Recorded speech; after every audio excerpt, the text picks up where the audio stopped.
My name is Jiang Chen. I just transmigrated to this high martial world, thinking I could awaken some cheat abilities and reach the peak of life. Unexpectedly, after graduation, due to insufficient strength, I was assigned to work as a school doctor at a martial arts academy. Ding! The genetic monster doctor system has been activated. The human race is weak, while the demonic beasts rise. To defeat magic, one must use magic. Congratulations on receiving the Genetic Demon Physician Gift Pack, Divine Genetic Modification, True Sight, Complete Knowledge and Copyright of Genetic Demon Fluid Production, All Tiers, and First Tier Heaven-Swallowing Koi Destiny Blood *1. A flood of overwhelming information rushed into Jiang Chen's mind, leaving him stunned. A late system is better than none, and this support system happens to align well with my role as a school doctor. Just as I was about to report to the principal's office, bursts of mocking laughter came from nearby. Lin Fan, oh Lin Fan, still think you're a martial arts genius? With your current strength, I could take on 10 of you with just one hand. Jiang Chen followed the sound and saw over a dozen students standing arrogantly on the playground, sneering at a bruised and battered boy lying on the ground. Jiang Chen activated True Sight. Name, Lin Fan. Talent, B grade, continuously declining, originally SS grade, FSSS grade realm, 5th level martial apprentice, continuing to decline, status, spirit devouring mark, talent, chi, and luck flowing to the user. An SS grade genius actually fell victim to the spirit devouring mark. Jiang Chen felt a slight shock in his heart. Lin Fan stubbornly got up, wiped the blood from his nose, and angrily rebuked the crowd, extorting protection fees for the Dragon Tiger Gang. Is this the righteous work you're doing? Aiding tyranny. You don't even deserve to walk the path of martial arts. You're asking for death. Yang Wei sneered and threw a punch, sending a shockwave crashing toward Lin Fan's face. The expected pain did not come. Instead, a scream rang out. Lin Fan opened his eyes and saw Yang Wei clutching his wrist in pain, tears welling up, with a stone lying quietly on the ground. Bullying the weak and ganging up on the few, Haichuan No. 2 High School has truly opened my eyes. Jiang Chen walked over unhurriedly, tossing a few stones in his hand. Who the hell are you? Do you have a death wish, daring to interfere with our business? Yang Wei glared furiously.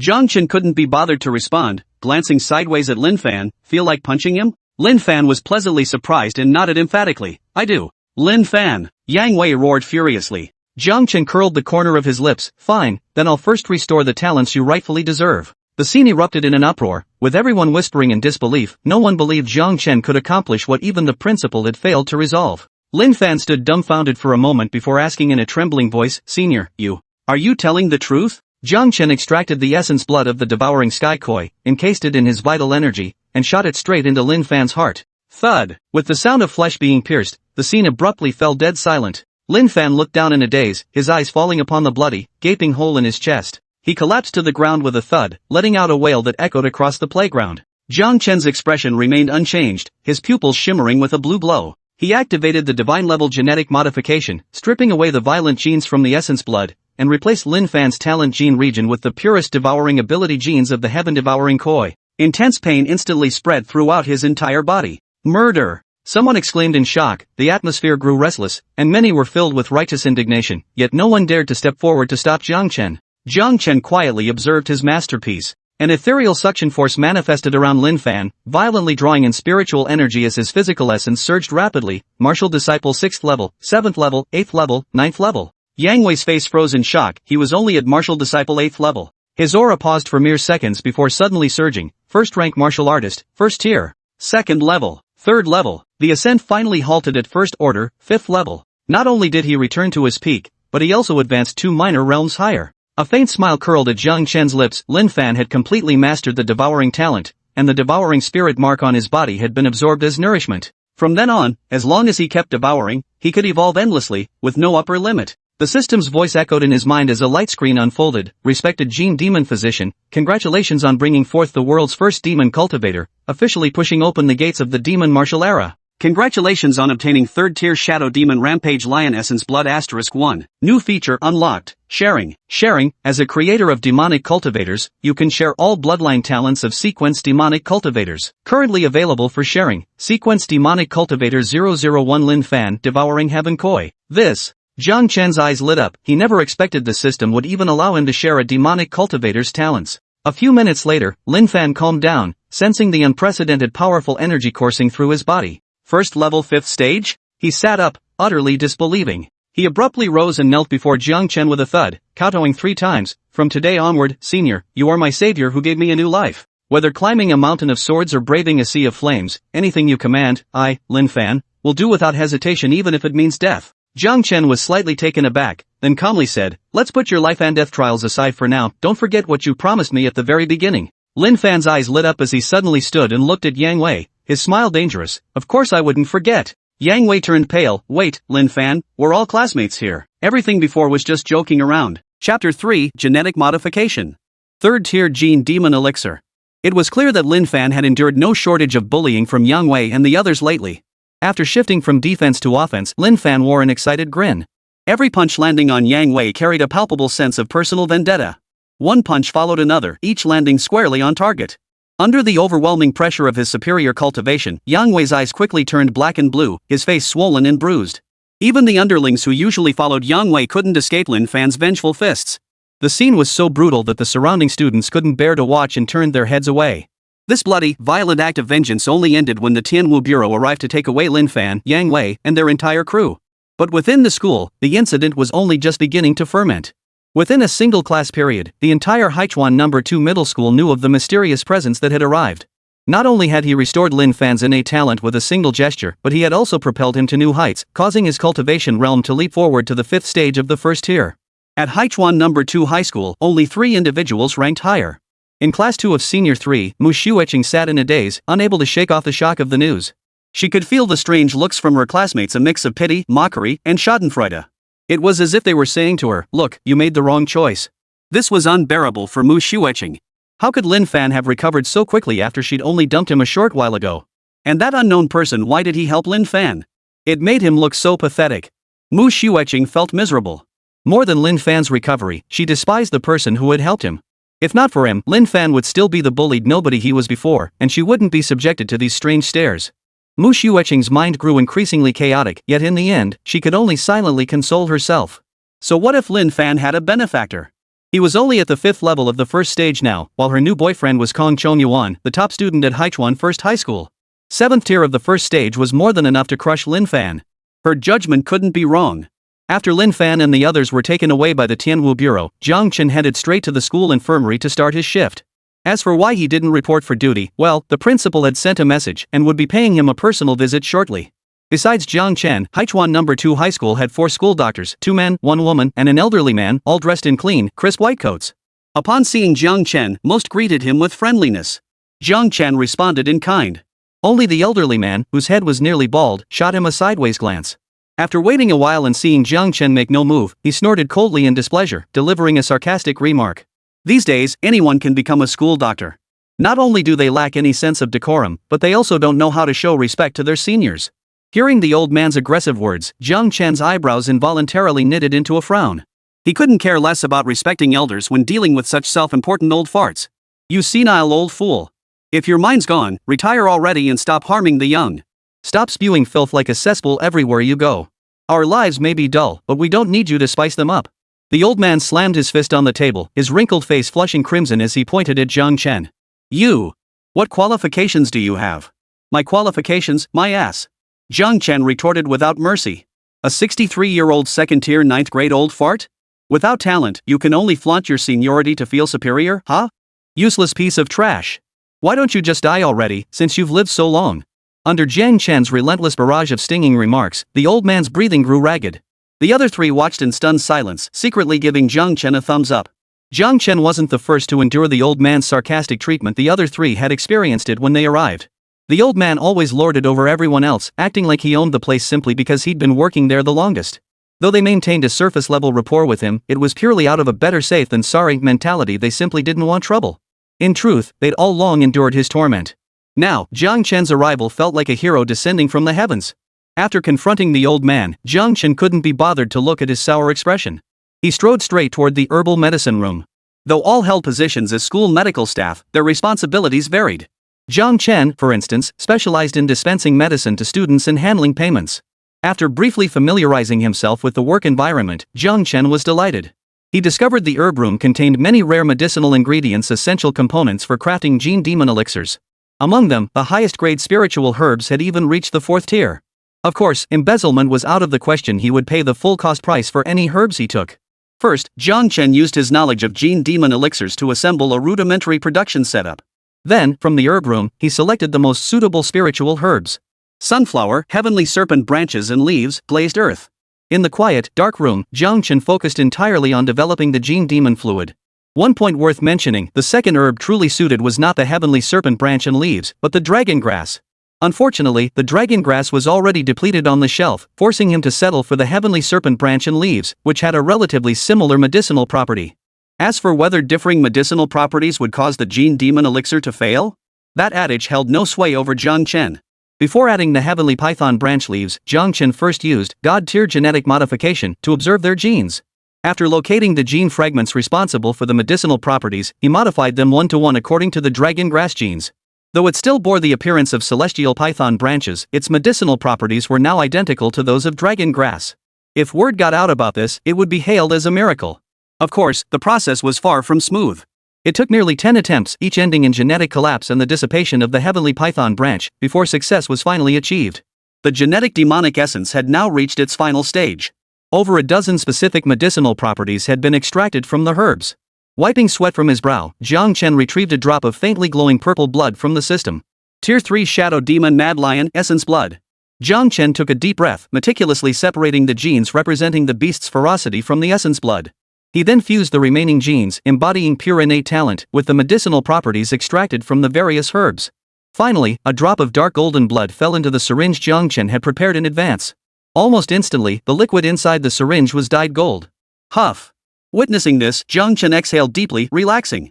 Creating the gene demon fluid was manageable, but activating the God-tier gene modification to strip away genes was incredibly draining on his mental energy. Of course, it was still far less taxing than directly merging with Lin Fan. Jiang Chen looked down at the syringe and activated True Sight. Item, Tier 3 Shadow Demon Mad Lion Genetic Demon Liquid. Effect 1, Netherworld upon use, grants the Netherworld talent. Attacks are imbued with Netherworld power, dealing damage like flesh-eating maggots that cling to the bone, impossible to shake off.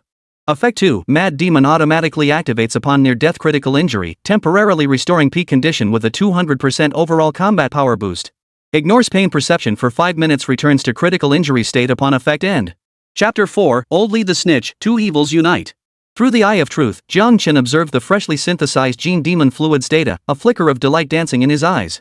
He never imagined that his very first attempt at creating gene demon fluid would yield a hidden variant. Typically, gene demon elixirs only grant users one specific demon beast talent. But exceptions exist. Those that grant 2 or more effects are truly hidden variants. The birth of a hidden variant had nothing to do with manufacturing experience or technique, it was purely a matter of luck. Without sufficient luck, one might never encounter a hidden variant in a lifetime. I truly am the chosen one. Jiang Chen thought to himself, a faint sense of pride welling up inside. Yet beyond the thrill of obtaining a hidden variant, what overwhelmed him more was sheer astonishment at the effects of this demonic essence. He didn't know what nether power was, but judging from the effect description, ignoring defense meant true damage, right? And damaging bone-gnawing maggots meant continuous bleeding?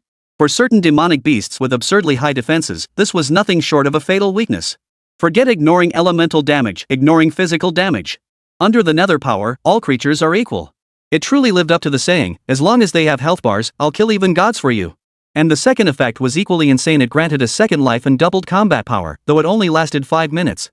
But in battles between peak powerhouses, even a single instant can shift the tide, let alone 5 minutes. The effects of this demonic gene serum can only be described as invincible.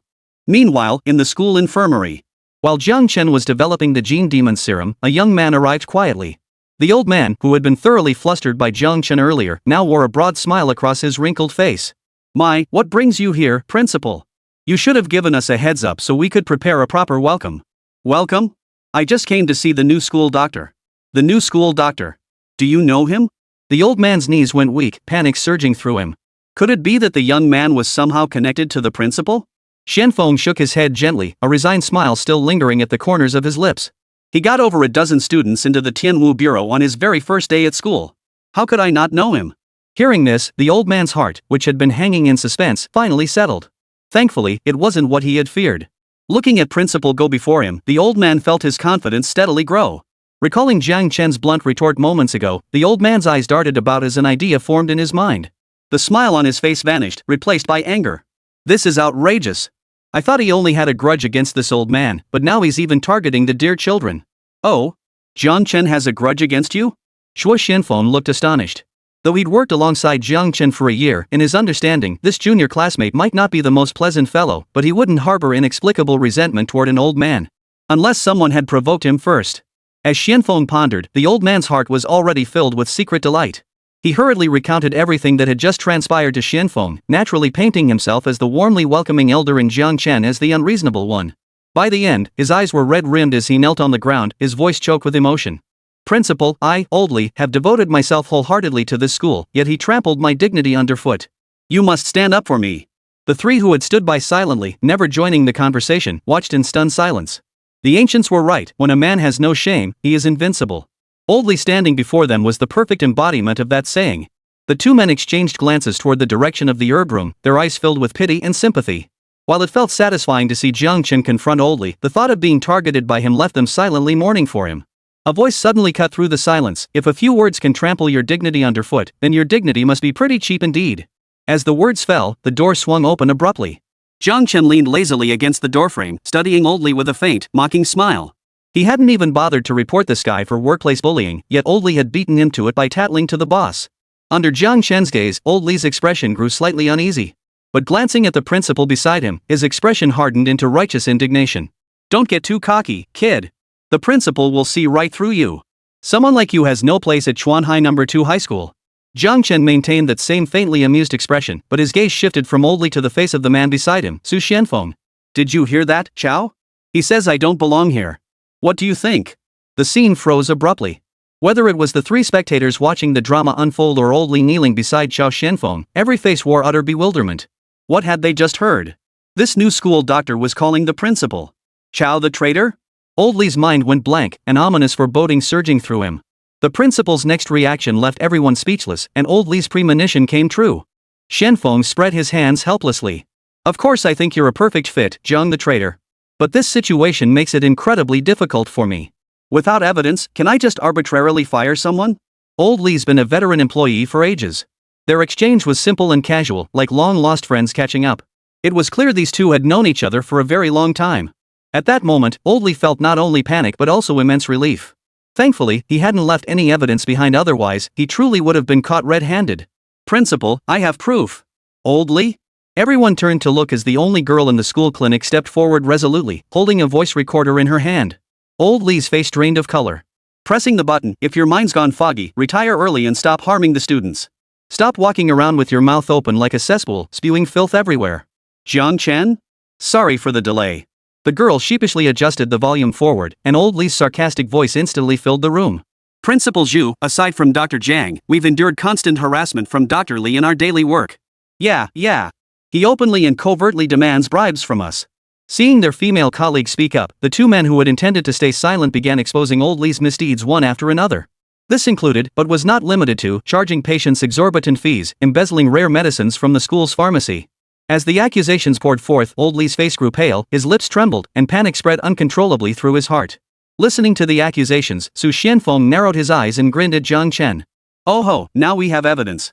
Principal, please hear me out. I truly lost my mind. I'll never do it again. Oldly slapped his own face repeatedly, tears streaming down his aged cheeks as deep regret consumed him. He was just 37 years away from retirement. Why did he have to stir up trouble? Why couldn't he just stay out of it? Unmoved by Oldly's desperate display of remorse, Su Xianfeng merely waved his hand dismissively and instructed the three school doctors. Take him to the school's legal affairs department.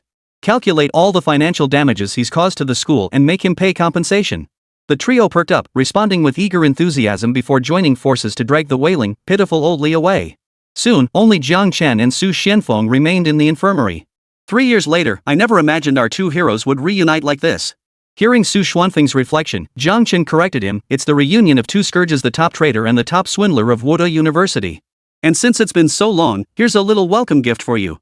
With that, Jiang Chen flipped his hand, retrieving the newly completed, Tier 3, Shadow Demon Mad Lion, Gene Demon Fluid and tossing it toward him.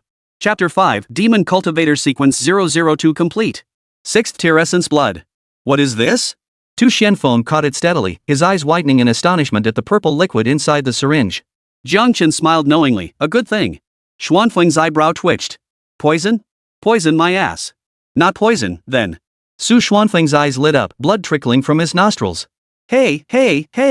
What the hell are you thinking? Jiang Chen's smile froze. We worked together at Wuda for over a year. Can't you trust me a little?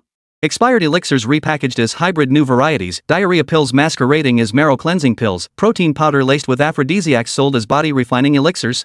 He specialized in peddling these concoctions to naive, gullible college students with deep pockets, treating them like little cherry blossoms to be plucked. As he listed the myriad crimes of Jiang Chen, Wu University's #1 con artist, Su Xianfeng inwardly cursed. Trust? I wouldn't give you a shred of that to a stray dog on the street.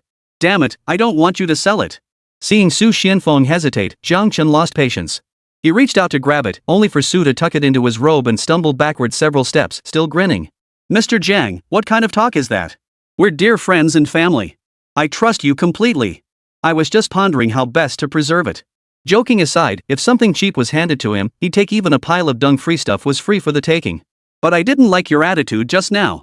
Now I don't want to give it to you anymore. What do you suggest we do? Jiang Chen stared at Su Xianfeng, who was laughing coldly, making him feel a little uneasy. Damn it! Was this sure thing about to slip through his fingers? Xianfeng recalled their past collaborations. Though a shrewd businessman, he was undeniably loyal to his own people. Even if this stuff had issues, it'd probably just burn him up for a couple days, nothing fatal. Finally, he pushed the needle tip out of the syringe. A few days of discomfort was better than letting a sure thing slip away. Traitor Jiang, our friendship is unbreakable. I'll prove my loyalty through action. With that, Su Xianfeng plunged the syringe into his arm, the purple liquid automatically flowing in. His decisiveness stunned Jiang Chen for a moment. He knew Xianfeng well. He understood his intense possessiveness toward opportunities that came knocking. But had that possessiveness grown to such an exaggerated degree? It had only been 3 years. Now he'd accept anything that came his way? As the gene demon fluid entered his body, the gene chains within his innate talent region were severed by the surge of the dark demon mad lion gene demon fluid. Then, integrating with the genes within the solution, they began to reorganize. As a third-tier martial artist, Xuanfeng's senses were heightened, allowing him to clearly perceive an indescribable transformation unfolding deep within his flesh. The sensation was utterly bizarre, as if a sun radiating intense heat were slowly rising within him. The scorching warmth spread from a single point throughout his entire body. Su Xuanfeng's skin flushed crimson at a visible pace, turning as red as a perfectly cooked shrimp. Under Jiang Chen's astonished gaze, he stared wide-eyed, repeatedly exclaiming, "Holy crap, I'm on fire!" Yes, he was literally on fire. As the crimson glow reached its peak, a burst of dark flames erupted from his pores, instantly engulfing his body and clothing in flames. Xianfeng roared, the dark flames billowing waves of heat. Combined with the grotesque, pain-twisted face from his genetic modifications, he looked from afar like a demonic specter returned from hell. Terrifying and horrifying. At that moment, Xianfeng resembled a victim of Stockholm Syndrome. Though the genetic modification was excruciatingly painful, the thrill of feeling his power surge within him made him feel incredibly excited. He even wanted the agony to intensify. Finally, with a resounding lion's roar, the dark flames on his body retracted, yet his aura surged to a new level. His surging chi and blood erupted outward in invisible shockwaves, toppling tables and chairs, scattering bottles and jars across the floor. The once tidy infirmary was instantly reduced to chaos. In that moment, Zhou Xuanfeng's cultivation, stagnant at the 9th level of the 3rd tier for years, finally surged forward. He had officially entered the realm of a 4th-tier martial artist. Jiang Chen's eyes flashed brightly at the sight. True sight activated. Name: Zhou Xianfeng. Demon Cultivator Sequence 002. Age: 28. Talents: Netherworld? Mad Demon? Bloodline: Shadow Demon Mad Lion. Realm: 4th tier, 1st layer. Almost simultaneously, the system in his mind chimed. Esteemed Gene Demon Physician, congratulations on creating your 2nd Demon Cultivator. Congratulations on obtaining 1x 6th tier Life Death Butterfly Essence Blood. 6th tier Life Death Butterfly Essence Blood can be used to craft 6th tier Life Death Butterfly Gene Demon Elixir. Upon use, grants the ultimate path talent, allowing one to traverse the realms of life and death and bring the deceased back to the mortal world. Continue your quest. Demon Cultivators reach 10 to 10. New shared objective: Demon Cultivator Sequence 002 Su Xianfeng Spectral Mad Lion. Success! Hearing the voice in his mind, Jiang Chen couldn't help but feel a surge of excitement. Gaining 2 heaven-defying talents in a single day, was this the joy of cheating? And this time, the Demon Beast Essence Blood and the Life Death Butterfly. He'd never heard of this demon beast before, but its talent was truly beyond compare. It dealt with matters of life and death, bringing the dead back to the living world. If he were to start a dream fulfillment company specializing in reunions with the departed, he'd make a fortune. Jiang Chen's eyes burned with intensity. The only drawback was its excessive tier. Many of the supporting spiritual medicines were also of high grade. Moreover, the resulting demonic essence could only be used by 6th tier martial artists, and he knew very few at that level. Shaking his head, he pushed the chaotic thoughts aside for now. Because Tong Fengshan had snapped back to his senses and was now clutching him tightly in an excited embrace. Brother! No! Godfather. From this day forward, you are my godfather. If you tell me to go east, I won't go west. If you tell me to chase dogs, I won't kill chickens. If you tell me to lock up women, I won't force men. Chao Xianfeng trembled with emotion, utterly stunned by Jiang Chen's extraordinary gift. His innate talent had always been promising, but an accident had damaged his foundational cultivation. He believed his martial path would forever halt at the 9th level of the 3rd tier. Yet today, he unexpectedly broken through to the 4th tier. Surprise, bewilderment, helplessness. A whirlwind of emotions left him momentarily at a loss. Bull. Jiang Chen chuckled lightly, prompting him, beyond your cultivation level, try to sense what else feels different from before. Differences from before? Tu Xianfeng stirred his qi and blood, probing carefully. His expression suddenly twisted in shock. Within his surging qi and blood, he sensed strands of a completely different force intermingled. It was a special force entirely distinct from vital energy or spiritual energy, yet of a higher rank.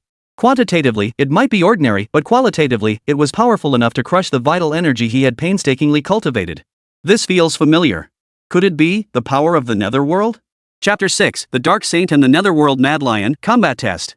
Zhou Xian's expression froze, as if he'd witnessed something utterly unimaginable. You recognize this?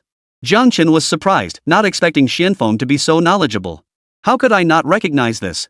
Su Xuanfeng's eyes widened, his breathing becoming rapid. The pinnacle combat power of the human race is known as the 9 Pillars of the Nations, each representing the elite among 8th rank martial saints. The demon race similarly possesses beings matching the human race's peak strength. They are called the 17 demon saints. And this nether power is the exclusive domain of the 7th demon saint, the Nether Saint. He once fought 7 other 8th rank demon saints of equal standing simultaneously without being bested. 1 against 7? That combat prowess is a bit absurd. Jiang Chen inwardly gasped. It's truly hard to fathom that with such achievements, the Nether Saint's true form is merely a netherhound. Tong Xianfeng sighed with admiration. It's hard not to suspect he's cheating. This remark left Jiang Chen stunned. A spirit communing hound? Not the shadow demon Mad Lion? The dark demon Mad Lion? Zhou Xianfeng frowned. What's that? Another demon beast? Jiang Chen fell silent for a moment, as if realizing something, yet unsure how to explain it to Tua Xianfeng. The Tongyu dog, one of the lowest ranked species among the demon clans. Weak in combat but prized for its delicious meat, it often served as emergency rations for stronger clans. Their sole peculiarity was their ability to perceive lingering afterimages of deceased beings in places where life had ended. Of course, this ability was practically useless. For this species, producing even a 5th-tier individual was a rare blessing, let alone an 8th-tier powerhouse who ascended to the rank of the 32nd demon saint. Clearly, this so-called Yao Saint had formed a connection with a certain Yao demon Mad Lion, defying the heavens to achieve its current status. Jiang Chen pondered, then relayed every detail and conjecture he possessed about the Shadow Saint and the Shadow Demon Mad Lion to Su Xianfeng, leaving the latter utterly dumbfounded. So you're saying, foster father, that the Shadow Saint was originally just an ordinary spirit-linked hound? It rose to power only after connecting with that Shadow Demon Mad Lion? And now I possess the same innate talent as the Shadow Saint, no, as the Shadow Demon Mad Lion? Zhou Xianfeng felt as if he were dreaming, utterly unreal. Does that mean I could become the 2nd Shadow Saint? You could put it that way, Jiang Chen nodded. Holy crap, what a huge advantage! Tu Xianfeng muttered to himself, his excitement steadily rising. He didn't doubt Jiang Chen might be deceiving him. Even the netherworld power, believed to be unique to the Nether Saint, had manifested within him. What was there left to doubt? Come on, come on. Since we've got nothing else to do, let's hit the training hall first. Tu Xianfeng hooked his arm around Jiang Chen's neck and burst through the door. He couldn't wait to see what level of combat power he could reach now that he was imbued with the power of the netherworld. Jiang Chen offered no resistance, for he too was deeply curious about just how powerful he had become with the combined blessings of 2 great talents. At that moment, inside the martial arts training hall, 2 senior classes were simultaneously undergoing martial arts training, though the atmosphere was far from harmonious. One group wore haughty, contemptuous expressions, their mocking laughter constant. While the other group lay mostly knocked to the ground, fists clenched, faces twisted with resentment and humiliation. Bottom feeders belong in the trash tier class. Do you think you have the right to compete with us for space and equipment?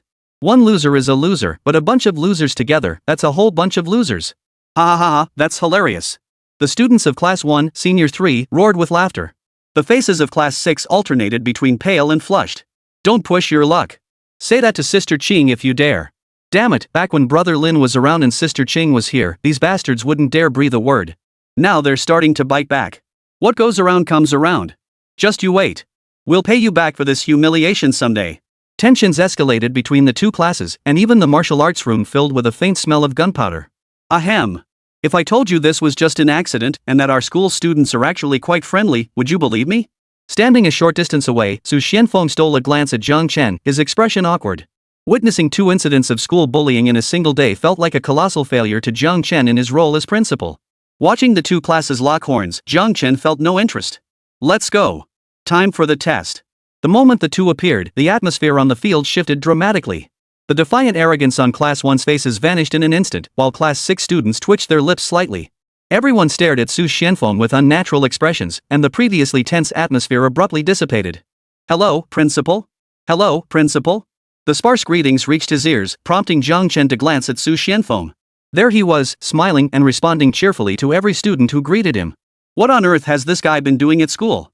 How did he manage to get the students so worked up?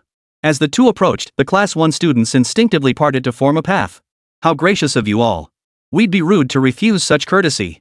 After speaking, Su Xuanfeng's expression suddenly turned stern, but within the school, teachers and students are equals. As punishment, each of you will copy the school rules 2,000 times and submit them to the principal's office tomorrow. Of course, you can skip the copying if you vote for me in the most beautiful school leader contest on the campus website. Zhang Chen? Glancing at the students around him, whose expressions showed they were used to this, Zhang Chen shot a stunned look at Gu Xianfeng. He suddenly understood why these students looked at Principal Su Xianfeng with such expressions. You're a beast, aren't you? The so-called testing device was actually a black stone tablet, densely covered with wires connected to a massive screen in the center of the martial arts room. This high-end device, purchased at great expense by Su Xianfeng, could assess the combat strength of martial artists below the 5th rank, making it a favorite among both students and teachers. Consequently, the testing device became a coveted item for every martial arts class session, fiercely contested by each class. What do you think the headmaster's combat strength will be this time? 4th tier, 2nd rank, I'd say. After all, his last recorded combat power was already at 4th tier, 1st rank. He must have improved. Makes sense. While listening to the surrounding discussions, Xianfeng stretched his body, his gaze fixed on the black stone tablet, a hint of anticipation flickering in his eyes. In the next instant, terrifying chi surged from his body, forming a whirlwind that swept across the entire arena. Faint threads of netherworld energy coiled around his fists as he delivered a fierce punch toward the steel. A thunderous roar echoed as the steel shook violently. Characters scrolled across the large screen. Combat power, Tier 4, Level 7. The venue fell deathly silent. A single question echoed in every mind: was this combat power gap too vast? Even Su Xianfeng himself froze for a moment before uttering a heartfelt exclamation, "Damn, I'm awesome." He turned to Zhang Chen, "Old Zhang, it's your turn to shine." Whoosh! All eyes instantly locked onto Zhang Chen, filled with astonishment and disbelief. Another master? Zhang Chen stepped forward with unwavering composure, simultaneously activating the shared effect of Shadow Demon Mad Lion against Su Xianfeng. In that instant, a peculiar sensation surged within him, an almost instinctive command over the power of the netherworld. Compared to Su Xuanfeng's shallow application, it was like heaven and earth. Empowered by the netherworld force, he unleashed a powerful punch. The stone tablet shook violently, though its intensity fell slightly short of Xuanfeng's earlier strike. The screen displayed Zhang Chen's results: combat power, Tier 4, Level 5. The students present gaped in astonishment. Another 4th tier powerhouse? Xuanfeng's pupils contracted violently. Only one thought filled his mind: monster. An absolute monster. Didn't he know Zhang Chen's cultivation level? He was only a Tier 3, Level 6. Staring at the screen, Zhang Chen nodded slowly. This result was satisfactory. But for him, this test had only just begun. With a slight shift of his mind, he summoned the system interface. Demon Cultivators Sequence 001, Lin Fan, Sky-Devouring Koi. Share. Chapter 7, Zhang Chen, you're a freaking monster. Seeing the prompt pop up on the system panel, Zhang Chen didn't hesitate. Share. The next moment, Zhang Chen experienced firsthand the sensations Lin Fan had felt during his awakening. His body felt like it had transformed into a black hole, violently tearing apart the surrounding celestial and terrestrial chi with some invisible gravitational force, brutally stuffing it into his own body.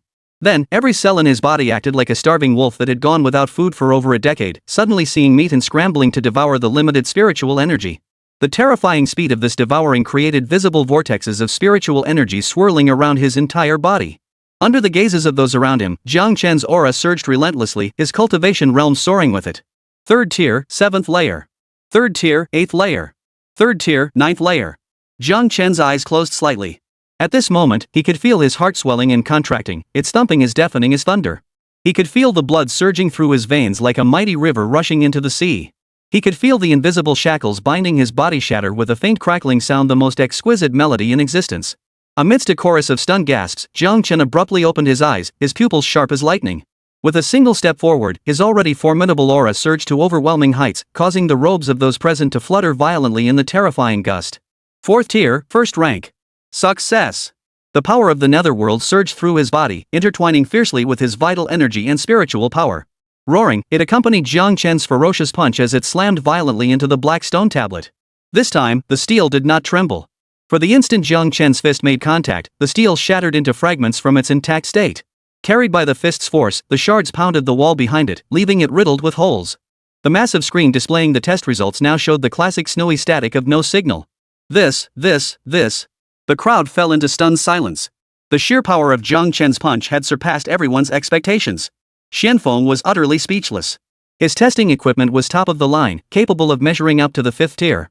Across the entire Haichuan settlement, few could surpass its testing limits. Yet Jiang Chen had achieved it. This meant Jiang Chen possessed at least the combat strength of a 5th tier martial artist in a single strike, reaching the pinnacle of the Haichuan settlement. Bloody hell! As Xianfeng pondered this, another question arose in his mind. If Jiang Chen was this extraordinary, why hadn't he been assigned to the battlefield? For graduates of all martial arts academies, the 4th tier served as a watershed. It determined their post-graduation path. Those reaching the 4th tier would be sent to the war zones, serving as the new generation's active forces on the front lines against the demonic tribes. Students below 4th tier were assigned to major settlements overseen by their respective schools, placed in institutions like academies, the Celestial Martial Bureau, or hospitals to contribute their strength from the rear. Of course, those with exceptional combat prowess despite lower cultivation levels could be exempted. It's no exaggeration to say that graduates from any cohort who could match Jiang Chen's single strike were exceedingly rare. Clearly, Jiang Chen was the perfect exception. Then why wasn't he assigned to the front lines? Xianfeng pondered this puzzlement, then suddenly recalled the syringe Jiang Chen had given him. He suspected it might be connected to that. Jiang Chen watched the snowflakes on the screen, nodding slightly to express his satisfaction. He knew this exceeded the detection limits. At the scene, after a prolonged silence, the crowd erupted like fireworks, erupting in a cacophony of voices. Holy crap! He shattered the testing equipment with one punch. What level of combat power does this teacher possess? Does anyone know which class this teacher teaches? He's handsome and strong. I want to transfer to his class. No idea. Strange. I don't recall our school having this teacher. The excited voices grew louder and louder. Classes 1 and 6, who were usually at each other's throats, found themselves in agreement at this very moment. The students fixed their burning gazes on Jiang Chen, desperate to become his disciples and learn the ways of martial arts. Seeing the scene about to spiral out of control, Su Xianfeng hurriedly cleared the area, dispersing the crowd. You're nothing short of a monster. Tu Xuanfeng's gaze was strange. I noticed just now that's netherworld power emanating from you too. So what? Jiang Chen regarded him calmly. Don't forget how you acquired your netherworld power. Before this, didn't I have to conduct experiments to ensure the items were safe before giving them to you? Did you really think experiments like this could succeed on the first try? Though it had indeed succeeded on the first try. True enough. Su Xianfeng pondered. Then how did you jump straight from stage 3, level 6 to stage 4 just now? He'd been stuck at the 9th layer of the 3rd tier for 3 or 4 years, yet this guy paused for mere seconds? It was infuriating. One reason. Jiang Chen stretched lazily, his entire body crackling like popping beans. Anyway, nothing's going on. Give me some time off later. What's going on? Just as Su Xianfeng was about to press further, his attention was diverted. Back to my old trade. Since arriving at the Haichuan settlement, I've set up a shop in the black market. It just opened, so I need to tend to it for a bit. Jiang Chen paused, then added. Oh, and when you have time, help me collect some more demon beast essence blood. Meanwhile, the disciplinary notices for Yang Wei and Lin Fan arrived. Yang Wei and his group were detained for 7 days for instigating trouble first. Lin Fan received a stern reprimand and was released that same afternoon. Upon his release, Lin Fan hailed a taxi straight to his favorite snack street. Right now, he had only one thought: food. Food. Nothing but food. For some reason, even though only half a day had passed, he felt like he'd been starved for a week. His stomach was cramping and growling in protest. Auntie, give me 2 vegetable pancakes. Lin Fan forced down the hunger-twisted expression on his face, handed over the bills, and squeezed out a smile. Little Lin, you come eat here and expect me to charge you? Auntie shot Lin Fan a playful glare as she expertly flipped the pancake, piling on all the fillings. As she worked, she added. I should be thanking you, kid. Last time, if you hadn't chased off those thugs, I wouldn't have been able to pay my mom's hospital bill this month. Lin Fan shook his head vigorously. That's one thing, and this is another. What I did was just what any martial artist should do. If I owe money, I have to pay it. Eating without paying? That's against the code of the martial world. Under his aunt's kind gaze, Lin Fan devoured both fully loaded vegetable pancakes like a starving ghost reincarnated, finishing them in under a minute. Then, a silent rumble echoed within his body, leaving Lin Fan frozen in place. First tier, 6th layer. He'd broken through again. But he'd only eaten 2 pancakes. Lin Fan stared at the pancake stall, swallowing hard as he felt his stomach still growling. It seemed he finally understood what was happening to his body. In that moment, Jiang Chen's impossibly handsome face flashed through his mind. Lin Fan realized he had truly encountered the benefactor destined to transform his entire life. Chapter 8, The Black Market, Selling Gene Demon Essence. What? You're selling me 3 drops of second-tier Qinglan bird essence for 180,000? Are you crazy or am I? Jiang Chen stood before a stall, his expression anything but calm. He had originally intended to tidy up his own shop, but upon seeing someone selling demon beast essence blood at a stall, he stopped to take a look. But Jiang Chen could swear that before stopping, he had never wanted to use the term crooked merchant to describe anyone other than himself. Nearly 60,000 for a single drop of second-tier essence blood? That's nearly 5 times the market price. This was way more profitable than ripping off college students. The vendor withdrew his gaze from the surrounding crowd and, noticing Jiang Chen's youthful face, chuckled lightly. Take it or leave it. 18,000 for 3 drops of second-tier Qinglan bird essence blood is the market price, okay?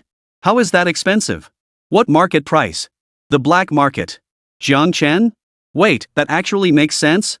But Jiang Chen couldn't shake the feeling something was off. What kind of seller treats customers like this? Plus, the seller seemed fixated on the people around them instead of the items on display. It was as if they weren't even selling anything. But what did that have to do with him? Did they really think he was a fool? Jiang Chen shook his head. At another stall, he spent 20,000 credits on 2 drops of first-tier demon beast essence blood and 1 drop of second-tier demon beast essence blood. Carrying the materials he'd bought along the way, he headed toward his own shady shop. The shop had just been taken over and wasn't open yet. Jiang Chen had originally planned to return to his old trade, but now he'd changed his mind. He would engage in the shady business of selling demonic genetic fluids, legitimate trade. This way, he could not only complete the system's task of increasing the number of demon cultivators but also rake in astronomical profits. Of course, he could also dabble in the trade of spiritual medicines. With the blessing of God-tier genetic modification, he could easily pass off ordinary spiritual herbs as rare ones. Even if direct genetic modification carried risks of failure, the value gap between ordinary and rare elixirs was easily dozens or even hundreds of times greater.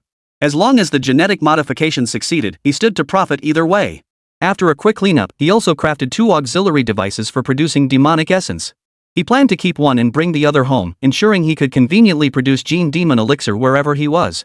With the equipment sorted, Jiang Chen added the 3 drops of purchased essence blood to the production process. After resolving the equipment issues, Jiang Chen added the 3 drops of purchased essence blood to the production process. The process proceeded smoothly, with only a few hiccups during the modification of the elixir genes, but no critical issues arose at crucial moments. Item, Tier 1 7-star Lizard Genetic Elixir. Effect, upon use, grants the Starlight talent. When bathed in starlight, cultivation speed increases and overall combat power rises. Item, Tier 1 Purple Flame Python Gene Essence. Effect, upon use, grants the Purple Flame talent, wielding the purple flames that consume all things. Tier 2 Azure Miss Jade Fox Gene Essence. Effect, upon use, grants the Dawn Radiance talent. Bathing in dawn light gradually enhances innate aptitude. Jiang Chen nodded slightly as he examined the 3 freshly brewed Gene Demon Essences. No hidden variants appeared. While the effects of these 3 demon essences were decent enough, they couldn't compare to those crafted from the Swallowing Heaven Koi essence and the Dark Demon Lion essence provided by the system. Even so, once their effects were publicized, they would still drive countless people to fight tooth and nail for them.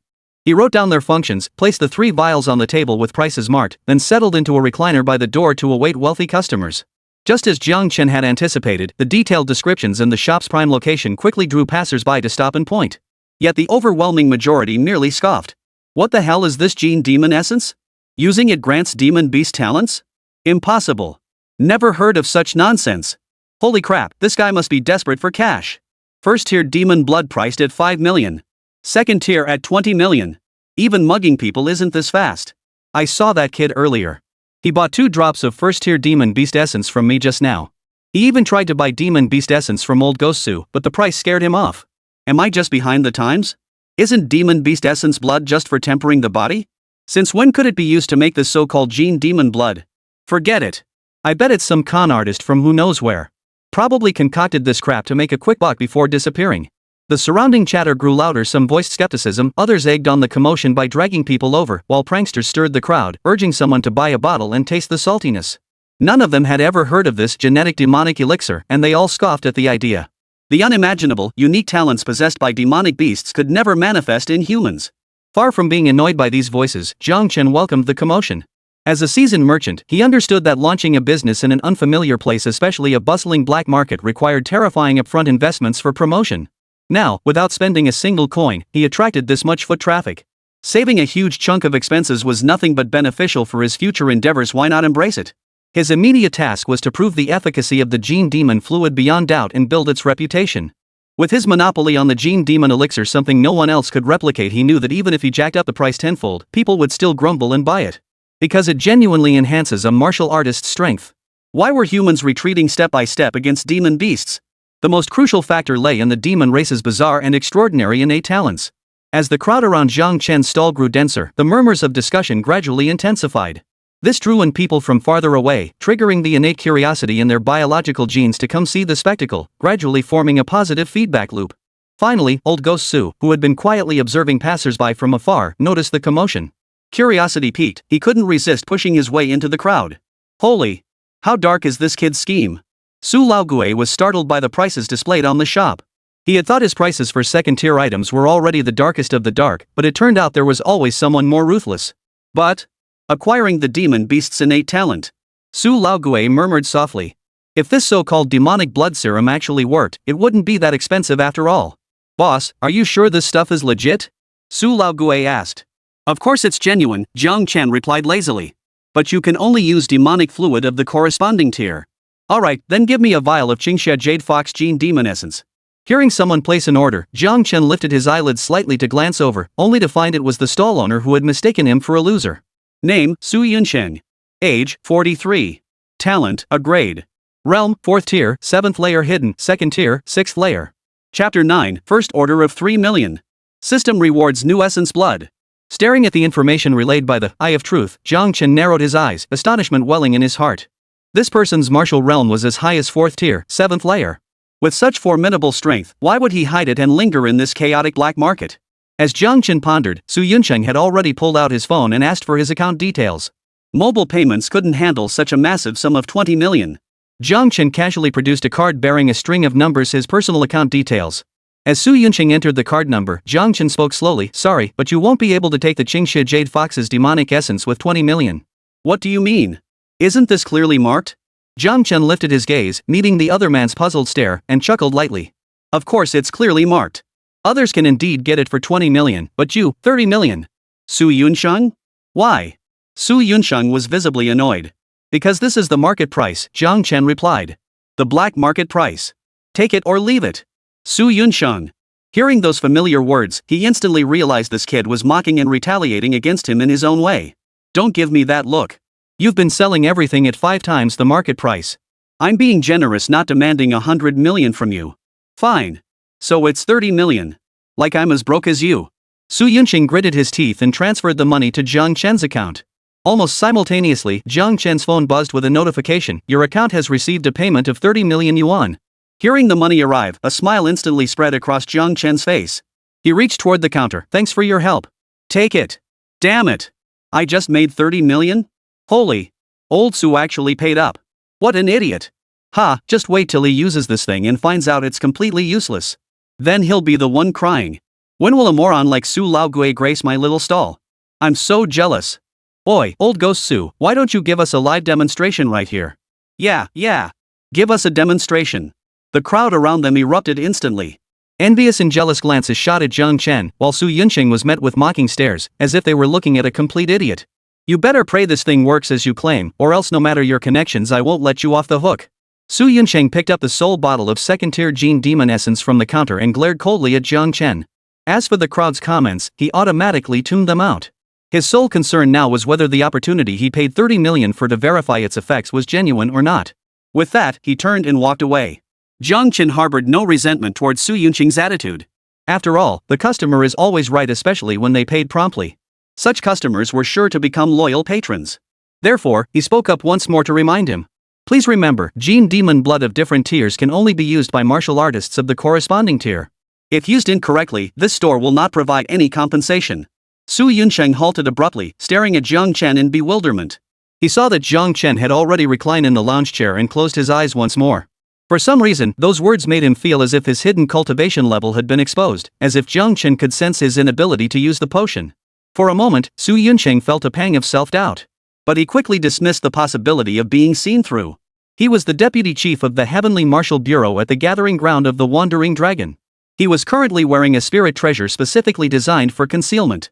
Even if he stood before a fifth-tier martial artist, the other party wouldn't be able to discern his true cultivation level.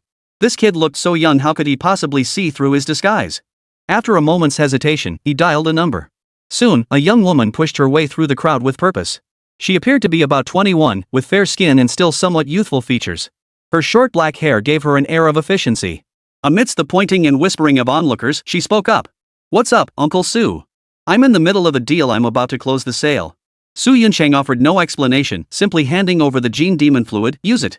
Her face drained of color as she shook her head frantically. "No injections. It hurts." Su Yuncheng sighed helplessly. If he could, he wouldn't have wanted Suya to undergo the test either. But on this mission, aside from his niece who'd secretly tagged along and was a tier 2, his teammates were all at least tier 4. There was no way to test anyone else. 1 week, Kenge Gigi. 2 weeks. Deal. Suya slapped her forehead in regret as she accepted the gene demon fluid and injected it into her body. I should have asked for more. Soon, the gene demon serum began to take effect. The pain made Suya curl up on the ground, beads of sweat the size of peas forming on her forehead. She couldn't utter a word. Those around her were stunned, especially Su Yuncheng, who felt both heartbroken and regretful. "Xiao Ye. Boss, is this normal?" "It's perfectly normal. Did you think altering genes was some trivial matter?" Jiang Chen steadied Su Yuncheng's nerves while secretly harboring anticipation. He wondered what kind of demon beast essence blood he might obtain from the system this time. After all, the quality of demon beast essence blood available for purchase was mediocre at best. To cultivate truly powerful demon cultivators, he had to rely on the system. At least the demon beast essence blood obtained in the previous 2 instances had come with exceptionally potent innate talents. Suya. Age, 21. Talent, a grade. Level, 2nd tier, 6th rank. Status, awakening in progress. The awakening process was not lengthy, at least not to the onlookers surrounding her. Suddenly, a dazzling blue light burst forth from Suya's body. Those enveloped by the glow felt a warm, soothing sensation wash over them, as if immersed in a hot spring that washed away all fatigue, leaving their minds unusually clear. The scene fell deathly silent. The previously mocking stares instantly turned to astonishment. Su Yuncheng stared wide-eyed at the unfathomable, unheard-of scene before him. A slender, sleek fox apparition materialized, its eyes sparkling with intelligence. It stepped through the azure mist, gliding with graceful strides before entering the body of Suya, who was curled up on the ground. Jiang Chen's smile widened as he observed the altered stats panel of his opponent. Talent, Dawn Radiance S-rank. Effect, bathing in dawn light gradually enhances innate talent. Level, Tier 2, Stage 8. The instant the panel shifted, the system in Jiang Chen's mind chimed. Esteemed Gene Demon Physician, congratulations on creating a new demon cultivator. Congratulations on obtaining 1x Tier 1 Destiny Mayfly Essence Blood. Tier 1 Destiny Mayfly Essence Blood, used to craft Tier 1 Destiny Mayfly Gene Elixir.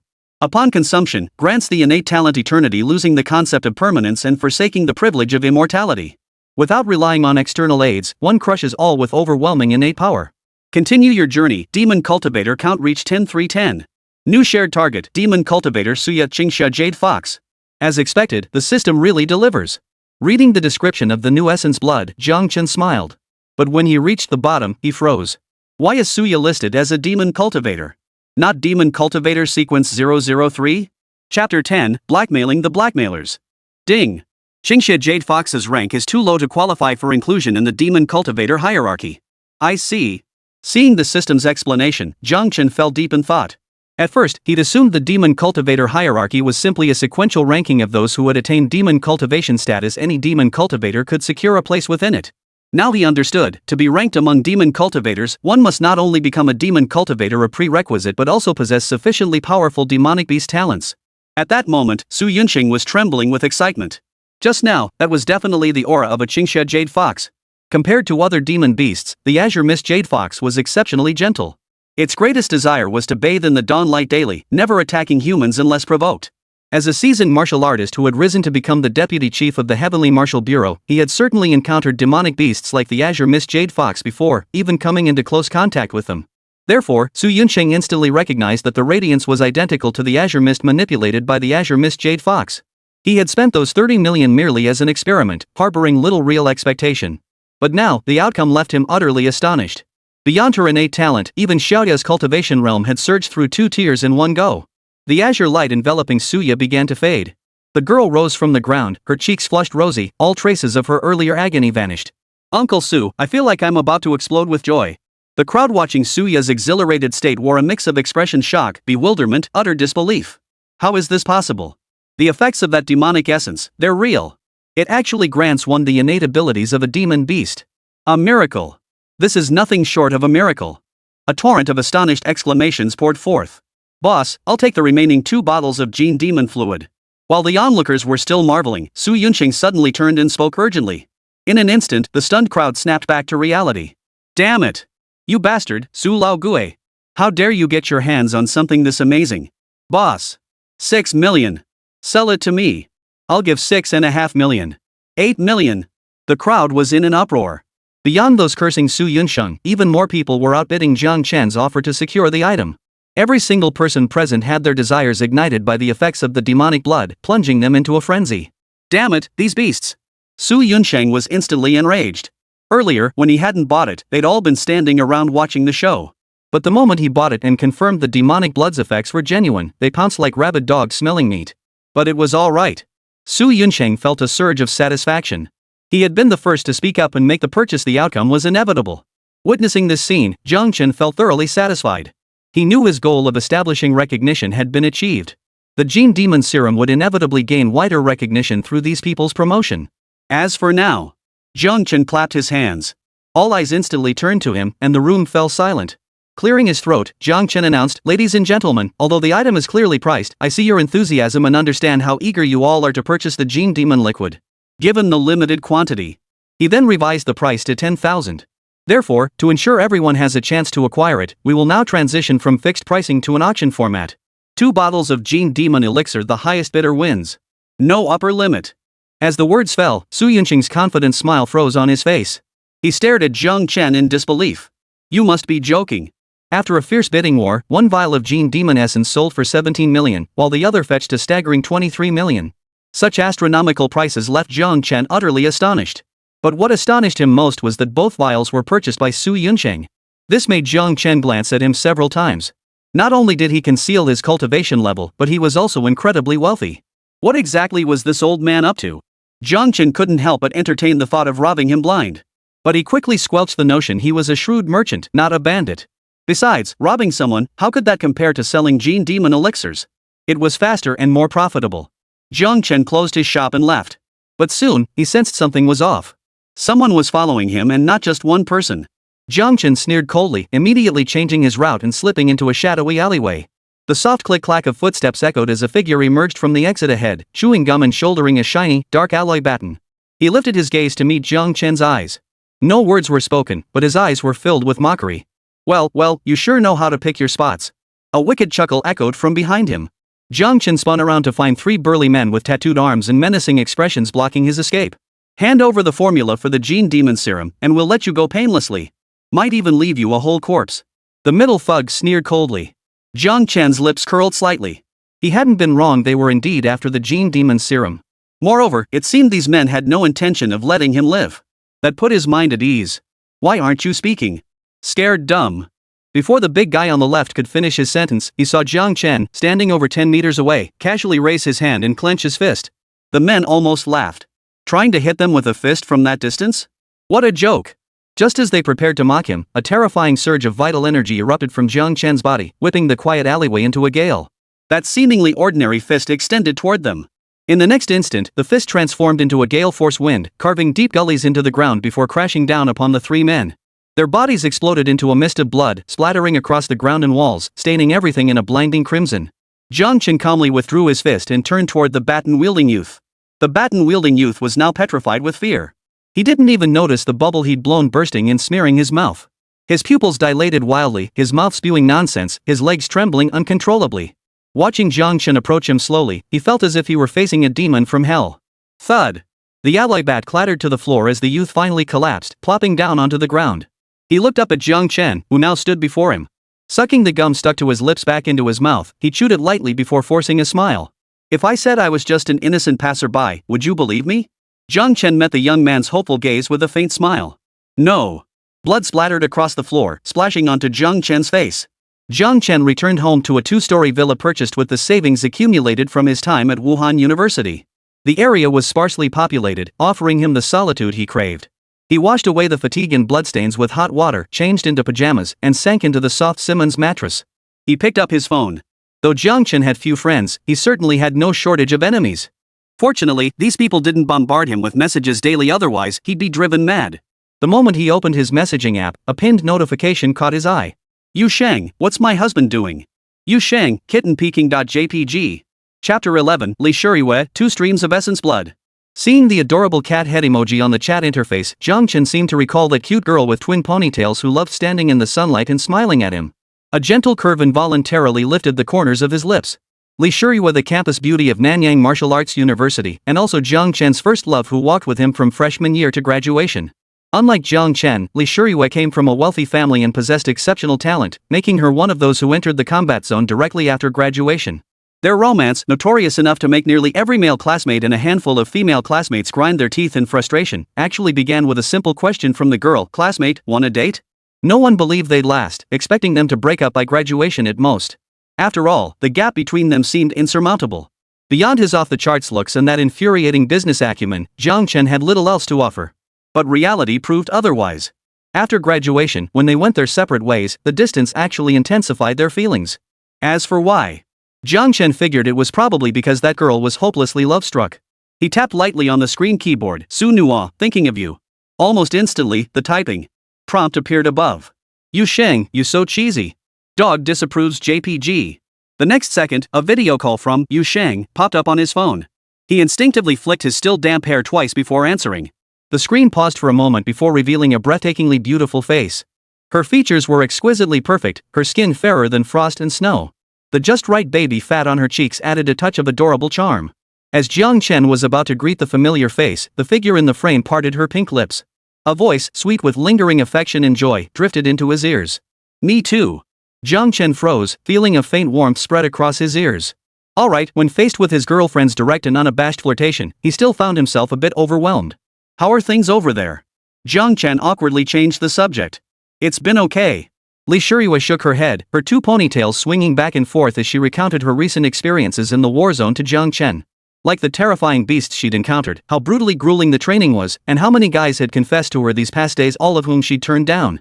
Especially toward the end, her bright, expressive eyes fluttered playfully, as if silently urging Jiang Chen, "Come on, hurry up and compliment your wife already." Their conversation lasted nearly 2 hours. Jiang Chen listened quietly throughout, never interrupting, occasionally offering a brief comment. "Oh, and honey." Li Shuriyue's expression turned serious as she concluded. "I've heard that a group of fire cult members recently arrived at the Haichuan settlement. You must be extremely careful, they're dangerous." "Fire propagation cult?" Jiang Chen furrowed his brow, unfamiliar with the name. Li Shuriyue explained. "The fire propagation sect is a new religious group, but their strength is unfathomable. Last time, 3 7th-tier experts went in together and none returned. We still haven't figured out what their true purpose is." "Don't worry. I have no connection to this fire propagation sect."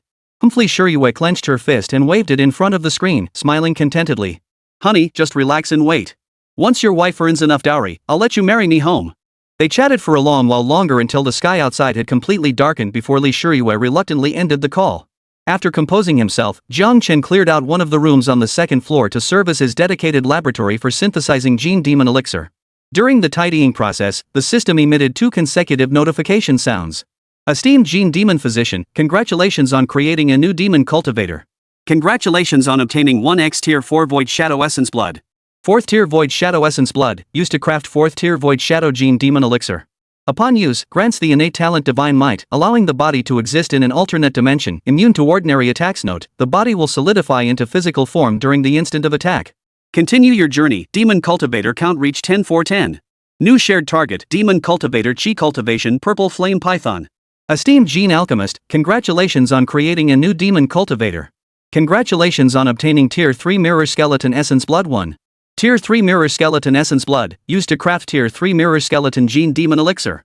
Upon use, grants the innate ability reflection. You may summon anything from the mirror world to serve you. Your enemy is powerful, but can he overcome himself? Continue your journey. Demon cultivators reach 10-5-10. New shared target, Demon cultivator Zheng Xiaocheng, 7-star lizard. Staring blankly at the system's descriptions of the two types of essence blood, though he'd never heard of these demonic beasts before, Zhang Chen could roughly guess the effects of their talents. Precisely because of this, he couldn't help but mutter to himself. These essences the system dropped, they're way overpowered. The next morning, Zhang Chen deliberately rose early and headed to school. After a quick tour of the infirmary, he couldn't help but frown.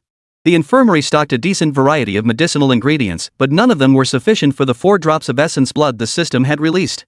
Only the first-tier Destiny Mayfly essence blood could be attempted through genetic modification. Hanging the Do Not Disturb sign, Zhang Chen spent the entire morning holed up in the herb room. Perhaps because he'd dealt with Old Li yesterday, or maybe because Su Xuanfeng's arrival had given him some breathing room, no one disturbed him all morning. Item, Tier 1 Destiny Mayfly Genetic Demon Essence. Effect, upon use, grants the day and night talent. Immortality is lost, death looms near, and time holds no meaning. Your single year becomes another's entire lifetime.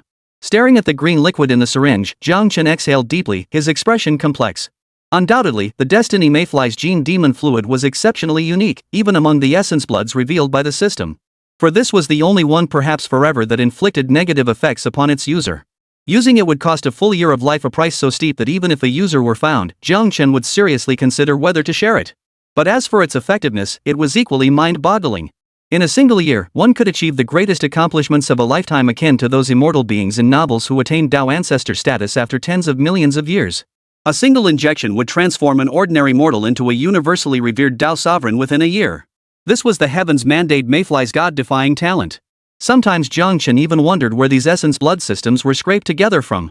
Aside from the first swallowing heaven Koi, he'd never even heard of the rest. Each talent and ability was more outrageously powerful than the last. Zhang Chen couldn't help but sigh in awe. Thankfully, the invading demon clans don't have this many monstrosities. Otherwise, I couldn't imagine how humanity could possibly win against such horrors. Chapter 12, Lin Fan's Gratitude, Su Xuanfeng's Request. When Zhang Chen emerged from the medicinal herb room, he was surprised to find not only the 3 school doctors but also Xin Feng and Lin Fan waiting quietly outside. What brings you here? Seeing the two staring at each other wide-eyed, Zhang Chen was somewhat taken aback. Hearing Zhang Chen's voice, the two finally ended their slightly awkward stare down. Before Su Xianfeng could speak, Lin Fan shot upright, racing over to Zhang Chen in 3 strides. To everyone's astonishment, he suddenly dropped to his knees with a thud, bowing his head to the floor. Thud. Thud. Thud. What are you doing? Zhang Chen froze in surprise. It was hardly necessary to pay such an elaborate tribute upon meeting him. Lin Fan raised his head, his gaze resolute and filled with gratitude. It is only right. The debt of gratitude I owe you for giving me a new lease on life is one I could never repay in a lifetime. If not for you, I'd still be that worthless nobody everyone bullied. Yesterday had been rushed. Only after returning to school did he learn Zhang Chen had already taken leave. So he arrived at the school clinic early today, determined to express his gratitude. In just one short day, he was stunned by the changes within himself. Beyond restoring his cultivation, he had actually broken through 2 minor realms just by eating. Had he pursued this through normal, gradual cultivation, it would have taken at least several months of arduous practice. Such methods were nothing short of divine. Zhang Chen reached out to help Lin Fan to his feet, pleased by the gratitude Lin Fan showed him. It proved he hadn't misjudged the man. Alright, a man's legs and waist should only bend before heaven and earth, and before his parents. If you truly wish to thank me, just bring me more high-quality demon beast essence blood once you've grown stronger. I understand, Lin Fan. The youth nodded firmly. And you? What are you here for? Is being principal so idle? Zhang Chen's gaze shifted to Xin Feng.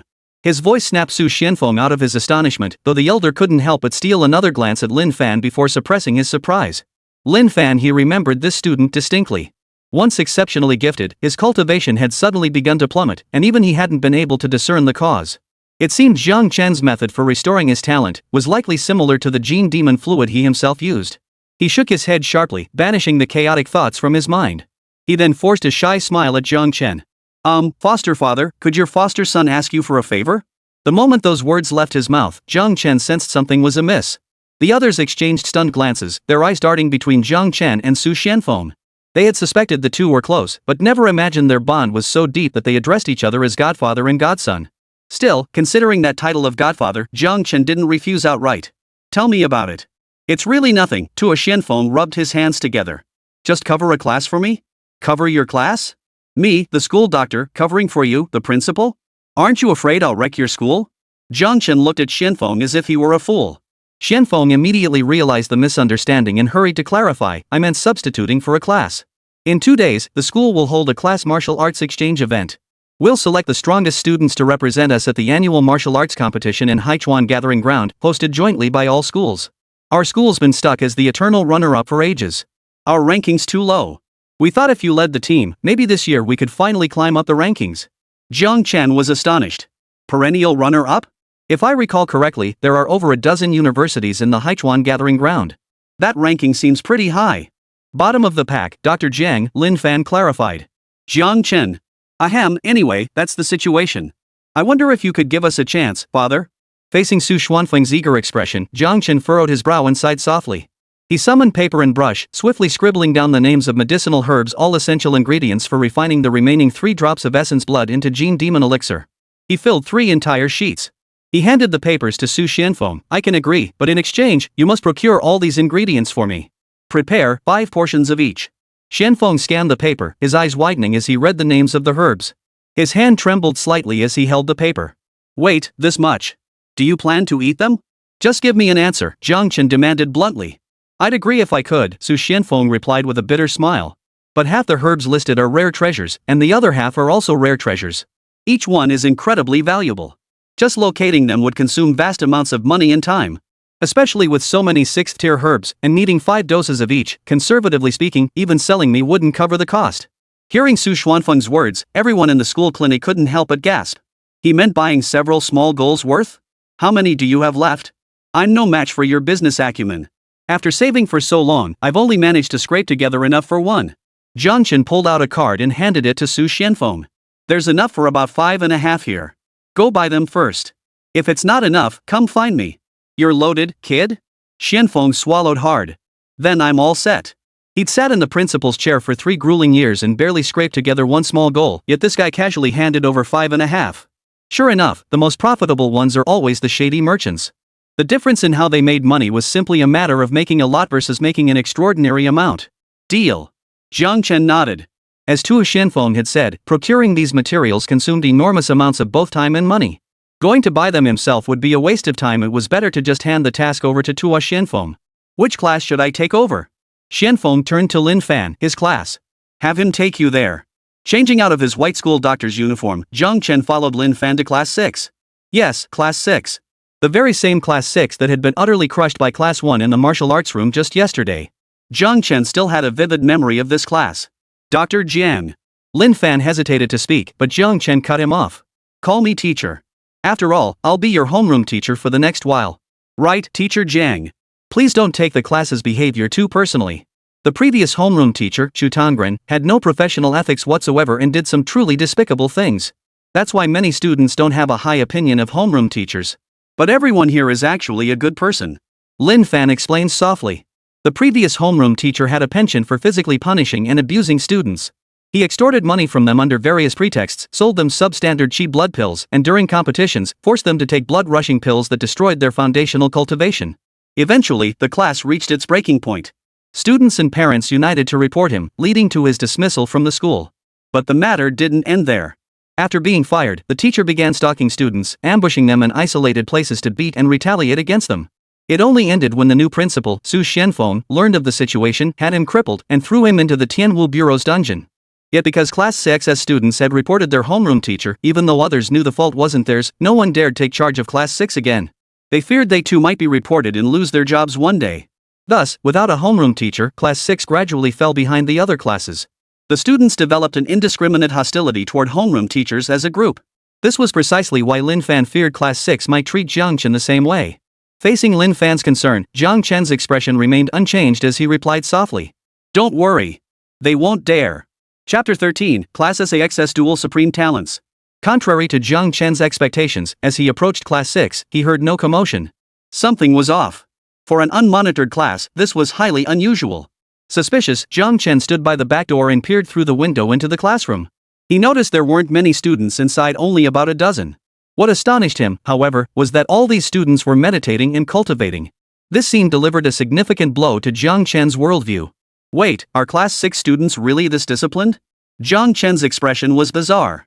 To him, whether in his past life or present one, a classroom without a teacher present was bound to be chaotic. A scene like this simply didn't exist. It was utterly impossible. Well, not really. Most of the time it's pretty chaotic. Lin Fan pondered for a moment. I heard they got bullied by Class 1 in the martial arts room yesterday. Maybe that's what triggered them. As he spoke, a cold gleam flashed in Lin Fan's eyes. He harbored no fondness for those in Class 1 either. Back when he was the martial arts school's prodigy, many had sought his advice on training Class 1 students, being the most frequent among them.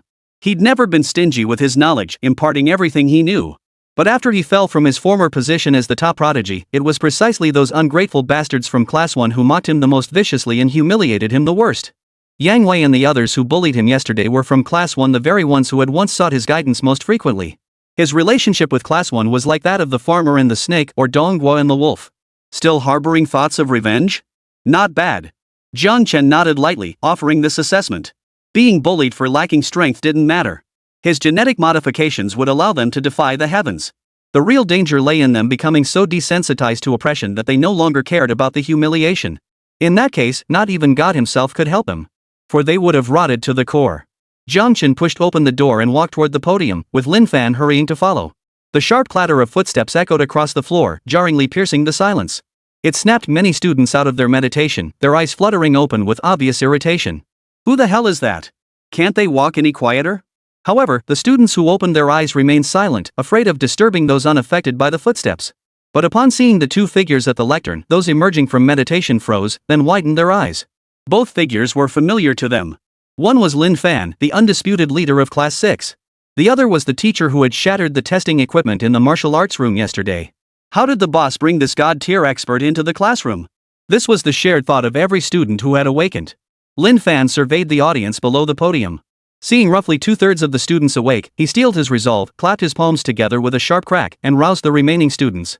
Everyone, pause for a moment. I have something important to announce. The students who had awakened later looked utterly bewildered as Lin Fan extended his hand toward Jiang Chen with a look of respect. For the time being, Dr. Jiang will serve as our homeroom teacher for Class 6. Please give him a warm round of applause. The words fell, and the classroom erupted in applause. Those who had just emerged from meditation joined in, clapping with bewildered expressions. What was going on? How did we suddenly get a new homeroom teacher? And one who smashed the testing equipment, no less. After the introduction, Lin Fan hurriedly stepped down from the stage and returned to his seat, folding his arms on the desk and assuming the posture of a model student. Jiang Chen met the gazes from the audience with a gentle smile. Since Lin Fan has introduced me, I won't go into further detail. Suffice it to say, for certain reasons, I will be taking on the role of your homeroom teacher until the joint intercollegiate competition. I know you're fed up with Class 1, so I won't teach you anything conventional. My only goal is to make you strong enough to crush anyone flat. Jiang Chen's words weren't delivered with fiery passion, yet as he finished speaking, the students' eyes began to glow one by one. Their blood boiled, as if their entire beings had been ignited by a wildfire spark. Jiang Chen's gaze swept across the classroom, finally settling on the left side, the only empty seat in the class. Where's the person for that seat? Teacher, Sister Cheng. Song Ching has been missing for nearly half a month now. A student explained. Vanished? Jiang Chen latched onto the key word. She's not at home? No, it's like she vanished into thin air. Sister Ching's parents are so desperate they've even reported it to the Tianwu Bureau, but there's still no trace of her. The student couldn't help but sigh. Ling Gu and Sister Ching were the most talented in our Class 6, yet they both suffered accidents one after another. It's like someone's targeting us. Lin Fan's face darkened. Hearing this, the other students looked despondent. Back when Class 6 was at its peak, with Lin Fan and Song Chang leading them, no other class dared to bully them. The two shared their expertise, and even without formal instruction, their cultivation progress never lagged behind others. Of course, that remained true now. Compared to other classes, their only disadvantage was the disparity in numbers, yet this alone was enough for them to be constantly beaten down by other classes. Jiang Chen pondered thoughtfully. Two geniuses, one stripped of his talent, the other vanished without a trace. Crucially, both were geniuses from Class 6, the absolute worst class. He refused to believe there wasn't something more to it. But Jiang Chen shrugged. Bring 1 drop of demon beast essence blood each tomorrow. Remember to mark your own essence blood. Of course, if possible, 2 drops would be better, 3 drops would be best, but it's not mandatory, okay? As for that Song Ching, whatever. If he's not here, he's not here. After all, he was just an ordinary temp worker. Not only had he never met the guy, but this matter had nothing to do with him and offered him no benefit. Why get involved? Song Chang? I do recall him. The Tianwu Bureau. Mo Yuqian poured tea into 2 cups, filling them 7/10 full, then answered after careful recollection. But this case is rather peculiar. We've been investigating for ages without uncovering any useful leads. Jiang Chen picked up his cup and drained it in one gulp. Mo Yuqian couldn't help but sigh at the sight. It wasn't the second brother. We've been assigned to the Haichuan settlement for so long, yet he never reached out to hang out. And now you call me over just to discuss a case? You're unethical. Watch out brotherly bonds fade. I'm not paying back that $20 you owe me. Jiang Chen scoffed coldly. You've had plenty of money over these 3 years, yet I never saw you pay me back either. Ahem, look at you bringing that up again. Mo Yuqian gave an awkward smile, took a small sip of tea, and his expression gradually turned serious. Second brother, take my advice. No matter what this girl means to you, you'd be wise to drop the investigation. This isn't simple. In just half a month, at least 3 people have taken the case and tried to find her, but without exception, they've all vanished. We still have to find her. Jiang Chen poured himself another cup of tea, downed it in one gulp, and stood up. Mo Yuqian finally couldn't hold back. Seriously, bro, what's your deal with her? Is it really worth this? If you absolutely need a reason. Jiang Chen paused slightly, as if deep in thought. Because I'm her homeroom teacher. As if that explanation felt insufficiently precise, Jiang Chen paused to add. Temporary. Chapter 14, The Calculation Pavilion, 100 Rivers Mountain Range. After leaving the Heavenly Martial Bureau, Jiang Chen went to Song Qing's residence in hopes of uncovering clues. But the outcome left him deeply disappointed. Song Qing's parents knew nothing about it, only that their daughter had never returned home after that day's school dismissal. They reported it to the Heavenly Martial Bureau, plastered missing person posters all over the settlement. The couple exhausted every possible avenue, depleting their savings in the search for their daughter, yet to no avail. It felt like a grain of sand tossed into the ocean, leaving not even a ripple. The couple clung to each other, weeping as they called out Song Qing's name. The woman's wrinkles deepened noticeably, her mind already showing signs of distress, while the man's hair had turned mostly gray. Jiang Chen watched this scene unfold, then quietly slipped away without disturbing them. The setting sun slanted low, painting the sky orange. Can a person truly vanish into thin air? Jiang Chen murmured to himself, unconsciously clenching the paper bearing Song Qing's birth chart. Earlier at Song Qing's home, he could see that her parents truly loved her and absolutely respected her wishes. This was evident in Song Qing's deathly Barbie pink room, 4 walls plastered with the color, an atmosphere thick with awkwardness and social depth, even the bed matching the theme. Parents open-minded enough to agree to decorate a room like that could never harbor excessive controlling tendencies. With such a harmonious family, there was no possibility of rebellion against her parents. At school, it was always her bullying students from other classes. Neither family nor school seemed to be the cause. It was as if she had vanished into thin air. You've got to be kidding me, I'm not buying that. A cold glint flashed in Jiang Chen's eyes. Jiang Chen found a relatively quiet alley nearby and slipped inside. He pulled out his phone, found the contact, and dialed the number. Beep, beep, beep. The call connected quickly. Well. Isn't this the infamous crooked businessman himself? What brings you to call your little brother here? A sarcastic voice crackled through the speaker. I'm truly grateful to you, you bastard. When I was cultivating my chi and blood to buy ammo, you gave me the damn demon fire incineration pill. I really? Li Tenji. Jiang Chen took a deep breath. I need a favor. The voice on the other end fell silent. After a few seconds, Li Tenji's sullen voice broke the silence. Speak. Find someone. Jiang Chen said, sending a photo of Song Qing's information over. Wait. With those 2 terse words, the call was abruptly ended. Jiang Chen closed his eyes briefly. With almost no leads to go on, seeking this person's help was the best solution he could think of. If even Li Tianji couldn't be found, then he was truly helpless. The Calculation Pavilion. The sole faction among the human race dedicated to the profound study of divination and calculation. The tower's master, the elder of heavenly mechanics, divines cosmic patterns and calculates karmic futures. He stands as the foremost practitioner of deductive arts and martial cultivation, having repeatedly foretold major events that averted calamities for the human race. Yet the will of heaven cannot be spoken to, utter it would drain one's lifespan. With the elder's lifespan now nearing its end, he seeks to prevent the inheritance of these divination arts from being severed. He has traveled far and wide to find gifted young individuals, intending to pass on his knowledge before retiring to live out his remaining days. Li Tianji was one such chosen disciple. At this moment, Li Tianji sat with eyes tightly closed and brows furrowed. Through the information transmitted by Jiang Chen, he strained to calculate the possible locations of Song Qing. Yet no matter how hard he tried, all he could see was a vast expanse of white. Why is this happening? Li Tianji opened his eyes, utterly perplexed. He picked up his phone and typed a message, but hesitated just as he was about to send it. He deleted the words sorry, I couldn't figure it out one by one. His hesitant gaze hardened into resolve. Rising, he retrieved a long, narrow box and made his way to a more spacious courtyard.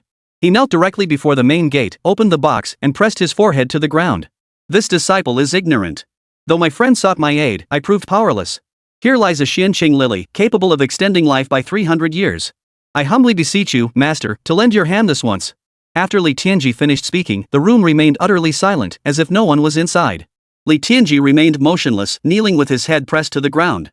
After a long while, a soft sigh echoed from within the chamber. Tianji, tell your friend to go to the 100 Rivers Mountains.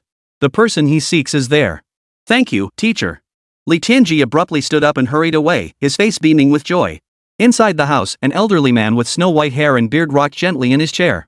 His gaze seemed to pierce through the door, following the departing figure of the youth. A benevolent smile curved his lips.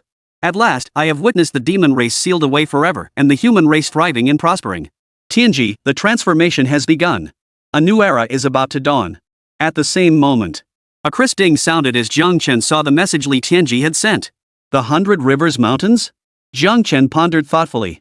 The Baichuan Mountains were the closest mountain range to the Haichuan gathering ground. Legend had it that they weren't originally named this, but the name was changed to Baichuan later to align with the settlement's name. Since the demonic race's invasion, fissures could appear at any moment in the wilderness beyond the settlement. Wherever rifts appeared, demonic beasts inevitably followed. If one was unlucky, they might even encounter a small demonic tide extremely dangerous. Therefore, the entrances and exits of the settlement were the most rigorously patrolled areas by the Tianwu Bureau. Every person attempting to enter or leave the settlement had to present credentials before being allowed passage. This rule applied to every settlement. The slightest lapse could spell utter ruin for the entire settlement. So how did Song Cheng slip out of the settlement undetected and enter the 100 Rivers Mountains? What condition is she in now? Is she even still alive? Knowing Song Cheng's location only deepened the question swirling in Jiang Chen's mind. His fingertips tapped lightly on the screen keyboard, typing out the words thanks and sending them to Li Tianji. Fortune teller 50, instead of thanking me, why not give me more life-extending stuff? Fortune teller 50, you know revealing heavenly secrets shortens our lifespans. Fortune teller 50, sullenbunny.jpg. Learning Song Cheng's location eased Jiang Chen's mind considerably. He grinned and sent him a bros got your back.jpg emoji. Fortune teller 50, I'll let this one slide, consider it repayment for saving my life last time. Fortune teller 50, one more time and we're even. Starting the next time after that, I'll charge. 45 divinations, bloomybunny.jpg. Jiang Chen stared at the messages Li Tianji sent, unable to suppress a chuckle. This guy actually remembered that mess from 2 years and 3 months ago? It was just helping him subdue the 300-pound slightly chubby loli who tried to force herself on him. He'd almost forgotten about it himself. 45 fortune teller, oh, right. Jiang Chen? Staring at the sudden message, Jiang Chen froze. Under his gaze, 2 more messages arrived in quick succession. Fortune teller 50, actually, your evil fire-burning body pill works pretty well.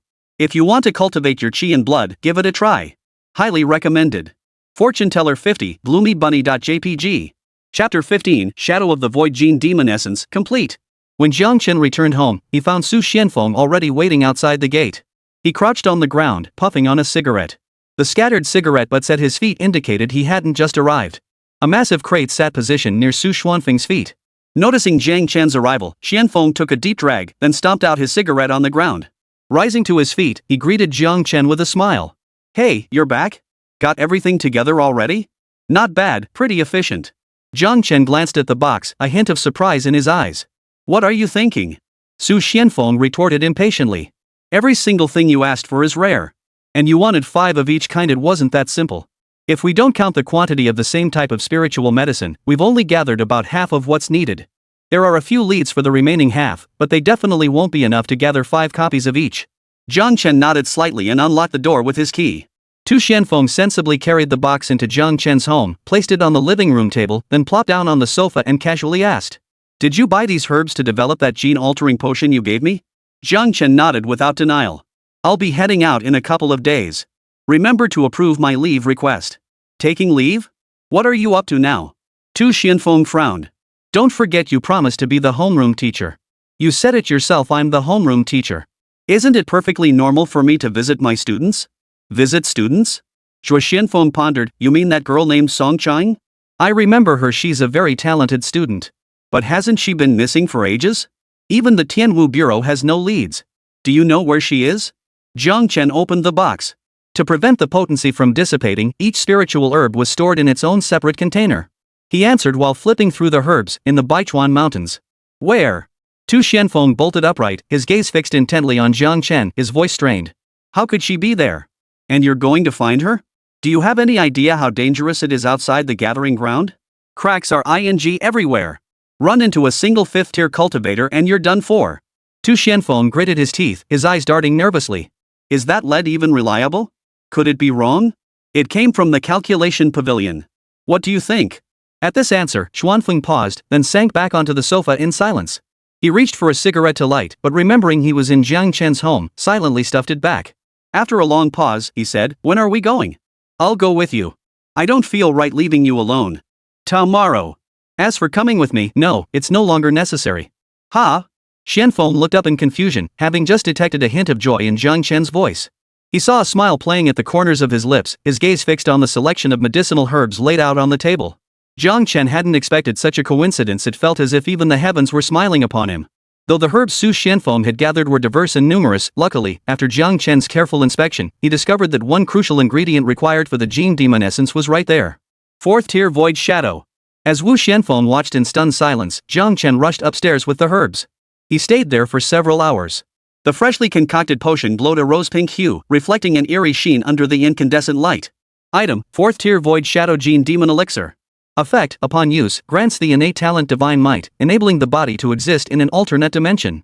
Ordinary attacks cannot touch it, but when attacking, the body transforms into physical form. Reading the information provided by the Eye of Truth, Jiang Chen's lips curved upward. Success! Among the few drops of essence blood in his hand, the Void Shadow possessed the most formidable life-preserving capability. All he needed was to find a 4th tier martial artist to absorb it, and he could directly share the Divine Might talent. Then, no matter how perilous the gathering grounds became or how formidable the enemies encountered, as long as they lacked the power to directly strike the alternate dimension, he would remain unscathed, innately standing on unshakable ground. Suppressing his excitement, Jiang Chen picked up the demonic gene serum and gently closed his eyes. But then came the question: there weren't many 4th tier martial artists in the Haichuan settlement. Who should he choose? Xianfeng had already reached the 4th tier. But he had already injected the ghost demon Mad Lion's gene demon fluid at the 3rd tier. A second injection would only cause the genes of 2 top-tier demon beasts to clash violently within his body. The likely outcome? Su Xuanfeng's body would collapse under the pressure, exploding with a loud bang. Jiang Chen's eyes snapped open as a face emerged in his mind. The black market. Su Yunsheng. Achoo! Achoo! Su Yunsheng shivered, deftly wiping his nose with a handkerchief. He couldn't help but mutter under his breath. Damn it, today's been cursed. I haven't sneezed in years, so why won't it stop today? Can a 4th tier martial artist even catch a cold? Feeling the hostile, greedy stares from all around, Su Yunsheng suspected it might not be a cold at all. Perhaps someone had set their sights on him. He lowered his head slightly, hiding the cold glint that flashed in his eyes. Damn it, his bidding had been too flashy, drawing the attention of a bunch of scumbags. He'd regretted it the moment he returned yesterday. While the demonic blood serum was miraculous, he'd been reckless. Now several groups were tailing him, all intent on killing him for the treasure. He should have played it safe in the last 2 auctions. That way, instead of being killed for his treasure, he could have been the one killing others to seize theirs. But how exactly is that gene demon fluid crafted? Su Yunsheng drifted into thought. After leaving yesterday, he packed it up and sent it back to the Dragon's Nest headquarters overnight. He'd had 2 first-tier martial artists test it, and the results matched the shopkeeper's claims exactly. He had truly stumbled upon a treasure trove. I wonder if the shopkeeper will stock 4th-tier gene demon fluid before I complete my mission and leave the Haichuan gathering ground. Thinking of Suya, who had nearly broken through to the 9th level of the 2nd tier after just 1 bath in the evening in morning glow, Su Yunsheng's eyes filled with envy. I'd love to play with a whole talent like that too. As Su Yunsheng indulged in his fantasies, someone stopped before his stall. How much for 3 drops of 2nd tier azure bird essence blood? Su Yunsheng instinctively opened his mouth to answer, but suddenly realized something was off. The voice sounded familiar. He instinctively looked up to find Ultraman standing before him. It's you! Su Yunsheng's pupils contracted sharply, his heart trembling violently. Jiang Chen kept his hands in his pockets, offering no reply. Looking to buy some gene demon essence? Follow me. Su Yunsheng stared intently at the Ultraman before him, then rose and led the way in another direction, stopping only at the deepest recess of a dead-end alley. What's this about? Jiang Chen remained silent, merely pulling out the Void Shadow's gene demon fluid and waving it before him. This is a 4th-tier gene demon serum. How much or what are you willing to trade for it, old customer? Chapter 16, another hidden edition. A world full of hope. After a long while, Ultraman emerged from the alley. What transpired between the two remained unknown. In the alley, Su Yunsheng's expression was complex. It turned out his intuition from yesterday when facing Jiang Chen wasn't a mistake. The other had truly seen through his cultivation level. When had such a formidable expert appeared in the Haichuan settlement, and so young at that? But more unsettling than that was the vivid crimson 4th-tier demonic gene serum in his hand. Just moments ago, he'd been wondering when he might obtain usable gene demon fluid to unlock talents and grow stronger. He never imagined it would happen so quickly. The entire process had taken less than 20 minutes. Of course, even after striving with all his might, the price he ultimately paid was no small matter. While no money was demanded, he had surrendered an immense quantity of spiritual medicine ingredients, every last one he carried. The lowest grade was first tier, while the highest included 6th tier spiritual herbs. In any case, the total value was certainly no less than a small fortune. Please don't let me down, Su Yunqing murmured to himself, about to use the gene demon fluid when a call came through. This left Su Yunqing feeling utterly frustrated, akin to the sensation of being on the verge of reaching the pinnacle only to plummet back down. Hello? You have a lead on the fire bearer's location? Where is it? Su Yunqing's tone turned solemn. Then assemble the forces and head to the 100 Rivers Mountains. Surround and eliminate them. Jiang Chen was in a fairly good mood. Before leaving, he didn't forget to pocket the 3 drops of Qinglan bird essence blood from the vendor's stall. This transaction yielded nearly as much as he'd anticipated. Among the spiritual herbs obtained from Su Yunsheng, there happened to be a 6th tier spiritual herb, the Yenluo grass, which was precisely what was needed to develop the life and death butterfly gene demon essence. Now, to complete the 6th tier life death butterfly gene demon elixir, only 5 more 6th tier spiritual herbs remained: Yellow Springs bamboo, reincarnation jade, yin yang flower, sickness wood spring, and cataclysmic willow. Jiang Chen had made up his mind. Once the life death butterfly gene demon elixir was complete, he would save it for Li Mingyue. After all, with her talent, it wouldn't take her long to break through to the 6th tier. Late into the night, Jiang Chen finally heard the system prompt in his mind as he had hoped. Esteemed gene demon physician, congratulations on creating a new demon cultivator. Congratulations on obtaining 5th tier dream moth essence blood.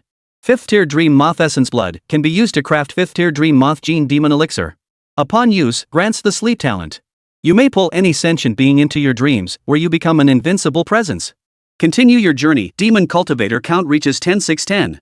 New shared target, Demon Cultivator Sequence 003 Su Yunqing, Shadow of the Void. Jiang Chen's eyes flickered briefly before he decisively chose to share Su Yunqing's Shadow of the Void talent. The next moment, Jiang Chen felt an immediate difference. He attempted to exit not through the door nor the window but simply slipped through the wall like water. Turning back, the wall remained completely undamaged. Next, Jiang Chen raised his palm, transforming it into a blade, and swung it down at the painting hanging on the opposite wall. With a loud crack, the painting shattered into pieces. Jiang Chen smiled faintly, thoroughly satisfied with these 2 abilities. Yes, 2 abilities, another hidden feature. Effect 1, Divine Might. Upon activation, the body exists in an alternate dimension, impervious to ordinary attacks. However, when initiating an attack, the body transforms into physical form. Effect 2, Void Slash. Within line of sight, cleaves through space to strike the target. Effect 2's Void Slash could be explained more simply as attacks ignore distance. Even with the line of sight restriction, it remained a profoundly sinister ability. Paired with the true damage effect of Nether, it remains just as sinister. Imagine Jiang Chen drawing his sword. His opponent expects close combat, only for the blade to pierce straight through their lungs with a single thrust. It's all about that ghostly frame opening, completely unblockable. Sharing the Shadow of the Void ability gave him greater confidence in his safety after emerging from the gathering place. The next day, Jiang Chen presented his completed access credentials to the patrolling Tianwu Bureau members. After verification, he stepped outside the settlement, his figure gradually fading into the horizon.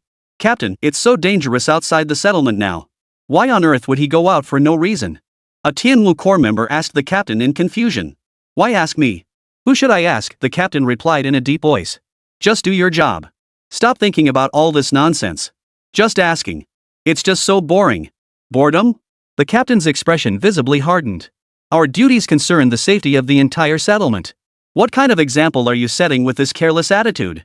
After patrol duty ends, you'll do 5,000 push-ups. And copy the Tianwu Bureau Code of Conduct 30 times. The speaker immediately wilted. Yes, Captain. The lands beyond the settlement were known as the wilderness.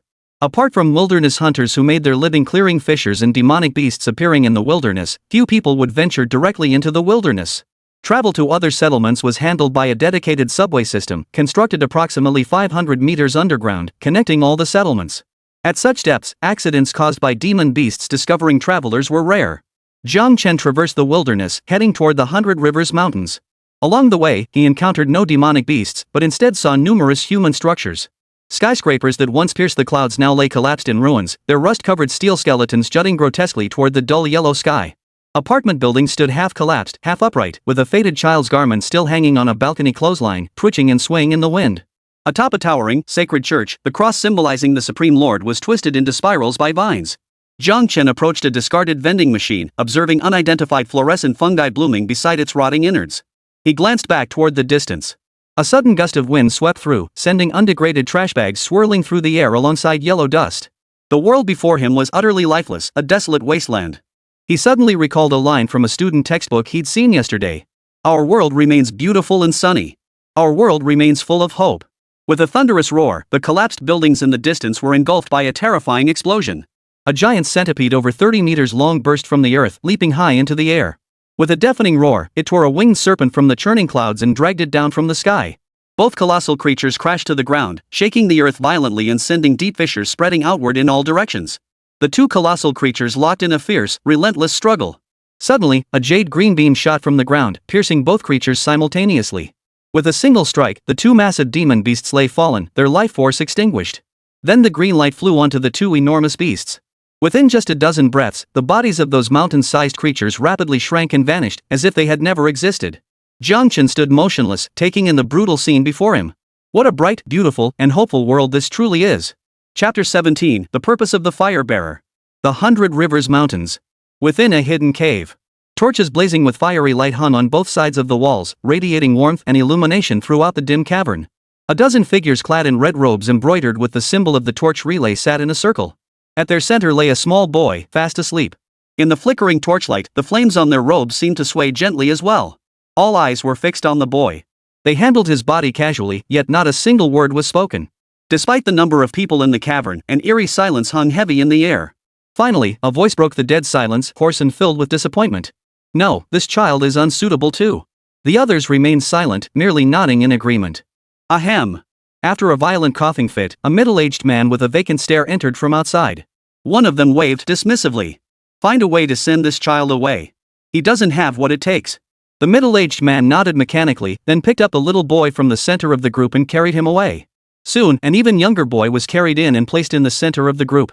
Several of them felt his bones, then pried open his eyelids to examine. Average. Someone offered the assessment. The others silently nodded in agreement. Send him down. Someone sighed, pressing their fingertips to their temples. Or, perhaps we should just let the master find a makeshift container for now? After a long silence, someone tentatively suggested. But this remark enraged another, who slammed his fist on the floor. Make do my ass. The Lord has only 2 reincarnation chances left. How could we possibly make do? I told you we shouldn't have come to the Haichuan gathering ground. How many times now? Nothing but second-rate trash. What kind of promising talent could this godforsaken place possibly have? If you won't find targets in small places, then go to the Shangjing gathering ground. That place is full of geniuses. As long as you don't mind the master getting crushed to death once discovered, feel free to look around. The cold retort silenced the enraged man. The reincarnation technique remained imperfect. Anyone reaching the 7th tier of martial cultivation could detect something amiss. Their Fire Bearers organization had once had a 7th tier expert target a remarkably gifted youth. After successfully reincarnating into the boy's body, the reincarnator was discovered by the youth's family's powerful members and brutally crushed to death, soul and spirit utterly annihilated. Sigh. We Fire Bearers are clearly working for the future of the human race, to keep our combat strength at the highest level. Why do we now resemble some villainous organization? The enraged individual sighed deeply. The so-called passing the flame meant passing the spark of hope to the next person. What is the hope of the human race? Superior combat power capable of standing against the demonic tribes. A gifted child whose future potential remains uncertain versus a reincarnated powerhouse who guarantees a solid foundation and elevates the ceiling. For the human race, the choice between the two should be obvious to anyone. Yet reality turned out exactly the opposite. Not only did the Flame Bearers fail to gain recognition from the Great Zhou, but they were branded as heretical cults akin to other deviant organizations, earning bounties on their heads. Yet their actions clearly benefited the human race. Seeing the enraged man slump into his seat, the leader waved his hand, signaling the middle-aged man to continue. To everyone's surprise, however, the one brought forward this time was a young girl. We've reviewed all the male vessels. The remaining ones are female vessels. Facing the collective gaze, the middle-aged man explained expressionlessly. Everyone. The crowd exchanged bewildered glances, momentarily at a loss. Finally, the leader cleared his throat twice and said, everyone, please continue with the inspection. After all, every mission and action undertaken by us Firebearers is for the great revival of the human race. Surely the Lord wouldn't mind losing a mere inch or two of this thing. Gone is gone. The group nodded in agreement, reasonable. But just then, someone darted into the cave at breakneck speed. He dropped to one knee before the group. Bad news, everyone. Someone is heading straight for us. At that moment, Jiang Chen had already crossed the wilderness and entered the 100 Rivers Mountains. A second-tier demon beast resembling a wild boar, which had attempted a sneak attack only to be brutally countered, lay skinned and gutted before him. Jiang Chen had severed one of its thighs and was now roasting it over an open fire. The flames sizzled the thigh meat, causing it to ooze oil and fill the air with a mouth-watering aroma. Jiang Chen tore off a piece, stuffed it into his mouth, and chewed. Immediately, his brow furrowed. This simple preparation couldn't be called tasty, it was more like chewing wax, barely edible. Ah, if only I'd brought seasonings on this trip. Then I'd be willing to believe this world truly is sunny, beautiful, and full of hope. Jiang Chen mused, though in the end, he devoured the entire beast. Jiang Chen felt his netherworld power surge significantly, while his vital energy and spiritual essence within his body also grew stronger. Name, Jiang Chen. Identity, martial artist, genetic demon physician. Realm, 4th tier, 3rd layer. Techniques, Skywalk mastery, wave perfection. Talents, Devour, Nether, Mad Demon, Divine Might, Void Slash, Stellar, Purple Flame, Glowing Radiance. Inventory, Tier 1 Destiny Mayfly Gene Demon Essence, Tier 3 Mirror Skeleton Essence Blood, Tier 5 Dream Moth Essence Blood, Tier 6 Life Death Butterfly Essence Blood. Current stage, Demon Cultivator count, 610. Less than a day after emerging, Jiang Chen forcibly broke through 2 realms using his Devour talent. It must be understood that the higher a martial artist's realm, the exponentially greater the difficulty of breaking through. Even for an ordinary 4th tier martial artist, breaking through requires at least 3 months under optimal resource conditions. The terrifying potential of the devouring talent was slowly being unveiled by Jiang Chen. The 100 Rivers Mountains, deadly to others, now functioned as nothing less than a vast training ground for him. Any demon beast, as long as its strength didn't surpass his, would become an experience point baby once it entered his stomach. Too bad I don't have a specific location. The 100 Rivers Mountains are quite vast. Jiang Chen rose, brushing dust from his clothes as he muttered. Suddenly, his eyes narrowed sharply. A silver streak pierced the air from afar, tearing through space at unimaginable speed. It shot straight through Jiang Chen's body and the thick tree trunk behind him, finally embedding itself deep into the ground further back. Looking down, Jiang Chen saw it was a silver thread as thick as his thumb. His body shifted sideways, moving as if in a projected image, leaving him unscathed. Divine my talent. Jiang Chen looked toward the source of the silver thread and saw a massive silver spider crawling down from the top of a 100-meter-tall tree. 6 purple compound eyes, filled with murderous intent, fixed on Jiang Chen as the creature emitted a sinister hissing sound. Seeing this, Jiang Chen couldn't help but feel a jolt of surprise. The golden iron demon spider fed on metal ores and possessed a relatively docile nature, yet its combat prowess far exceeded expectations. At a mere 4th tier, 7th rank, it could hold its own against ordinary 5th tier demon beasts. Not only could its exoskeleton evolve based on the minerals and metals it consumed, granting it unparalleled defensive attributes, but even the silk it spun was incredibly hard at top-tier materials suitable for forging without further processing. Yet, Jiang Chen sensed something profoundly wrong with the golden iron demon spider before him. Not a trace of gentleness could be seen on this demon spider. All he sensed emanating from it was pure, unadulterated killing intent. Chapter 18, The Golden Iron Demon Spider's Wrath. An unexpected encounter with Su Yunsheng? SSSS. The golden iron demon spider let out an angry hiss, launching another strand of silk as hard as metal. In an instant, it pierced through Jiang Chen's chest and sank into the earth. Jiang Chen glanced back and couldn't help but gasp in horror. Damn it, did I steal your daughter or sleep with your wife? Is this level of madness really necessary? Jiang Chen grumbled under his breath, intending to shake it off with his divine might rather than engage in a direct confrontation. This golden iron demon spider was clearly abnormal. With its attack speed and destructive power, it was a bona fide 5th tier demon general level beast. In the 100 Rivers Mountains instance, it reigned supreme. Confronting it would bring Jiang Chen more harm than good, offering no real advantage. Just then, the golden iron demon spider shot another strand of silk, piercing Jiang Chen's forehead. You idiot! Jiang Chen simultaneously activated Void Slash, Purple Flame, and Netherworld. Purple flames ignited in Jiang Chen's hands, instantly piercing through space to materialize upon the golden iron demon spider. The purple flame possessed the innate property of incinerating all things. Combined with the true damage effect of Nether, even if the damage dealt was limited, it was real and tangible. The demon spider let out a piercing screech, its body convulsing in agony. The metallic growths on its carapace flared with light, forcibly repelling the flames from its body. Yet the metal on its back bore black scorch marks left by the purple flames. Looking forward, Jiang Chen was nowhere to be seen. The 6 purple eyes of the golden iron demon spider flashed with terrifying murderous intent. It couldn't fathom who it had offended. It didn't harm living creatures. It ate iron chunks daily and occasionally feasted on shiny metal. It was the finest spider in the 100 Rivers Mountains. And what did it get? Just venturing out for food, only to have its mother killed, its wife and unborn child stolen, and even its home burned to the ground. Now it was being toyed with by those 2-legged beasts. Never had the golden iron demon spider hated humans so intensely, nor had it ever agreed so wholeheartedly with other demon beasts' views of the two-legged creatures. Not a single biped is good. Therefore. Yes, it was going dark. It stared coldly at the spot where Jiang Chen had just stood. It turned and walked off in the opposite direction. At the same time, sensing the golden iron demon spider hadn't followed, Jiang Chen quietly breathed a sigh of relief. If this creature stubbornly insisted on fighting to the death, it would be a real hassle. After all, it was a genuine fifth-tier beast. Even if he could slowly wear it down, it would inevitably consume a huge amount of his time and energy. Sigh, if only I possessed divination abilities, he mused. Then I could pinpoint its exact location. The 100 Rivers mountains are so vast, how long would it take to search them all? Gazing into the distance at the endless, sky-obscuring dense forest stretching beyond sight, Jiang Chen felt helpless. Crackle crackle boom. Amidst the deafening noise, Jiang Chen suddenly noticed dust billowing in the distance and several trees being knocked down by some impact. Hesitating briefly, Jiang Chen hurried toward the commotion. The commotion felt less like a battle between beasts and more like a clash between martial artists. He hadn't heard any demon beast cries earlier. When he arrived at the scene, the sight before him confirmed his suspicion. 6 martial artists clad in black and red combat gear stood over the lifeless form of a red-robed figure. But upon recognizing the figure who seemed to be the leader among the 6, Jiang Chen couldn't help but feel profound astonishment. For this was a familiar face, his biggest client in the black market. Su Yunsheng. Had he come here to test his strength after using the demonic gene serum? His gaze swept back and forth between the 6 warriors and the unconscious red-robed figure. His brows gradually furrowed as Jiang Chen felt something was off. Rather than testing their strength, he sensed these men had a precise objective. After all, their attire wasn't the kind worn by wilderness hunters, it was the standard combat uniform of Tianwu Bureau martial artists. Wait, is this guy really only a 4th tier? It doesn't feel like it at all? One of the 2 women among the group couldn't help but vent. 6 of us 4th tier fighters nearly got killed by him.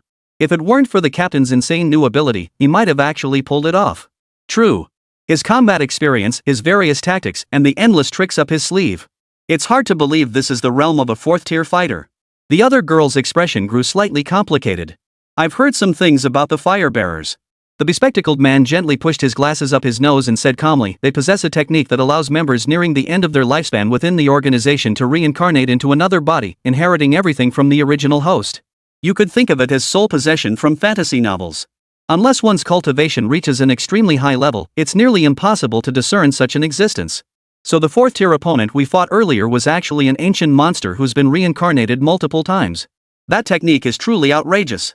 Xiaopeng, the chubby member of the team, glanced at Su Yunqing and chuckled. Still, it's nothing compared to the captain's ability to phase right through attacks. Su Yunqing secretly basked in his teammates' praise, but outwardly he gave Xiaopeng a hard slap on the shoulder. He teased back, you actually think my ability is invincible? It has limitations, you know. For instance, he couldn't enter the void state while attacking. As for the duration of the void state, it was practically passive, requiring almost no energy expenditure. Su Yunsheng reflected inwardly. At first, he'd thought the price tag was steep for the materials required, somehow not worth the cost. But now that he'd used it, he felt like the owner was running a charity. The ability to become intangible and immune to physical attacks alone was worth trading a 9th tier spirit medicine for.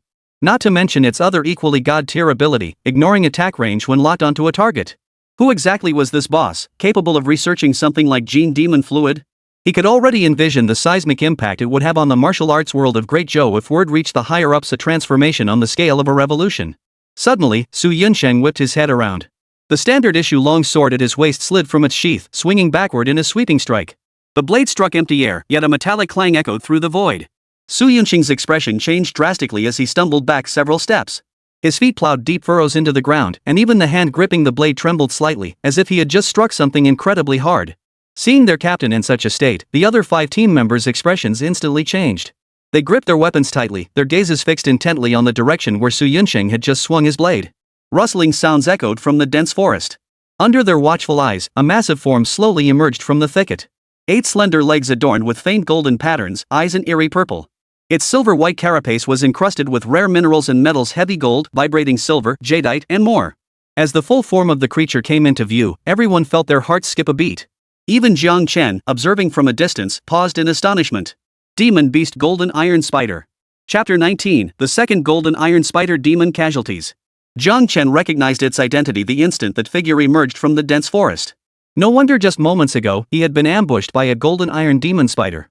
However, after a brief observation, Jiang Chen was certain this golden iron demon spider was not the same one he had encountered earlier. Its cultivation level was lower, nowhere near the 5th tier. Moreover, this golden iron demon spider's physique was relatively slender compared to the other, lacking some of the power and possessing a touch more grace. Without a doubt, this was a female golden iron demon spider. Even among the vast array of demon beasts, the golden iron demon spider was considered a remarkably rare species. They typically lived in pairs, one male and one female. Barring any surprises, this golden iron demon spider was likely the mate of the one that had just ambushed him. Reflecting on the male's unusual mental state, Jiang Chen fell deep in thought. Could it be that this female golden iron demon spider had cheated on her mate, forcing the male to wear the horns, driving him into a frenzy that caused him to attack indiscriminately? Below them now. The demon spider's 8 legs moved in alternating steps, sending chills down Su Yunqing and the others' spines. They had just finished a grueling battle, only to face another formidable foe. How could they possibly fight this? Everyone, hold on. I'll go up and distract it. You turn and run, remember to spread out. Su Yunqing took 2 steps forward, flexing his numb wrists from the recoil, his voice heavy. The 5 exchanged silent glances across the distance, nodding faintly. No one questioned the decision. They understood clearly that Su Yunqing remained because his strength was sufficient. Even if he couldn't defeat it, his newly acquired ability to pierce through solid forms would ensure he remained unharmed against the golden iron demon spider. Staying behind would not only be useless in the upcoming battle but would also distract their leader. Su Yunqing stood with his blade raised, his expression solemn. Just as he was about to confront the golden iron demon spider, it let out an anxious hiss at him, its 8 legs pacing restlessly in place. Su Yunqing's brow furrowed with confusion. He sensed no fighting intent from this golden iron demon spider before him. Instead, its behavior seemed to be trying to convey something to them. It wasn't just Su Yunqing, the other members who had been ready to flee also sensed something was amiss. One team member cautiously glanced at him. "Captain, look at this." Su Yunqing felt a surge of conflict within himself. But at that moment, the golden iron demon spider's screech suddenly turned agonizingly shrill. Startled, everyone immediately turned to look at it. They saw the golden iron demon spider press down with its 8 legs, its trembling body crackling with indigo lightning. Its 6 gem-like purple compound eyes twisted in agony and struggle. Finally, they were engulfed by a raging crimson glow. SSS. The golden iron demon spider's aura surged. This time, its hiss carried no impatience, only the most absolute savagery and the purest intent to kill. "Quick!" Su Yunqing's face paled.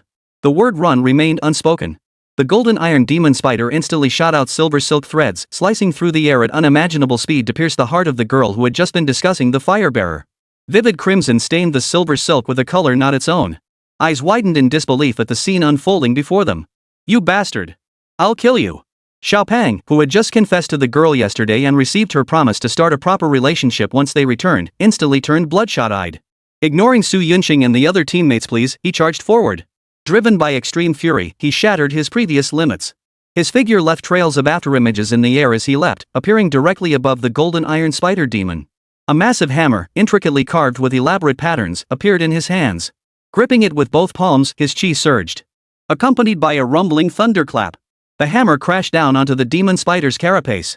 Amidst the deafening roar, the ground beneath the golden iron spider's feet caved in several inches under the hammer's impact. Dust billowed upward. This was Xiaopang's all-out strike, channeling every ounce of his vitality. His eyes burned crimson, as if blood might spill from them. His breath came in ragged gasps, and his ears rang with a deafening roar. Yet he paid no heed to his own condition, his gaze fixed intently ahead. Now, he only wanted to witness the gruesome sight of the golden iron demon spider being smashed to pieces by his hammer. But the ringing in his ears drowned out Su Yunqing's desperate shout of "Get out of the way! Get out of the way!" The sound seemed to contain all the fury in the world. As the screech faded, a silver, razor-sharp spider leg tore through the dust, lunging straight for Xiaopang's head. Su Yunqing activated, slashing the void, swinging his blade to meet it. A flash of fire erupted, causing the leg aimed at Xiaopang to swerve slightly off course. Before Su Yunqing could catch his breath, another spider leg tore through the dust, aiming straight for Xiaopang's temple. Everyone's pupils contracted. Even Su Yunqing felt despair. Sword of Void allowed him to ignore attack range, but the recoil from his previous strike left him no time to shield Xiaopang from the second blow. Only the girl held back, unable to resist closing her eyes, terrified of witnessing the gruesome sight of Xiaopang's brains splattered across the ground. 1 second, 2 seconds, 3 seconds. The crowd stood frozen in shock. The expected sound of flesh tearing never came. Instead, a clear voice reached their ears. "I see. I understand everything now." Following the voice, they saw a tall young man slowly emerge from the shadows. One hand in his pocket, the other raised as if grasping something. Several gazes froze in disbelief. They never expected to encounter others in the perilous 100 Rivers Mountains. Only Su Yunqing's eyes widened as he stared at the familiar face of the young man, exclaiming in surprise, "Boss." Jiang Chen gave him a slight nod in greeting before turning to the stunned little fat and snapping, "Get out of the way." Following Jiang Chen's gaze, the others turned to look at the chubby boy and noticed the second spider leg suspended mid-air, seemingly held fast by some invisible force. But at Jiang Chen's words, Xiao Pang's eyes dimmed. "I don't even have the strength to avenge Xiao Mei. What's the point of me living?" Jiang Chen.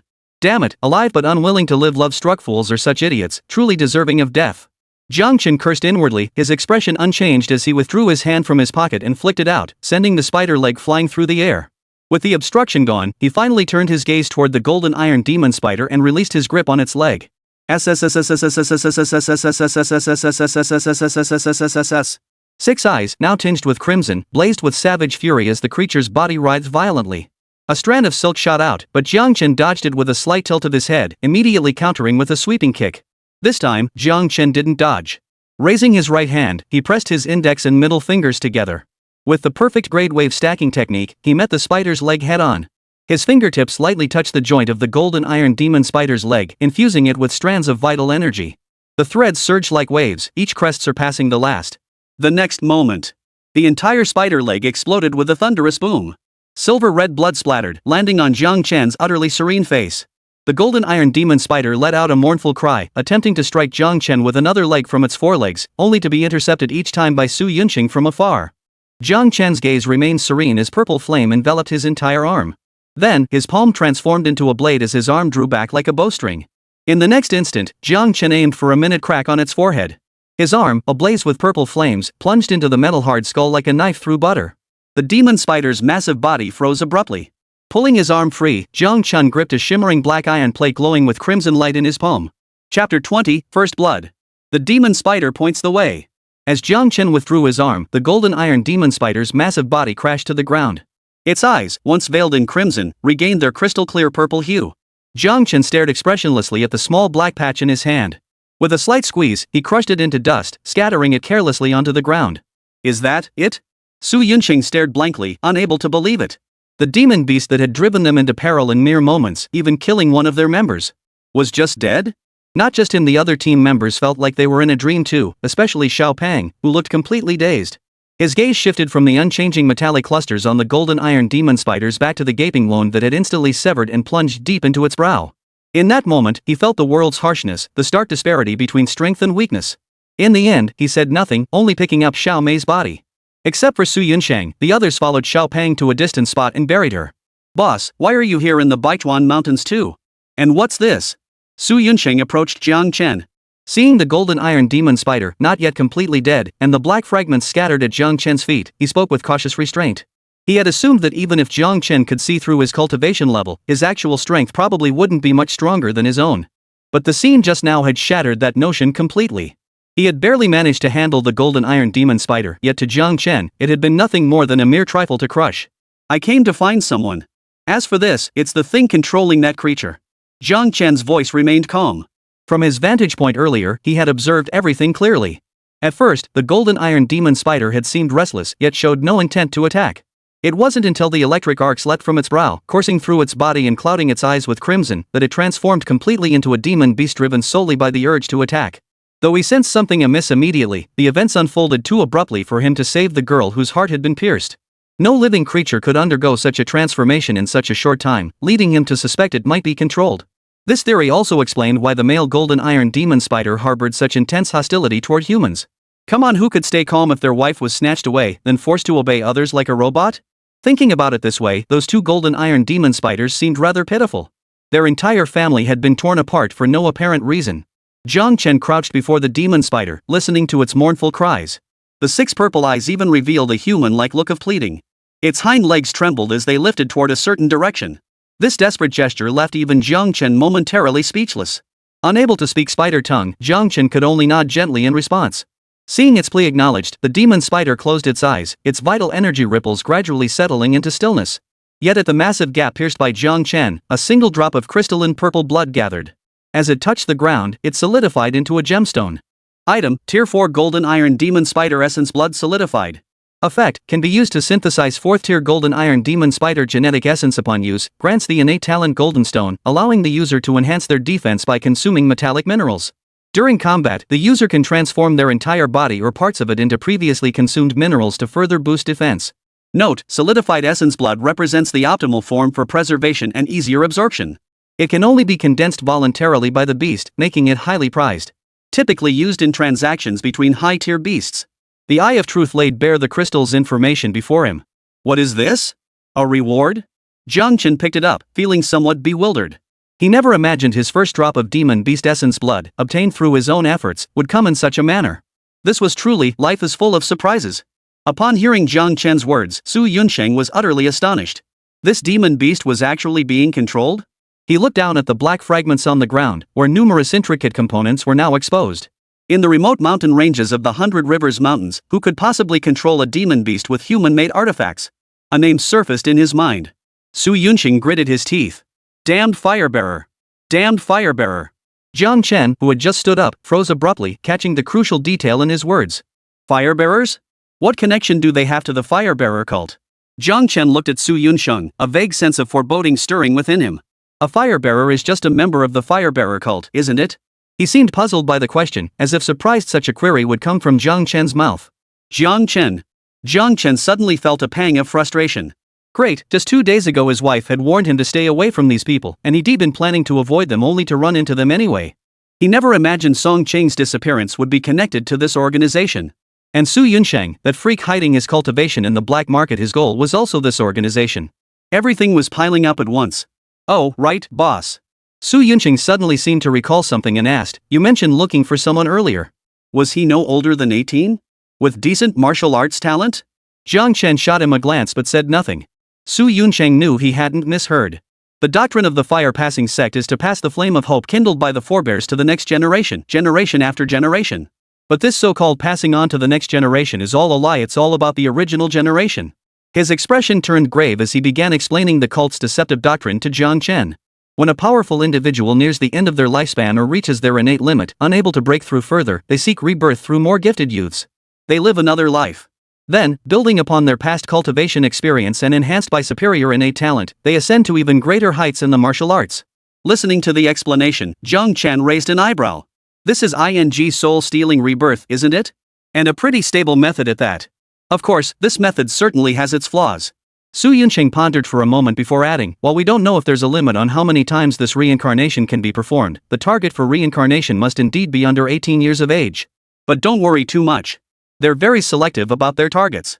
Unless you're exceptionally talented, you shouldn't be targeted. By the way, what about the person you're looking for?" Jiang Chen pondered, currently at the 6th level of the first tier. Shouldn't be 18 yet. Su Yunsheng staggered back, eyes wide. Is this even human? Ignoring Su Yunsheng, Jiang Chen headed toward the direction the golden iron demon spider had pointed before dying. Since they were controlled by the Firebearer, that direction must lead to their base. He had no time to waste. If Su Yunsheng was telling the truth about them coveting high-quality hosts, then Song Qing's current situation was extremely dangerous. Watching Jiang Chen walk away, Su Yunsheng did not immediately follow. Instead, he gathered some leaves from the surrounding area and lit them as paper money offerings at the girl's grave.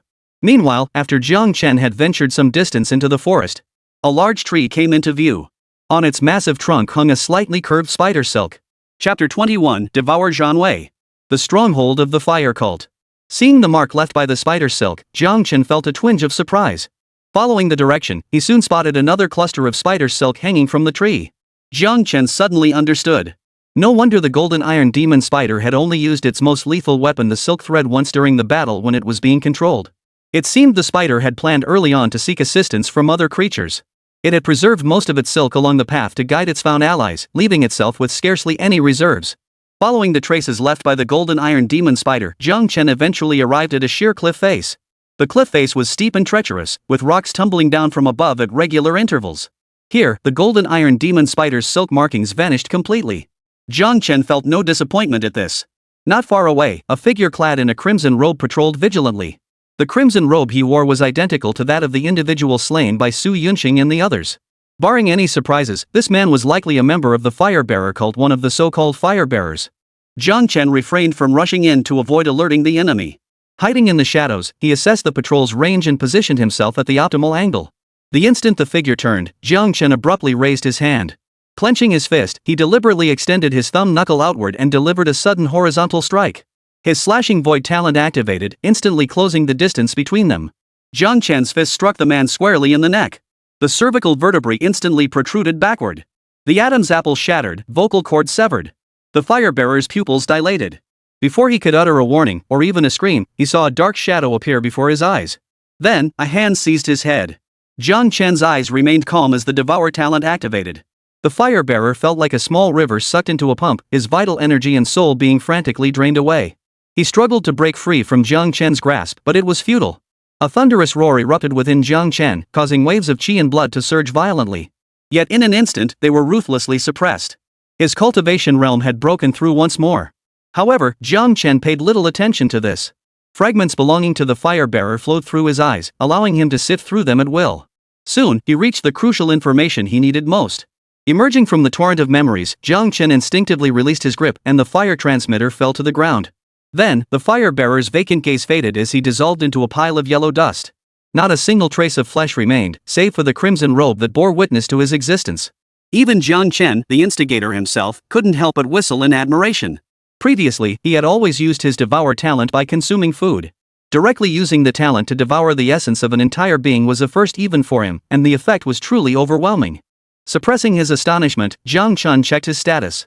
What he discovered sent a chill down his spine. 4th tier, 5th level. He had leaped forward 2 minor realms. So, does this mean I've turned to dark cultivation? Jiang Chen found the joke rather grim. No kidding, the sheer horror of what it devours and the backlash it gets if word got out, it'd be hunted down by everyone.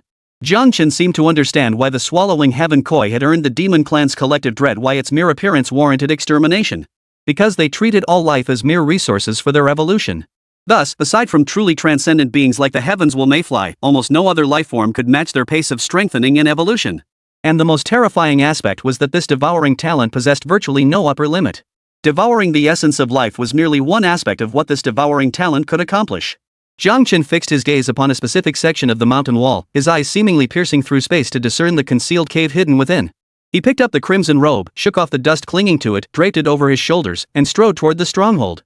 Just as Jiang Chen had enhanced his own soul strength by devouring the firebearer's soul, he had also uncovered the hidden stronghold of the firebearer cult within the vastness of that soul's memories. When the devouring ability reached sufficient power, even the most elusive concepts within a realm such as laws, ideas, and even definitions became nourishment to be devoured. The firebearer cult stronghold in the 100 Rivers Mountains was merely a cave theoretically, it shouldn't be difficult to locate. However, to guard against discovery, the firebearers had deliberately laid an illusion array and a barrier array around the temporary cave hideout. The illusion array disrupted light to create visual deceptions. Though the cave was clearly present, it appeared as if the entire mountain wall were seamless and void of any structure. As for the barrier array, it required a specific method to unlock it. Otherwise, even if one sensed something amiss, they couldn't enter upon approaching it, only believing it to be a trick of the mind. Jiang Chen arrived at the outpost cloaked in red. Following the memories of the firebearer, he successfully unlocked the barrier and entered the cave. A single step separated 2 worlds. Outside, the sun shone brightly beneath a clear blue sky dotted with white clouds. Inside, the cavern was gloomy, dimly lit only by torches on either side that faintly illuminated portions of the space. "Old Wine, why are you back already?" Someone spotted Jiang Chen and asked in surprise. Old Wine was the name of the firebearer devoured by Jiang Chen. The firebearer cult always identified its members by their robes. Wearing the sect's standard issue robes and entering a stronghold requiring barrier removal. Thus, no one suspected that this Laojiu was someone else. Jiang Chen shook his head frantically, his voice urgent, "There's no time for explanations. I have urgent matters to report to the 12 attendants." The firebearer stared in shock, "But don't say anything. Don't ask anything. If we waste any more time, we'll all die." Jiang Chen's acting skills, honed by years as a shady merchant, were now on full display. The firebearer's face drained of color. Without another word, the firebearer turned and sprinted, clearing a path for Jiang Chen. "Move aside. Move aside. Everyone, clear the way. You bastards want to die? If you don't want to die, clear the way for Old Wine." Following closely behind the torchbearer, Jiang Chen watched the frantic figures clearing the path ahead and felt the puzzled stares from the torchbearers lining both sides. A wave of profound emotion washed over him. This good brother of mine truly invaluable. He actually listened. He'd been contemplating whether to fabricate another excuse, but now that step was completely unnecessary. As they delved deeper into the cavern, midway, Jiang Chen saw the children abducted and imprisoned by the fire-passing cult. 5 compartments had been carved into each side of the cave walls, each enclosed by iron bars at the edges. Glancing over with his peripheral vision, Jiang Chen noticed the 5 compartments on each side were arranged with boys on the left and girls on the right, each holding 10 people. And just as Su Yunqing had said, they all appeared to be no older than 18. Upon reaching this place, Jiang Chen's heart leapt with joy. He had intended to lead them out immediately. But he discovered that Song Qing was nowhere to be found among these children. A pang of unease struck Jiang Chen's heart. Suppressing the rising sense of foreboding, he had no choice but to follow his good brother deeper into the cavern. Soon, the torchbearer led Jiang Chen into an even larger chamber. Compared to the outside, the torchlight here was even brighter. Jiang Chen immediately spotted 12 figures clad in crimson robes seated in a circle at the center. Beside them stood an expressionless middle-aged man, carrying an unconscious girl as if waiting. Jiang Chen's eyes widened. Though he couldn't see the girl's face, the uniform she wore. The uniform of Haichuan No. 2 High School. Jiang Chen's mind raced with possibilities, contemplating how to safely extract her. He heard the resounding voice of the firebearer who had brought him here. Good brother. Honorable masters. This impostor claims to be one of our order. We beseech you to subdue him. Chapter 22, The Firebearer's Heaven-Defying Might, The Rise of Humanity. The firebearer knelt on one knee, his resonant voice echoing through the depths of this space. Jiang Chen snapped his head up, his mind reeling. Staring at the firebearer who had just cleared a safe path for him, yet now exposed his true identity, his face was frozen in utter disbelief. What are you talking about? Though shocked, Jiang Chen maintained a look of confusion. In response, the torchbearer slowly rose to his feet, his gaze toward Jiang Chen now utterly icy. No need to pretend. I know you're not Lao Jiu. Barring any surprises, he should already be dead at your hands. What? Curious how I know you're not Lao Jiu? What the hell are you talking about? Jiang Chen frowned, stubbornly refusing to back down. Whenever anyone called him old wine, he'd always correct them and exchange a few choice words with me. He thought old wine didn't sound as good as aged wine. The firebearer didn't argue with Jiang Chen, only explaining softly. Jiang Chen froze. The reason was that? He never imagined that after donning the firebearer's crimson robe and gaining access to the Forbidden Realm, he'd ultimately stumble over a mere name. What kind of nonsense was this? What's with that look? The firebearer's expression suddenly turned furious. We're warriors united by the common ideal of world peace. Don't underestimate the bond between me and old wine, you bastard. Jiang Chen. Asshole. Jiang Chen felt he was wrong. He hadn't stumbled over a title, he'd stumbled over this two-armed fool standing before him. Jiang Chen sighed in resignation, already preparing to forcibly drag his men away. Still no good. A sudden, deep sigh interrupted his thoughts. He turned to see where the words had come from. It was one of the 12 men who had spoken. Jiang Chen instinctively activated his true sight on the 12 figures, his expression immediately shifting. Name, Dragon Servant No. 1. Talent, a rank. Realm, 4th tier, 9th layer, 6th tier, 2nd layer. Status, 2nd reincarnation. Name, Dragon Servant No. 2.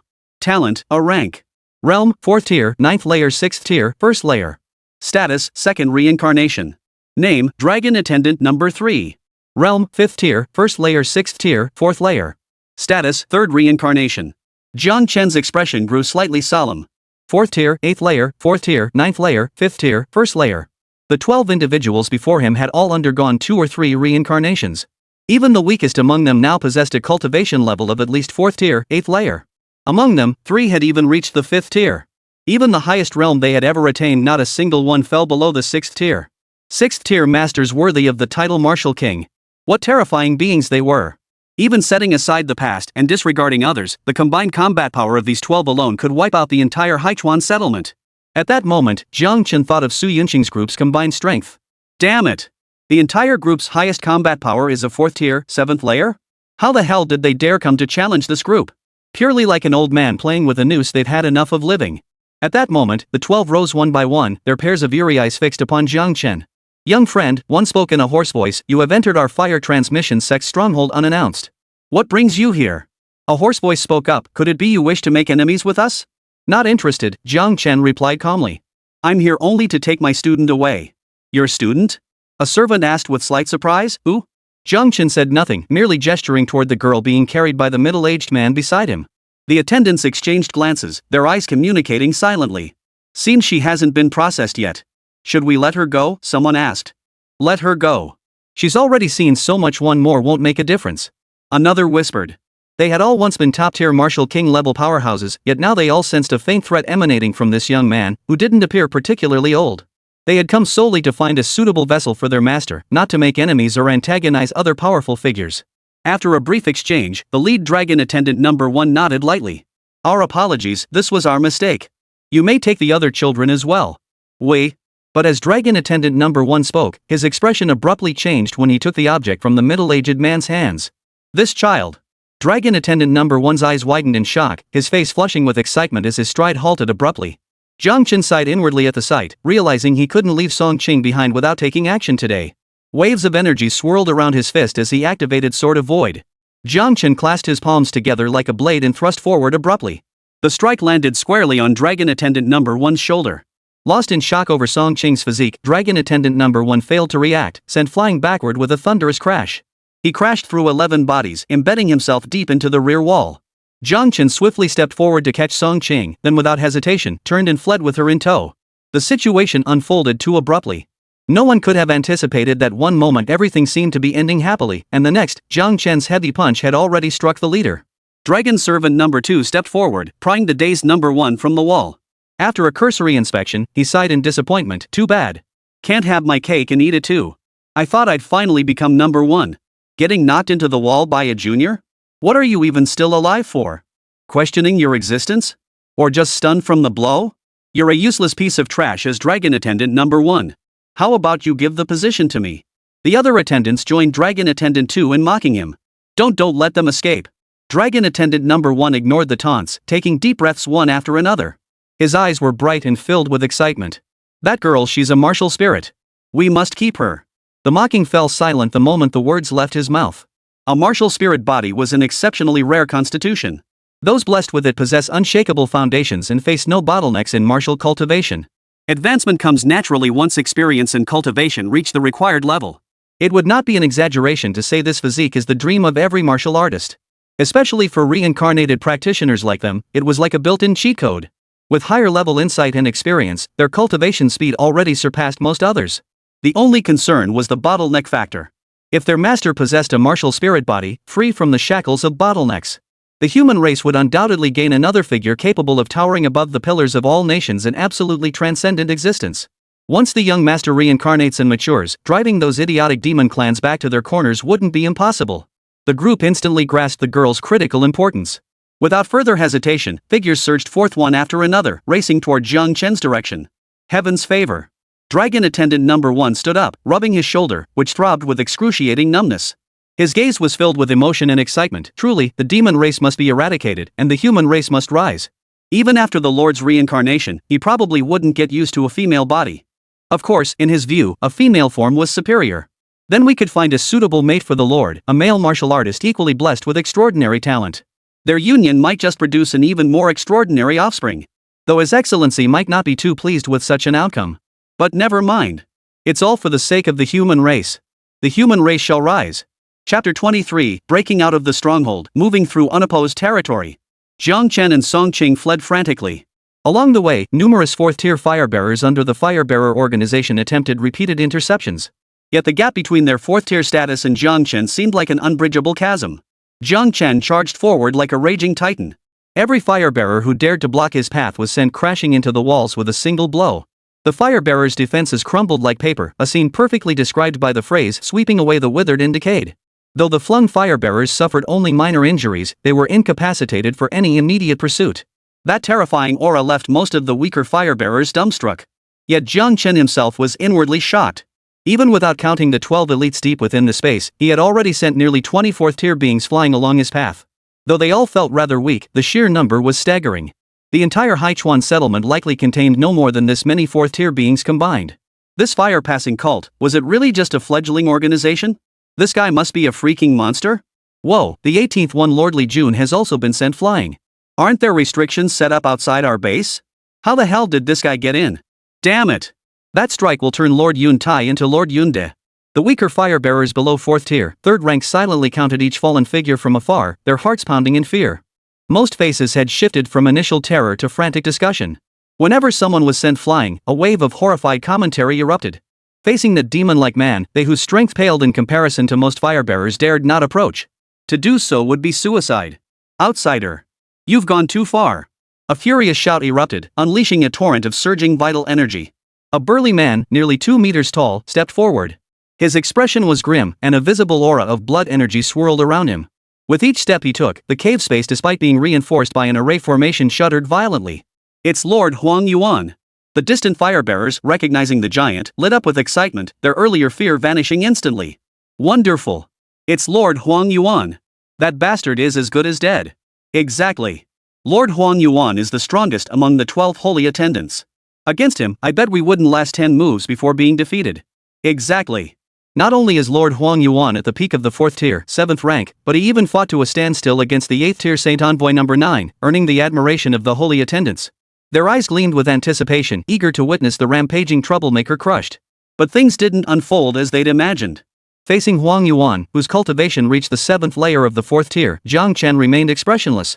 He uttered a single word, "Get out of the way," before unleashing a punch. In the next instant, Lord Huang Yuan, whom they had deemed invincible, was sent flying backward like a cannonball, crashing heavily into the wall. Jiang Chen remained utterly calm, as if the one who had just challenged him was no different from the lowly minions he had dealt with before. The scene fell deathly silent. In the distance, the fire-bearers gaped in utter disbelief. The invincible Huang Yuan had fallen like that? For Jiang Chen, whether it was the 1st or 2nd tier of the 4th stage, or the 6th or 7th tier, there was no fundamental difference. With all his current talents, he dared to challenge even a 5th tier powerhouse. The 12 exceptions behind them. Not only did they hold the numerical advantage, but they were all reincarnated powerhouses with vastly superior combat experience. Of course, if he abandoned Song Qing and fought recklessly with all his extraordinary talents, he might still stand a chance, perhaps even take down a few of them. But that was unnecessary. His sole purpose from the start had been to get Song Qing out of there. As Jiang Chen stepped out of the cave with Song Qing, the pursuing 11 finally arrived. Before the 11 could speak, the talents Slashing the Void and Purple Flame activated simultaneously. Purple flames gathered in Jiang Chen's hands. He spun abruptly and flung them out. In an instant, purple flames ignited on all 11 pursuers, the searing pain halting their advance. Though shock flashed in their eyes, their reactions were anything but slow. As their vital energy surged, the purple flames were forcefully suppressed and extinguished. Is this the demonic fire of the purple flame serpent? They exchanged bewildered glances, each feeling a bit lost. Purple flame serpents weren't particularly rare demon beasts, they had all slain them at some point. Yet rarity did not equate to weakness. Its hard-scale defense and signature lethal purple flames left a vivid impression on most who had faced it. They were no exception. Originally, they'd only been interested in the little girl with the martial spirit, but now they'd grown curious about Jiang Chen as well. They were curious how he had obtained the purple flame python's demonic fire. In that very moment of distraction, Jiang Chen had already stepped out of the cavern space with Song Qing. Using the soaring sky technique, they swiftly flew off into the distance. As they departed, he didn't forget to toss a ball of purple flame into the dense forest before the fire transmission sect's stronghold. Igniting the trees, the palm-sized purple flame instantly surged into a raging inferno that spread outward. Rolling black smoke shot skyward, leaving the 11 dragon servants who had rushed out utterly stunned. Having fought his way out of the enemy's stronghold, even Jiang Chen couldn't help but breathe a sigh of relief. It was only because divine might prevented him from taking others with him into the void, otherwise, he would have strolled out leisurely with Song Qing. Watching the firebearers seethe with frustration at their inability to harm him, Jiang Chen felt a surge of satisfaction. He wondered if further development of divine might allow him to bring others along in the process of becoming intangible. As Jiang Chen contemplated this possibility of group etherealization, he suddenly noticed a slight movement from Song Qing, whom he carried on his back. Her eyelids fluttered lightly, as if she had regained consciousness but couldn't open her eyes. Jiang Chen murmured to himself, "Just as I thought." Whether it was Song Qing or the children in the prison, they remained in a state of deep slumber. The moment he had carried Song Qing away from the fire transmission sect's stronghold, she had shown signs of regaining consciousness. It must be the fire-passing cult's doing, a measure to avoid unnecessary trouble. Jiang Chen darted swiftly through the forest. Occasionally, he unleashed a strike of Slashing the Void in a specific direction, felling several giant trees. He created traces of battles against demonic beasts for the cult of the Burning Flame's holy servants, aiming to distract them.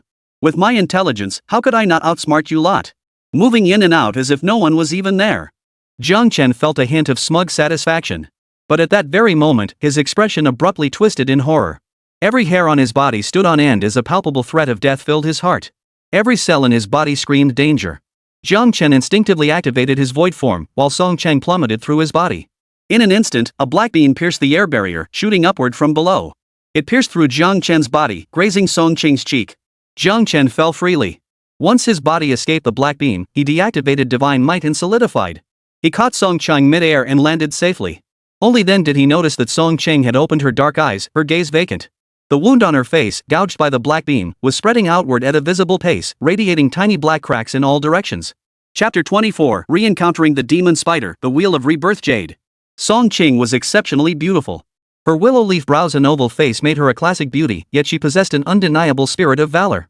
Though still somewhat youthful, one could instantly tell she would blossom into a strikingly spirited young woman. But now, her face bore the marks of a severe injury. Cracks spread across her face, slowly tearing apart her snow-white cheeks. From within those spreading, fine cracks, no blood flowed outward. Instead, a sinister, deathly black light radiated from them. Dysfunctional, demonic. She resembled a doll about to shatter into pieces, starting from her face. Who are you? Perhaps because she had just awakened from slumber, Song Qing's eyes clear as day and night still held a damp, bewildered haze. This added an unexpected touch of adorable clumsiness to her normally spirited demeanor. Song Qing's memories were still frozen at the moment before she lost consciousness. That evening after school, a burly middle-aged man claiming to be Huang Yuan had suddenly appeared out of nowhere on her way home. Huang Yuan demanded she go with him, but she naturally refused. When Huang Yuan tried to force himself on her, Song Qing fought back. But she was no match for him, and she was overwhelmed. In the final moments before her consciousness plunged into darkness, she saw him pull out a pink woven bag. After that, she lost consciousness completely, only to regain it now. Overall, it felt like she'd slept soundly until dawn. I'm your homeroom teacher. Jiang Chen explained softly. Homeroom teacher? When did their class get a homeroom teacher? Song Qing was a bit dazed. But soon she sensed something was wrong. Why did half her face feel numb? She instinctively reached to touch her face, but Jiang Chen grabbed her wrist to stop her. Don't touch it yet. Jiang Chen's voice was stern, his brow furrowed deeply. Name, Song Qing. Age, 17. Talent, SSS-rank martial spirit body. Realm, 1st tier, 7th layer. Status, death chi infusion forcibly injected with death energy, gradually spreading throughout the body until death is reached. Note, death energy can be transmitted through contact. Song Qing's personal stats were nothing short of extraordinary. Even after half a month of unconsciousness without cultivation, he had advanced from stage 1, level 6 to level 7. Additionally, he saw the talent information displayed on his personal panel for the first time. But Jiang Chen felt no sense of wonder. His gaze fixed intently on the status row of the panel, his expression grave. That black light earlier had been imbued with the peculiar power of death energy. No wonder he'd felt that sudden, overwhelming sense of impending doom. Though the death aura clung to Song Qing's face, he still had a way to remove it. He could simply use Devour to gradually consume it. This process required extremely precise microcontrol, meaning it would take some time. The slightest misstep could cause him to swallow Song Qing's very life force along with it. But there was clearly no time for that now. Jiang Chen lifted his head, his gaze growing solemn as he stared ahead. A massive spider, eerily familiar, slowly emerged, revealing its true form. It was none other than the golden iron demon spider that had ambushed Jiang Chen earlier. However, compared to before, the transformation of the golden iron demon spider was nothing short of remarkable. The silver hue of its body had shifted to a blend of black and white. Beyond the metallic sheen on its carapace, a new mineral with contrasting black and white patterns now adorned its back. The overall texture had transformed from metallic to jade-like. It even possessed a peculiar kind of beauty. Yet its 6 eyes, brimming with savage killing intent, remained unchanged, as relentless as ever. Jiang Chen's gaze grew intensely solemn as he stared fixedly at the black and white mineral on its back. No wonder the spider's silk carried the aura of death that had consumed this very substance. Reincarnation jade. And of exceptionally high quality at that. This is a bit of a bummer. This is going to be tough. Jiang Chen muttered under his breath. His luck was abysmal. He never imagined encountering it at this moment. This golden iron demon spider was already a 5th-tier demon beast, and after devouring the reincarnation jade, its power surged dramatically. With pursuers hot on his heels, taking it down quickly was utterly impossible. Wait. Pursuers? Jiang Chen's eyes suddenly lit up. Compared to him, an innocent bystander, the fire transmission sect members were its sworn enemies after all. They were the ones who had taken its mate away. Luring the golden iron demon spider to them would surely spark a fight. Then he'd have ample time to lead Song Qing away and devour the death energy. Perfect. Jiang Chen felt his plan was quite feasible. At that moment, Song Qing's brain finally kicked into gear. Noticing the golden iron demon spider's presence, she began trembling violently. Holy crap! What the hell is going on? Did the apocalypse hit while I was asleep? Why is there such a terrifying demon beast? Compared to the demon beast, the fact that Jiang Chen had just claimed to be his homeroom teacher was completely forgotten. Changing his stance, Jiang Chen hoisted Song Qing onto his back. Hold on tight.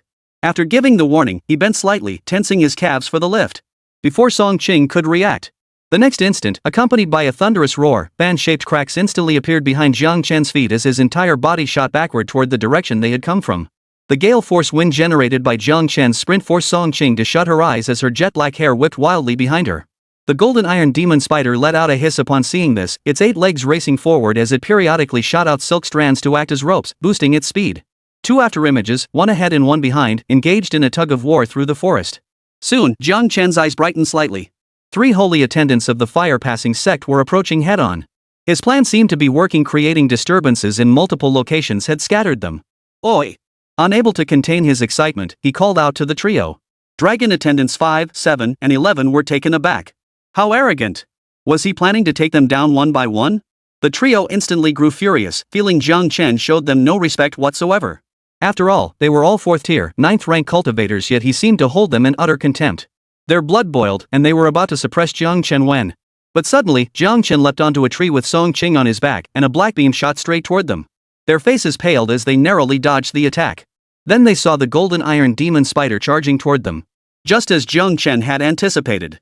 The golden iron demon spider froze upon seeing the trio, then its already frenzied temper erupted completely. A spider actually displayed a savage expression. Through the red robes, it recognized them as the very ones who had killed its mother and stolen its mate and offspring. After a furious screech, it ignored Jiang Chen entirely and charged toward the three. Seeing this, the three holy attendants' expressions turned grim. They could clearly sense something was terribly wrong with this golden iron demon spider. The three joined forces to fight it, yet could only barely hold their ground. Their coordination was seamless, their experience deep. Yet against the golden iron demon spider, which held a level advantage and had devoured the reincarnation jade, their efforts proved futile. The battle descended into a near one-sided rout. Seeing this, Jiang Chen wasted no time and turned to leave. The three, overwhelmed by the struggle, could only watch helplessly as Jiang Chen departed. Damn it! Did we kill its wife or steal its mother? Why is this golden iron demon spider after us? Dragon servant number 11 seethed with frustration.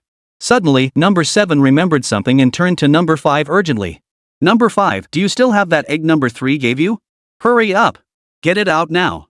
Chapter 25, Commanding the Demon Spider with its egg, Devouring Death Chi. The egg? Number 5 froze at the mention, then seemed to recall something, a flash of realization lighting his eyes. He immediately leapt backward to create distance, rummaging through his storage device.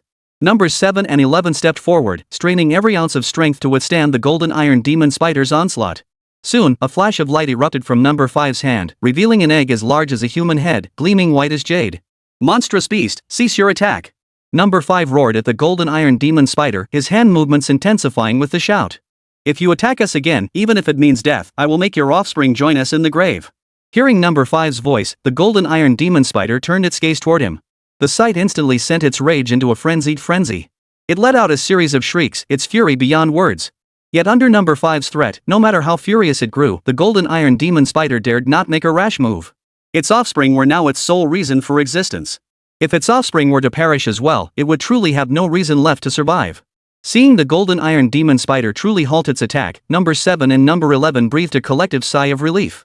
They plopped down onto the ground without a care for their appearance. Their crimson robes were now tattered and torn from the battle, revealing the scars scattered across their bodies. Thank goodness we had that golden iron demon spider's egg with us. Otherwise, we'd have been in real trouble. Number 7 said, still shaken. Number 11, however, seemed confused. When did you guys get the egg? How come I didn't know about it? Number 5 held the egg, keeping a wary eye on the golden iron demon spider in case it launched a surprise attack, while explaining. When we first came to the 100 Rivers Mountains searching for a suitable base, Old 7, Old 3, and I unexpectedly discovered a golden iron demon spider's lair. There were 2 golden iron demon spiders inside an old one and a young one along with this egg. Old 3 thought the golden iron demon spiders would be excellent for our defenses in the 100 Rivers Mountains. So we killed the elderly spider, which had little fighting strength, took this egg, and implanted a control program into the young spider. Originally, 3rd planned to roast the egg for nourishment, but something happened and it wasn't cooked. In the end, he left it with me for safekeeping. Listening to number 5's explanation, number 11 stared in disbelief. Glancing at the golden iron demon spider, he noticed all 6 eyes had turned a blood-red hue, showing signs of impending rampage. It wasn't Old 5, sometimes it wasn't necessary to be present in person. Reasons like this could easily wait until they returned to explain properly. Recounting the details of its mutilation right in front of it. You're animals, aren't you? Kid, trying to shift the blame onto us, you've seriously miscalculated. Number 5 stared in the direction Jiang Chen had departed, a cold smile flickering in his eyes. The control button for this troublemaker is firmly in my hands. Number 5 murmured, his icy gaze fixed on the golden iron demon spider before him. Go kill that human. Otherwise, your offspring will die. Jiang Chen sprinted with Song Cheng on his back. Only after confirming their battle wouldn't reach them did he halt, setting Song Cheng down to first purge the death energy that had entered her body. But seeing Song Cheng's current state, Jiang Chen couldn't help but gasp in horror. Spreading black patterns completely covered her delicate left cheek. From a distance, the patterns even resembled a spider's web. She appeared both alluringly seductive and eerily terrifying. Perhaps sensing the pain that would come with sobriety, cold sweat beaded on her forehead, dampening her stray strands of hair. To avoid troubling Jiang Chen, she clenched her teeth and endured the agony without uttering a single sound throughout the ordeal. This display of fortitude made Jiang Chen inwardly marvel at her resilience. Jiang Chen raised his right hand, his index finger gently probing the black patterns on Song Qing's cheek. The moment it touched her skin, strands of deathly black energy surged forth, wrapping around his fingertip and voraciously draining his vitality. Jiang Chen withdrew his finger. In that brief moment, the blood color vanished from his fingertip. Black specks began spreading upward from his fingertip, gradually forming patterns. Jiang Chen felt them carefully, raising an eyebrow in surprise. The little thing was quite domineering. The next instant, Devour activated. The patterns spreading across his fingertips vanished at a speed visible to the naked eye. Bold it was, but it still fell short compared to him. It might sting a bit. Bear with it, I'll be quick. Jiang Chen paused for a moment before offering this warning to Song Qing. Without waiting for her response, he pressed his index finger directly onto her cheek. The roles reversed. This time, it was Jiang Chen who tore apart every thread of death energy with his Devour technique. Throughout the process, Jiang Chen proceeded with extreme caution. The glowing black patterns on Song Qing's face flickered and rapidly dimmed. Within mere minutes, the death energy within Song Qing was completely purged, the black light vanishing. The pallor faded from his cheeks, replaced by a healthy flush. Only the patterns that had formed remained etched upon his face, appearing jarringly out of place. These were not scars, but rather manifested in a deeper, more profound way. Similar to a birthmark? Without the death energy, this should gradually heal, right? Observing the lines on Song Qing's face that no longer spread, Jiang Chen pondered. Are you really my homeroom teacher? Song Qing suddenly spoke, her brows betraying unmistakable doubt. Don't believe me? Jiang Chen raised an eyebrow in return. Song Qing nodded honestly. I don't believe a homeroom teacher could be assigned in just 2 days. If Class 6 had one, they would have had it long ago. This hasn't been just 2 days, Jiang Chen replied, his gaze carrying a hint of meaning. Your memory might still be stuck back then, but in reality, over half a month has passed since you went missing. Your parents have been frantically searching for you. What? Half a month? Shock finally washed over Song Qing's small face. Jiang Chen stood up. You can ask your classmates for details once we get back. For now, to avoid those people catching up, we need to leave immediately.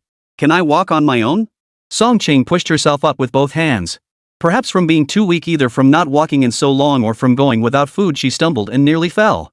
Fortunately, after a few steps, she regained her footing and assured Jiang Chen she was fine.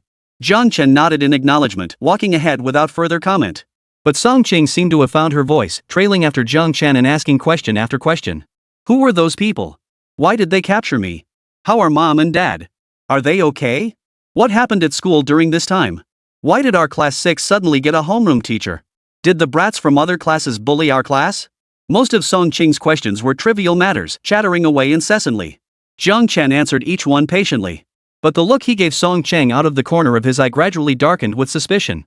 From what other students had said, Song Qing was supposed to be the aloof, cool as ice queen bee of class 6. But the one beside him didn't seem to have a single shred of aloofness about her. Suddenly, Jiang Chen grabbed Song Qing by the back of her collar and yanked her up. His gaze turned wary as he stared ahead. Get out!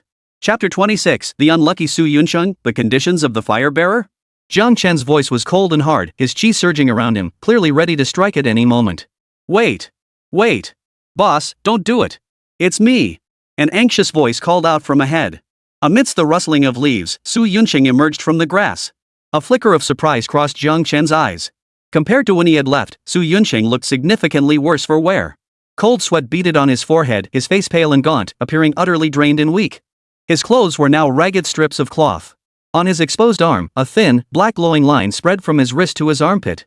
Jiang Chen felt a slight shock. Death aura. Did you encounter that golden iron demon spider? Su Yunsheng raised his trembling hand to wipe the sweat from his forehead. How did you know, boss? Could it be? I see. Su Yunsheng noticed the peculiar patterns on Song Qing's face and instantly understood. Hope surged within him, and he knelt before Jiang Chen with a thud. Boss! Please save my comrades. Jiang Chen reined in his surging energy and pulled him to his feet. Tell me what happened. How many are still alive? Su Yunsheng gathered his thoughts. After paying our respects to Xiao Mei, we were about to set off when another golden iron demon spider suddenly appeared out of nowhere. That golden iron demon spider went berserk upon seeing the corpse. Not only was it a 5th-tier demon spider, but it had consumed some unknown ore, evolving into something utterly bizarre. Su Yunsheng's face twisted with bitterness. To save my comrades, I lured it away. Using the power I gained from you, I barely managed to keep it alive. When I found the others, they were all injured, with these things devouring their vitality appearing on their bodies. He pointed to the dark lines on his arm. I tried every method, using my vital energy to barely slow its spread, but continuing this way leads only to death. After Su Yunqing's explanation, Jiang Chen roughly grasped what had transpired after his departure. Faced with the ordeal endured by the six-member squad, he could only marvel at the whims of fate. Jiang Chen set Song Cheng down and reached out to grasp Su Yunqing's wrist. "Boss, this thing can be transmitted." Just as Su Yunqing was about to warn him, he felt the violent force ravaging his body being forcibly ripped away by an even more overwhelming power. Under Song Cheng's curious gaze, within mere seconds, the faint black lines radiating from his arm completely faded, transforming into ordinary markings. The rest of his words were swallowed back into his throat. Staring at his arm, Su Yunqing's face was filled with utter disbelief. The injury that had left him helpless, resigned to waiting for death, was it really gone? "Teacher, is that how you healed my face just now?" Song Cheng touched his cheek, asking curiously. "Pretty much," Jiang Chen nodded dismissively, then turned to Su Yunsheng. "Take me to the others. Once they're healed, let's get the hell out of this place." "No problem. Once we've recovered, we'll return to take down the fire-passing sect." Su Yunsheng snapped out of his daze, leading the way while responding. But suddenly, he couldn't hear Jiang Chen's voice anymore. Turning back in confusion, he found Jiang Chen staring at him with a blank expression. "Heal you all and then run back to die?" Jiang Chen remained expressionless. "Then I think treatment is entirely unnecessary." "Su Yunsheng?" Su Yunsheng looked utterly bewildered, unable to fathom why Jiang Chen would say such a thing. Jiang Chen ruffled Song Qing's hair.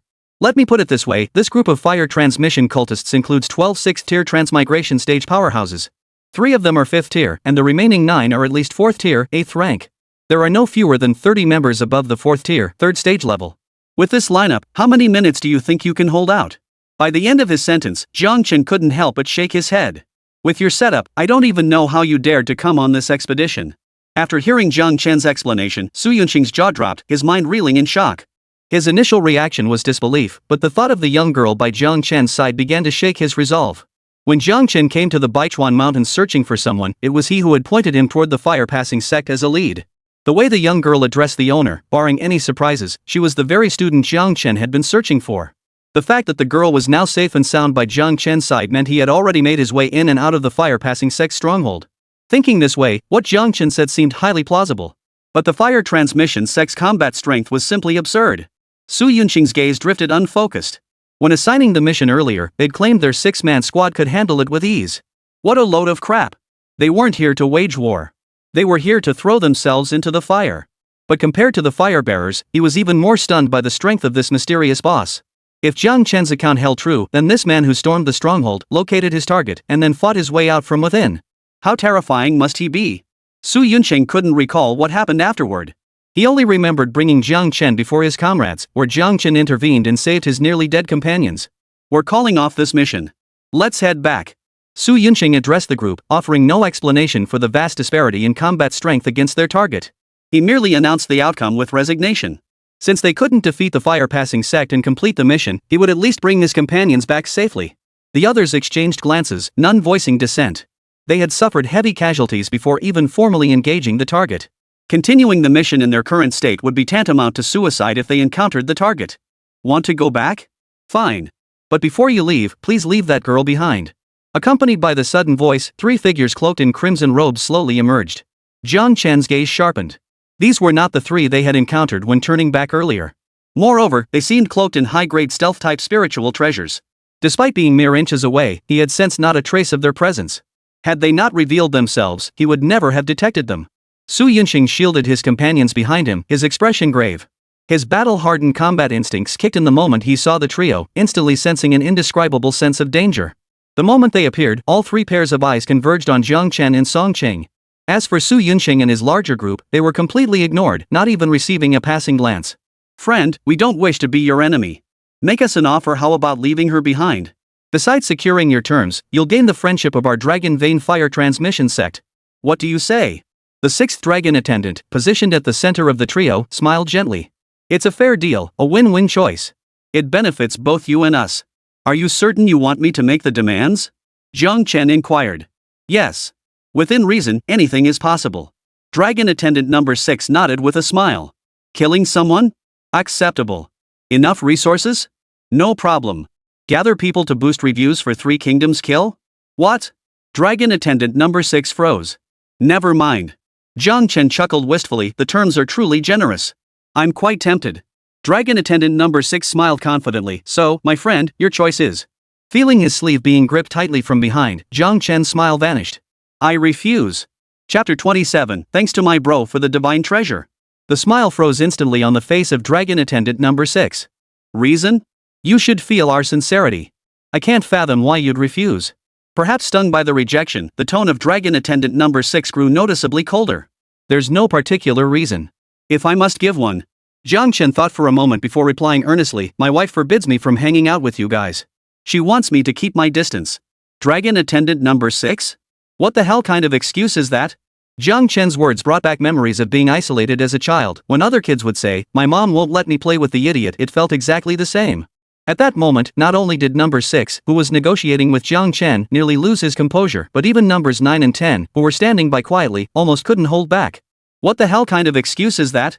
Number 10, known for his hot temper, roared angrily, pointing a finger at Jiang Chen's nose as his chest heaved with rage. If you don't want to make this deal, just say so.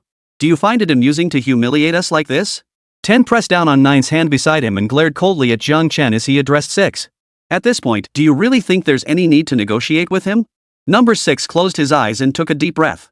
When he opened them again, not a trace of gentleness remained. Friend, negotiating terms with you stems from our respect for strength. We don't wish to make enemies lightly, but it seems you hold no such respect for us. Number 6 spoke slowly as crimson light gathered in his hand, coalescing into a blood-red cleaver. Wispy crimson mist swirled around the blade. Even from a distance, the crowd could smell the overwhelming stench of blood. It was unimaginable how many lives this blade had soaked in.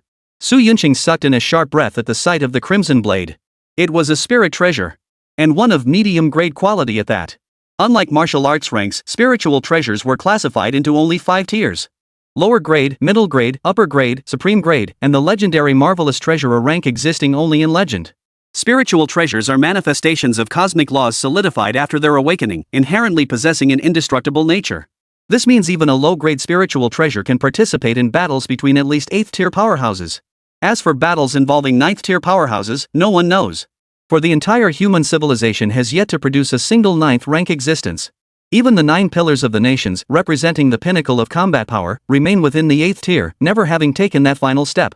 Spiritual treasures of any grade are exceedingly rare artifacts, beyond monetary valuation. Even low-grade spiritual treasures are priceless and unavailable on the market. Even the spirit treasure he carried to conceal his aura was merely a low-grade artifact. Moreover, it wasn't his personal possession, it was an official spirit treasure issued by the Great Zhou Martial Arts Authority to the Heavenly Martial Bureau. He held usage rights, not ownership. Yet the very target they sought to subdue had so casually produced a mid-grade spirit treasure. What Su Yunqing found most unacceptable was that the individual who produced the mid-grade spiritual treasure was merely one of their targets. According to Jiang Chen, there were a full 11 such figures within the fire transmission sect. In other words, if each possessed a mid-grade spirit treasure, that meant 11 such artifacts. With combat power of this caliber, what could they possibly use to fight back? But my wife really won't let me hang out with you guys. Jiang Chen was equally helpless at this moment. While he genuinely had no intention of cooperating, Li Shuriwei had indeed told him to stay away from the fire-passing sect. Damn it! Why are we wasting words with him? Number 9 was furious beyond measure. He snatched the crimson blade from number 6's grasp, strode toward Jiang Chen, and swung the blade with brutal force. Blood pooled along the blade's edge, complementing his ferocious expression as he resembled a demon risen from hell. Jiang Chen stood his ground, neither dodging nor retreating. As number 9 closed in rapidly, a mocking smile spread across his face. Though impulsive and hot-headed, number 9 wasn't stupid. His heart skipped a beat at Jiang Chen's smile, a sudden sense of foreboding washing over him. He forced himself to halt his forward momentum, yet momentum carried him forward for a few more steps. In that instant, Jiang Chen grabbed Song Qing and pulled her backward with all his strength. The next second, his premonition was confirmed. A shadow loomed overhead, engulfing him. A vicious aura, carrying immense kinetic energy, descended from the sky. The ground trembled incessantly as dust and smoke billowed upward. 6 crimson-tinged purple eyes seemed to glow, piercing through the haze and radiating a savage, frenzied intent. Private! A furious snarl erupted as a 5th-tier aura surged from its body. In an instant, the churning dust parted as if swept by a gust of wind, revealing the colossal black and white spider to all. Number 9 stared in disbelief, pinned to the ground by a spider leg piercing through his abdomen, blood and guts spilling everywhere. The blood-stained machete snatched from number 6 lay discarded in the distance, while Jiang Chen stood closer. Number 6's face drained of color. Where the hell did this golden iron demon spider come from? And judging by the ore on its back, is that a reincarnation jade? A 5th tier demon spider is bad enough, but an ing crazed one? The reincarnation jade was an extremely rare ore, possessing both the absolute power of life and death. Its immense strength was undeniable. Admittedly, consuming it would grant immense power, but almost no demon beast would choose to do so. Because the reincarnation jade could never be fully refined. After consuming it, the body would be ravaged from within by the force of death, becoming riddled with holes. Then, under the force of life, it would constantly heal itself. The creature would then spend the rest of its existence enduring the agony of an endless cycle between destruction and restoration, ultimately becoming an undead, indestructible monstrosity. Thus, nearly every demon beast that consumes the reincarnation jade eventually suffers a mental collapse, becoming a mindless killing machine driven solely by instinct. Su Yunqing and his companions were no exception. Having narrowly avoided annihilation earlier, the sight of the demon spider reappearing turned their faces ashen and their legs weak. They were instantly overcome by PTSD. Jiang Chen released Song Qing's hand, strolled leisurely to the blood-stained machete, crouched down to pick it up, and waved it cheerfully at number 6 and the others. Thanks for the mid-grade spirit treasure, my friend. His tone was calm, as if the golden iron demon spider's appearance held no surprise for him. The shared shadow of the void had granted Jiang Chen unimaginable spatial perception. From the moment the others appeared, he had sensed an incredibly ferocious presence rapidly approaching this location so fast it rippled the very fabric of space. And this presence was all too familiar to Jiang Chen, meeting it for the 3rd time. If it had made it here, those 3 so-called holy attendants had likely already been dealt with. To be fair, it was no wonder these 3 reincarnated 6th-tier veterans had managed to hold out for so long. Replace them with 3 ordinary 4th-tier, 9th-rank cultivators, and they'd be slaughtered by the demon spider in mere breaths. Squeak! Glaring down at number 9 beneath it, the golden iron demon spider's eyes burned with murderous intent. Facing enemies who had slain its mother and stolen its mate, not only could it not exact revenge, but it was forced to toil for them. It now despised every single person clad in crimson robes. Even if Jiang Chen, the man they demanded it kill, stood right before it, it still wanted to slaughter these 3 bastards in red robes first. Number 9's eyes widened with terror as his fists furiously pounded the spider legs, pinning him to the ground. Yet each blow only caused the legs to tremble slightly. It felt as though it wasn't spider legs pinning him down, but an immovable pillar of steel. The spider leg rose high, aimed squarely at number 9's head. Meeting his gaze of mounting despair, it plunged down with brutal force. Monstrous beast, stop. Chapter 28, Despair arrives with divine might. The voice thundered like a furious clap of lightning, making ears ring with numbness. But sound alone was powerless to stop the impending blow. Especially when the target of the command was a spider. The spider's legs still plunged downward. Amidst the horrified stares, number 9's head exploded like a watermelon smashed on the ground. It exploded with a pop. Red and white splattered across the floor, staining the black spider legs crimson and adding to the horror. At that moment, the figure whose furious shout had echoed earlier finally arrived. 3 figures dashed out of the forest, then halted abruptly. Staring at the mass at the golden iron demon spider's feet, they froze in disbelief. Number 9. Dead again? But this time was different. Number 9 was impulsive by nature, and among the 12, he was one of the few holy attendants who had undergone a 3rd reincarnation, their final chance. This death meant he was truly gone, unable to reincarnate again. The Dragon Vein 12 holy attendants had witnessed their first truly deceased member. Number 6. Why didn't you save him? Why did you just stand there watching? Number 5, clutching the golden iron demon spider's egg in one hand, grabbed number 6 by the collar with the other, his face twisted in fury and rage. I wanted to save him. Number 6 shouted back, but his voice faded in the recording. I just didn't react in time. You're a 5th tier, 2nd rank. You're the highest ranked here besides old 12, and you tell me you didn't react? Have you been training martial arts on dogs all these years? 5th brother, don't be like this. With a formidable enemy at hand, number 10 tried to intervene, suggesting punishment could wait. Before he could finish, number 5's palm slammed into his face, sending him flying. You only hit him and not me, huh? Number 5 gritted his teeth.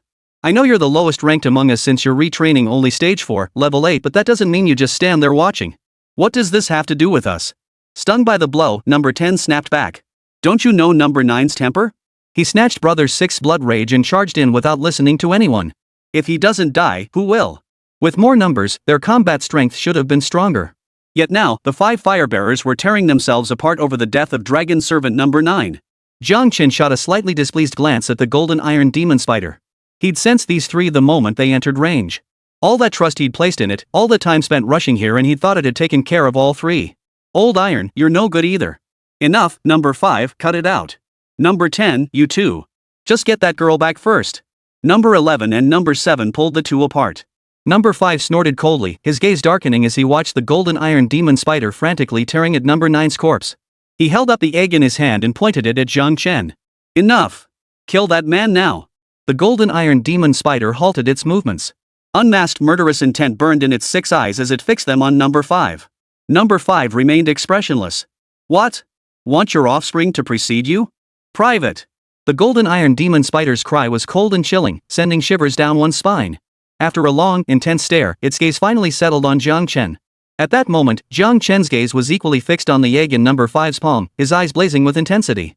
The golden iron demon spider's egg? What a treasure! He wanted to know how these 3 little punks, not even reaching 5th rank, had managed to survive and dare to command the golden iron demon spider. SSS.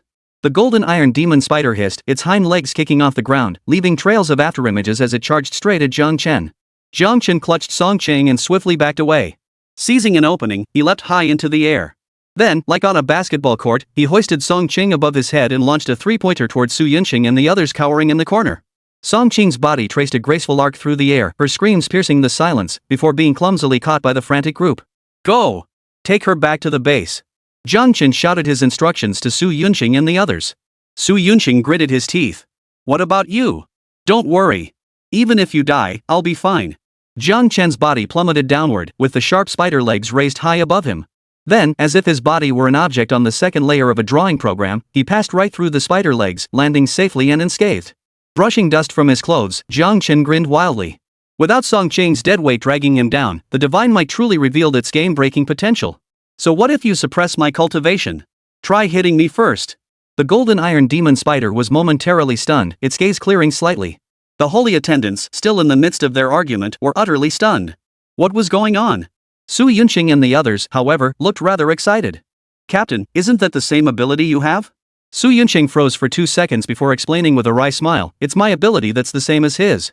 He understood that Jiang Chen had just demonstrated his phantom form to tell him, don't worry, you idiots. Without you guys around, I'm even more badass.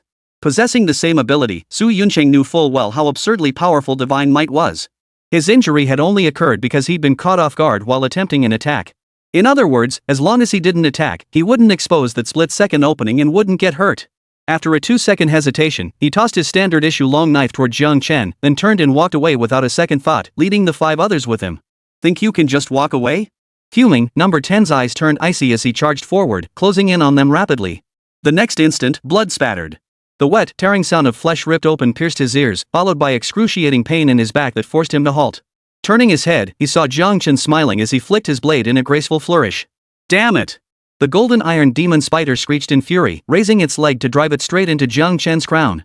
It pierced through Jiang Chen and plunged deep into the ground, kicking up dust. Surely he's dead now. That was the simultaneous thought that flashed through the minds of the several holy attendants of the fire-bearers. Yet the next second, their eyes widened in shock. Jiang Chen slowly emerged from the thick dust, his clothes billowing like waves in the wind. Yet his body remained completely unscathed. It appeared as though the golden iron demon spider's strike had missed him entirely. How is this possible? Number 5 exclaimed in shock. The others stared at Jiang Chen in disbelief, their hearts heavy. Despite his gentle smile and harmless demeanor, an inexplicable chill crept into their hearts. What the hell was this guy's background? What principle was behind this piercing attack? He hadn't shown anything this terrifying back at the base. Number 6 suddenly had a terrifying thought. Could this have been a trap all along? Jiang Chen leading the girl on a chase while they pursued, then systematically eliminating them one by one, a deadly trap? The more Unit 6 thought about it, the more plausible it seemed. In his perception, Jiang Chen's cultivation was only at the 4th tier, 5th level. But the ability to ignore attacks like that, did it really seem like something a 4th tier cultivator could master? Forget 4th tier, 5th rank, even 4th tier, 9th rank, or 5th tier, let alone 6th tier, wouldn't possess such terrifying power. Except for numbers 5 and 6, the other 3 charged at Jiang Chen simultaneously, unleashing relentless attacks. They believed that while this penetration technique was unearthly, it couldn't possibly be sustained indefinitely. The moment they found the cooldown, that would be their moment of victory. Jiang Chen, however, stood smiling, neither dodging nor evading, allowing them to pass right through his body. 10 minutes passed. Jiang Chen yawned, his body still unscathed. Instead, the 3 holy attendants, under the deliberate attacks of the golden iron demon spider, had inadvertently sustained additional injuries. Despairing, they retreated to the sides of numbers 5 and 6, finally realizing they faced a thoroughly, utterly, and unbeatably monstrous foe. Who are you? Number 6 stared at Jiang Chen and demanded in a deep voice. What am I? Jiang Chen feigned contemplation before suddenly drawing his blade. Number 5 let out a piercing scream as the egg he held, along with his arm, flew high into the air. Jiang Chen caught the spider egg with steady hands, his face breaking into a broad smile. Just a teacher looking for his students. Chapter 29, Go, take them down. With that, Jiang Chen turned and walked away, smiling. Behind him, the golden iron demon spider, which had relentlessly tried to kill him, froze mid-air with its spear-like fangs poised. 6 purple eyes stared blankly at the spider eggs cradled in Jiang Chen's hands. At that moment, the golden iron demon spider, already teetering on the brink of fury, showed less savagery in its eyes and a hint of human-like tenderness. This little thing, it looks just like its children. Still staring? Jiang Chen laughed, interrupting the golden iron demon spider's thoughts. The golden iron demon spider was thoroughly displeased, emitting a threatening hiss. Jiang Chen didn't lose his temper. There was no point getting angry at a spider, especially when its life hung in his hands. His gaze swept over the fire-bearer holy attendants, whose faces were beginning to turn slightly pale. A smirk touched his lips as he issued a direct order to the golden iron demon spider. Go! Kill them! Golden iron demon spider? Its 6 purple eyes faltered momentarily before finally shifting their gaze away from Jiang Chen. Only then did it notice that the 2-legged beast, one whose slightest effort could crush its child still encased in its eggshell, had lost its arm. Likewise, its own offspring had vanished without a trace. Its gaze darted back and forth between the one who commanded it, number 5, and Jiang Chen. Suddenly, a fierce gleam flashed through its 6 eyes. It glared savagely at Unit 5, its gaze brimming with murderous intent. Private! This cry was filled with joy and excitement. Beasts began developing intelligence at the 4th stage. By the 5th stage, their intellect rivaled humans. At the 6th stage, they could speak human language, and at the 7th stage, they could directly transform into human form. Though the golden iron demon spider was somewhat delirious from the torment of the reincarnation jade, after a moment's thought, it gradually understood everything. In an instant, the golden iron demon spider swept past Jiang Chen, enveloped in a chilling, autumn wind-like killing intent, charging straight toward the 6 fire-bearers. The expressions of all present changed drastically. As the sole 5th-tier being, number 6, stepped forward, his aura towering like a mountain range, confronting the golden iron demon spider. For the golden iron demon spider, its hatred toward the fire-bearers clearly surpassed that for Jiang Chen. Attacking Jiang Chen had been half-hearted, but when it came to these red-robed bastards, it unleashed its full fury. 2 figures streaked through the air, leaving countless after-images. To onlookers, it seemed as though hundreds of golden iron demon spiders were simultaneously battling number 6. Where they clashed, the very void visibly warped. Continuous booms echoed, and the shockwaves from their collisions generated such immense wind pressure that every tree within 100 meters of the mountain range was bent double. Jiang Chen stood nearby, slightly stunned. He wasn't unfamiliar with witnessing battles between 5th-rank beings, but a display this spectacular. Wasn't it a bit too exaggerated? Jiang Chen marveled silently.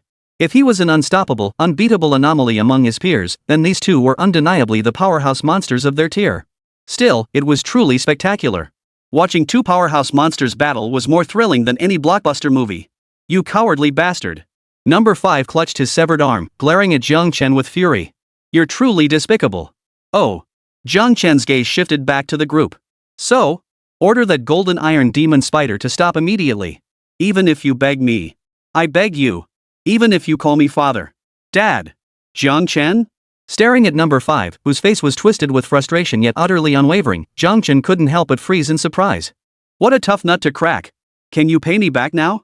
I'm begging you. Number 5 kept a close eye on number 6's battle with the demon spider, his heart racing with anxiety. Though both were now below 5th tier, their keen eyesight from their 6th tier days remained. The battle between the two seemed fiercely contested, locked in a deadlock. But they both knew deep down that if this continued, number 6 would inevitably fall to the golden iron demon spider. Having consumed the cycle jade, the golden iron demon spider possessed near immortality, capable of regenerating even the most severe injuries. In contrast, number 6, struck by the demon spider's death energy, suffered accumulating injuries and steadily deteriorating condition.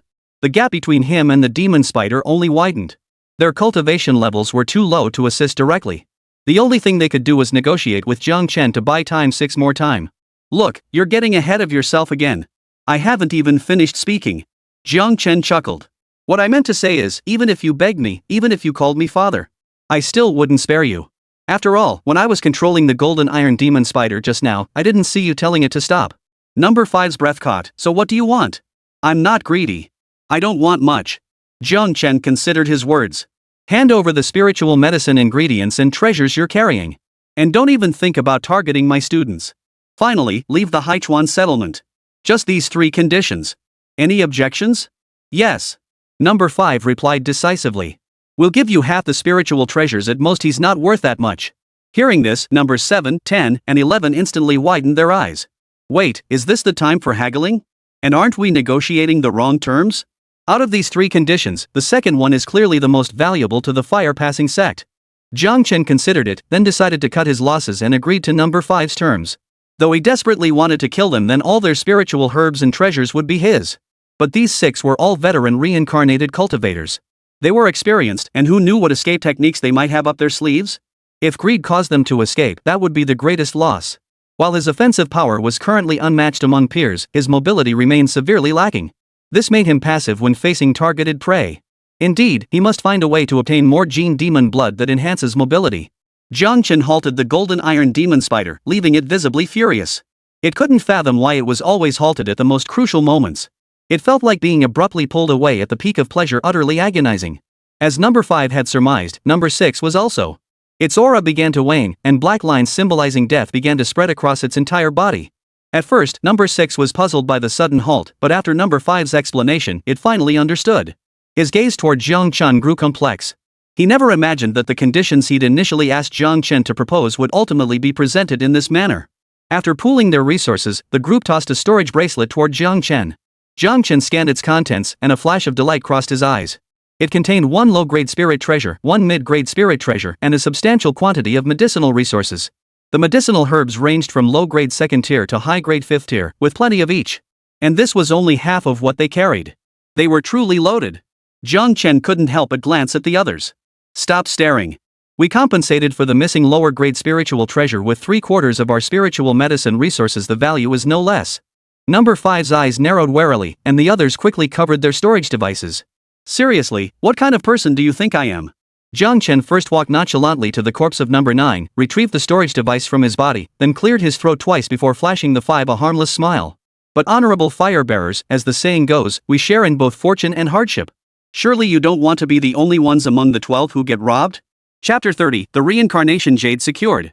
Information on Li Shuriwei.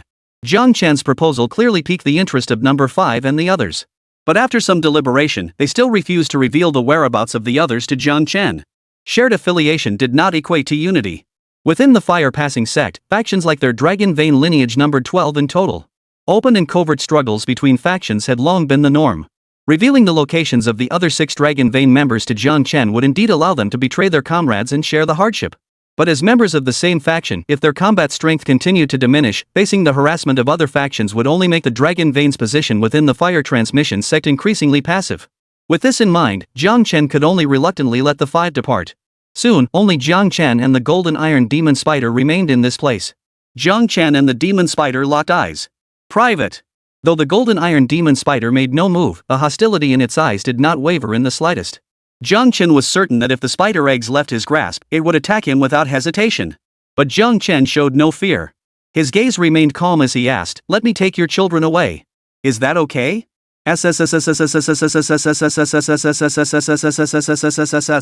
The Golden Iron Demon Spider hissed furiously, its features visibly contorted with rage. Jiang Chen merely lifted the egg in his hand slightly. "Of course, I could also leave it here. But are you truly certain?" Jiang Chen's voice remained composed, showing no sign of panic, as if utterly certain the demon spider would never attack him. "Don't forget, you've already swallowed the reincarnation jade. Sooner or later, it will torment you until your consciousness is completely erased. Then you'll go mad, slaughtering every living thing you see, including your own child. Or do you think you can endure the torment of the reincarnation jade and protect it forever? But you know very well that's impossible. Golden Iron Demon Spider." The crimson glare shrouding its purple eyes faded slightly, and it fell into deeper silence. It understood that this 2-legged beast before it was not lying, and that was what terrified it most. The Golden Iron Demon Spider stepped forward, lowered its head, and gently nudged the egg's surface with its own. "Private." Its voice was no longer savage, but rather like a father offering final words of caution to a child departing on a long journey, even if the child could not hear his voice. Seeing this, Jiang Chen knew the matter was settled. As Jiang Chen pondered how to trick the Golden Iron Demon Spider into giving him some reincarnation jade as child support, a flickering light suddenly appeared on its back.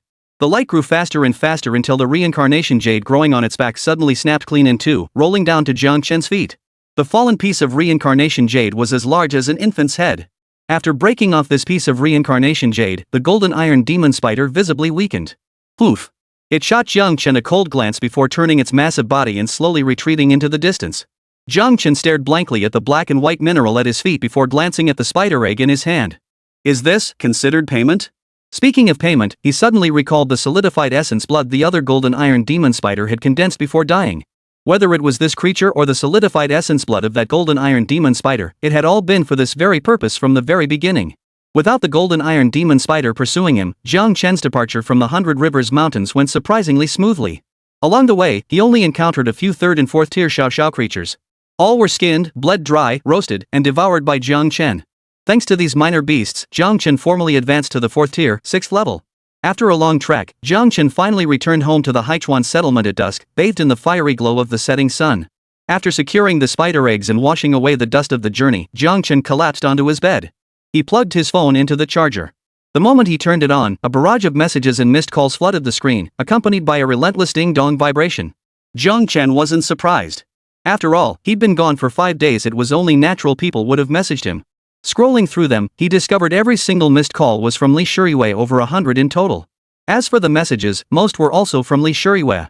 4 days ago, Yu Shang, hubby. I broke through to the 5th stage, 4th rank today. How about that? Pretty awesome, huh? Proudpuppy.jpg. 3 days ago, Yu Shang, someone confessed to me again today, but I turned them all down. Oh my, whose wife could possibly be this charming? So hard to guess. 2 days ago, Yu Shang, you haven't replied for 2 days. Your wife is getting upset. Or else I won't talk to you for an hour. Hurry up and comfort me.jpg. 1 day ago, Yu Shang, Shan, did something happen? The messages end here. Today's messages haven't been sent yet. The messages shifted from sharing joy to demanding he appease her to growing anxious over Jiang Chen's delayed response. Jiang Chen slapped his forehead. Oh no! I forgot to text Li Shuriwei before leaving. The nickname Chen only came out when Li Shuriwei felt the situation was serious enough. Jiang Chen could vividly picture the anxious little love-struck girl, her pearl earrings dangling nervously, over the past few days of his silence. Jiang Chen hurriedly typed a message, explaining his trip to the Baichuan Mountains. 1 second, 2 seconds. Jiang Chen felt a slight sense of relief. It must mean the daily training hadn't concluded yet. Exiting the interface, Jiang Chen glanced at his other contacts. Besides Li Shuriwei, 3 others had sent him messages: Su Xianfeng, Li Tianji, and Mo Yuqian. Jiang Chen replied to each of them in turn, informing them that the person had been found, everything was fine, the matter was resolved, and there was no need for concern. The next morning, Jiang Chen woke up bathed in sunlight, yet his mood was far from cheerful. Li Shuriwei still hadn't replied to his messages. Is she upset? Jiang Chen ran his fingers through his slightly disheveled hair, feeling a bit helpless. After a quick wash, Jiang Chen headed to school. Originally, he had asked Class 6 students to bring Demon Beast Essence blood the next day, intending to arrange gene-enhanced demonic elixir for them and make some progress on his quests. Little did he expect that the next day, he'd end up rushing straight to the Baichuan Mountains. His newly appointed homeroom teacher had vanished for days. Class 6 must be going stir-crazy by now. Upon arriving at school, Jiang Chen first visited the medicinal herb repository in the infirmary. He was in luck. Most of the spiritual herbs needed to craft the golden iron demon spider gene-enhanced demonic fluid were present. For the missing ones, he could source them from the spiritual herbs he'd acquired from the sacred attendants of the torchbearers. After gathering the required herbs, Jiang Chen headed toward his classroom. Standing by the back door, he peered through the window into the classroom.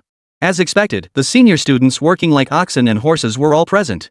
Each was diligently meditating and cultivating, competing fiercely with one another. Including Song Qing, rescued from the fire-chasing sect just yesterday, yet already here today to reign as the school's top overachiever. It felt like they were determined to be rolled to death in school, even if it meant dying. Even Jiang Chen couldn't help but inwardly marvel, what a real man. What a madman. Old Jiang. The sudden voice of Su Xianfeng pierced his ears.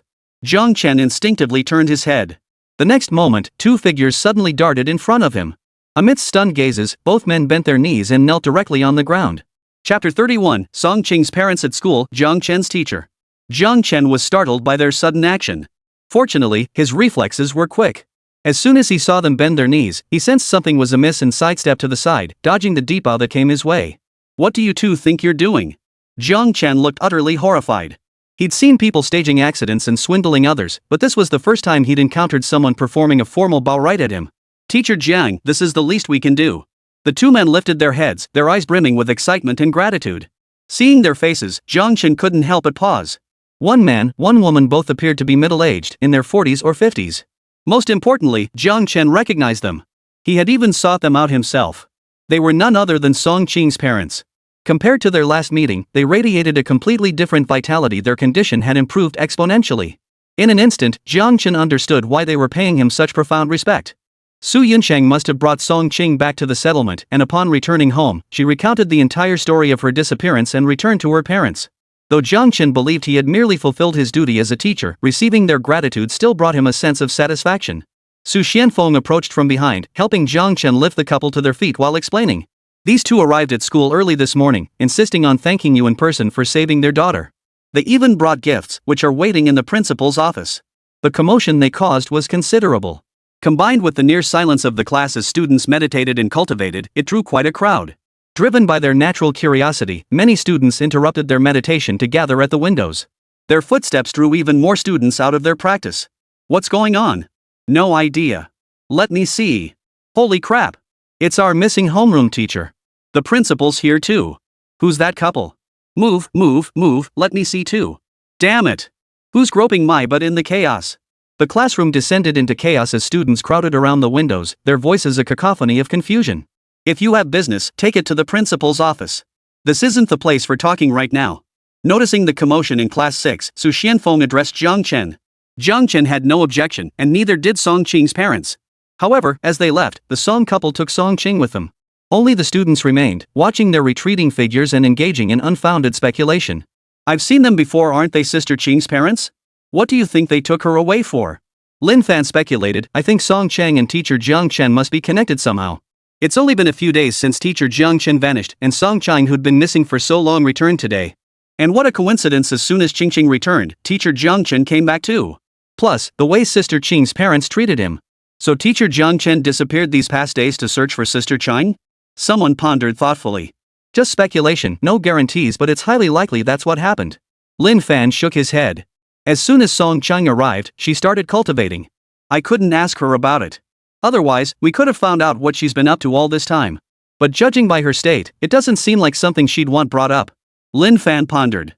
He wasn't sure if it was just his imagination, but since her disappearance and reappearance, Song Qing seemed to have changed a lot. She had become diligent. She had never once practiced cultivation voluntarily in class before, spending most of her time reading romance novels.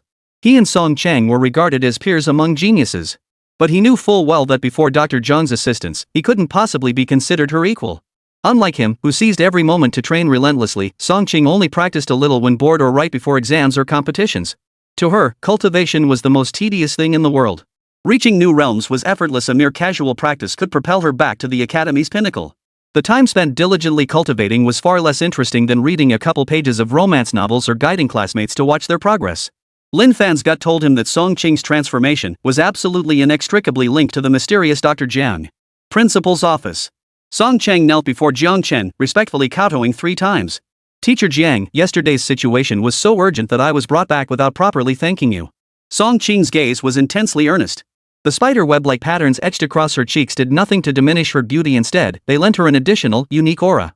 Your kindness is something I could never repay in a lifetime. Jiang Chen helped Song Qing to her feet. There's no need for gratitude. As your homeroom teacher, even if only temporarily, it's my duty to educate and ensure the safety of my students. But you certainly didn't have to go this far. This far exceeds the scope of a teacher's duties. Song Chang lowered her head, murmuring softly. After being rescued from the fire-passing sex stronghold and regaining consciousness, everything she witnessed along the way made her acutely aware of the immense peril Jiang Chen had faced to save her. A terrifying 5th-tier demon beast, facing the relentless pursuit of fire transmission cult elites alone, unpredictable dangers lurking in the wilderness at any moment. She didn't know the strength of the organization that had abducted her, but she could imagine it from what Jiang Chen had told that uncle. Even if all the cult members were eliminated, 12 former 6th-tier powerhouses, now at least 4th-tier, 8th rank, still remained in command. What did 12 6th-tier powerhouses signify? They were warriors qualified for kingship, the backbone of humanity's resistance against the demonic tribes. Forget 6th-tier martial artists, even 5th-tier or 4th-tier fighters were rare.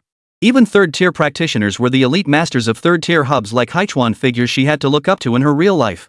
Yet the masters she looked up to weren't even considered core combatants within the fire transmission sect. Song Chang understood clearly, though teacher Jiang Chen appeared unscathed, he had likely paid an immense price to escape danger and return safely to the Haichuan settlement.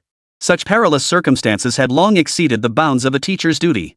Even if he had chosen to turn a blind eye, no one would have blamed him. No matter what, your own physical and mental safety is the most important thing. Jiang Chen paid no mind to Song Qing's mutterings, nor did he find them strange. 13 years ago, when he was just a 10-year-old kid. On that night when he came closest to death, there was a foolish teacher who fought with every ounce of strength to pull him back from the brink. Jiang Chen's life was preserved because of her. The hands of time continued to move forward, but she remained forever frozen in that day.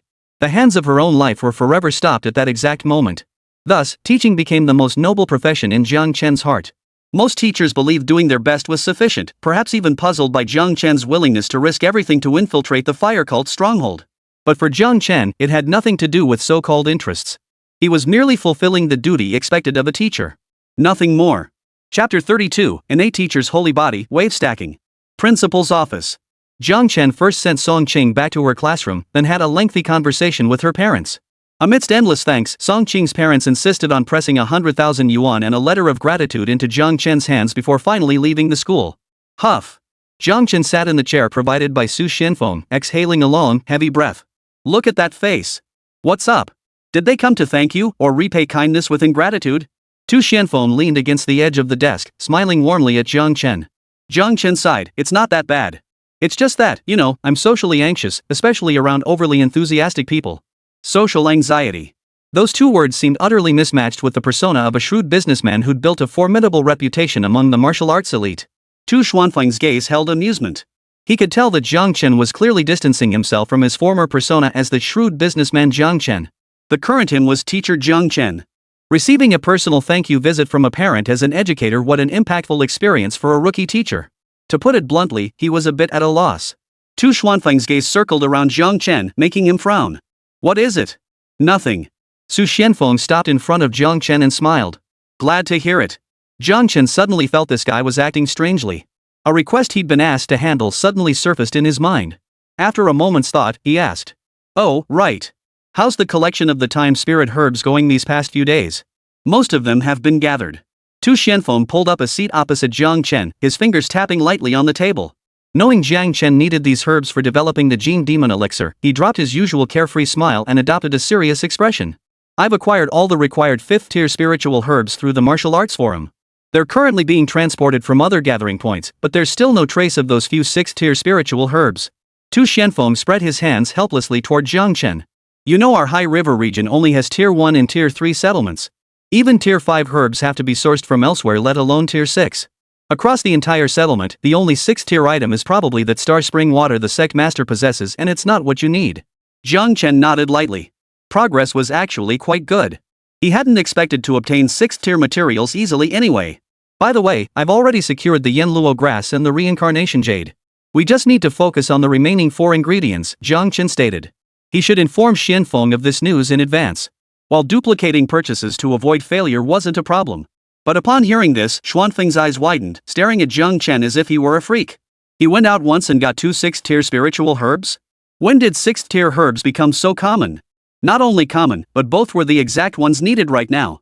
If fortune had a numerical value, there was no doubt about it, this bastard Jiang Chen must be a freaking statistical anomaly. The kind that's off the charts. Jiang Chen returned to Class 6. Perhaps intrigued by the earlier incident, no one in the class continued cultivating this time. Instead, they were all discussing what had just happened. Jiang Chen carefully recalled the teacher's past behaviors before striding into the classroom. Smack! A resounding slap echoed as his palm struck the desk, splitting it clean in two and sending it crashing to the floor. The noise in the classroom abruptly ceased. Stunned gazes turned toward the unfamiliar homeroom teacher. Jiang Chen stiffened slightly, a fleeting look of confusion crossing his eyes as he stared at the collapsed desk. Is the quality really this poor? That bastard Su Xianfeng, could he have embezzled the funds meant for student supplies and substituted them with substandard goods? Fortunately, Jiang Chen reacted swiftly. He nonchalantly withdrew his hand and turned to face the students below the podium, his expression cold. Noisy! What's all this noise? Your class is the loudest in the entire grade. I just came from the principal's office, and I could hear you all the way down the hallway. You truly are the worst class I've ever taught. With those two sentences, the classroom fell even quieter. In that space, even the sound of breathing seemed audible. Seeing the entire class fall silent, Jiang Chen couldn't help but let the corners of his mouth turn up. The wisdom distilled by predecessors proved invaluable. With just a few classic lines, he had silenced the entire class and seized control of the situation. Indeed, he had a natural talent for teaching. But outwardly, Jiang Chen kept his face stern as he said, "Earlier, I asked you to bring Demon Beast Essence Blood. Did anyone bring it?" At this question, the students finally stirred. They exchanged nervous glances before one finally spoke up. Teacher, we did bring it, but since you didn't return for several days, we ended up taking it back. Bring what you can tomorrow. If you can't, it's fine. As I said before, it's purely voluntary. Jiang Chen paused before asking, how long until the school competition? Lin Fan replied, Teacher Jiang, it begins the day after tomorrow. Jiang Chen calculated the timeline. A bit tight, but it should be manageable.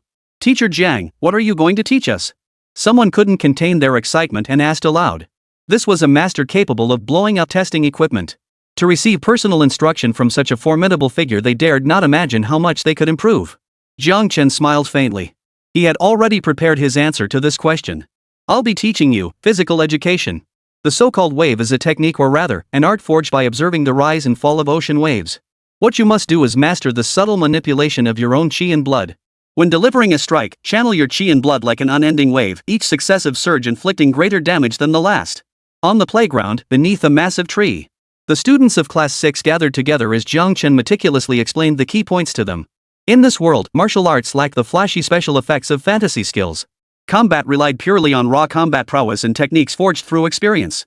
For example, under everyone's gaze, Jiang Chen raised his index finger, shrouded in wisps of chi and blood, and gently tapped the tree trunk. It was like your deskmate gently poking you during class when you dozed off, signaling the teacher was approaching. Then, under the stunned gazes of the crowd, the tree trunk first cracked open a small section of bark, then exploded into a larger gap. After just 5 successive explosions, a gaping hole large enough to fit a human head appeared, connecting the front and back of the tree trunk. Through the gap, they could even see the sign for Senior 3, Class 6 hanging above the classroom door. The crowd gasped in unison. The damage was this extreme? It looked like just a light tap. If a classmate knew this move and jabbed it when the teacher arrived, wouldn't the classroom end up in pieces? Even Lin Fan's breath caught in his throat. Lately, by focusing on cultivation, he'd successfully broken through to the 9th level of the first stage. Creating a hole of similar size in a tree wasn't difficult. But to achieve such an exaggerated effect with a mere light touch, like Jiang Chen had done? He dared not even imagine it. Song Qing's eyes lit up, his face visibly flushing with excitement. My purple heart spirit tree. Suddenly, a piercing scream pierced the air. Amidst a howling gale that tore through the earth, a figure shot through the crowd. When everyone came to their senses, they saw the principal, who was usually anything but proper, already clutching the tree that Jiang Chen had blasted through with a single finger, emitting a shrill, explosive crack. Chapter 33, Song Qing, first tier essence blood is worth no more than 2,000, right? Compared to the monotonous days of either attending classes or silently cultivating, where time dragged on endlessly, under Jiang Chen's guidance, the students of Class 6 felt time flying by. When the school bell signaling dismissal rang out, casting the setting sun's glow across the world, the students finally snapped back to reality, reluctant to let go of the moment. Remember this, every technique represents a martial art pushed to its absolute limit. To master them, you must start from the basics and accumulate experience bit by bit. Ignoring the tree trunk beside him, riddled with dozens of holes by Su Xianfeng, Jiang Chen delivered his final summary to the students. To master wave stacking, you must cultivate your chi and blood to the point where you can execute precise micro-control. You may return home now. Remember to bring demon beast essence blood tomorrow. As Jiang Chen's final reminder echoed, the crowd on the training ground dispersed. Only Lin Fan and Song Chang remained standing in place. The two exchanged glances, each harboring a hint of suspicion toward the other. Jiang Chen paid them no mind, instead fixing his gaze on Su Xianfeng, who was hugging a tree trunk and drawing circles on the ground. Come on, it's just a tree. Is it really worth all this fuss? Jiang Chen made no effort to hide the disdain in his words. What do you know? Tao Xianfeng snapped his head up, his bloodshot eyes locking with Jiang Chen's. This is my specially cultivated purple sandalwood spirit tree. It cost me 5,000 silver dollars back then. 5,000? Jiang Chen froze in surprise. What about those 2 stone lions at the school gate? 37,000 yuan total. They're embedded with celadone ore. Our Haichuan No. 2 high school's reputation demands nothing less. Hearing Su Xuanfeng's reply, Jiang Chen fell silent, his eye twitching violently. Why did every principal insist on squandering school funds on such bizarre, utterly useless things? Jiang Chen ignored the man entirely, turning his attention to Lin Fan and Song Chang, who were waiting nearby. School's out. Why aren't you leaving? Lin Fan stepped forward, pulling out a tiny porcelain bottle from his pocket. Dr. Jiang. Teacher Jiang, this is the demon beast essence blood I brought. You brought it? Jiang Chen raised an eyebrow. Why didn't you bring it out in class? When no one else in the class brought theirs, it wouldn't have been conducive to class unity, Lin Fan explained softly. So it was detrimental to unity after all. Jiang Chen felt both amused and exasperated. I forgot to mention last time everyone else could bring theirs, but you didn't need to. No need to bring it? Lin Fan froze, recalling the item Jiang Chen hadn't absorbed into his body and the changes occurring within his own physique lately. His eyes widened as he suddenly realized what Jiang Chen might be planning with the demon beast essence blood he'd asked everyone to prepare. Teacher, what you used on me back then? A faint thrill stirred within Lin Fan. Jiang Chen made no attempt to conceal it. Have you heard of the swallowing heaven koi? Lin Fan felt a surge of respect and shook his head gently. Though he'd never heard of it, the sheer terror implied by its very name was palpable. Sky-Devouring. A name bearing those two characters alone. How could it possibly be weak? Thinking of his current ability to grow stronger simply by eating, Lin Fan's heart began to race. Yet, glancing at the small vial in his hand, Lin Fan's enthusiasm cooled slightly, replaced by hesitation. Then, Master, this essence blood. Jiang Chen's words cut through the air. Item, Tier 1 green-faced wolf essence blood. Can be used to craft Tier 1 green-faced wolf genetic demon elixir, granting innate talents. Just consume it directly. For you, this is the most nutritious method, and it won't go to waste. Lin Fan grew visibly excited at the suggestion. Even something as ferocious as demon beast essence blood could be consumed. It seemed his ability to grow stronger by eating held few limitations. Bidding farewell to Jiang Chen, Lin Fan hurriedly left school and rushed home, eager to test what gain swallowing this drop of demon beast essence blood might bring him. Watching Lin Fan depart, the bewilderment in Song Qing's eyes gradually faded. The earlier conversation had left her utterly bewildered. Demonic beasts swallowing Sky Koi. She shook her head lightly, banishing these baffling words from her mind, and turned to Jiang Chen. Teacher, why did you ask me to stay? Unlike Lin Fan, she had been specifically asked to stay behind by Jiang Chen, who had told her not to leave immediately after school. Jiang Chen didn't answer. Instead, he took out the bank card her parents had insisted she give him, the one with the 100,000 yuan and the thank you letter, and placed it in her hand. Teacher, what is this? Song Qing, who had never seen so much money before, was startled. Her hand trembled, nearly dropping it to the floor. Take it. This is your parents' gratitude payment. Jiang Chen's voice remained calm. I don't need this. Take this money and buy some cultivation resources and demon beast essence blood of decent quality. You're already more than half a month behind the others. Song Qing froze for a moment, then shook her head vigorously, pushing the money back into Jiang Chen's arms. You saved my life. I can never repay that debt. How could I possibly accept this too? I've been to your home. Jiang Chen looked at Song Qing and suddenly spoke. It's clear your family's circumstances aren't good. Without this money to buy resources and essence blood, the gap between you and the others will only grow wider. Song Qing replied, I will catch up to them. Jiang Chen.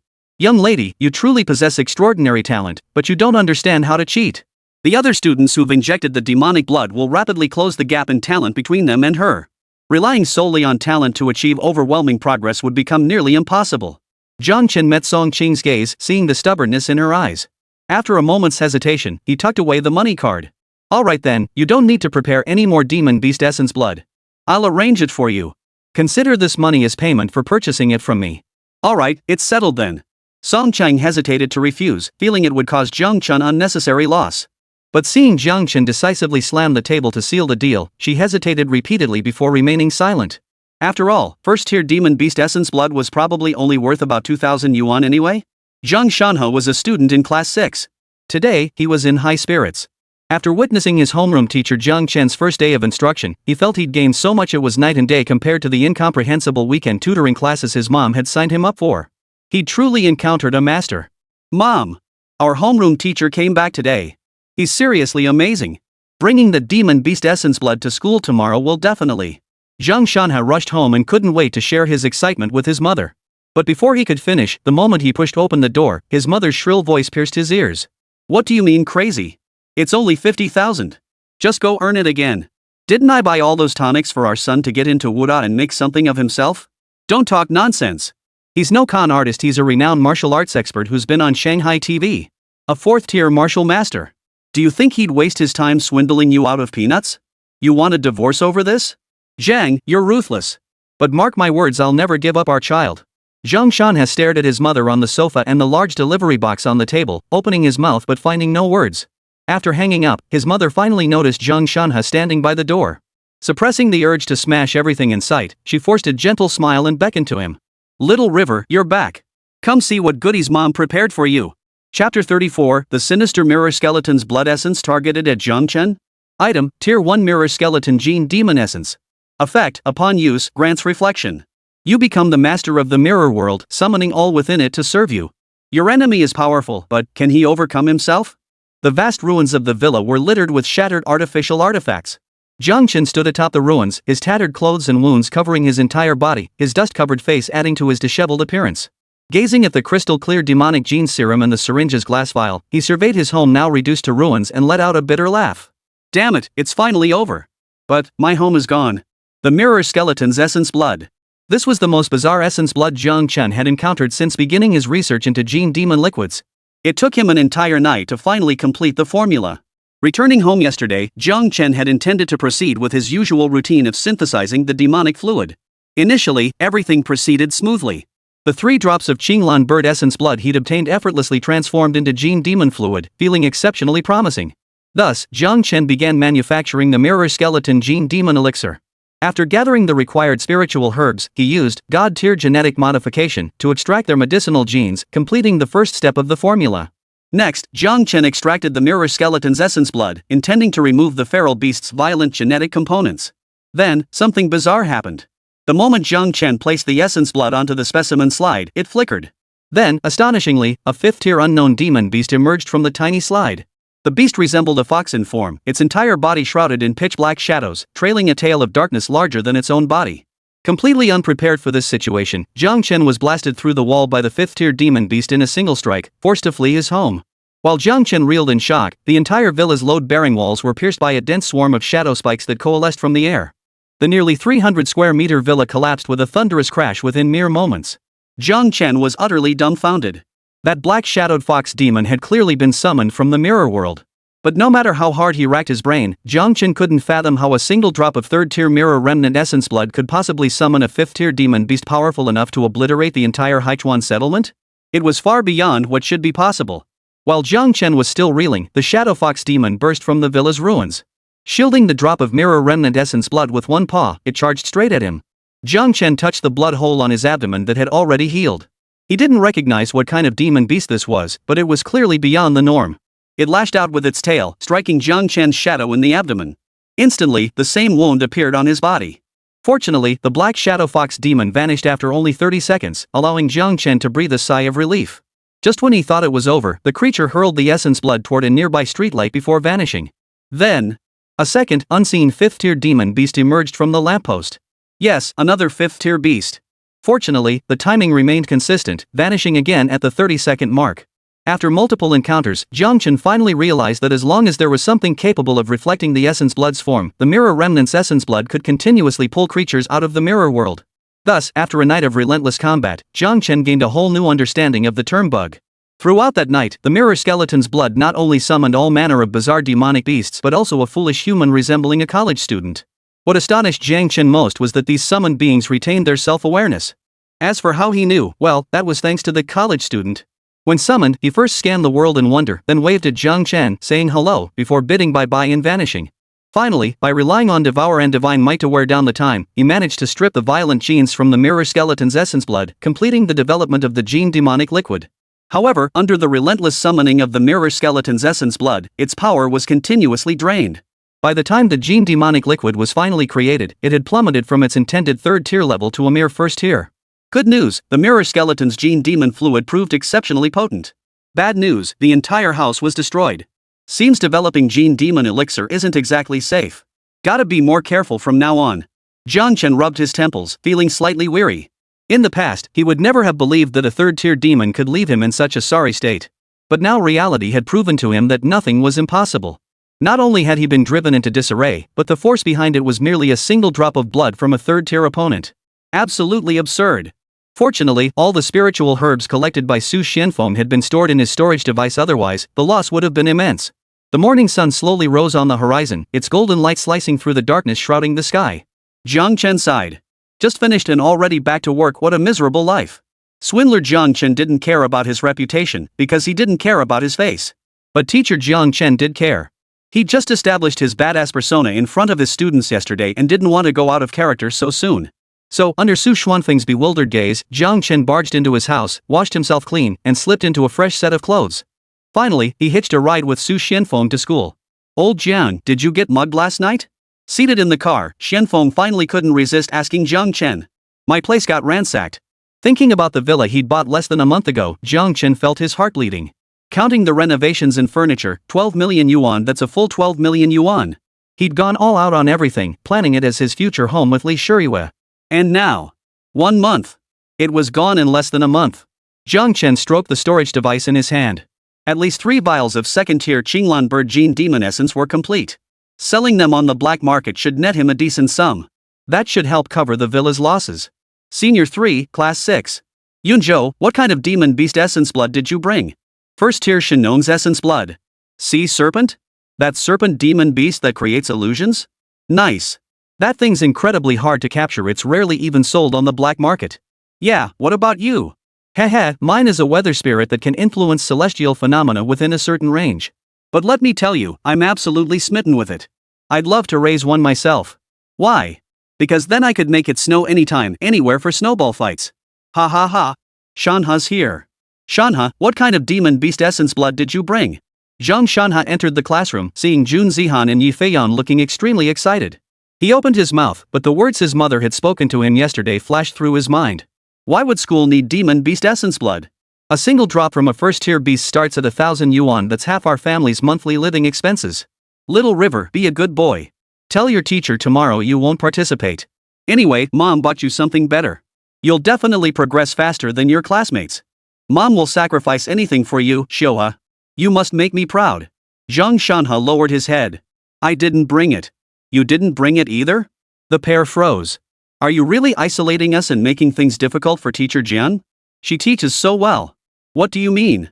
Zhang Shanha looked up in confusion, only then noticing that most of the familiar faces in the classroom seemed disinterested. Yi Feiyang and Jun Zihan exchanged a glance. I don't know if you guys planned this in advance, but today, counting those who brought demon beast essence blood, as Teacher Jiang said, including US. Only 4. Chapter 35, Parents confront Jiang Chen. Only 4? Zhang Shanha was utterly stunned. He'd assumed that not bringing demon beast essence blood would make him an outlier among his classmates, but the reality turned out to be the exact opposite. Compared to those who had brought essence blood, the majority had not. For a moment, the thought, great, I'm not the only one, flooded Zhang Shanha's mind. He felt a quiet joy, and much of his earlier gloom dissipated. At the same time, he couldn't help but wonder why the others hadn't brought any essence blood. Zhang Shanha couldn't resist asking a classmate who looked rather pale. Why didn't you bring any either?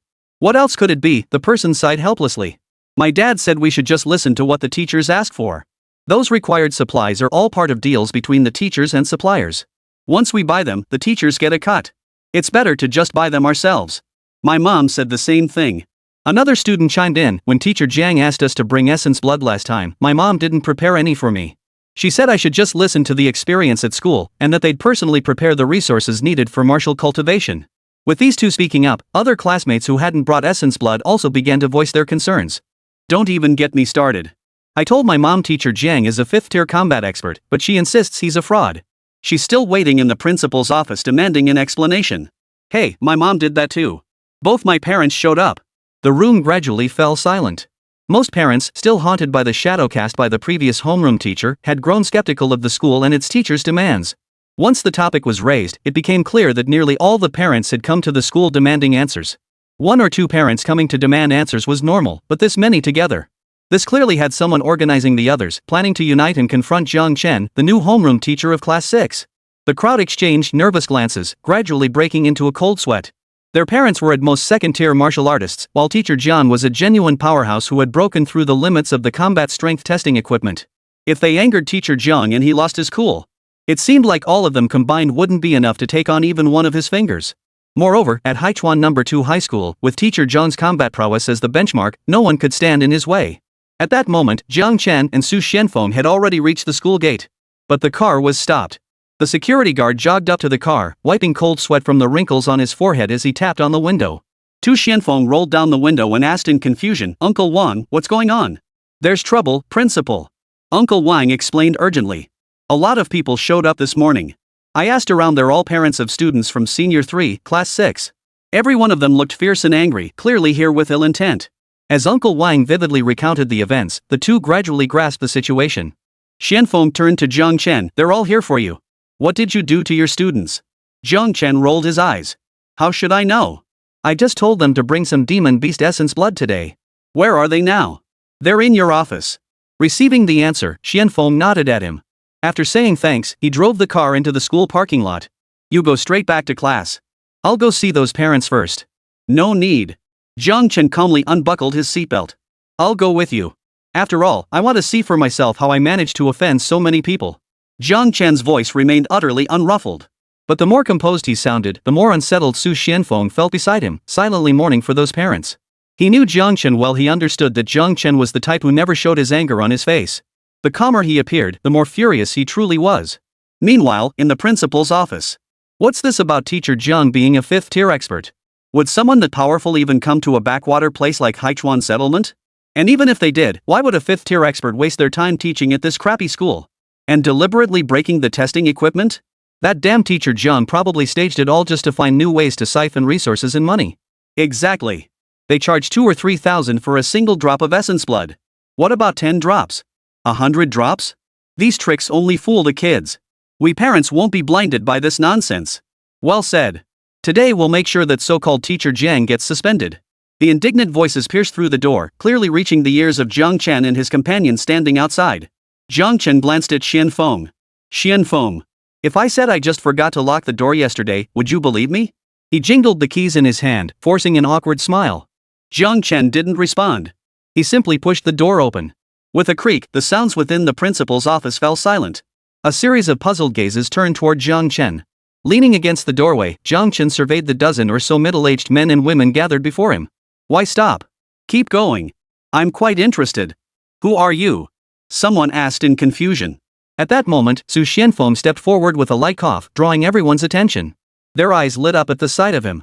Not a single person among them failed to recognize the new principal who had taken office several years prior, and they all held him in high regard.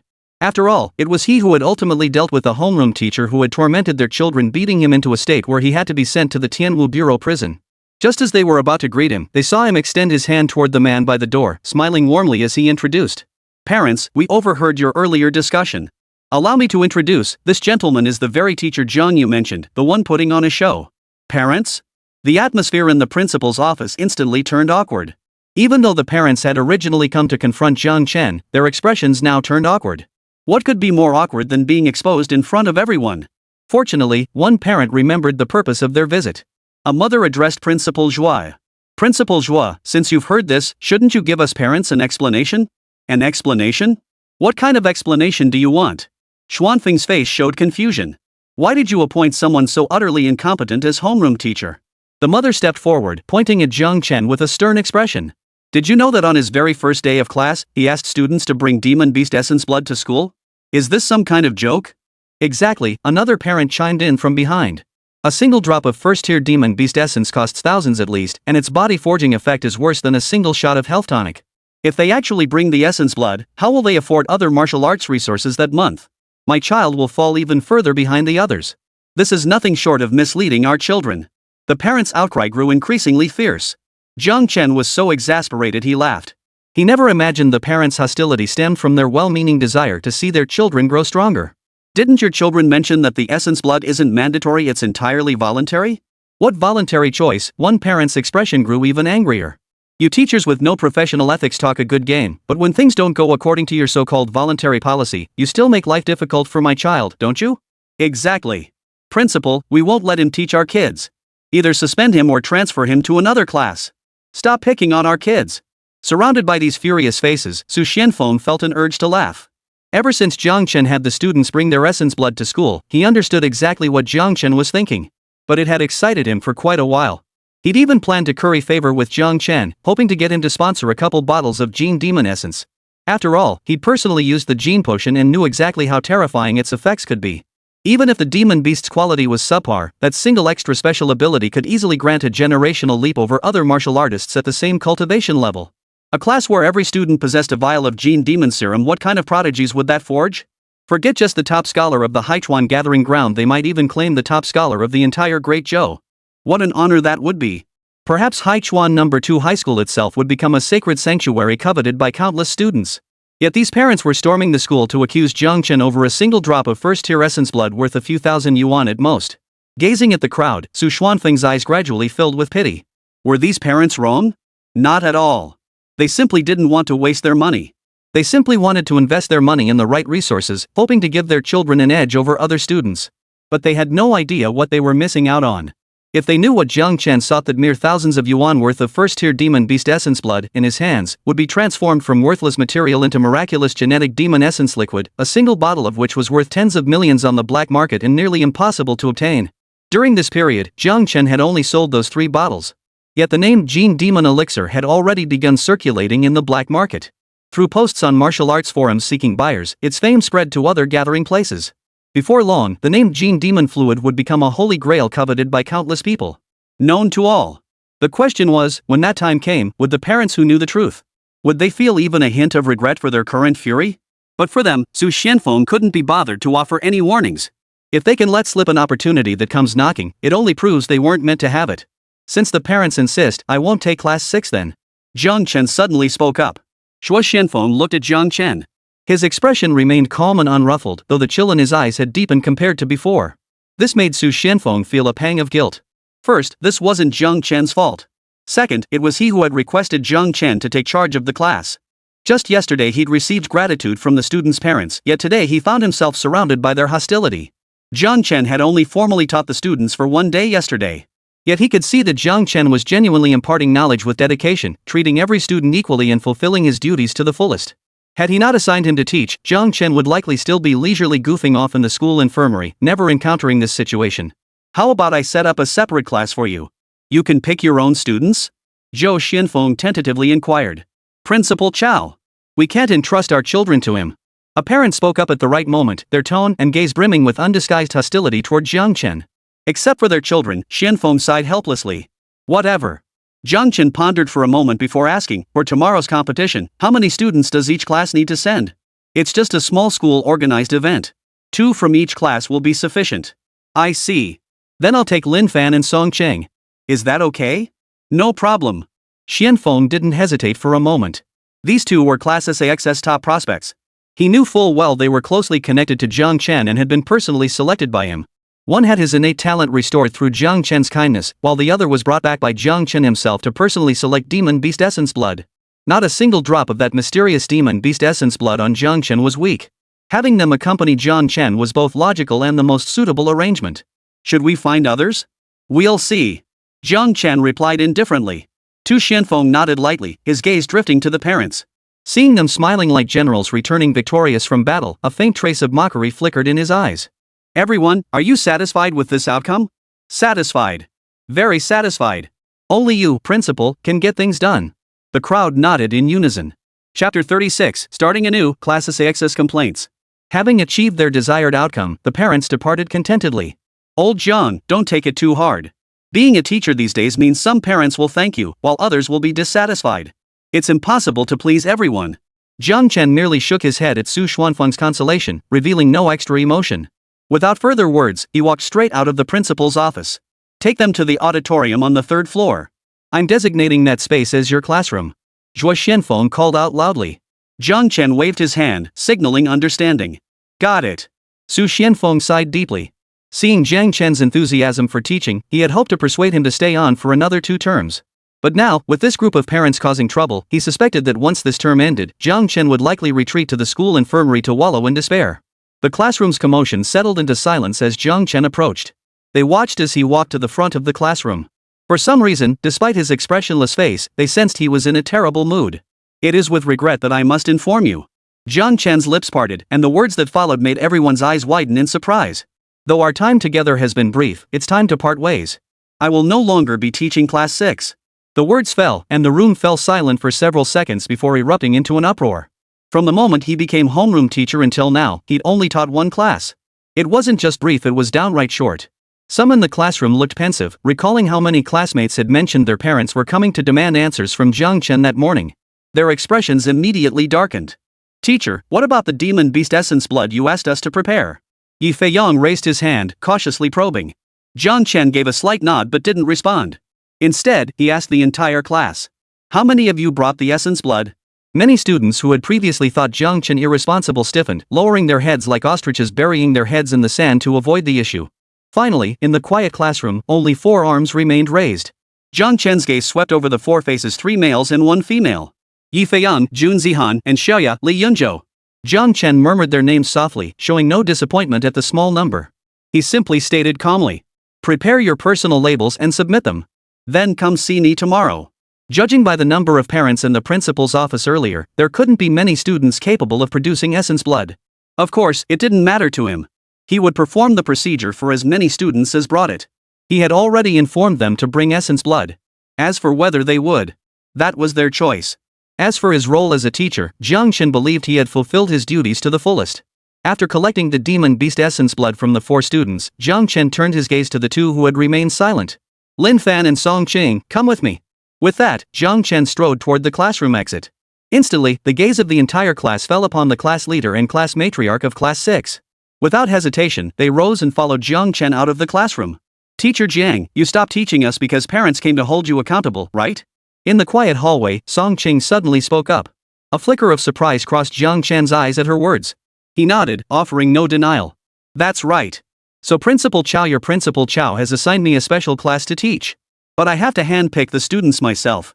So I wanted to ask you too if you'd be willing to continue studying with me. Of course, if you'd rather stay with your classmates, that's perfectly fine too. Just follow your hearts. I'll go with you. As soon as Jiang Chen finished speaking, Song Cheng agreed without hesitation. I'll win tomorrow's school competition championship for you and show them exactly what a mistake they've made. Lin Fan nodded softly. Teacher Jiang, wherever you go, I'll follow. Seeing their resolute expressions, Jiang Chen's lips curved upward. The negative emotions that had built up since early morning dissipated considerably at that moment. Then go pack your things. Principal Shu has prepared a new classroom for us on the 3rd floor near the auditorium. You both know where that is, right? The 2 nodded blankly. The school auditorium. That was where the school leadership gathered to deliberate major decisions.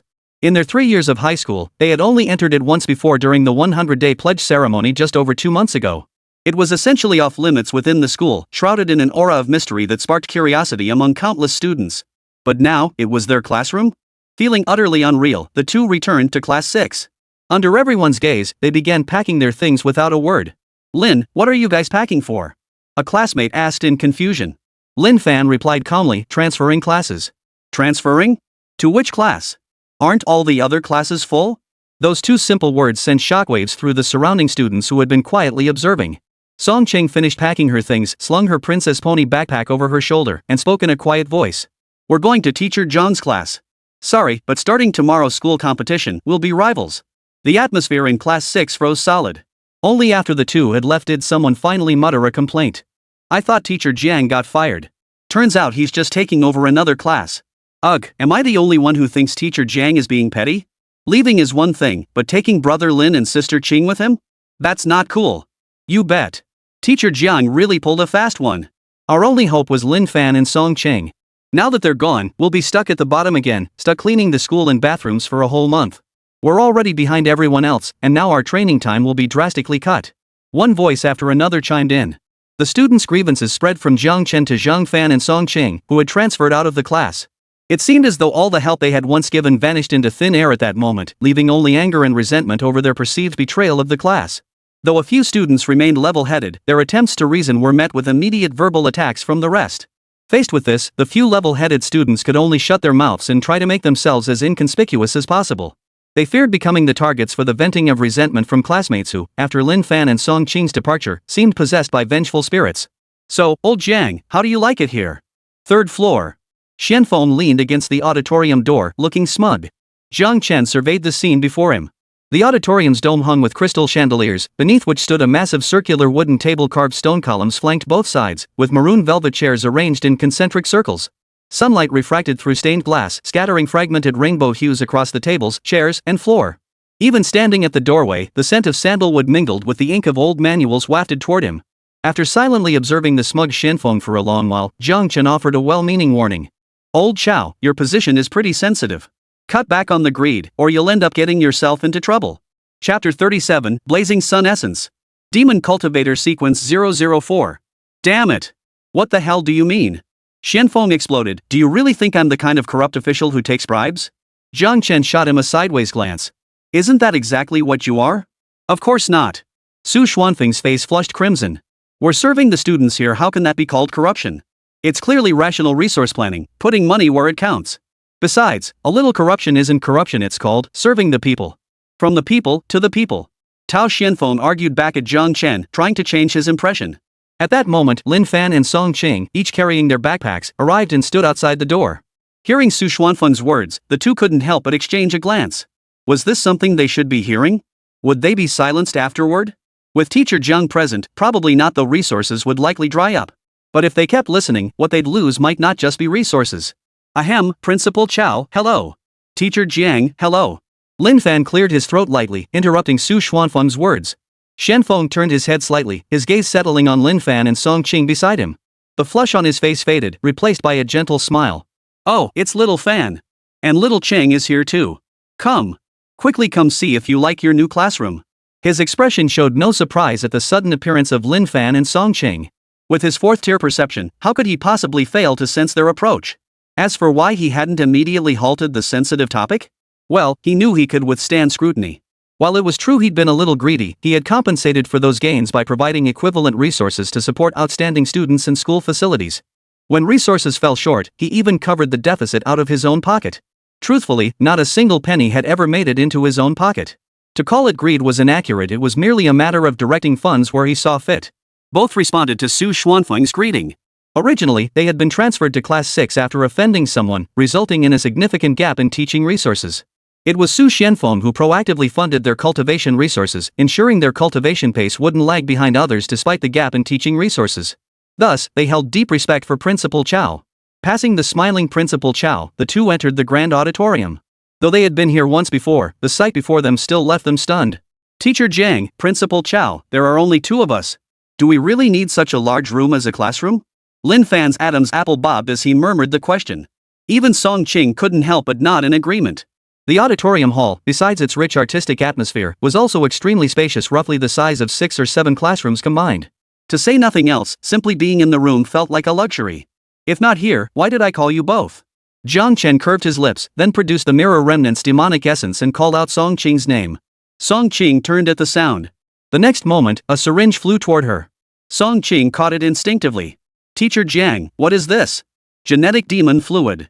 Don't worry, it's a good thing. So this is why you mentioned preparing essence blood earlier? Song Qing quickly grasped the crux of the matter. MHM. Jiang Chen patiently explained, the method is simple, just inject the demonic essence into your body like a regular shot. Of course, if you're uneasy or suspect something's wrong, you can always check the black market. Before Jiang Chen could finish, he watched Song Qing push the needle tip straight into his body. Jiang Chen swallowed the rest of his sentence, the part about probably finding out whole. He couldn't help but marvel at this spirited girl once more, thinking, she's a real tough cookie. The demonic fluid entered her body, altering her genetic chains. Song Qing's delicate features twisted into a hideous grimace. She collapsed to the ground, curling into a ball as agonized wails tore from her throat. Lin Fan stood nearby, deep in thought. Though different from his own method, the effect of that vial remained unchanged. Tu Xuanfeng's eyes flashed with brilliance. He witnessed the birth of an unparalleled prodigy. He couldn't help but nudge Jiang Chen with his elbow. Old Jiang, what demon beast's essence blood did you use to make the gene-altering potion for Shao Chang? This is prime material, don't use blood from ordinary beasts. Jiang Chen brushed away Su Xuanfeng's elbow and replied casually. Don't worry. The gene-altering demonic fluid I gave her is way more potent than the one I gave you. Time ticked by second. Zhou Xianfeng closed the main door, for the auditorium hall was filled with Song Cheng's agonized cries as she endured the pain. The three of them brought in chairs and sat in a row, each grabbing a handful of melon seeds as they watched Song Cheng's transformation. Her agonized expression successfully triggered memories in Lin Fan and Xianfeng, each mentally replaying their own expressions during their own transformations. Finally. Esteemed Gene Demon Physician, congratulations on creating a new demon cultivator. Congratulations on obtaining Tier 4, Blazing Sun Essence Blood 1. 4th Tier, Blazing Sun Essence Blood, can be used to craft 4th Tier, Blazing Sun Gene Demon Elixir. Upon use, grants the innate talent Nuclear Transformation, mastering nuclear energy manipulation to bring nuclear peace to the world. Every move possesses the nuclear radiation contamination effect. Continue your journey, Demon Cultivator count reaches 10,710. New shared target, Demon Cultivator sequence 004 Songqing Mirror Skeleton. Hearing the system's voice in his mind, Jiang Chen's eyes suddenly lit up. It worked! Mirror remains, talent reflection. You may summon all within the mirrored world to serve and fight for you. Your enemy is formidable, but can he overcome himself? Without hesitation, Jiang Chen decisively activated the sharing. The next moment, a peculiar sensation welled up within his heart. His hands tingled slightly, urging him to find a medium and attempt summoning a being from the mirror world. Song Cheng slowly regained consciousness. Staring blankly at the grand hall ceiling, her mind went blank. What had she been doing just now? Suddenly, Song Cheng sprang to her feet. Jiang Chen and the other two, busy cracking sunflower seeds, caught her eye. Song Ching. She desperately wanted to ask if it was utterly rude of them to snack on melon seeds while watching her suffer as if it were a live show. Fortunately, Song Ching forced herself to suppress the urge to vent her frustration. So what happened next, Teacher Jiang? Jiang Chen didn't answer, tossing her the mirror he'd prepared in advance. Perhaps still groggy from waking up, her brain and body hadn't fully connected yet. She reached out but failed to catch the mirror. The mirror fell to the floor and shattered into 4 or 5 pieces. She was puzzled by Jiang Chen's act of throwing the mirror, but she sensed there must be deeper meaning behind his actions. Song Cheng stepped forward, the shattered mirror reflecting her own broken, bewildered face. So what now? The thought barely crossed her mind when she suddenly felt the shattered mirror on the floor transform into a vortex, abruptly pulling her consciousness into a bizarre and surreal world. In this world, she felt omnipotent. With a single thought, she could revisit every place she'd been and every person she'd met in her lifetime. Every corner of the Haichuan settlement, the road back after being rescued by Jiang Chen. But unlike reality, the entire world seemed frozen in time, and her own presence, which should have appeared, was nowhere to be found. Song Chang arrived at the moment Jiang Chen was covering her retreat. Jiang Chen maintained the motion of throwing her forward, beneath him the sharp, raised legs of the golden iron demon spider. At that moment, she knew. It focused its gaze on the golden iron demon spider. The next instant, the entire bizarre world twisted. In the real world, the black and white golden iron demon lord emerged from the tiny mirror shard. Chapter 38, Reflected Talent, the mirror remains rigorous hierarchy. The moment the golden iron demon spider appeared, the ferocious aura of a 5th-tier demon beast emanated from its body. Black and white chi currents, symbolizing death and vitality, swirled around its body. Its 6 purple eyes gleamed like the most exquisite works of art in the world. Hiss! The golden iron demon spider hissed, shielding Song Qing behind it as its 6 eyes fixed dangerously on the trio of Zhuoxianfeng. Yet upon seeing Jiang Chen, confusion flickered in those 6 purple pupils before deepening into profound terror. Despite its colossal size, its body trembled uncontrollably, even forgetting to suppress the aura radiating from its form. Holy! 2. Lin Fan's eyes widened instantly. Under the terrifying aura of the golden iron demon spider, he sat frozen in his seat, unable even to stand. Tu Xuanfeng's face twisted in terror, every muscle taut as he braced for battle. How the hell did a golden iron demon spider crawl out of a mirror? A demon beast emerging from a mirror was already absurd enough. What made it even more absurd to Tuo Xianfeng was that this golden iron demon spider, he seemed unable to defeat it. Jiang Chen, use that brain of yours and think of a way out. Xuanfeng's voice was tinged with desperation. But Jiang Chen's gaze was fixed intently on the golden iron demon spider, offering no response. There was no mistake. Whether it was its size, the oppressive aura it radiated, or the reincarnation jade on its body, all proved this golden iron demon spider was the very same one he had encountered in the 100 Rivers Mountains. Jiang Chen understood. What the mirror remains could do was to conjure beings it had encountered through reflective objects like mirrors. But could one explore uncharted territories through the mirror corpse's mirror world to gain a form of foresight, even for places never visited in reality? Song Qing opened her eyes in a daze, only to see the terrifying spider that had haunted her nightmares for days. Her face drained of color, her legs buckled, and she collapsed to the ground. How did this thing get out? She hadn't forgotten this spider was a genuine 5th-tier demon beast. Calm down.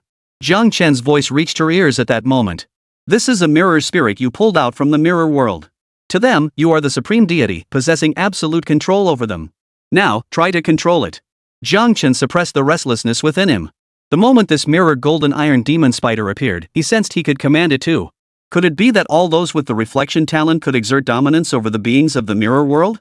The thought flashed through Jiang Chen's mind. Upon receiving Jiang Chen's size, Song Qing finally snapped into action, her face pale as she cautiously issued the command. Hide your presence. The mirror golden iron demon spider stood rooted to the spot, trembling violently, showing no response. Song Chang? Crouch down, raise your claws, make 2 sounds. One command after another poured from Song Qing's mouth, yet the mirror golden iron demon spider she had summoned remained utterly unresponsive. Song Chang looked at Jiang Chen blankly, her usually spirited little face now tinged with hurt. Is this what you meant by absolute control? Even that ham and big yellow are more obedient than it. Even Jiang Chen couldn't help but feel puzzled by this scene.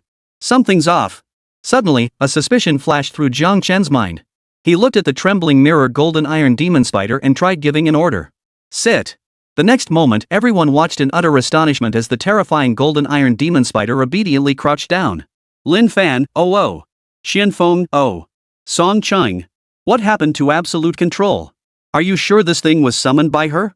If so, how is this any different from being cheated on right in front of you? Jiang Chen's mouth twitched. After a moment's thought, he pointed at Song Ching. Give her a turn.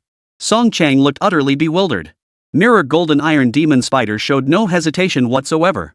It rose and immediately extended its spider legs, without the slightest moment of doubt. Jiang Chen hurriedly called a halt. Seeing the terror in Song Ching's eyes and the Golden Iron Demon Spider obediently crawling back before him, his suspicions were confirmed.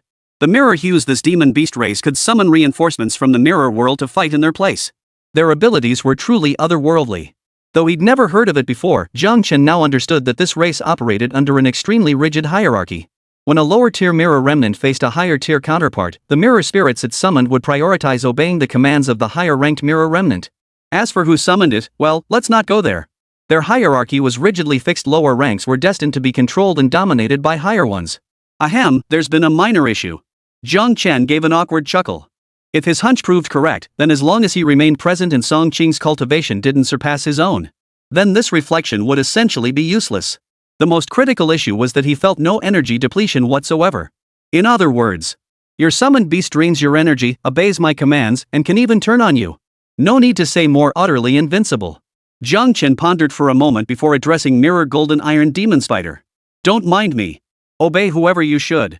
The Golden Iron Demon Spider emitted a soft hiss before approaching Song Ching, awaiting commands from this legitimate divine being. Its demeanor was utterly docile, a stark contrast to the volatile original Jiang Chen had encountered in the 100 Rivers Mountains.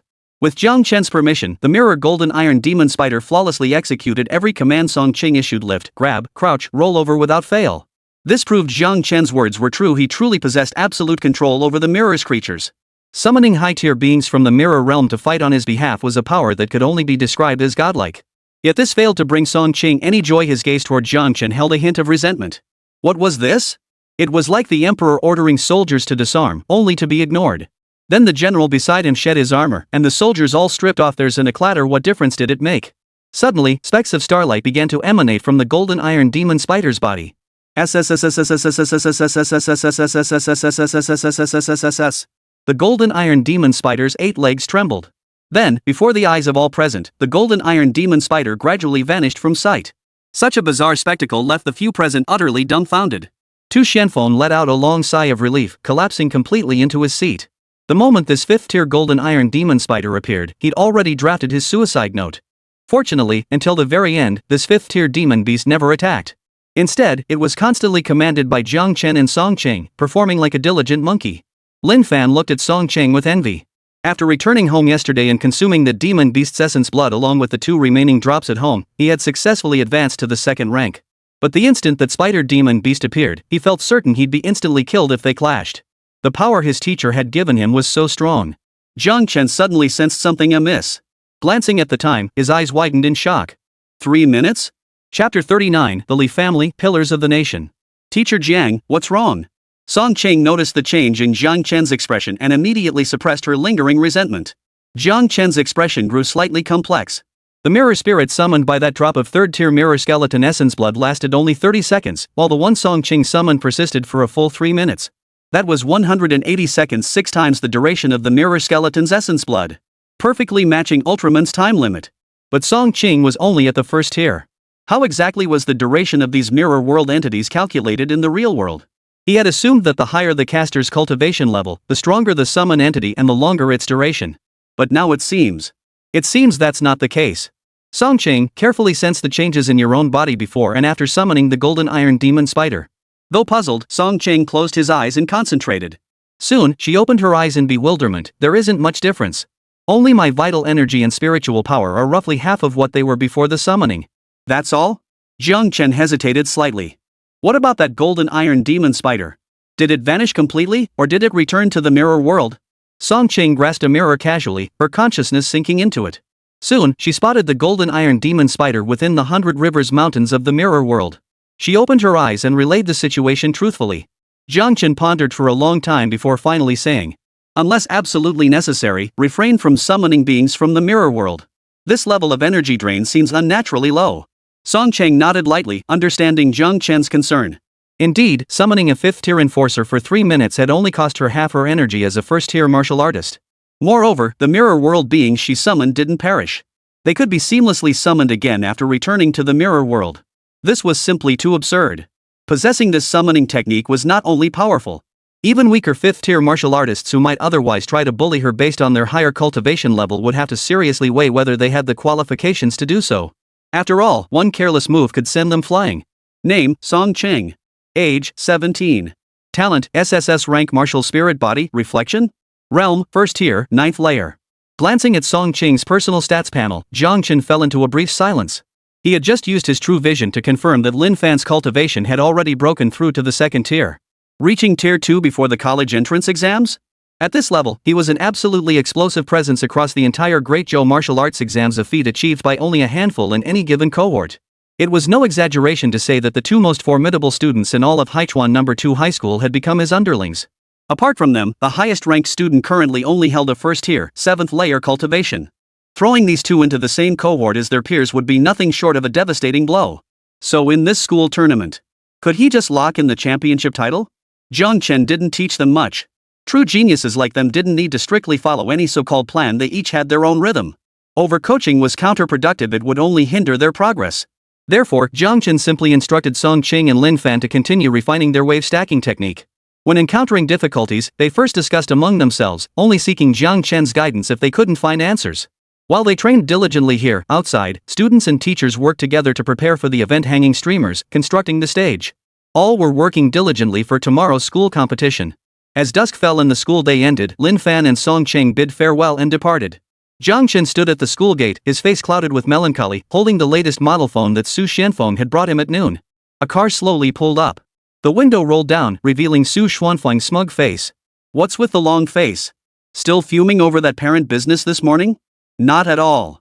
Jiang Chen slid into the passenger seat with ease, then buried his face in his hands. Ah, Shuriwei is coming to the Haichuan settlement. What Shuriwei? Li Shuriwei. The car had barely started moving when it slammed on the brakes. Tian Xianfeng snapped his head up, staring at Jiang Chen. Who? Li Shuriwei? The Li family's heiress from Tiandu settlement, the pillar clan of the nation Li Shuriwei? Jiang Chen nodded silently. The Guizhou clan, as its name implied, was a family that had produced an 8th-tier Guizhou, boasting formidable foundations. What does she want with you? Did you deceive her emotionally? How can mutual consent be called deception? Jiang Chen retorted. Besides, I only went to the 100 Rivers Mountains without telling her. I just didn't reply to her messages for a few days. Tu Xianfeng stared in disbelief. When did you start flirting with her? She was the one who pursued me, Jiang Chen corrected sternly. Back when you graduated, I told you were blocking my romantic opportunities. The moment you left, I found someone. Jiang Chen unlocked his phone and gazed wistfully at the message Li Shuriwei had sent this morning on the chat app. Yu Shang, just got off the subway. No signal in the wilderness. Yu Shang, but you'll never guess where I am. Yu Shang, photo of the gathering place. Yu Shang, hee, I'm at the dragon's nest now. Your wife's coming to find you. Yu Shang, smug.jpg. Seeing the girl's adorable recovery, Jiang Chen felt a warm glow in his heart. Yet his face couldn't help but cloud over with worry. The reason was simple, his home was gone. Where would Xiao Shuriwei stay when she arrived? To solve this problem, Jiang Chen bought another duplex villa. As for where the money came from? He headed to the black market and sold 3 vials of 2nd-tier Qinglan Bird Gene Demon Essence. Each fetched 30 million credits. 3 vials meant 9/10 of his small goal secured. After this period of preparation, the entire black market knew the name of this miraculous substance, genetic demon blood. The 30 million Jiang Chen had deliberately quoted to disgust Su Yunqing back then had now become the most normal price imaginable. This delighted Jiang Chen immensely. Let the prices soar, the higher, the better. After all, he was the ultimate beneficiary. But the buyer this time was peculiar. Though his face showed no unusual features, Jiang Chen noticed that when he reached to take the Gene Demon liquid, the hand extended wasn't flesh and blood but a mechanical arm constructed from intricate, finely detailed components. But this has nothing to do with Jiang Chen. As long as it sold and someone used it, he could reap the mysterious essence blood reward from the system. Of course, it didn't matter if they didn't use it. As long as it was purchased, he'd secure sufficient profits no matter the outcome, he wouldn't lose out. In the shadows of the black market. Watching Jiang Chen stroll away from the black market in high spirits. The figure cloaked in black raised an arm that shimmered with vibrant light, radiating a futuristic, technological aura. Components swirled as a phone slowly rose from his palm like an elevator. After dialing the number and hearing 2 beeps, he spoke softly into the receiver. Doctor, all 3 vials of gene-altered demon fluid have been secured. The target has departed the black market. Please issue the next command. Shall we continue surveillance? After a moment's consideration, a hoarse voice came through the intercom. Follow him. Protect him. If conditions permit, take care of those rats who've caught wind of the blood. Yes, sir. Chapter 40, Martial Arts Exchange. Opening Ceremony. The next day. Haichuan No. 2 High School buzzed with excitement, bustling with activity. The scene atop the stage erected on the playground was projected in real time onto 4 massive display screens. This allowed parents and family members filling the spectator stands around the arena to clearly see every detail on the stage, regardless of their distance. To make the venue for this martial arts exchange even more lively, Xianfeng had launched an aggressive promotional campaign half a month prior. Not only were parents invited to enter the school grounds to watch their children perform, but several other high schools from the Haichuan settlement were also invited. After the Haichuan No. 2 High School Martial Arts Exchange Tournament concluded, a friendly competition would be held with martial arts prodigies from other schools. This served as a warm-up for the upcoming regional university tournament. The tournament's format was straightforward, divided into 3 rounds: freshman, sophomore, and senior competitions. The competition began with a draw among the 6 freshman classes for one-on-one matches. The top 3 teams advance, followed by a draw to eliminate the by-class. Finally, the championship match determines the winner. The sophomore and senior divisions follow identical procedures.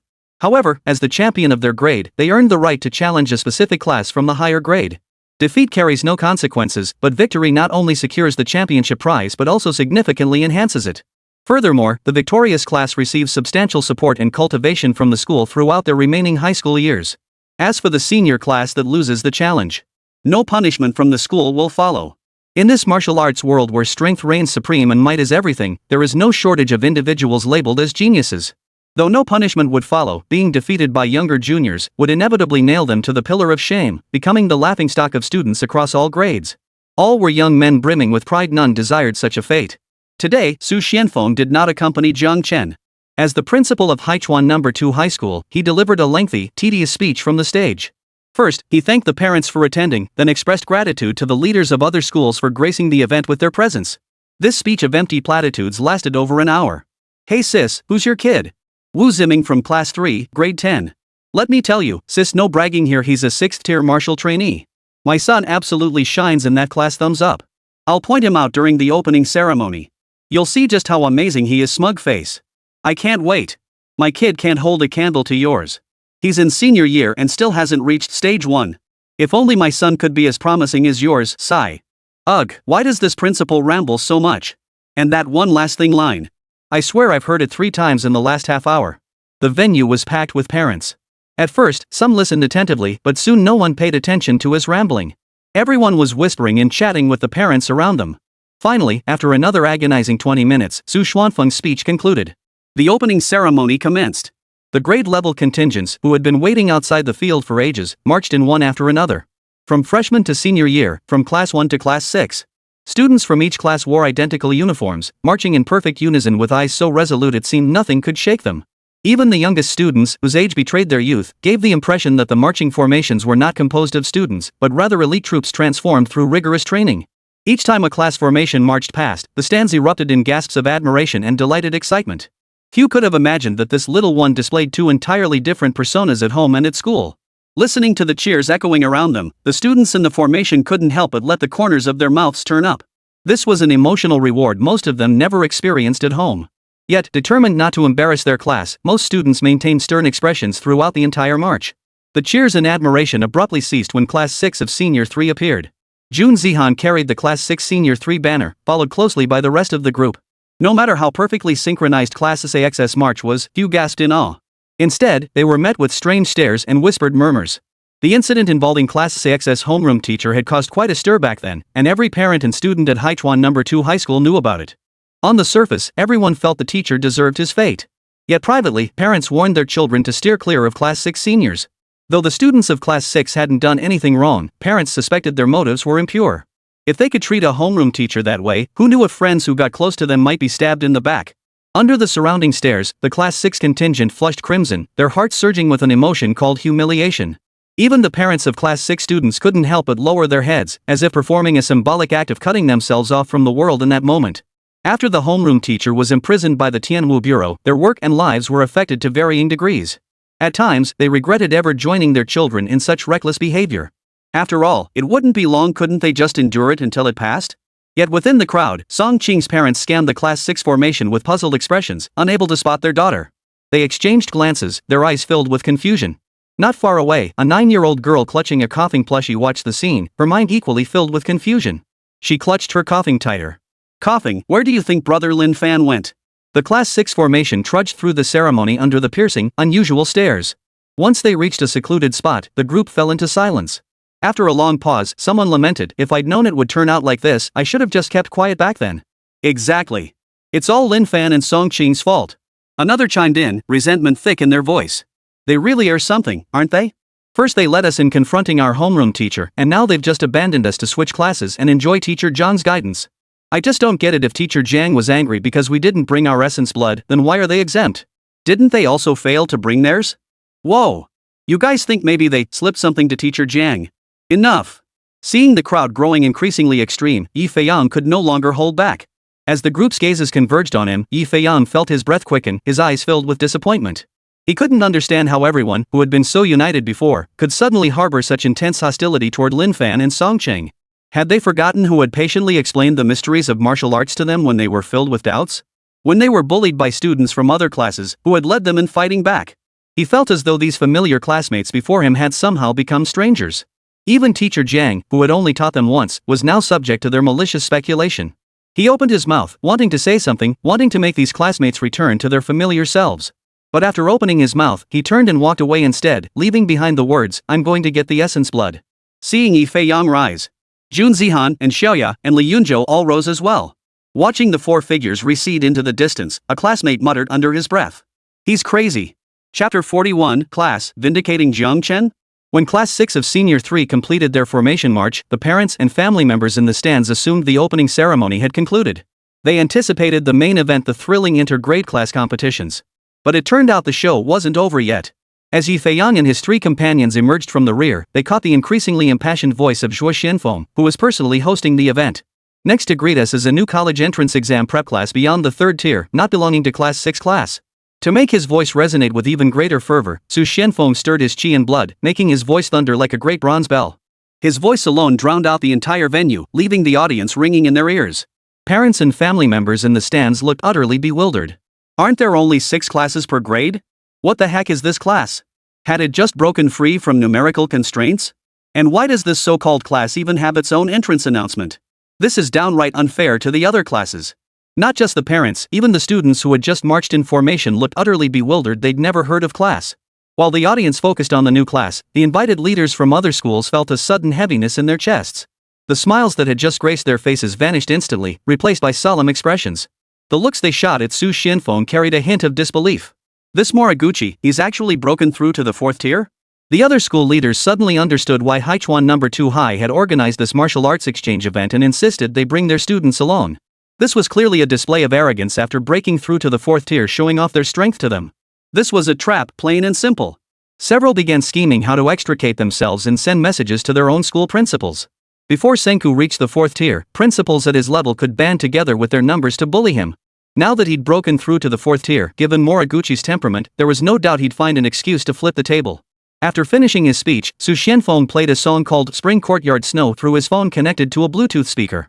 Everyone instinctively looked toward the entrance of the playground, the direction from which the formation had entered earlier.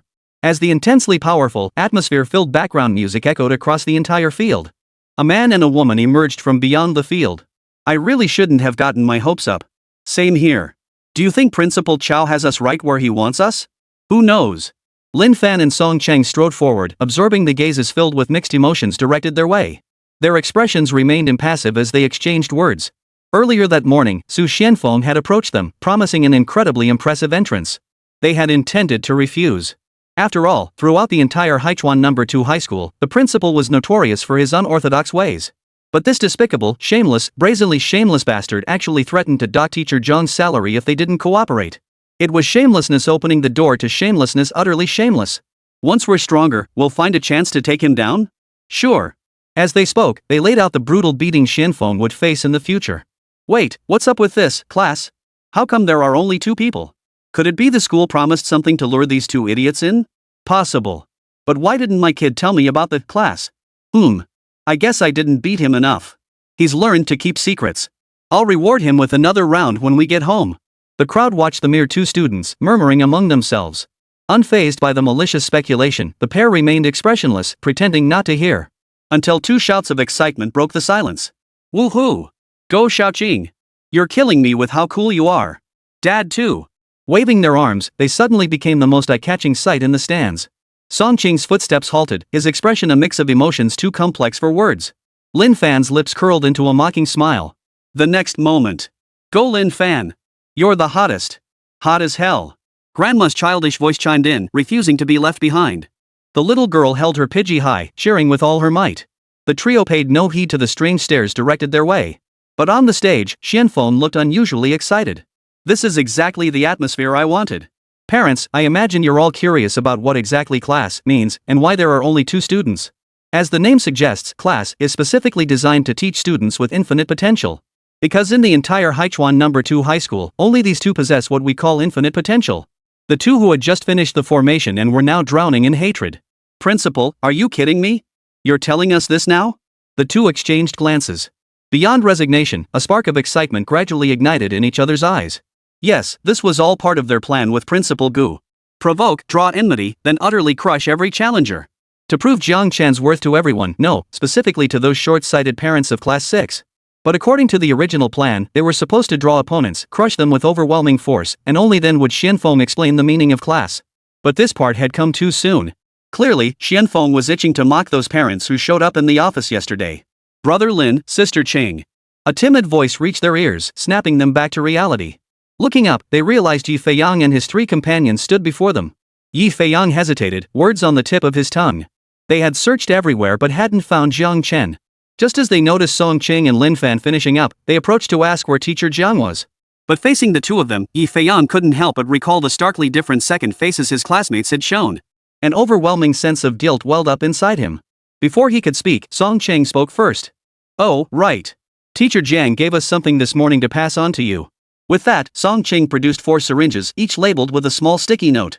Item, Tier 1C Serpent Gene Demon Elixir Li Yunzhou. Effect, grants the innate ability illusion, enabling the creation of illusory realms to disrupt an opponent's perception. Item, Tier 1 Weather Old Man Gene Demon Liquid Yi Feiyang. Effect, upon use, grants the innate ability Celestial Phenomena, allowing alteration of weather conditions within a designated range. Item, Tier 1 Corpse Spider Gene Demon Serum Jun Zihan. Effect, upon use, grants the innate ability Puppet, allowing the user to bind targets with thread-like strands to manipulate their physical form. Item, Tier 1 Subsonic Bat Gene Elixir in Xiaoya. Effect, upon use, grants the innate ability Spatial Perception, enabling the user to visualize a 360-degree, dead-angle-free environment in their mind through the amplitude of spiritual energy in the air. Song Qing distributed the Gene Demon liquids among the 4. All 4 vials were synthesized by Jiang Chen last night. Fortunately, no incidents similar to those involving the mirror skeletons occurred. Song Qing briefly explained the usage method to the group. The 4 fell deep in thought. Yi Feiyang couldn't help but ask, what about Teacher Jiang? We couldn't find him earlier. At this, Song Qing's expression instantly darkened. He glared coldly at Yi Feiyang until the latter felt uneasy, then snorted and turned away. Yi Feiyang could only turn to Lin Fan with a pleading look. Lin Fan first shot Song Qing a puzzled look before explaining. Teacher Jiang went to pick up the headmistress. Chapter 42, 7th Rank Martial Emperor. What a disaster. The subway the only means of travel to other settlements in this era. Jiang Chen waited outside the subway entrance of the Haichuan settlement. A surging tide of people poured out from the depths of the subway, a cacophony of voices and bustling activity. Jiang Chen scanned every figure emerging from the subway entrance without blinking, until the sight of a white-clad girl pulling a suitcase caught his eye. Her cascading jet-black hair was tied into twin ponytails, her skin fair and delicate. The hand gripping the suitcase was long and slender. A gentle breeze swept past, causing her twin ponytails and the hem of her skirt to flutter lightly in the air. The girl's footsteps halted abruptly. Their gazes met across the crowd, and the calmness in her eyes suddenly brightened. Jiang Chen broke into a smile, arms spreading wide. The next moment, Li Shuriwei let go of her suitcase and ran toward him. It was like a romantic scene from a love movie, leaving the sunshine and breeze behind, carrying the whole world toward you. Li Shuriwei threw herself into Jiang Chen's arms with astonishing speed, clinging to him like an octopus. In such a crowded place as the subway entrance, Li Shuriwei's bold display instantly drew the attention of many passers-by. Especially since both were exceptionally good-looking, prompting many young men and women to let out suggestive cheers. Feeling the softness against his chest rather than any discomfort, Jiang Chen couldn't help but remark. The food in the war zone must be good. You've gained quite a bit of weight lately. Li Shuriwei stiffened instantly, breaking free from Jiang Chen's embrace and stumbling back several steps. What did you say? Her fair face flushed crimson as she puffed out her cheeks, raising a clenched fist in mock threat. You think I won't beat you up? Jiang Chen merely chuckled, gently pinching Li Shuriwei's cheek. You're trying to murder your own husband. How terrifying. You only dare because you know I'd never hurt you. Li Shiyue rolled her eyes at Jiang Chen indignantly. Watching his girlfriend's reaction, Jiang Chen couldn't suppress the smile on his lips. Suddenly, Jiang Chen's pupils contracted sharply. His muscles tensed and every hair on his body stood on end. He sensed an icy, malevolent aura locking onto him, dangerous and hostile. Instinctively, he shielded Li Shiyue in his arms, his gaze darting warily around the area. Kid, I suggest you take your hands off Xiao Shiyue's face. A bone-chilling voice pierced Jiang Chen's ears. Jiang Chen turned toward the voice and saw an old man speaking. The old man appeared extremely aged, his flesh gone, leaving only skin stretched over bones. The wrinkles on his body resembled the growth rings of a tree, layer upon layer, ring upon ring. Despite his ancient appearance, the old man's eyes were not cloudy at all. They were as clear as those of a boy who had never known confusion.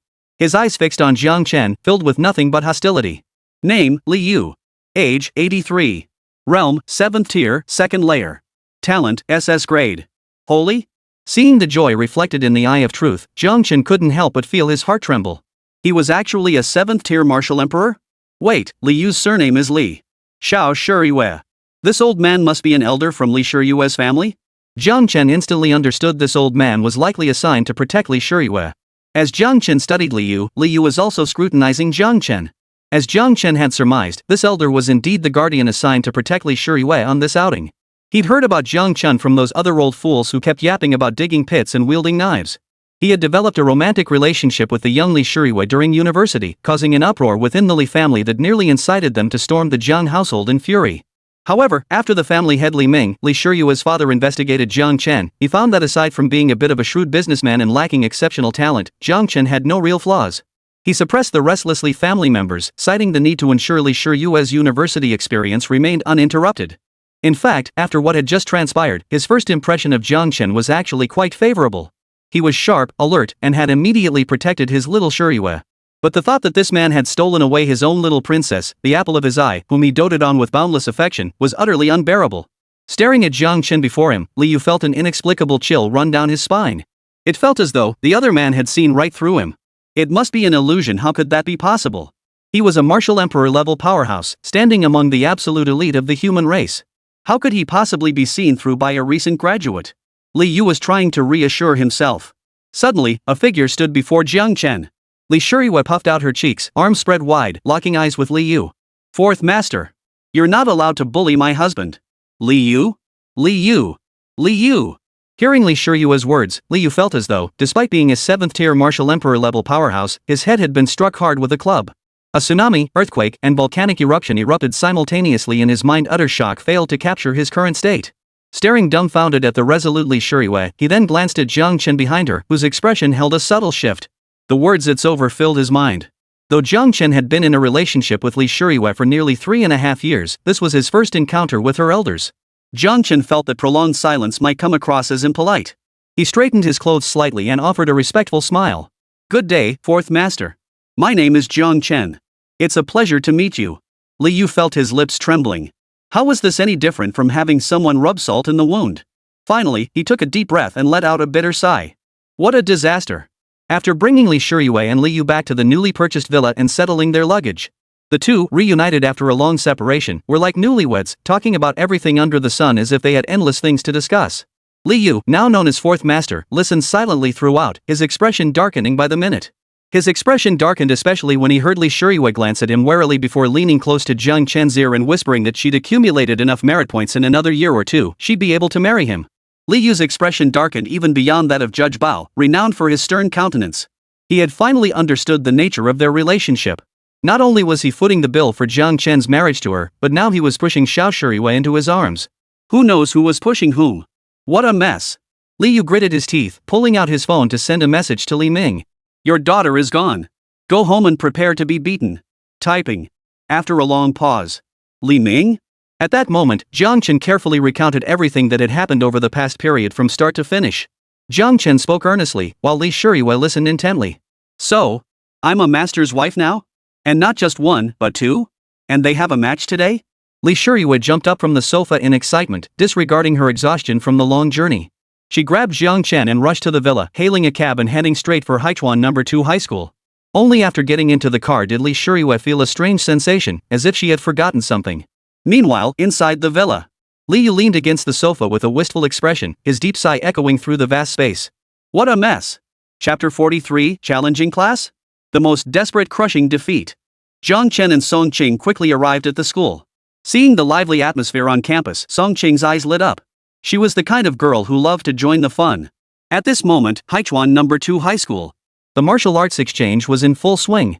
The first-year competitions had concluded, and the second-year champions had just been crowned. Principal, we've decided to challenge class, declared the captain of Class 3, who had just clinched the championship. The crowd instantly perked up, their eyes flickering with anticipation. Finally able to catch a glimpse of the students in class? Regarding the choice of Class 3, Grade 11, Su Xianfeng was not surprised. Are you certain you wish to challenge class? You have only one chance to challenge them. Once confirmed, the challenge target cannot be changed. We're certain. The captain of Class 3, Grade 11, his gaze unwavering, as the members behind him nodded in unison. We're dying to know just how strong these so-called infinitely potential class members really are and how far we fall short. Xianfeng narrowed his eyes slightly. He noted that the captain of Class 2-3 had said the gap between us rather than the gap between them. Clearly, they didn't think much of Song Qing and Lin Fan's abilities. But it was understandable, given that Class 2-3 itself was no ordinary group. In an era where most were still stuck at the martial trainee realm, 2 out of 7 had reached the first tier, while the rest were either at martial trainee 8th realm or martial trainee 9th realm. They weren't much weaker than an average senior class. Alright, class, prepare yourselves. After Su Xianfeng spoke, Song Cheng and Lin Fan headed toward the combat preparation area. Lin Fan asked, you or me? I'll go. Then why did you step down and let me take the field? No. Song Cheng replied expressionlessly. Lin Fan knew Song Qing was in a bad mood, though he didn't know the reason. He nodded without arguing. Instead, he glanced at the eager sophomore underclassmen in the distance, his eyes clouding over with pity. Clearly, they were being used as punching bags by Song Cheng. I wonder what kind of beating they're in for. How exciting. Those two are your students? On the school rooftop, Li Shiyue gazed excitedly at the scene unfolding on the playground, a gentle breeze lifting her ponytail. That girl is the one you rescued from the Baichuan Mountains? Yeah, her talent is terrifying. Zhang Chen smiled. He even requested several days off for Xianfeng, intending to take Li Shiyue sightseeing. Unexpectedly, through a twist of fate, they had ended up back at school. And he hadn't even missed the first appearance of 2 students. Why does she seem so upset? Li Shiyue suddenly felt puzzled. Zhang Chen froze, noticing Song Qing's expression remain stiff throughout the match as she sent her opponent crashing off the stage with a single move. She really didn't seem to be in a good mood. Maybe Xianfeng gave them a slightly explosive entrance? Zhang Chen pondered for a moment, offering what he considered a reasonable guess. The venue fell deathly silent. All eyes turned to Song Qing, standing expressionless atop the stage, filled with disbelief. The female contestant who had just been blasted off the stage was a 9th-rank martial trainee, one of the team's top performers. Her gaze was unfocused as she stared at her own hands, feeling as if she were in a dream. She had been instantly defeated? Next. Song Qing's cold voice snapped everyone back to reality. Damn it. So what if he won one match by ambushing someone? What's with this guy's attitude? Another 9th-rank martial trainee from the team couldn't hold back and stormed onto the stage. The captain tried to stop him, but it was too late. The match begins. The words fell from the lips of the referee, Su Xianfeng. The Class 2-3 fighter clenched his fist and charged toward Song Qing in an instant. The next moment, his world spun and twisted before his eyes, the roar of wind whistling past his ears. Then excruciating pain erupted in his back. Blue skies and white clouds flooded his vision as his mind shut down. Class 12-3 contestant Lu Rending has been knocked out of the ring. This match is won by Song Qing of Class. The referee, Su Xianfeng, announced the result. Song Cheng repeated expressionlessly, next. Those 3 simple words sent the crowd into an uproar once more. Holy crap, what just happened? No idea. I blinked, and suddenly the sophomore contestant was flying out. This class is something else. I gotta pull some strings and see if I can get my kid in there. Pfft, connections. Good thing I'm one too. If the first time was luck, the second time was pure skill. Compared to the parents' excitement, the morale of Class 3's contestants was low, with everyone remaining silent. They'd assumed this class, seemingly sprung out of nowhere, was all hype. After all, the school had pulled stunts like this before. Classes like the sky-piercing class or the airplane class. But after being wiped out twice, they realized something was off. This principal seemed to be serious. This time, the one stepping forward was their captain, already at the first stage, first rank. He was also the strongest member of their team. Everyone felt that while Song Qing was powerful, the captain wasn't weak either. They figured he should at least last 2 minutes. I admit you're formidable. We might have met our match, but I won't go down without a fight. The captain's gaze was unwavering, because what I carry on my shoulders is the honor of our entire Class 3, Grade 11. His passionate words echoed as the team members behind him roared their encouragement. The match begins. Just as the captain moved to act, everything blurred before his eyes. Before his vision could focus, a hand pressed against his chest. Then, his body flew backward like a wave after wave of force crashed into him, like relentless ocean swells, propelling him backward. You talk too much. Song Chang withdrew his hand and continued the repetition, expressionless. Next. The audience, startled, began to stir. Class S. Song Chang wins this round. Lin Fan was stunned. Xianfeng sucked in a sharp breath. Several leaders from other schools stared wide-eyed. Was that just wave stacking? Li Shiyue's bright eyes widened in astonishment. You're right. This student's talent is truly terrifying. Though he's only grasped the form and hasn't formally mastered it yet, to reach this level in such a short time is truly remarkable. A hint of smugness then appeared on Li Shiyue's small face. So what if he's that good? When he meets me, he'll have to obediently call me master's wife. Seeing even their captain get taken down instantly, Class 3 of Grade 11's morale plummeted further. Forget holding out for 2 minutes, they hadn't even lasted a single move. The Class 3 seniors considered surrendering, but they felt that even in defeat, even if crushed, they deserved to lose with dignity. Thus, they faced the most hopeless defeat imaginable. The remaining 4 students stepped forward one by one, only to be instantly defeated the moment they showed their faces like mere formalities. Then Song Chang would add, expressionless, next, with utter arrogance. Finally, the victory for class was declared. Even Su Xianfeng couldn't help but whistle in astonishment. Now anyone could see that the prodigy of class was in a very bad mood. But just then, a burst of excited cheers erupted throughout the entire arena. Well done, Xiao Qingqing. Chapter 44, The Regrets of Class SAX's Parents. The sudden cheerful voice instantly drew everyone's attention. Song Chang frowned, looking toward the source of the sound. On the elevated platform of the spectator stands, a young, beautiful girl with twin ponytails had appeared out of nowhere. Her flawless features were lit up with an excited smile as she raised her arms high and waved them vigorously. The venue fell silent. The parents present all looked at Li Shiyue with puzzled expressions. Song Qing's mouth fell slightly open as she stared at the young girl on the platform, a faint look of bewilderment flickering in her eyes. At that moment, she shared a common thought with everyone else. Who is this person? Li Shiyue gripped the railing with both hands and pushed herself up. Under the watchful eyes of the crowd, she executed a somersault and landed steadily on the stage. A smile played on Li Shiyue's lips as she approached Song Qing, meeting her puzzled gaze. At that moment, another dark figure darted onto the stage. Lin Fan stood shoulder to shoulder with Song Qing, his gaze fixed warily on Li Shiyue as he spoke in a deep voice. If you have no business here, we request you maintain a safe distance. Is that so? Li Shiyue halted, her expression unchanged by Lin Fan's words. She continued to gaze at the two with that same smiling expression. Lin Fan and Song Qing, correct? Both men frowned simultaneously. A shimmering light flickered in Li Shiyue's hands as a small porcelain bottle appeared in each palm. Here, call me master's wife. Everyone gets a share. The words fell, and their eyes widened. The vigilance and confusion on their faces cracked. They felt a shock to their very souls.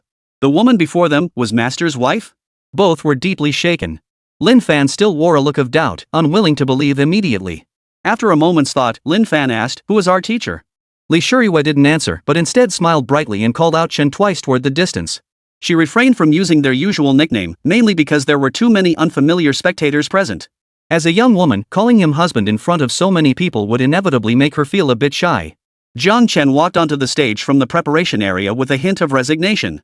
Li Shiyue was simply too restless. Just moments ago, she'd been standing shoulder to shoulder with him on the rooftop of the teaching building, but the moment she saw Song Chang win, she couldn't wait to rush over. Li Shiyue whined, "Chen, your students don't believe in you." Teacher Jiang. Jiang Chen grabbed Li Shiyue's hand and turned to Lin Fan and the others, call her teacher's wife.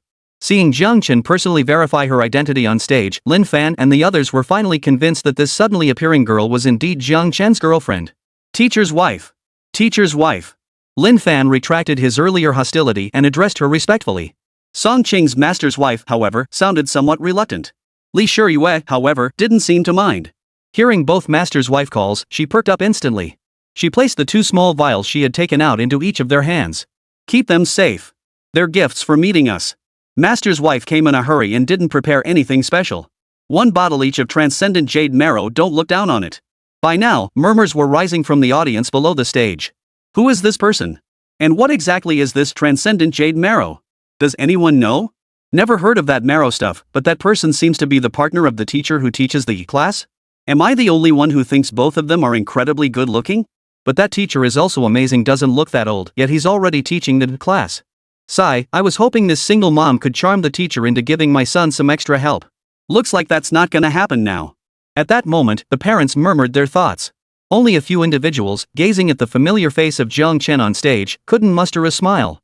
They were the very parents who had forced Jiang Chen out of class 6. No way. How could he possibly be the teacher for class? Yeah, how could he be? He should be some good-for-nothing guy. Parents murmured to themselves, unable to believe what was unfolding before their eyes, feeling as if they were caught in a dream. Suddenly, someone voiced a thought. Could it be that because we forced teacher Jiang to leave class 6, class came into existence? The moment these words were spoken, many parents instantly understood. If this conjecture were true, then the original class might have been their children's class 6. They couldn't fathom what kind of opportunity they had personally destroyed for their children. It felt like bullying a beggar with their wealth, only to discover that beggar was the richest person in the world. And this wealthy individual had intended to name you as their heir, yet you had personally squandered that life-altering opportunity to change your destiny. A heavy silence fell over the group. Someone spoke bitterly. Do you think if we apologize to teacher Xiang later, could we be forgiven and return to class 6? Maybe, perhaps? Someone ventured, though everyone knew it was nothing but self-deception and wishful thinking. Jiang Chen wouldn't forgive them, nor would he return to class 6 as their homeroom teacher. They had likely buried their own children's greatest opportunity in life with their own hands. Parents from other classes overheard the commotion and inquired curiously. What are you talking about? The class 6 parents, lost in their regret, offered no reply. The man curled his lips. Fine, if you won't say. Probably just scheming how to get their kids under that teacher's wing anyway. Strictly speaking, we're competitors. Hearing this, the class 6 parents felt an even deeper bitterness in their hearts. Their children had originally been under Jiang Chen's guidance. It was their own meddling that had ruined everything. At that moment, all they wanted was for the principal to tell Jiang Chen and the others to leave. The sight of the 4 figures on stage was both jarring and painful to behold. Little did they know that at that moment, Su Xianfeng was too terrified to even speak, let alone move. He dared not even breathe loudly. From the moment he was told to have Song Qing address her as master's wife, no, from the very instant she appeared, Su Xianfeng had recognized her as Li Shiyue, the heiress of the Li family, one of the nation's pillar clans. His gaze shifted to Jiang Chen. No way, bro. Yesterday you claimed Li Shiyue was your girlfriend, and I thought you were just bragging, but you actually pulled it off? You really hooked up with a rich woman? And the richest kind at that? You've got to be kidding me. Seeing the transcendent Jade Marrow in Lin Fan and the other's hands, he felt a wave of jealousy rise from his stomach. Transcendence Jade Marrow, an 8th grade spirit medicine refined from multiple 7th grade or higher spirit herbs. When used by those below SSS tier talent, it guarantees a 1-tier talent grade boost. Extremely difficult to refine and exceedingly rare, every single drop is worth a fortune. Even if those 2 small bottles contained only a single drop each, the money would still be more than enough to buy the entire Haichuan gathering ground. In fact, the Haichuan settlement would still owe a considerable debt. The leaders of other schools dared not utter a word. Though they didn't know Li Shiyue personally, they knew what Transcendent Jade Marrow was. Anyone who could casually produce at least 2 drops of Transcendent Jade Marrow must be an unimaginably powerful figure. They glared fiercely at referee Zhou Xianfeng. Flexing. This was pure flexing right in their faces. On the spectator stands, Li Yu, who had walked all the way here after asking passersby where Haichuan No. 2 middle school was, watched the scene unfold, his beard trembling slightly. After a long moment, he let out a deep sigh to the heavens. What a tragedy, truly a tragedy. Chapter 45, Class 1's Breakthrough? Li Shiyue's sense of crisis. Jiang Chen didn't linger on the stage for long, leading his group away. Xianfeng finally let out a long sigh of relief and declared the senior martial arts exchange officially open. After the LCD screen displayed the match results, Class was paired against Class 1 in the 3rd match, while Class 6 advanced directly to the next round. The Class 6 members breathed a collective sigh of relief. Thank goodness, thank goodness. At least we've advanced safely and won't be ranked last. In stark contrast, the atmosphere in Class 1 of senior year grew incredibly heavy. Especially after witnessing Song Qing's earlier performance, their hopes for victory seemed increasingly slim. Captain, what should we do? Someone asked. The captain remained silent for a long time before finally fixing his gaze on Lin Fan in the distance. The key to our breakthrough lies with him. The captain explained earnestly. Lin Fan has recovered to the 5th level of the 1st tier. Even if that teacher Jiang is as extraordinary as they say, in such a short time, they could only have recovered to the 6th level of the 1st tier, at most nothing higher. And my cultivation level is the highest among us, a full 7th layer of the 1st stage. If we can provoke Lin Fan into stepping forward, we can wear him down with a relentless barrage of attacks. That's our only hope for victory. The students of Class 1, Senior 3 couldn't help but light up at these words, praising the captain for his wit and sharp mind. The captain smiled, pressing his hands down to signal modesty. But a young girl murmured, unable to contain herself, there are 7 of us and only 2 of them. Even if we win, it won't look very good. The room fell silent, and the captain's smile froze. She had a point. Meanwhile, on the other side, Li Shuriyue was like a little girl who'd gotten her favorite toy, teasing the two boys relentlessly. Eventually, she even excluded Lin Fan from her pranks, focusing solely on teasing Song Cheng. Not happy at all? Do you hate your master's wife that much? Seeing Li Shuriyue's hurt expression, Song Cheng's eye twitched slightly. Not at all.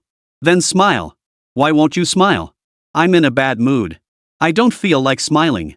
Song Cheng remained expressionless. Lin Fan nudged Jiang Chen with his elbow and whispered. Teacher Jiang, do you think something's off with Song Cheng today? She definitely is, very off. Jiang Chen nodded, watching the two interact with a blank expression. Especially as he watched Li Shuriyue drape her arms around Song Cheng's shoulders, pulling her close. Before Li Shuriyue became his wife, such gestures had always been reserved exclusively for him. A sudden sense of unease washed over Jiang Chen. He had never seen Li Shuriyue show such warmth to anyone else, not even to someone of the same gender. A terrifying thought surfaced in his mind at that moment. Could his little Shuriyue be turning? Teacher Jiang? Lin Fan suddenly sensed something off about Teacher Jiang.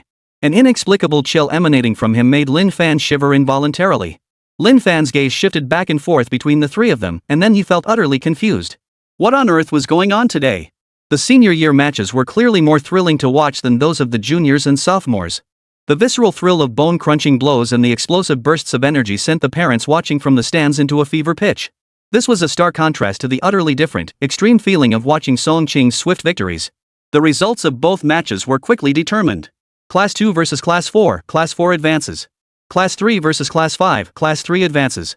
Soon came the match everyone was most eagerly anticipating, Class 1 versus Class. Principal referee, we have something to say to the opposing team. As soon as both classes entered the preparation zone, the Class 1 captain raised his hand to request a word. They ultimately decided to stick with their no-showing-up tactic. So what if it wasn't pretty? Winning was all that mattered. As the strongest class in the senior year, Class 1 couldn't possibly be eliminated in their very first match, right? Xianfeng nodded in agreement. First, after witnessing Song Cheng's performance earlier, we must admit that even if we give it our all, we might not be able to defeat him. The captain of Class 1 took a deep breath and looked toward Lin Fan.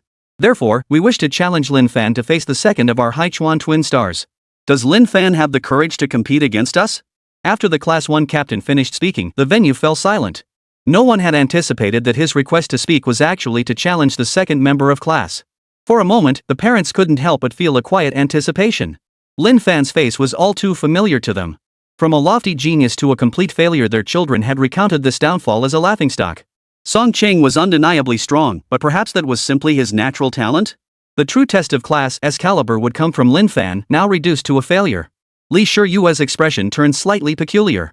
Honey, your school seems a bit off. Instead of fighting little Ching Ching at stage 1, level 9, he's challenging little Fan Fan who's already at stage 2? What's the difference between that and lighting a lamp in the bathroom asking for death? Maybe he wants to try a new way to die. Jiang Chen was distracted. Li Shuriyue looked puzzled. What's wrong, honey?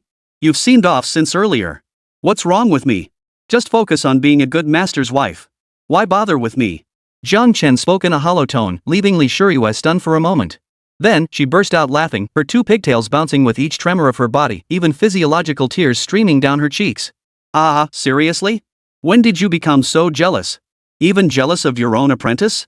I specifically chose Xiao Qingqing over Xiao Fanfan, she's a girl, you know? Jiang Chen pursed his lips. I'm not. It took Li Shuriyue a while to stop laughing. She placed both hands on Jiang Chen's cheeks, her clear, contrasting eyes filled with earnestness, seriousness, and tenderness. All right, Chen, listen to me. I, Li Shuriyue, have chosen you. I love you more than anyone else in this world. Like fish to the sea, trees to the forest, birds to the sky. Loving you, choosing you, is my destiny in this life. More than making you jealous, it's because I sense danger. Jiang Chen froze slightly. What? Silly boy. Li Shuriyue scolded him with a soft laugh, offering no further explanation. The hero rescues the damsel trope was cliché. Yet girls in this world just can't resist it, especially those newly entering adolescence. Handsome looks, formidable strength, rescuing her from the settlement, braving the perilous Hundred Rivers Mountains and the villainous organization's stronghold. Perhaps Jiang Chen hadn't considered it, but each of these deeds was enough to leave an indelible mark in the heart of a young girl yearning for a hero to descend from the heavens and save the world. The so-called age gap was no obstacle to the infatuated young girl. Therefore, upon hearing Jiang Chen recount how he single-handedly rescued Song Cheng, a sense of crisis had already taken root in her heart. Compounded by her inability to constantly stay by his side, the advantage clearly lay elsewhere. On the distant elevated platform. Watching the two grow even closer, Li Yu's cane trembled in his hand. What a sin, what a sin. Chapter 46, Lin Fan cheating? Li Yu's doubts. Facing the provocation, Lin Fan paused in surprise. He hadn't expected Class 1 to issue him a direct challenge. Did they think they couldn't defeat Song Qing, so they were using him as a breakthrough? Lin Fan pondered thoughtfully. Such a suicidal request deserved no hesitation in his acceptance. After all, he and Class 1 shared quite a bit of unresolved grievances. Settling the score with them now wouldn't be a bad idea. You'd better not lose. Don't worry, got it covered. Waving off Song Cheng's concerns, Lin Fan stepped forward with confidence. Lin Fan, you sure are confident. Too bad you're not Song Cheng this time, you're bound to lose. The captain of Class 1, their strongest fighter, was already waiting on the stage. Seeing Lin Fan step forward just as he'd expected, a pleased smile spread across his face. Lin Fan cut him off immediately. What the hell are you barking about? The Class 1 captain's smile froze. Under his gaze, Lin Fan turned to look at Su Xianfeng and said, Principal Chow, I feel having them come up one by one is a waste of time. May I ask if they could all come up together? The room fell silent for several seconds before erupting in an uproar. I thought Song Qingyi was arrogant enough, taking down 7 opponents one by one with a single move before casually saying next, but it turns out someone's even more brazen. Did their teachers teach them nonsense? Are all class students this good at putting on airs? Mind your own business. He's got the credentials to pull it off. If you don't like it, send your own kid up there to show off. Everyone thought Song Qing had reached the peak of arrogance, but then came the even more brazen Lin Fan. Xianfeng watched with interest. This violates the competition rules. Are you certain you want them both to participate? If you lose, I won't be taking your side. Confirmed. Absolutely. Lin Fan let out a faint, mocking laugh. But what's there to worry about with a bunch of ungrateful, good-for-nothing trash? The moment these words left his mouth, the expressions of everyone involved froze, and flames of rage ignited in their eyes. Both the Class 1 captain and others competing, as well as their non-competing classmates, felt deeply offended. Especially in the spectator seats, the parents of Class 1's captain and others stood up immediately, berating Lin Fan for his arrogance. Amidst the surrounding clamor, Lin Fan spoke calmly. Everyone expected an apology or explanation from Lin Fan, but, let me clarify, what I said earlier was merely stating facts. There was no exaggeration or disparagement involved. Please refrain from overthinking it. The venue fell deathly silent, eyes fixed in stunned silence on Lin Fan atop the stage. It was an explanation, but not the one anyone had hoped for. How was this any different from pouring oil on the fire? Wasn't he afraid of inciting public outrage? Fine. The Class 1 monitor, furious to the point of laughter, retorted, since Lin Fan is so confident in giving us hope, wouldn't it be utterly ungrateful of us to keep refusing? As his words faded, the remaining 6 Class 1 contestants slowly took the stage. Each of them glared at Lin Fan with faces as dark as storm clouds. Xianfeng looked at Lin Fan, then swept his gaze over Class 1's members. With a smacking sound, he declared the competition open. The moment the words left his mouth, all 7 members of Class 1 shot forward, charging toward Lin Chen from different directions. Lin Fan remained calm and composed. After advancing to the second tier, his dynamic vision had greatly improved. To the spectators, Class 1's speed was blindingly fast, leaving trails of afterimages. To him, however, it was as if they were in slow motion. He tilted his head slightly to the side, and suddenly, a fist emerged from the direction where his head had just been. Lin Fan seized the wrist with one hand. A slight twist produced a cracking sound of bones shifting, accompanied by the agonized scream of the attacker behind him. Before the attacker could react or break free, Lin Fan thrust his arm forward, flinging the person behind him forward. He used their back to block the incoming fist, which carried the force of vital energy. Another agonized scream. Sorry. The incoming fist retracted as the man instinctively apologized. The moment the Class 1 contestant, used as a shield, fell, Lin Fan's fist shot forward, smashing into the opponent's face with a thunderous impact. The man flew backward off the stage with a thud. Just like when Song Qing took the stage instant annihilation. Crouching low, he seized the ankle. With simultaneous force from his arms and waist, the body spun like a grinding wheel, violently halting the advancing steps of several opponents. Lin Fan abruptly released his grip. The man flew off the stage, landing on the ground and immediately retching violently. In the blink of an eye, the number of members on stage dwindled to 5, yet Lin Fan's relentless assault showed no signs of stopping. Anyone he touched was sent flying backward like a helpless to resist. Finally, even the strongest member of Class 1, their captain, whose cultivation had reached the 6th tier of the first stage, was sent tumbling off the platform by a single kick from Lin Fan. The arena fell deathly silent. This was an utterly one-sided slaughter with no suspense whatsoever. It was even more brutal than Song Qing's match. At that moment, everyone finally understood what it truly meant to be a member of class. The winner of this match is Lin Fan from class. Xianfeng announced the result with a smile. I refuse to accept this. The Class 1 captain's voice was hoarse. Clutching his stomach, he struggled to his feet, pointing at Lin Fan with a face twisted in rage and fury. I admit I couldn't beat Song Qing, her cultivation realm surpasses mine. But how could that good for nothing possibly possess such strength? His cultivation had fallen to the 5th level of martial trainee. Even if he recovered to the 5th level of the first stage, that's still lower than my 6th level of the first stage. He must have cheated. Used some forbidden drugs or spells. As the squad leader's words fell, murmurs of discussion rippled through the crowd. Many found his reasoning plausible. On the high platform, Liu frowned. Hearing the Class 1 captain mention Lin Fan's previous cultivation decline, 8 words instantly flashed through his mind: soul-devouring technique, deceptive robe sorcery. A heaven-defying technique once created by a martial arts master. The user imprints a soul-devouring mark upon others, causing the victim's innate talent, vital energy, and destiny to gradually flow toward the user. Everything ultimately serves to weave a wedding gown for the caster. Moreover, the soul-devouring mark was extremely covert and nearly impossible to remove. By the time the root cause is discovered, it is often already too late. Yet this technique has been lost for ages. Is it mere coincidence, or? Liu casually glanced at Jiang Chen, who stood nearby with an unruffled expression, showing no concern whatsoever for Lin Fan's current predicament. If that child truly had the soul-devouring technique implanted within him, then the one who removed the mark. Be him? The thought flickered through his mind before Liu shook his head softly. To detect and resolve the soul-devouring mark required at least a 6th-tier sovereign-level powerhouse. He was merely a lowly 4th-tier cultivator. How could he possibly accomplish such a feat? Facing the squad leader's skepticism, Lin Fan narrowed his eyes, about to speak, when a voice sounded before him. Zhu Xianfeng tapped the microphone lightly, causing the speakers to emit a series of thuds that drew everyone's attention. Regarding why Lin Fan won, Zhu Xianfeng said with a smile, I don't think there's much to discuss. After all, he's already at the 2nd tier. It would be truly strange if he couldn't win. Chapter 47, Stage Task Complete. Rewards from the Heavenly Reversal. As Xianfeng finished speaking, the entire venue, packed with people, fell silent as if someone had pressed mute. You could hear a pin drop. The Class 1 captain, his face twisted with fury and resentment, froze in place. The other members who'd been instantly knocked off the stage were equally stunned, frozen in place. That good-for-nothing Lin Fan, already at the 2nd tier? How could that be possible? Setting aside the terrifying talent required to break through to the 2nd tier before the college entrance exams, why was this person? Lin Fan? Lin Fan, who once shared the title of Haichuan No. 2 High School's twin stars with Song Qing, only to plummet into obscurity as a useless. How could he possibly break through to the 2nd tier? Lin Fan shot a helpless glance at Zhu Xianfeng. He planned to play dumb and bide his time, waiting until the martial arts exam to reveal his true strength and shock the world with a spectacular rise to prominence. Little did he expect his true potential to be exposed by Principal Chow right here and now. Thanks a lot, man. Zhu Xianfeng winked at him, implying there was no need for thanks. Lin Fan shook his head helplessly, ignoring the class monitor who stood frozen in place like a clown. He stepped down from the stage and left with Song Qing. Well done. Jiang Chen offered a standard compliment regarding Lin Fan's performance. As for Li Shuriwe, she was already grinning from ear to ear, grabbing Jiang Chen's arm and shaking it excitedly. Honey, did you see? After Principal Chow said Xiao Fanfan is a 2nd-tier cultivator, they all looked dumbfounded.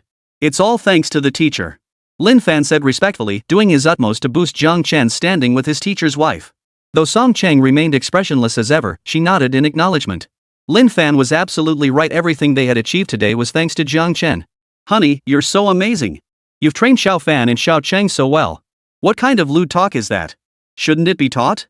Jiang Chen hesitated, words on the tip of his tongue. But then, Jiang Chen's eyes flickered as a notification sounded in his mind. Esteemed Gene Demon Physician, congratulations on creating a new demon cultivator. Congratulations on obtaining 1x 6th tier Immortal Dragon Essence Blood. 6th tier Immortal Dragon Essence Blood can be used to craft 6th tier Immortal Dragon Gene Demon Elixir. Upon consumption, grants the innate talent unshakable foundation untouched by time, undisturbed by the ages. All things in this world may change, but I alone remain constant. Continue your journey. Demon Cultivators reach 10/10. New shared target, Demon Cultivator Yi Feiyang Weather Sage. Jiang Chen raised an eyebrow slightly. This is the beginning of using demonic essence? Just as Jiang Chen suspected. Initially, after obtaining the Gene Demon Fluid from Song Qing, Yi Feiyang and the other three did not inject it immediately. After all, it was something entering their bodies. It was only natural to hesitate and exercise caution. If witnessing Song Qing utterly dominate an entire class had begun to shake their resolve, then Lin Fan's absolute domination of Class 1 had finally convinced them to inject the Gene Demon Serum into their bodies. However, since only one notification sound had sounded so far, the four must have played rock paper scissors to pick an unlucky soul to try it first. Once the first one went, the rest should follow swiftly. Just as Jiang Chen had anticipated, the system's voice echoed in his mind once more. Esteemed Gene Demon Physician, congratulations on creating a new demon cultivator. Congratulations on obtaining Tier 3 Divine Hand Essence Blood 1. Tier 3 Divine Hand Essence can be used to craft Tier 3 Divine Hand Gene Demon Elixir. Upon use, grants the innate talent Divine Oracle. Your words become law, every utterance and action a divine decree. Note, I speak of light, and the world is illuminated. I speak of darkness, and the world knows day and night. I speak of creation, and the world becomes reality. Continue your quest. Demon Cultivators reached 10-9-10. New shared target, Demon Cultivator Junzihan Corpse Manipulating Spider. Esteemed Gene Demon Physician, congratulations on creating a new Demon Cultivator. Congratulations on obtaining Tier 4 Plunderer Essence Blood 1. 4th Tier Plunderer's Essence Blood, used to craft 4th Tier Plunderer's Gene Demon Elixir. Upon use, grants the innate talent Greed, the power of plunder. Law, resonance, and might. Note, I see, I desire, I possess. Continue your journey. Demon Cultivators reach 10-10-10. New shared target, Demon Cultivators see Serpent Li Yunzhou. 2 consecutive notification tones sounded. A third tone that should have followed fell silent at that moment. Ding! Stage quest, Demon Cultivators reach 10-10-10 completed. Congratulations! You have obtained the following rewards: 7th Tier Time Gear Essence Blood, 2nd Tier History Cicada Essence Blood, 7th Tier Heavenly Thunder Demon Eye Essence Blood. Item, 7th Tier Time Gear Essence. Effect, can be used to synthesize 7th Tier Time Gear Gene Demon Essence. Upon use, grants the hand's talent. Turn the gears of time to return to the past or journey into the future. When I grasp the gears of time, then, marking the boat to find the sword, will no longer be a laughingstock. Item, Tier 2 Historical Cicada Essence Blood. Effect, can be used to synthesize Tier 2 History Cicada Gene Demon Elixir. Upon use, grants the Sigh of Days Gone By talent. The history and secrets of time lie within my gaze. When the cicada song resounds, the dust of sealed history shall be scattered by me. Item, Tier 8 Heavenly Thunder Demon Eye. Effect, can be used to synthesize 8th Tier Heavenly Thunder Demon Eye Gene Elixir. Upon use, grants the Divine Punishment talent. I judge the world's laws and wield the mastery of thunder. I unleash the most impartial thunder of divine retribution upon all injustice. You're fair? No. I say you're unfair. You are unfair. Ding. Phase task completed. New phase task activated, increase the number of sequence demon cultivators to 10. Current progress, 410. The barrage of voices in his mind left Jiang Chen utterly stunned. Even the usual thrill of increasing demon cultivators for rewards couldn't snap him out of it. What was a surprise? This was a ing surprise. A full 6 drops of sequence grade essence blood. Wait, no, there was one more. Esteemed Gene Demon Physician, congratulations on creating a new demon cultivator. Congratulations on obtaining Tier 1 Data Residual Essence Blood 1. Tier 1 Data Residue Essence Blood can be used to synthesize Tier 1 Data Residue Essence Blood. Upon use, grants the innate talent Hacker. All things in the world are composed of code. All rules are source code. Note, I have seen the world's most fundamental form, so I shall create freely, wielding the authority of gods and deities. Continue your journey. Sequence Demon Cultivators reach 10-4-10. Upon seeing the new stage objective, Jiang Chen responded. No pressure at all. With a full 7 drops of sequence essence blood, as long as he had enough elixirs, he could complete the task in minutes. He might even have 1 drop left over. The only question was what kind of reward awaited him upon completing this phase task? Jiang Chen's smile was practically impossible to contain. With the most crucial raw materials secured, he was truly poised to take off. The others looked at Jiang Chen, who had suddenly started laughing, feeling a bit puzzled. What was going on? Song Cheng and Lin Fan exchanged puzzled glances before turning to Li Shiyue. The girl merely shrugged in response. I have no idea. Chapter 48, Advancing to the Finals, Classes XS Scapegoat. Lin Fan's breakthrough to the 2nd tier was like tossing a boulder into a tranquil lake, sending massive ripples across the surface. But no matter how stunned the audience was, the martial arts exchange continued without pause. The next advancing classes began scrolling across the giant screen, matching their respective semi-final opponents. Class 3 versus Class 6. Class 4 versus Class. Upon seeing the matchups, the contestants from Class 3 and Class 6 instantly breathed a collective sigh of relief. Both Song Cheng and Lin Fan had demonstrated an overwhelming sense of pressure on the stage, making them the opponents neither team wanted to face. Fortunately, the 1/3 chance of luck didn't fall on them. As for the Class 4 contestants who had become the lucky ones, each wore expressions as if they'd swallowed a dead fly, utterly disgusted and miserable. After some discussion, they made a decision that surprised everyone. Class 4 concedes defeat. Class wins without a fight and automatically advances to the senior level finals. As Xianfeng announced this, a collective gasp rippled through the crowd. However, the parents understood this decision and didn't find it unacceptable. After all, the gap in strength was simply too vast. Even giving their all, victory was impossible. Forcing a fight against such an opponent would only result in injuries and serve no purpose whatsoever. Even so, the members of Class 4 couldn't help but lower their heads, their faces burning with embarrassment.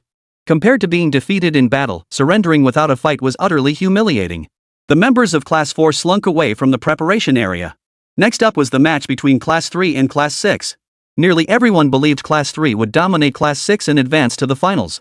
After all, compared to other classes, Class 6 largely self-taught without a homeroom teacher's guidance faced an inherent gap in preparation. Yet the outcome of their match stunned everyone. Class 6 narrowly edged out Class 3 with a 4-3 victory, becoming the opponent for Class in the finals. Though it was a bitter victory with every member of Class 6 bearing injuries, they had undeniably won the match. 4 members of Class 6 demonstrated exceptionally unique abilities. One caused the arena to suddenly fill with mist, another seemed to perceive everything within the ring, one manipulated opponents' bodies like a puppeteer to fight against them, and yet another caused opponents to stare blankly after just one glance before they voluntarily jumped off the platform. Their abilities were utterly bizarre. In the spectator stands, the parents of Class 3 stared in disbelief.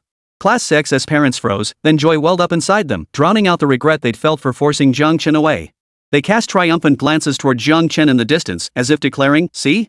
Class 6 can still defeat other classes in the grand competition without you. It makes no difference whether you're here or not." In that moment, even though the victorious quartet weren't their own children, a surge of happiness welled up within them. They proudly puffed out their chests, basking in shared glory. Who would have thought we could make it this far? Class SIX's preparation area. Zhang Shanha exclaimed excitedly. "Yi Feiyang, how did you make the stage fog up just now?" A classmate couldn't help but ask. Earlier on the stage, Class 6 had actually been completely dominated. But after Yi Feiyang suddenly shouted, "Rise, mist," the situation completely changed. While some questioned Yi Feiyang, others turned their attention to Jun Zihan and the others. During the team fight, how did you coordinate everyone else to attack their own opponents? And Yunzhou, how did you just glance at that person, and he voluntarily stepped off the stage? And Xiaoya, that guy was incredibly fast, how did you know he'd run behind me? The quartet found themselves surrounded, chattering away. Their voices brimmed with curiosity, admiration, and a barely perceptible hint of envy. Yi Feiyang scratched the back of his head, exchanging glances with the others. How to explain this? Should they say it was the power teacher Jiang had created using the essence blood they brought? Haha, Yunzhou, you guys should have mentioned having this kind of ability earlier. One student was visibly excited. You guys are so strong, I don't think you're any worse than Lin Fan and Song Cheng. Plus, we've got the numbers on our side. Maybe we can even try for the championship at the Senior Martial Arts Exchange. If we succeed, Class 6 will become legendary. Yi Feiyang and the others immediately paled. Never mind whether they could defeat Lin Fan and Yi Qin using Teacher Zhang's own abilities to fight against his troops? What kind of joke is that? Sorry, I'm out. Yi Feiyang rose without hesitation and walked away. Jun Zihan followed suit, rising without a word of explanation.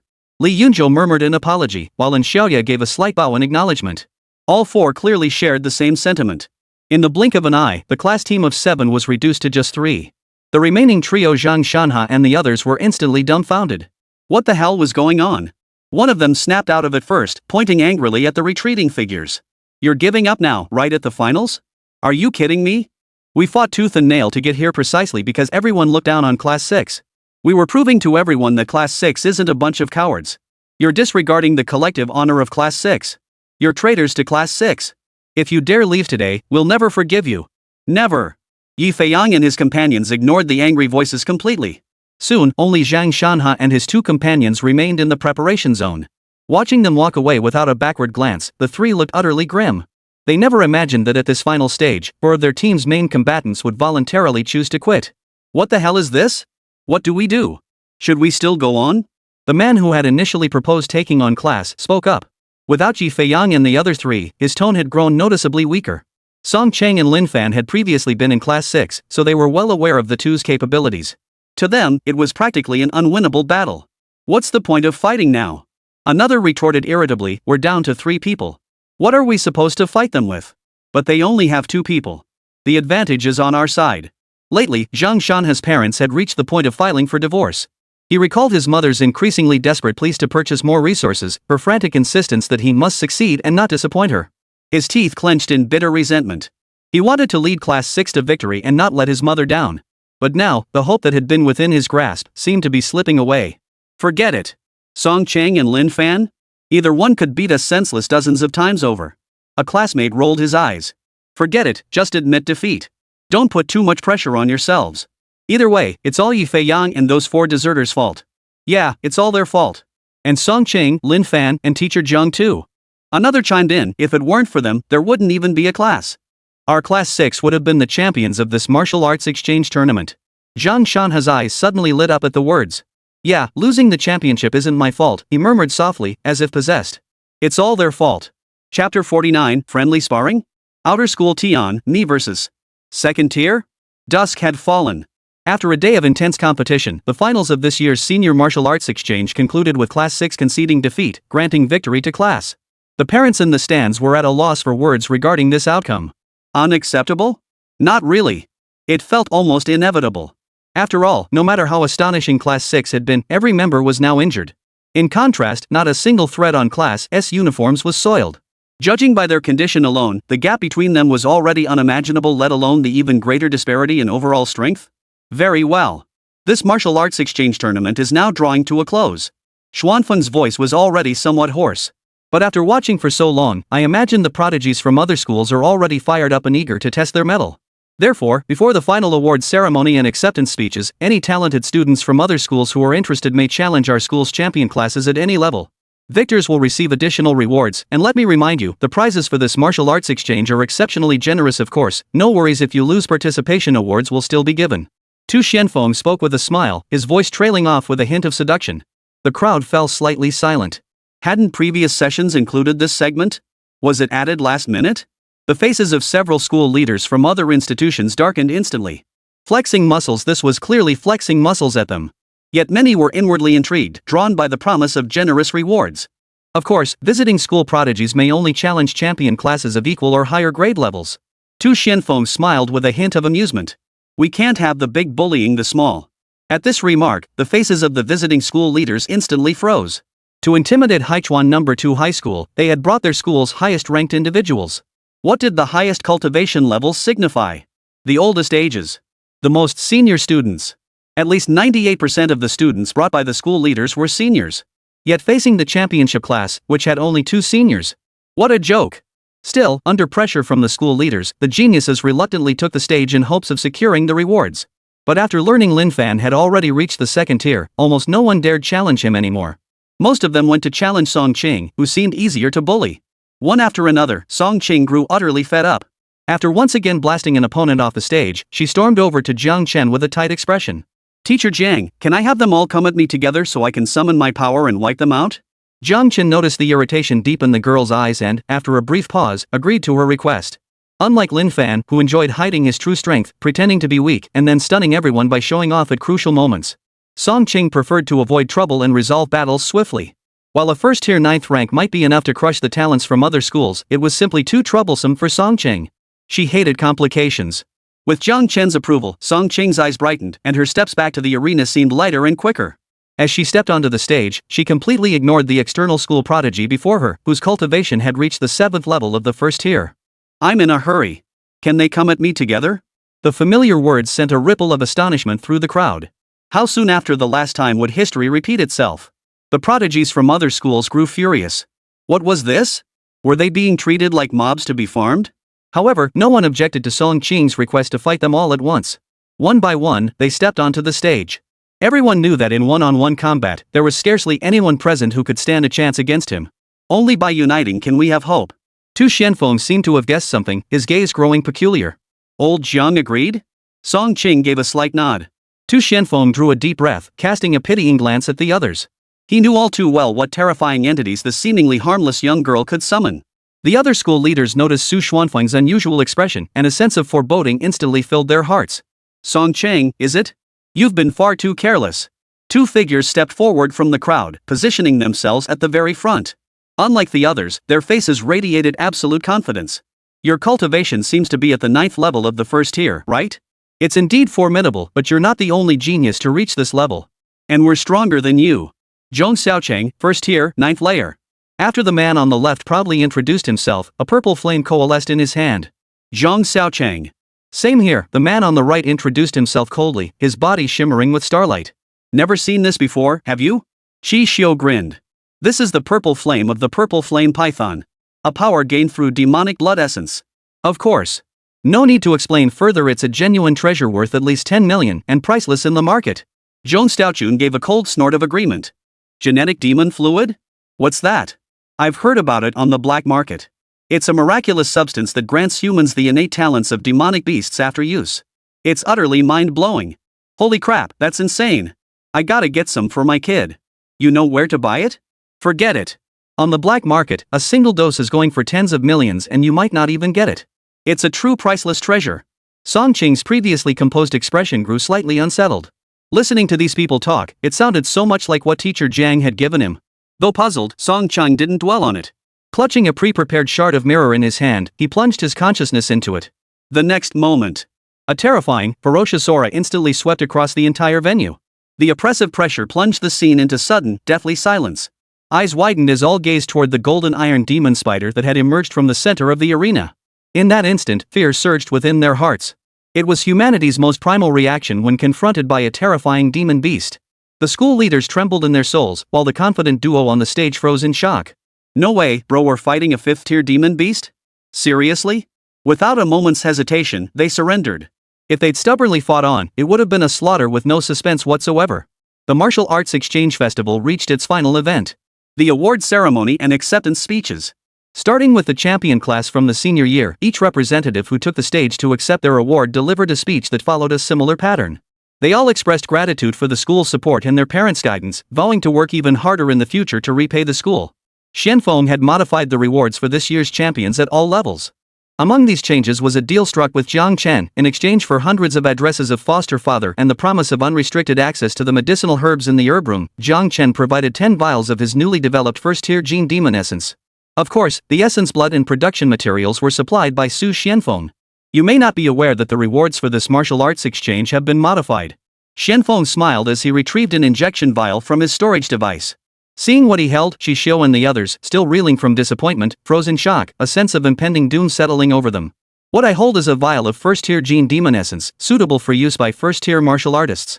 I was going to explain further, but since two fortunate individuals have already introduced it to everyone, I won't repeat myself here. Each champion class of this year's grade will receive 3 vials of first-tier gene demon essence as their reward. With that, Su Xianfeng pointed toward Jiang Chen below the stage, his gaze casually sweeping over the parents section of Class 6. The Gene Demon Elixirs are generously provided by Class S homeroom teacher, Jiang Chen, the very creator of this elixir. Let us offer him our heartfelt gratitude. Chapter 50, Class 6 Reward, 1 first-tier demon beast essence blood per person. Under the gaze of thousands. After speaking, Xianfeng calmly clapped his hands, like the sole protagonist on center stage performing a crisp, solo applause. The parents present could scarcely describe their emotions at that moment. They had assumed that as Class S homeroom teacher, Jiang Chen might simply possess exceptional teaching abilities. But now they were told that a single vial of gene-enhanced demon blood worth tens of millions was actually developed by Jiang Chen? This revelation was simply too staggering. No wonder those two students from class were so powerful with such a formidable figure as their teacher. They might have already been using the highest-grade gene demon elixir. How could they not be formidable? The secrets revealed by Su Xianfeng had a particularly profound impact on the students and parents of Class 6. The students were utterly stunned. They recalled how Yi Feiyang and his 3 teammates had turned the tide and secured victory against Class 3 on the arena stage just moments ago. Only those 4 had brought demon beast essence blood as Jiang Chen had instructed. In that moment, they suddenly understood. Jiang Chen had instructed them to bring demon beast essence blood with the intention of providing each of them with a portion of the genetic demonic liquid. The parents' faces turned ashen. If the children could think of it, they certainly could too. Back then, when the students had wanted to bring the demon beast essence blood back to school, it was they who had sternly refused. The matter had even escalated to the school, resulting in the newly appointed Jiang Chen being removed from his position as homeroom teacher. A single drop of first-tier demon beast essence blood was worth at most a few thousand yuan, a price they could grit their teeth and afford. But a single vial of first-tier demonic essence serum was worth tens of millions, an amount they couldn't afford even if they sold everything they owned. Jiang Chen had only asked for the essence blood back then, not even requesting any spiritual herbs. It was practically charity. In other words, they had personally squandered a once-in-a-lifetime opportunity to transform their children's destinies. Jiang Chen was invited onto the stage by Su Xianfeng. How should Jiang Chen describe this turn of events? Well, it was only to be expected. Tu Xianfeng held grudges fiercer than anyone, not just against himself, but against everyone connected to him. Whenever someone close to him suffered injustice, he would find ways to exact revenge by making the perpetrator suffer. Even if the wronged party didn't care. Jiang Chen exchanged a few brief words with Xianfeng, though they were nothing more than the usual platitudes encouraging students to strive for excellence. Once Jiang Chen finished speaking, Su Xianfeng began awarding prizes to the champion classes of each grade. Students from classes that had narrowly missed the championship watched with envy as boxes containing 3 vials of Gene Demon Essence were handed to the captains of the winning classes. Everybody thought the same thing: if they'd known the rewards were this generous, they would have risked their lives to compete. Jiang Chen stepped down from the stage and returned to Li Shiyue's side, immediately meeting the girl's curious gaze. Honey, what exactly is Gene Demon Essence? Jiang Chen didn't share everything with Li Shiyue during their calls. He'd always glossed over the details of the Gene Demon Elixir, never delving into specifics. If Li Shiyue knew, she'd first worry he'd strayed down some dangerous path. Once she was sure he hadn't, she'd inevitably demand one for herself. The difficulty lay not in procuring it, but in deciding whose essence blood to use for Li Shiyue's formula. Now that Su Xianfeng had exposed his identity, pretending ignorance to deceive her would be going too far. After organizing his thoughts, Jiang Chen concisely explained the effects of the Gene Demon fluid to Li Shiyue. Just as Jiang Chen had anticipated, Li Shiyue was first stunned, then excitedly demanded a portion of the Gene Demon serum. Her only requirement? It had to be visually appealing. Yes, Li Shiyue wasn't a power-obsessed fanatic, she was an aesthetic supremacist. Jiang Chen readily agreed. Reviewing the array of essence bloods, he felt the life-death butterfly was increasingly suited for Li Shiyue. The only regret was that Li Shiyue was still only at the 5th tier, meaning she was still a long way off from being able to use it effectively. That demonic essence of yours, it doesn't have any side effects, does it? Li Yu, who had slipped down from the high platform to stand behind the two, finally couldn't hold back any longer. His gaze and expression held unmasked skepticism. Gaining a demon beast's innate abilities through its essence blood, no matter how he thought about it, it seemed utterly preposterous.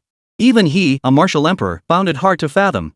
If there weren't restrictions, it must come with unbearable side effects. Would you like to give it a try? Jiang Chen asked with a smile. I happen to have 7th grade essence blood suitable for developing Gene Demon fluid for martial emperors. If you're interested, considering you're an elder of Shiyue, I can provide it free of charge. Of course you'll need to supply the required spiritual herbs yourself. At these words, even Li Yu, a 7th tier martial emperor, couldn't help but feel a flicker of temptation. Beasts that reach the 7th tier are never simple. If this kid could truly pull it off and obtain the innate talent of such a beast, his strength would skyrocket exponentially. With this thought, he even began to look upon Jiang Chen more favorably. However, Li Shiyue interjected at that moment. What are you giving away for free? What favor are you doing me? My 4th master is so wealthy, would he be short on a few pennies? Full payment. Must be full payment. As she spoke, Li Shiyue moved closer to Jiang Chen, pinched his waist lightly, and muttered indignantly, "You spendthrift." Li Yu. Li Shiyue's voice was soft, but to him, the martial emperor, it might as well have been spoken aloud. Fine. So you're starting to take sides now, huh? Li Yu took a deep breath, trying to calm himself. It's not that we're after your so-called Gene Demon fluid. We just worry it might have side effects. Testing the medicine first is to prevent any issues for little Shiyue. Jiang Chen responded with a smile, got it. As the three chatted, the championship award ceremony had reached the senior class level. Unlike other classes who thanked the school and their parents, Song Chang and Lin Fan went out of their way to express special gratitude to Jiang Chen. Their expressions were earnest, more like devout believers than students. After the championship awards and speeches concluded, it was time for the runner-up classes to take the stage. The runner-up prize for each grade level was a substantial resource allocation, offering some consolation for the disappointment of not winning the championship. However, when it came to the Senior 3 runner-up awards, the prize took an unexpected turn. Each student in the entire class received 1 drop of first-tier Demon Beast Essence blood. A murmur of confusion rippled through the audience. Demon Beast Essence blood, and only first tier. While it could be used to cultivate chi and blood, it was worlds apart from the rewards given to the previous 2 grades. Those unaware of the context were baffled by the principal's choice of reward. But the faces of Class 6 students and their parents turned grim. They knew exactly what this reward signified. Rather than a reward, it was clearly meant as mockery. On the stage, Zhang Shanhe and his 2 companions forced smiles as they delivered their acceptance speeches. Then they passed the microphone to Yi Fei-yang. From this moment onward, the familiar name echoed once more in everyone's ears. First, I'd like to thank the school for its nurturing and my parents for their guidance. And finally, I extend my deepest gratitude to teacher Jiang Chen. Without teacher Jiang, we wouldn't even have the privilege of standing here at this very moment. Chapter 51, The Consensus Among Class 6 Parents Absurd. With the conclusion of the awards ceremony and acceptance speeches, the martial arts exchange event hosted by Haichuan No. 2 High School finally drew to a close. Initially, everyone was puzzled as to why Class 6 of Senior 3, despite being a school-level class, seemed to constantly face targeted treatment. It wasn't until the awards ceremony for the Senior 3 runner-up, when Yi Fei-yang and his 2 classmates thanked Jiang Chen in their speeches, that an informed source finally spoke up. They revealed the full story, how Jiang Chen had been entrusted by the principal to temporarily serve as Class 6's homeroom teacher, only to face a joint protest by the parents. Only then did everyone finally understand what had transpired. Suddenly, the looks students gave class 6 students mirrored the looks parents gave class 6 parents. Amused, mocking, schadenfreude. They could have obtained demon blood essence, a rare commodity on the black market that people would fight tooth and nail for simply by offering a drop of their own blood. Yet they had squandered this opportunity at its very root. Who could blame them? Thank goodness they weren't smart enough, otherwise, they might have actually gotten a break. The parents of class 6, the targets of all the pointing and whispering, flushed red and then drained pale, yet they couldn't say a word. They merely lowered their heads, fiddling with their phones as they chatted in the parent-organized group chat dedicated to condemning Jiang Chen. Their grievances ranged from resentment over Jiang Chen concealing his identity to anxieties about their children's futures. Ultimately, the parents in the group reached a consensus. Once the crowd thinned and the onlookers dispersed, the parents of class 6 marched toward Jiang Chen. With over 20 people in tow, they looked almost like an army marching to confront him. At that moment, Jiang Chen was chatting happily with Li Shiyue and Li Yu, while Su Xianfeng stood nearby, not daring to utter a word. As for Song Qing and Lin Fan, they had already left with the departing crowd. Seeing class 6 and the others approach, Jiang Chen's smile vanished. What do you want? He couldn't be bothered with these parents, yet he didn't want to see them either. Li Yu watched with interest, while Li Shiyue's lips turned down slightly, her expression displeased as she observed the parents. Jiang Chen had never hidden anything from her except the matter of the demonic essence. She knew full well that it was this group of parents who had bullied her Chen.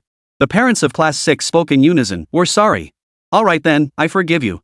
Can you leave now? Jiang Chen's voice was calm, as if he felt no anger over their actions. The parents exchanged glances, yet none moved from their spots. Is there something else? This time, Jiang Chen's voice carried a hint of displeasure.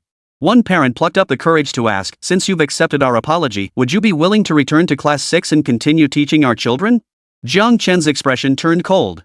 Noticing his expression, another parent quickly interjected. It doesn't matter if you don't teach. Just give our children that demonic essence. Of course, we understand the rules. We'll prepare the essence blood ourselves. Holy! Even Su Xianfeng, who hadn't dared speak for half the day, couldn't help but let out a curse. This was beyond absurd, apologizing only to immediately state their purpose? They weren't even putting on a show. They're bringing their own essence blood, and they expect Jiang Chen to develop the demonic gene serum. That's your job, isn't it? Jiang Chen's patience finally reached its limit. His chi surged forth like a mountain, crushing the parents before him to the ground. Terror filled their eyes as their bodies felt heavy and fragile, as if they might shatter before Jiang Chen. Jiang Chen walked slowly to the back. Several phones lay scattered on the ground, screens facing upward. Some displayed live video feeds, others showed audio recordings. The parents' expressions immediately grew uneasy. Jiang Chen instantly understood these people knew they couldn't win, so they planned to play the public opinion card. Jiang Chen crushed one phone underfoot before slowly crouching down. First, I am now the homeroom teacher of class, and I have no connection whatsoever to class 6. Second, making me leave class 6 only to return. Why should I do whatever you tell me? Who do you think you are? And you think you can pull these petty tricks on me? Do you even deserve it? Forget about being homeroom teachers or parents to me, you're nothing but ants, no better than insects. If you come looking for trouble again, next time it won't be a phone that gets crushed to pieces. With that, Jiang Chen picked up a phone and crushed it into shards with a light squeeze. The parents froze, each hearing the blatant murderous intent in Jiang Chen's words. Fear spread through their hearts. Jiang Chen raised his head and exchanged a glance with Xianfeng. Xianfeng instantly understood and rushed forward, stomping each scattered phone into oblivion with a single kick. Not a single person dared utter a word against their violent actions. Li Shiyue, however, was itching to get involved, but was stopped by Li Yu. Seeing Li Shiyue's disinterested expression, Li Yu couldn't help but sigh inwardly.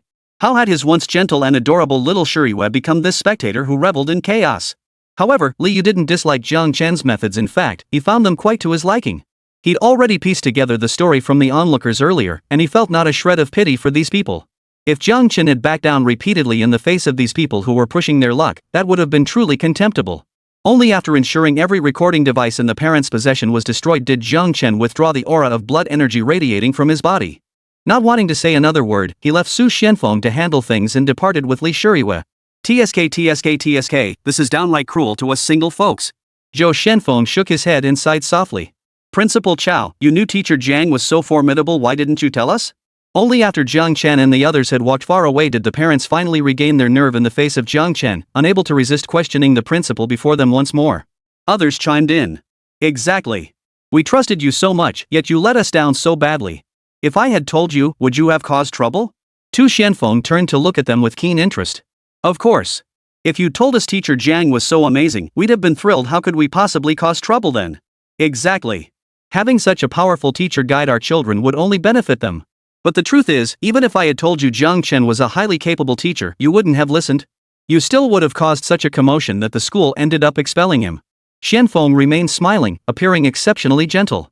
How dare you say that, someone retorted defiantly. Have you forgotten what you said after I had the homeroom teacher of class 6 sent away? The parents froze. To prevent such incidents, we'd rather have no homeroom teacher at all. Xuanfeng's smile gradually faded. I respected your opinion, yet you constantly complained to me that class 6 falling behind other classes' progress without a homeroom teacher. Even when I assured you, you remained unconvinced. So I made the difficult decision to personally appoint my friend as class 6's homeroom teacher, yet the outcome remained unchanged. You haven't even bothered to get to know him before deciding Jiang Chen is incompetent. Xuanfeng's warm smile turned into a cold sneer. Therefore, I've decided to respect your wishes. It's better for class 6 to remain without a homeroom teacher. So the reward you gave class 6 was revenge? The parents fell silent for a long moment. Finally, someone asked reluctantly about class 6's third place reward. Ah, that. Don't misunderstand. It's not revenge. Su Xianfeng shrugged. Just a simple mockery. You guys made my friend so miserable, don't I get to disgust you in return? Chapter 52, 6th Tier Life and Death Butterfly Gene Demon Fluid. Li Yu's Rage. As the martial arts exchange event hosted by Haichuan No. 2 High School drew to a close, the names Jiang Chen and Gene Demon Fluid began spreading rapidly throughout the Haichuan settlement, passed from parent to parent who had witnessed the entire event. Within mere days, from the streets to the alleys, even the black market, word spread that Haichuan No. 2 High School had gained a new homeroom teacher for class, named Jiang Chen. Beyond his role as a homeroom teacher, he was also the creator of the astonishingly potent Gene Demon Elixir. The shop Jiang Chen had purchased on the black market was perpetually packed with people, yet it never opened its doors. At this very moment, Jiang Chen, the center of all attention, was at home crafting a custom life and death butterfly Gene Demon Elixir exclusively for Li Shiyue. Though he possessed only 2 key ingredients, Yen Luo grass and reincarnation jade, he still lacked 4 crucial 6th-tier spiritual ingredients: Yellow Springs bamboo, Yin Yang flower, Sickness Wood spring, and Calamity willow. But Li Shiyue was a little rich girl. Her collection of rare treasures was beyond imagination. Upon learning what Jiang Chen needed, she immediately pulled the missing ingredients from her personal storage device to complete the Gene Demon Elixir. Yet, just as when he had used the mirror skeleton's essence blood to develop the Gene Demon Fluid before, the process was far from smooth. The moment Jiang Chen extracted the essence blood of the life-death butterfly, the entire space was transformed into an environment where life and death intertwined. An illusory river of oblivion flowed downward, while wandering souls murmured incoherently. An ancient tree of life rooted itself upon the river, its luminous green branches capable of restoring vitality to anyone who drew near. Though they coexisted side by side, these two extreme attributes seemed to represent two worlds, one of life, one of death. Their coexistence created a precarious equilibrium that even startled 4th Master Li Yu, a martial emperor-level powerhouse. As Jiang Chen worked on developing the Gene Demon Fluid, the dual forces of death and life relentlessly washed over him. Beyond enduring the relentless cycle of life and death, his willpower and focus fluctuated with each shift in state. On multiple occasions, Jiang Chen nearly failed in his research due to distraction. This experience undeniably demonstrated the inherent risks of developing sequence-level Gene Demon Elixir. Fortunately, it was only a single drop of essence blood, and Li Yu was a genuine 7th-rank martial emperor. Under Li Yu's protection, the life-death butterfly's Gene Demon Liquid was successfully developed, though not without a scare. Item: 6th-tier life-death butterfly genetic demon liquid. Effect: upon use, grants the ultimate path talent, allowing one to traverse the boundary between life and death. Can bring the deceased into the mortal realm or the living into the realm of the dead. Note: the rules of the two realms differ thus, the living cannot remain long in the realm of the dead, nor can the dead remain long in the mortal realm. Jiang Chen examined the Gene Demon Fluid's information through his true eye, unable to suppress a silent gasp. The sequence-grade essence blood the system had produced was simply too far beyond expectations. Jiang Chen placed the Gene Demon Liquid into Li Shiyue's hands and instructed, "Use this only when you reach the 6th tier. I'll treasure it." Li Shiyue cradled the life-death butterfly Gene Demon Liquid with utmost care.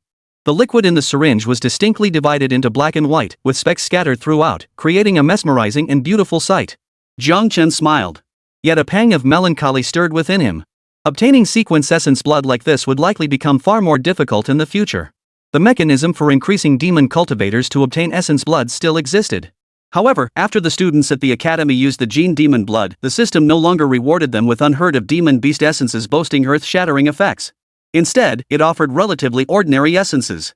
After some investigation, Jiang Chen realized the problem lay in the progress of the stage tasks. Previously, increasing the number of demon cultivators would advance the stage task and yield sequence-grade essence blood. But now, advancing the mission required recruiting only sequence-level demon cultivators. The system had even established a clear classification for demon blood. Essence blood. Tier 1, Data Residual Essence Sequence Grade, Azure Shadow Wolf Common Grade. Tier 2, Historical Cicada Essence Blood Sequence Grade. Tier 3, Hand of God Essence Blood Sequence Grade. Tier 4, Blazing Sun Essence Blood Sequence Grade. Tier 4, Plunderer Essence Blood Sequence Grade. Tier 5, Nightmare Blood Essence Sequence Grade. 6th Tier, Immortal Dragon Essence Blood Sequence Grade. 7th Tier, Time Gear Essence Blood Sequence Grade. Heavenly Thunder Demon Eye Sequence Grade. White Bone Sparrow Common Grade. 8th Tier, Solar Golden Crow Common Grade. The 10 Gene Demon Essences sent out in one go yielded Demon Beast Essences of surprisingly high quality in return. Among them were even 1 drop of 7th Tier Essence Blood and 1 drop of 8th Tier Essence Blood. The 8th Tier Essence Blood, in particular, was a first for him. Ahem, dear son-in-law, when might you be able to concoct one for me? Seeing that Li Shuriwei had already received the Gene Demon Fluid, Li Yu rubbed his hands together, unable to contain his eagerness. Initially, he'd merely been hopeful, but upon discovering that many of the essences Jiang Chen produced were unlike any he'd ever seen, his interest was piqued. Not long ago, while intensively training Song Chang and Lin Fan, he had remarked, having a partner really makes a difference. He didn't know which word had struck a nerve with Song Qing, but she immediately pulled a 5th Tier Golden Iron Demon Spider out of the mirror world. After he suppressed it with a single slap, Song Qing then pulled himself out of the mirror world. Yes, it was Li Yu himself. Though it lasted only 5 seconds, the power mirror Li Yu displayed in that instant left him utterly certain it was indeed himself.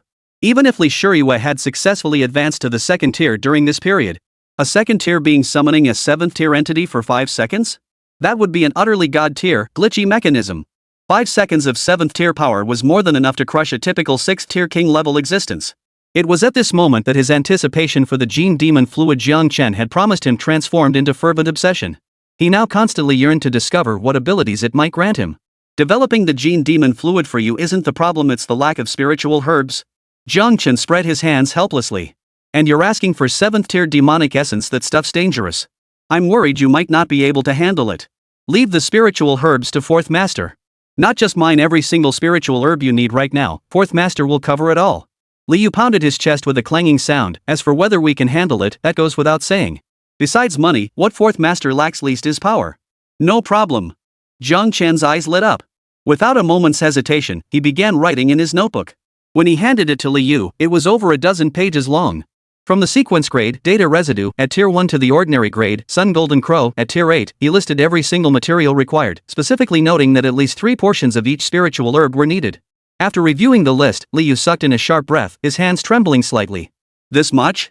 Li Yu exclaimed involuntarily. The Li family, as a pillar clan of the nation, possessed profound resources. Yet the total value of the herbs Jiang Chen had listed could consume at least 20% of the Li family's resources. It was outrageous. Jiang Chen looked stunned. Even the Li family can't gather them?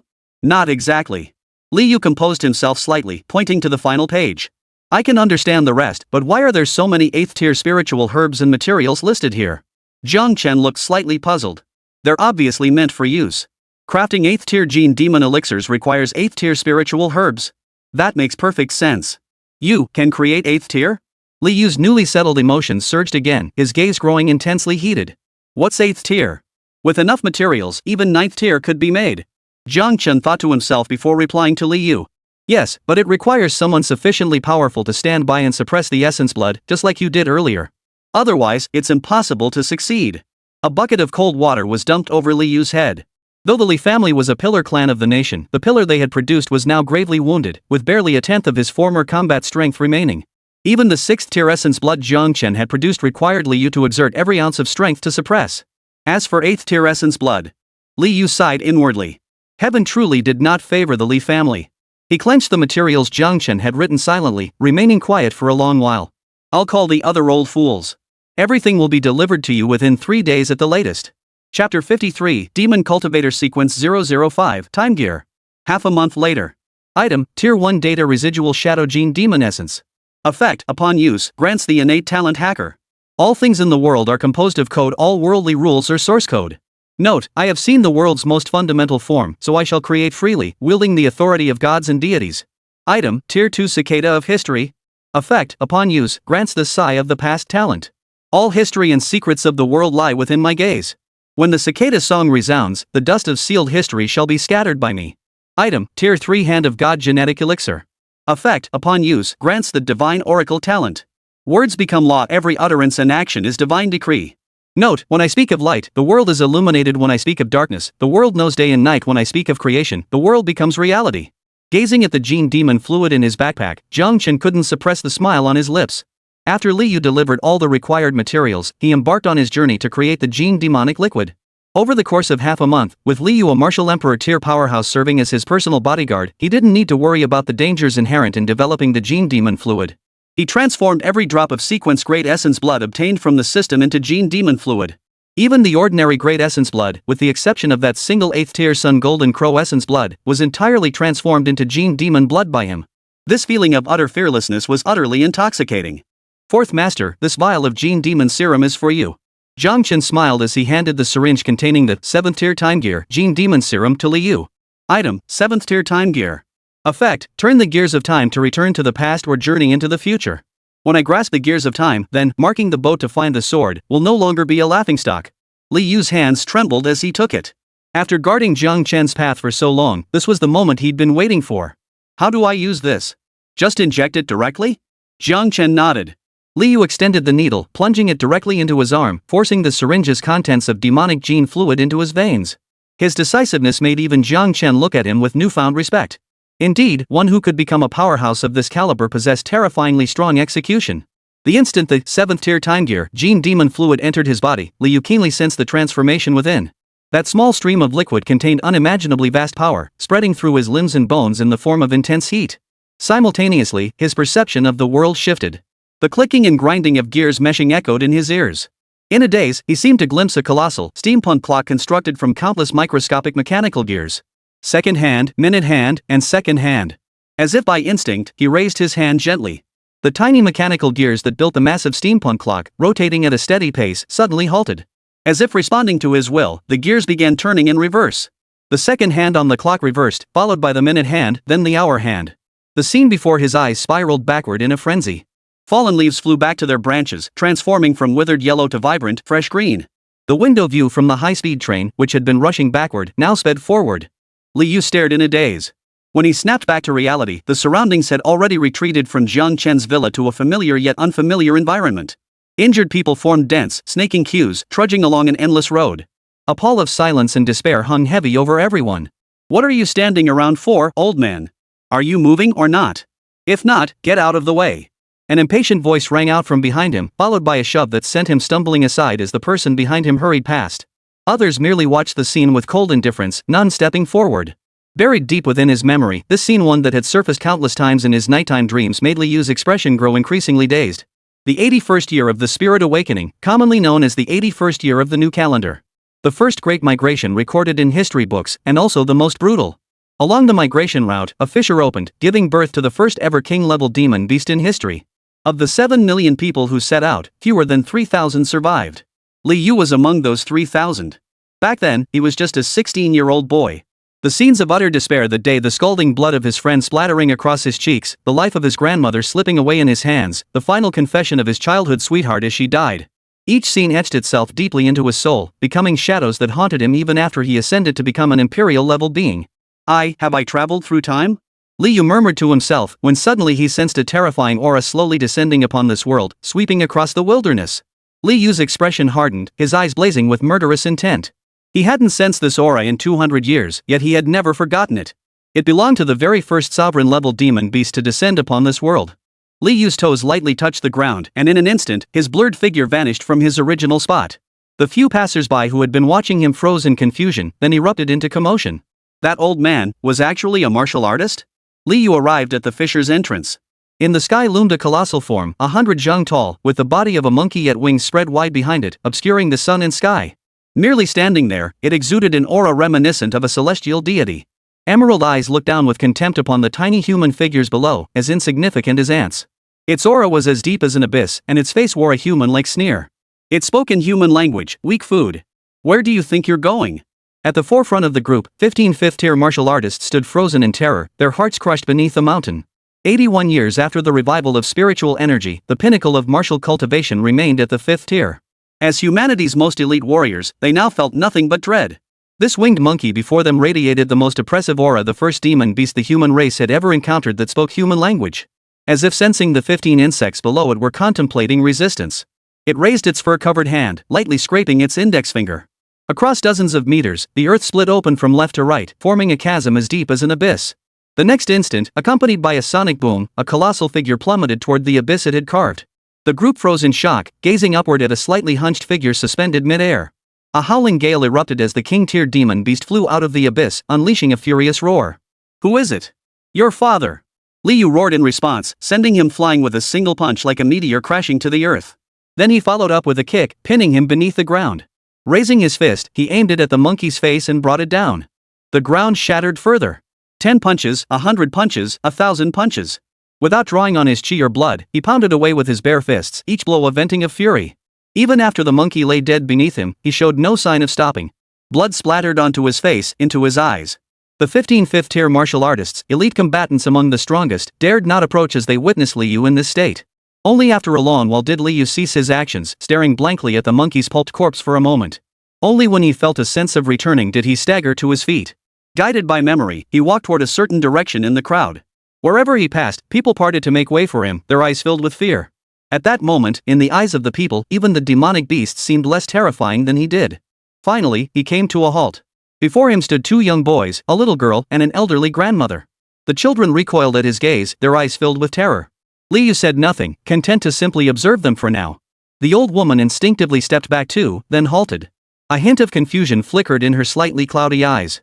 She looked at Liu, his face covered in blood and looking terrifying, then glanced at the frightened little boy huddled with his friends.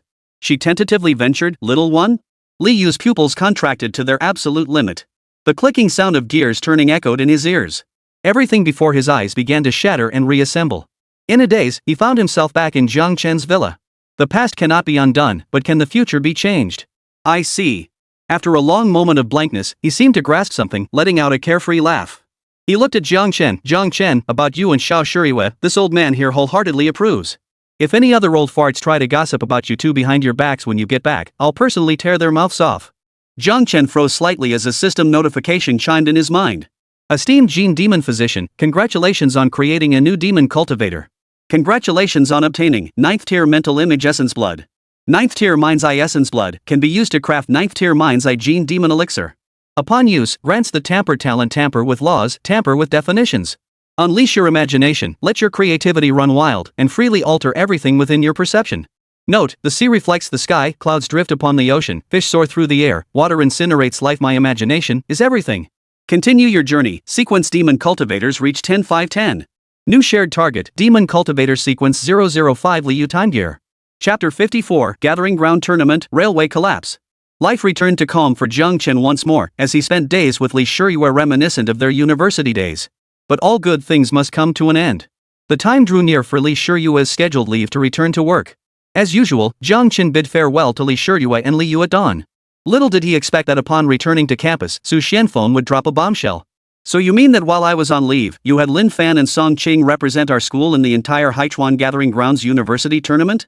Not only did they win the championship, but they also secured the qualification to compete against the champion universities from other settlements on behalf of the Haichuan settlement. Is that correct?" "Yes." Under Jiang Chen's gaze, Xianfeng nodded lightly.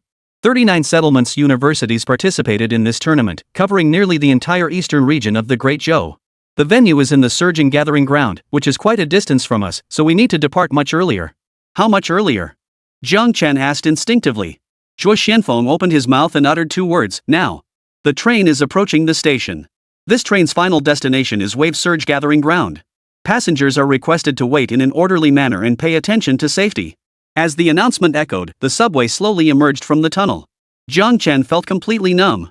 He never imagined that after seeing off Li Shiyue and Li Yu just this morning, he'd find himself boarding a subway bound for another settlement by afternoon. What a twist of fate! Jiang Chen led Lin Fan and Song Qing into the subway. As the only transportation currently capable of reaching other settlements, the subway resembled the trains from before the Great Cataclysm. It featured compartments for standing, sitting, and sleeping. This time, Su Xianfeng had a moment of conscience and booked soft sleeper compartments for the 3 of them, though unfortunately, they were in a 4-person compartment. When the trio found their berths, the 4th occupant was already sprawled on the bed, grinning like an idiot with a book in hand. The table was laden with assorted snacks. With no internet access on their phones and no scenery to look at, reading a book was one of the few ways to pass the time on the subway. Judging by the pace at which he turned pages, he must have boarded at one of the earlier stations. He was very young, looking only 17 or 18, about the same age as Lin Fan and Song Cheng. He sat on the lower bunk on the left. Hearing the voices, he lifted his gaze from his book and looked at the three of them.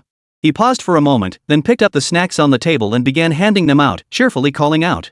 Here, don't be shy. It's fate we're all gathered here together. One each isn't enough? Just ask me for more. Staring at the apple-flavored Anubis lollipop thrust into his hand, Jiang Chen froze for a moment. Such unexpected warmth. My name is Shangguan Xingyu from the Yaoquan Gathering Ground. What about you? Jiang Chen. The three of us are together, heading to the surging gathering ground. Jiang Chen settled into the last lower bunk, while Song Chang chose the bunk above him. The surging gathering? Shangguan Xingyu froze, his gaze shifting between Song Chang and Lin Fan. Suddenly, he asked, are you heading there for the Gathering Grounds tournament? Before Jiang Chen could explain, Shangguan Xingyu grew excited. We're headed to the same place. I'm going to compete too. I heard this multi-gathering competition is supposedly held to scout promising talents for early admission to the martial arts academy. Wonder if that's true. If it's true, the perks might be comparable to those of direct admission students at the martial arts academy. Watching Shangguan Xingyu chatter excitedly, Jiang Chen's expression was hard to describe. To be honest, this kid was a bit too talkative. Late at night, the train continued its smooth journey. Under normal circumstances, it should have arrived at the Wave Surge gathering grounds without incident. But exceptions exist. The train screeched to an abrupt halt, accompanied by a shrill, grating sound as blinding sparks flew from the tracks. Then came a thunderous crash. The train shook violently as the cabin lights turned into a jarring red alert, flashing wildly. In an instant, the carriage was filled with terrified screams. Jiang Chen and the three others in the compartment were all jolted awake. As Jiang Chen pondered what had happened, the gentle voice of a train attendant filled the room. A tunnel collapse has occurred ahead. The cause is currently unknown. Relevant personnel are already handling the situation. Passengers, please remain calm and avoid panic. A collapse? What's going on? Shangguan Xingyu was thoroughly puzzled. For some reason, Jiang Chen suddenly felt an ominous foreboding. Could it be an accident? After a moment's thought, Jiang Chen instructed Lin Fan and the others to stay put before leaving the room. Activating divine might, he emerged through the train's wall. The underground tunnel was vast, spacious enough to accommodate at least 3 subway lines while maintaining a safe distance between them. Incandescent lights shaped like torches glowed along both walls, banishing the darkness within the tunnel. When Jiang Chen reached the front of the train, he discovered the wide path ahead had been completely blocked by fallen rocks. The subway's front car had derailed, overturned on the ground. 6 people were already standing there, each with a grim expression. Name, Lu Rinjia. Age, 53. Realm, 5th tier, 2nd layer. Name. According to the information provided by the Eye of Truth, these individuals were all at least 5th tier, 1st layer powerhouses. Jiang Chen was somewhat surprised, but upon reflection, it seemed reasonable. After all, as vital transportation vehicles, wouldn't passengers be in grave danger without powerful individuals stationed aboard? Who are you? Someone noticed Jiang Chen's presence and barked the warning warily. Jiang Chen, I'm a passenger on this vehicle. My ticket is genuine and verifiable. I just stepped out to see what was happening, no ill intent. Saying this, Jiang Chen produced his ticket and raised his hands. Lu Rinjia took the ticket. Only after confirming Jiang Chen's passenger status did the guarded look on his face ease slightly. What exactly is going on here? No signs of human intervention were found. This collapse was likely caused by natural environmental erosion, though, of course, there's also the factor of the contractor cutting corners on the project. Lu Rinjia explained, it'll likely be some time before the line reopens. Hearing this, Jiang Chen felt an uneasy sense of foreboding grow within him. Why did it collapse precisely at the midpoint? Trapped between moving forward and turning back, could such a coincidence truly exist? Something was wrong. Absolutely wrong. Narrowing his eyes, Jiang Chen moved step by step toward the direction where the collapsed debris had piled up. Under the stunned gazes of Lu Renjia and his 6 subway bodyguards, Jiang Chen's body vanished into the thick layer of rock and soil like water seeping through. This thing, wall walking? As Jiang Chen delved deeper, 2 faint, mosquito-like whispers gradually faded into his ears. Boss, isn't this a bit unethical? Does morality fill our stomachs? Stop overthinking it. Think about the endless feasts and leisurely life ahead. We're just doing our job for pay. Chapter 55, the black and white duo, can the past not be changed? Pathetic. Hearing their exchange instantly confirmed Jiang Chen's earlier suspicion. Narrowing his eyes slightly, Jiang Chen wasted no more time.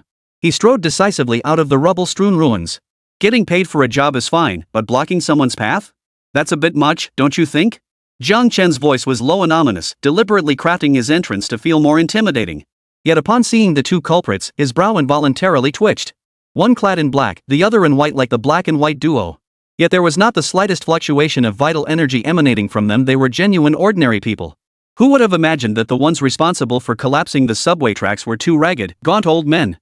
Through their torn garments, scars were visible beneath. For eyes locked with Jiang Chen's, staring each other down. Boss, should we make a run for it? Black Slaughter nudged White Slaughter. What about your two arms? White Slaughter rolled his eyes. With our old arms and legs, how could we outrun the young ones? Black Shade scratched his head. Yeah, you're right. What do we do then? What nonsense. Use our secret move with me.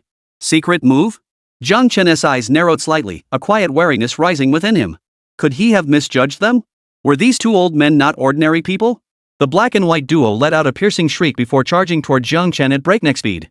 Then, under Jiang Chen's stunned gaze, they threw themselves prostrate on the ground, wailing, "We're sorry. We were wrong." Jiang Chen? After questioning them, Jiang Chen finally pieced together what had happened. The black and white duo hailed from the surge gathering grounds, specifically a nursing home institution called Sunset Court. It housed elderly residents with mental health issues. Despite paying fees, residents faced constant beatings and verbal abuse, treated like laborers unless their children visited.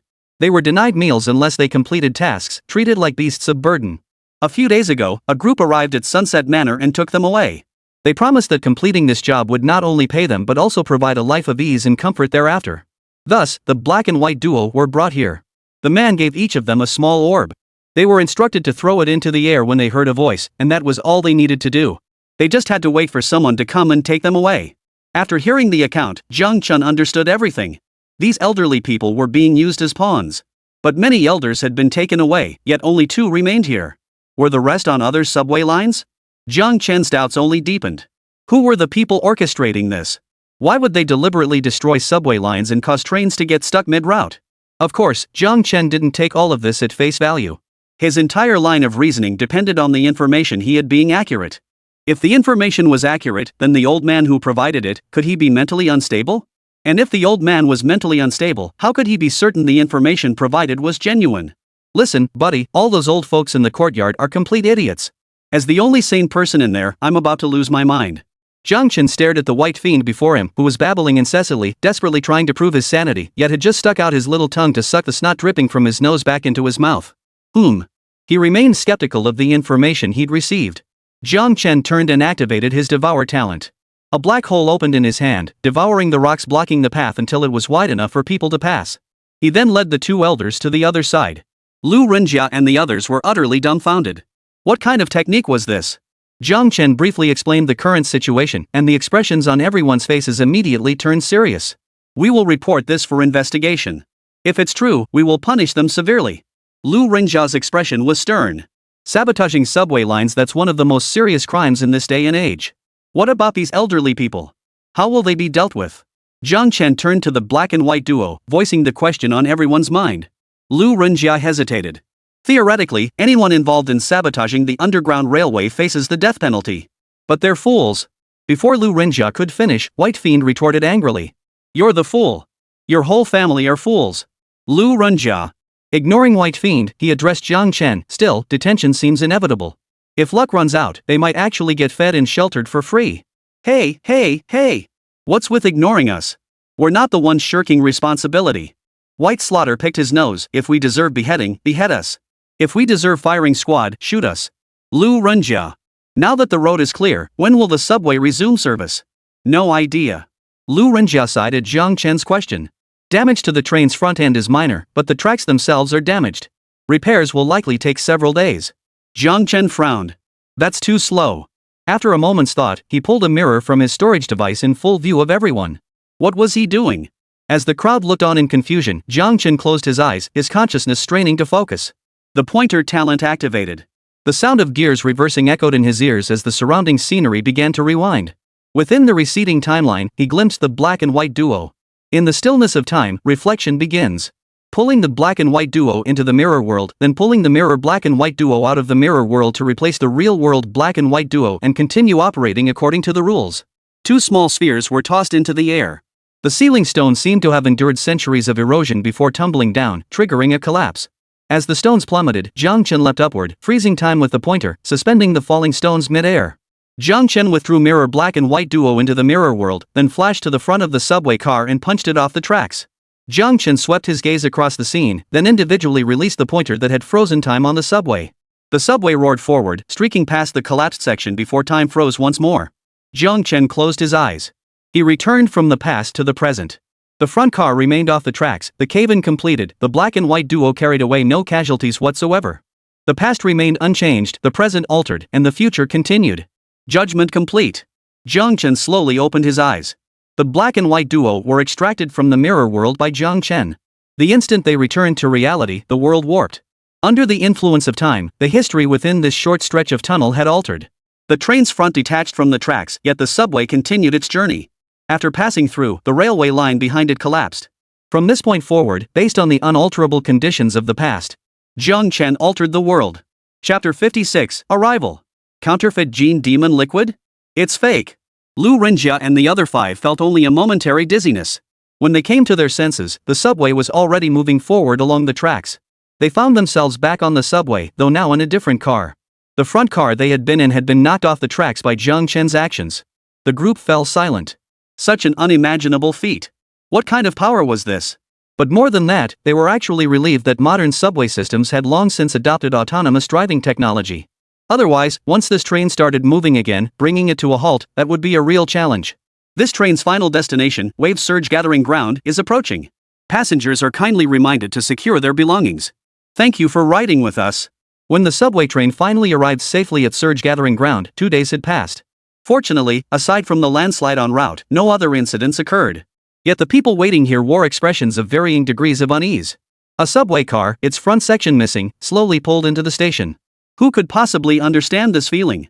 Passengers disembarked one by one, and the once empty space quickly filled with people. Shangguan Xingyu dragged her suitcase, following Jiang Chen and the other 2 off the train. Jiang Chen gazed thoughtfully at the empty ends of the other tracks. Finally arrived. Shangguan Xingyu stretched vigorously, her eyes sparkling as she turned to Jiang Chen and the others. Have you guys found a place to stay? Want to share? After these past few days, Shangguan Xingyu had become quite familiar with the group, or so he believed. Jiang Chen considered it for a moment before finally nodding in agreement. Although Su Xianfeng had booked tickets for the 3 of them, he couldn't arrange accommodations at another settlement from such a great distance. Just as they were about to leave, Lu Renjia and several other subway police approached them. The black and white duo followed close behind. Might we ask for your contact information, sir? Should there be any developments, we'd like to reach you immediately. Lu Renjia and his group appeared somewhat cautious. Given the extraordinary methods Jiang Chen had demonstrated, they unanimously concluded he must be a powerful veteran who had retired from the war zone. Jiang Chen thought for a moment before giving them his phone number. After leaving the subway station, the group checked into a hotel and booked 4 rooms, one for each of them. Back in his room, Jiang Chen plugged in his previously powered-off phone and replied to various messages. Among them, Jiang Chen noticed a message from Li Shiyue. The subway she was riding had also encountered a collapse mid-journey. Though Li Shiyue's destination wasn't the surge convergence point, she needed to reach it first for a transfer before finally arriving at the war zone. Something was definitely wrong. All tracks leading to the surge gathering point must have been sabotaged by individuals resembling the black and white duo, forcing the subway to halt mid-journey. But what was the motive? Why would the mastermind do this? Jiang Chen pondered this for a long time without finding an answer, eventually setting the matter aside for now. Since Li Shiyue could send a message, she must have found a way to leave and reach the combat zone. There was no need to worry too much. Knock knock knock. The knocking on the door snapped Jiang Chen back to reality. Opening the door, he found Song Qing and the others standing in a straight line. Teacher Jiang, there's a lively gathering nearby lately. Want to check it out? We just heard someone even struck a spirit treasure at the jade cutting booth. Going to see the excitement wouldn't hurt, but I'm curious. When did your relationship become so close? Now you're bringing him along to play? Jiang Chen's gaze swept back and forth between the 3 as he met Song Qing's eager eyes. Song Cheng rolled her eyes in exasperation, while Lin Fan explained. We're not bringing him along. He heard the commotion and insisted on tagging along. It's got nothing to do with us. Oh, come on. Shopping's definitely more fun with a crowd. And let me tell you a big secret, don't tell anyone, okay? Shangguan Xingyu glanced around furtively, his excitement impossible to contain. His voice dropped to a whisper. I overheard someone in the restroom talking about a grand charity auction tonight hosted by the Pei family. At this revelation, Song Cheng and Lin Fan perked up. After all, in a third-tier hub like Haichuan, auctions were quite the rarity. Most people had only heard of them, with few ever actually attending. But Shangguan Xingyu wasn't finished. From what I heard, besides a mid-grade spirit treasure, this auction also features a rare item that rivals the wonders of heaven and earth. You know about demonic blood essence, right? That stuff that's all the rage on the martial arts forums right now.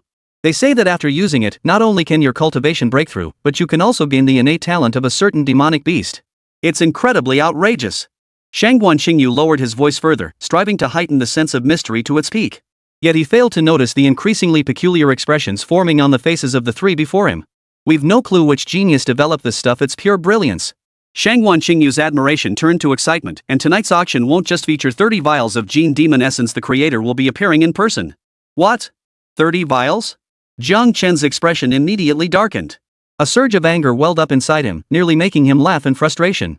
Since he'd started developing Gene Demon Elixir, he'd only managed to produce a little over 30 vials, both sequence grade and ordinary grade combined.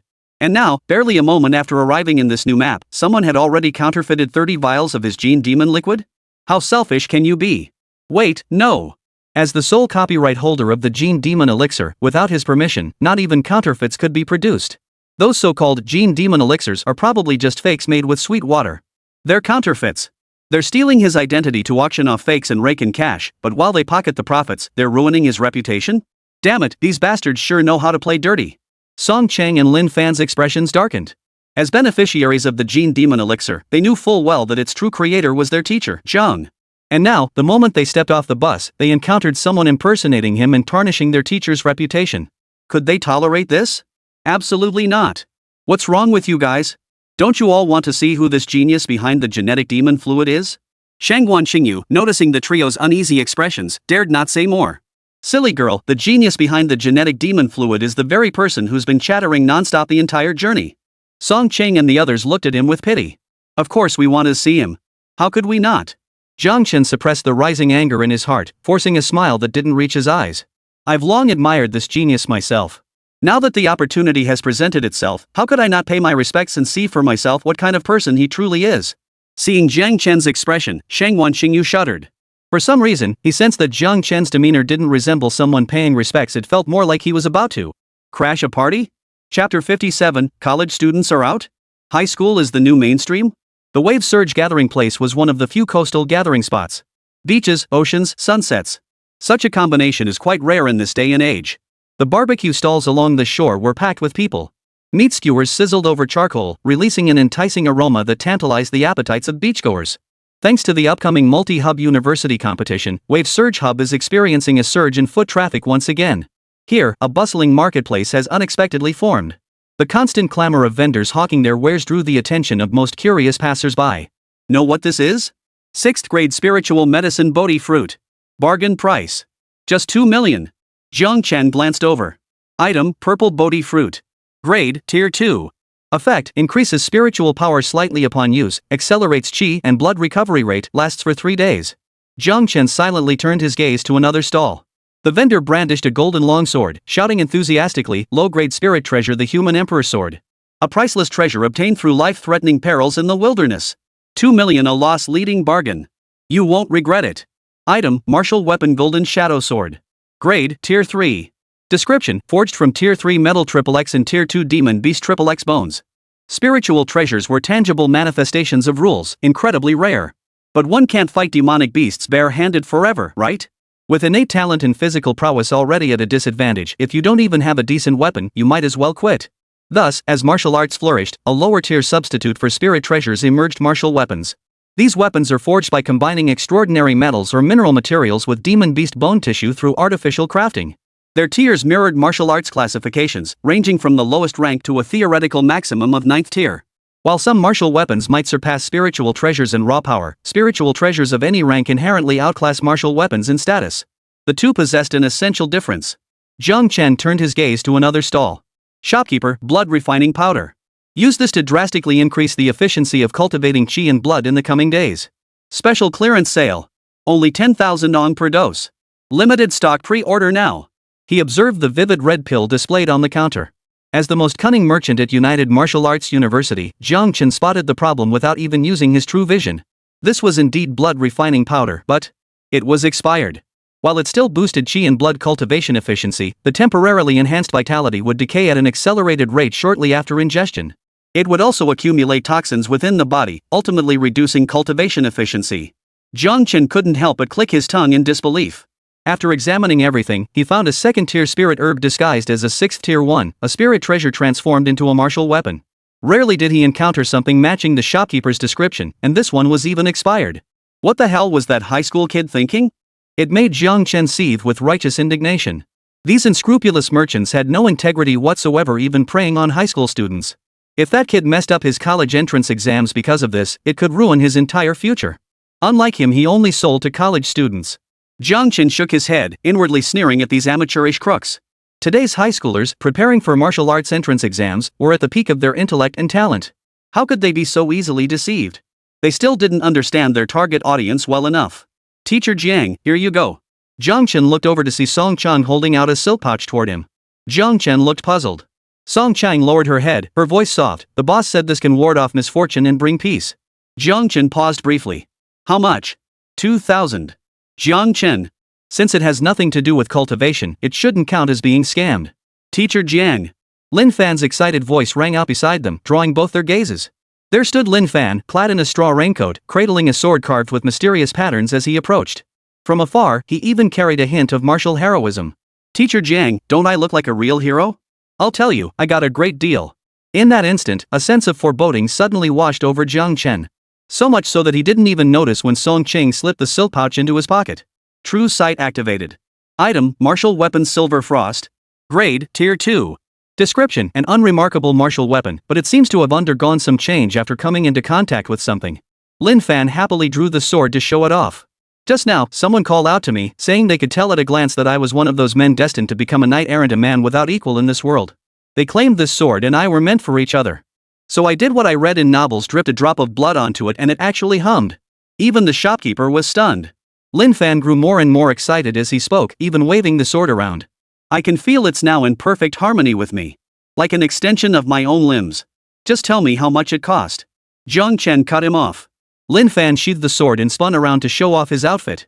The sword in this outfit the boss gave me? Total cost, just 300,000. We've barely used half the allowance the principal gave us. Staring at Lin Fan's smug expression, Jiang Chen fell silent for a long moment, at a loss for words. This sword had clearly changed only because it had been stained with Lin Fan's blood. To say it was worth 300,000, that was simply impossible. Jiang Chen suddenly felt a pang of self-doubt. Could it be that he, the shrewd merchant, was falling behind the times? Had college students become obsolete, with high schoolers now the mainstream market? Just then, excited voices rang out again. Jiang Chen. Lin Fan and Song Chang.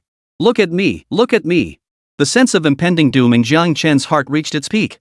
Everyone turned to look in the direction of the voice. The next moment, Jiang Chen blurted out, "Holy!" Shangguan Xingyu stood before them, decked out in gear that looked incredibly familiar to Jiang Chen. Look!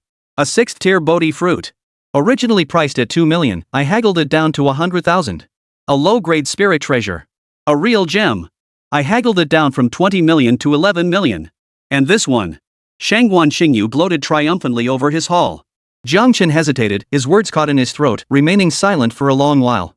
What do you think? Am I not amazing at haggling? If there's anything you want, just let me know.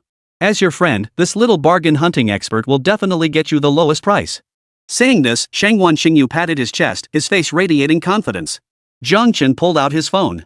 Bro, I rarely ask people for favors in life, but right now, I'm begging you to let me add you as a friend. Let me tag you so I can hook you up with good deals later. Never seen anyone so generous with their cash. I mean, you know how to spend money. Shangguan Xingyu felt a bit bewildered, sensing something was off. But when he met Jiang Chen's gaze, he saw an intensity in those eyes he'd never encountered before. How many guys like this, who could rival Wang Duoyu in being a loser, were there? He had to hold on tight. Chapter 58, Su Yunsheng, the patriarch who broke through his defenses. Jiang Chen felt utterly helpless about the 3 sharp operators around him who'd been duped. Of course, this didn't mean everything at the market was counterfeit. In the end, Jiang Chen managed to snag a bargain. After leaving the market, Jiang Chen and his companions first took a short rest on the beach before heading to the auction venue. At the entrance, he encountered an unexpected acquaintance. Su Yunsheng? The figure leading the group at the entrance instinctively turned his head. Upon recognizing Jiang Chen, Su Yunsheng froze for a moment before his entire demeanor brightened. Mr. Jiang. Su Yunsheng took 3 steps in 2 strides, swiftly reaching Jiang Chen and grasping his hand, his expression brimming with excitement. I thought it was a hoax, but it's real. You've actually come. Su Yunsheng's voice trembled with excitement, his words almost incoherent. Jiang Chen understood perfectly what all the mumbling about real or fake meant. It referred to the fact that he would be making an appearance that night. Jiang Chen gave a cold laugh. You weren't wrong. That was indeed fake. Su Yunqing froze, his face frozen in shock. He wasn't stupid. He quickly grasped Jiang Chen's meaning, his brows knitting tightly together. You mean, the one appearing at the auction, someone is impersonating you? And the 30 vials of Gene Demon essence they mentioned.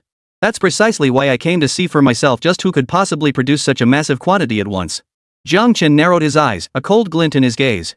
Upon receiving Jiang Chen's precise answer, Su Yunqing's excitement over the upcoming auction of 30 vials of Gene Demon blood vanished instantly. If the creator was an imposter, then regardless of whether the demonic essence even worked. Even if it worked, could it possibly compare to something crafted by Jiang Chen himself? Uncle Su, who might this be? The two men beside Su Yunqing leaned in, their expressions puzzled. This is Jiang Chen, eh? After a moment's thought, Su Yunqing replied, a very conscientious boss. The two exchanged glances. An ordinary boss? They'd never seen the proud and imposing deputy head of the Tianwu Bureau at the Dragon Gathering Ground show such deference to anyone. Since Uncle Su knows him, he must be a friend. Which private room are you in? The young man on the left asked with a smile. We don't have a private room. The trio looked taken aback. Why don't you and your students join us? Su Yunqing paused briefly before extending the invitation. After all, your status doesn't quite fit in a public auction hall. Having said that, he turned to look at Song Qing and the others behind him, flashing a friendly smile at Song Cheng. Song Cheng nodded in response. Having left the Baichuan Mountains together, the two had known each other for quite some time. He hadn't met the other two before, but since they were with Song Qing, they were likely Jiang Chen's students as well. Bringing them along would certainly be no mistake. Jiang Chen didn't hesitate, agreeing immediately. After all, he preferred smaller gatherings over being crammed in with hundreds of people. If time hadn't been so tight, he would have definitely booked a private room.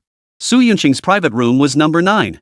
The room featured a specially designed floor-to-ceiling glass window. From inside, the entire auction hall was clearly visible, yet from outside, the interior remained hidden. The soundproofing was exceptional, with bidding conducted via tablet input. It's no exaggeration to say that unless someone screamed at the top of their lungs, the outside world couldn't hear a thing. Privacy was taken to the max. Next came the wait as auction participants steadily filed in, all biding their time until the auction commenced. Jiang Chen and Su Yunqing chatted sporadically. Hey boss, did you guys run into anything weird on the way here? Su Yunqing asked, like any incidents on the subway. A cave-in? Jiang Chen suddenly interjected. Su Yunqing froze, then widened his eyes. We ran into one too on our way here. If we hadn't feared missing our stop and gotten off to walk, we'd probably still be stuck waiting somewhere along the line. It wasn't just us, every subway line leading here suffered accidents en route. Jiang Chen explained softly, relaying the information he'd obtained from the black and white duo. Su Yunqing couldn't help but whistle in astonishment. There's such a thing? Having mentally unstable elders sabotage the tracks, that's quite the scheme. But why would they do this?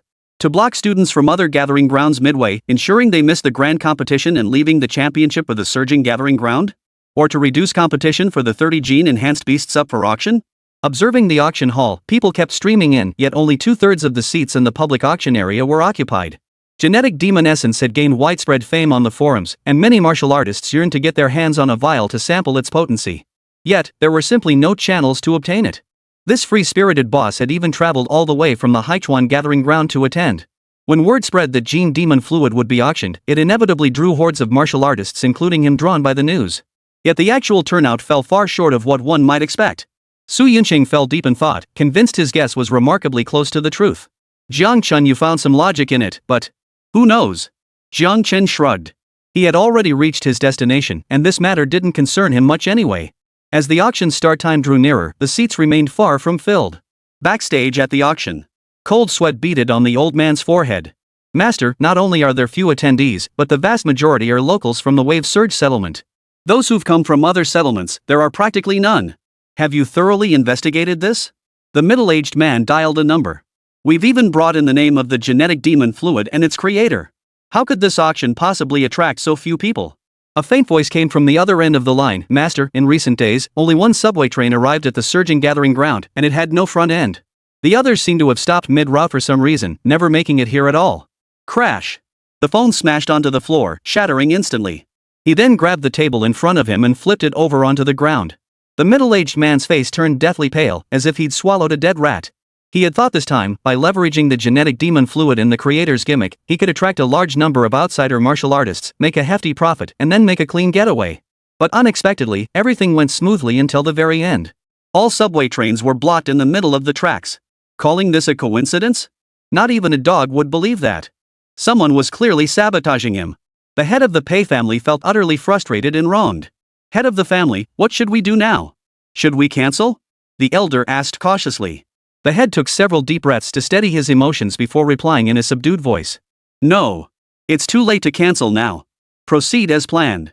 Nearly everyone who came today is here for the gene demon fluid and its creator. Those crude warriors won't listen to reason, they'll just smash the auction house to pieces. At this point, we can only salvage what we can. The family head sighed deeply. The elder, however, seemed even more anxious. But head of the house, am I truly capable of playing the role of the gene demon fluid's creator? What are you worried about? The family head glanced at the old man. The gene demon elixir may be all the rage, but no one has ever seen its creator, Master Jiang Chen. And do you really think someone capable of creating such a divine substance would look like a young man, or more like an ethereal, sage-like elder? The old man pondered for a moment, then straightened his back. Chapter 59, 8th Tier Sequence Great Essence Blood. Master Jiang Chen makes his entrance. After a long wait, the auction finally commenced following the opening ceremony. Hosted by a stunningly curvaceous woman, she wore an opulent purple gown with delicate straps barely holding her shoulders and chest in place, creating an alluring, almost provocative look. Such a captivating beauty is most adept at driving men wild. The slightest hint of her eyebrows could ignite fiercer bidding wars. First item up for auction. The woman lifted the red cloth covering the cart, revealing a long sword gleaming with a cold, sharp light. A piercing, murderous aura instantly swept through the entire space, causing many eyes to light up. This is a 5th-tier martial weapon named the Starblade. Forged primarily from 5th-grade celestial silver metal, it incorporates the spine of a 5th-tier demon beast, the 7-star lizard, along with numerous other materials. The woman pressed her lips together lightly, smiling as she continued. When wielded beneath the night sky, its attack power receives an additional boost. Among weapons of comparable quality, it is truly a rare treasure. Starting bid, 5 million. Each increment must be no less than 100,000. No sooner had she finished speaking than bids began flying across the auction hall. 5,100,000. 5,200,000. 5,500,000. I'll take it. Get lost. Don't you know the rules of an auction? The highest bidder wins.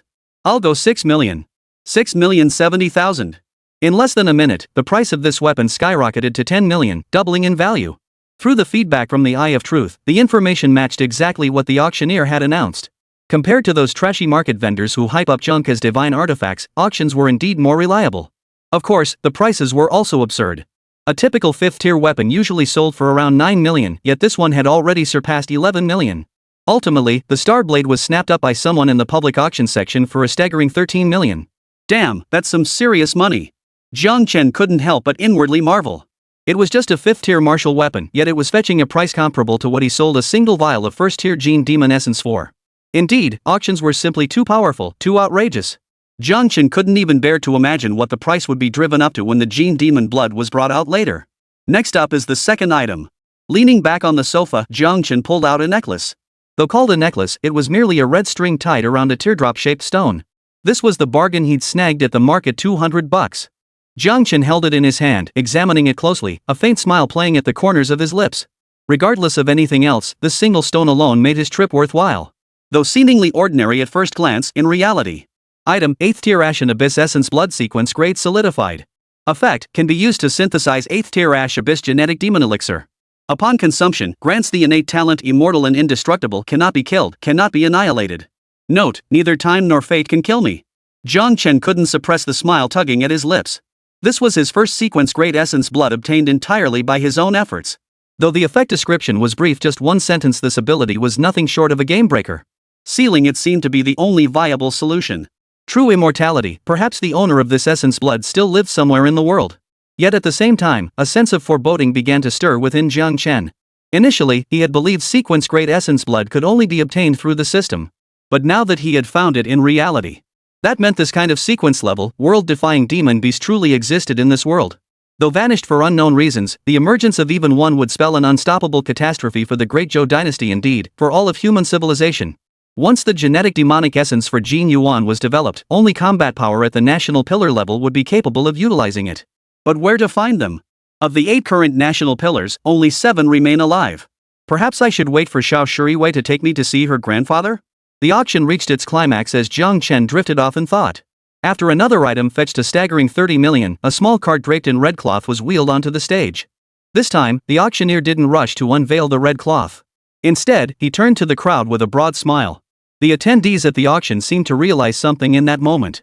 One by one, they sat up straight. Those who hadn't bid before shed their previous slack demeanor. The next item is rather special. I imagine most of you are here for it.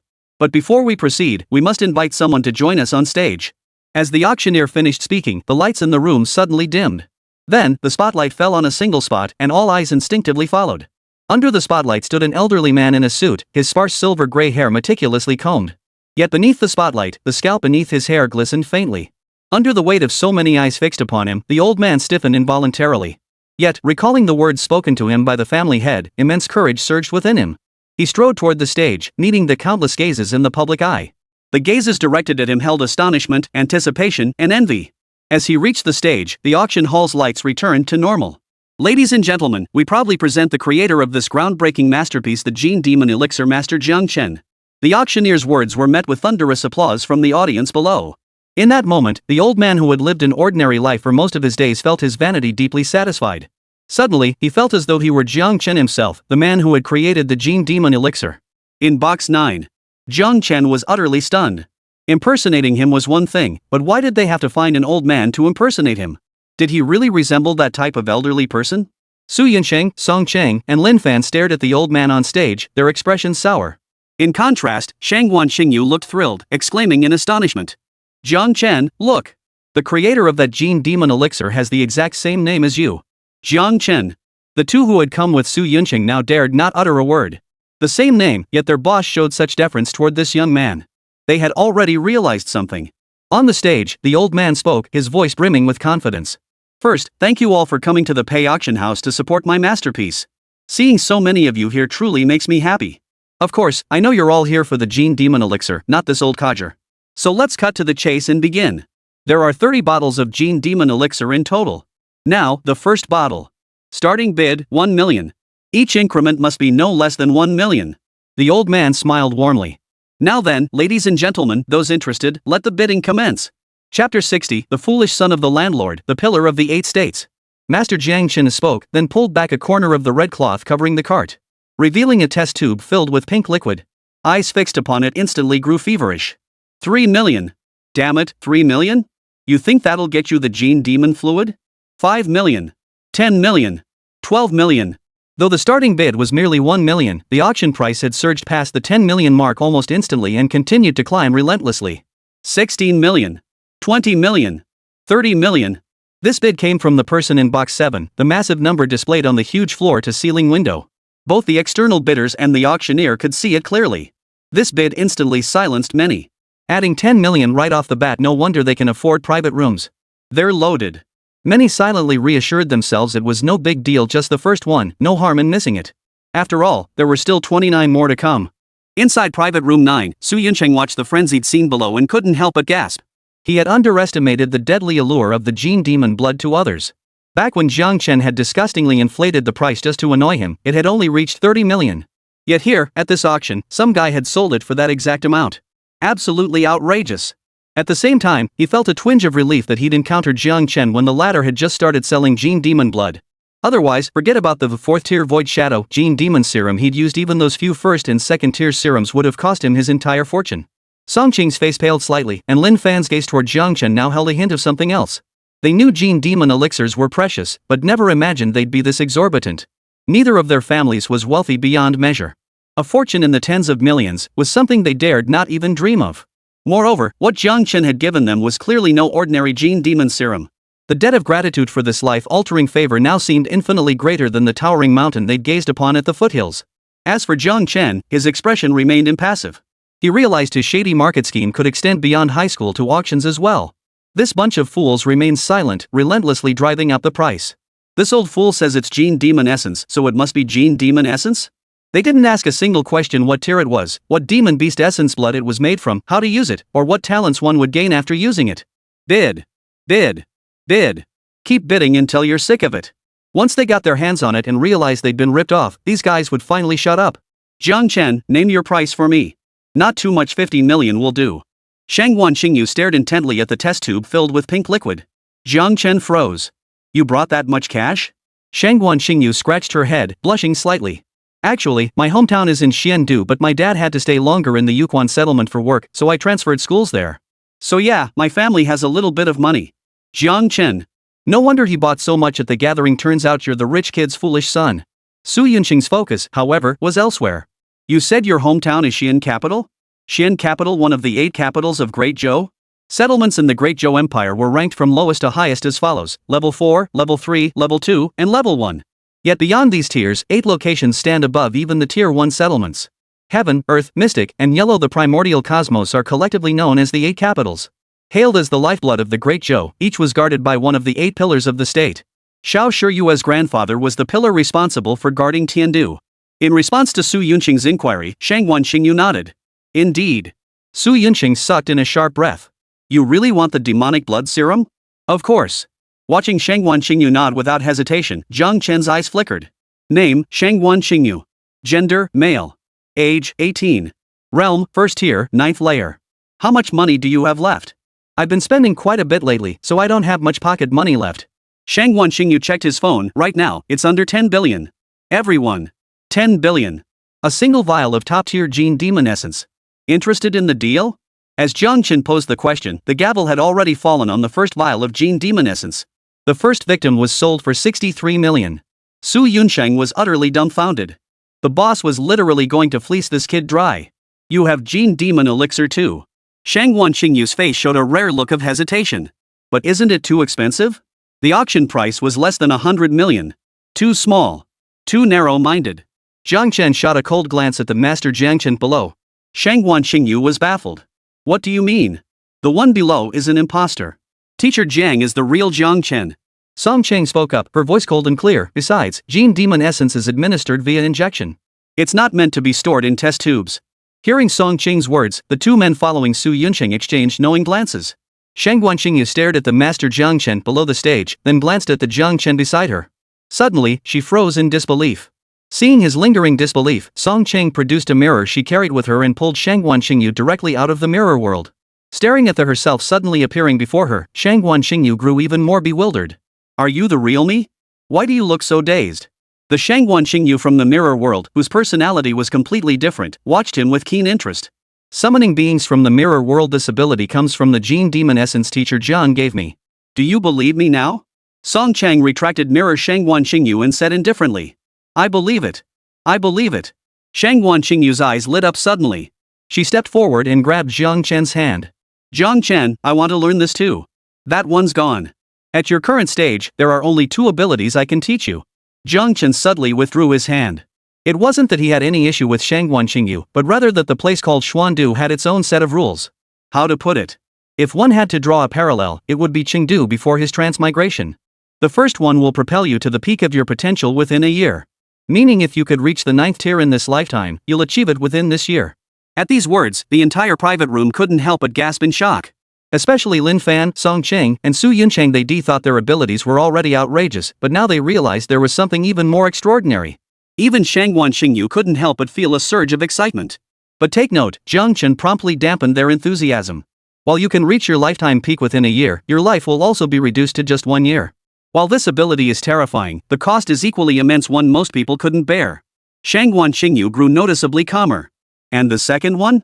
The second one isn't quite as crude and direct, but if used well, it could make you a living god, freely manipulating the world.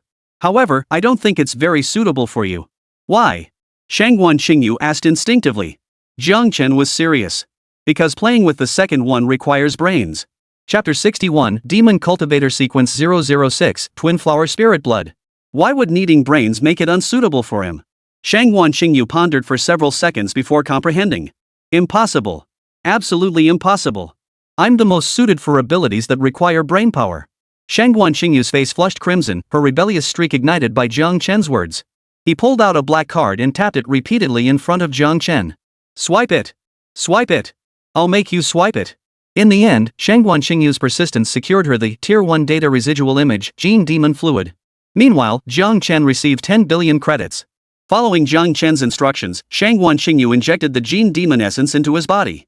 Accompanied by pain that seemed to emanate from the deepest recesses of his soul, he gradually noticed the world before his eyes shifting into something different.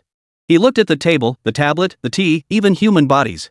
Every organic and inorganic substance transformed before his eyes. Countless dense, dizzying data codes constantly rearranged and combined, ultimately constructing a complete object within the macrocosm. The difference lay in the fact that the codes representing lifeless inorganic matter remained static, while those embodying life were perpetually active. The shifting world before his eyes sent a chill down Shangguan Xingyu's spine, yet he couldn't help but feel a surge of curiosity.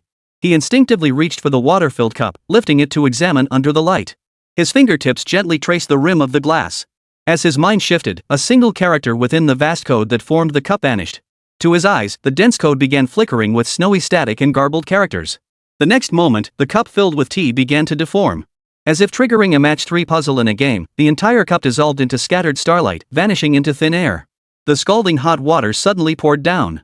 Just as it was about to touch Shangguan Xingyu, driven by the thought "I don't want to get scalded," he deleted the vast amount of code forming the stream of water.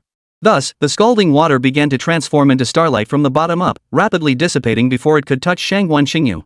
Jiang Chen's lips curved into a faint smile as the most gratifying sound echoed in his mind. Esteemed Gene Demon Physician, congratulations on creating a new demon cultivator. Congratulations on obtaining Tier 3 Twin Flower Spirit Blood Sequence Grade. Tier 3 Twin Flower Spirit Blood can be used to synthesize Tier 3 Twin Flower Gene Demon Elixir. Upon use, grants the innate talent Substitute Body. Binds a living being as the subflower. All damage inflicted upon the main flower is transferred to the subflower. The main flower will not suffer injury or death until the subflower perishes. Continue your journey. Sequence Demon Cultivators reach 10610. New shared target, Demon Cultivator Sequence 006 Shangguan Xingyu Data Residual Image. Jiang Chen raised an eyebrow. This newly refreshed sequence essence blood is intriguing. The absence of binding restrictions meant there were none. If he could develop the Gene Yuan genetic demon fluid, then have the users of the Twin Flower genetic demon fluid bind to the users of the Gene Yuan genetic demon fluid. Wouldn't that effectively grant us immortality as well? This effect would be even more absurd than 1 + 1 1 Facing two enemies that simply cannot be killed unless one wields sufficiently powerful sealing arts, who could possibly endure that? Expressions varied among the group in the private room. Shangguan Xingyu's newly acquired ability hardly seemed as exaggerated as Jiang Chen described becoming a living god. Instead, it felt more like some kind of sleight of hand. But at this moment, Shangguan Xingyu paid no heed to others' thoughts. The teacup and water flow code had been destroyed by removing just one character. What if it were an organic life form? The thought flashed through Shangguan Xingyu's mind, though he held back from testing it immediately.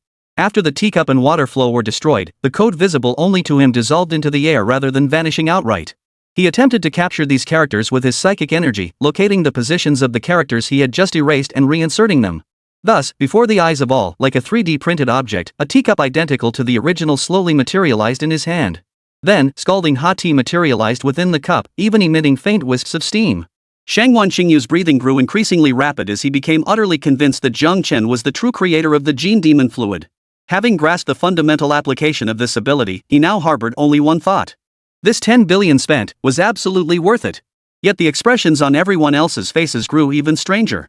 Especially when they witnessed the vanished cup and water being restored, it only reinforced their belief that this was nothing more than a magic trick.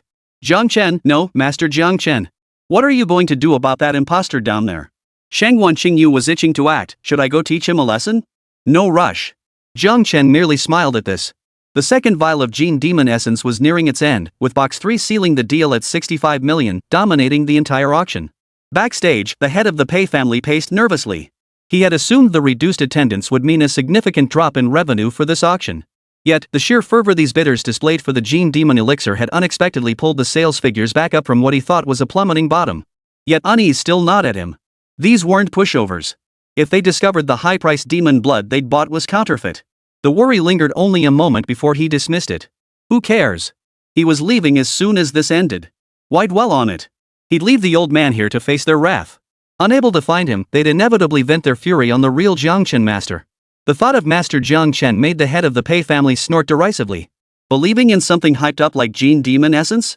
How could there possibly be such a miraculous thing in this world that could grant demon beast talents? In his eyes, Jiang Chen, the creator of this scheme, was nothing more than a merchant with the same ambitions as him, merely beaten to the punch. 65 million, going once. 65 million, going twice. 65 million, going 3 times. As the third bottle of Gene Demon liquid reached its final bid, an even larger figure appeared on the floor to ceiling glass of booth 7. 100 million. The room erupted in shock. A staggering 40 million over the previous bid. Who on earth was in booth 7? After the third call, the auctioneer brought down the hammer. Then proceeded to the next vial of genetic demon elixir. This time, before anyone could speak, Box 7 bid again 100 million. Everyone was stunned. Not a friend? Starting bid at 1 million and they jump straight to 100 million? Who taught you to bid like this? Master Jiang Chen was ecstatic. Never before had anyone fought so fiercely for his work at such a staggering price. He felt he had reached the pinnacle of his life. The auctioneer wore a smile, but inside, she was struggling to hold back tears. For every item sold through her auction, she earned a 1.5% commission. When next month's paycheck arrived, she'd finally be able to cover her mother's medical bills without worry. Though the family head was thrilled, something felt off. He dispatched a servant to Box 7 to verify whether the bid was a fake. Inside Box 7. Jiang Chen swiped his card and the balance displayed left the servant dumbfounded before bowing and withdrawing. Teacher Jiang, you know that's fake demon blood. Isn't this a bit wasteful, no matter how wealthy you are? From then on, every time Gene Demon fluid appeared, Jiang Chen bid 100 million outright, leaving Su Yunqing wincing at the expense. Initially, others tried to bid against him, only for Jiang Chen to raise the price by another 100 million, instantly silencing his competitors. Shangguan Qingyu couldn't help but whistle in astonishment. As someone who considered himself a wealthy young master, he'd seen his share of spendthrifts, but never anyone as extravagant as Jiang Chen. He'd already blown through the 10 billion he'd just acquired from him. So what? Amidst the stunned stares, Jiang Chen nearly chuckled. Anyway, I never planned on paying back the money. Chapter 62, The Real and Fake Master Jiang Chen. Damn it, give me my money back. The vast auction hall fell deathly silent. The auctioneers watched with hair-raising dread as the floor-to-ceiling windows of Box 7 displayed 100 million after another. What should have been a fiercely competitive auction had become a one-man show under Jiang Chen's brutal high-balling. But such behavior was bound to breed resentment among those present. Finally, when Jiang Chen secured the 20th vial of Gene Demon Essence, someone spoke up. Friend in Box 7, please don't be excessive. Having secured so many lots, it's time to step back and give others a chance. This plea came directly from Box 9, relayed through the PA system. Having such an insatiable appetite might not be such a good thing. Exactly. You can't hog all the benefits, can you? We're all respectable individuals here. Though we don't know each other yet, we might collaborate in the future. Leave some room for others, it'll make future encounters easier. Other boxes chimed in with agreement, some voices tinged with sarcasm. Hearing this, Jiang Chen chuckled softly and shook his head. He had intended to spare these potential clients from being cheated, but in their eyes, it seemed he was obstructing their path. With that, Jiang Chen fell silent. Seeing Jiang Chen cease bidding, the crowd finally breathed a collective sigh of relief and resumed the auction normally. But the head of the Pei family was far from pleased. Without the sucker in Box 7, the remaining 10 vials of Gene Demon Essence meant he'd lose at least 400 million in profits. Yet because Jiang Chen had disrupted the rhythm earlier, the now scarce supply sparked even fiercer competition than at the start. The final vial of demon blood even shattered Jiang Chen's previous record, soaring to a staggering 114 million yuan. The auction concluded. Bidders stepped forward to complete their purchases, swiping their cards and taking possession of the items. Satisfied smiles graced every face, especially those of the buyer who secured the Gene Demon Essence. They eagerly approached Master Jiang Chen for handshakes and photos. Yet no one hurried to leave afterward. After all, the extravagant spender who had just dropped nearly 18 billion hadn't made an appearance yet. Everyone was eager to see what kind of figure could so effortlessly produce such a colossal sum. As for Jiang Chen and his group, they waited until most buyers had completed their transactions with the auction house before rising and exiting their private box. The crowd, who had been waiting for quite some time, couldn't help but stare in surprise when they saw Jiang Chen and his group.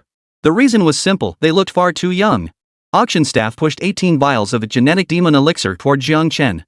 Master Jiang Chen personally stepped forward to greet him, extending his hand with a smile as broad as a chrysanthemum bloom.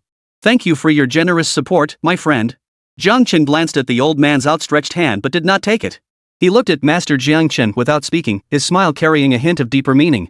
Under Jiang Chen's persistent gaze, an inexplicable sense of unease began to stir within the old man. Fortunately, he quickly composed himself, nonchalantly withdrawing his hand and gesturing toward the cart holding the Gene Demon elixirs. Friend, these are the 18 vials of Gene Demon liquid you've auctioned off, totaling 18 billion. How do you intend to settle the payment? Payment can wait, Jiang Chen replied with a light chuckle. Before settling up, I'm actually more eager to see if this Gene Demon Essence truly lives up to its reputation. Besides, we still don't know how to use the Gene Demon elixir, do we? At these words, the crowd who had purchased the demon blood instinctively turned their gaze toward Master Jiang Chen. The barrage of stares made Master Jiang Chen feel a chill run down his spine. Well, how else would you use it? It's demonic essence, just like medicinal liquid you drink it, obviously. Master Jiang Chen now sensed something off about the young man before him. So the method is to drink it. Jiang Chen's expression grew increasingly amused. Then how about you drink one to demonstrate for everyone, Master? Each vial of Gene Demon Essence is precious. How could I just drink it casually? No problem. I bought plenty. Treating you to one is no trouble at all. Cold sweat beaded on Master Jiang Chen's forehead. Who knew what the family head had mixed into the stuff? Would drinking it cause any after effects? Moreover, he sensed that this young man before him seemed capable of guiding him towards something. The old man's expression turned impatient. Who exactly are you? Looking for trouble? Are you paying or not? My time is precious. Yeah, think having a few stinking bucks makes you special? You even look down on Master Jiang Chen but dare to offend Master Jiang Chen? Just post his face on the forums, promise demon blood as payment, and plenty will want to kill him. A spoiled rich kid from a prominent family, too bad you crossed the wrong people. Those around him who had initially hoped to make connections now quietly distanced themselves from Jiang Chen. They exchanged mocking glances, debating how long his background could withstand the pressure from Master Jiang Chen before he'd end up groveling for forgiveness. Who am I? I'm your destined partner. Jiang Chen couldn't be bothered to pay attention to the surrounding murmurs. He watched the old man with keen interest. Name, Zhu Fan. Age, 68. Realm, none. Talent, none. Jiang Chen simply couldn't fathom how such a genuinely ordinary old man dared to impersonate him and peddle demonic essence. Is greed truly that powerful? Even if one had the guts to do it, they'd need to stay alive to enjoy the spoils. After the fact, he'd inevitably be targeted by countless scheming individuals who'd torture him relentlessly to extract the formula for the demonic gene fluid. He dared expose himself because he possessed sufficient means to protect his life. But what about him? Zhu Fan asked in confusion. What do you mean, someone destined to meet you? Because we share the same name, Jiang Chen grinned. My name is Jiang Chen too, isn't that a coincidence? The voices in the room fell silent. They suddenly noticed Master Jiang Chen's face had turned deathly pale, his eyes filled with terror and disbelief. A profoundly ominous premonition suddenly gripped the heart of the Pei family patriarch watching from the backstage. It must be a coincidence, just a coincidence in names. Pei Zhen desperately tried to reassure himself. But just as he was about to make a hasty retreat for safety's sake, Zhu Fan's trembling, accusatory voice reached his ears, freezing him solid in place. How dare you call me a fake? What proof do you have? Pei Zhen. Damn it, it really proves that a fool's sudden flash of inspiration beats a genius's exhausting brainwork. Didn't that just give him away? I never said you were fake. Jiang Chen froze for a moment, feeling like he'd been outmaneuvered. When Zhu Fan finally processed it, his face drained of color in an instant. He felt the reverent gazes around him shift into suspicion and fury. Holy, I've been praising him all this time, and he turns out to be a fraud impersonating Master Jiang Chen. If even the person is fake, then what about these gene demon elixirs? Damn it! Give us our money back. No one was stupid.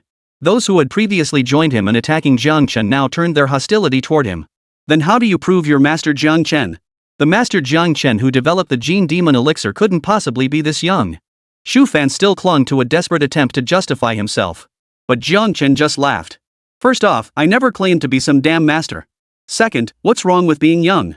Do you even understand what talent means? Finally, Jiang Chen's smile vanished.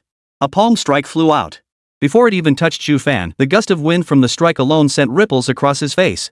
With a loud thud, Zhu Fan was sent flying backward. His face scraped the ground, leaving a vividly visible trail. Using my status to swindle people, you old bastard, you've got some nerve, haven't you?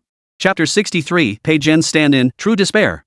Zhu Fan, who had been clinging to a last-ditch struggle, was utterly shattered by Jiang Chen's single blow. After struggling to his feet, he immediately dropped to his knees, crawling forward on his knees until he reached Jiang Chen. Clutching his thigh, he began wailing.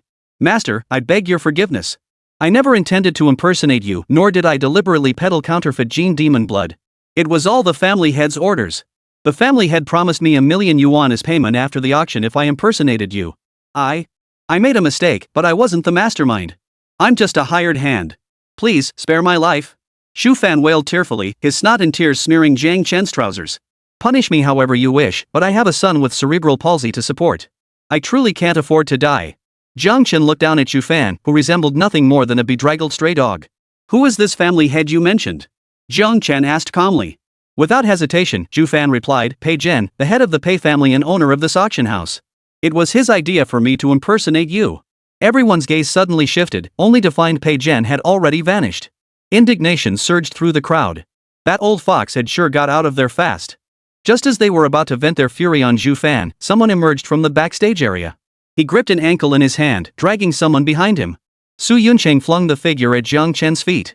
Pei Zhen's face was deathly pale, his limbs limp as if made of jelly, clearly indicating that all his bones had been broken. Jiang Chen glanced over and immediately looked at Su Yuncheng in shock.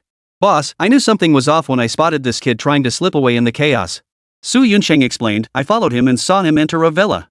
Not long after, he dragged out a suitcase and headed straight for the subway entrance. Looks like he was planning to abscond with the money. Pretty sharp, but not sharper than me. Su Yunxing kicked him as he spoke. You've got some nerve, making money off the boss's reputation. Catching me was your skill, my failure to escape was my incompetence. The victor writes history, do with me as you please. Pei Zhen's face drained of color as he spoke, then he closed his eyes, appearing utterly resigned to his fate, ready to be slaughtered. Angry shouts erupted from the crowd, targeting everyone connected to Pei Zhen from his children down to his ancestors 18 generations back. Jiang Chen frowned, sensing something was terribly off. This man before him showed not the slightest glimmer of will to survive. He didn't seem captured, rather, he appeared to know his fate and was deliberately walking to his death. True sight activated. Name, Li Kong. Age, 48. Realm, 2nd tier, 6th layer. Talent, E rank. Something's definitely wrong. This isn't Pei Zhen at all. Jiang Chen narrowed his eyes slightly and uttered his true name, Li Kong. Li Kang's eyes snapped open. His face, which moments ago had seemed indifferent to life and death, was now filled with sheer terror. How did you know? Li Kong ceased pretending to be Pei Zhen. He knew that once someone could call him by his real name, there was no point in pretending anymore. The outcry gradually subsided as the crowd stared blankly at Jiang Chen. Isn't that Pei Zhen? Who is Li Kong? But then, another gasp erupted. Li Kong? Everyone turned to see Zhu Fan, who had been impersonating Jiang Chen on the auction stage, speaking. Zhu Fan's eyes widened, his face frozen in shock and terror. Why do you look like the family head? And weren't you dead half a year ago? Li Kang's composure was unexpectedly strong. The shock faded from his face, replaced by calm or perhaps numbness. Half a year ago, the head of the family ordered me to undergo plastic surgery to look exactly like him, so identical that even facial recognition would pass. From that day on, I became his stand-in. My job was to vanish from the world and step in to die for him when the moment came. Why did you agree to this? Su Yunxing couldn't help but ask. He couldn't fathom what could drive Li Kong to such madness. Li Kong replied, because he offered me enough. 10 million was enough to buy my wife and daughter a spacious home, allowing them to live out their days without worry. Li Kang's voice grew somber. But all I could do was watch the videos secretly recorded by the family head, watching my wife remarry, watching my child call another man father. It's not their fault. To them, I'm already dead. But Zhu Fan couldn't help but interrupt. Your house burned down in a massive fire the month after your death. No one escaped the flames. Li Kang's heart trembled violently, and fear finally crept onto his face. He lied to me?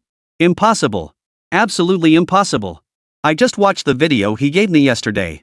My daughter had made new friends and invited them over to our house. My wife even stewed chicken soup to welcome them. Li Kong muttered to himself, his expression bordering on madness. He refused to accept the truth, yet the subtle changes in his daughter and wife in the video, he seemed to grasp the reason. It's true. It was a huge scandal back then, even made the news.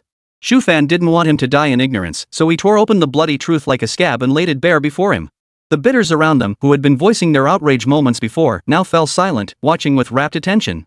The juicy gossip at the scene temporarily made them forget their frustration at being duped. A man sacrificed his life to provide for his family, only to see the very family he cherished shatter into pieces within 2 months. And here they were, like fools, watching a false family display even a fabricated happiness. Was such a twisted tale something you'd casually stumble upon in everyday life? Suddenly, someone voiced their confusion. Did you guys hear that sound? Tick-tock, like a clock? Someone replied uncertainly. This brief exchange snapped the deranged Li Kong back to reality. Run away. Stay away from me if you don't want to die. There's a bomb inside me.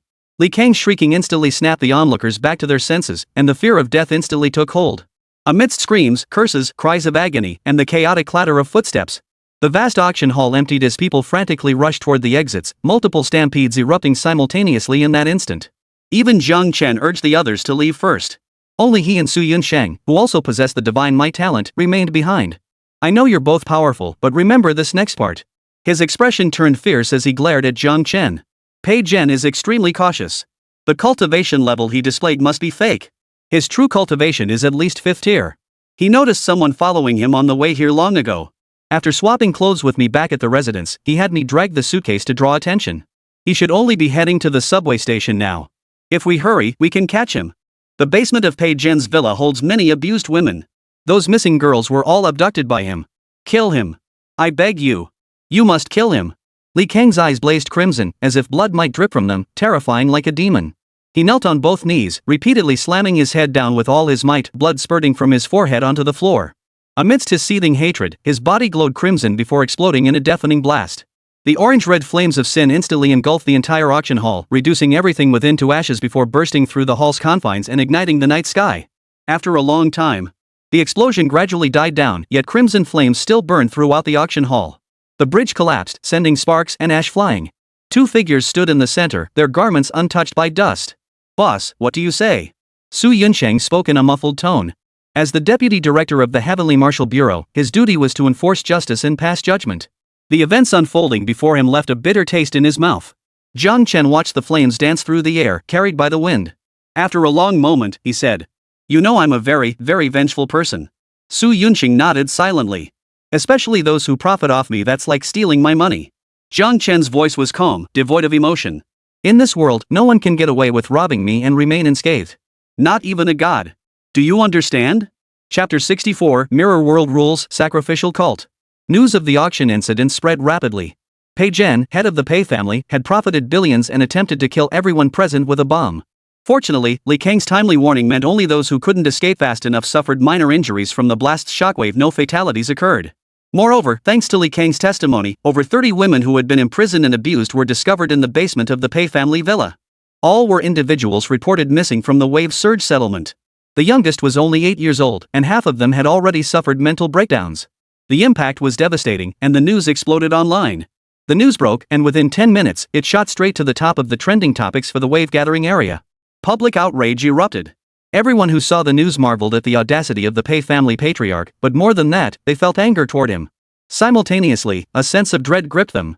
According to the report, the man who exploded at the auction was merely Pei Zhen's decoy. The true whereabouts of the Pei family patriarch remained unknown. "Still haven't found him? MHM. Su Yuncheng sat back down, poured himself a glass of water, and gulped it down. "It's been 3 days now. We've searched every possible location, but there's still no sign of Pei Zhen. Boss, do you think that Pei Zhen might have already left the wave surge gathering ground?" "It's not impossible," Jiang Chen mused for a moment before shaking his head.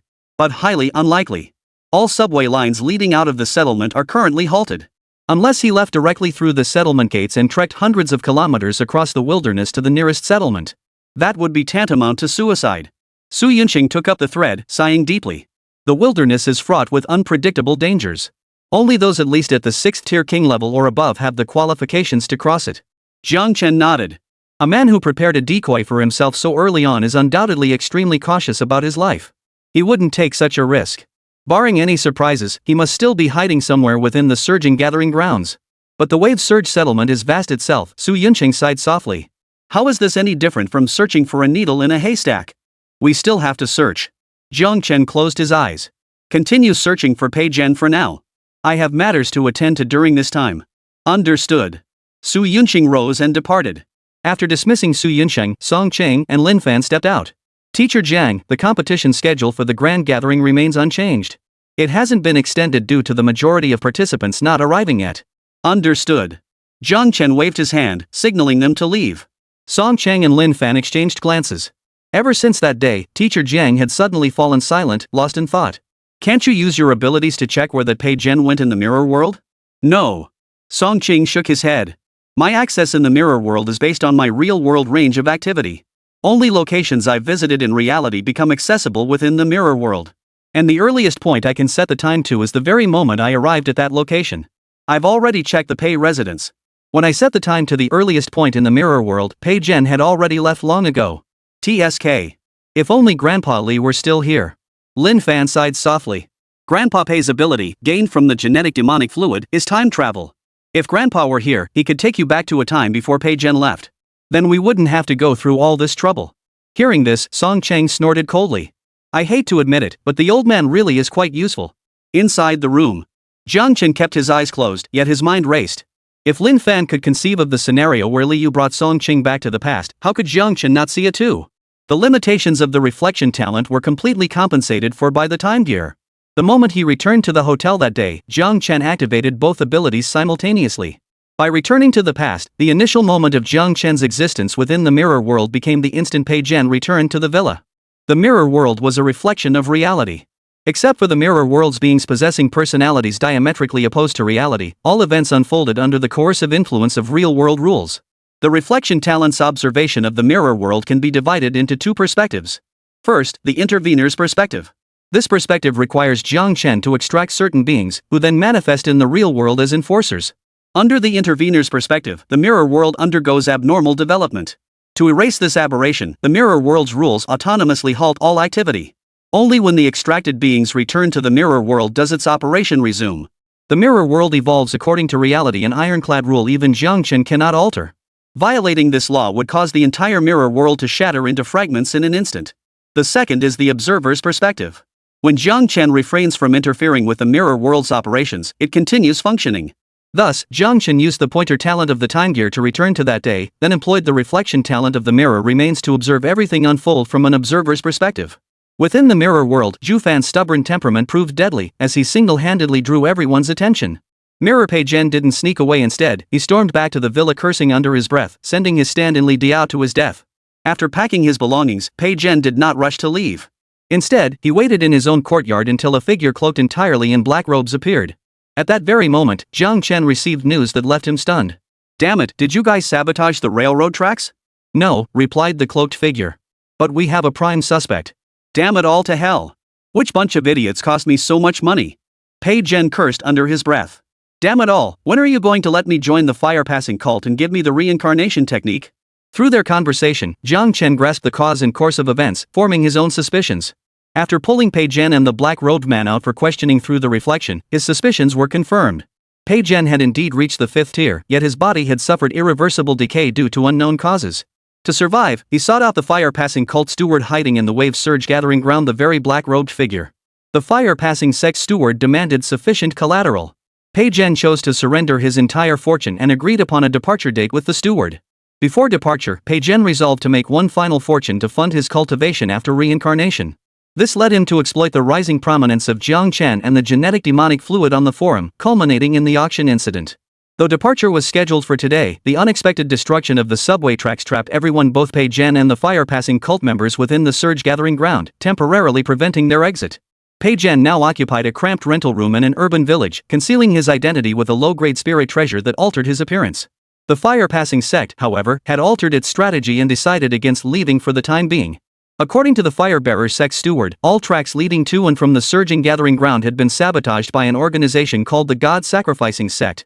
It was said the sacrificial cult could communicate with deities, offering lives as sacrifices to gain divine blessings and grow stronger. By transforming the surge gathering ground into an impenetrable cage, the cult of divine sacrifice likely intended to sacrifice the entire area as an offering. Finding himself inexplicably turned into a dessert on someone else's table, Jiang Chen was thoroughly annoyed. He had no clue where this so-called cult of divine sacrifice was located or when it had emerged. Even with his pointer talent, pinpointing their location was impossible. That's why, after finding Pei Zhen, he didn't rush to crush him. He wanted to try fishing, to lure out this potential threat, the sacrificial cult, and crush them all together. No matter what kind of organization it was, as long as it operated normally, it absolutely required an influx of funds. By exaggerating Pei Zhen's illicit profits to 100 billion, he wouldn't believe these people wouldn't fall for it. Chapter 65, The Urban Village, Tomorrow Never Reached. Late at night, the moon shone brightly amidst sparse stars. 3 figures clad in blood-red robes gazed at rows of 3- or 4-story buildings rising from their foundations. Through the dim yellow glow of windows, rental notices were faintly visible plastered across the walls. Shanton, the largest urban village in Lonshu's settlement. With a local population of just 2,000, it housed nearly 20,000 migrants. Rent was relatively cheap, and the cost of living wasn't high. Most who came here were young dreamers without martial talent, seeking to make their mark in other fields. This guy actually hid here. We searched high and low, pretty good at hiding, huh? The man on the left chuckled coldly. The one in the middle remained composed. Someone who could swindle over 100 billion in one go wouldn't be found so easily. Without the divine guidance of the deity, finding him would have been nearly impossible. He's quite a talent. Should we keep him alive? A mere 4th tier, 1st-rank insect isn't worth it. Our target is the money he's gathered. After a brief exchange, the trio swiftly darted off, plunging deep into the heart of the urban village. After traversing through the area, they finally came to a halt on a rooftop. One of them closed his eyes for a few seconds, then opened them and nodded to the other 2. This is the spot. Receiving confirmation, the middle figure raised his fist and slammed it down with brutal force. The terrifying force unleashed in that instant made the entire building tremble violently. One by one, the lights that had gone out suddenly flickered back on. Holy? Is this an earthquake? Run! Run! Run! Get out of here fast! Or we'll be crushed to death. Chaotic cries of panic erupted, rousing not only the entire house but several neighboring buildings as well. A large hole was blown through the roof. The three leapt down through it. Moonlight streamed through the gaping hole in the roof, faintly illuminating all the furniture inside. A bed, a desk, and an energy-efficient level 18 air conditioner. On the bed lay a young man who appeared to be a college student. You! Who are you? Why did you break in? The student's face was frozen in terror. The three men wore cold expressions. The one on the left surveyed the room's contents, his face immediately contorting with indescribable disgust. Who'd have thought someone who swindled so much money would live in a dump like this? What are you talking about? You've got the wrong person. The college student's body trembled. Still pretending? Look at him, still pretending. The man on the left pointed at him and sneered. With that, a surge of energy erupted from his body, shattering the hollow partition that divided the room into 2 or even 3 sections. The entire building shook more violently, teetering on the brink of collapse. The college student's body froze rigid. The men in the middle and on the right unleashed their own auras with equal recklessness. How about it? Facing 3 4th-tier 9th-rank cultivators at once scared you can't even speak now? The man on the left continued his trash talk. Why would big shots like you want to take my life? Can't you give me a reason? The college student's eyes flashed with defiance. Pei Jen, stop pretending. The man on the left grew impatient. We came here knowing it was you. Hand over the money now, and we might even leave you a whole corpse. Is that so? The terror faded from the student's face, replaced by a calm, deep intensity in his eyes. Looks like it really is just the 3 of you. No one else. Cut the crap. Get moving. The middleman roared, lunging straight at the college student. The man on the left dismissed him with indifference. You're so concerned about a 4th-tier, first-level scrub like you. The middleman felt an urgent sense of dread. For some reason, an extremely ominous premonition had suddenly risen in his heart since just moments ago. The middleman felt a flash before his eyes, and the college student curled up on the bed vanished. Immediately after, excruciating pain shot through his right arm. His right arm had been severed, the spurting blood reflecting an eerie crimson glow under the moonlight. The middleman's pupils contracted sharply. Only one thought filled his mind. How could this happen? The words from the left abruptly halted, the last few filled with contempt dissolving into nothingness the moment they left his lips. A wave of disbelief flooded his mind. Before he could react, the college student lunged forward, forcing him to recoil with a scream. But the next moment, retreat was impossible. The college student seized his throat, his face shifting from that of an innocent student back to his true form. You just said you wanted to leave me a whole corpse, right? Pei Jen stared at the man on his left, watching the fear in his brown eyes, and suddenly smiled. He exerted force with his arm, hurling the man forward.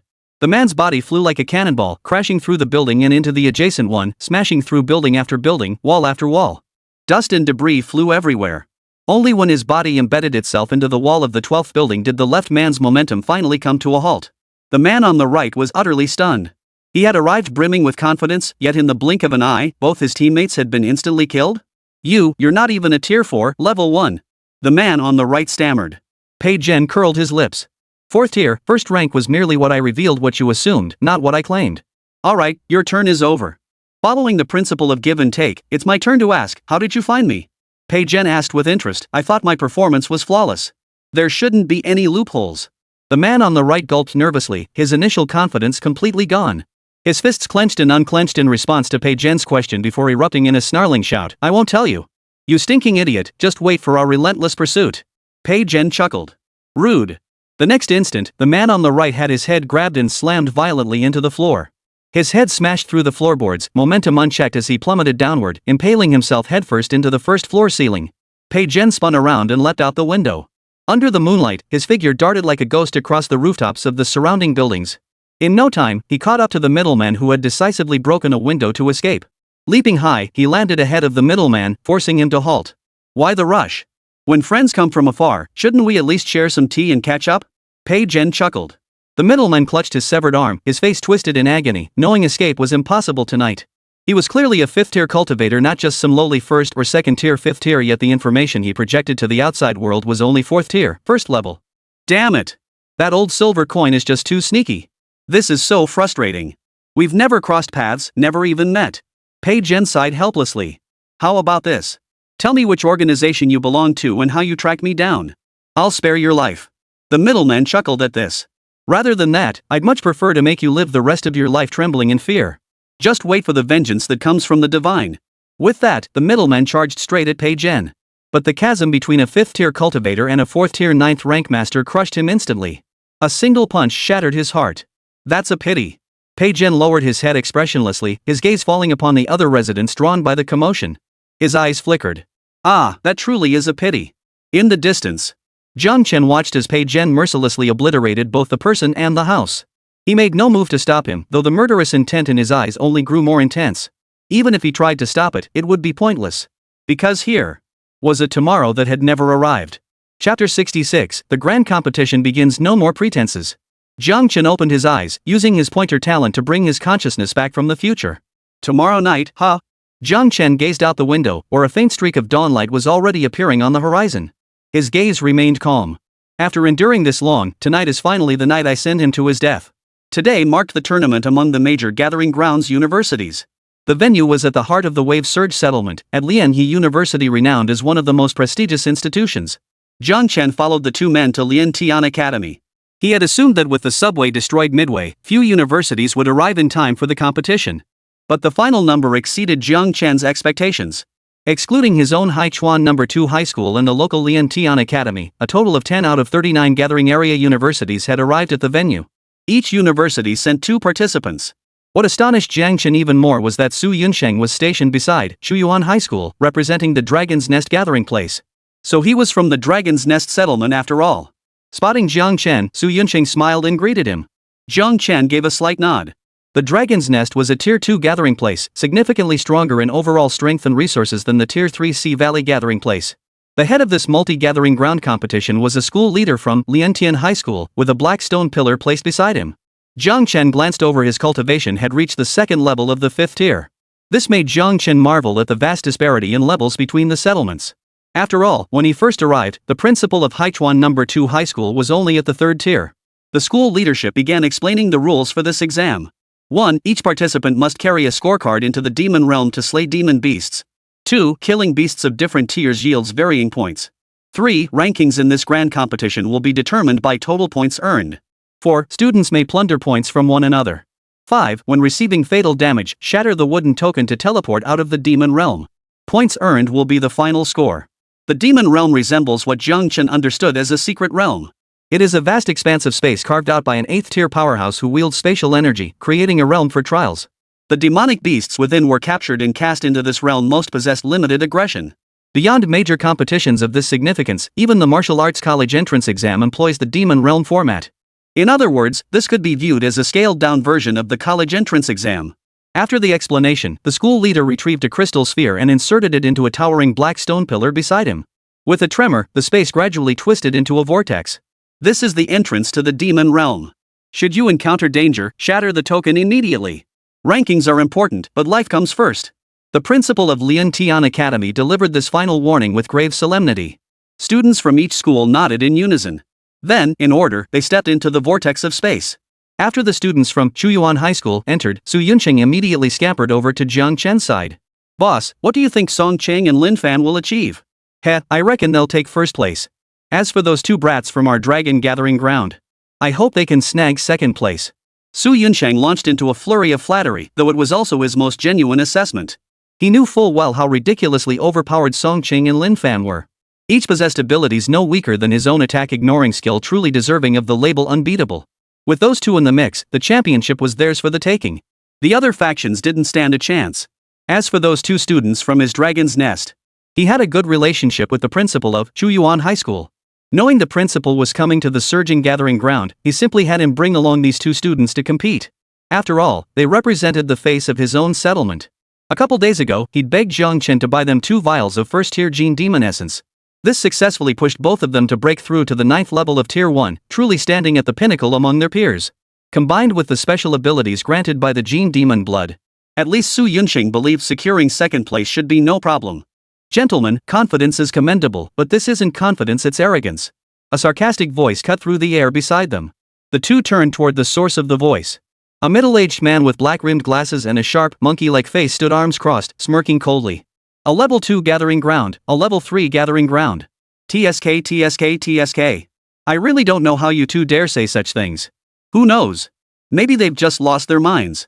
One man stepped forward, eyeing the pair with hostility. Both were team leaders from second-tier settlement universities, one from Winter's End Academy, the other from Sky City Academy. Jiang Chen looked at Su Yunsheng in confusion. Your enemies? Don't know them. Su Yunqing shook his head. As the deputy head of the Tianwu Bureau in the mighty Dragon's Nest gathering ground, he certainly didn't have time to make so many enemies. Still, he suspected this rival might be someone at odds with Shuyuan Academy. Oh? Unaware of our school's feuds?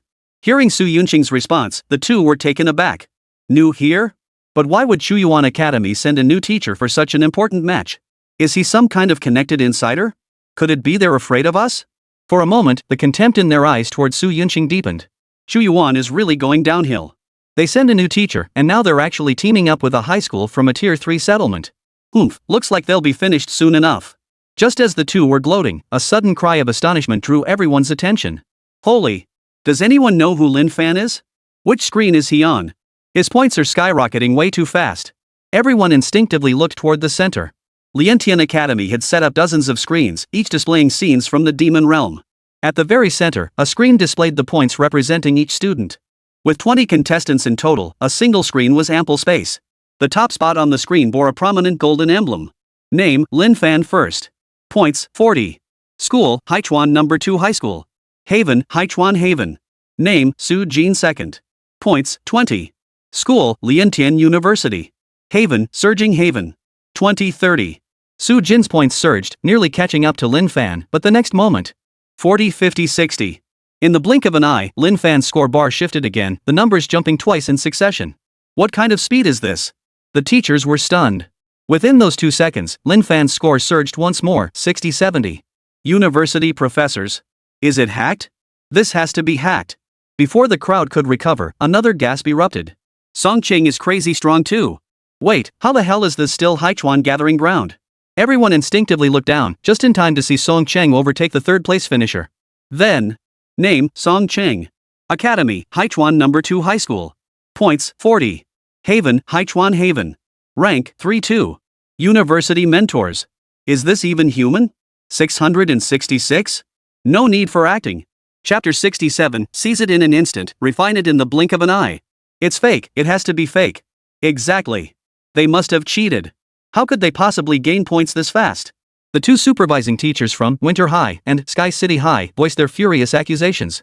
The two students representing the Haichuan gathering ground, whom they had just mocked moments ago, suddenly appeared at the top of the overall rankings on the screen, first and second place. Meanwhile, none of their own 4 students had even earned a single point. The two teachers couldn't believe this reality. The accompanying teachers from other high schools around them shot them cold, indifferent glances. Jiang Chen, however, kept his gaze fixed solely on Lin Fan and Songqing on the screen, not sparing the other teacher even a single glance. The two loudmouths looked like nothing more than clowns. A trace of mockery flashed in Jiang Chen's eyes. He noticed 2 tiny figures hiding in the bushes in the upper left corner of the screen where Lin Fan appeared. Judging by their clothing colors, they appeared to be the two from Cold Winter Academy. Interesting. Looks like they're trying to reap the benefits without lifting a finger. Within the demon realm space, dense, towering trees formed a primeval forest, shrouding the sky and stretching endlessly into the distance. Lin Fan, clad in a straw raincoat, engaged in fierce combat with a 2-meter-tall ape-like demon beast. This ape-like demon beast was a genuine second-tier, 4th-stage creature, a bona fide boss-level existence within this demon realm. Yet it was only a boss relative to others. To Lin Fan, it posed little threat. Under the effect of his Devour talent, his cultivation had now reached Tier 2, Level 3, just one minor tier below this ape-like demon beast. Lin Fan moved like a true martial hero, a wine gourd hanging at his waist purchased from Wunu, whereas the silver frost sword danced in his grasp. Each slash sent a cold gleam across the air, leaving deep, bone-exposing wounds on the ape-like demon beast. The pain and bloodlust only fueled the beast's fury. It roared incessantly, raising its fists like hammers to smash down, causing the ground to shake and rumble.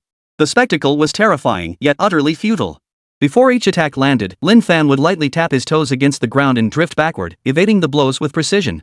Then, with a swift counterstrike, he would carve 2 more sword wounds into its body. Agile and graceful. Hidden within the thicket, the two spectators watched Lin Fan's battle with the ape-like demon beast, swallowing hard as anxiety gnawed at their hearts. We're only at the 6th tier of the first stage, while these two are clearly monsters at least in the 2nd stage or higher. Are we really sure we want to pull a fast one on them? Of course. Fortune favors the bold. The other took a deep breath. As long as we snatch the kill at the crucial moment, it won't matter if we get eliminated. The points from this 2nd-tier demon beast will secure us a decent ranking. Suppressing their excitement, the pair watched the battle below between Lin Fan and the demon beast. As the battle wore on, the ape-like beast's stamina reached its limit. Seizing the opportunity, Lin Fan drove his sword deep into its neck. But before Lin Fan could celebrate, he gasped in shock as the ape-like beast tensed its neck muscles, forcing the silver frost sword to jam itself into its own throat. It couldn't advance an inch, nor could it be pulled free. The ape-like beast roared in fury, its eyes glowing crimson as if ready to spew fire. Lin Fan's pupils contracted. He loosened his grip on the sword hilt, attempting to retreat backward to create distance, but it was already too late. The ape-like demon's hairy fist swung savagely, smashing into Lin Fan's chest. The sound of cracking bones echoed from his chest as he was sent flying backward, smashing through several large trees in succession. Ape-like demon beasts possessed greater intelligence than other types of demon beasts. Realizing it couldn't seize its prey, it made the brutal decision to trade injuries. After hurling Lin Fan away, the ape-like beast's muscles relaxed as it prepared to remove the silver frost sword lodged in its throat. The two from Cold Winter Academy suddenly sprang to their feet, bursting from the bushes to claim the ape-like demon beast's points. But at that very moment, a figure darted through the forest at breakneck speed. The girl burst from the side, her feet striking both sides of the silver frost's blades. Silver frost gained immense kinetic energy.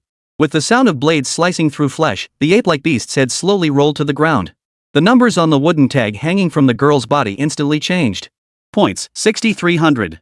Rank, 2-1. Both froze in place, thinking to themselves, oh no, another formidable opponent. Hey! Song Ching, you're not playing fair. A frustrated voice echoed as Lin Fan staggered out, leaning on nearby trees, blood trickling from the corner of his mouth. At this moment, he could be described as utterly disheveled.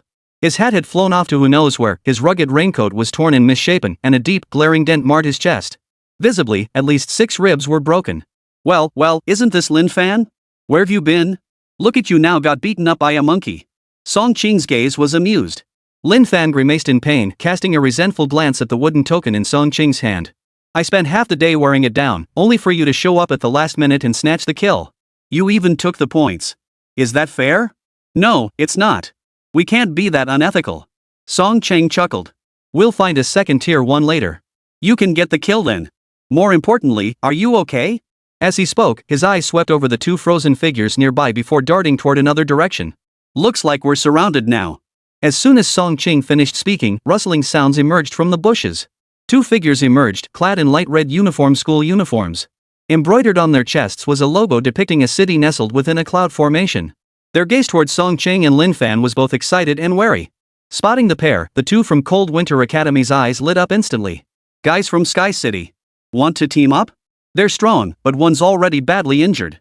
It's 4 against 1, we've got the advantage.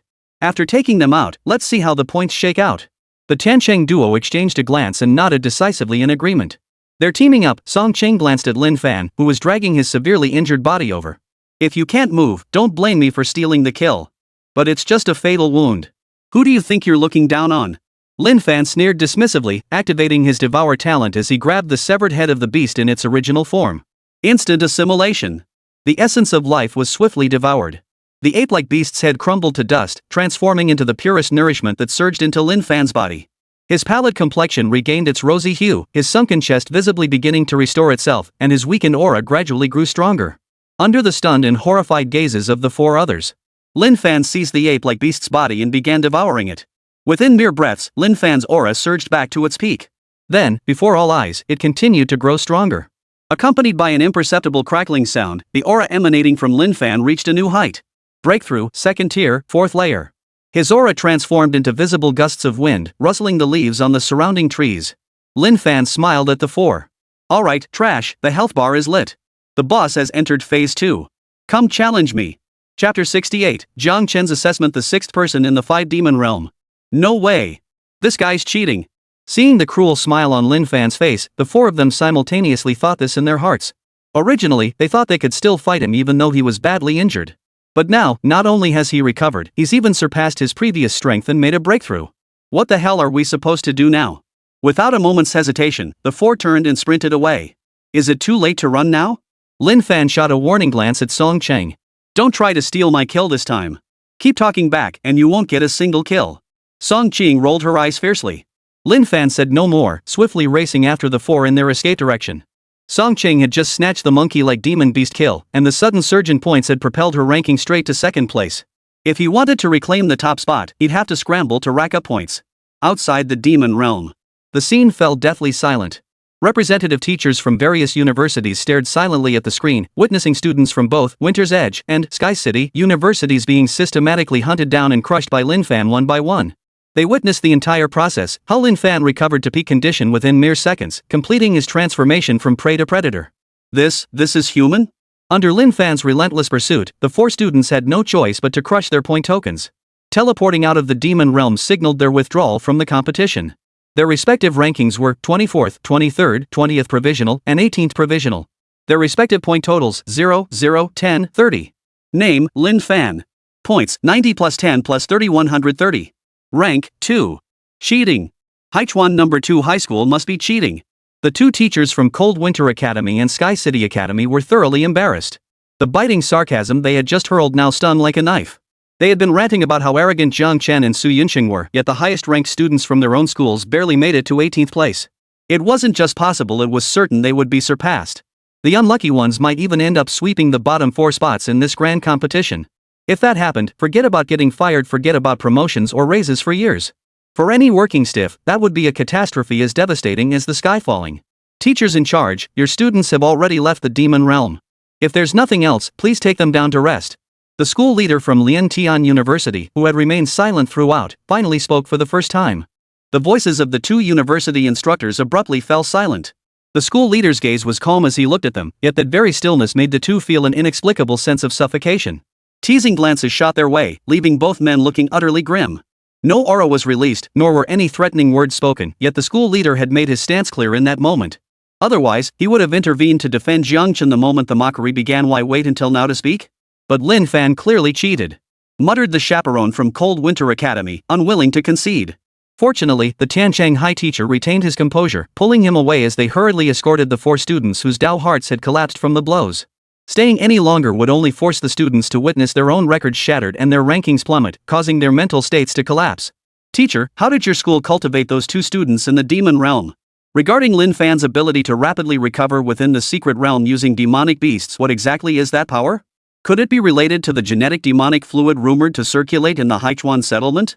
Compared to Lin Fan, Song Qing seems rather mediocre, merely stealing kills. What are your respective evaluations of these 2 students? As the Winter and Sky City universities departed, the previously aloof instructors whose eyes had been glued solely to their screens suddenly crowded around Jiang Chen, their gazes burning with fervor. Even Jiang Chen couldn't help but feel a wave of bewilderment. These people sure changed their tune fast. They've even stopped watching the match. It wasn't entirely their fault for changing so quickly. Everyone understood that continuing to watch the match at this point held little meaning. Ever since Lin Fan demonstrated his devouring talent and revealed his second-tier, 4th-rank cultivation, the match had lost all suspense. Fighting a group of kids at a mere first-tier, 9th rank was nothing short of a dimensional attack. Even the school leadership of Liantian Academy had gotten involved. Teacher, your students are exceptionally talented. Might we establish a friendly exchange program between our schools, allowing our students to learn from yours?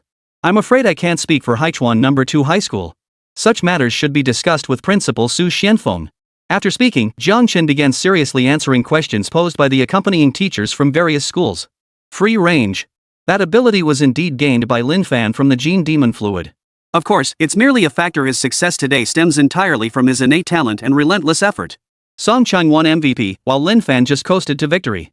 Since most of the original contestants were still on the subway at this hour, only 24 students participated in this round. Song Chang and Lin Fan moved through the demon realm as if unopposed, slaying demons and eliminating humans alike. After just half a day, only 5 people remained in the demon realm. Name, Song Ching first points, 1170. Name, Lin Fan second points, 1090. Name, Su Jin third points, 450, gathering place, wave surge gathering place. Name, Zhong Mo fourth points, 380, gathering place, dragon's roar. Name. The gap between 3rd and 4th place is 70 points, yet the chasm between 3rd and 2nd place is a staggering 640 points.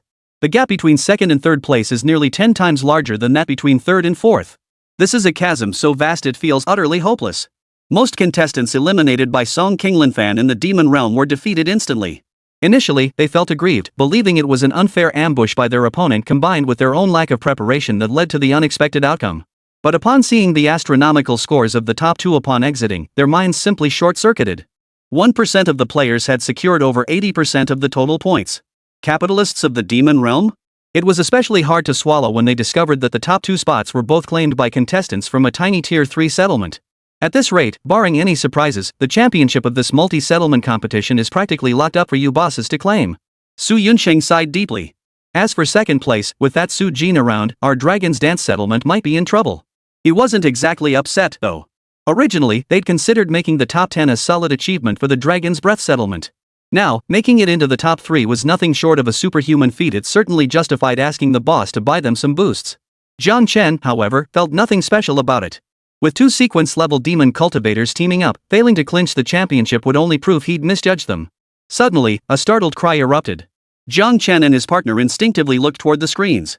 Among the dozens of high-definition displays showing the demon realm, one suddenly began spitting out static overlaid with the red characters, damaged. Then a second screen, a third. Even the university leadership began to panic as the open portal vortex visibly shrank at an alarming rate. Someone pointed at one screen, "Look over there." Everyone looked over and felt their scalps tingle. On that screen, besides Lin Fan and Song Qing, there appeared a 6th person. Chapter 69, Members of the God-Sacrificing Cult, Nutrients for Rebirth. The crowd stared at the figure that had materialized out of thin air on the screen, holding their breath in terror. The demon realm required specific keys to unlock. Since the school leadership inserted the key, every person who entered the demon realm had been accounted for. Why then did an extra figure materialize out of nowhere for the final assassin? The figure wore a crimson robe, its upper body largely concealed beneath the fabric. The projection screen could only capture distant images. Any attempt to zoom and cause the display to instantly freeze into static and the message, damaged. Cold sweat beaded on Principal Li Dong's forehead as a sense of impending doom settled in his gut. This person did not enter through this portal. It meant they had entered the demon realm at least since the last time it was opened. But it had been over half a year since this demon realm last opened. They had even specifically confirmed no humans were left behind before sealing it. How had they remained inside all this time? Moreover, this demon realm was specifically designated for student trials. Judging by the intruder's physique, they clearly did not fit the profile of a student. Communication is impossible between the demon realm and the outside world. May the representative teacher from Haichuan No. 2 High School and the accompanying teacher from Chuyuan University join me in entering the demon realm to bring the students out? Li Dong's expression was anxious. That person is problematic. The students inside might be in danger. I'm fine with it, boss. Su Yunqing agreed without hesitation. Since 2 of the students were from the Gathering of Dragons, he had a duty to protect their safety. But when he looked at Jiang Chen, he found the latter staring intently at the red mark on the screen. A cold glint flashed in Jiang Chen's eyes as 4 words formed in his mind. Sacrificial God Cult. As a newly formed organization, its low profile might make it unfamiliar to most, but certainly not to Jiang Chen. The blood-red robes on the screen matched exactly those worn by the 3 figures he had witnessed in the future. Cutting off the subway was an attempt to sacrifice the entire Wave Surge settlement to the gods. So why had they now appeared in the demon realm? Boss? Boss, what's wrong? Jiang Chen snapped out of his reverie and looked at Su Yunsheng, who was staring at him in confusion. He shook his head lightly. Nothing. Li Dong was right that man is definitely suspicious. The current entrance to the demon realm is contracting for unknown reasons. At its current rate, it will close completely within half an hour at most. Li Dong approached the 2 men, his expression grave. Let me be clear, since we've never encountered a situation where the key remains at the secret realm entrance after it closes, I have no idea if it can be reopened once the demon realm shuts down. Just in case, once we enter the demon realm, we must locate the remaining 5 students as quickly as possible and bring them all out. Before Li Dong could finish speaking, a figure flashed past his eyes. When he snapped back to attention, Jiang Chen, who had been staring at the screen moments ago, had vanished from where he stood. Li Dong stared in astonishment. That speed, even he hadn't quite caught it. Don't be surprised. Though the boss hails from a Tier 3 settlement, his strength surpasses all expectations. Su Yunqing stepped forward, patted Li Dong on the shoulder, and then strode into the entrance of the demon realm. Li Dong felt a bit dazed, but he knew time was of the essence. After instructing the other university instructors present to help stabilize the scene, he followed closely into the demon realm. Hope everything goes smoothly and everyone comes out safely. A teacher stared at the screen, silently wishing this to himself. Suddenly, the instructor's face paled.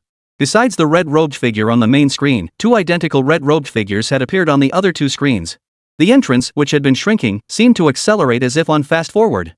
Within mere seconds, they vanished completely. Within the demonic realm.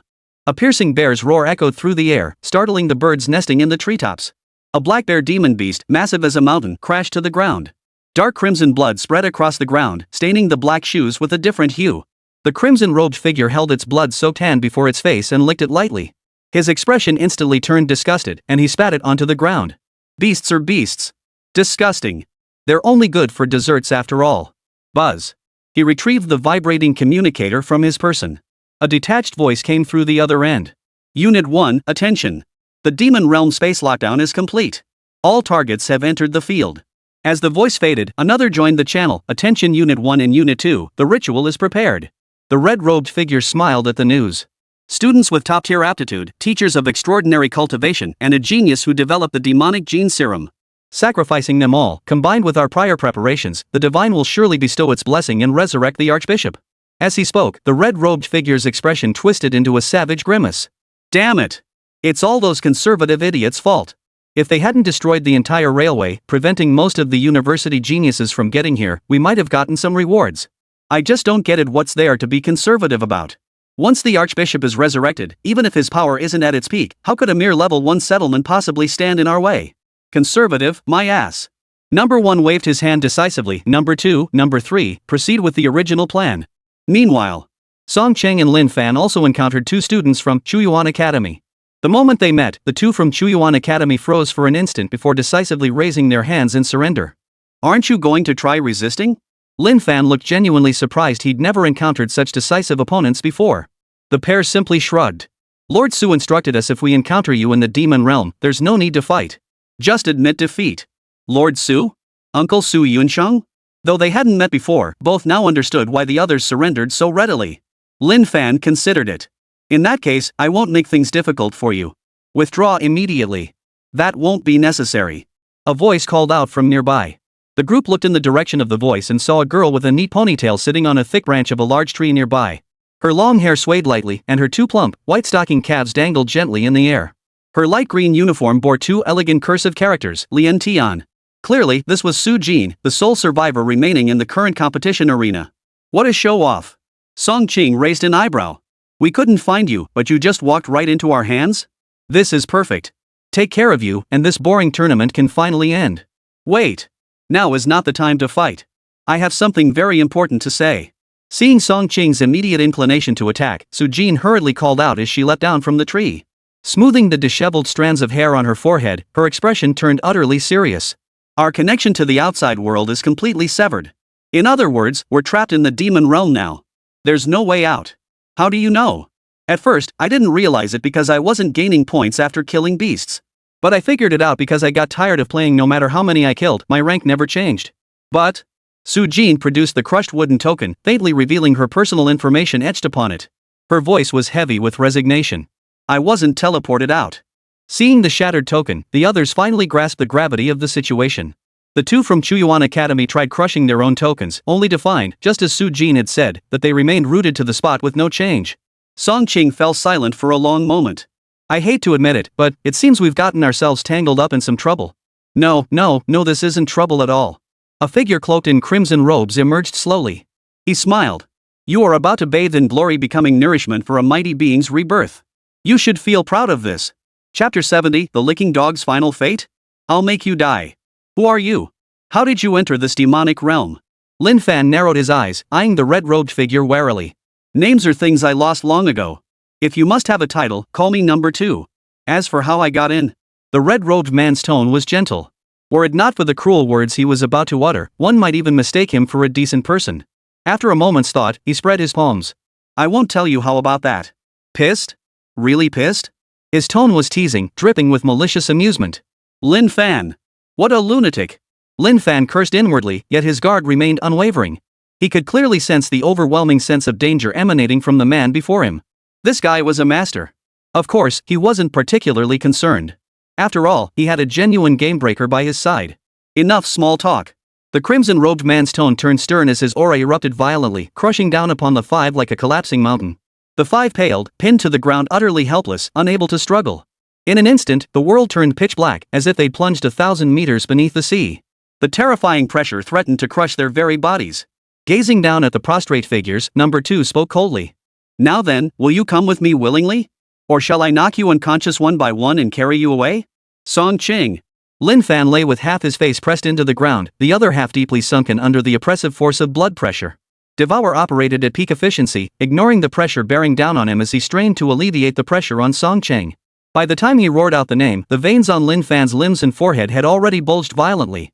Even Number 2 couldn't help but feel astonished. A mere second-tier cultivator actually managing to lessen the pressure from his fifth-tier chi and blood? Interesting. But even at a time like this, his first instinct was to protect that girl. Don't be such a suck-up, kid. Number 2 crouched before Lin Fan, his tone solemn. Licking dogs in the end, you'll have nothing. Lin Fan shot number 2 a sidelong glance, his lips curling into a cold smile as he silently mouthed 2 words. Number 2 raised an eyebrow, but just as he was about to speak, his expression changed dramatically. An even more terrifying aura descended abruptly. Before he could turn around, an unimaginably terrifying force slammed into his back. The next instant, his chest exploded. Blood mixed with white bone fragments splattered before his eyes. Number 2's pupils contracted rapidly, his face contorting with terror and disbelief. The overwhelming aura that had suppressed the 5 vanished without a trace. His body lost balance, collapsing lifelessly to the ground like a corpse. I don't know if you'll lose everything, but I know you're going to die. Lin Fan scrambled to his feet, towering over number 2 with a brazen grin. Second, I'm no ass kisser. You dumbass. Number 2's lips trembled, trying to speak but no words came out. Finally, the glint of defiance in his eyes faded into utter darkness. A mighty 5th tier, 2nd rank powerhouse fallen so abruptly and inexplicably. Lin Fan turned his gaze backward. The first face to meet his gaze was the familiar one of Li Yu.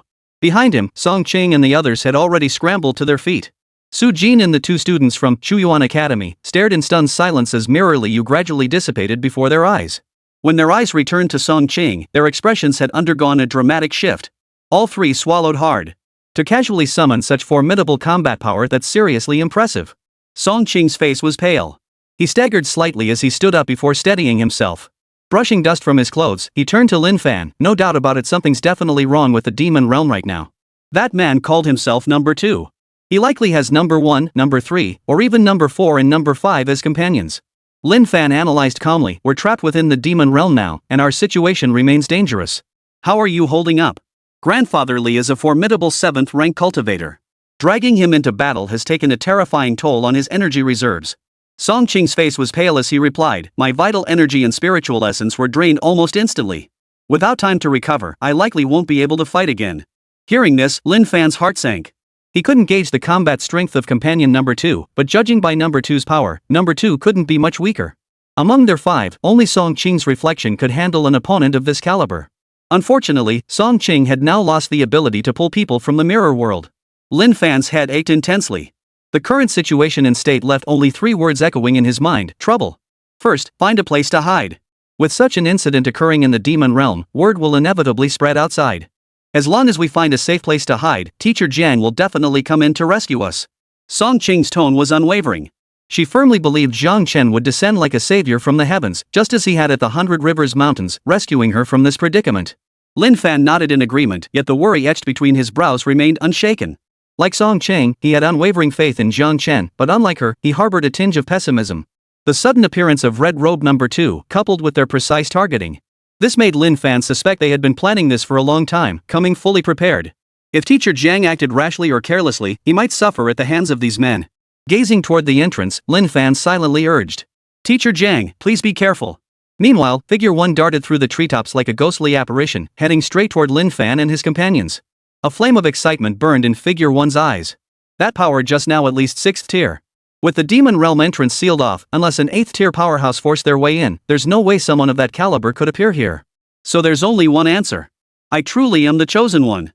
To stumble upon such a treasure in a place like this. Once I obtain it and combine it with the blessings of the gods, breaking through to the 6th tier is only a matter of time.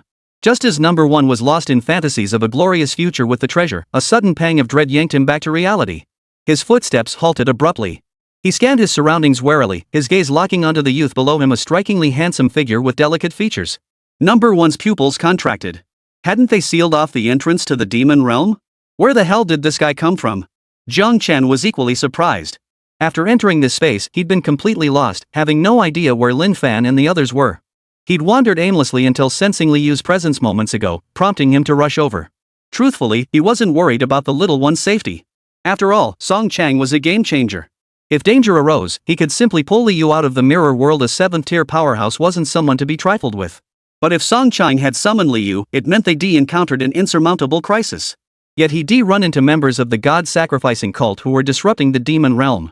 Recalling the trio he'd seen killed by Pei Zhen in the future, Zhang Chen fell deep in thought. So that's how it was. The sacrificial god cult in the demon realm wasn't limited to just one person. Chapter 71, Mid-Grade Spirit Treasure Blood Madness. Dude, is this right?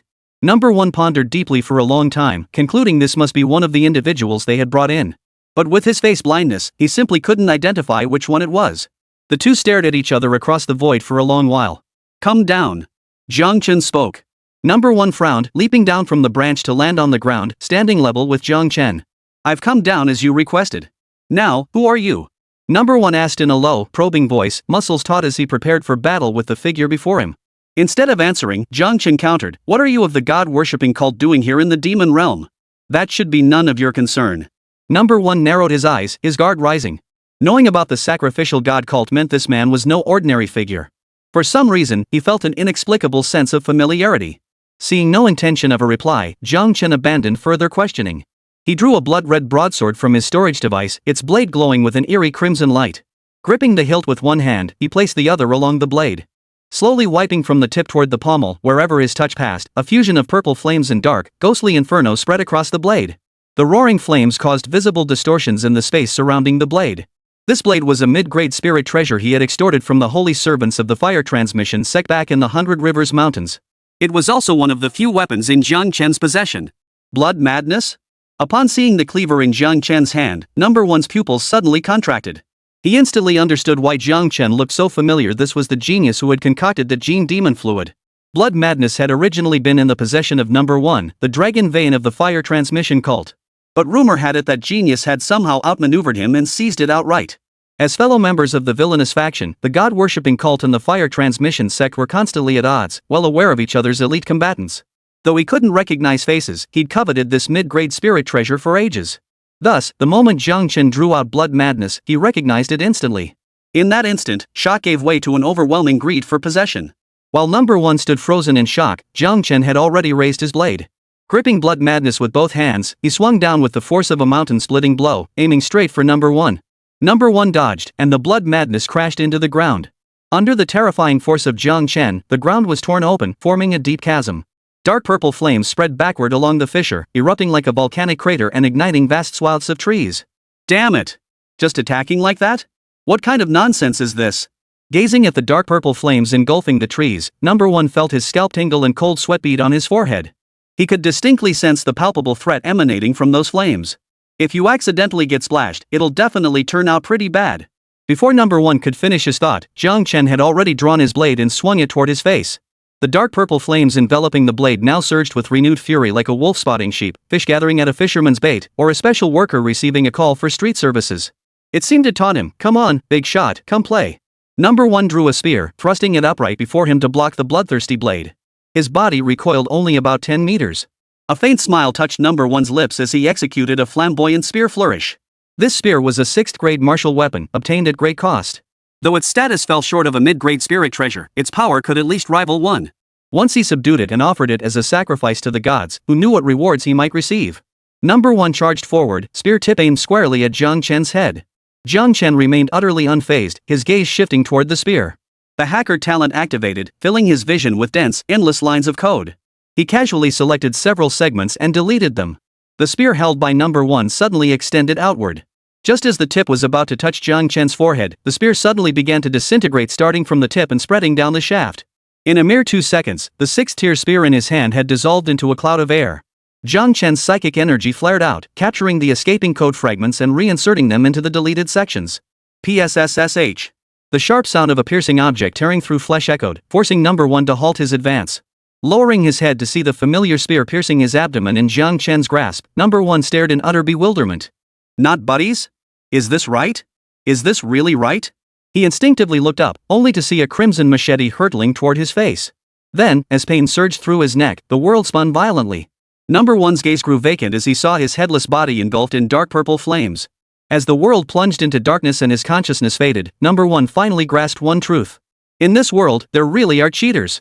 Jiang Chen watched calmly as Number 1's head and body were consumed by the flames. Reduced to a swirling cloud of crimson particles. His gaze shifted from the particles to the blood-mad great cleaver in his hand. The flames swirling around the blade retracted. The blood staining the blade did not drip to the ground.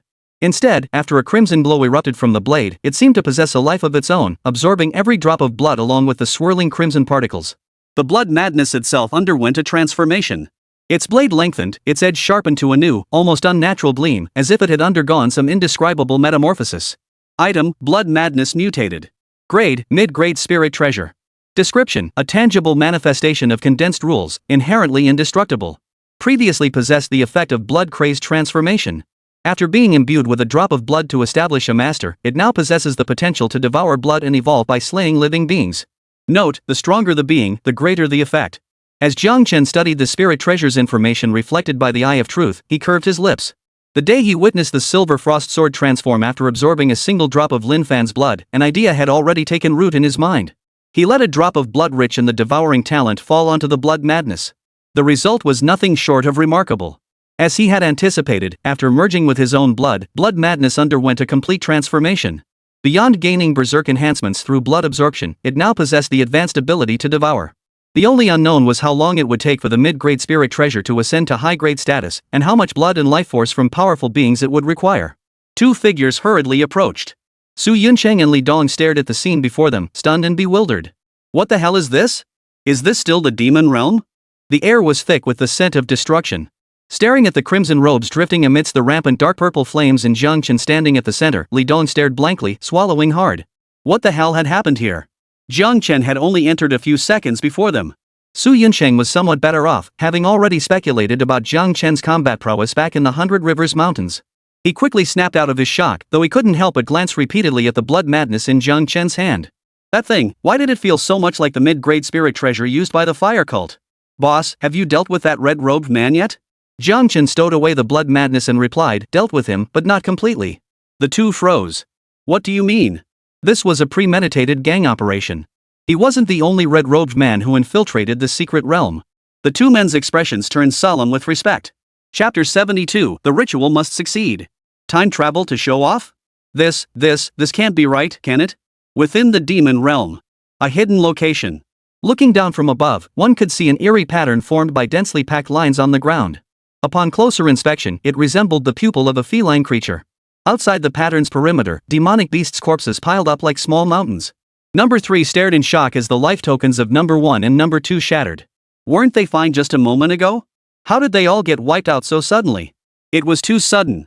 She had just gone to check everything, making sure the preparations were in order. But when she returned from her inspection, both of their life tablets had shattered. What on earth had happened? Number 1 and Number 2, one at 5th tier, 2nd rank, the other at 5th tier, 3rd rank. How could such power exist in the demon realm now? Number 3 couldn't comprehend it. Excluding students, among those they had recruited, the highest-ranked individual was undoubtedly Li Dong, the school leader of Liantian Academy.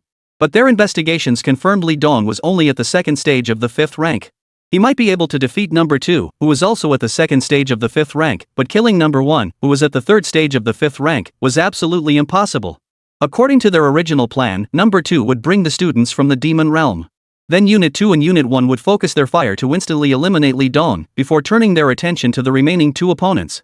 He himself would oversee the ritual sacrifice, offering the demon beast's corpse alongside these individuals to the deity in exchange for reviving the archbishop and claiming the reward.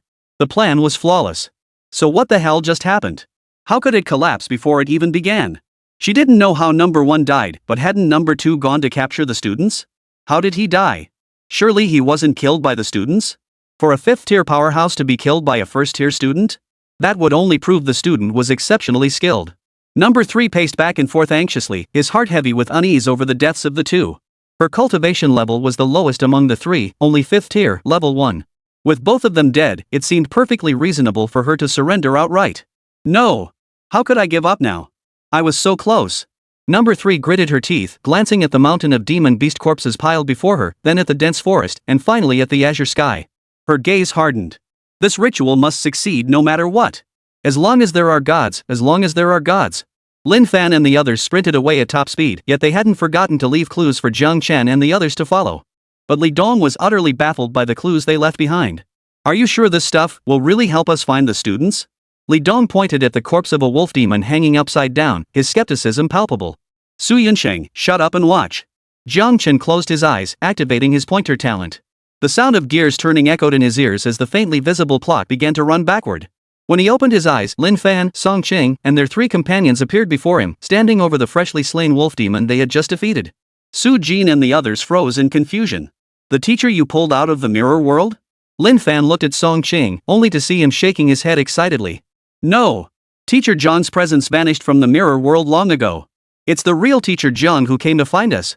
I know you're excited, but hold your horses. Seeing the two men's spirits lift, Zhang Chen promptly poured cold water on their enthusiasm. I'm from the future. I can't help you now. Song Cheng and Lin Fan froze, their excitement quickly fading. Then Teacher Zhang, why have you come here? Tell me where you're headed next and I'll come find you. Lin Fan paused before replying, sorry, Teacher Jiang. Before I answer, may I ask if you remember where we first met? Zhang Chen raised an eyebrow. This kid doesn't believe me. Does he think I'm fake? Well then. Zhang Chen got straight to the point, recounting the entire incident of Lin Fan being bullied on the playground. Lin Fan's face flushed crimson as he repeatedly cried out, enough. Enough. Even the look Song Chang and Su Jin gave Lin Fan shifted slightly. Song Ching hadn't known because he'd been in the 100 Rivers Mountains at the time. The others were astonished that this prodigy representing a Tier 3 settlement in the tournament and currently holding second place had such a heartrending past. After a moment's thought, Lin Fan carefully organized his words and recounted their entire route in detail. Zhang Chen nodded and departed from the past. Only after Zhang Chen vanished did Su Jin speak up. Is your teacher really from the future? Isn't that a bit far-fetched? Su Jin deliberated for a long time, yet still found no words to express her emotions. The hands of time completed a full circle, seemingly returning to their starting point, yet in truth, they continued moving forward. Time never flows backward. Time remains untouchable. Time has always been an unsolvable enigma. Even in today's world saturated with extraordinary elements, the concept of time remained the most elusive enigma. She couldn't comprehend how anyone could believe such nonsense, someone suddenly appearing and claiming to be from the future. Lin Fan remained silent.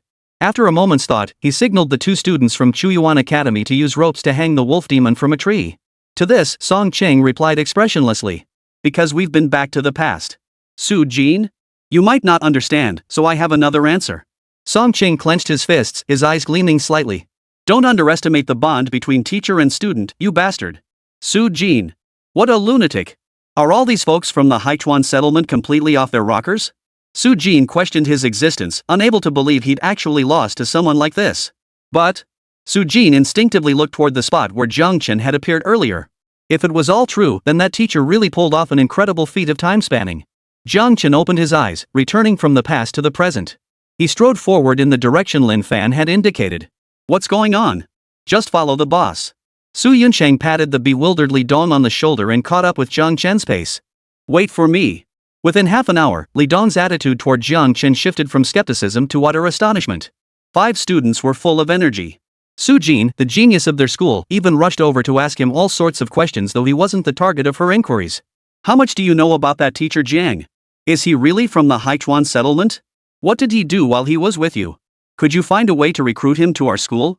If not, could I visit Haichuan No. 2 High School sometime soon? Though Su Jin was speaking to him, her gaze remained fixed on Zhang Chen, lingering without shifting. Li Dong listened, his mouth opening and closing, a profound sense of crisis welling up inside him. At that moment, he was suddenly overcome by the illusion that his own prodigy was about to become someone else's. Chapter 73, Number 3's Eulogy, The Descent of the Divine. When Zhang Chen and his two companions appeared, Song Ching and the others rushed forward excitedly, recounting their ordeal in the demon realm before finally calming down. Teacher Jiang, what exactly happened? Lin Fan couldn't help but ask. It was supposed to be a fair match. For some unknown reason, not only were we trapped in the demon realm, but a man in red robes appeared, trying to kill us. He claimed we were nourishment for some reborn powerful being. The other 4 fell silent as well. Even Su Yunsheng and Li Dong turned their gazes toward Zhang Chen, seeking answers from him. Zhang Chen no longer held back. After a moment's consideration, he briefly revealed the identity of the red-robed figure.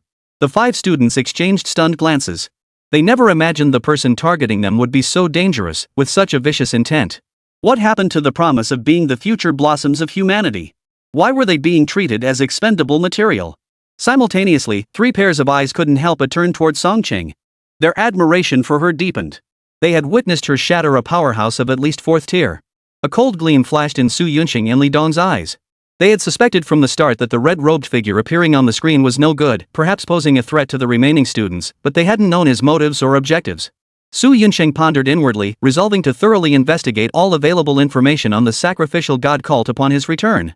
As Zhang Chen had stated, the sacrificial god cult was far more dangerous than the fire transmission cult. After all, the fire-passing sex targets were always children with exceptional talent. Those who didn't meet their requirements were simply sent back home. They never harmed them. If a child suffered injuries during the process, the fire transmission sect would even anonymously send compensation to the family. The god-worshipping cult, however, was ruthless and merciless. They spared no one, whether ordinary people, martial artists, or even humans. As long as it possessed life, they showed no mercy whatsoever.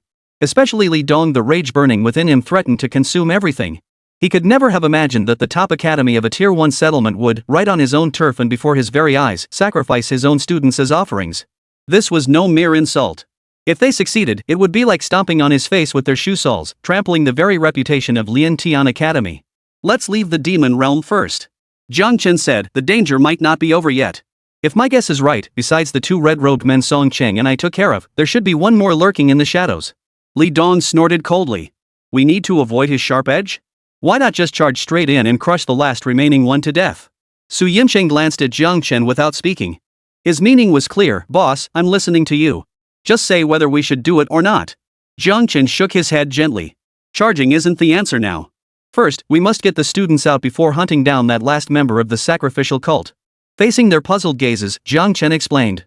The cult of the divine's ritual will inevitably summon the deity behind this organization. We know nothing about this entity. But when facing a being revered as a god, do you think we can guarantee the students' safety? The two fell silent, conceding Jiang Chen's point. Get the children out first. Li Dong said in a low voice, attempting to open the passage connecting to the outside world. But after several seconds, a bead of cold sweat rolled down his forehead. Li Dong opened his eyes, his expression grim. Impossible. We can't establish communication at all. This deep abyss cult has completely sealed off the demon realm from the outside world. Unless we find whatever object is sealing off the outside, we have no way to reach the outside world unless we possess power strong enough to shatter the barrier itself. This is going to be a problem. Jiang Chen fell deep in thought. That thing capable of isolating the demonic realm from the outside world was of utmost importance and would undoubtedly be carried by members of the sacrificial cult. Since neither he nor Song Cheng had found it on the members they'd slain, it could only be on the last one standing. To escort the students out of the demon realm, they needed to obtain the switch to seal off the realm from the outside world from that final individual. But that also meant they might have to confront the deity directly. Yet doing so offered no guarantee of the 5 students' safety. Damn it! The problem is closed. Jiang Chen looked at Li Dong. Is there truly no way to contact the outside world? None, Li Dong replied. The cameras that allowed the outside world to see inside the demon realm have been destroyed. And even if there were a way, it would only be one-way communication. After a moment's thought, Jiang Chen retrieved a medicinal herb with 3 purple flower buds from his storage device. Item, 3 lives Heavenly Revival Flower. Grade, 6th tier. Effect, for those below 6th grade, each consumption of the flower restores one's condition to peak form. This was obtained from Liu and served as a crucial ingredient for developing the immortal dragon gene demon elixir. Jiang Chen handed the spirit herb to Song Cheng. Each use of this will restore you to peak condition. Maintain your utmost strength, and if any trouble arises, summon Liu immediately. After all, the deity is merely summoned, not his true form, so his power is limited. Liu should be able to protect you both. After offering further instructions, Jiang Chen slowly rose to his feet. The moment he turned around, he saw Su Yunxing and Li Dong staring at him with eyes nearly bulging from their sockets.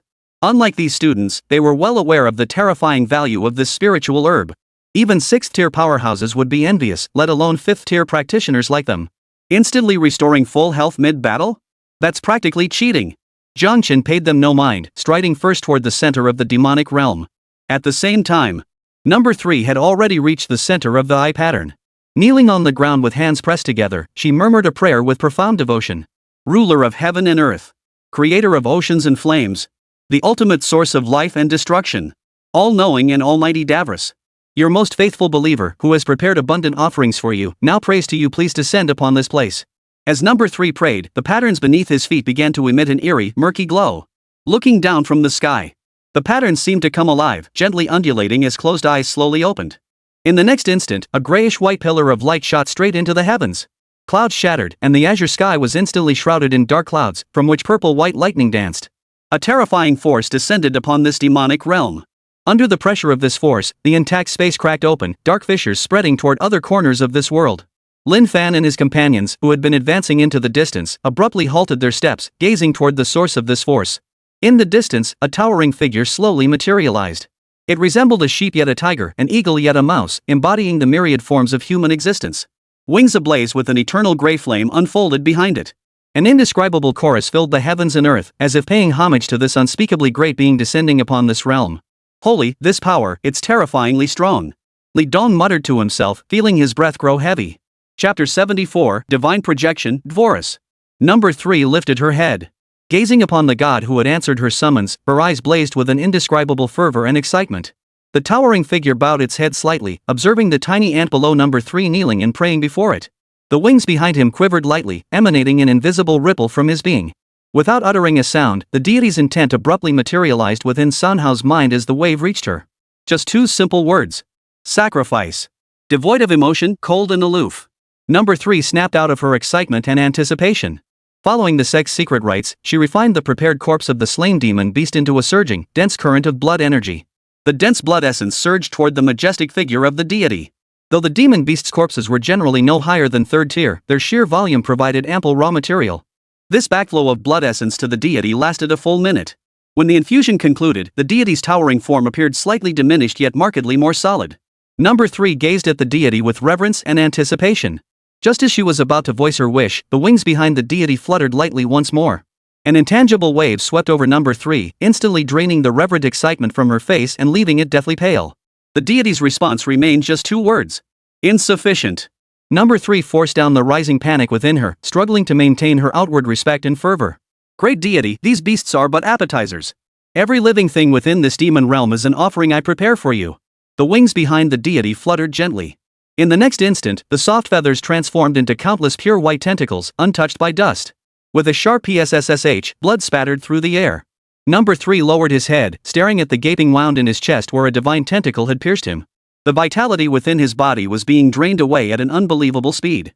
Beneath the blood-stained robe, skin that had been fair and smooth just moments before rapidly darkened and lost its vitality within 2 seconds, becoming wrinkled like ancient tree bark. She stared in disbelief at the towering figure before her, her lips trembling. Before she could utter a single word of protest, the last vestiges of life within her were completely drained. The instant he withdrew the tentacle from her body, number 3's form scattered like fine sand, vanishing into nothingness. Only a blood-stained robe, torn wide open, fluttered in the wind. Jiang Chen and his 2 companions arrived just in time to witness number 3 being obliterated by the deity. Then they watched as the dense, gleaming tentacles plunged directly into the earth. Plants and trees on the ground decayed at a visible pace, turning to ash. The earth's vibrant green hue faded into a desolate gray. A luminous green glow flowed down the tentacles onto him, while the aura emanating from his body began to surge at an unimaginable rate. This is a god. Li Dong swallowed hard. He gazed at the magnificent, still vague form in the sky. Merely gazing upon it stirred an overwhelming sense of submission within him. Boss. Su Yunqing murmured, his own state not much better. Possessing the divine might talent of the void shadow, even the most desperate of situations couldn't hold him back.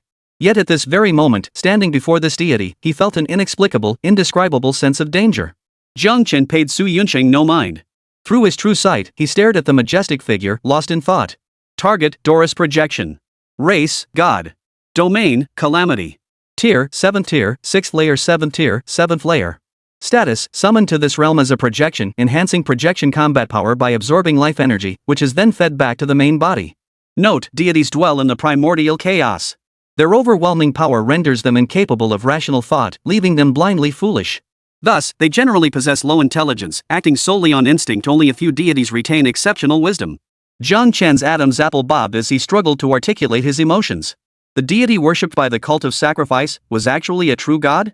Yet he felt even more bewildered by this world he'd lived in for over 20 years. Wasn't this a high martial arts world where demonic beasts invaded and humans fought back? How could such an abstract entity as a god suddenly appear now? Moreover, the information relayed by the Eye of Truth clearly revealed that the divine being's status in the hierarchy of life far surpassed that of both humans and demons. The problem is, we haven't even finished dealing with the demonic race yet. What the hell is this? I'll find a way to hold it off. You take Li Dong and locate the switch to open the inner and outer realms. Once you find it, leave immediately. This thing is absolutely beyond our capabilities. Jiang Chen's voice was heavy. He and Su Yunqing possessed the divine might, which should buy them some extra time. But Li Dong couldn't. While a 5th-tier combatant was a decent fighter, here he'd be nothing but cannon fodder. Both men wore solemn expressions. The fact that Jiang Chen had resorted to such words meant the situation had truly reached its worst possible point. Jiang Chen retrieved the mirror and used its reflection ability to pull Liu out. The moment he appeared, Mirror Liu's face twisted in shock. He stared intently at the towering figure before him, the weight of pressure crushing him like a mountain. Beyond the gap in cultivation levels, an even greater chasm lay in the very essence of their existence. Go beat the crap out of him. Jiang Chen pointed at the deity and commanded Liu. Mirror Liu froze in shock. At this moment, the deity named Doris radiated an aura approaching that of a 7th tier, 8th level being. Meanwhile, he was only at the 3rd tier of the 7th rank. Attack a 7th tier 8th rank? Are you serious? Mirror Liu froze for 2 seconds, yet did not refuse Jiang Chen's command. Qi and blood gathered in his fist. In a single step, he appeared before the deity in an instant, delivering a brutal punch straight into its body. Boom! The sound was so deafening it felt as if the heavens and earth had pressed pause. The deity was sent flying thousands of miles away, its tentacles rooted into the earth torn out by the roots. Jiang Chen and his 2 companions rushed to the spot where number 3 had met his tragic end, searching for the switch to seal off the demon realm. Yet in the blink of an eye, he returned to this place. Those tentacles flashed back behind it, transforming once more into wings ablaze with grey flames. Mirror Liu's heart lurched in alarm. This creature was no ordinary foe.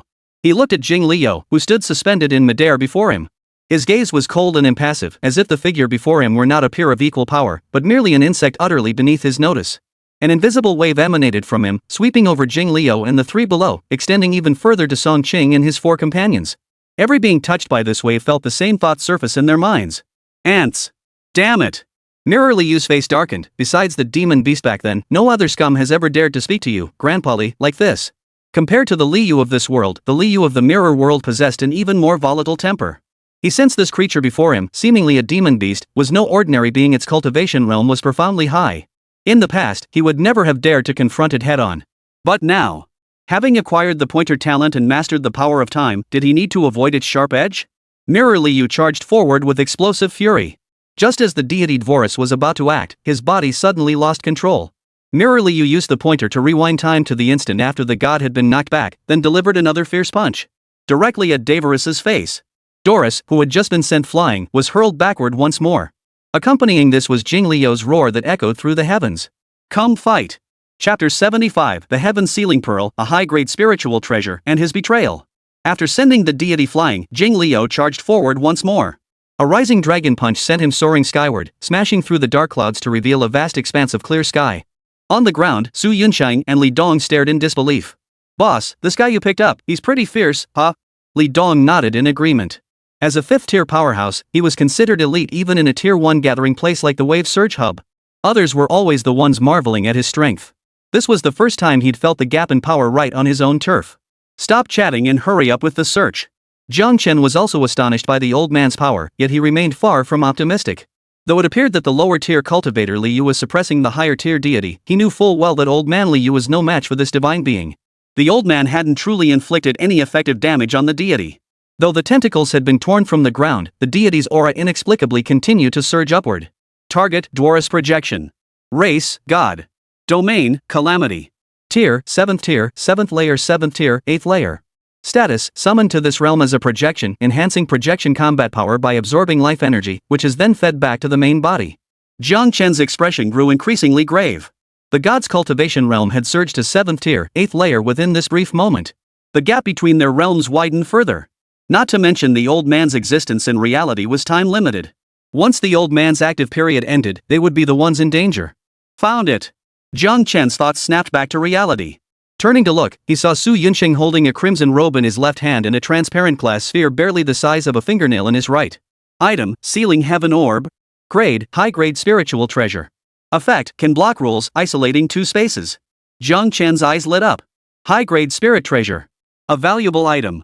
No wonder they could separate the demon realm from the outside world. Turns out they brought something like this with them. The storage device on number 3 and the objects within it that possessed spiritual essence had all been destroyed. Only the indestructible nature of the divine treasure had allowed it to survive. Jiang Chen felt an overwhelming sense of relief. Thankfully, the so-called divine beings weren't too clever and didn't have the habit of looting equipment. Otherwise, if this thing fell into their hands, retrieving it and escaping the demon realm would be incredibly difficult. Jiang Chen's gaze shot skyward. After advancing to the 7th stage, 8th rank, the offensive and defensive dynamics between the deity and Liu had shifted. Initially, Liu used the pointer to repeatedly pull the deity back to a specific point in the past, exploiting the information gap to suppress it. Gradually, however, the deity seemed to grasp the mechanism of the pointer. Almost the instant the timeline shifted, he could react instantly. Each casual strike landed on Liu either severed limbs or tore his entire body apart. This forced Liu to constantly reset his own state, engaging in a tug-of-war with his opponent. The simple use of the pointer was no longer enough to keep Liu completely invincible. Jiang Chen made an immediate decision, leaving Liu behind to cover their retreat. He swiftly led the two others to rendezvous with Song Qing and the other five. The moment they reunited, Jiang Chen sensed that Liu's time had come. He decisively activated the heaven sealing orb to break the seal on the demonic realm, sequentially transporting everyone out of the secret realm. At that very moment, the divine being appeared above Jiang Chen in an instant. Their pressure crashed down like collapsing mountains and surging seas. The earth caved in inch by inch, trees snapped at the waist. After the prolonged struggle with Liu, his form no longer bore the grandeur of his original self. His towering form shrank by at least a third, now standing only about 30 meters tall. His once smooth wings were disheveled, and even the burning gray flames dimmed significantly. He appeared decidedly bedraggled. Insect. The deity's tone carried a hint of anger. It seemed he hadn't expected to be so thoroughly humiliated by these insignificant insects. Feathers transformed into tentacles, piercing inch by inch toward Jiang Chen. Jiang Chen merely smiled at this. Divine might allowed him to ignore the direct pressure and attacks from the deity. He stepped directly through the exit leading out of the demon realm. Upon seeing Jiang Chen emerge, Li Dong swiftly removed the crystal sphere embedded in the black stone pillar, sealing the demon realm shut and completely closing its entrance and exit. Li Dong let out a long sigh of relief. Damn, that was terrifying. I almost died in there. That so-called god-worshipping cult is insane, worshipping something this dangerous. Those bastards are far more dangerous than the fire-bearers. Su Yunqing's expression turned grave, and something that demands the sacrifice of living beings, can it truly be called a god? This is nothing like the merciful, loving deities we know. Jiang Chen relaxed as well. This entity is a deity, there's no doubt about that. But it's nothing like the gods we imagine. Of course, it might just be an aberration among deities, a so-called dark god. Jiang Chen's eyes flickered as he recalled the feedback from the Eye of Truth. Too powerful to think, blindly following instincts. To be described this way, these so-called deities likely bear no connection to adjectives like compassion or mercy. Jiang Chen felt a peculiar sensation welling up inside him. It felt like still battling minor monsters in Chapter 1, only to stumble upon the game's final boss right in the starting village. It was utterly absurd. I'll report this matter to higher-ups upon my return, so the Great Zhou Empire can be vigilant against such lifeforms. Report it to the higher-ups? Li Dong looked at Su Yunqing with confusion. Su Yunqing explained. As the deputy director of the Tianwu Bureau at the Gathering Ground of the Wandering Dragons, I have the authority to directly report significant incidents to higher-ups. Holy crap! A deputy director? You, a deputy director with a mountain of responsibilities, personally bringing a student to compete? Seriously? Li Dong was utterly stunned. Setting aside his strength, his status alone far surpassed that of the university leadership by more than a little. The surrounding students and accompanying teachers from other schools were all dumbfounded. The information overload was overwhelming. What did he mean by nearly dying inside? And what exactly were these gods? The fact that the supervisor from Chuyuan Academy was the deputy director of the Gathering Ground was, ironically, the easiest piece of information for everyone to process. Does this mean the competition is over now? Jiang Chen looked at Li Dong. Li Dong snapped back to reality, suddenly remembering they were still at the competition site. Due to the unexpected incident in the demon realm, the subsequent proceedings were streamlined. The announcement was made swiftly. Haichuan No. 2 High School was declared the champion of this year's multi-aggregation ground grand tournament, and the rewards were presented. After Song Cheng and Lin Fan collected their prizes, the group didn't linger and left the venue immediately. But Jiang Chen couldn't shake the feeling that something was off. Upon returning to the hotel, Jiang Chen suddenly snapped out of his daze. Where was Shangguan Xingyu? Shangguan Xingyu had told him she was also participating in the Gathering Grounds tournament. Yet among the 24 competitors at the event, there was no trace of Shangguan Xingyu. So, where was Shangguan Xingyu? Meanwhile, within the sealed demonic realm, chaos reigned supreme. The deity was enraged as never before. To be toyed with and provoked by mere ants, yet allow them to depart unscathed. For the first time, the exalted deities tasted an emotion called shame. The wings behind them transformed into a dense mass of luminous white tentacles. Half plunged into the heavens, half rooted into the earth. Frenetically draining every ounce of nourishment from this small realm. As a projection, it had reached the time of its summoning. Theoretically, it should vanish and return to its true form. But this great being, having tasted shame, felt an unprecedented surge of power. It did not wish to depart. Thus, it betrayed its source. It remained. Chapter 76, Shangguan Xingyu and Shangguan Ginghong, drowning sorrows in drink. Night fell, the moon bright and stars sparse. Within the room of the Wave Surge Gathering Ground, a stronghold of the Fire Transmission sect. Members clad in the Fire-Bearer cult's uniforms stood respectfully on either side. A rectangular jade table stood in the room's center, steaming teacups placed upon it. Two youths sat facing each other. Xiao Yu. The youth on the left softly called the nickname of the youth before him, only to be abruptly cut off by a cold voice. If you have something to say, just say it. Shangguan Qingyu shed the silly grin he'd worn around Zhang Chen and the others, his expression now icy. After all, as one of the 3 deputy leaders of the fire-passing sect, a figure of your stature wouldn't have journeyed all the way from Yudu just to see me. Am I right, grandfather? Witnessed by outsiders, this scene would likely leave them gaping in astonishment. For one youth to address another of similar age or even younger as grandfather was utterly preposterous in itself. Yet the fire transmission sect members in the private room showed no hint of surprise, as if they had long been privy to the nature of their relationship. Shangguan Ginghong remained silent for a long while. Regarding those 3 who rode with you, I should have already had someone inform you. Xiao you. Bang! Before Shangguan Ginghong could finish, Shangguan Qingyu abruptly rose and slammed his fist onto the table. The jade table shattered into pieces, and the tea set crashed to the floor, smashing into fragments. Shangguan Qingyu's eyes blazed crimson as he fixed Shangguan Ginghong with an unflinching stare, his gaze seething with unmasked, searing hatred. Old Biden. I warn you, don't you dare lay a finger on them. If you dare touch them, I will find a way to kill you. Xiao Yu. Shangguan Ginghong opened his mouth, then lowered his head in silence, his heart filled with indescribable bitterness. You old bastard. Shangguan Qingyu gritted his teeth. All that talk about humanity and righteousness, it's nothing but fear of death. You even possessed my younger brother. All for your own survival, they were your own grandchildren. Activate hacker talent. A dense swarm of code coalesced in his hand into a Tianqing 2 pistol, which he pressed directly against Shangguan Ginghong's forehead. Every time you speak to me with that face, I'm so sickened I could shoot you right then and there. Why can't you just die like a decent person? The entire scene fell into stunned silence. No one had seen how Shangguan Qingyu had produced the pistol. The Starry Sky 2 pistol, a modern weapon born from the fusion of technology and the supernatural after the revival of spiritual energy, fired specially crafted bullets capable of killing a 3rd-tier martial artist. Shangguan Ginghong froze momentarily, staring blankly at the gun pressed against her forehead. Shangguan Qingyu's hand trembled uncontrollably. Staring at the familiar face before him, his mind flooded with memories of the boy trailing after him, calling him brother over and over. Finally, Shangguan Qingyu clenched his teeth, lowered the pistol, and turned to leave the room. Pausing briefly at the threshold, his voice was low and hoarse. Train diligently and prepare to atone by slaying demon beasts on the front lines. The day you become useless, I'll personally send you to join Shao Qingxian. The teenager's words echoed from behind him. I'll wait for that day to come. Shangguan Ginghong leaned back in his chair, watching the furious figure of the youth fade into the distance. Tears welled up in his eyes. Silence fell over the room. After a long while, a sigh echoed from the darkness. With the sound of footsteps, an elderly man slowly emerged, his hair silver white. Upon seeing the old man, Shangguan Ginghong quickly wiped her eyes and smiled. What do you think, grandfather? Wasn't my acting quite convincing? Even brother didn't recognize me. I must have captured at least 1/3 of your essence, right? The old man gazed at Shangguan Ginghong, no, Shangguan Qingxian, his aged eyes brimming with heartache. You've endured so much, little Qingxian. Making you act this part with me, enduring Xiaoyu's malice, especially when you two were always the closest. Shangguan Qingxian shook his head with a smile. No, what I endured is nothing compared to what you and brother endured. Especially my brother. Shangguan Qingxuan's lips curved slightly. He always looked after me so well. Being able to do something for him in the end still makes me happy. Shangguan Ginghong couldn't help but sigh deeply once more. I feel so guilty towards both you and Xiaoyu.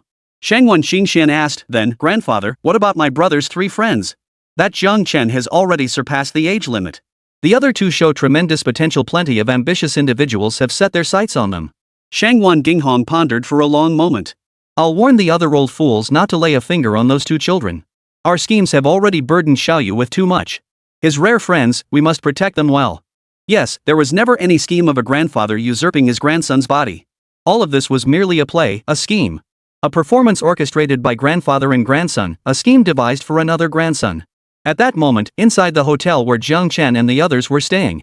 Teacher Jiang, we've searched everywhere, but there's no sign of Shangguan Qingyu anywhere. I checked the flea market we visited earlier, but he wasn't there either. Song Chang and Lin Fan reported one after another. Nowhere to be found? Where could he have gone? Jiang Chen couldn't help but furrow his brows. It wasn't that he cared deeply about Shangguan Qingyu's safety. But if he'd deceived him from the start, what could his purpose be? Hey, everyone's here. Just as Jiang Chen was lost in thought, a familiar voice drifted in from outside the room. Everyone turned to look. Shangguan Qingyu stood at the doorway, a bottle of white liquor in hand, cheeks flushed crimson and eyes hazy with drunkenness, casting a curious gaze around the room. Even from that distance, the strong scent of alcohol wafting from him was unmistakable. One might think he'd bathed in alcohol. Lin Fan looked stunned, while Song Qing, who was allergic to alcohol, couldn't help but frown. This guy went out to drown his sorrows? Jiang Chen's gaze fell on the bottle in his hand. Judging by the packaging, it wasn't spirit wine specially brewed for martial artists with added elixirs, just ordinary baijiu at 83 proof. At this proof, it was practically like sparkling water to martial artists. Their bodies could easily metabolize the alcohol on their own. Unless the quantity consumed was so large that even a martial artist struggled to metabolize it, coupled with something suppressing the body's metabolism, martial artists generally wouldn't get drunk. It seemed Shangguan Xingyu had encountered some troublesome matter. After trading with Jiang Chen, he didn't have enough money left to buy spirit wine, so he resorted to numbing his nerves with fiery, pungent regular baijiu. Shangguan Xingyu was usually carefree and easygoing. What kind of situation could possibly drive him to drown his sorrows so recklessly? The three couldn't help but think this. "Heh, no need to mind me. Keep chatting, keep chatting." Shangguan Xingyu chuckled awkwardly, turning to head back to his room. But he stumbled and nearly fell flat on his face. Lin Fan rushed forward to steady him, the pungent stench of alcohol on his body making him feel slightly queasy. "Hey buddy, today's the big competition day for the Gathering Grounds universities. Where'd you disappear to? How'd you end up drinking this much?" Shangguan Xingyu mumbled as he steadied himself, muttering a thank you to Lin Fan. Then he lifted his head proudly. "The Gathering Ground competition is nothing. Didn't you come here specifically for this tournament? If this is trivial, then what counts as important?" Lin Fan couldn't help but ask. Shangguan Xingyu's chest puffed out even more proudly at the question. "Of course I'm here to save you all." Chapter 77, Is Shangguan Xingyu troubled? Slaying Pei Zhen. After escorting Shangguan Xingyu back to his room, Jiang Chen, Su Yinsheng, Song Cheng, and Lin Fan gathered together. None spoke, and the atmosphere in the room grew tense. After a long silence, Su Yinsheng finally spoke. "Boss, are we sure Shangguan Xingyu can be trusted?" Jiang Chen hesitated, then nodded slightly before shaking his head. "Not necessarily. After all, we haven't known him for very long." Not long ago, Shangguan Xingyu, whom they had been searching for, suddenly reappeared. When Lin Fan asked where he had been, Shangguan Xingyu replied that he had gone to rescue them. Later, while Shangguan Xingyu was drunk, Jiang Chen pressed him for details. According to Shangguan Xingyu, he had originally planned to attend a competition that day. But old Deng from the fire-passing sect, who had previously possessed his younger brother, suddenly appeared and demanded he go alone to a certain location. Old Deng then revealed he had set his sights on the bodies of Lin Fan and Song Qing. "That fire-passing sect, is it the same organization that captured you before?" Lin Fan whispered to Song Cheng. Song Cheng nodded softly. "It was all thanks to teacher Zhang back then. Otherwise, I probably wouldn't have made it back. These guys are seriously twisted. If someone completes a soul transfer without knowing it, how could anyone below the 7th rank tell if they're still the original person? They wouldn't even know if the soul inside is male or female." Lin Fan whistled in astonishment. "That's precisely why the fire transmission cult is so troublesome." Su Yinsheng addressed the pair. "Members of the fire-passing cult who've completed soul stealing are scattered across every settlement, hiding among the masses. Even if you wipe out every single one of their strongholds, you won't be able to eradicate them completely. 7th tier or higher experts capable of detecting soul anomalies must remain stationed in the war zones to withstand the pressure from the demonic race's top-tier powerhouses. They simply cannot spare the attention for such matters." After speaking, Su Yinsheng turned his gaze back to Jiang Chen.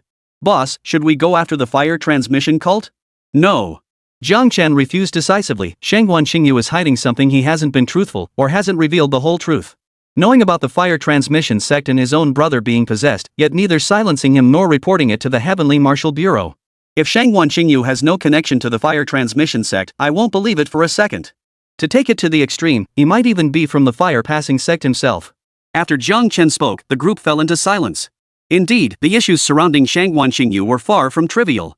As night deepened, Jiang Chen arrived at the mountain village he had glimpsed in his vision of the future, though he was already running late. 2 members of the sacrificial god cult had already been slain by Pei Zhen. The last remaining cult of the god slayer clutched his arm, desperately sprinting for his life.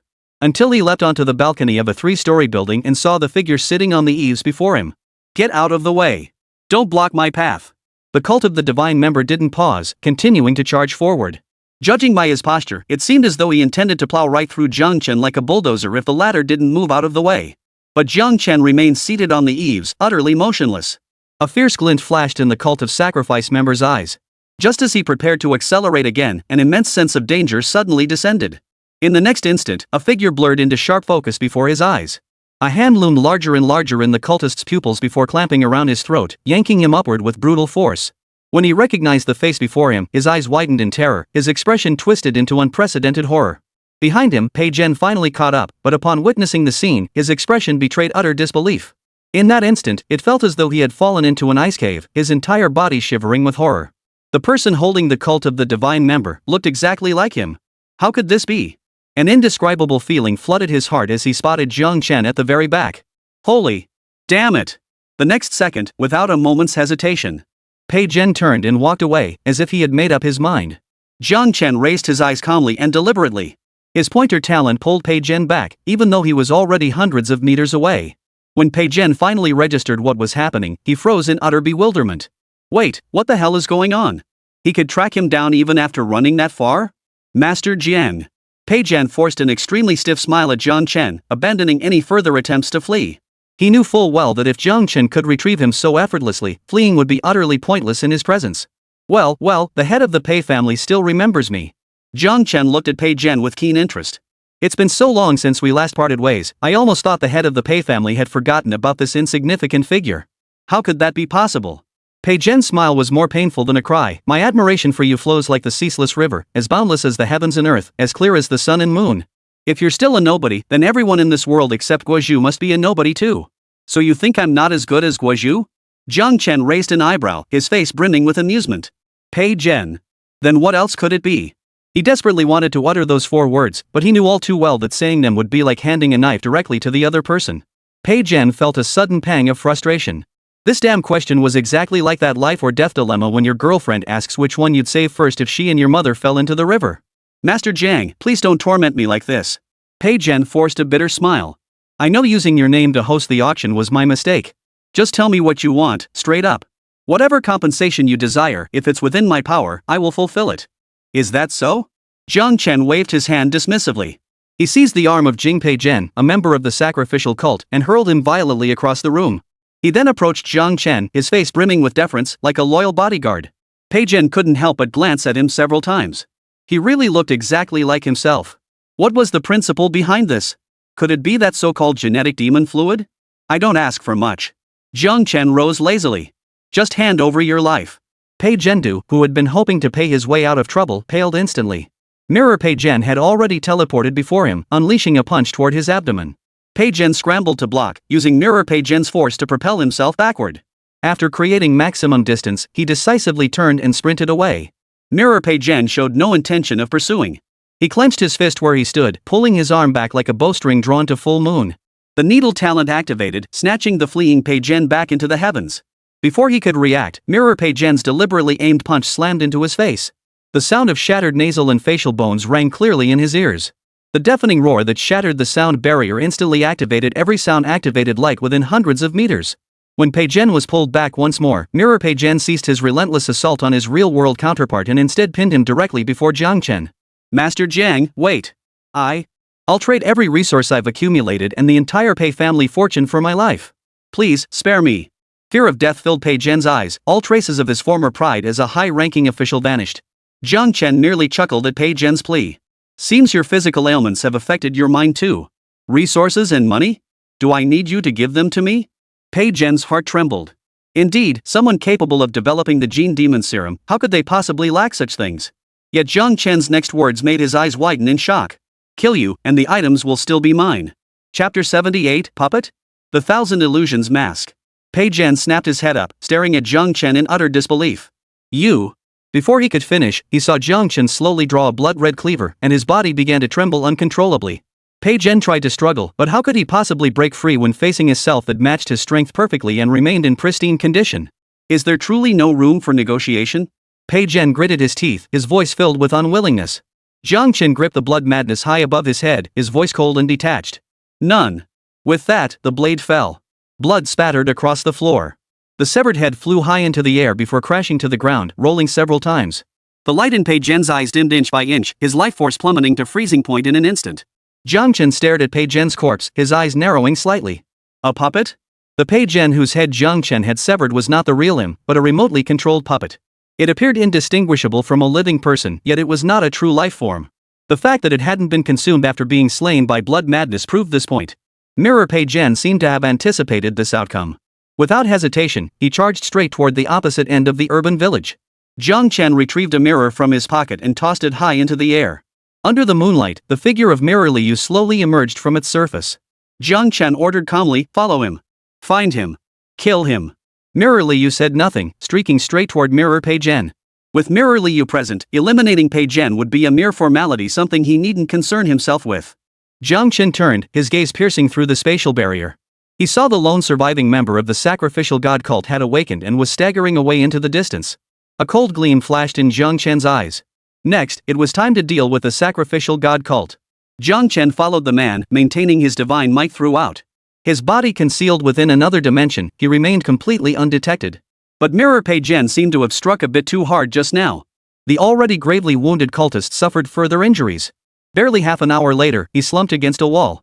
After sending a final message on his phone, he fell silent. Jiang Chen stood before the man, his expression solemn. A fifth-tier martial artist, dead like that? What a useless piece of trash. He had spared this fool's life, hoping he could lead them to the cult of the sacrificial god's hideout in the wave surge gathering ground. But even given the chance, he proved useless. It wasn't that he didn't want to use the mirror world to directly uncover the cult of the divine's hideout. But these bastards seemed too deeply entangled with the gods, becoming like viruses within the mirror world.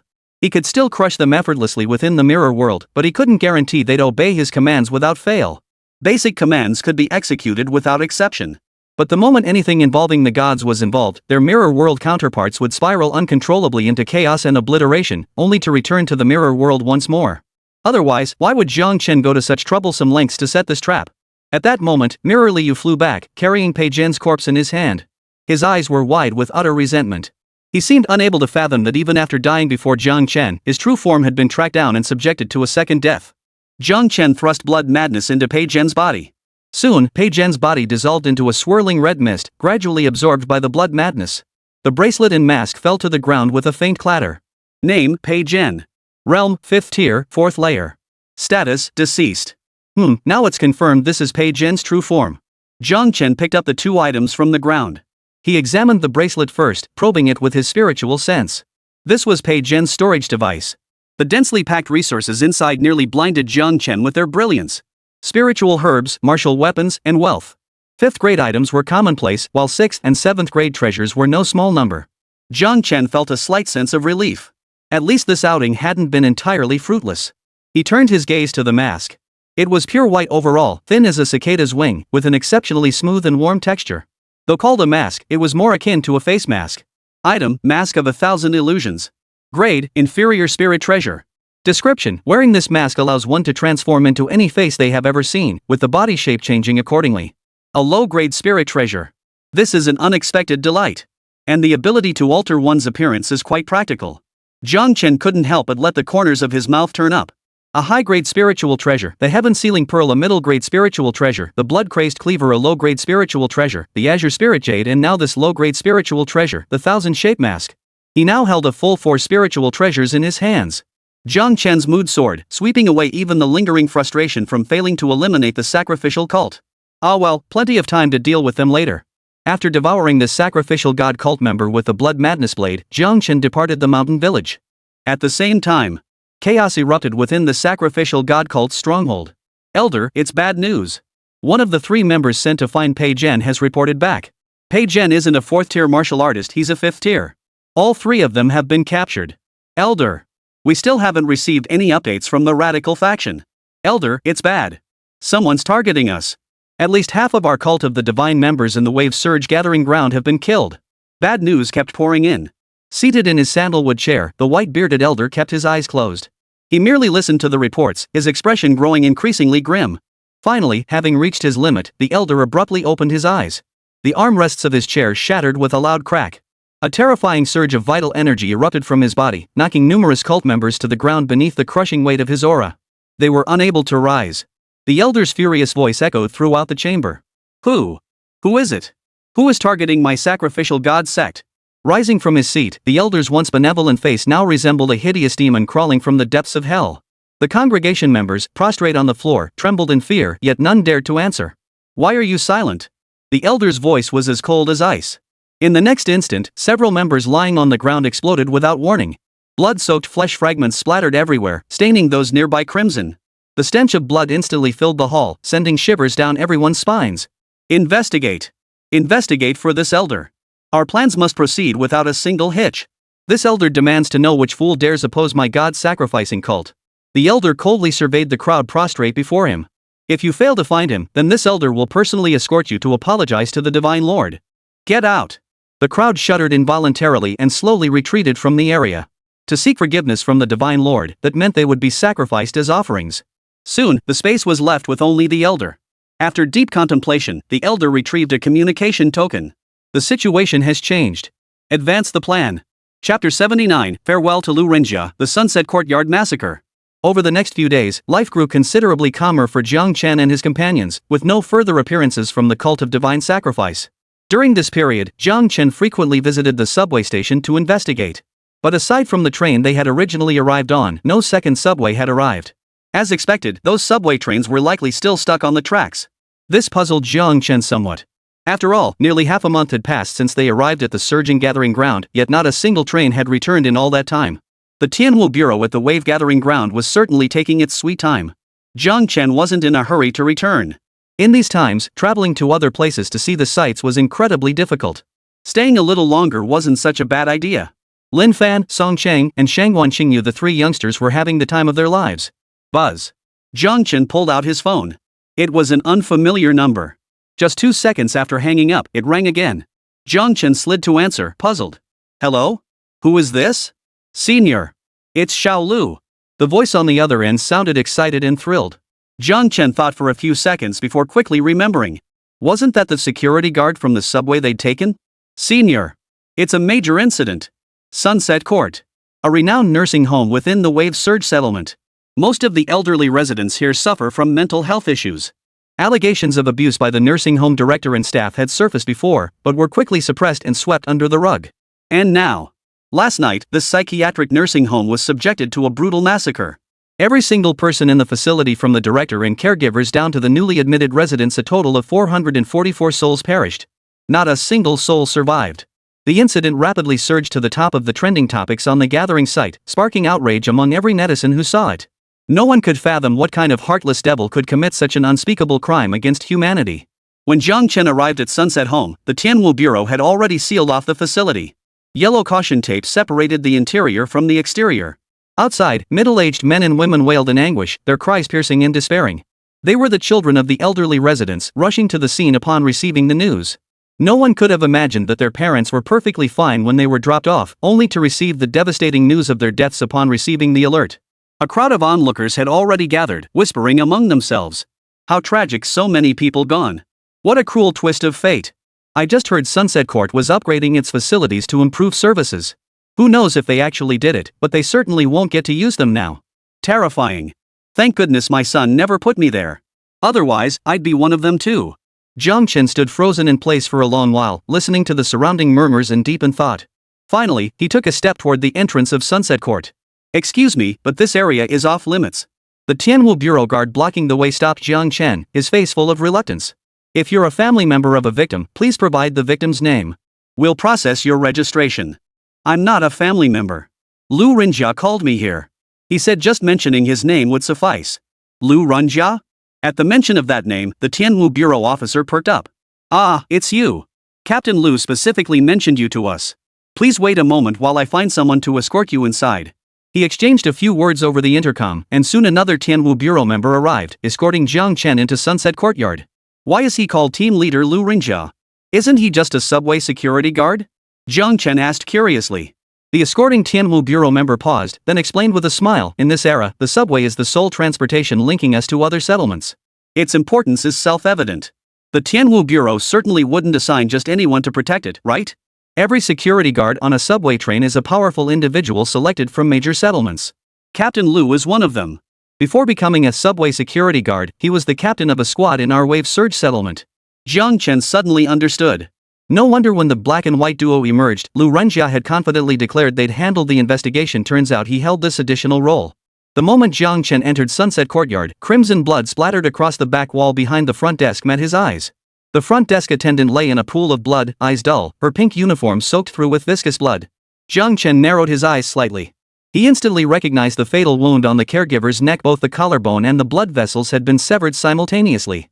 Every single person in this mental care home was killed with a single, lethal blow. A member of the Tianwu Bureau explained. Moreover, none of the victims showed significant emotional disturbance on their faces. It seemed as though they died while laughing and conversing, completely unaware that an assassin had infiltrated the facility. It's not just the residents and caregivers here. A caregiver who rented an apartment off-site was also found dead in their home this morning. Counting everyone connected to the facility, the death toll is nearing 500. As he spoke, the Tianwu Bureau member couldn't help but sigh. 500 lives, gone without a trace. Who could be so cruel? How was this situation discovered? Opening the office door, Jiang Chen calmly inquired as he surveyed the 6 bodies slumped in chairs. A middle-aged man reported it. He was traveling to another settlement for work and wanted to find a good nursing home for his father to stay temporarily. When he came to check on Sunset Home today, he discovered this horrific scene. Good thing. He almost delivered his own father to his grave. Jiang Chen closed the door and replied casually. Where are Lu Renjia and the others? Follow me. The Tianwu Bureau member escorted Jiang Chen into the elevator, heading straight to the top floor. Stepping out of the elevator, Jiang Chen entered the principal's office. His gaze immediately fell upon Lu Renjia, who was frantically busy, and the dean clad in a white lab coat, his forehead pierced by a sword that had pinned him to the wall. Spotting Jiang Chen, Lu Renjia's eyes lit up as he hurried over. Senior, you finally arrived. Jiang Chen nodded, his gaze sweeping past Lu Renjia to the corner of the room. There, 2 trembling little old men cowered in the shadows. One dressed entirely in black, the other in white. They were none other than the black and white duo he had caught red-handed back then. They're still alive? Jiang Chen was slightly surprised. He was more concerned about these 2 little old men than seeing Lu Renjia. Lu Renjia shook his head. After arriving at the Wave Surge gathering ground, we immediately took him to the Tianwu Bureau's prison to investigate matters concerning the Sunset Courtyard. As he spoke, Lu Renjia glanced at the headmaster. This guy obstructed our investigation at every turn, driving us to the brink of frustration. We were on the verge of naming him the prime suspect in the subway track bombing. Who would have thought he'd just die today? But he was likely involved in the subway track explosion. Lu Renjia handed over several sheets of paper. Not long ago, while his personal account received a transfer of 20 million, Sunset Academy received a substantial charitable donation. And that day, the day he claimed to have been taken away by the black and white duo. It was the same day. Chapter 80, Waiting for the Rabbit, Sacrificial Cult Reserve. Jiang Chen flipped through the papers. Lu Renjia had handed him all transaction records he'd investigated concerning the director in Sunset Manor. Everything matched Lu Renjia's account. 2 enormous sums stood out starkly in the records. Jiang Chen casually asked, "Didn't you trace the transfers further?" "Couldn't trace it," Lu Renjia sighed helplessly. "After those 2 massive transfers, the account was closed." But when we traced the records before the closure, we discovered the account had never been officially registered. It was set up through illegal means. What about the timing? Have the approximate times of death for these individuals been determined? Jiang Chen folded the papers and tucked them into Lu Renjia's chest. The estimated time of death was around 14 hours ago, between 8 and 9 o'clock last night. Jiang Chen nodded slightly. Then, under Lu Renjia's gaze, he slowly closed his eyes. The gears of time clicked and clacked in his ears. The next moment, his figure dimmed and vanished into thin air. 14 hours earlier. Last night at 8 o'clock. You. Who are you? Why are you in my office? The terrified voice reached Jiang Chen's ears, forcing him to open his eyes. The surroundings remained unchanged, still the dean's office on the top floor of Xi'an Courtyard. The difference was that the surrounding Tianwu Bureau members had vanished, while the dean, impaled through the forehead by a long sword and pinned to the wall, was still alive. Seated in his ergonomic chair, the director stared at Jiang Chen with uncontrollable terror etched across his face. Before him, on the executive desk, sat 3 silver airline cases neatly stacked and filled with red banknotes. He couldn't fathom how this man had materialized in his office despite the door being locked from the inside. This must be a martial artist, and a highly skilled one at that. Forcing himself to remain calm, the dean barked, "Trespassing into my private office. Do you believe I won't call the Tianwu Bureau? Leave now and pretend you saw nothing. I won't hold you accountable." Jiang Chen ignored him entirely, his gaze fixed on the stacks of cash filling the 3 cases. He cut straight to the point. "Is this the compensation those people gave for taking the elderly?" The director's heart skipped a beat. "What are you talking about? What old man's reward?" "This is the year-end bonus prepared for all the nursing home staff." Before he could finish, the director flew backward, crashing into the rear wall. The cracking sound of shattered bones echoed eerily in the confined space. Gritting his teeth, the excruciating pain made cold sweat bead on his forehead, yet he dared not utter a sound. His gaze toward Jiang Chen only grew more terrified. Making a sound would summon help, and seeing this money would be the end of him. Even with teeth shattered, he had no choice but to swallow his pain. Jiang Chen's voice was calm, bordering on indifference. "I'll ask one more time. Is it or isn't it?" "No." The dean tried to wriggle out of it, but his body exploded in an instant. Flesh and blood splattered across the entire wall behind him, staining it a vivid crimson. The stench of blood filled the space, creating a terrifying spectacle. Although it was Jiang Chen who had slain the dean, but since the dean's ultimate fate of death remained unchanged, it did not alter the future. Jiang Chen waved his hand.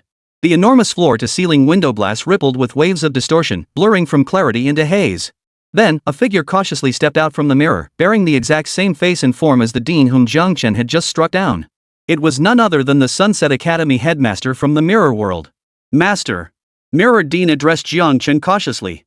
I ask, you answer. Jiang Chen cut straight to the point.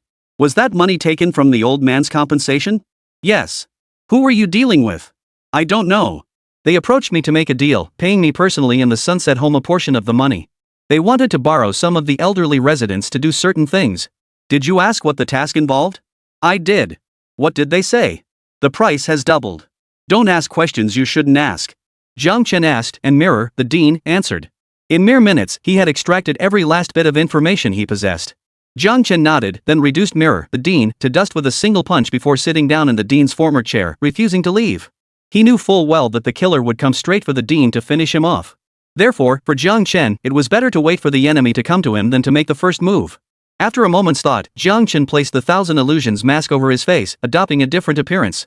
Soon, his keen hearing picked up the ding of the elevator arriving at its floor. Using an elevator for a massacre? Interesting. As Jiang Chen pondered, the door burst open. A figure clad in black burst into his line of sight. Even the assassin was momentarily stunned by the gruesome scene inside the dean's office. Had someone beaten him to it? But he quickly regained his composure. A cold gleam flashed as his long sword shot straight toward Jiang Chen's forehead. As an assassin tasked with cleaning out the aftermath, his professionalism was beyond question. Regardless of the circumstances, his objective remained the same: eliminate everyone. Jiang Chen made no attempt to dodge or evade, allowing the assassin's blade to draw ever closer. The instant the blade's tip was about to touch Jiang Chen's forehead, the assassin instantly retreated back to the doorway. His eyes were filled with pure vigilance and wariness. The sword had nearly pierced him, yet he remained utterly unflinching. This was a master. Jiang Chen? Jiang Chen was utterly baffled. What the hell? The sword was right in front of him, yet he actually pulled it back? Name, Zheng Qingtian. Realm, 4th tier, 2nd layer. After a moment's thought, Jiang Chen remarked indifferently, Zheng Qingtian, you're too slow. You're just showing up now. It took you this long to kill a group of defenseless old men? You know me? Zheng Qingtian froze, then suddenly seemed to realize something with a look of sudden understanding. You're the one who went to kill that caregiver renting a place outside, aren't you? Before Jiang Chen could respond, Zheng Qingtian walked over, pulled out the chair opposite him, and plopped down. With unabashed familiarity, he tore open the director's Longjing tea leaves and brewed a cup for both himself and Jiang Chen. You sure work fast, finished the job and came straight over to wait for me. Zheng Qingtian sipped his tea, a hint of melancholy in his voice. You know, for us reserves who always clean up after the organization, when will we ever get promoted? Jiang Chen replied, no idea. You know old Zhao from Wave Zone 3? He got his permanent assignment not long ago. We were supposed to stick together through thick and thin, but the moment he got his assignment, he vanished without a trace. Zheng Qingtian fumed indignantly, that ungrateful bastard. If I catch him, I'll beat the crap out of him. But now that he's regularized, he can communicate with the gods and make wishes come true. If we meet again, I doubt I could beat him. Zheng Qingtian deflated and took another sip of tea. So that's it was the divine sacrifice cult. Jiang Chen's sudden remark left Zheng Qingtian dumbfounded. What do you mean? Aren't you also a probationary member of the god-worshipping sect? Jiang Chen spread his hands with a smile. That's what you thought. I never once said we were on the same side. Chapter 81, Li Tianji's letter disaster approaches. Zheng Qingtian's mind had completely shut down. Upon careful reflection, he realized it was his own preconceived notion that they were both Temple of the Gods reserves. Jiang Chen had never once claimed they were on the same side. Zheng Qingtian felt numb all over. No. If you're not one of us, then how did you know my name? Zheng Qingtian shook his head repeatedly, still unable to believe the reality before him that Jiang Chen was not one of their own. Jiang Chen leaned back, his face maintaining a calm smile. None of that matters. What matters is that I need to thank you for revealing the cult of sacrifice orchestrated this massacre. Who the hell are you?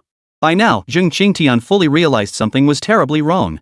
But then, under his horrified gaze, Jiang Chen's figure gradually faded from solid to ethereal. His eyes narrowed into slits, and paired with his unbroken smile, he bore the cunning look of an old fox. Yet to Zheng Qingtian, it evoked an inexplicable chill that seeped deep into his bones. Killing you here would be pointless. Jiang Chen's slow, measured words made Zheng Qingtian's pupils contract slightly. I will find you in the near future. Then, I will invite you to taste the most exquisite agony in the world as repayment for the information you provided me. Jiang Chen's figure grew increasingly faint. With the last word spoken, he vanished completely into the past. Jiang Chen slowly opened his eyes, a shadow flickering deep within his gaze. Senior, you just Lu Ringjia, seeing Jiang Chen reappear, hurried forward. Jiang Chen understood exactly what the other man wanted to say. After a few seconds of silence, he uttered the name, the Sacrificial God Cult. The Sacrificial God Cult? Lu Ringjia's expression shifted slightly. Thanks to the events in the demon realm, the Sacrificial God Cult had entered the public consciousness, however discreet it might be. Especially among the people of the Wave's Surge Gathering Ground, this organization was deeply despised. Given what the cult of sacrifice intended to do, appearing in the title Surge Settlement would essentially treat them as sacrificial offerings. Who could possibly tolerate that? Lu Ringjia's expression turned grave. I understand, Senior. I will report this and have the Heavenly Martial Bureau intensify their search for the cult of divine sacrifice. To dare lay hands on ordinary elders, these beasts worse than dogs. I'll arrest every last one of them. Jiang Chen couldn't help but admire Lu Ringjia's efficiency. No sooner had he returned to his hotel than he saw the official announcement from the Tianwu Bureau's account on his phone. Through investigation and verification, it has been confirmed that the mastermind behind yesterday's outrageous Sunset Courtyard massacre, over 300 juvenile trafficking cases in the surging gathering grounds over the past 3 years, the staggering theft of 300 billion from the gold storage bank 16 years ago, and over 40 other major incidents of extreme severity occurring in the surging gathering grounds were all perpetrated by the Sacrificial God Cult. The surging gathering grounds has increased the bounty on members of the Sacrificial God Cult. Dead or alive, regardless of cultivation level, capturing a single member will earn a 1,000,000 gold reward. Jiang Chen couldn't help but whistle in astonishment. With such enforcement power, Lu Ringjia could succeed at anything he set his mind to. Yet Jiang Chen harbored doubts about the announcement issued by the Wave Gathering Ground. While the Sunset Courtyard massacre was undoubtedly the cult of divine sacrifice's doing, the subsequent 40-plus heinous crimes made him hesitate. If memory served him correctly, the god-worshipping cult hadn't even been established for 10 years, had it? So how could they possibly be pinned with crimes dating back over 60 years? Jiang Chen couldn't help but fall into deep thought. 2 seconds passed and he pushed the thoughts aside. Who cares? It's none of my business anyway, it's all the god-worshipping cult's fault. Jiang Chen accessed the system. Name, Jiang Chen. Identity, martial artist, genetic demon physician. Realm, 5th tier, 2nd layer. Talents, Devour, Nether, Mad Demon, Divine Might, Void / Reflection, Pointer, Hacker. Inventory, Tier 2 Historical Cicada Gene Demon Essence, Tier 3 Hand of God Gene Demon Essence, Tier 3 Twin Flower Spirit Blood, Tier 4 Blazing Sun Gene Demon Essence, Tier 4 Plunderer Gene Demon Essence. Current phase, Sequence Demon Cultivators reach 10-6-10. Jiang Chen stared at the interface, deep in thought. For him at this moment, increasing the number of Sequence Demon Cultivators was undoubtedly the most crucial task. Yet, over the past period, Jiang Chen had sensed something amiss. As the shared talents grew in number, the difficulty of his cultivation seemed to increase with each successive level. At first, his cultivation realm resembled a test tube once filled, he could break through. Now, however, the test tube had transformed into a water tank within the same realm, while an invisible force slowed the pace of filling it. It felt as though the world itself sensed an unimaginably terrifying being taking shape within him, deliberately imposing restrictions. The more shared talents he acquired, the more pronounced the sensation became. Even with the Devour ability at his disposal, his cultivation speed could not compare to its initial pace. What was once a 100-fold increase within the same realm had plummeted to a mere 50-fold. After all this time, he had barely reached the 5th tier, a pace that was painfully slow. Jiang Chen, however, remained unhurried. Slow was slow, but it didn't really matter. As long as his cultivation level was sufficient, it was fine. With all his innate talents, even if that so-called god Doris showed up before him, he was confident he could walk away unscathed. Raising a hand wasn't an apology, it was a reminder that he still had training to do. Beep, beep. His phone screen lit up. Jiang Chen swiped to unlock it, and 2 new messages jumped out at him. First message. Xianfeng, when's old Jian coming back? I'm throwing you a victory party, bro. Second message. Li Shiyue, honey, I miss you. Just as Jiang Chen was about to reply, a new message from Li Tianji suddenly popped up at the top of his phone. Jiang Chen swiped the message aside, intending to read it later, when his phone suddenly began vibrating rapidly. The persistent ding-ding-ding vibration continued.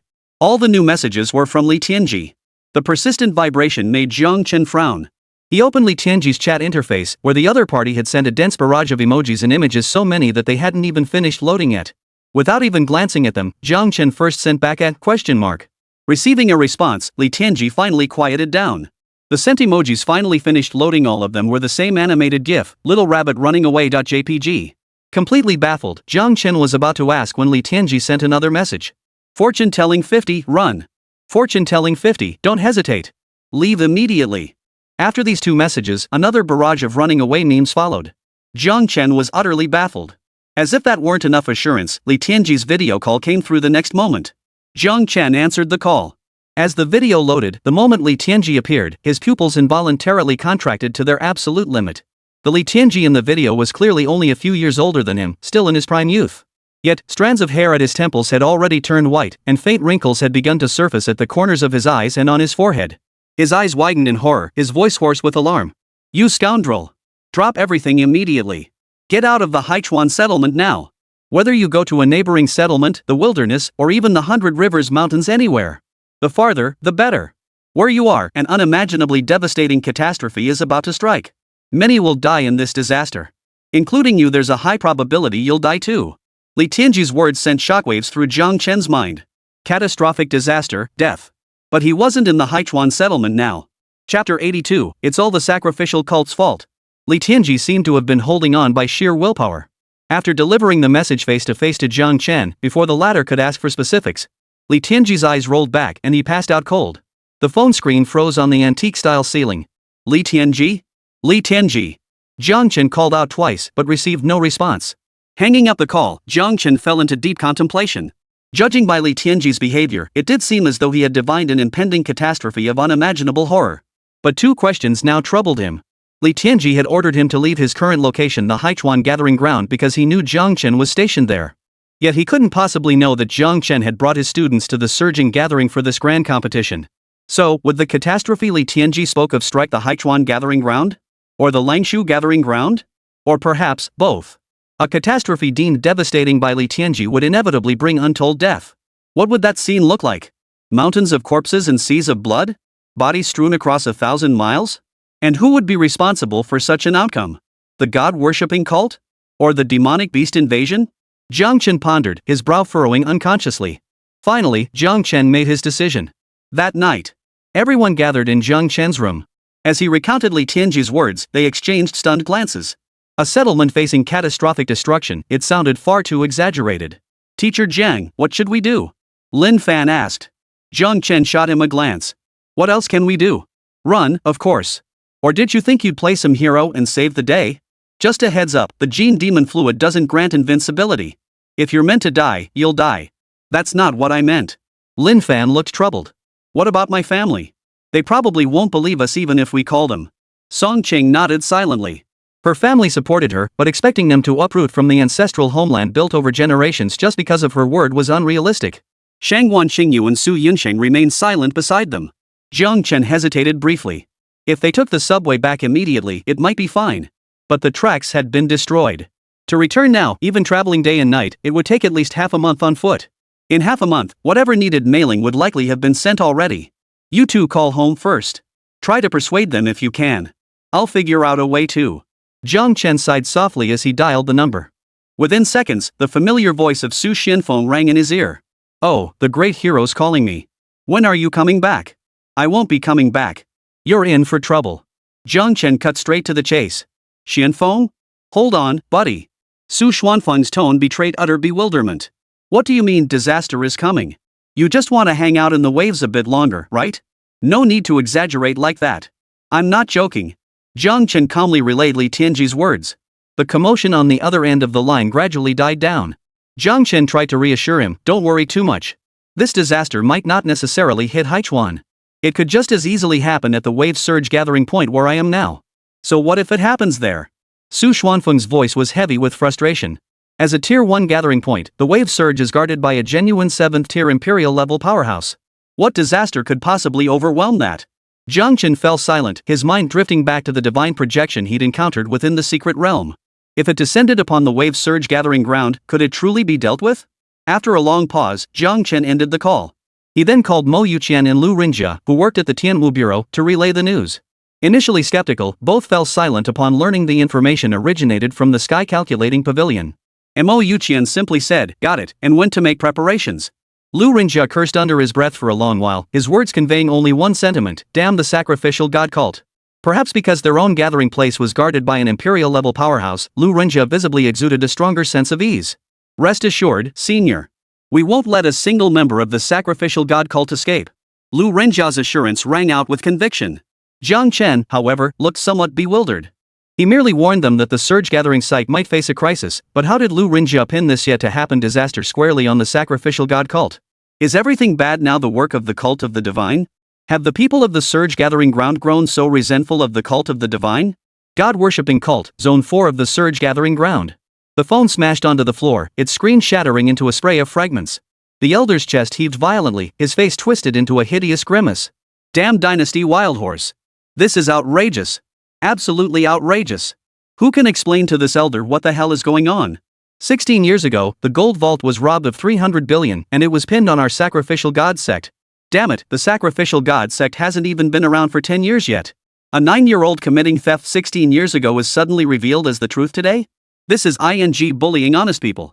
Below, the members of the sacrificial god sect trembled in fear at the sight of their elder's frenzied rage. Terrifying. Absolutely terrifying. Which of these incidents, aside from the first one, has anything to do with us? Are you trying to pin all the dirt from these past years on us? The elder's expression twisted into a savage grimace. Since they show no mercy, we needn't speak of honor with them either. Notify the leaders of the other districts. Tell them the plan is being accelerated again. Tomorrow no. Start executing it today. Elder. A faint voice uttered a single syllable before the body was instantly shredded into pulp.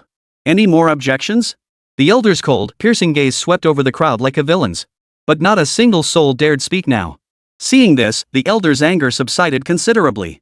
Just as he was about to wave them away, a faint chuckle echoed, "My apologies, Elder Zhao. I have a minor objection." A figure slowly emerged from the darkness, a young man dressed in plain clothes, holding a folding fan. A sharp glint flashed in the elder's eyes. A disciple of the evil old demon from Sector 2. Do you think my presence here, with old demon Xia, means I dare not kill you? Of course not, the young man bowed slightly. My master merely asked me to convey a message to Elder Zhao. Do not let momentary anger cloud your judgment. The organization's overall interests outweigh all else. Elder Zhao snorted coldly, his face darkening. This elder has heard you. Now get out of my sight. If you wish to fulfill your destiny, follow the organization's path. Those were my master's exact words. The young man chuckled softly and turned to walk out. Get out. All of you, get out. Elder Zhao impatiently shooed the members away. Only when he was left alone did his expression gradually calm. A cold, ruthless glint flickered in his eyes before he closed them. No rush. Soon, very soon. The faint murmur faded away within the space.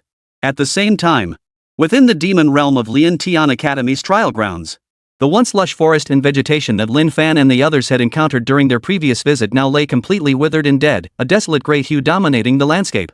The once lush ancient trees stood bare and leafless. The cawing of several black crows echoed across the sky, amplifying the desolate atmosphere. The resilient grasses had vanished long ago, leaving the exposed earth cracked and parched like dried-up tortoise shells. Tentacles as supple as ribbons had taken root underground, drawing faint light and channeling it skyward. It seemed as though all vitality within this expanse had been utterly stripped away. The towering figure standing at the apex of all seemed to slumber, its sacred tentacles gently undulating as intangible ripples spread outward. That was his will, his own murmuring. He said. Confiscated. Chapter 83, Huang Zhang, Deputy Huang Zhengtian. Within the sunset courtyard. Lu Ringjia hung up the phone, still cursing the god-worshipping cult under his breath. Captain Lu, is the sacrificial god cult stirring trouble again? The Tianwu bureau agent beside him furrowed his brow, his expression betraying undisguised disgust. Lu Ringjia nodded, his voice cold. Those bastards. Those bastards never do anything good, yet they never miss a chance to cause trouble. The member's face was flushed with anger. The investigation and evidence collection here are nearly complete. Lu Ringjia stepped before the dean, locking eyes with his fearful, dull gaze. A wave of suppressed disgust surged within him. This guy wasn't exactly a saint either. If the god-worshipping cult had spared the old man and only killed this scum, it would have been a decent deed. Too bad they missed their chance. Captain Lu, watch your words. His teammate beside him exchanged startled glances before scanning the surroundings.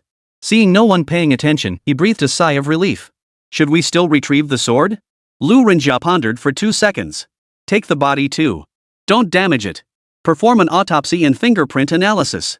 We might even find the actual killer this way. The Tianwu Bureau members nodded and signaled for others to come move the body. Leave the rest to you. I'll take the 2 elders back first. After giving his instructions, Lu Ringjia walked toward the 2 elderly people. By now, the tension from their initial meeting had faded. Their aged, cloudy eyes brimmed with tears, their sockets reddened. Seeing this, Lu Ringjia couldn't help but sigh softly. The destruction of Sunset Courtyard had dealt a devastating blow to these 2 old men. After bringing them here and seeing their once beloved comrades now cold corpses, the 2 men fell silent, not uttering another word. Lu Ringjia softened his voice. Let's go. As he guided them into the elevator, before he could press the button for the bottom floor, they pressed a button for a certain floor first. That was where they had once lived. Lu Renjia hesitated, wanting to speak, but ultimately said nothing. Following the two elders onto the floor, they retraced their steps and looked upon their old friends once more. They remained silent, their eyes growing increasingly red. It wasn't until they entered the final room that the dam burst. The two men could no longer hold back. They collapsed to the floor and wept bitterly. Lu Renjia exited the room with a complex expression, closing the door behind him to leave the space to the three. Leaning against the wall, he lit a cigarette. Listening to the desperate cries echoing from the room, he took a deep drag. After bringing the two to the Tianwu Bureau, he had launched an investigation into this black and white duo. The investigation revealed that the white fiend was named Huang Zhang and the black fiend was named Huang Fu. The two were biological brothers, both unlucky enough to carry a hereditary mental illness. Their wives, one died young, the other ran off after swindling their dowry dealt them further psychological blows. With no biological children of their own, they adopted a child from the hospital and raised him together. The child grew up, married, and had children of his own, becoming a father. Later, the son, limited in energy and constrained by work, could no longer care for them. He sent them to Sunset Home, a nursing facility. Accompanying them was the child's grandmother, the biological mother of the black and white duo. She was the elderly woman lying motionless on the bed earlier. At 98, she had undoubtedly lived a long life by ordinary standards, and her descendants were still alive. She toiled to raise her two sons, saving her entire life's earnings to marry them off. Though that chapter hadn't been particularly fortunate, she was blessed with grandchildren and even great-grandchildren. For generations under one roof. At this age, she should have been enjoying her twilight years at home, surrounded by the affection of her children and grandchildren, basking in their filial devotion. Yet in the end, she was sent to a nursing home and met a brutal end. How dare these members of the cult of sacrifice? How could they bring themselves to harm these innocent, ordinary people? Don't they fear falling into the hell of endless torment after death? Lu Renjia silently pulled out another cigarette and placed it between his lips. He rarely smoked, but now he truly needed something to suppress the turmoil churning within him. After a long while, the sounds within the room grew much quieter, gradually fading away. Lu Renjia pushed open the door. The two men knelt on either side, each holding one of the old woman's hands. She lay sprawled across the blood-soaked sheets, fast asleep. Witnessing this scene, Lu Renjia felt a pang of unease in his heart. He summoned two men via his pager and departed Sunset Court with the black and white duo. The moment they stepped outside, a crowd of grieving family members swarmed around them, their voices hoarse with urgency as they demanded updates. Comrade Tianwu Bureau, how is my elderly relative? When can we go in to see them? We need to arrange a funeral for our elders, don't we? Comrades of the Tianwu Bureau, I beg you must catch the murderer. Attacking these elderly people is nothing short of beastly. These words, filled with extreme emotion, reached Lu Renjia's ears. Please remain calm, families. We have confirmed the culprits belong to the sacrificial god cult. Stay composed, trust the Tianwu Bureau to seek justice for you. The sacrificial god cult? The scene erupted in an uproar. That thing that suddenly appeared recently? How dare they? As martial artists, how could they lay a hand on ordinary people? Do they have even a shred of conscience? Exterminate them. We must wipe them out. The crowd grew increasingly agitated, and Lu Renjia repeatedly assured them. Suddenly, gasps erupted from the crowd. Father 1? Father 2? The next moment, a slightly plump figure pushed through the crowded throng and squeezed its way to Lu Renjia's front. He stared in disbelief at the two figures behind him, their backs bent under the weight of two gaunt, emaciated elders. Comrades of the Tianwu Bureau, those two are my fathers. They are. You're the one from the black and white. Lu Renjia paused slightly. You're the child adopted by Huang Zhang and Deputy Huang? Huang Zhang Tian? The numerous family members who had been focused solely on Lu Renjia only now noticed the two Tianwu Bureau agents following behind, each carrying an elderly man on their backs. Huang Zhang Tian gasped, it's me, comrade. May I take them home for burial? I'm afraid not. They weren't at Sunset Courtyard last night, so they narrowly escaped the tragedy and weren't harmed. Swish, swish, swish. The gazes of the surrounding families fell upon the black and white duo. Stunned, shocked, disbelieving, and filled with rage and resentment. Huang Jingtian's expression lit up with relief, completely oblivious to Lu Renjia's increasingly cold expression. Really? What about Grandma? My grandmother. Before he could finish, a single slap sent him flying through the crowd.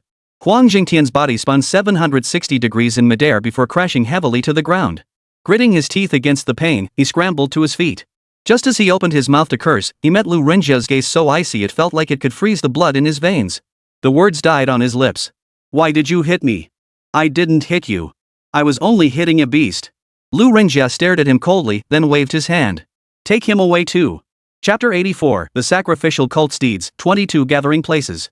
As Lu Rinjia's words fell, a figure burst forward with lightning speed. Huang Zhengtian, who had just scrambled to his feet, was immediately pinned back down. His arms were wrenched behind him, and the cold metal of handcuffs snapped shut around his wrists. With a sharp click, Huang Zhengtian's hands were securely locked in handcuffs. The entire sequence unfolded with such blinding speed and efficiency that even Huang Zhengtian, the victim himself, couldn't process what had happened. It took him a full 2 seconds to register what had happened. His bulky frame began thrashing violently under the grip of the Heavenly Marshal Bureau agent. "What the hell are you doing?" Huang Zhengtian shouted angrily. "I haven't done anything. What gives you the right to treat me like this? Is this how the Tianwu Bureau serves the people?" Hearing Huang Zhengtian's voice, Lu Rinjiao walked up to him and slowly crouched down. Meeting that icy stare that seemed capable of freezing the blood in his veins, Huang Zhengtian's defiance instantly weakened. His voice grew feeble. "I'm an honest citizen. This isn't right. You should be arresting the sacrificial cult." "I'll deal with the sacrificial cult. You and I are coming with us," Lu Rinjia said coldly. "If you have anything to say, you can say it all once we're at the Tianwu Bureau. Take him away." As time passed, the Xi'an courtyard massacre not only failed to fade from public attention but instead gained momentum, its waves swelling ever larger. Through the internet, news of this heinous crime even reached other settlements. The sacrificial cult, which had once conducted its rituals in secret like rats in the sewers, was now fully exposed to public scrutiny. They became public pariahs, despised by all who wished to trample them underfoot. Numerous settlements issued official statements declaring their intent to hunt down every member of the sacrificial cult. Numerous unsolved disappearances that had occurred within their own settlements, regardless of whether the cult of sacrifice was truly responsible, were now pinned squarely on them. With such a convenient scapegoat finally emerging, why not seize the chance to sling mud? Before long, fueled by this massive wave of attention, news of 2 elderly survivors from Sunset Court surged to the top of Wave Surge Settlement's trending topics. This, in turn, further amplified the attention on the Sunset Court massacre. Initially, online discourse celebrated the existence of survivors. Yet gradually, for reasons unknown, the discourse began to shift. The sudden emergence of these 2 survivors seemed to ignite netizens' anger. The online condemnation, which had previously been directed indiscriminately at every member of the cult of the goddess, now focused specifically on the 2 elderly survivors. Why were only they 2 spared? Escaping the massacre at Sunset Manor the night before. How convenient. It's like they knew what was coming? Am I the only one sensing something fishy here? The poster above is being too conservative. In my opinion, these 2 old men might actually be members of the sacrificial cult. That's a reasonable theory. Otherwise, why were they the only ones who escaped the Sunset Court massacre? It's just too coincidental. What do you mean speculation? This is blatantly obvious. These 2 are clearly members of the sacrificial cult. Online sentiment grew increasingly turbulent. Fueled by baseless speculation and conspiracy theories, within just half a day. In the eyes of netizens, the black and white duo had transformed from survivors into accomplices who aided the sacrificial cult in slaughtering Sunset Courtyard. The online tone shifted dramatically from initial calls for the Tianwu Bureau to protect the 2 elders to a barrage of vitriolic abuse. The insults were vile, with every name in their family tree facing relentless attacks. Extremists even branded them as murderers, flooding the official Tianwu Bureau account with demands to execute the black and white duo as a declaration of war against the sacrificial cult. The sheer volume of comments overwhelmed the servers, causing them to crash. These netizens are truly insane. Observing the current situation, Jiang Chen couldn't help but whistle in astonishment. The sudden shift in public sentiment clearly indicated someone was pulling the strings behind the scenes, steering the narrative. Unsurprisingly, it was likely the work of members of the sacrificial cult. He had grown remarkably unfazed by these clowns. After all, in his eyes, these people were already dead souls destined for hell. Recently, Su Yuncheng had sent him a large amount of information, all related to the sacrificial god cult. Though historically low profile, the cult of divine sacrifice invariably left traces whenever it acted. Through Su Yuncheng's efforts and leveraging the vast information network of the Heavenly Marshal Bureau, most of the cult of divine sacrifice's past deeds had been unearthed. The Tier 3 settlement Lingyun was destroyed 9 years ago during a demonic tide uprising, claiming 3 million lives with fewer than 500 survivors. The Tier 3 settlement, Sanyue, was obliterated 7 years ago by a single strike from a 7th-tier demon emperor, claiming 12 million lives and leaving fewer than 2,000 survivors. The Level 2 settlement, Thorns, fell 6 years ago. The Level 2 settlement, Cold Soul, was destroyed 6 years ago. Beginning with the ancient Sanyue settlement, over 9 years, 11 Tier 3 settlements, 8 Tier 2 settlements, and even 3 Tier 1 settlements were destroyed for various reasons. The combined survivors from all settlements numbered less than 10,000. Initially, the Heavenly Marshal Bureau simply attributed it to unavoidable circumstances, feeling only regret and disappointment. But after hearing Su Yunqing's account, they finally realized something was amiss today. Upon meticulously reviewing past records, they finally uncovered the anomaly amidst the destruction of these settlements. 22 settlements, over 1 billion lives. Jiang Chen murmured softly. To orchestrate such a massive operation in silence over 9 years, truly remarkable. He had once compared the sacrificial god sect to the fire-bearer sect in his mind. Now it seemed. He felt compelled to apologize to the cult of sacrifice. Compared to the cult of sacrifice, a truly malicious, villainous organization that embodied pure malevolence, the fire-bearers were practically docile kittens. They could easily be nominated among the 10 outstanding human organizations. Jiang Chen pulled out his phone. Su Yuncheng had sent him a message. Boss, Su Jin contacted me saying she wants to meet with you. What should I tell her? Su Jin? Jiang Chen pondered for a few seconds, recalling she was the girl who had broken into the top 3 at Lian Tian Academy. What does she want? Su Yuncheng remained silent for a long while, the top of the phone flickering between the name and the typing indicator. After a long pause, she said she admires you greatly and wishes to apprentice under you. Jiang Chen? Become his disciple? They weren't even teacher and student at the same school. How could that work? Is she transferring to Haichuan No. 2 High School? Su Yuncheng sent another message. She said she wants to hire you as her private instructor to guide her in improving her martial arts. Tell her I'm unavailable. Jiang Chen tapped the screen keyboard, but before he could send it, Su Yuncheng's message popped up again. Su Jin said if you need anything, just ask. She can pay whatever it takes to meet your demands. Jiang Chen stared at the words, paused for 2 seconds, then deleted everything he just typed. Let her decide the time and place. Chapter 85, Zheng Qingtian and Huang Zhengtian, Exploding Ethics. Tianwu Bureau, Interrogation Room. Huang Zhengtian sat in the interrogation chair, his hands cuffed to the table. Lu Rinjia, his expression as dark as water, sat across from him. Behind him, 3 Tianwu Bureau members stood silently. Huang Zhengtian looked uneasy. Captain Lu, what exactly is this about? It's been all afternoon. You wouldn't let me take my 2 fathers back, fine. But now, what's with this interrogation setup? I know sending my father to Sunset Home isn't ideal, but I truly haven't done anything wrong. I'm just an ordinary citizen. Isn't this treatment of me a bit irregular? Lu Rinjia's expression remained utterly unchanged at Huang Jingtian's words. With a slight gesture, one of the men behind him placed several sheets of paper into his hands. Lu Rinjia didn't answer Huang Jingtian's question, only murmuring softly. Huang Jingtian, originally named Zhang Su. Birth parents unknown. Abandoned at an orphanage's doorstep at birth. Adopted by Huang Zhang and Deputy Huang at age 6, formally renamed Huang Zhengtian. Correct? You investigated me? This is an invasion of my privacy. Even the Tianwu Bureau doesn't have that right. Huang Jingtian's expression shifted slightly as he listened to Lu Rinjia's measured recitation of the facts. Lu Rinjia remained silent, lifting his gaze slightly, his eyes carrying a hint of coldness. The implication was clear, no need for words. Just answer yes or no. Huang Zhengtian felt his breath catch, his spirit instantly wilting. He muttered, that's correct. Lu Rinjia nodded, turning the page in his hand. After marrying and having children, you claimed you couldn't manage everything and sent both of them, along with a 98-year-old elder, to the Sunset Home. That's a fact, not an excuse.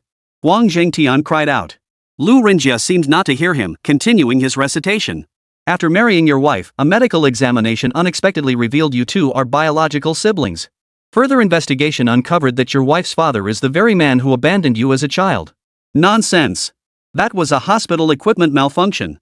It's not true. Huang Jingtian rose to his feet in agitation, trying to stop the other man from continuing. But his bound hands made it impossible. At that moment, he felt as if he were standing at the very center of the world's malice. He noticed the peculiar expressions on the faces of the 3 people behind Lu Rinjia, especially the stares directed at him, which felt sharper than needles piercing his skin. Lu Rinjia lowered his gaze and continued, and the timing of when you sent Huang Zhang, Deputy Huang, and Huang Xiuqin to Sunset Home coincided precisely with the half-month after you were reunited with your biological father, Zheng Qingtian. Huang Jingtian's face had turned deathly pale. According to our investigations, both your fathers and your grandmother doted on you, treating you as their own and never neglecting you. So, why would you want to kill the father and grandmother who loved you? You? What utter nonsense are you spouting? I had no idea this would happen. How can this be blamed on me? Lu Renjia's voice boomed like a bell, leaving Huang Jingtian's mind blank. My father said once we returned to our real home, it wouldn't be right to go back. That's why he recommended Sunset Court for me. I sent them there to be well cared for in their old age. The director and my father were friends, he could look after them even better. I did it all for their sake. How could you? Before Lu Rinjia could finish, he flung the paper straight into Huang Jingtian's face. Though it didn't hurt, the sharp smack made Huang Jingtian flinch. What a find for their own good. Lu Rinjia laughed bitterly in rage. You probably don't even know it, but the one who carried out this massacre was Zheng Qingtian.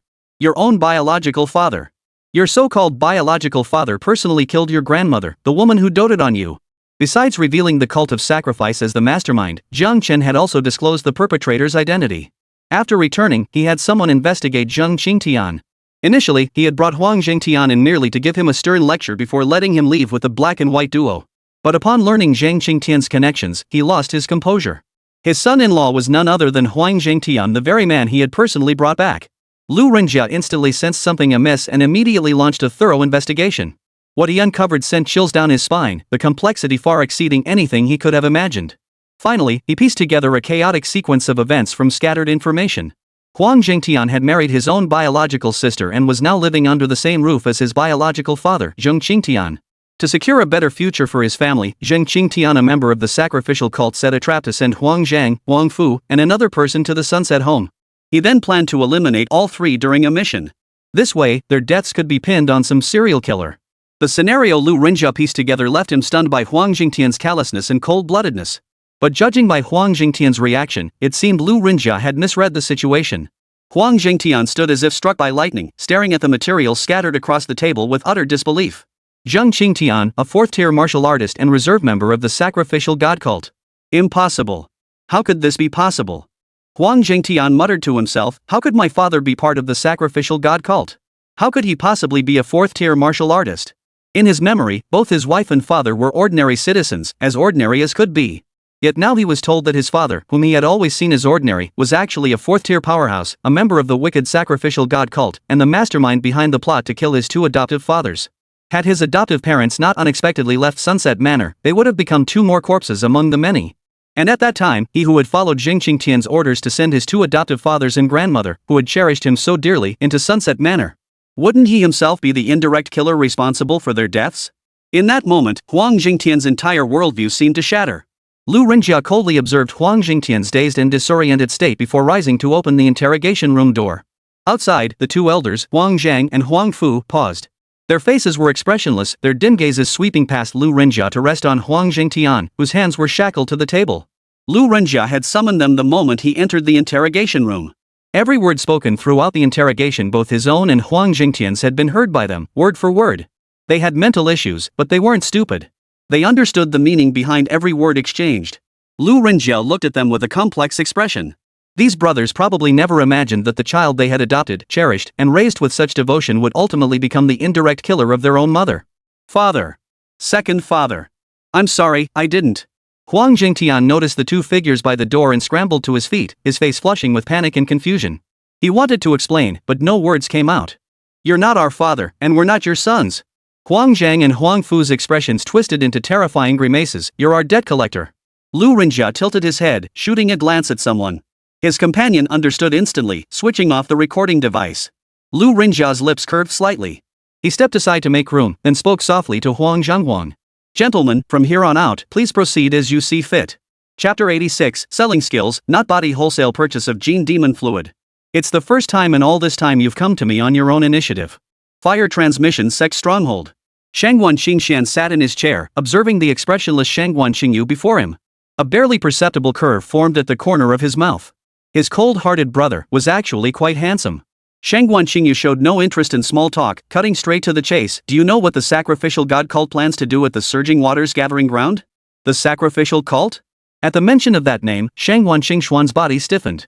Not sure. Did they upset little you? Should grandfather wipe them out? Don't call me that. It's disgusting. Shangguan Qingyu's eyes grew cold. Let me give you some advice. An unstoppable disaster may be coming to the Surging Gathering Ground soon.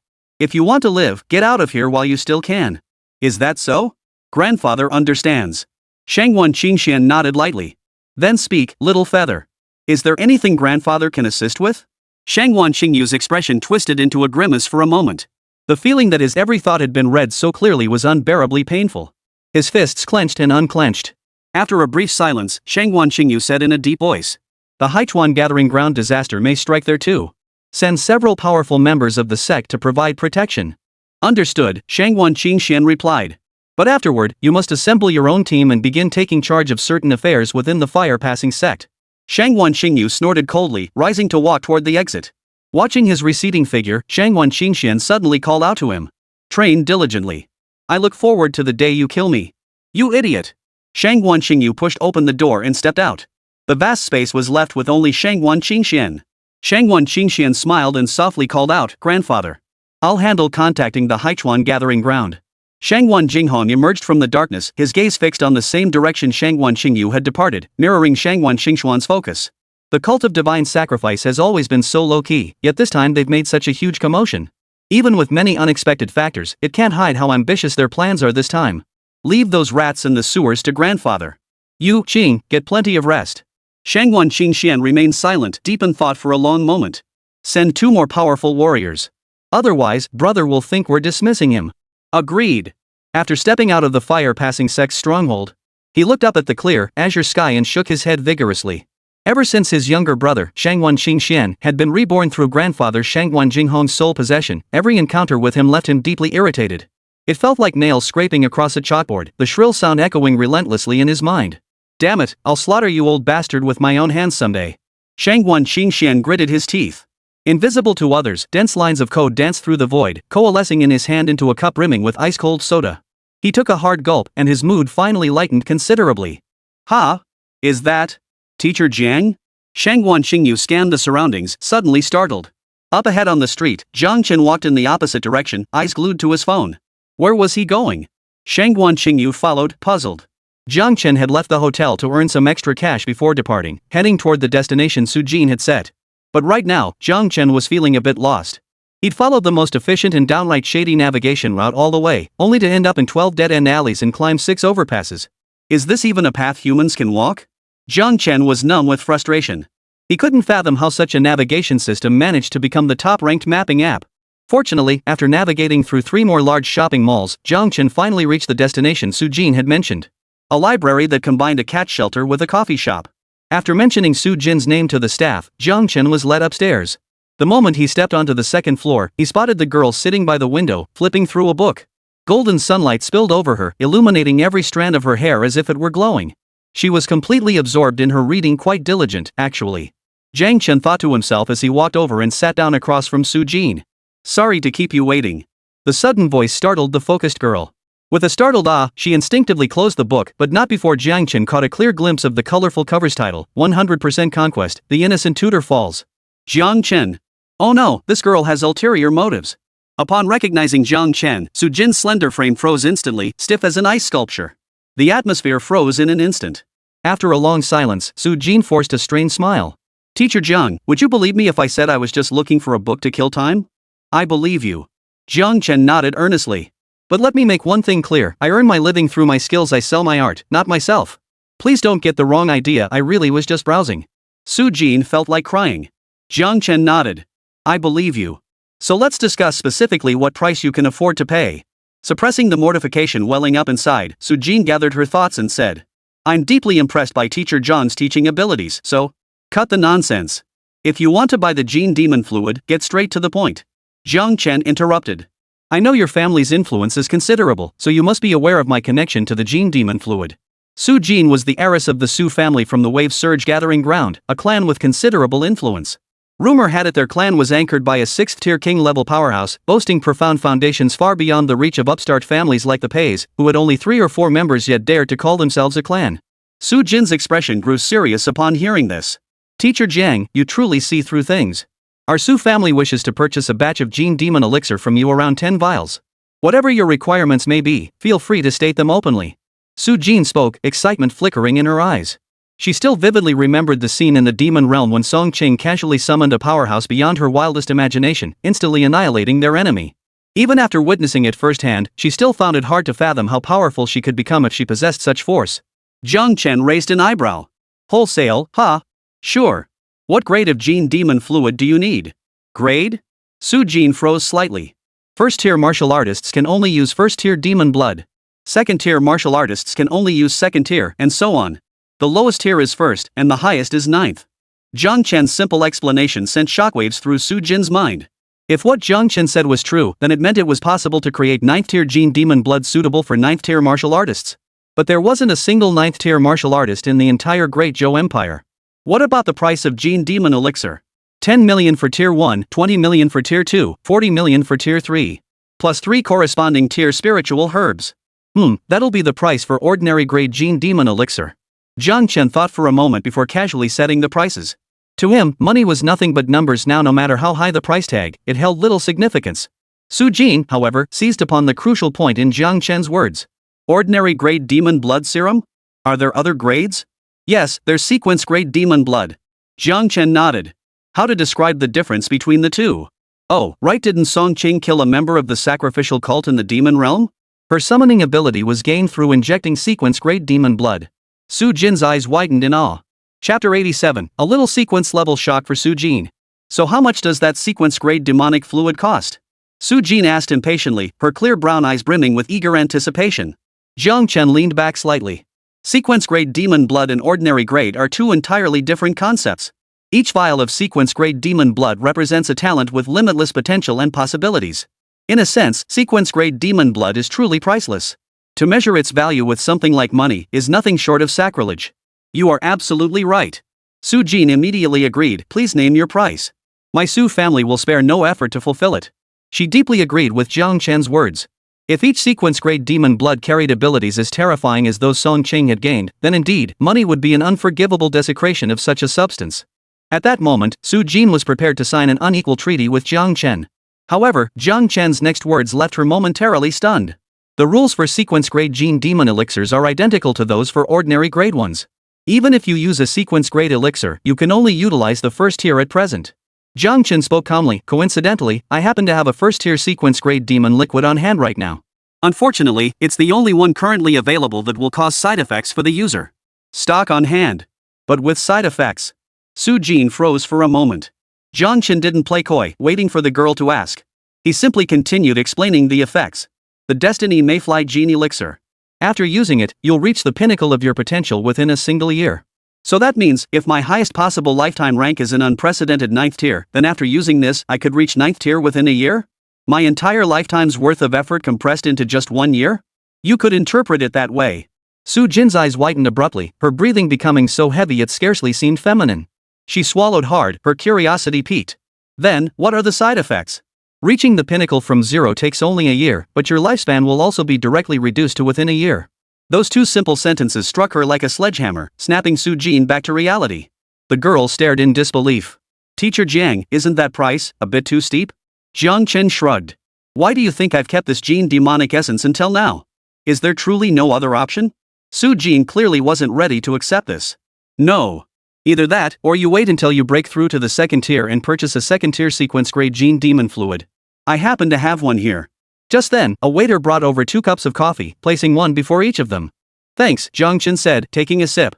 You're not far from stage 2 either. You should break through in about half a month at most. Who knows? Maybe new products will be available by then.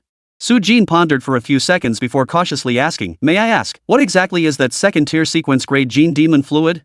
The cicada of history. After use, it allows one to freely peer into time and the buried secrets of the past. A purely auxiliary Gene Demon serum. Jiang Chen replied indifferently. Su Jin's breath caught in her throat. To freely peer into the past and its hidden secrets. Jiang Chen's answer was light as a feather, yet it couldn't conceal the fact that this so-called support-oriented Gene Demon fluid was equally a game-breaker.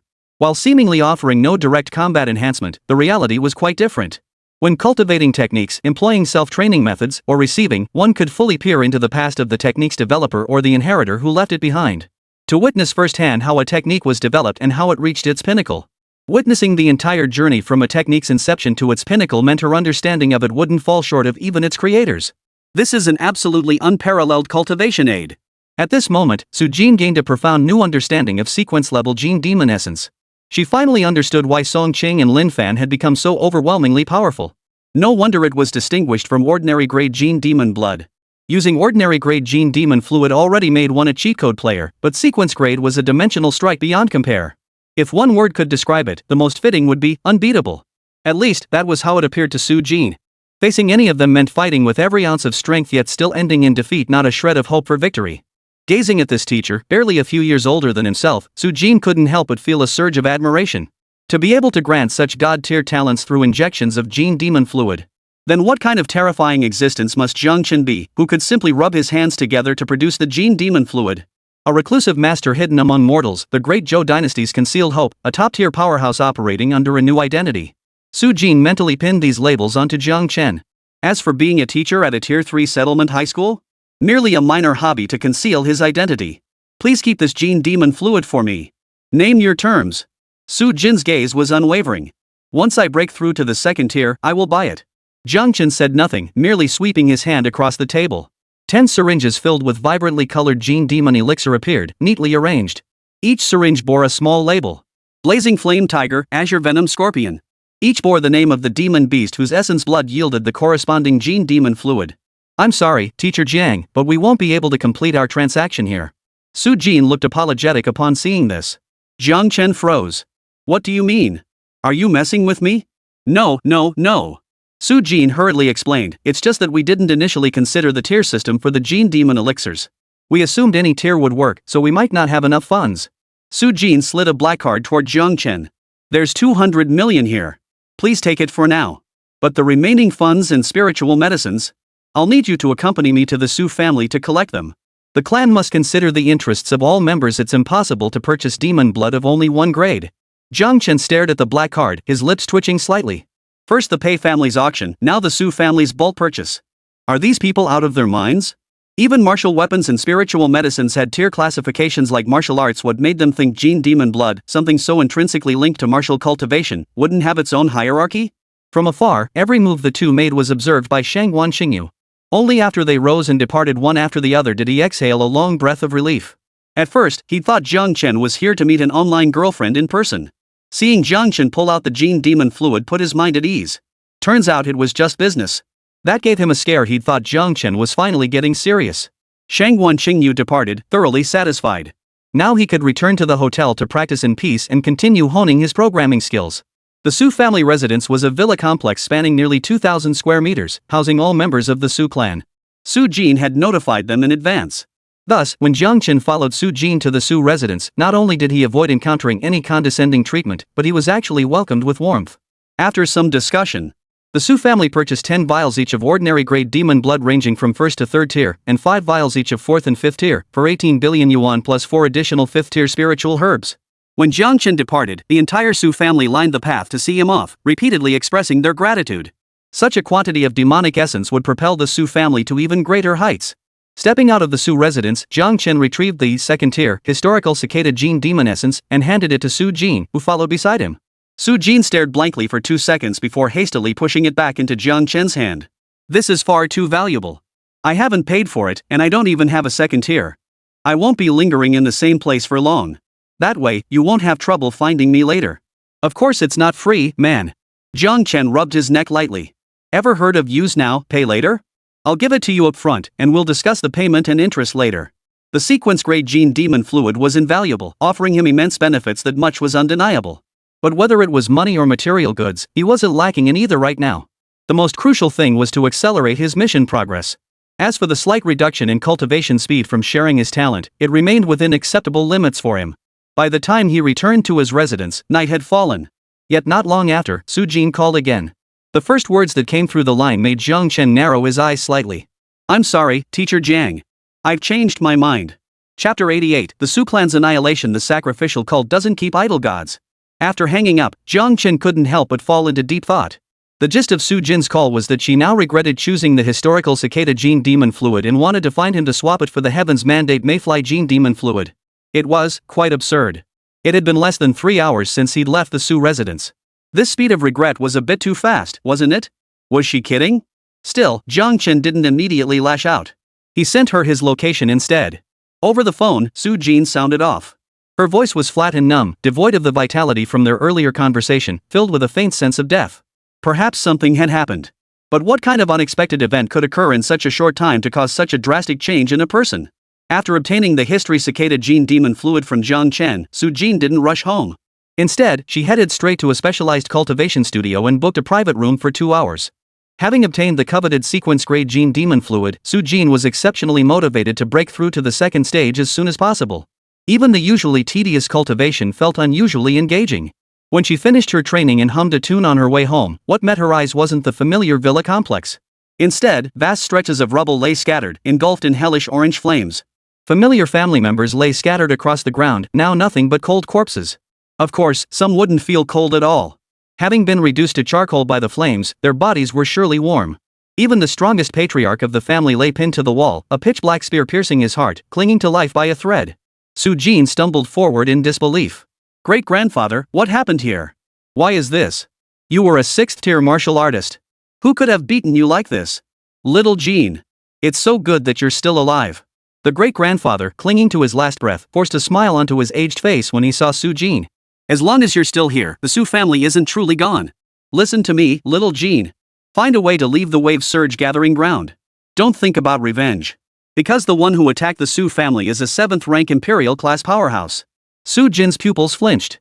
7th tier, what a terrifyingly powerful being. Why would such an existence target the Su family? Guessing her thoughts, great-grandfather's expression grew complex. They didn't just target the Su family. The Su family wasn't their first target either. The Lin family, the Jun family, they've all been wiped out. Su-jin's mouth opened, but no words came out. The Lin family, the Jun family, both were top-tier clans within the wave surge gathering ground, comparable to the Su family, each boasting at least one 6th-tier king-level powerhouse as their guardian. And yet they too had been wiped out? For Su-jin, a fledgling martial artist not even at the 2nd tier, the impact of her great-grandfather's words was overwhelming. Su-jin murmured, why did they do this? Because they were the sacrificial cult. Her great-grandfather's voice grew fainter. They secretly slaughtered the gathering's top-tier warriors, weakening its elite combat strength to minimize potential threats when sacrificing the entire gathering. It was utterly pointless, really. Facing a 7th-tier emperor, even countless 6th-tier warriors would be futile. Leave the wave. Find another place and another identity. The voice faded. The old man's eyes lost all light, his head slumping lifelessly. Su-jin collapsed onto the ground, her vacant gaze sweeping from her great-grandfather to the surroundings. All she saw were crumbling ruins and raging flames. She stared blankly, her emotions barely stirring, not as grief-stricken as one might expect. Not a single tear fell from her eyes. Through the flickering flames, she could faintly make out the intact home and the family members who had not perished. She sat motionless on the ground for a long time. Su-jin rose, unconsciously pulling out her phone to dial a saved number as she staggered away, her figure gradually fading into the flames. Thus, the Su family, a prominent clan at the pinnacle of the wave surge settlement, protected by a 6th-tier powerhouse. An entire clan wiped out. But Su-jin remained unaware. Shortly after her departure, 2 figures clad in crimson robes appeared. The scorching wind whipped their crimson robes, flames flickering around them. The torch-like patterns embroidered on the backs of their robes seemed to come alive, burning wildly across the fabric. Peak Tower. The highest point of the wave surge gathering ground, and one of its signature landmarks. A must-visit landmark for anyone coming to the wave gathering grounds. From the tower's summit, one could survey most of the entire wave gathering grounds below, earning it the nickname Eye of the Waves. Today, Peak Tower is closed for facility maintenance. Yet atop the tower, 3 figures stood facing each other. All 3 are elders of the Temple of the Gods, each overseeing a distinct region within the surging gathering grounds. All ancestral elders of the Wang, Wen, and in families within this elder's territory have been eliminated.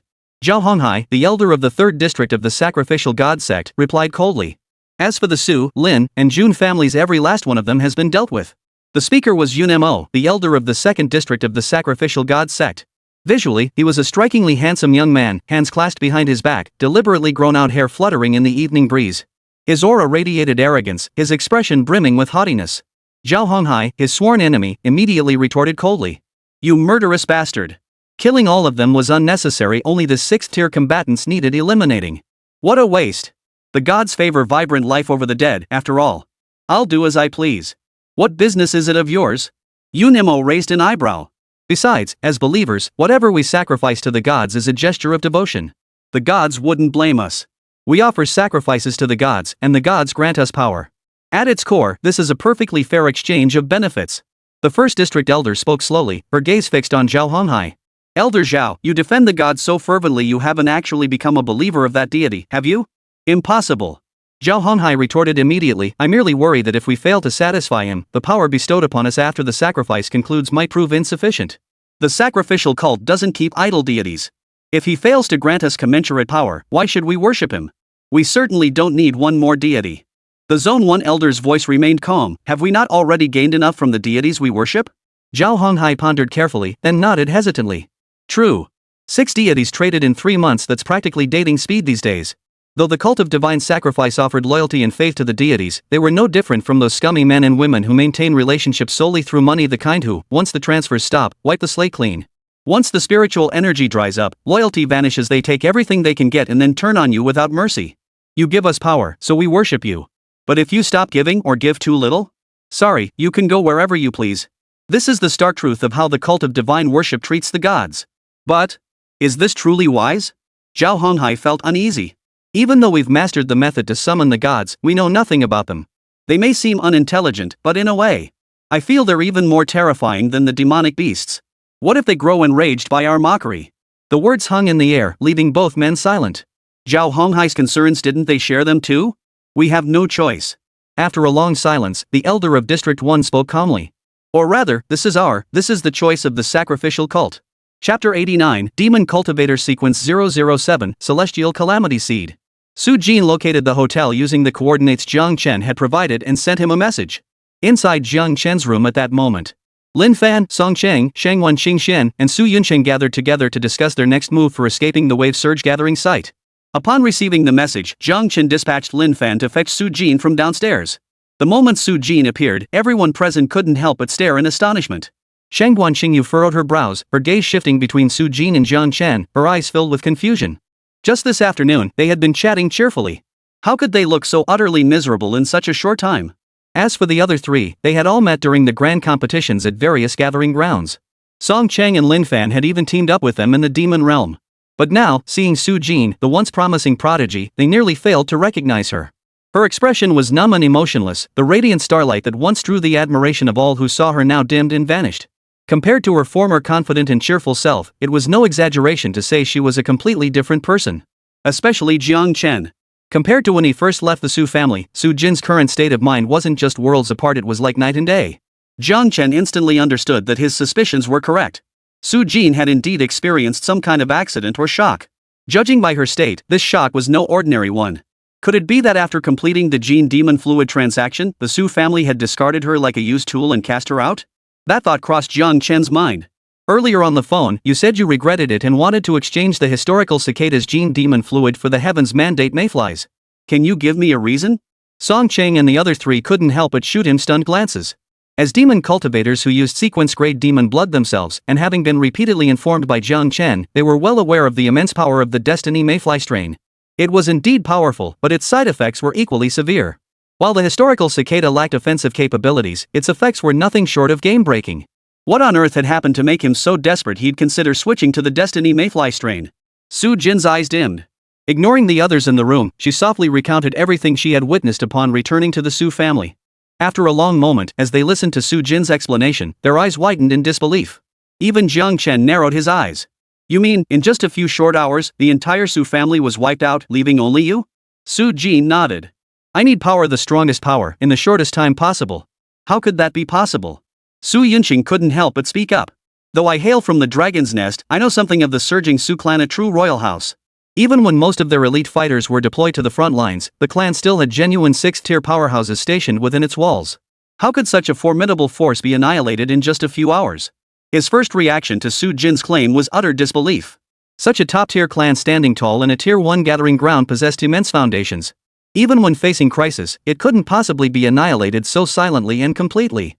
Most of the Great Zhou's 6th-tier and higher elite combat forces were deployed across the major war zones. Consequently, combat strength within the various settlements was generally weak, allowing the great clans to remain standing. How could any powerhouse possibly annihilate a clan of that caliber so effortlessly?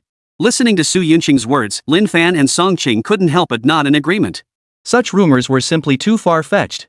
Only Shangguan Qingyu stroked his chin, a pensive look on his face. It was the sacrificial god cult. Su Jin explained softly, they deployed a 7th-tier imperial-class powerhouse. The Su family was annihilated without any chance of resistance. And it wasn't just the Su family that was wiped out. From what I understand, the Jun and Lin family's 2 royal clans didn't escape unscathed either. Her voice was calm and measured, yet it sent shockwaves through every person present. A 7th-tier imperial-level powerhouse, 3 royal families wiped out. Either piece of information felt utterly unreal to them. Such a level of power felt impossibly distant to them. What about the demonic gene serum sold to you earlier? It was taken. The Su family's resources were completely looted. Su Jin's words left Jiang Chen momentarily silent, while the other 4 exchanged bewildered glances. They were all acutely aware of the immense power boost the demonic gene serum provided. Even the ordinary grade version offered a cheat-like leap in strength. After deep contemplation, Jiang Chen retrieved the Tier 1 Destiny Mayfly genetic demon liquid and placed it on the table. I agree to your request, but this is a one-time offer. I've already informed you of the side effects of the Destiny Mayfly. I urge you to weigh the trade-offs carefully. Before Jiang Chen could finish, Su Jin placed the Tier 2 History Cicada Genetic Demon Liquid down without hesitation. Grasping the Heavens Will Mayfly Gene Demonic Liquid, she pushed aside the syringe and decisively plunged it into her own body.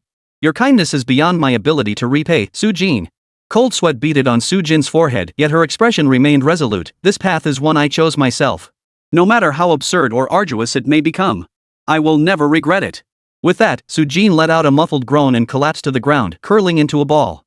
He fought desperately against the searing pain radiating from the depths of his genes. The other's expression softened slightly. For revenge, even if it meant only a year left to live. This Hajiso is a real man. Jiang Chen's gaze grew complex.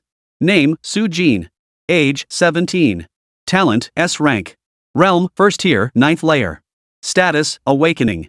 Beyond the data feedback, the Eye of Truth allowed him to clearly see the talent-related gene fragments within Su Jin's body shattering continuously, only to be filled by the injected fragments of the Destiny Mayfly gene. He never imagined this final vial of Destiny Mayfly genetic essence would be delivered under such circumstances. Given its side effects, he had initially prepared himself for the possibility that no one would ever use it. Jiang Chen suddenly let out a soft gasp. Was it just his imagination, or did the speed of this gene fusion seem unusually fast? The very instant this thought crossed his mind, Su Jin's aura shifted, and everyone sensed her instantly advancing into the 2nd tier.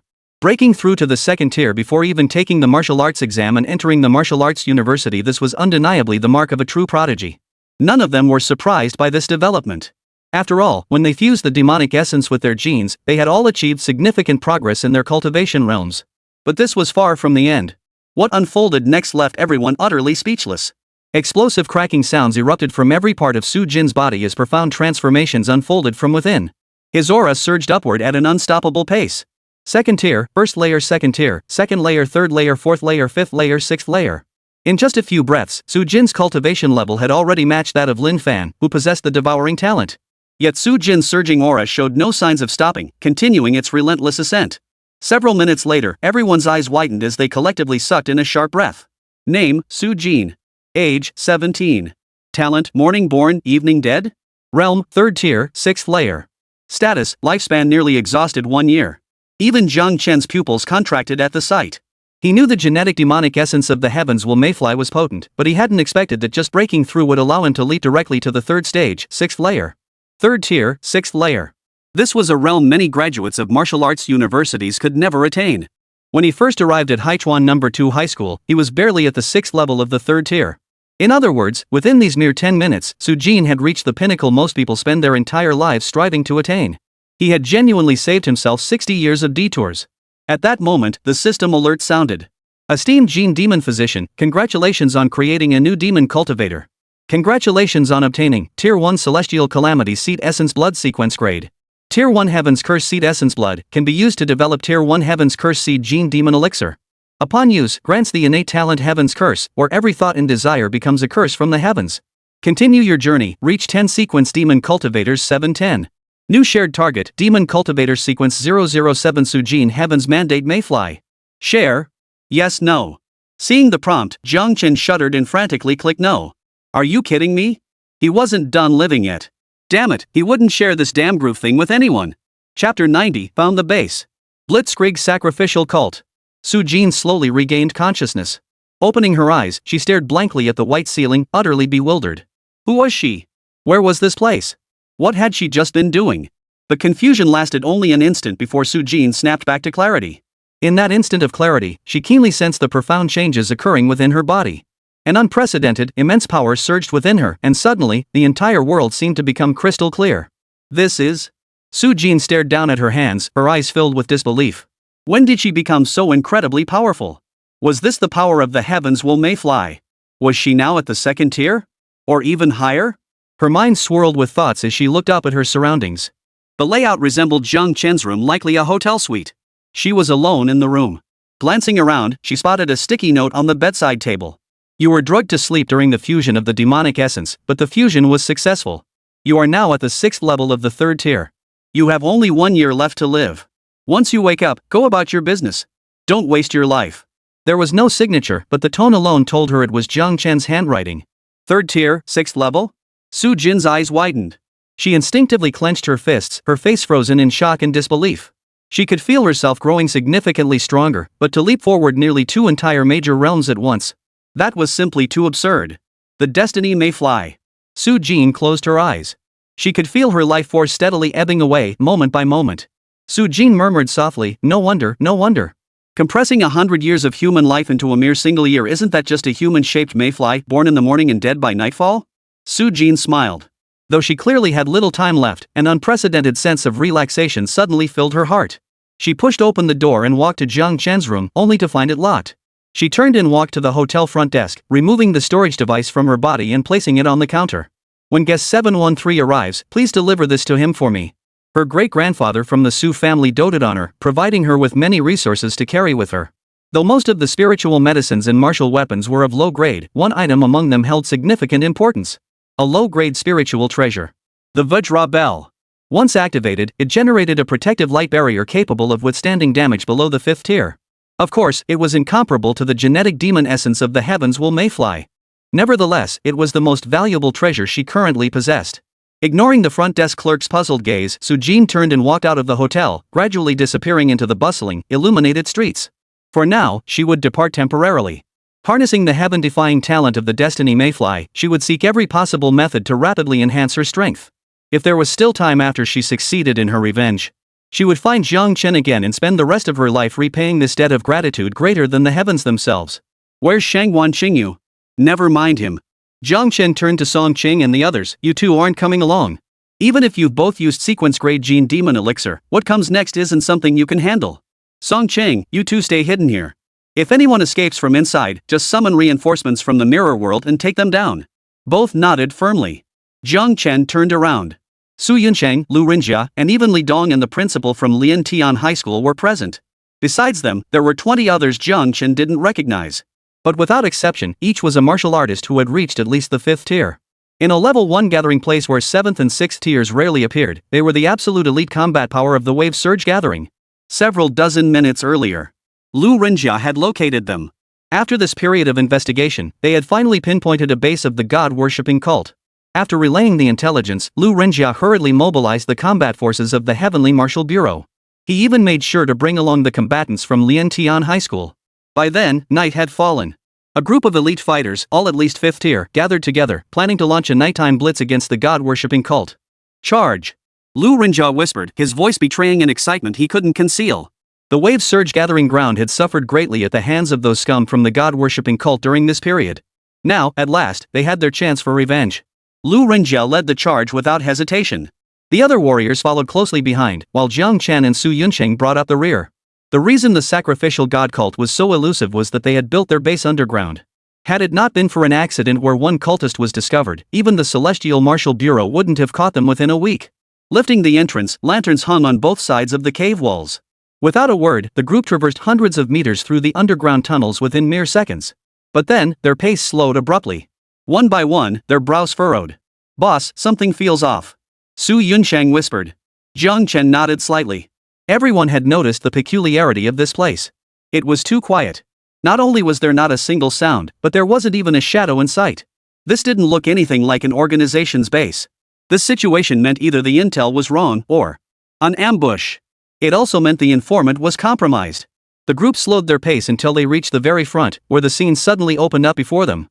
This was a vast chamber, easily hundreds of square meters in size. At its center stood a massive pillar, connecting the depths below to the surface above. There were even signs of habitation, yet not a single member of the cult of the God Slayer appeared. Of course, they hadn't encountered any traps or mechanisms either. Approaching the colossal pillar, they discovered it was merely an ordinary stone column. Apart from its immense size, it showed no unusual features. Captain Lu, are you certain the intel is reliable? Someone finally couldn't hold back and asked. Lu Rinjia hesitated slightly, it should be true. At least this place does look like someone lives here. An underground space this vast, with all those lights? It couldn't possibly be natural. But now, in this situation, the voices grew louder, arguments beginning to surface.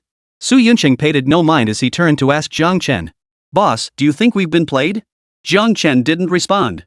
Su Yunsheng glanced over and noticed a hint of seriousness in his expression. Through the true eye, he could see the pillar clearly. Through the layer of golden runes covering its surface, he saw the massive pillar filled with a deep blue liquid. Floating within that liquid was a massive flesh cocoon. Veins of purple, blue, and red spread across the cocoon, forming eerie patterns. Several mechanical tentacles were attached to the flesh cocoon. This thing was no stone pillar at all, it was clearly a massive petri dish disguised as one. Name, Hemigal clone cocoon form. Race, God. Domain, flesh. Realm, 6th tier, 1st layer. Status, a clone cultivated using Hemigalu projection tissue, blood and flesh, and genetic cloning technology. Imminent hatching. Chapter 91, Divine Clone, Divine Might continues to rise. Through the eye of truth, Jiang Chen clearly perceived the detailed information of that flesh cocoon. His heart pounded wildly. Those madmen of the sacrificial cult. Don't they fear pushing things too far? What they've concocted is actually a clone of a god. And one entirely distinct from the entity in the demon realm. Boss? Boss, are you okay? Su Yunsheng looked puzzled, glancing at the massive stone pillar Jiang Chen had been staring at, but saw nothing unusual. But the next moment, Jiang Chen moved. As his foot stepped forward, the ground thundered, sinking and cracking. The hacker talent activated. Dense streams of code converged, coalescing in Jiang Chen's hands into a massive hammer. His figure surged forward as the hammer swung down with a thunderous crash, smashing heavily into the massive stone pillar. In an instant, the entire cavernous chamber shook violently. Dust rained down from the ceiling. The heated arguments abruptly ceased. Everyone turned toward Jiang Chen, about to ask what was going on or if he was out of his mind. Golden runes began to emerge densely across the pillar's dust-covered surface. The next moment, the immense force Jiang Chen had channeled into the stone pillar instantly rebounded. Jiang Chen was sent flying backward. He adjusted his posture mid-air, his feet plowing 2 long gashes into the ground. The crowd was utterly stunned. The stone pillar remained unscathed, though most of the golden runes on its surface had dissipated. Now everyone present sensed something different. The thudding sounds of their hearts beating clearly echoed in their ears. Their faces instantly drained of color. Merely hearing their own heartbeats, the powerful individuals present felt an indescribable pressure enveloping their hearts. Even their vital energy seemed to stagnate within the thumping rhythm, while something inside them churned violently. What on earth was this? The questions on their lips were swallowed back. Anyone with half a brain could see what Jiang Chen's actions meant. Something was wrong here, very wrong. Boss, what is this thing? Su Yunsheng rushed to Jiang Chen's side, his face equally pale. The divine might allowed him to hide directly within another dimension, yet hearing that heartbeat seemed to resonate directly within his own body. For someone who hadn't felt pain in so long, it suddenly felt unbearably agonizing. Remember that creature in the demonic realm? Jiang Chen's tone was urgent. It's similar to that thing. Su Yunsheng gasped in shock. Another deity? To be precise, neither is a true deity. Jiang Chen paused slightly. The last one was a summoned projection. This one is likely a cloned body part cultivated by the sacrificial cult, a fragment of some deity's projection. Su Yunsheng was dumbfounded. He thought encountering 2 deities was bad enough, only to learn neither was the actual entity. Should he consider himself fortunate? Jiang Chen's voice wasn't loud, but everyone heard him clearly. Li Dong and the principal wore solemn expressions, but aside from these 2 from Lian Tian Academy, everyone else was utterly baffled. What deities? What projections? Suddenly, electric sparks danced along the stone pillar. Then, a blue virtual projection materialized a strikingly handsome young man. He scanned the crowd with a smile, feigning surprise. Wow, over 25th tier cultivators. You all really think highly of me. The young man cleared his throat lightly. You may not recognize me, so allow me to introduce myself. I am Yun Mo, elder of the 2nd district of the sacrificial god cult at the tidal surge gathering ground. It is a pleasure to meet you all. Of course, given recent events, I know you all have grievances against me. But you're simply too much of a hindrance. Yun Mo smiled sweetly. Therefore, we shall have no choice but to see you off here. As his words fell, the stone gate at the entrance of the passageway they had come through suddenly descended, sealing off their retreat. The expressions on everyone's faces darkened instantly. Yun Mo paid no heed to the shifting expressions before him. Tilting his head slightly, he noticed a crack that had appeared on the stone pillar at some point. A faint smile touched his lips. Seems we've been discovered. I knew it, you lot aren't complete fools after all. Everyone. He cursed like a sailor. But then again. Yun Mo shifted his tone, glancing at the group with playful amusement as he bent down like a skilled magician. Everyone, I hope you'll enjoy the gift we've left behind. As the words fell, Yun Mo's projection vanished. Without hesitation, the group surged toward the exit. None of them were fools. By now, everyone knew this was a trap. So why hesitate? As for the so-called stone door, no one paid it any mind. 5th-tier martial artists, while not capable of moving mountains or filling seas with a wave of their hand, could easily shatter rocks and split mountains. Their attacks pounded relentlessly against the stone door, sending dust cascading from the ceiling. Yet their blows felt like a bull stuck in mud. When the dust settled, not a single ripple had been stirred. This can't be possible? The crowd erupted into commotion, their increasingly frantic heartbeats signaling mounting dread. Jiang Chen looked at the door. Item, door. Description: forged from 7th tier void ceiling jade, 6th tier azure cloud ore, meteorite stone, and copper mother iron, supplemented by 17 5th tier materials including purple flame crystal and sea hawthorn mud. Possesses space sealing properties with hardness comparable to standard 7th tier defensive martial weapons. Jiang Chen's eye twitched. Holy! They used this crap to build the gambling den's entrance? This is ING determined to make them face that god clone head on. Activating divine might, he attempted to touch the portal. The next moment, Jiang Chen's hand passed right through. Seeing this, Jiang Chen's eyes lit up and his heart settled considerably. The void ceiling jade must be designed to prevent those with spatial traversal abilities from escaping. Alas, in spatial prowess, the utterly sinister divine might surpasses even this ceiling. Jiang Chen couldn't help but feel deeply moved. It could only be said that the value of the divine might was still rising. Even if that deity burst forth next, he had absolute confidence in escaping safely. Crackle, crackle. A faint cracking sound echoed. Everyone instinctively looked toward the massive stone pillar at the center. The initial fine cracks had spread outward, resembling a spider web when viewed from afar. An ominous foreboding rose simultaneously in everyone's hearts. Soon, chunks of the cracks fell from the massive stone pillar like peeling wall plaster. Without its disguise, the pillar's true form as a petri dish was revealed. A massive flesh and blood cocoon pulsed vigorously within the dish, its multicolored vascular patterns glowing. It resembled a heart beating with all its might. Cold sweat beaded on everyone's foreheads as a shared thought surfaced in their minds. What the hell is this? Is this the so-called god that person spoke of? Yet this thing looked anything but sacred. Instead, it radiated a bizarre, grotesque, and wicked aura. The flesh cocoon abruptly ceased its pulsing. A crimson light erupted from its surface, accompanied by a terrifying aura. The specially reinforced glass of the culture dish instantly shattered into a dense flurry of snowflakes, exploding along with several mechanical arms in a thunderous blast.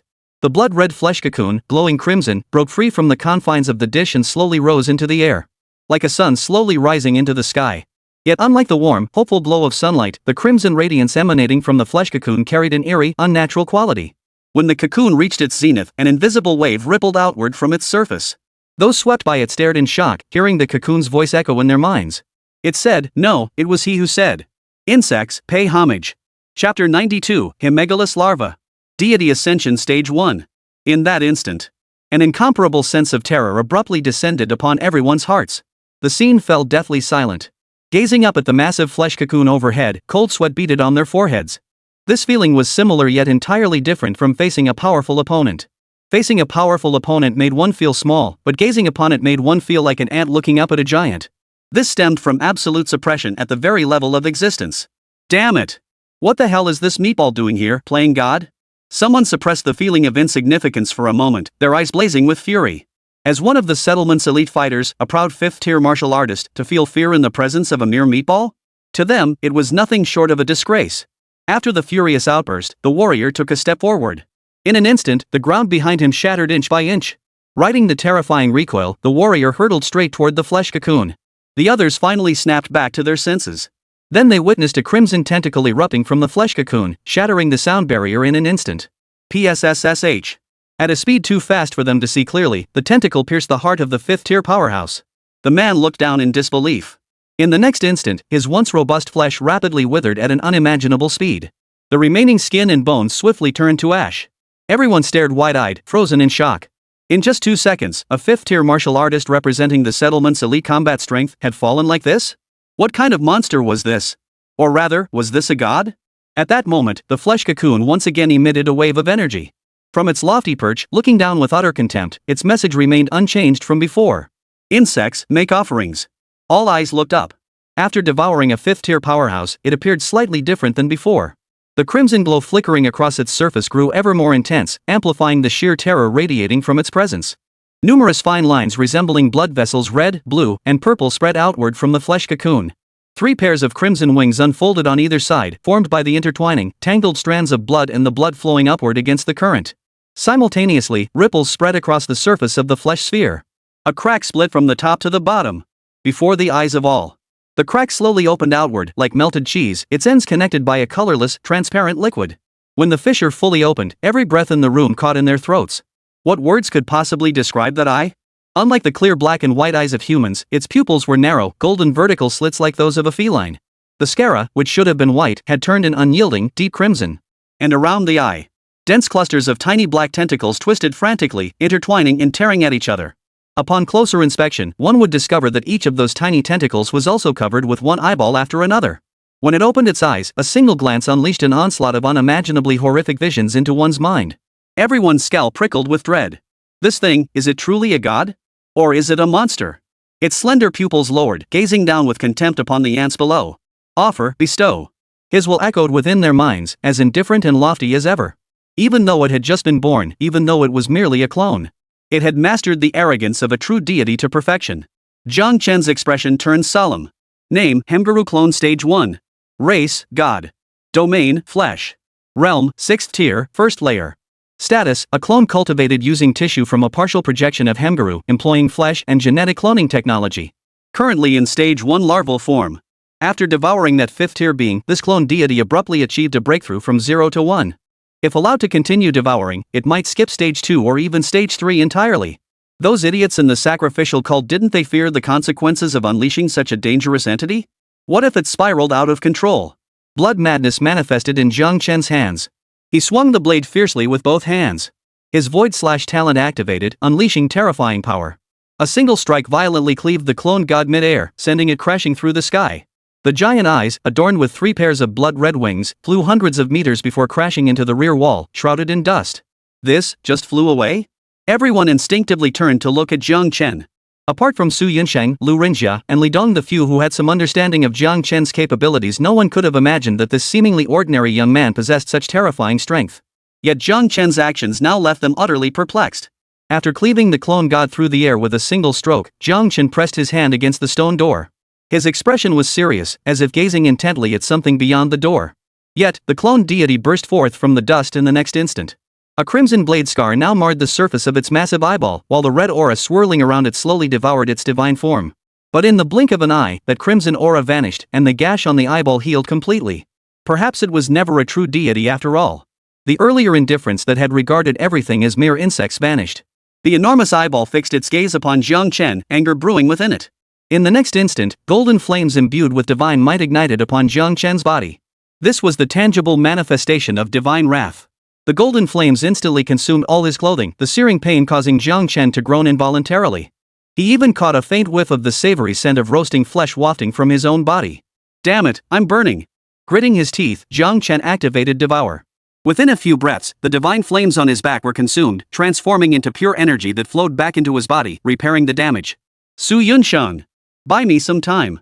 Jiang Chen's low roar echoed as gunfire erupted. The specialized bullets flew in from another angle, striking the clone god's eye with precision. They bounced off like they'd hit steel, sparks flying. The strike inflicted not a shred of damage, yet it maxed out the taunt meter. Successfully diverting the clone god's gaze from Jiang Chen, it now fixed on Su Yunsheng in another direction. Seeing the gaze, Su Yunsheng grinned. He extended his hand, flipping the middle finger in a universal gesture of mockery. Come on, then. Divine beings were blindly foolish, not only because of their innate power but also due to their omniscience and omnipotence. When confronted with something entirely new, every detail about it became known to them within the next second. Thus, when Su Yunsheng flipped him the bird, his omniscient and omnipotent nature instantly revealed that this insect was daring to provoke him, the mighty deity. This was far more intolerable than being struck by Jiang Chen. Fleshly tentacles tore through the air barrier, piercing Su Yunsheng's body and sinking into the earth, as if reenacting the scene of devouring that 5th-tier being. Cold sweat poured down Su Yunsheng's forehead. Fortunately, he had activated divine might immediately after firing his gun. The flesh tentacles moved with terrifying speed, leaving him no time to react. Had he been even a fraction slower, he truly would have bid farewell to the world? At the same time, his heart settled considerably. The boss's gene demon fluid was indeed beyond standard, even deities couldn't touch him. Gazing down at the insects below, it spoke in human language for the very first time. Shadow of the Void. In his vision, the swirling code rapidly diminished. The 7th-tier stone door blocking the wall finally crumbled at this moment. Jiang Chen hesitated not a moment, bellowing. Everyone, move out now. Chapter 93, Gods and Demonic Beasts? The Sacrificial Cult's Open Strategy. Hearing Jiang Chen's voice, the martial artists snapped out of their daze. They watched the stone gate, which had remained unshaken despite their combined efforts, crumble inexplicably at Jiang Chen's touch. Shock rippled through every pair of eyes present. Just how many tricks did this young man possess? And how powerful was he, truly? Similar doubts echoed in their minds, yet none dared to ask such a foolish question at this moment. They knew all too well that they were currently in the midst of an absolute crisis. One by one, they hastily bowed to Jiang Chen with clasped hands before rushing through the stone gate to escape. Su Yunsheng! He's running away! Jiang Chen roared, enveloping the code particles in the air which were about to vanish like starlight with his psychic energy. Without a moment's hesitation, Su Yunsheng activated Divine Might and charged through the stone gate at breakneck speed. Jiang Chen decisively pulled back the wildly scattering code, rearranging it in the sequence of his memory. Under the hacker talent, the dissipating stone gate was reconstructed. The moment the stone door was fully reconstructed, Jiang Chen turned to face the clone deity within the space. 6 crimson wings fluttered softly in the air, and the large eyes had regained their cold, indifferent gaze. They locked gazes with Jiang Chen across the void. Then the stone gate sealed off the space into 2 separate areas. Only then did Su Yunsheng exhale a heavy sigh of relief. Damn it, every time I run into this kind of thing, I feel like I'm going to die. Thankfully, that feeling didn't come true this time. Boss, do you know what exactly this thing is? Could it be some kind of higher-level demon beast? As he spoke, he glanced at Jiang Chen, only to find the latter had already turned and bolted. Hey boss, wait for me. As he sprinted through the tunnel, Jiang Chen's expression grew grim. Boss? Jiang Chen's mind was filled with growing doubts. Given the speed of the giant eyeball's attack, it could have easily pierced him with its tentacles the instant before the stone door solidified. Of course, that wouldn't have done much good, but it was undeniable that the big eyeball hadn't attacked them again.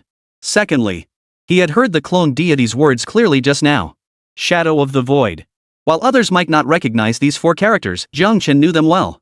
The origins of the divine might and void/talent stemmed from a demonic beast yet undiscovered by the Great Zhou. Yet this clone deity had recognized its origin merely by witnessing Su Yunsheng's display of divine might. Jiang Chen surmised. Those mysterious demonic beasts might share an inseparable, intimate connection with the divine beings themselves. Perhaps a great war had even erupted between them. And the outcome of that battle would most likely have been victory for the deities. Otherwise, why would there be no trace whatsoever of so many demonic beasts possessing heaven-defying talents to this day? Lost in thought, Jiang Chen and Su Yunsheng escaped through the secret passage of the god-worshipping cult. But when they emerged, only Lu Rinjia, Li Dong, and Xiao Shuajin from Lian Tian Academy remained. The others had vanished without a trace. Seeing this, before Jiang Chen could say anything, Su Yunsheng couldn't hold back. Wait, how come it's just the 3 of you? Where's everyone else? Boss saved them, and they just bolt without even a word of thanks? Lu Renjia and Li Dong exchanged glances as Xiao Shuajin explained, well, not exactly. Because that monster inside is too terrifying, and the situation is now critical. They've each gone to notify the major factions at the Wave Surge Gathering Ground about this. To deal with that monster, we'll likely need to pool most of our elite forces to stand a chance of victory. If by elite forces you mean clans like the Sus and Lins, then that won't be necessary. Jiang Chen interrupted Xiao Shuajin's explanation with a deep voice, turning to look at Lu Rinjia. If I recall correctly, the head of the Tianwu Bureau in a Tier 1 gathering ground requires a legitimate 7th tier Emperor-level combatant, correct? Forget the others. Just bring him here. The 3 men were taken aback by his words. It's true the Bureau Chief is a 7th rank Emperor-level force, but why do you say that, Senior Jiang? Lu Rinjia couldn't help but ask. That monster has threatened the entire surging gathering ground. They're unlikely to just stand by and do nothing. Jiang Chen shook his head gently. Searching would be futile. Any clan possessing 6th tier combat strength, barring some miracle, they've likely suffered the same fate as the Su family wiped out. The Su family wiped out? How could that be possible? Their eyes widened in shock. Su Yunsheng, growing slightly impatient, finally spoke up, briefly explaining the situation. Yet the trio remained in a daze. They found it utterly inconceivable that families who had been considered dominant powers in the Wave Surge Gathering Ground could be wiped out so silently and completely. Since the sacrificial god cult has a 7th tier being, summoning the cult leader to deal with that monster would inevitably drain significant resources, even after subduing it. Lu Rinjia hesitated. If the emperor of the sacrificial cult reappears then, wouldn't the chief priestess be in grave danger? It would be dangerous. Jiang Chen neither refuted nor offered reassurance, simply nodding in acknowledgement. Not only that, but I can even confirm with at least a 90% probability that the sacrificial god cult will strike tonight.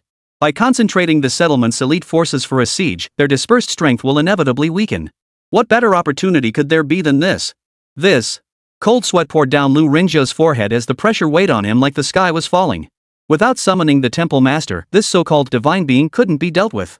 Summoning the chief priest would resolve the divine being, but the sacrificial cult's hidden threat loomed endangering the chief priest afterward. Whichever path he chose, the situation would spiral beyond redemption due to unforeseen consequences. He, Lu Rinjia, would become the center of the tidal surge gathering ground. Damn it! Why must such a agonizing choice be forced upon a mere nobody like him? Jiang Chen stepped forward and patted his shoulder. You're right, this is the cult of sacrifice's utterly transparent scheme. No matter what happens, they'll reap substantial benefits. But now the course of events lies in your hands. So your focus should never be on how to calm things down, but on how to minimize the impact and damage. Jiang Chen looked at him intently. That stone door won't hold him for long. I'll stall for time as much as possible. Let's be clear, if I can't hold out, I'll leave without hesitation. Compared to responsibilities and heroics, things only the brave should pursue. I care more about my own life. Take care of yourself. I'm off to gather reinforcements. With that, Su Yunqing dashed off into the distance. Li Dong and Xiao Shuajin went to fetch the old principal. The old principal is at least a 6th-tier cultivator. If the sacrificial god cult goes all out next, he should be able to make a significant difference. Lu Rinzhao watched the three figures disappear into the distance, then turned his gaze back to the passageway Jiang Chen had used to re-enter the sacrificial cult. After a long internal struggle, he finally gritted his teeth and dialed his superior's number. He explained everything that had transpired here, ultimately leaving the decision to the director himself. After a long silence, only 2 simple words came through the speaker. Address? Chapter 94, Collaborating with the Divine? Authority, Talent, Omniscience. Jiang Chen activated divine might, returning to the underground chamber that had once served as the cult of divine worship space. The giant eyeball was the cloned deity of its entire body, Hemgaru. 6 blood-red wings spread wide as it hovered silently at the very top of this space. Its eyes were slightly lowered, gazing down upon the returning insect below. Not a trace of surprise flickered in its enormous pupils. It seemed even Jiang Chen's impulsive decision to return had been anticipated long ago by his omniscient and omnipotent nature. And, hearing this title bestowed upon him, Jiang Chen couldn't help but let out a soft hiss. These deities, whatever else might be said about them, maintained an unyielding, lofty attitude that truly rankled Jiang Chen. Big eyeball. The moment Jiang Chen uttered this name, terrifying divine might crashed down like the sky collapsing. Under the crushing pressure of this divine might, the floor of the subterranean chamber instantly shattered into countless fragments. I, a deity, shall not be profaned. Its voice boomed with majestic sanctity. Yet Jiang Chen distinctly detected anger and a hint of exasperation in its tone. Such a display might intimidate ordinary martial artists, but to Jiang Chen stood unmoved, tilting his head slightly upward to meet the gaze across the void. His eyes held a cold, mocking smile, utterly devoid of fear or terror. Jiang Chen flipped him the middle finger. A god? You, a mere cloned imitation, dare call yourself a god? God? Whose god are you? From what realm? You're nothing but a counterfeit, a knockoff created through partial tissue and genetic cloning technology. How dare you call yourself a god? How dare you? Omniscience and omnipotence, these divine exclusive talents were undeniably the most game-breaking, unbeatable abilities. The hidden rules of the world, the very core of all living things, none of it held secrets from him. He could effortlessly pierce through everything. Likewise, through this very power, he effortlessly discerned the brutal truth: he was not a god, but merely a cloned replica. This was the most unbearable taboo. And Jiang Chen's words were like wielding a sharp blade, stabbing relentlessly into his already blood-soaked heart. Divine might surged with terrifying intensity, overwhelming Jiang Chen like a tidal wave. Dust swirled down from above, and even the specially reinforced cavern space of the god-worshipping cult began to tremble and crumble. Did I say something wrong? Jiang Chen's gaze turned icy. If you truly wish to speak with me, abandon your so-called divine dignity. Stop putting on that haughty air and come down. Understand? Hemgaru remained silent, its aura rippling with instability as the pressure around it grew increasingly ominous. Finally, the dangerous aura around it subsided. The 6 wings behind it fluttered gently as its enormous eyes slowly lowered until its gaze met Jiang Chen's. Well, human, are you satisfied now? Jiang Chen chuckled softly. Not bad. After all, this is the attitude of cooperation, equal and fair, isn't it? His return here wasn't merely to buy time for the Heavenly Martial Bureau's chief. He had also come seeking answers. Answers from the gods, answers from the shadows of the void, or rather, answers about the true nature of the relationship between the gods and those peculiar demonic beasts. Yet before Jiang Chen could even ask his questions upon arrival, the first question he'd asked earlier found its answer. Why release them when you clearly had the power to keep them here? Why not even attempt to break through this spatial barrier? He cared not for the departures or fates of others, for he knew he would return to confront himself once more in this place of his birth. The fundamental reason for this action likely stemmed from its omniscient foresight, which revealed impending events that could prove extremely detrimental, even perilous to its own existence. The key to breaking this stalemate lay within him. Red light flickered in Hemgaru's eyes as dense black tentacles writhed around his eye sockets. A torrent of chaotic, frenzied will surged into Jiang Chen's mind in an instant. You, a mere insect, dare to bargain with me? A cold, mocking laughter echoed deep within the depths of Hemgaru's enormous eyes. Feigning cooperation, he planned to scatter the opponent's soul when they least expected it, then integrate the remnants, branding them as puppets and slaves under his control. With its mental strength, crushing this human spirit should be instantaneous. Manipulating this insignificant human was as easy as pinching a fly. But, as expected, an unexpected twist occurred. 1 second, 2 seconds, 3 seconds. Half a minute passed and the giant eyeball and Jiang Chen stared at each other blankly. And Jiang Chen still wore that same cheerful smile. This can't be right? How come you're fine? A look of bewilderment crept into Big Eye's gaze. His chaotic psychic assault had struck Jiang Chen, yet not only was Jiang Chen unharmed, his mental fortitude seemed to have grown stronger. The next moment, the innate trait of omniscience provided the answer. His already enormous eyes widened to their absolute limit, clearly revealing the disbelief and bewilderment brewing within. You absorbed my psychic energy? The swallowing heaven power of the swallowing heaven koi? Are you kidding me? What kind of monster are you? Under the stunned gaze of Hemgaru, Jiang Chen smiled and smacked his lips. Blueberry flavor. Pretty tasty. Got any more? Did I give you my psychic shock to snack on? Hemgaru's defenses crumbled. From its omniscient perspective, what should have been the absolute best outcome had unexpectedly taken a turn. Perhaps because it wasn't a true deity, the authority of omniscience and omnipotence seemed flawed and incomplete. Beyond foreseeing the future, this power only analyzed specific events when they appeared before him. Simply put, it could only foresee the outcome of an event after witnessing its cause.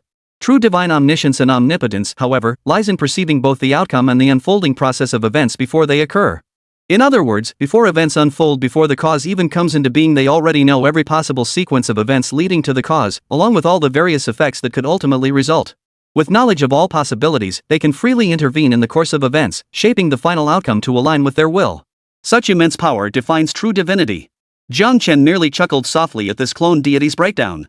So now, shall we discuss the terms of our cooperation? Hemgaru's expression grew complex. It cannot be denied, human. You are indeed unique. You have earned the right to collaborate with a god, with me.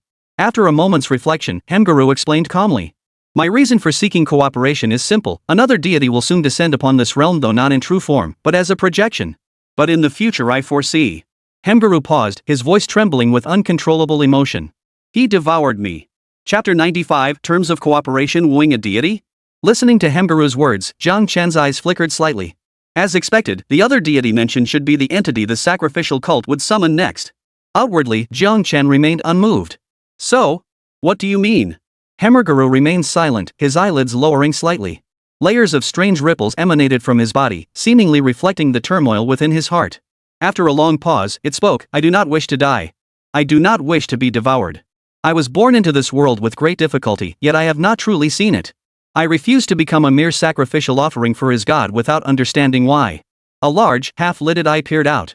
Despite its terrifying appearance, it somehow looked strangely amusing at that moment. Jiang Chen nodded lightly, the corners of his lips curving in an almost imperceptible smile. The deity was blindly foolish, driven by instinct, devoid of emotion, indifferent to all. This was the understanding of deities he had gained through the system. But the clone deity before him, Hemgaru, was entirely different. Whether it was a flawed pseudo-god born from cloning technology, newly created, or something else entirely, he couldn't say. He didn't know if Hemgaru possessed the so-called 7 emotions and 6 desires, but in Jiang Chen's perception, he distinctly sensed a fear of death within him. If fear existed, then how far could the emergence of other emotions be? Jiang Chen had a bold idea. Before Hemgaru fully ascended from a pseudo-god to a true deity, he could draw it completely into the Great Zhou's camp, severing its ties with the divine. Then, through him, gain more intelligence on the mysterious race of deities, preparing in advance for their eventual confrontation. Though beings of such divine caliber seemed distant from their current reality, perhaps drawing from his past life's experience of reading countless novels, Jiang Chen sensed that in the not-too-distant future, perhaps after resolving the demon-beast crisis, or even before the Great Zhou would inevitably encounter the divine species. He harbored no optimism about this prospect. The very nature of the divine beings dictated they would harbor no goodwill toward any sentient life. Once contact was made, one side would inevitably face utter annihilation. With the Great Zhou's current combat system, which hadn't even reached the 9th tier, a clash with them would be less suspenseful than an egg hitting a stone. What do you need from me? I can only confirm that you possess something unique that could aid me, but what exactly it is? I have no idea. Hemgaru hesitated. Through the omniscient perspective, it glimpsed various futures where Jiang Chen once gave it something containing liquid. Yet his authority of omniscience seemed unable to analyze it, as if the essence of that object existed on a level far beyond his powers could comprehend. Jiang Chen pondered thoughtfully. Something special about him? The only thing about him that could be called special by a deity seemed to be the gene demon fluid. If deities could also utilize gene demon fluid, then the scope could be narrowed down to the 6th tier. After filtering out ordinary grade gene demon fluid only, Jiang Chen's eyes lit up. 6th-tier immortal dragon gene demon liquid. You know what it is? Hemgaru saw the change in Jiang Chen's expression, his eyes trembling with excitement. Jiang Chen narrowed his eyes slightly. Yes, I know what you're referring to. Now then, it's your turn to tell me what you're willing to sacrifice to obtain it. I swear I will never again be an enemy to humanity. Hemgaru declared without hesitation. Jiang Chen chuckled. The terms aren't sufficient. The deal can't proceed. You think a worthless oath is enough to get one of my most precious things? What the hell are you thinking? Hemgaru hesitated. Then what do you want? Raise the stakes. Raise them. Jiang Chen's lips curved in a teasing smile. Esteemed deity, this concerns your very survival. Surely you don't wish to squander your only chance at life? If you can't offer terms compelling enough to sway me, I'll simply turn back home and leave you here to slowly await your demise. You should know very well that although my cultivation is lower than yours, the probability of you forcing me to stay is 0. Jiang Chen's smile now resembled that of a cunning old fox. So, up the stakes. Keep raising them. Hemgaru pondered for a long time, his mind racing. He was merely a minor deity, newly born through cloning technology, and a pseudo-god at that, utterly penniless and possessing nothing of value. A complete pauper. What could he possibly offer to convince the other party? I am willing to strike down your enemies 3 times. Not enough. Raise the stakes. I will unconditionally grant you 3 favors. Not enough. Raise the stakes. I can foretell the future for you 10 times. Keep raising the stakes. Hemgaru kept raising the stakes, but Jiang Chen's response remained unchanged. Thus, the terms kept piling up like coffee, endlessly layered until weariness set in. Human. Don't push your luck. I've already shown you the utmost sincerity. Hemgaru's eyes blazed crimson. This wasn't the natural redness of his eyes, but the crimson heat of fury. Jiang Chen chuckled softly. Divine being, surely you don't wish to. Can't you just say what you want? Hemgaru's composure shattered completely. You keep making me guess and guess, adding conditions. Can't you just say it plainly? Fine, I'll agree to whatever you want. Is that good enough? Hemgaru was furious beyond measure. Even his speech shifted from the formal I to the more down-to-earth and human me. If the warriors who witnessed its birth were gathered again now, none would recognize this enraged, wide-eyed creature as the terrifying evil god they once knew. You'll agree to anything? Jiang Chen laughed. Sure. Submit to me. Bind us together through the symbiosis method. Whatever you want, I'll grant it. The symbiosis technique? You want me to share life and death with you? What the hell are you thinking, human? The giant eyeball trembled violently, its sclera glowing with an eerie crimson light as a sinister, malevolent aura began to brew. Deities must not be insulted. Then prepare to die. Jiang Chen's simple, matter-of-fact 5 words instantly silenced the giant eyeball. This is my only condition. No haggling. Another sentence silenced whatever the giant eyeball was about to say. No room for negotiation? No room for negotiation. Big Eyes sank into a long struggle. 10 seconds later. I'm not submitting to you. I just think those gods are a bunch of idiots. Jiang Chen smiled. As you wish. Yes, the lofty deity known as Big Eyeball. Facing imminent death, he chose to cling to life with dignity rather than perish honorably as a deity. Yes, it was what they called living off others' generosity. Chapter 96, The Unfair Treaty, Jiang Tong. When Jiang Chen signed his name on the golden contract crystallized by Hemgaru, the ethereal golden contract dissolved into 2 beams of light in midair. One streamed into Jiang Chen's body, while the other merged into the body of Hemgaru. Human, are you satisfied now? Hemgaru's blood-red eyes fixed on Jiang Chen, his large pupils radiating a palpable, deep-seated resentment. This golden contract served as a divine witness to the transaction between gods. Once both parties inscribed their names upon it, not even the gods themselves could break it. Under Jiang Chen's coercion, the golden contract was filled with all manner of unequal clauses, culminating in the phrase, "Final interpretation of this contract rests solely with Jiang Chen."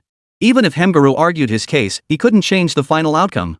Though called an equal contract, in reality, Hemgaru might as well have sold himself outright. The contract comprised a total of 1,368 clauses. These included, but were not limited to, Party B, Hemgaru, must unconditionally obey Party A, Jiang Chen, who may reward Party B, Hemgaru, at his discretion based on performance. Party B, Hemgaru, must come to Party A, Jiang Chen's aid when he faces danger, and only if the crisis proves unsolvable after intervention may Party B, Hemgaru, choose to flee. Each clause stands as irrefutable proof that the humans before him were unworthy of their humanity. For the sake of the means to survive in his hands, Hemgaru was willing to risk everything. Jiang Chen closed his eyes, carefully feeling the weight of this contract, made in duplicate. A faint smile touched his lips. Surprisingly, this contract contained no hidden traps. Indeed, the newly born Hemgaru seemed not yet fully conscious, lacking even the cunning to deceive others. For Jiang Chen, this turned out to be a fortunate development. It might even increase the chances of guiding it into becoming a humanoid deity. Jiang Chen opened his eyes. Not bad. I'm satisfied. If you're satisfied, then hand over the goods immediately. Himeguru grew visibly restless. And no wonder he'd sold himself without getting anything in return. Who wouldn't be restless in that situation? Jiang Chen retrieved the 6-tier immortal dragon gene serum from his system space and tossed it to Himeguru. Whoa! Slow down a bit. Himeguru extended 2 tentacles from its eyeball, fumbling to catch it. It examined the vial's design while grumbling incessantly. Simultaneously, its enormous eye glowed faintly. This is it. This is exactly what I saw in my foretold future. In that moment, Himeguru resembled a child who'd received a cherished toy. Its entire being, its entire eyeball was overcome with delight.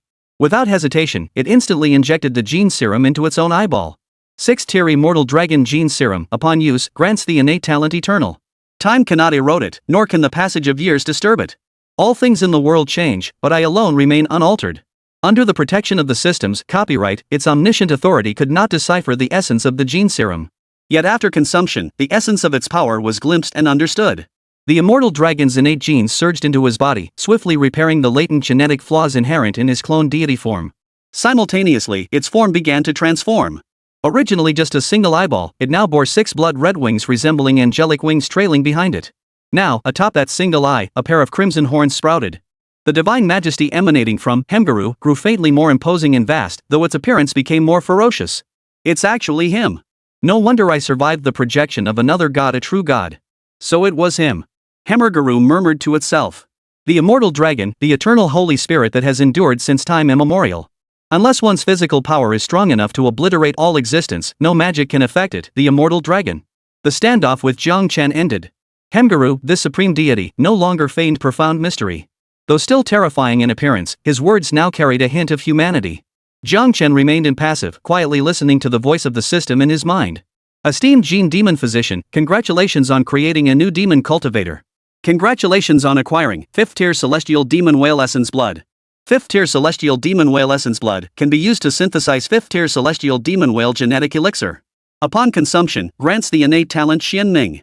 When wielded skillfully, it can freeze primordial cold abysses with a single thought. Continue your journey. Sequence Demon Cultivators reach 10/10. New shared target Demon Cultivator Sequence 008 God? Immortal Dragon. The new Essence Blood description was just a single sentence, yet it instantly caught Jiang Chen's attention. If the mirror skeleton's reflection and the time gear's hands were both mechanism-based talents, then the celestial demon whale's Xuanming was a pure numerical powerhouse. Not a shred of mechanics, just stacked stats. It followed the path of brute force and sheer power. Jiang Chen found this approach highly appealing. After all, mechanics like reflection and pointer demanded too much skill. After playing them extensively, he naturally craved something simpler and more brutal. Jiang Chen snapped back to reality and looked at Himeguru, who was still reeling from the shock. That a deity could be so profoundly shaken by this suggested the essence blood provided by the system might be far more significant than he had imagined. Suppressing his curiosity about these questions for now, he glanced at the garbled mess of characters the system had assigned to the new demon cultivator sequence name. It seemed the system didn't approve of this name? Since you're sticking with me from now on, I'll give you a new name. Jiang Chen's words gradually snapped it out of its daze. It merely glared fiercely at Jiang Chen, offering no rebuttal. Because Clause 456 of the contract stated, Party A, Jiang Chen, holds absolute authority over non-principled matters. Party B, Himeguru, may not argue or refuse. Clause 666, Party A, Jiang Chen, possesses absolute authority to rename Party B, Himeguru. Jiang Chen pondered, if you're going to follow me, you might as well take my surname.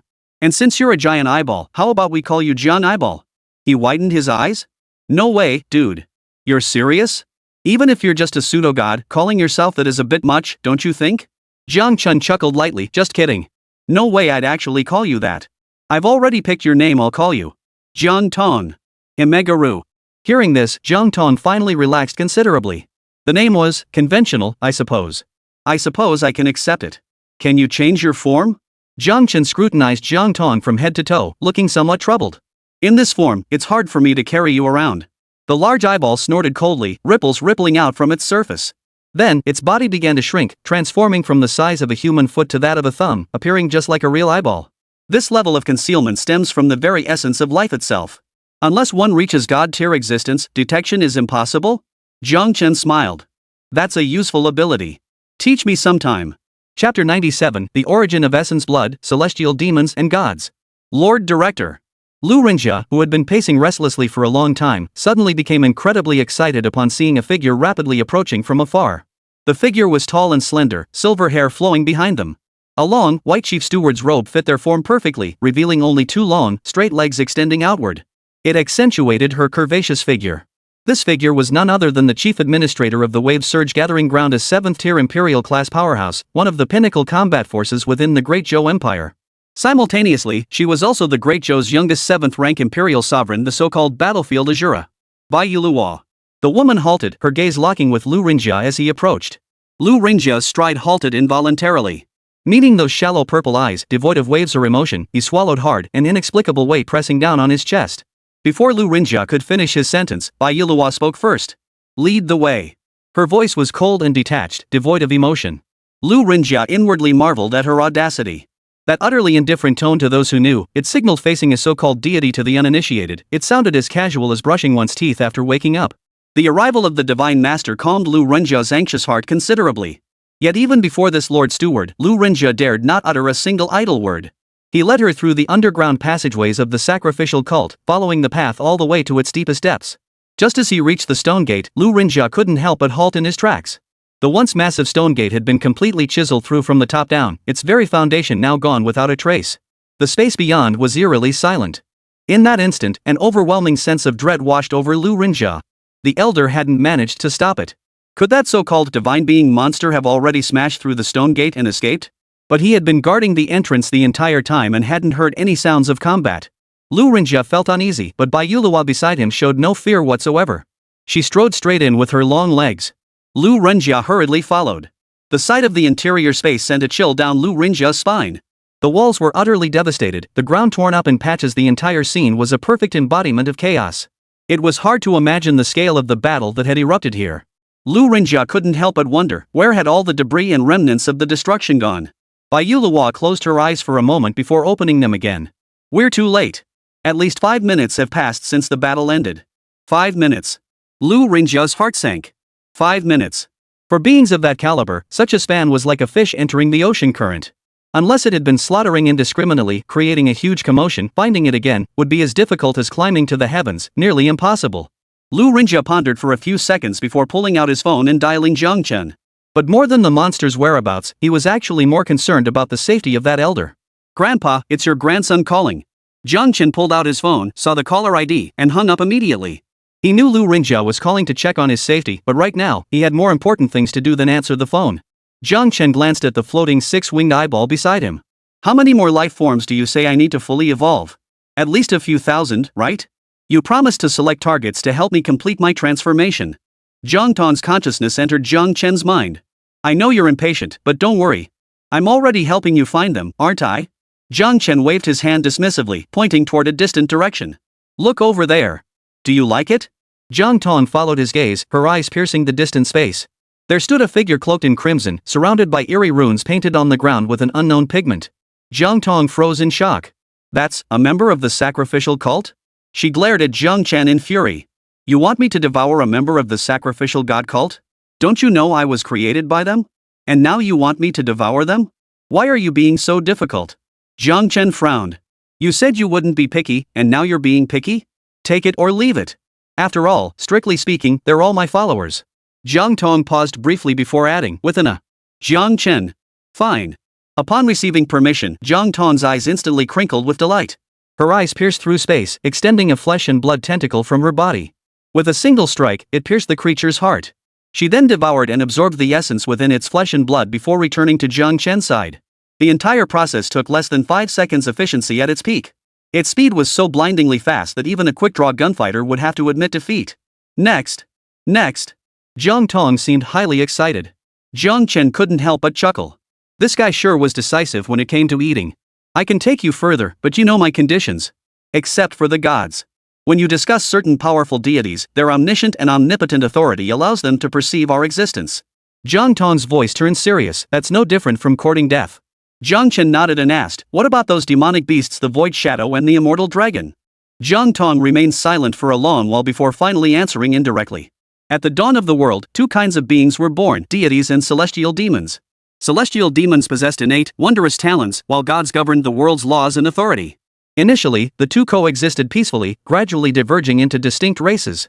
But for reasons unknown, the 2 races suddenly erupted into an epic war. The celestial demons possessed formidable innate talents, yet they could not contend with the gods, who inherently commanded the rules and possessed overwhelming power. Ultimately, the conflict concluded with a bitter victory for the gods and the annihilation of the celestial demon race. After the celestial demons' demise, a few feeble beings bearing faint traces of their blood emerged. These are the origins of the present-day demonic tribes.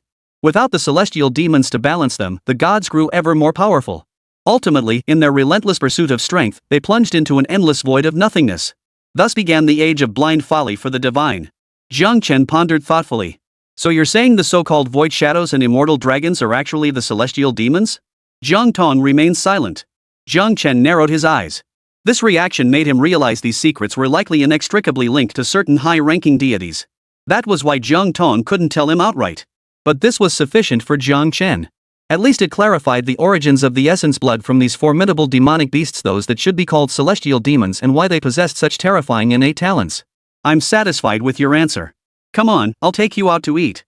Jiang Chen sped off in another direction. Yet the questions in his mind only seemed to multiply.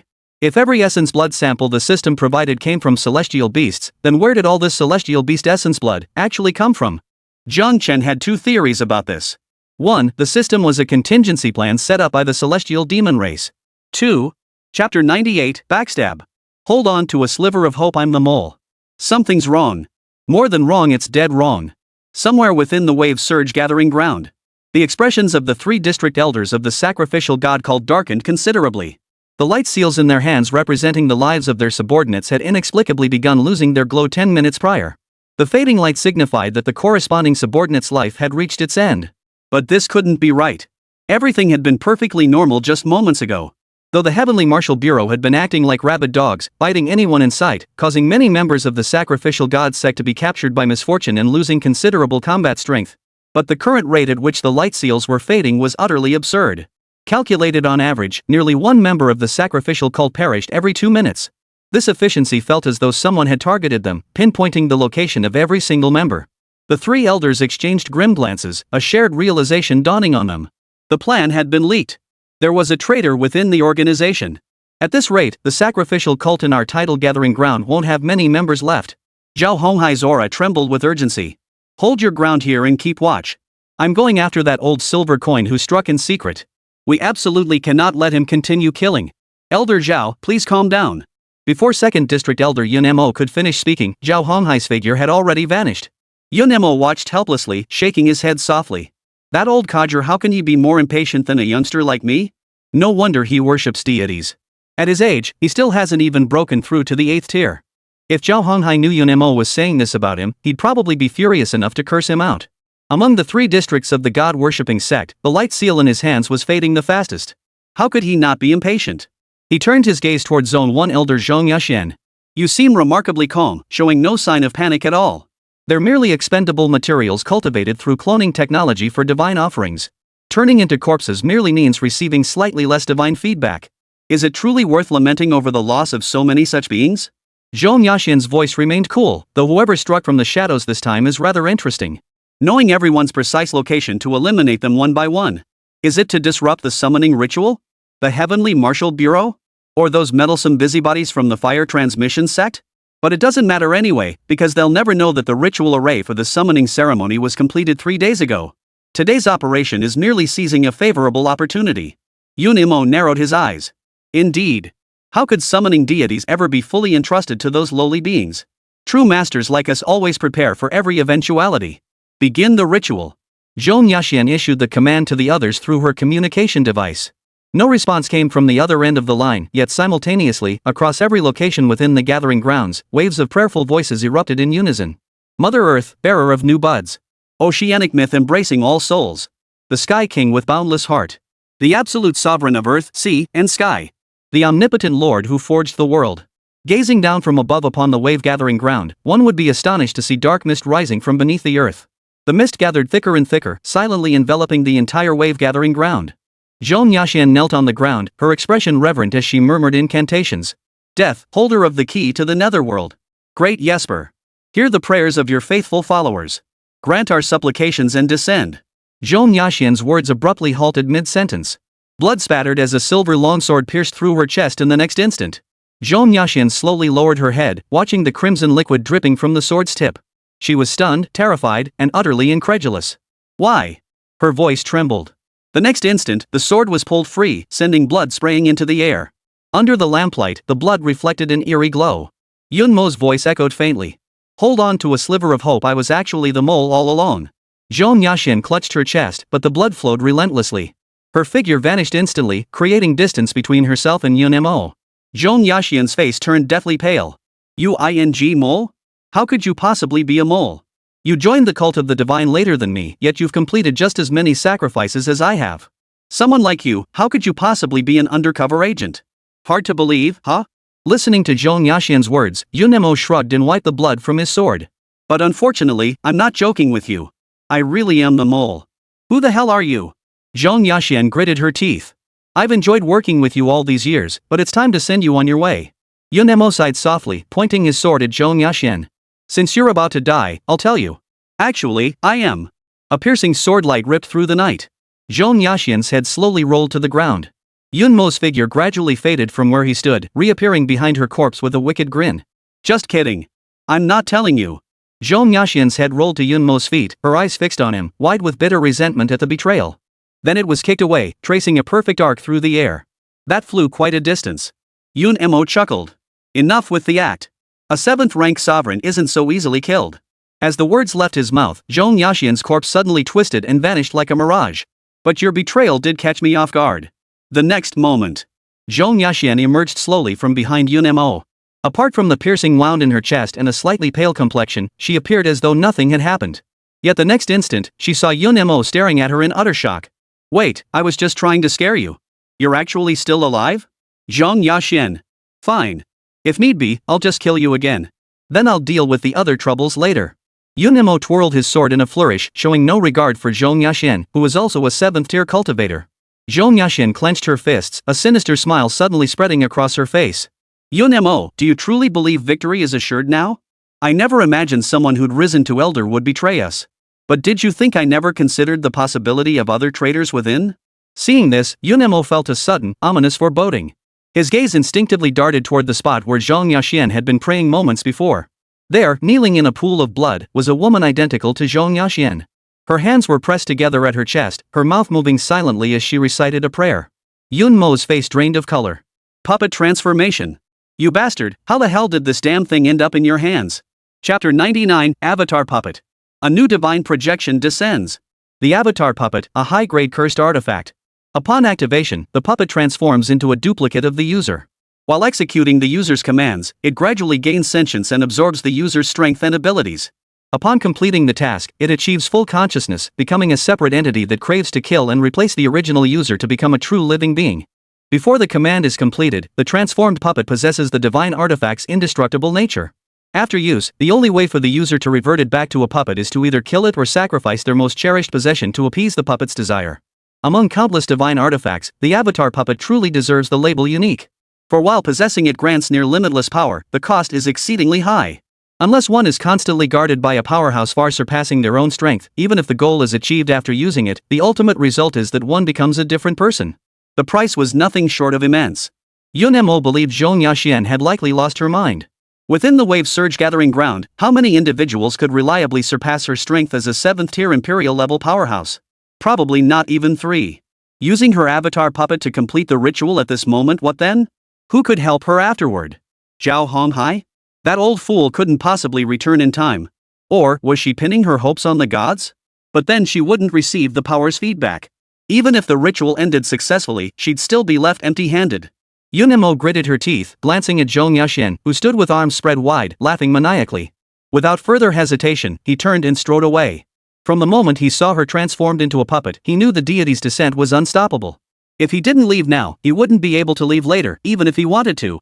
Several seconds after Yunmo departed, the hushed prayers murmured from all corners of the gathering place surged, amplified by some inexplicable force, swelling into a majestic chorus. The sound seemed to emanate from all directions, leaving many perplexed. A faint purple mist rising from the earth abruptly solidified into a violet pillar of light that shot skyward with blinding speed. In the next instant, the heavens transformed. The moonlit night sky was abruptly obscured by a spreading purple cloud. Eerie spirits drifted within the mist, their piercing wails echoing downwards, sending chills down the spines of all who heard them. Damn, what kind of weather is this? It changes on a dime? Whoa. Why do I feel a bit creeped out? Could it be something unclean? Damn it, my luck can't get any worse. Did we run into some damn ghost parade or something? Those still outside looked up at the sky, murmuring among themselves. Others remained unfazed, pulling out their phones to snap photos and post to their social feeds. But the next moment, an indescribable chill descended abruptly.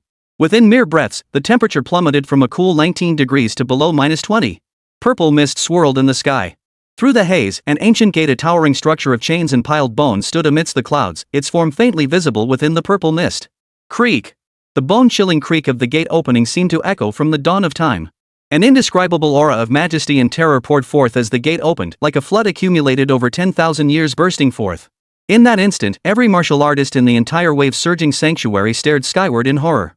A creature beyond description slowly stepped forth. Its body was translucent blue like an octopus, with a purple heart at the spot where its brain should be. That heart resembled a world unto itself, teeming with countless struggling souls. Within, the earth and sky burned with black flames. Any soul that touched the black flames screamed in agony, incinerated into black ash that fell to the ground or drifted into the sky, becoming fuel for the black flames' consumption. Beyond the terror of its appearance and the overwhelming disparity in power, their inherent weakness at the very level of existence compelled them to involuntarily kneel in submission. Li Dong and Xiao Shuajin followed behind the old principal. The three looked up at the sky, their eyes churning with waves of shock. What is that? Li Dong's lips trembled. It's a god. The venerable sixth-tier sovereign, the old principal, trembled like an old man unable to stand straight. Lu Ringjia, shielded by the imperial grade Bai Yulua at his side, wasn't greatly affected, yet he too was profoundly shaken by the unknown presence above. Yet Bai Yulua, the battle-hardened warrior of the warzone, gazed upward at it. Her usually expressionless face now bore an unprecedented gravity and solemnity. Every cell in her body sent out faint, stinging warnings. Her imperial-level intuition and experience screamed, "This is an utterly terrifying existence." She murmured softly, "A god. Is this creature also a god?" A heavy, jet-black halberd suddenly materialized in her grasp. After retreating from the battlefield, Bai Yulua's usually icy eyes now burned with an unprecedented intensity. Her battle intent boiled and burned. She had only one thought now, to fight it. At this very moment, all the powerful figures within the wave-gathering ground gazed solemnly toward the sky. Jiang Chen lifted his head, observing the peculiar figure in the sky, his eyes narrowing slightly. Target, Jesper projection. Race, God. Authority, Soul Realm. Tier, 7th tier, triple rank. Status, summoned to this realm as a projection. Can enhance projection combat power by harvesting soul energy, which is then fed back to the main body. Jiang Chen thought to himself, just as he suspected. Just as he had suspected, the cult of the divine had indeed summoned a deity today, intending to sacrifice the wave surge gathering ground. It's him! Jesper! Jiang Tong suddenly spoke beside him, though her tone carried a hint of gritted teeth. That bastard is the god who rules over souls, a pure, old, scheming bastard. My Hemguru relationship with him isn't just bad, it's downright terrible. Jiang Tong had intended to say their relationship was poor. But then she remembered she was merely a cloned imitation, even bearing a different name. So wasn't the original Hemguru and this one essentially two separate deities? Thus, Jiang Tong decisively severed all ties with Hemguru. It was Hemguru who was at odds with Yasbir. What did that have to do with her, Jiang Tong? Jiang Chen pondered thoughtfully. Yasbir presided over the authority of souls, while Hemguru held sway over the authority of flesh and blood. These were two utterly opposing domains. It was only natural that these two deities disliked each other and were at odds. But Jiang Chen was feeling a bit frustrated. Just how many deities had that cult of divine worshippers managed to involve? To worship two deities who not only despise each other but harbor outright enmity, did they truly fear nothing, not even the possibility that these two great gods might suddenly snap and start fighting right there on the spot? So, the deity that devoured you was him? Jiang Chen asked casually, but Jiang Tong's slightly puzzled reply made him freeze in shock. No, it was another deity that devoured me. I never said it was him, did I? Chapter 100, the third-party deity, the real deity in the flesh. So it wasn't Yasbir who devoured Jiang Tong? That also meant that besides Hemguru and Yasbir, there was a third deity yet to appear? Jiang Chen was stunned. Forget the pigeons, three freaking deities showed up at once. Even if they're all projections, avatars, or clone constructs, non-physical entities, this is still beyond the norm. What on earth did this surge convergence site do to deserve having three deities descend upon it simultaneously? Jiang Chen's throat convulsed. He was increasingly convinced that the cult of the gods was nothing but a bunch of lunatics. Then who was it that devoured you? Jiang Tong pondered. In the future I witnessed, he is the deity who presides over calamity and suffering. His name is Devour. Wait a minute? Jiang Chen froze in shock. Who the hell?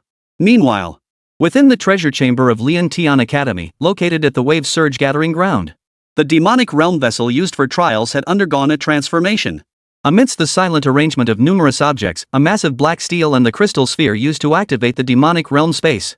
Suddenly, a sharp crack echoed as a dark fissure split open on both surfaces. Within the demonic realm, it stood high above. Sacred tentacles took root in the ground of the space, writhing like angelic wings gently fluttering behind him. All traces of life within this domain were utterly devoured by him. Ordinary creatures, flowers, trees, and plants. Deathly stillness became the most fitting description for this realm. For the Holy One, lofty and exalted, this place seemed utterly incongruous. He lifted his head slightly. The wings behind him transformed into a tentacle, flicking out with a light flick. What appeared to be a feeble strike landed with brutal force upon the sky, tearing open a pitch-black fissure in the heavens. On the black stone tablet and crystal sphere that served as his vessel, another crack appeared. Then swiftly, a third, a fourth, a fifth.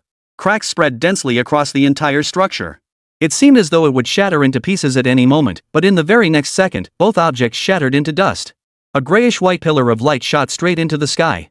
Lien Tian High School and the purple clouds above were instantly obliterated by the terrifying force. The sky, influenced by the power of Yasbir, was expelled, replaced by pure lightning within the violet-white clouds. Purple-white thunder danced within the clouds. A towering, shadowy figure slowly materialized. The moment it appeared, it turned its gaze in another direction. Far away at the opposite end of the wave-gathering ground, Jesper sensed this and turned his gaze toward the source.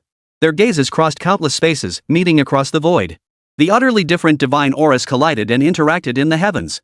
Yet in the next instant, Jesper uttered a muffled sound. Clearly, in the clash of divine might that had just occurred, he had been utterly crushed. Below, Zhong Yaxian's excitement instantly froze. The deity she had summoned with such effort had been humiliated the moment it appeared? This couldn't be right, could it? Zhong Yaxian was about to communicate with the deity. The avatar puppet, having completed its user's command, its lifeless eyes gradually brightened. Its gaze automatically locked onto Zhong Yaxian. Before she could react, the avatar puppet flickered and lunged forward, delivering a punch straight to the sword wound on her chest left by Yun Mo. The next moment, Zhong Yaxian's figure flew backward, crashing through dozens of buildings in succession. She was sent flying over a kilometer away. Her eyes, now those of a puppet, were indistinguishable from those of an ordinary person. It murmured, "Kill you, and I become Zhong Yaxian." Devour coldly withdrew his gaze, offering only two simple words to evaluate this deity who had descended alongside him. An ant. He did not follow the path of greater life, but instead sought out the insect that had toyed with him in the demonic realm. Its gaze spanned countless distances. Jiang Chen and Jiang Tong's bodies froze simultaneously. It's him! It's him! It's definitely him! Jiang Tong's voice grew noticeably more urgent. It's him now, and it was him in the future I saw earlier. How could this groove creature target me so quickly? Could it be that it's actually after me, and devouring you is just a side note? Jiang Chen silently pondered in his mind. The sky brightened. Golden, sacred light scattered the night's veil. Golden feathers drifted silently from the sky. One by one, they instinctively looked up. A majestic, ethereal figure hung suspended in the sky. Like an angel from myth, bringing mercy and warmth, he gazed down upon them coldly. Or perhaps it was Jiang Chen. Target, Doris projection. Race, God. Authority, calamity. Tier, pseudo-8th tier. Status, gains self-awareness after tasting shame, refuses to return to the main body until the source of shame is eliminated. Seeing Doris's completely revamped stats panel, Jiang Chen couldn't help but gasp in shock. He was utterly stunned. What the hell is this? It's like maxing out your level and then single-handedly taking down the boss right at their doorstep. Is this really necessary? Is this really necessary? Back then, he was just a 4th-tier rookie. Is this really how you hold a grudge? He was just a kid. Jiang Tong was utterly dumbfounded. The instant the projection of Devour appeared before her eyes, the true power of its omniscience and omnipotence began to manifest. He finally understood why, in the future he had glimpsed, he kept getting swallowed by Devour. Because this bastard was here seeking revenge, the real-life enemy of Jiang Chen. Though his cultivation had reached pseudo-8th tier, certain circumstances still left him powerless against Jiang Chen. So he found this perfect supplement. He devoured him in a few bites, then went back to haunting the real Jiang Chen.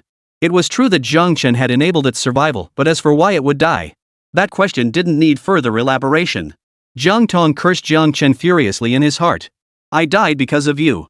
I signed away my life just to survive. And now I'm supposed to thank you for the demonic essence? How shameless can you be? As the night wind swept through, his towering figure above instantly dissolved into a swirling sea of golden light particles, scattering into the sky. The cold voice of Devour echoed through the space, reaching both of their ears. Found you, bug. What are you standing around for? Run! Jiang Tong cursed under her breath. A pseudo-8th tier deity, due to its divine nature, was an entity that even ordinary 8th tier powerhouses could scarcely compare to. Not to mention, within this gathering place, it was uncertain whether any true 8th tier powerhouses even existed. Once it charged, there would be no escape but death. Jiang Chen's expression grew grave, fully aware of the gravity of their situation. The reflection talent activated, pulling Liu out of the mirror world. Go to Liantian Academy.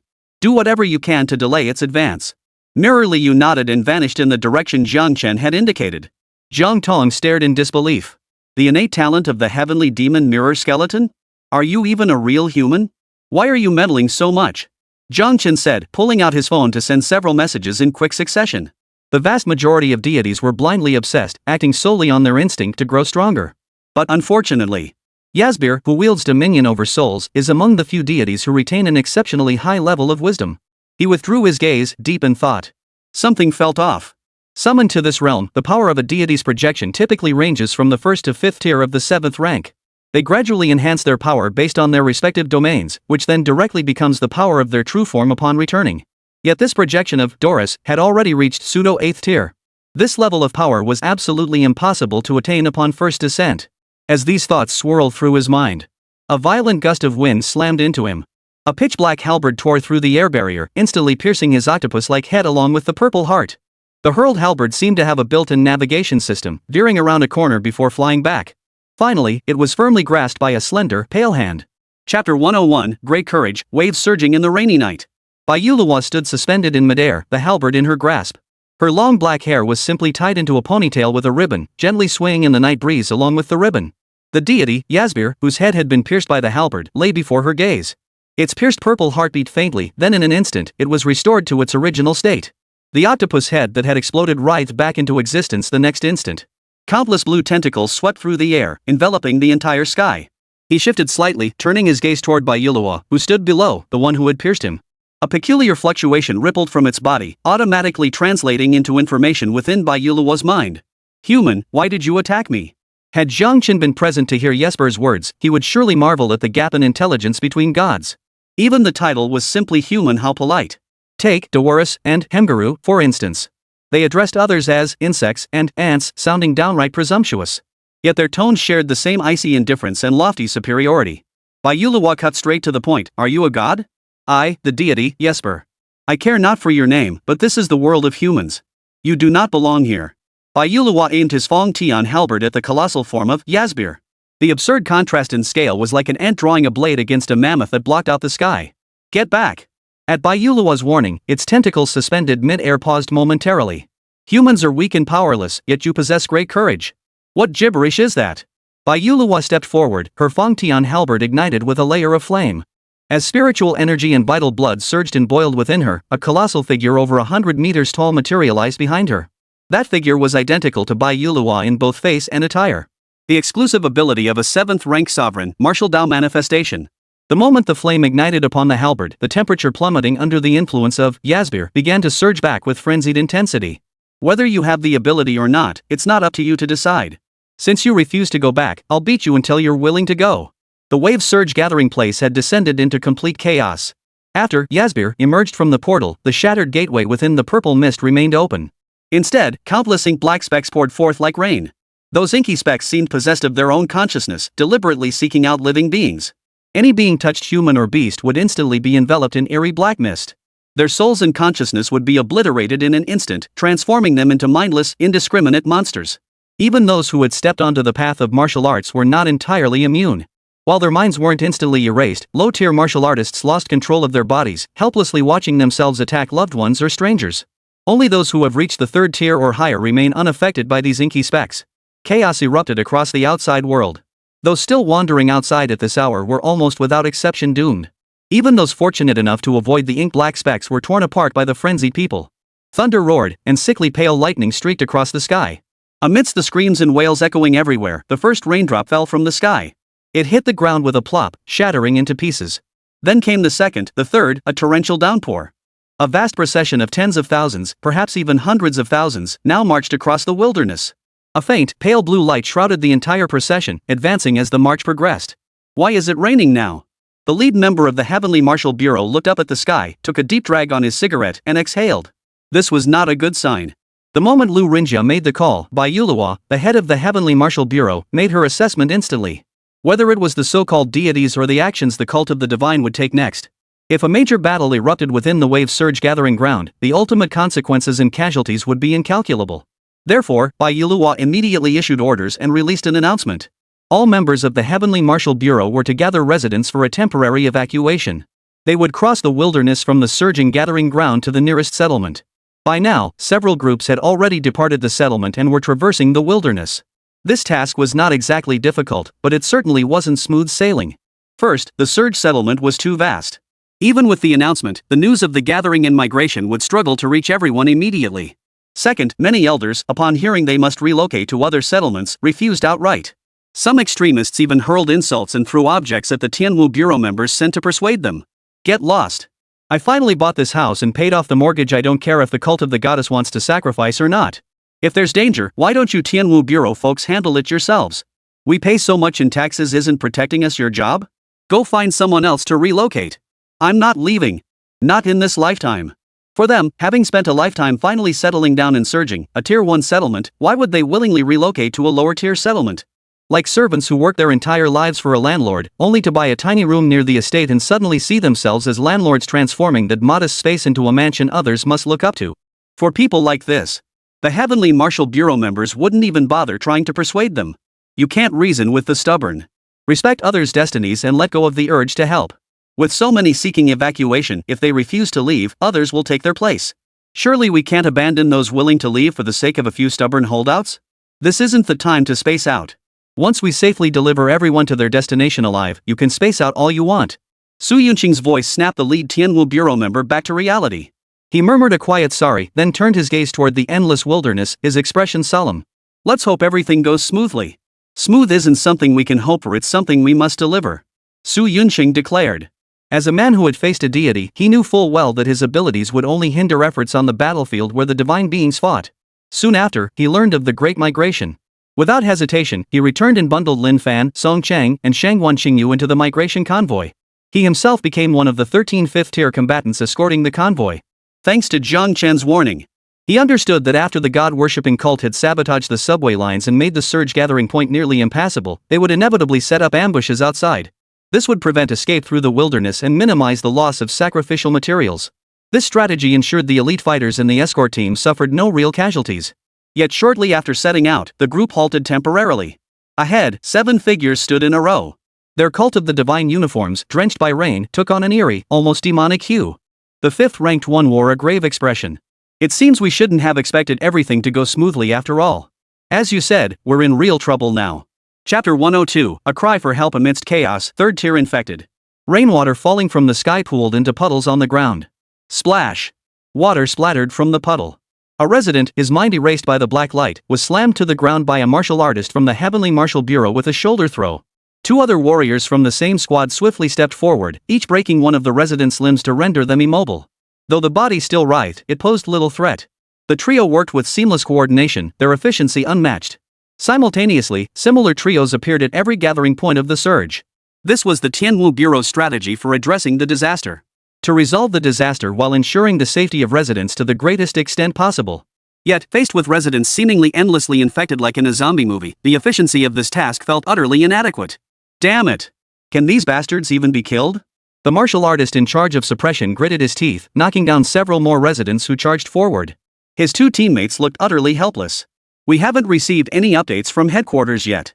We can't confirm if these residents can be restored to normal. We can't just kill people indiscriminately. I'm seriously fed up. The leader felt his teeth grinding until they ached. On this night of torrential rain, the martial artists of the Heavenly Martial Bureau who dared to carry out a rescue operation amidst those ink-black points of light. At the very least, they must be 3rd-tier martial artists to accomplish such a feat. Yet even 3rd-tier practitioners had their own reservations. Unlike the 1st and 2nd tiers, which merely enhanced physical prowess and strength, reaching the 3rd tier meant one's power had entered the realm of the so-called superhuman. If they could fight without restraint, even if the horde doubled or tripled in size, the 3 of them could easily clear it. The problem was, they couldn't wield their power without restraint. This made them extremely cautious. Facing residents who were at most 2nd-tier cultivators, and mostly ordinary people, they felt constrained. They feared that the slightest misstep in exerting force could instantly kill a resident. The test of precise power control reached its peak at this moment. Help! Help! Is there anyone who can save me? A faint cry pierced through the distant storm, reaching the ears of the three. The expressions of the three, who were struggling to control the zombie, instantly changed. There were still living people out there at a time like this? Hold the line here. I'll go rescue them first. Wait. Calm down. The expressions of the two others shifted slightly. But before they could finish, their teammate dashed straight toward the source of the voices. After crossing several streets and fending off one transformed resident after another, the martial artist searching for survivors gradually halted his steps. His eyes widened in disbelief as he stared at the scene before him. On the plaza beside the shopping mall, a young man in a Tianwu Bureau uniform was being held high by the throat by another youth. His eyes were pale and unfocused, his body shrouded in thick, billowing black mist. His mouth gaped wide, his voice booming as if amplified by a megaphone. Save me! Help! I don't want to die. The desperate cry of fear and despair echoed from his throat. The young martial artist he held aloft seemed to hear the sound. With a pained effort, he turned his head, his lips parting to form two silent words. Save me! Xiao Nian! Li Tong's expression turned horrified. He recognized the man. He was the young man who had just graduated from the Martial Arts Academy this year and joined the Tianwu Bureau. At the second level of the third tier, his strength wasn't among the strongest among the Heavenly Martial Bureau warriors participating in this rescue operation, but he was genuinely a third-tier martial artist. Theoretically, no infected civilian should pose a threat to him. So why now? Third tier, third level? Li Tong suddenly sensed the young man holding Xiao Nian's cultivation level, and his expression changed drastically. How is this possible? Why is there an infected individual with such a high cultivation level? The next moment, Li Tong received the answer to that question. Before his eyes, countless specks of light drifted down and vanished into the youth's body. Simultaneously, Xiao Nian's face twisted into a hideous grimace. As he struggled desperately, his body began to shrink at an unimaginable rate, like the surface of the sea being drained of water. Li Tong snapped back to his senses. With a clang, the long sword slid from its scabbard. Li Tong vanished from his spot in an instant. The cold blade sliced through the rain, aiming straight for the youth's arm. If it struck, the familiar flight would never take off again. The blade sliced effortlessly through the youth's arm, yet Li Tong's expression darkened. That strike had offered no resistance whatsoever, as if he'd merely cut through air. As he turned, his suspicion was confirmed. The young man's severed arm did not fall. Instead, his body slowly vanished from where he stood. After image. Li Tong gritted his teeth, his heart heavy. Without a doubt, the third stage infected seemed to have undergone some inexplicable transformation. From its initial reckless, fearless attacks, it now possessed the awareness to actively evade strikes. Li Tong refused to give up. Swirling his blade in a flurry of slashes, he charged forward once more, his footwork and technique honed to perfection. The icy blade light tore through the rain curtain, yet each time it struck the youth, only a phantom remained. How is this possible? He's getting faster? Li Tong couldn't believe it. Finally, the youth halted his evasive movements, closed his mouth, and dropped the small knife in his hand. His vacant, pale eyes fixed on Li Tong, radiating an oppressive aura that starkly contrasted with his earlier, gaping, idiotic expression. A sinister smile curved his lips as a desperate plea echoed once more. Please, save me. Li Tong's face turned ashen. This was pure, unadulterated mockery. Xiao Nian's cheeks were sunken, his hair streaked with gray, and even his eyes had lost their light. He looked utterly defeated, like a ship whose masts and oars had been reduced to ashes.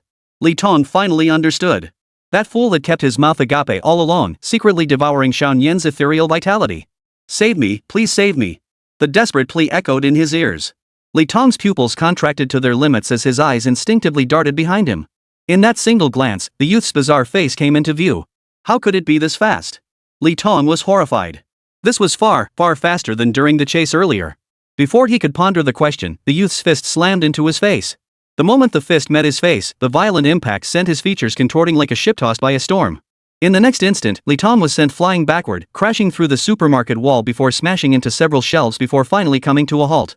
Lying amidst the scattered goods, Li Tong stared blankly at the flickering fluorescent lights on the ceiling. The screams of survivors hiding within the supermarket echoed in his ears. Using his knife as a crutch, Li Tong struggled to his feet, feeling as though that punch had literally knocked his face out of alignment. He watched the infected youth advance step by step, glancing over his shoulder. Behind him were 5 people, 3 men and 2 women, all young. Scattered doodle lay at their feet. Oh no, we're screwed. You guys find somewhere else to hide. Li Tong said, refocusing his attention on the approaching youth, his heart heavy. This thing was a bit too much. He might not be able to handle it. Li Tong gripped the long sword in his hand. Save me, please save me. In the next instant, the youth, still screaming for help, lunged directly at him. His face contorted in fury as his right hand formed a claw, reaching straight for Li Tong's throat. Li Tong's pupils contracted sharply. He saw it coming. But the speed was too fast, he couldn't react in time. He could only barely raise his blade, attempting to block the attack. Yet in the next instant, the infected youth vanished from sight. Yes, without warning, without any tell. He vanished outright. Li Tong slowly lowered his blade, his gaze unfocused. Outside the supermarket, on the plaza. The infected youth looked around, finally fixing his gaze ahead. A fiery red robe embroidered with torches fluttered lightly in the wind and rain. Two hands emerged from the sleeves, each gripping a short-handled, dark silver hammer. Dark green energy swirled around the hammers. "Oi oi!" A voice that sounded slightly youthful yet delivered the words in the most world-weary tone. "You little brat, you've really got this old man fired up." Chapter 103, Aid from the Fire Cult, Turning the Tide. Gazing at the figure cloaked in crimson robes before him, the youth's expression grew wary, his body slightly crouched like a predator poised to strike. His mouth slightly agape, not roaring like a beast, but uttering a desperate plea for help. "Save me, please save me." The figure beneath the crimson robes nodded gently. "Very well. I shall save you at once." The moment Shang Yun agreed, the figure materialized beside him. A clenched fist, just like the one aimed at Li Tong, slammed toward Shang Yun's face. Li Tong staggered out of the supermarket just then, witnessing the scene before him. His expression changed, and just as he was about to shout a warning, the young man's fist had already struck the face beneath the crimson robe. In the next instant, a visible wave of wind erupted from the point of contact between the two. Whether it was the raindrops falling from the sky or the leaves rustling along the roadside. In that instant, everything was swept away by the storm. Even Li Tong, standing dozens of meters away, felt his clothes flapping wildly in the gale, forcing him to cross his arms in front of his chest. But the outcome of their clash was quite unexpected. Junhan didn't retreat a single step. Only the hood concealing his face fell back, revealing a face that could barely be 20, a face that was far too young. Facing the punch, the red-robed man merely raised his hammer, precisely intercepting the fist above. A human-like look of astonishment flashed across the youth's face. "Had enough of playing, kid?" Shang Yun spoke softly, and fear visibly crept into the youth's expression. He scrambled backward, desperate to create distance between himself and the red-robed figure. The red-robed figure remained unhurried, swinging the other hammer. Suddenly, the dark green energy swirling around the hammer expanded violently. Like a deep-sea vortex of dark green, a terrifying suction pulled down from above. The young man's expression twisted into sheer terror. Despite having already gained some distance, he was violently pulled back by the immense suction. From a third-person perspective, it appeared as though he had deliberately charged toward the hammer. Shang Yun altered his stance, gripping the hammer and swinging upward.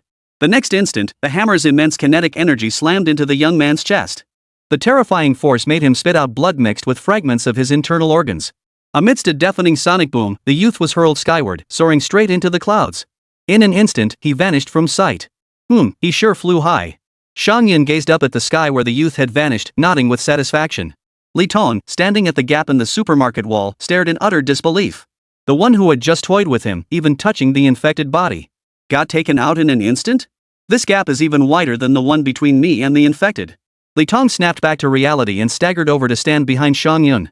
Staring at the torch emblem on the back of his robe, he remained silent for a long moment. "Senior, thank you for saving me, but you're from the Firebearer sect, right?" "Yes." Shang Yun turned his head, his tone indifferent. "What? Planning to repay kindness with ingratitude already?" "No." Li Tong shook his head repeatedly. "I just don't understand why you would intervene. Seeing the Heavenly Martial Bureau in chaos, shouldn't your fire transmission sect be delighted at a time like this?" Shang Yun fell silent for a long moment. Finally, he sighed deeply. "Indeed, the prejudices in people's hearts are like mountains. Li Tong? From your Heavenly Martial Bureau's perspective, we firebearers should be regarded as dangerous elements no different from the sacrificial god sect." "Well, I suppose that's not entirely wrong." Shang Yun chuckled softly. "But you must understand, little one. No matter how utterly depraved or unforgivably sinful you deem the firebearers to be, our purpose in the firebearers has always been to secure the future of the great Zhou dynasty. It has never changed. Even the sacrificial cult shares a similar starting point. We can understand each other. It's just that their methods are more extreme, even going so far as to make deals with unknown entities. Their actions will only push the great Zhou from one abyss into an even more terrifying despair. Therefore..." Shang Yun paused slightly. "We understand each other, but we absolutely do not agree." The infected youth was not the only one of his kind. Throughout the gathering grounds of the surge, these peculiar third-stage infected have emerged. Even more alarmingly, fourth-stage infected individuals have now emerged. Due to information gaps, numerous casualties occurred among the Tianwu Bureau warriors suppressing the infected. Fortunately, figures clad in torch red robes soon appeared throughout the surge gathering grounds, helping to further control the casualties. Simultaneously, the efficiency of suppressing the infected improved. Unlike the Heavenly Martial Bureau, the members of the Fire Bearers cult showed no mercy toward the infected. Anyone daring to appear before them was killed. The martial artists of the Celestial Martial Bureau cheered as they carried out the suppression. The pressure decreased exponentially. They were more than happy to see it. Though the infected numbers seemed scarcely diminished, the arrival of the Fire Bearers' forces brought tangible improvement to the situation within the Sundered Tide settlement. In this riot-torn settlement, one individual and an eyeball were truly feasting to their heart's content. Dozens of tentacles extended outward, devouring one infected soul after another whose minds had been obliterated. Calling Jiang Tong an eyeball was actually a bit of an exaggeration. After absorbing vast amounts of experience, Jiang Tong's form had evolved beyond that of an eyeball into a massive, fleshy tumor. The eyeball remained singular, perched atop the tumor's summit. Below it, a mouth had formed, while the tumor's surface was now covered in numerous blood-filled sacs resembling lumps. Tentacles could extend from these blood sacs for hunting. According to its own description, it was now in its mature form. The next stage, the complete form, would bring a full metamorphosis. Unlike those peculiar infected who consumed only souls and life essence, it consumed every ounce of essence, flesh, bone, and everything else from its host, sparing nothing. As for the ink-black light point, Jiang Chen resolved it through devouring, causing his soul and psychic power to surge explosively. The two combined, leaving nothing behind. For both of them, this surge-gathering ground uprising was nothing short of a buffet. How much more do you need to devour? To reach full form, I'd need tens of thousands more. Jiang Chen and Jiang Tong stood atop the highest peak tower of the surge convergence zone. They gazed down at the flickering city lights below, as if witnessing an unprecedented grand carnival. What? Still feeling sorry for those humans? Jiang Tong transformed back into a small object and floated to Jiang Chen's side. Stop dwelling on it. There's no chance of recovery. Those black specks are the tangible manifestation of Yasbir's soul-darkening authority. Most of these mortals lack any real power. When subjected to Yasbir's authority, their souls become corrupted at their very core. Consider yourself fortunate the cult of sacrifice can only summon illusions. Had his true form descended, only those at the saintly realm could have avoided corruption. By then, your entire civilization would likely become his private garden. Chapter 104, Saint Mother Jiang Chen? The Terror of Divine Bloodlines. Jiang Tong rattled off an explanation of Yesper's authority. The character Ming typically signifies death, hence can be directly translated as soul death. Indeed, this is the power of the soul death authority. More precisely, the authority of soul death governs the birth and death of souls. It guides the original soul consciousness of living beings into death, then, upon the foundation of the original soul, cultivates a consciousness that absolutely worships Yasbir. Those who fail to cultivate this new consciousness become monsters, fearless like beasts, driven solely by the urge to destroy. You're overthinking it. Do you really think I'm some kind of saint who mourns for insignificant people? Jiang Chen interrupted Jiang Tong softly. Jiang Tong's large eyes sank into contemplation. Soon, recalling the unequal even slave-like contract he had signed back then, he found his answer. Jiang Chen truly wasn't that kind of person. He was a bastard who'd screw over the gods without batting an eye. If he could treat even the gods with such utter disregard, what the hell were mere humans to him? Amidst her resentment, Jiang Tong felt a tinge of relief. Indeed, only someone like this was worthy of being his master. Just as he was about to speak, he saw Jiang Chen lift his head to gaze at the distant sky, where tentacles stretched across the heavens as the deity Yesber battled by Yulua. Big eyes, Jiang Chen suddenly spoke up. How powerful is its true form? Or rather, how strong does one need to be to take it down? Kill Yesber? Or its true form? Jiang Tong's eyes widened, his expression shifting between bewilderment and shock. Her first thought was, retract that earlier assessment, this idiot Jiang Chen has lost his mind. Then came the second thought, retract the previous thought, Jiang Chen intends to kill a deity. Damn impressive. What guts. Truly worthy of being my master. Yes, Jiang Chen had never been the type to mourn the deaths of insignificant people. Because he was a butcher who mourned only those who pissed him off. Why aren't you speaking? Jiang Chen didn't look at him, his voice as calm as ever. As if it were the most ordinary of casual chats. I think you're awesome. Actually wanting to be a god slayer? Interesting. You're really interesting. Jiang Tong snapped back to attention, flying excitedly around Jiang Chen. As for Yesper, well, let's put it this way, his cultivation level is at the peak of the upper 9th tier, or as you humans would say, the 9th tier, 9th level. Jiang Tong paused to consider before continuing, since he possesses no true physical form or vulnerabilities, that purple heart is merely an illusion he deliberately manifests to deceive his enemies. Even when struck by a fatal blow, he can redirect the damage onto the souls he controls, creating a pseudo-immortal trait. For those below the Supreme to kill Yasbir, it's difficult, extremely difficult, incredibly difficult. The Supreme Being? Jiang Chen's eyes flickered with emotion. Jiang Tong explained, different worlds may use different systems and terminology for realms, but broadly speaking, they can be categorized into 9 tiers. Above the 9th tier lies the Supreme. As for what exists beyond the Supreme, I cannot say, for even the Supreme are few and far between. If you wish to kill him, a 9th tier 9th rank might dare try, but the Supreme one is safely beyond reach. Jiang Chen suddenly exhaled in relief. All that worry for nothing. Seems the divine faction's combat strength isn't all that impressive after all. Their peak power only reaches 9th tier, 9th level. Yet as the words fell, Jiang Tong fell silent. Turning to look at her, Jiang Tong's eyes held an unmistakable glint of amusement. The divine faction's strength is nothing special? Jiang Chen froze. What? Is that not the case? Your civilization truly knows nothing about the divine. Jiang Tong's mockery gradually shifted to pity. Do you think developing an 8th tier powerhouse in a mere few centuries makes you formidable? Geniuses? A promising future? But let me tell you plainly, even if your civilization develops for another 1,000 years, it will never produce a 9th tier being. In any world, any system, all transcendent civilizations have been capped. Unless a god personally permits it, there's absolutely no way to advance to the 9th tier without special means. Jiang Chen was slightly taken aback, though he didn't find it absurd. The path ahead was blocked? Genetic demonic fluid could clear the way. Seeing Jiang Chen's expression, Jiang Tong seemed to guess his thoughts and gave a cold chuckle. Seeing that the projection of a god only reached the 7th tier, does it make you think most divine races are likely no different? Unfortunately, you're mistaken. So-called geniuses are merely the threshold to seeing the gods. As Jiang Tong's eyes grew increasingly serious, a sudden sense of foreboding welled up in Jiang Chen's heart. Jiang Tong explained coldly. Gods command the rules. Gods are immortal and indestructible. The gods are omniscient and omnipotent. The gods. Born at the 9th rank. Ants. Near Lian Tian Academy. Devour gazed impassively at the old man before him. His mood was far from pleasant. Not long ago, he had tracked down the location of that insect that had toyed with him in the demon realm. Only to run head-on into another creature that had once obstructed him in the demon realm, a bug that had escaped from the mirror world and wielded a fragment of the time deer's temporal power. In the demon realm, it had been able to exchange blows with him because he was only at the 7th tier back then, not yet fully evolved. Now, having reached the pseudo-8th tier realm, he crushed that insect with a single tentacle. After the insect resurrected by rewinding its own timeline, he crushed it again. After repeating this cycle dozens of times, he utterly annihilated the insect in reality. Just as it sought to pursue the insect, the old man before it blocked its path once more. Why must there always be so many insects in this world trying to obstruct him? Shanghuan Jinghan leaned on his cane, his aged eyes fixed on Devour, with an authority that commanded respect without anger, like a lion confronting an intruder on its territory. Deity of the sacrificial cult. He spoke slowly, you do not belong here. Bug, get lost. Devour repeated coldly. It remained aloof and superior, yet it refrained from crushing the old man outright. He understood clearly that the human before him, though also a bug, a powerful insect capable of wounding him. You gods are all cut from the same cloth. Shanghuan Jinghan couldn't help but sigh softly, tapping his head with a hint of exasperation. I have no idea how those madmen in the cult of the gods put up with your bird-brain temper. Insect. Enough. A cold glint flashed in Shanghuan Jinghan's sharp eyes. The staff in her grasp tapped lightly against the ground.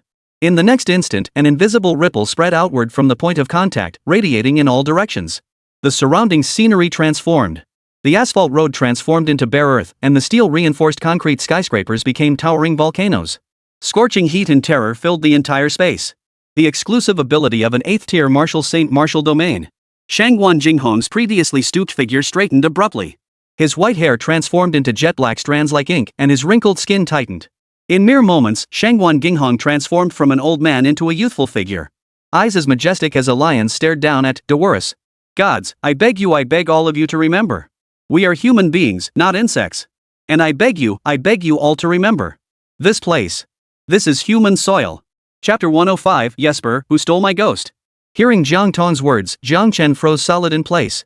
His throat convulsed. Born at the 9th rank. These 4 simple words carried such profound despair. A transcendent civilization reaching its pinnacle, yet failing to attain even the most basic starting point of a deity. This was utterly unreasonable. Jiang Tong drifted above Jiang Chen's head, as if sensing his thoughts. Deities are inherently the most unreasonable beings in this world. They possess the highest starting point, the most vigorous life force, and unparalleled power. Perhaps the ancient celestial demons could have matched them in the past, but there is no doubt that now, they are the sole rulers of this multitude of worlds, without exception. However, Jiang Tong's tone shifted abruptly as her gaze lowered.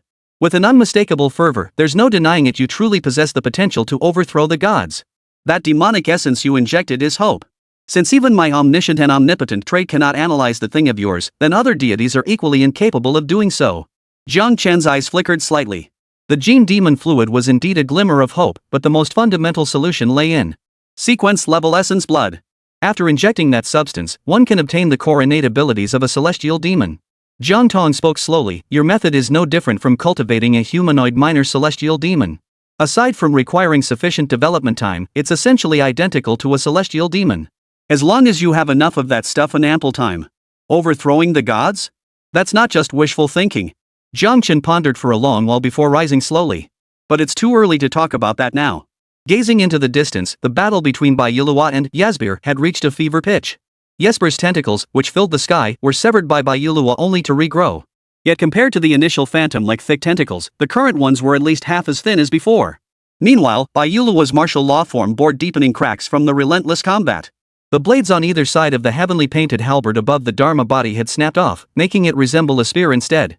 Neither was in good shape, but Bai Yulua's condition was clearly worse. It was evident she was nearing her limit. If the battle with Yasbir continued, Bai Yulua's defeat was only a matter of time.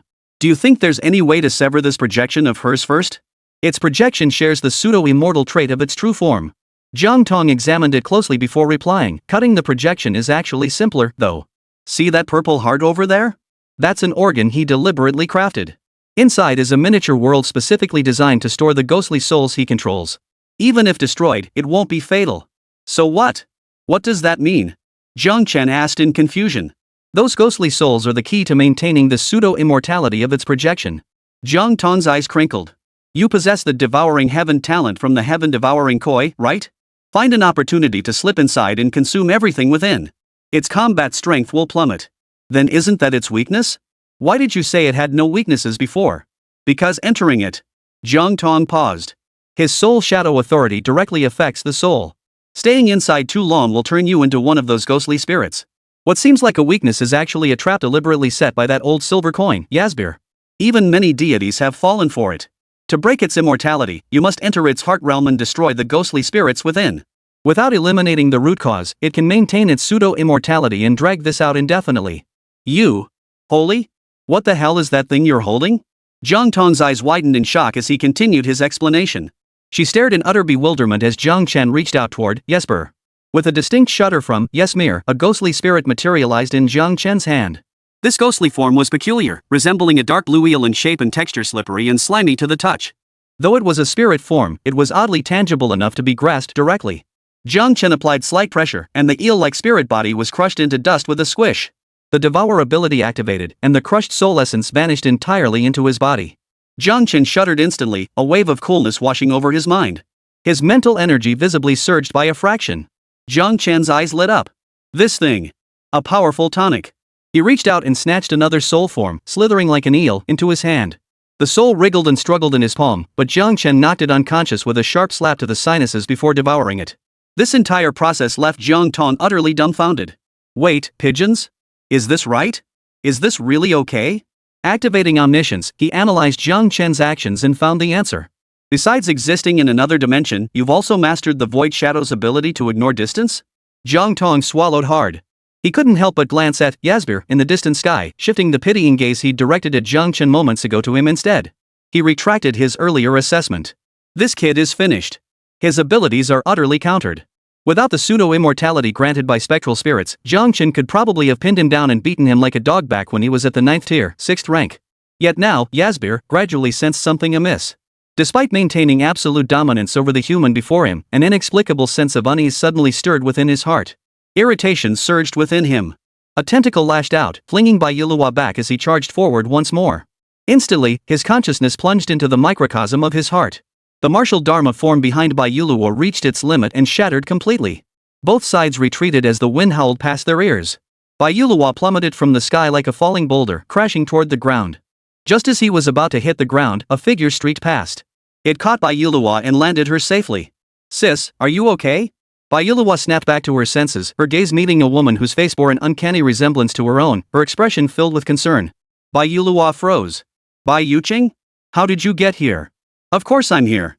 If I hadn't come, you would have died. Bai Yuqing rolled her eyes dramatically. Bai Yuqing, deputy chief of the Wave Gathering Ground. She was also Bai Yulua's biological younger sister. Due to certain experiences in the war zone, her cultivation level plummeted from 7th tier, 3rd stage to 6th tier, 9th stage. Unable to recover it in this lifetime, she withdrew from the war zone. Bayulua suddenly found strength, shoving Bai Yuqing away. That monster isn't something you can handle now. Going up there is suicide. As Bayulua shoved Bai Yuqing away, the Jesper above suddenly let out an enraged roar. Who? Which damned soul stealer has stolen my specter? Chapter 106, The Goddess's Wrath. Contingency Plan. Yasbir was furious. The lofty demeanor he'd displayed moments ago, praising Bai Yuqing's courage, had vanished completely. Even during the battle moments ago, he had sensed something amiss. When he checked the situation within the heart world, holy crap, the sight made him nearly faint. This projected heart world originally housed tens of millions of spectral beings. With them sharing the damage for him, it would have been enough for him to resurrect over 10 times after complete annihilation. But in just the blink of an eye, nearly 1/10 of the ghostly spirits within the heart world had vanished. The importance of these ghostly souls to him was self-evident. Unless absolutely necessary, he avoided using them whenever possible. Even during the recent battle with humans, he hadn't used any ghosts to heal his wounds, relying solely on his own regeneration. Theoretically, his ghost reserve should have been perfectly sufficient. Then why had so many vanished without his notice? Who the hell stole my ghosts? The giant octopus-like face of Jesper displayed human-like anger and confusion. He was furious that he hadn't even spared any for himself, only to have so many stolen. Yet beyond the rage, confusion consumed him. Who could have stolen that much of its soul without it even noticing? But at that very moment, a black hole suddenly appeared within the small world of its heart. Ghostly souls from all directions desperately swam outward, trying to escape. Yet they were pulled toward it by a maddening, terrifying suction. The moment they drew near, they were shredded into specks of light and swallowed up, vanishing without a trace. Yasbir was startled and hastily reached out to crush the emerging black hole. Yet within those few breaths, thousands of ghostly souls vanished from the heart's microcosm. The next moment, another black hole appeared on the opposite end of the heart-shaped microcosm. It swallowed up a large number of ghosts in that area. Jesper crushed that black hole once more. But the loss was equally devastating. Thousands more ghosts vanished. And the instant the black hole was crushed, another one was about to form in a different direction. However, before this black hole could fully form, the divine might of Jesper thundered down upon the entire heart-shaped microcosm. The unformed void twisted violently before dissipating entirely. Jesper withdrew his divine might, thinking it was nearly over. Another black hole materialized before him, once more sucking away dozens of ghostly souls. It felt less like stubbornness and more like a final, silent mockery directed at him. Jesper! Yasbir reached out expressionlessly and crushed the black hole. Then, divine might suppressed the entire heart-shaped microcosm, preventing any further black holes. After a long silence, he burst into laughter, utterly enraged. Very well. This is an outrage. An absolute outrage. He never imagined this petty thief who stole his soul would not only raid his home while he was battling, but now dare to commit multiple crimes right before his eyes. What difference was this from trampling his face into the dirt with utter contempt? Wasn't this bullying an honest god? The omniscience and omnipotence trait began to take effect, and the answers to all things flowed through his eyes. You little thief, don't you dare let me catch you. If I catch you, you'll suffer a fate beyond imagination. A cold, ruthless glint flashed in Jesper's eyes. After multiple attempts, Jiangchen confirmed it was impossible to directly absorb multiple soul entities in one go through devouring. He finally gave up. If only I'd had another 10 minutes, I could have devoured every last bit of his ghostly essence. Jiangchen's tone carried a hint of regret. After carefully sensing the changes within himself, he felt a surge of excitement. Though his martial realm hadn't advanced significantly, his spiritual power had experienced a genuine, explosive surge. Whereas his spiritual power had barely reached the 5th tier before, it now stood firmly at the peak of the 6th tier. He was now infinitely close to the 7th tier. Such a rapid advancement in such a short time, it felt faster than riding a rocket. Jiangchen cast his gaze toward Yasbir, his eyes gleaming with greed and regret. He felt that if he could devour every last ghostly spirit within its heart world, his spiritual power might even break through directly to the 8th tier. What a pity, such a rare feast. Jiangchen murmured, turning to Jiang Tong. It's up to you now. Interfere with its ability to gather information through omniscience. Leave it to me. Jiang Tong was visibly excited. He and Jiang Chen had made their plan. The spectral reserves of Yasbir were still too vast. With Bayulua gravely wounded and their combat strength depleted, the chances of defeating Yasbir under current circumstances were too slim. Therefore, they must activate the contingency plan. Gradually, Jesper's expression shifted. Stunned, then solemn. This is the shadow of the void? And the Sky-Devouring Koi? Jesper's face twisted in horror. How is this possible? They were extinct. How could they still exist? Could it be they've returned before us? The news was utterly staggering. He had been both a participant and a survivor in the great war between the gods and the celestial demons. He witnessed the gods vanquish the celestial demons and claim ultimate victory, but he also witnessed the immense price the gods paid. Countless gods perished, and even many of the highest-ranking beings fell. The gods are immortal. For even after death, they would re-emerge from the annals of history. But unfortunately, those fallen deities have yet to return from the annals of history. Now, the divine race numbers only a few tens of thousands. Their combined combat strength is less than 1% of what it once was. Should the celestial demons truly return now, the gods would inevitably face an unprecedented reckoning. Yasbir could no longer spare a thought for the lost souls. He hurriedly continued his investigation, only to be utterly stunned by what followed. The information was chaotic, like watching a movie where the entire screen was pixelated. Only a few characters could be vaguely discerned, the actual message remained completely obscured. Yasbir's heart sank instantly, consumed by a single thought. Damn it! Not only had the group of celestial demons returned, but they had even developed a method specifically designed to counteract the divine being's exclusive omniscience and omnipotence. Old silver coin's nature often meant overthinking. Within mere minutes, a vivid scene played out in his mind. Upon the ruins of the divine realm, a supreme celestial demon stood with its back to the blazing sun, demon brighter than any horizontal explosion, gazing down coldly upon the gods and declaring, "The age of the gods has ended." Holy crap! That's terrifying. Yasbir shuddered. Even imagining it made him break out in a cold sweat. He dared not read the message below. Suddenly, he sensed a deeply familiar, repulsive aura rapidly closing in. He snapped back to his senses, but several bloody tentacles had already pierced through his body. The next instant, he was restored to normal, seeing Jiang Tong charging toward him with utter disregard for his own life. "Hemguru! You seek death!" Yasbir roared, suddenly realizing something was amiss. His eyes widened in shock. Mirror shell. The next moment, two flesh tentacles stabbed in from behind, sinking into its jelly-like, translucent blue head. They wrapped tightly around that purple heart. Yet the moment contact was made, the tentacles abruptly transformed from flesh into soul essence. The authority of flesh surged to its peak, desperately resisting the corruption emanating from the authority of soul shadow. One of Jiang Tong's eyes suddenly contorted into a look of sheer ferocity. With a sudden burst of force, a tearing sound echoed. The purple heart was ripped from the head of Yasbir. Jiang Tong severed the two tentacles tainted by corruption and roared, "Jiang Chen! Catch the heart!" Chapter 107, Ghost Buffet. The fall of the divine projection. That! Jiang Chen retorted immediately. Did he really think he was blind and couldn't see what state the tentacle reaching for the heart was in? If he actually caught the heart, he'd likely be dead too. With that, Jiang Chen gripped the blood madness greatsword. He swung the blade fiercely toward the heart. "Human! How dare you!" Yasbir roared in fury, attempting to halt Jiang Chen's action. But blocked by Mirror Jiang Tong, he was powerless to intervene, forced to watch helplessly as the crimson blade descended upon the violet heart. The blade's flash swept through, and the purple heart froze mid-air. Blood spilled from the gash carved by the blood madness. In the next instant, the heart split cleanly in two. The miniature heart world within collapsed and shattered under that single blow. Freed from the heart's restraint, countless ghostly souls coalesced into a black torrent. In an instant, they surged forth. As the torrent neared Yasbir, it seemed to reach its zenith. The next instant, the gathered souls exploded like fireworks. Like a tidal wave crashing out in all directions. "No! This is mine! You are all mine!" Yasbir's eyes bulged with fury. Tentacles like an octopus lashed out, tearing Mirror Jiang Tong's body in two. The authority of Soul Shroud was pushed to its absolute limit at this very moment. Within mere breaths, a purple heart coalesced anew within his mind, carving out a temporary, unstable microcosm within it. Then, a dense swarm of ghostly souls and spirits was drawn back into the heart's miniature realm. But their numbers were overwhelming. Even when he was newly born, he could have easily absorbed them all. But now, he was merely a projection. Therefore, it could not absorb them all, it simply could not absorb them all. Simultaneously, Jiang Chen's slashing the void and devouring abilities were pushed to their absolute limits, locked in a fierce competition with Yasbir over the number of souls. Of course, competition was illusory. Yasbir couldn't absorb them all, and neither could he devour them all. Yet while Yasbir was focused on gathering souls, he completely failed to notice Jiang Chen resorting to his old trick. Splitting his focus, he cunningly unleashed a black hole within the new heart world out by Yasbir. The souls Yasbir labored to gather were instantly swallowed by the black hole the moment they entered the heart world, effectively working for Jiang Chen. The torrent of gathered souls surged for several full minutes. When the number of souls visibly dwindled, Jiang Chen's mind stirred. Through reflection, he pulled Bai Yuluo out of the mirror world. Mirror Bai Yuluo materialized in an instant.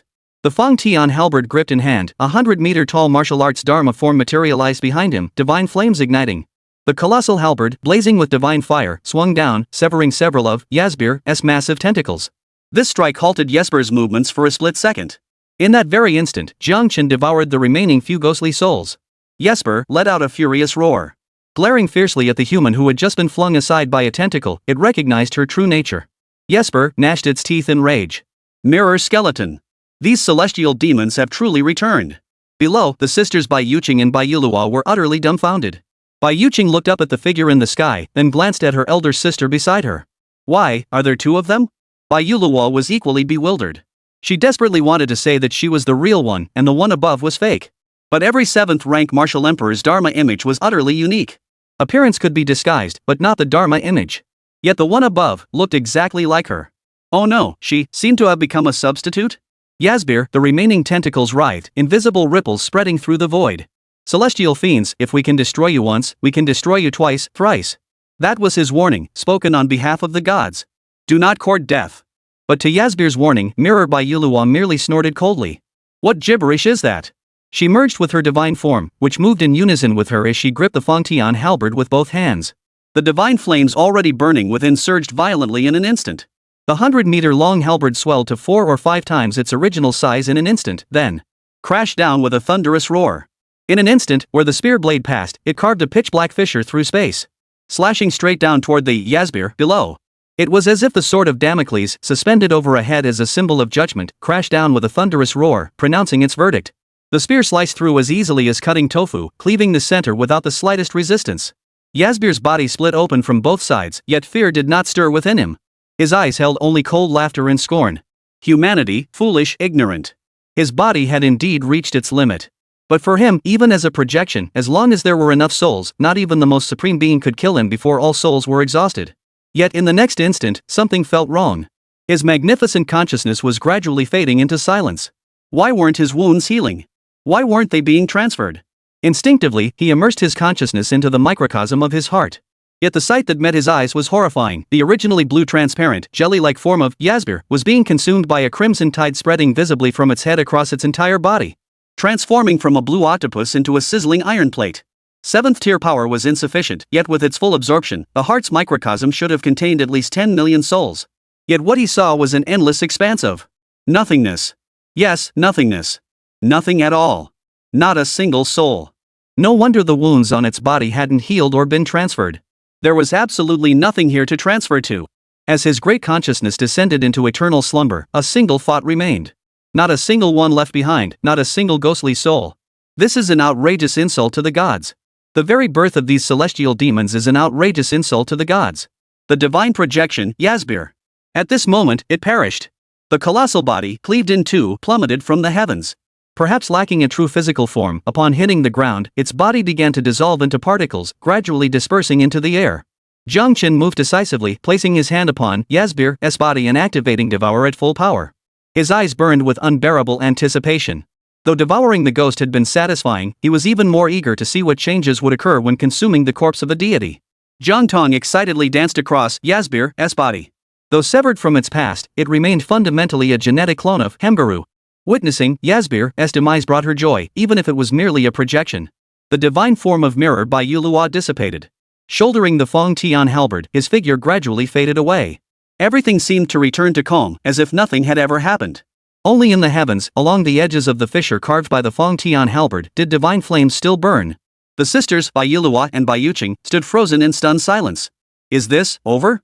Bai Yuqing silently shifted her gaze to Bai Yulua. Thinking of how her elder sister had fought with all her might only to be beaten so badly, while the other sister had simply raised her halberd and ended it in an instant, she couldn't help but utter a heartfelt sigh. Sis, you're so weak. Chapter 108, Imperial Grade Mental Power. The divine body of Jesper dissipated far too quickly. Even though Jiang Qin exerted all his strength to devour it, he could only absorb about half of the body in the end. But even if the divine body had dissipated more slowly, Jiang Qin wouldn't have chosen to continue devouring it. Jiang Qin's current mental power had already reached the 7th tier, making him a true emperor-level mental power.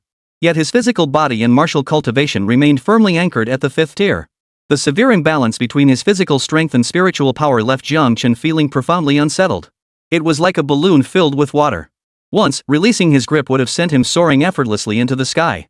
Now, letting go only sent him crashing heavily to the ground. Name, Jiang Qin. Identity, martial artist, genetic demon physician. Realm, 5th tier, 2nd layer. Mental power, 7th tier, 4th layer. Talents, Devour, Nether, Mad Demon, Divine Might, Void/, Reflection, Pointer, Hacker. Current stage, sequence demon cultivators reach 10A10.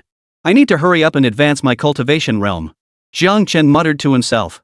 Devouring part of Yesber's divine form brought him immense gains, but also some complications. His body could barely keep pace with his mental reactions. If the gap between his spirit and flesh widened further, he couldn't predict what new complications his body might face. You did it, kid. You really killed it. Jiang Tong landed before Jiang Chen, visibly thrilled. Jiang Chen corrected him, the one I killed was just a projection. No matter. Killing the projection is still cause for celebration. Jiang Tong shrugged it off. If you can take down the projection today, you'll be able to take down the real thing next year. Jiang Chen shook his head gently. He couldn't fathom why a mere clone would harbor such intense hatred toward the original, nor did he care to understand. If you want to go eat the infected bodies now, go ahead. Jiang Chen gazed into the distance. If you don't eat your fill now, once this business is settled, chances to feast so freely will be few and far between. What about you? Jiang Tong's smile faded slightly as he scrutinized Jiang Chen from head to toe. Friendly reminder, your current condition is dire. I suggest you come eat with me. With so much blood sustenance available now, the Devour talent of the Swallowing Heaven Koi can help you bridge the gap between your physical form and your spirit at the fastest possible pace. Eat with you? Jiang Chen shook his head. Forget it. I've got other things to take care of.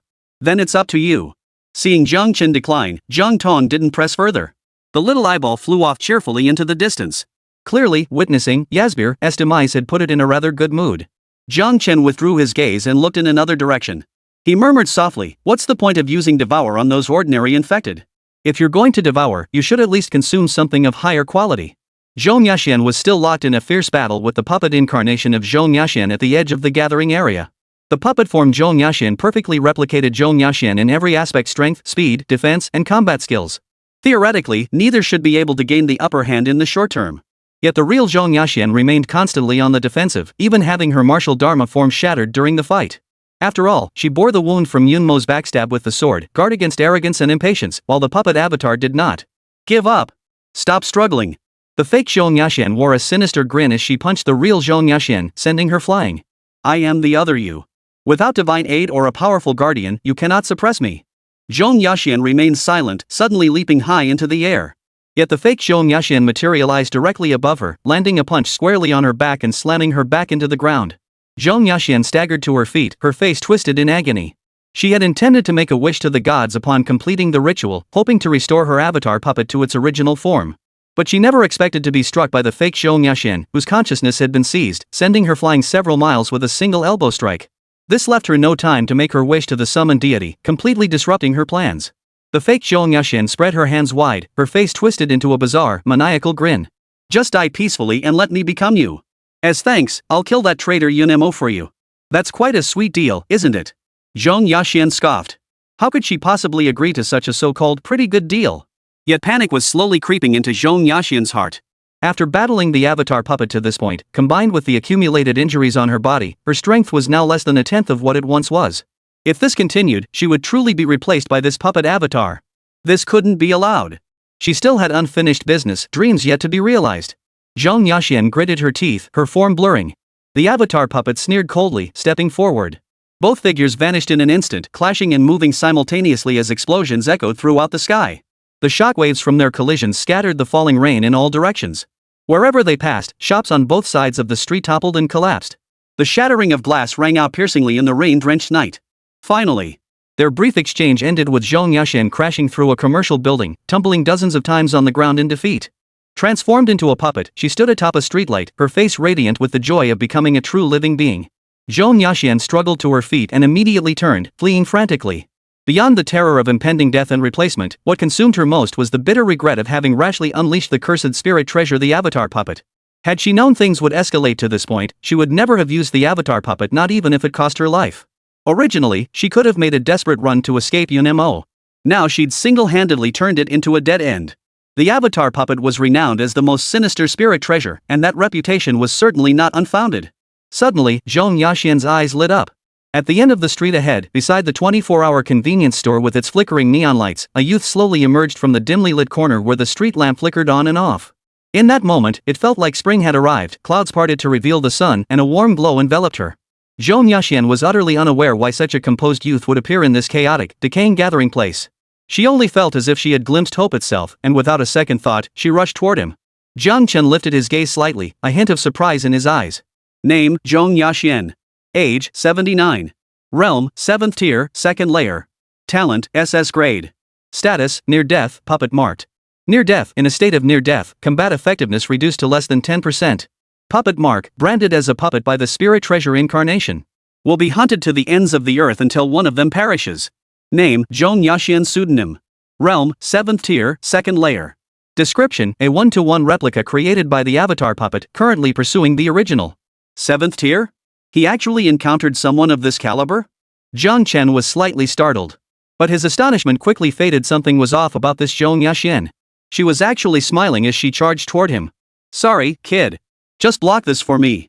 As Jiang Chen's gaze grew icy, Zhong Yaxian reached out to grab him and fling him backward, hoping to delay the avatar puppet for 2 seconds. Yet the instant her hand touched Jiang Chen, it passed right through him as if grasping air. Her smile froze instantly. The pursuing avatar puppet halted, staring in shock as Jiang Chen's right hand formed a claw, slamming down to seize Zhong Yaxian's throat. You! Her eyes widened in utter bewilderment. Jiang Chen's voice was soft. Tell me, we've never met before. Why did you have to harm me? The tonic? Chapter 109, Devouring Zhong Yaxian, Brewing Storm. Zhong Yaxian reacted swiftly. She seized Jiang Chen's wrist, suddenly tightening her grip to force his hand into a fist. But the result left her stunned. The boy's wrist felt as though it were forged from the hardest divine iron in the world. Even when she gripped it tightly, it didn't budge an inch. How could this be? The thought flashed through Zhong Yaxian's mind. Judging by his age, he was no more than 20-something. At most, he could be at the 3rd tier of cultivation. Even with her severe injuries and weakened state, her strength shouldn't be something a martial artist of this level could withstand. Look me in the eyes. Answer me. Jiang Chen suddenly barked out. Zhong Yaxian instinctively lifted her head, meeting those piercing, luminous eyes. The next instant, Zhong Yaxian's expression changed drastically. She felt a surge of mental energy, overwhelmingly powerful, equal to her own, at her peak sweep over her and plunge into her mind. A muffled groan escaped her lips, and soon, her pupils began to dilate wildly. Jiang Chen grabbed her by the collar and yanked her up. Devour activated, and Zhong Yaxian's vital energy was frantically drained, merging into Jiang Chen's body. His physical body and vital energy began to grow at an unimaginable speed. The ever-narrowing gap between his physical form and his spiritual power caused Jiang Chen to let out a satisfied groan. The pressure was noticeably lighter than before. Though severely wounded, Zhong Yaxian remained a genuine 7th-rank sovereign. Struck by Jiang Chen's spiritual force, she quickly regained her senses. Yet the unprecedented weakness brought on by the relentless drain of her vital energy made her eyes widen in shock. What was happening? Zhong Yaxian struggled in Jiang Chen's grasp. Even as her chi surged within her, she remained utterly immobile in his grasp. Zhong Yaxian's face instantly drained of color.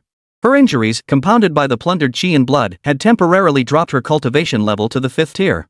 While regaining her cultivation level wouldn't be difficult given enough time, it was clear Jiang Chen had no intention of granting her that opportunity. Wait, young man. This is a misunderstanding. We're all just... Before Zhong Yaxian could finish her sentence, a piercing scream cut off the rest of her words. The life force within her body was violently torn away. Her black hair turned white, and her vital energy surged into Jiang Chen's body, becoming nourishment for him. Zhong Yaxian's face contorted. The sacrificial god cult will avenge me. Zhao Honghai won't let you off either. You'll be joining me in hell very soon. Jiang Chen remained silent in the face of Zhong Yaxian's curses, only accelerating the efficiency of his devouring. In mere moments, a 7th-tier emperor-level life was completely devoured. The ring-shaped storage device it wore fell to the ground, picked up by Jiang Chen. Name, Jiang Chen. Identity, martial artist, genetic demon physician. Realm, 5th tier, 8th layer. Mental power, 7th tier, 4th layer. Talents. Tasks. Observing the changes in his cultivation realm on the personal interface, Jiang Chen furrowed his brow slightly. This was a 7th-tier emperor. Devouring an emperor level being only resulted in 5 consecutive minor breakthroughs? Even if this emperor was near death, even if most of his essence had already dissipated, even if he had absorbed numerous celestial demon talents, even if he... Alright, advancing 5 minor realms was still somewhat plausible. Jiang Chen's gaze drifted backward. An avatar puppet, identical in appearance to Zhong Yaxian, stood there with an expression of keen interest. His thoughts began to wander. Strictly speaking, a spirit treasure wasn't a living being and seemingly couldn't be devoured. But then again, even if they could be devoured, this thing was entirely different from that dying wreck Zhong Yaxian. Its state, if not at its peak, was at least in good condition. He'd be hard-pressed to defeat it. But Jiang Chen knew full well. The more critical the moment, the more he dared not show weakness. After the user's death, an avatar puppet becomes a true living entity. But for the time being, it still differed fundamentally from a human. Jiang Chen tilted his head at her. We have no grudge between us. Are you going to kill me too? His voice was utterly flat, just as it had been when he'd questioned the real Zhong Yaxin moments before. A puppet incarnate. No, Zhong Yaxin narrowed her eyes. She said nothing, merely studying Jiang Chen for a long moment before turning away with a soft laugh. Her figure gradually faded from Jiang Chen's gaze, disappearing into the curtain of rain. A puppet disguise, now that was a useful thing. Jiang Chen couldn't help but feel a pang of regret. But now that it had transformed into a 7th-tier powerhouse, forcing it back into its original form, a state where it could be utilized again. That would be incredibly difficult. Boom! A thunderous explosion suddenly erupted nearby. Jiang Chen looked in the direction of the sound. Above the nearby sky, smoke and dust gently drifted upward. Oh? Another expert? Jiang Chen was slightly surprised, but he didn't rush over. First, he entered a convenience store to find an umbrella. He channeled his qi and blood to dry the rain-soaked clothes clinging to his body before unfolding the umbrella. He strolled toward the source of the sound through the rain. Of course, it wasn't that he didn't want to hurry over. It was just that strenuous movement now would cause his immense mental energy to trigger a dizzying discomfort. Somewhat like indigestion. With the fire-bearers' support now engaged, the situation against the infected was looking decidedly favorable. The martial artists of the Heavenly Martial Bureau even found themselves in a joking mood. But the members of the fire-bearer cult kept glancing up at the sky. Half an hour had passed since the first raindrops fell over tonight's gathering place. Yet the rain only grew heavier, showing no sign of abating. If anything, it seemed to intensify. Everything seemed to be going smoothly. Yet, an inexplicable sense of foreboding lingered in the hearts of the many members of the fire-passing sect. It was as if something unacceptable was about to happen, leaving them distracted. Of course, this distraction did not affect the temporary members of the fire-bearer cult. A dozen or so figures clad in the sect's crimson robes stood in a straight line, their auras unmistakable, all 6th-tier sovereigns. They coldly stared at the figure embedded in the wall before them, the result of their combined assault. Cough, cough. Zhao Honghai coughed up a mouthful of blood, staining his white beard crimson. He felt as though every bone in his body had shattered. His eyes widened in disbelief as he stared ahead, muttering the word impossible over and over. All the top fighters in the Wave Surge gathering ground were slaughtered. How could there still be so many 6th-tier beings? And the one who ambushed me just now, wielding that sword, like definitely 7th tier. Impossible? What's impossible about it? Has His Majesty the Emperor forgotten us already? One voice was as cold as ice. He pulled back his hood, revealing eyes that seemed poisoned. Zhao Honghai's expression twisted into a savage grimace. Illusions. All illusions. Don't try to fool me. There can't possibly be this many 6th-tier beings left here. Is that so? Then take a good look at us. Do you still recognize us? One by one, they removed their hoods. Wang Zun, Wen Zhongxian, and Xiaoyang. Zhao Honghai's pupils contracted slightly. The faces beneath the hoods were all somewhat familiar to him. For they were all the top-tier combat elders of the Great Clan's elites who had been annihilated by the sacrificial cult not long ago. Chapter 110, The Mid-Grade Spiritual Treasure, All Shooting. The frustrated Zhao Honghai. It seems His Majesty still remembers us lowly 6th-tier ants. The crowd's expressions turned vicious. Their clans had taken root in the Waves Surging gathering ground for a century, making them true aristocratic families. Not only were there no 6th-tier cultivators, but even 7th-tier cultivators were non-existent. Yet to resist the demonic tribes, the elite forces of these great clans had all been sent to the front lines, leaving only 1 or 2 6th-tier cultivators behind to protect their families. Even if most of their forces perished on the front lines. To the Great Zhou Empire, these noble houses had earned immense merit. Any so-called privileges or abundant resources they possessed were hard-won. Yet, just recently, their entire clans were slaughtered without warning. The hatred boiling within them was enough to pierce holes in the sky. Yes, although Zhao Honghai had once denounced Yun Mo as a murderous monster, it was actually to vent the pent-up frustration of recent days. He too had carried out the annihilation of several major clans within his own territory. Of the 3 districts controlled by the god-sacrificing cult in the Wave Surge settlement, only Zhong Yaxian's territory saw the execution of the highest-ranked 6th-tier patriarch. Even so, the slain clan elders felt nothing but injustice. It was only natural. Who could feel at ease after being inexplicably slaughtered at home by a stranger? Fortunately, the fire-passing sect arrived later, gathering their lingering souls. These souls were then placed into specially cultivated bodies. Even with only a month left to live, it was enough time for them to settle scores with the murderers who had destroyed their families. Zhao Honghai's face darkened, then suddenly he let out a cold laugh. Naive. You are all so naive. A mere dozen ants. If not for that sudden flash of sword light, did you truly believe your combined efforts could inflict any real harm upon this elder? Zhao Honghai broke free from the wall. Barely a scratch on him save for the slash across his right shoulder. The holes blasted into his body by their attacks were healing at a visible pace. Simultaneously, he glanced warily around, wary of the lurking 7th-tier powerhouse in the shadows. Whether it was his imagination or not, Zhao Honghai couldn't shake the faintly familiar sensation that sword light gave him. Seeing Zhao Honghai's wounds repairing, the expressions of the clan elders changed drastically. Attack! Kill him! Don't give him time to heal. Su Qingtian's fierce command rang out as his figure shot forward. Appearing before Zhao Honghai in an instant, he unleashed a brutal punch. The terrifying intent of the punch warped the very air around it, causing even Zhao Honghai to pale slightly. However, his unease stemmed not from the punch's power. Rather, it was because this Su family patriarch wielded not a mainstream weapon like a sword or spear, but rather a rather niche choice knuckle dusters strapped to his hands. Knuckle dusters alone were one thing, but these were specially modified knuckle dusters. While standard knuckle dusters featured ridged protrusions at the knuckles, this one bore sharp, screw-like spikes instead. A single hit from those would leave at least 4 bloody holes in your body. 7th-tier powerhouses possessed extraordinary self-healing abilities, transcending what humans could achieve.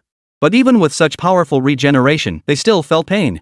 Without needing Su Qingtian's prompting, the other clan elders drew their weapons and charged forward as he spoke. Yet from the moment he broke free from the wall, they had already lost their chance. Su Qingtian's knuckle duster struck with blinding speed, landing squarely on Zhao Honghai's face in an instant. Then, it pierced straight through, smashed into the wall. But Su Qingtian's expression twisted in horror. Zhao Honghai, whose face had been completely pierced, twisted and distorted like a mirage before slowly fading away. Before he could utter a warning, a violent force slammed into him. His body crashed through the wall ahead, hurling him deeper into the structure.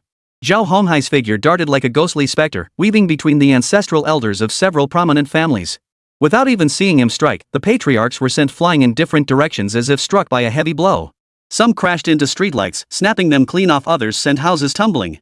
A true, instantaneous annihilation, utterly defenseless. Zhao Honghai's robes billowed lightly in the wind and rain.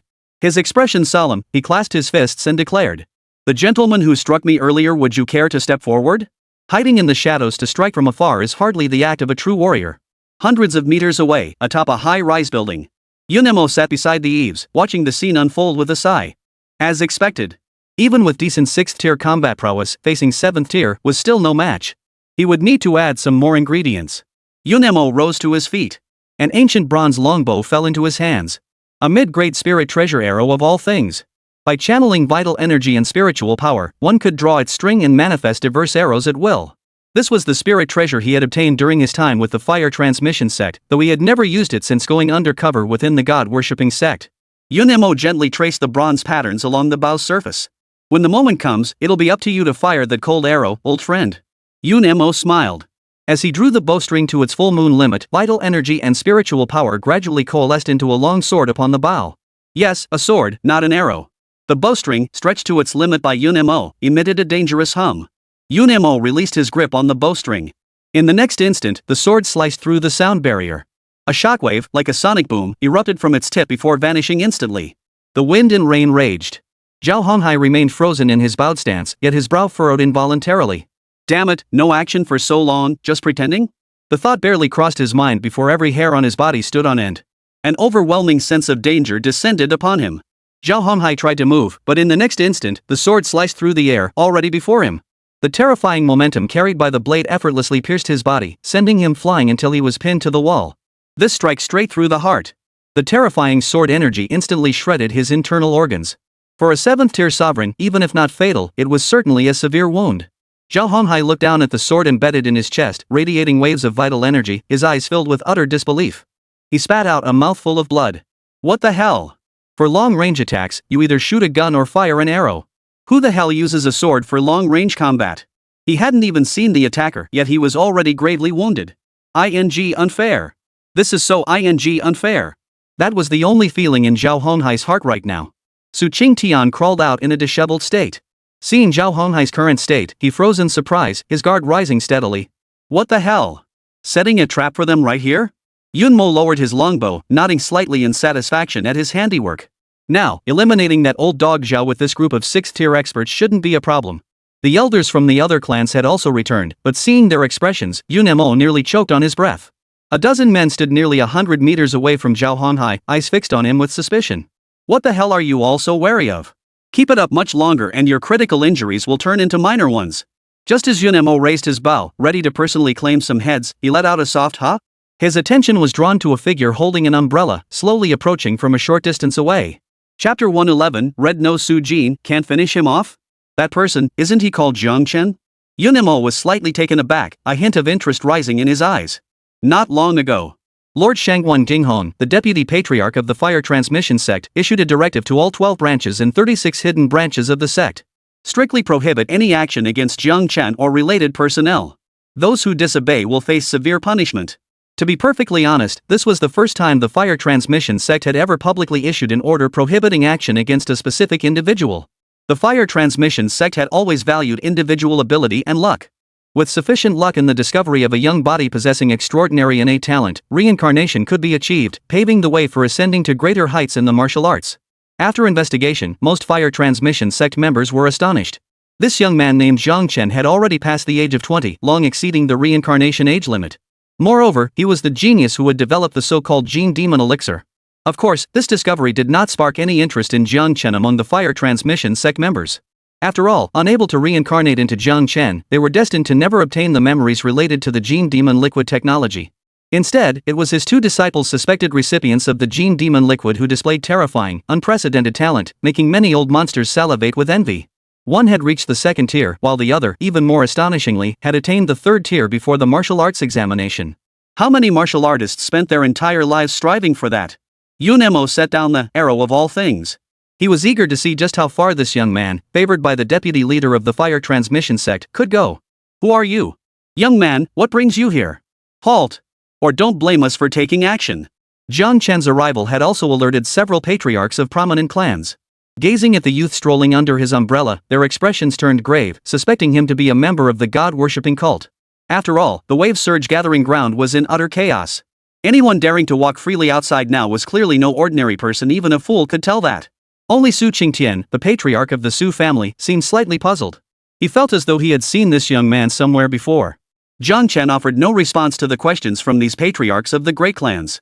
The truth-seeker's gaze swept over the assembled crowd, finally settling on Zhao Honghai, who was pinned to the wall. Name, Zhao Honghai.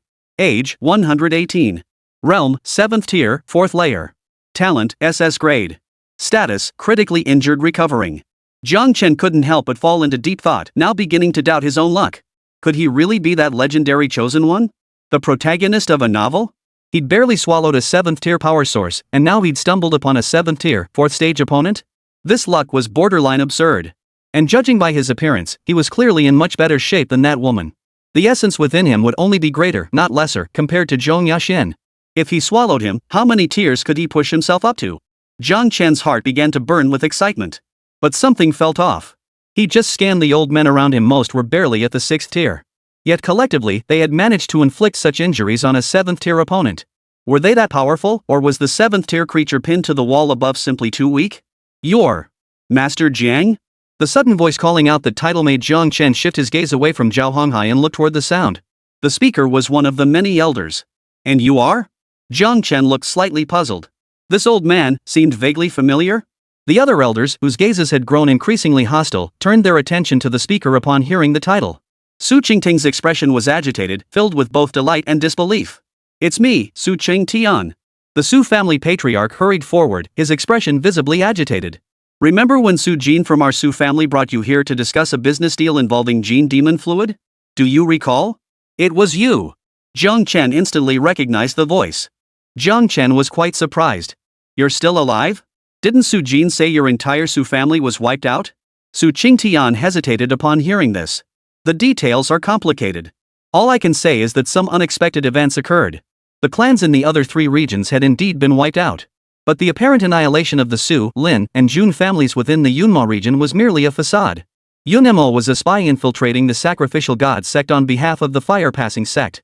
Before annihilating the 3 families, he had already informed their 3 patriarchs that a play would soon be staged. When the sacrificial god sect revealed its true nature, he instructed them to take action. However, after the Su family concluded their transaction with Zhang Chen that day, Yunemo arrived at their doorstep, but Su Jin had not yet returned. Time was of the essence, so they hurriedly evacuated the Su family members and positioned the pre-made dummies in their places. Once the house where the Su family resided was destroyed, members of the fire-passing sect would arrive to clean up the mess, preventing discovery.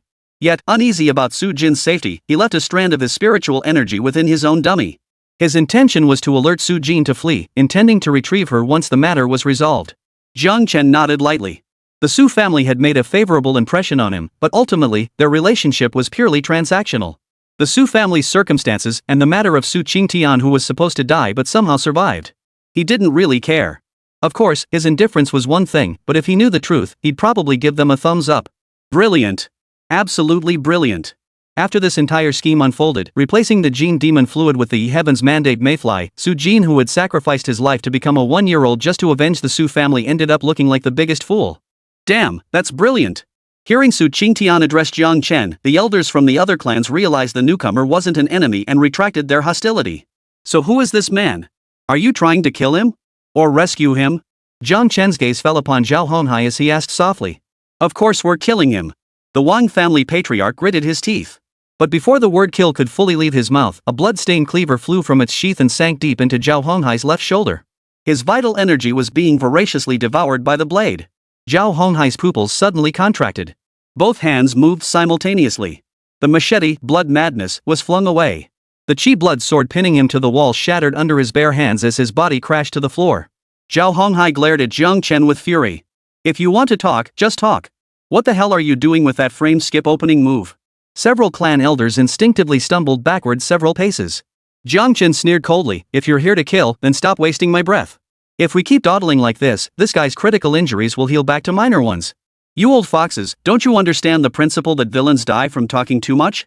On the rooftop of a distant skyscraper, Yun Mo leapt up in excitement, swinging his right fist with a fierce strike. Well done. That's the way to do it. At that moment, even without the fire transmission sec's order to hold fire, his admiration for Jiang Chen skyrocketed. Finally, someone who knows how to finish off the boss when he's down. Haji Jiang, you did great, you bastard. Chapter 112, Zhao Honghai's raging fury utterly devoid of martial ethics. Hearing Jiang Chen's words, the elders of the great clans all froze in shock. As they watched Zhao Honghai break free from the wall, his expression dark and menacing, an absurd thought began to take root in their minds. Could it be that this sovereign was genuinely gravely wounded rather than hanging himself from the southeast branch to set a trap for them? Did that mean they had missed their second chance to kill Zhao Honghai? This realization filled the patriarchs with bitter regret, their gazes toward Zhao Honghai turning hostile once more. How dare he play them for fools? This fellow truly had a death wish. Zhao Honghai paid no heed to the glances from the surrounding clan elders. His gaze remained fixed on Jiang Chen. After a moment, he suddenly spoke. Master Jiang Chen, I remember now it was you. Oh? Jiang Chen raised an eyebrow, a hint of surprise visible. Zhao Honghai's expression darkened further, his voice and gaze now laced with venom as murderous intent flared. The teacher leading the group from Haichuan Secondary School in the Haichuan Gathering Ground, the one who emerged from the Demon Realm secret domain during the Gathering Ground Grand Competition and spread news about our god-worshipping cult. Our flawless plan has slowly devolved into this mess because of you. It's you. It's all because of you.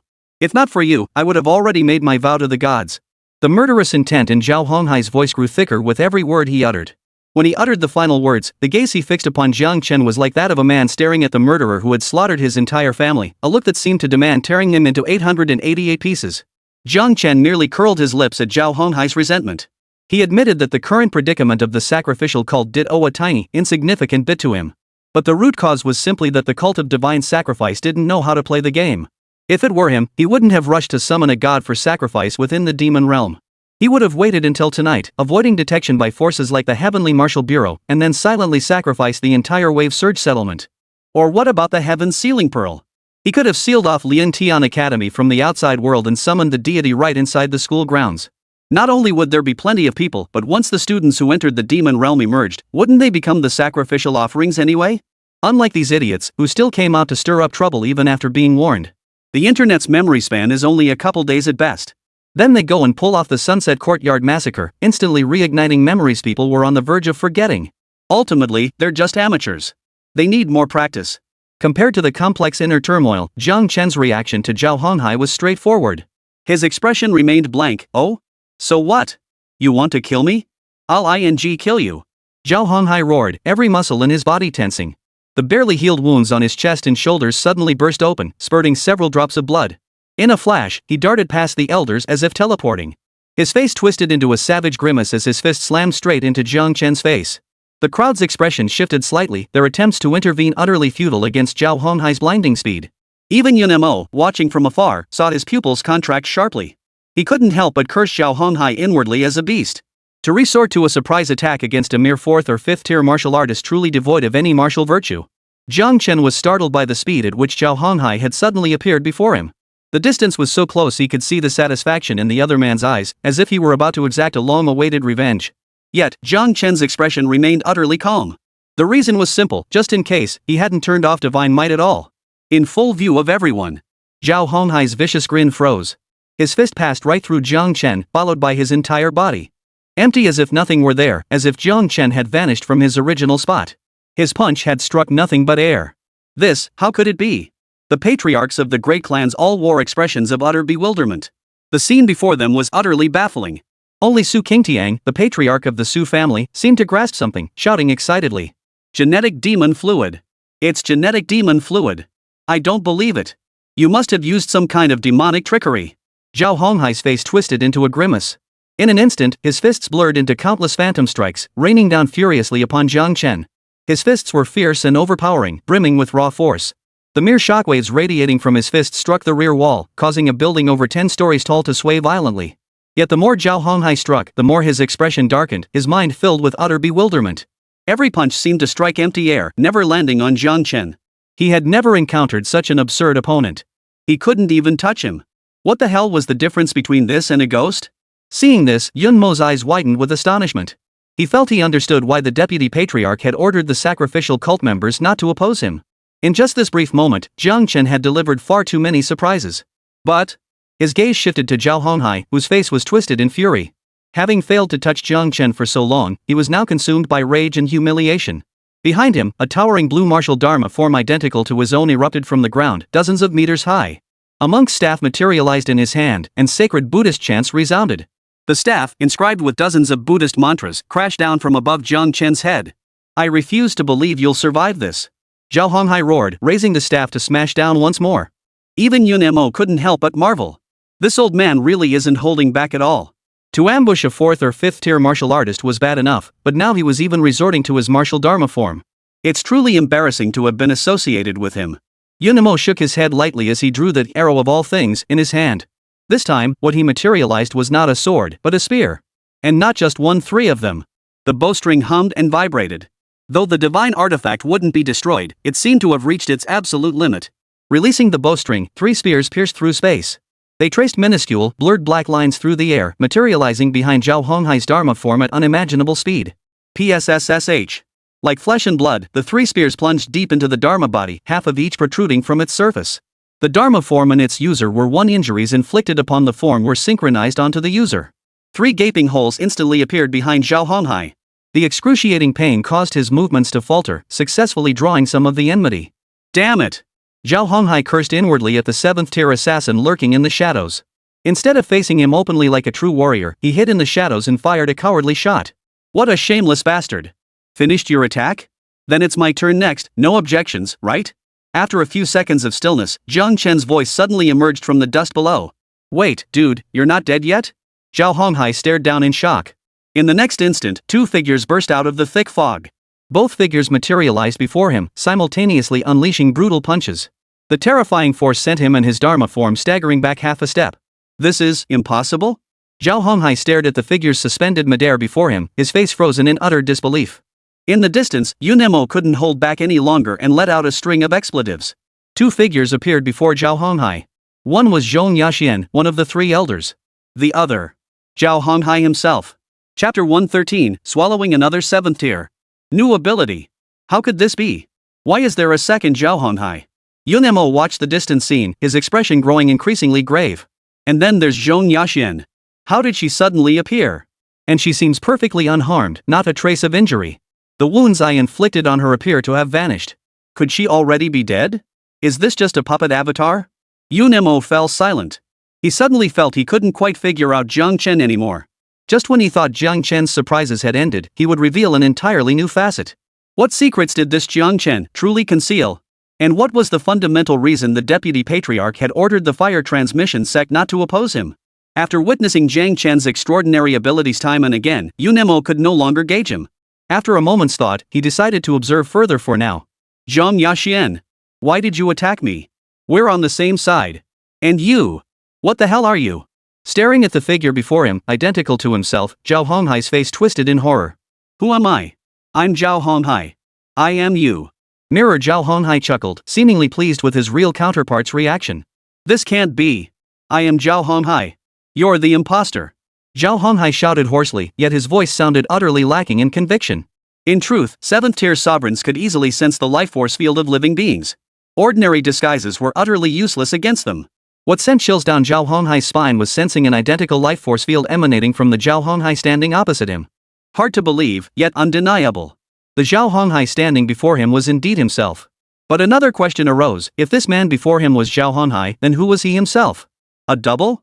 His gaze instinctively shifted to mirror Zhang Yaxian beside him, only to meet a smile and a sentence that plunged him into an icy abyss. Sorry, but we're not on the same side. The numerous 6th-tier ancestors below stared speechless at the scene unfolding before them. Their gazes darted back and forth between Zhao Honghai and the pair. Things were heating up. Could it be that Chang Wei and Lai Fu were actually fighting Lai Fu together?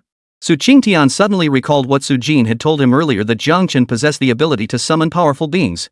Could it be this was also the effect of the Gene Demon Fluid? Recalling the numerous bottles of Gene Demon Fluid he'd purchased after finalizing the deal with Jiang Chen, his heart burned with excitement. Previously, they had only learned about the Gene Demon Fluid through forums, with its effects described by Su Jin. Now witnessing it firsthand, Su Qingtian couldn't help but let his imagination run wild.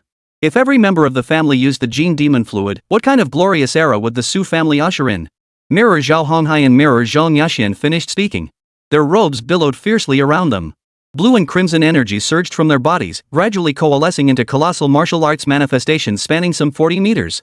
Seeing this, Zhao Honghai's expression darkened completely. Everything could change, but the martial arts aura unique to each individual was absolutely unmistakable. The figure before him was undeniably his own reflection.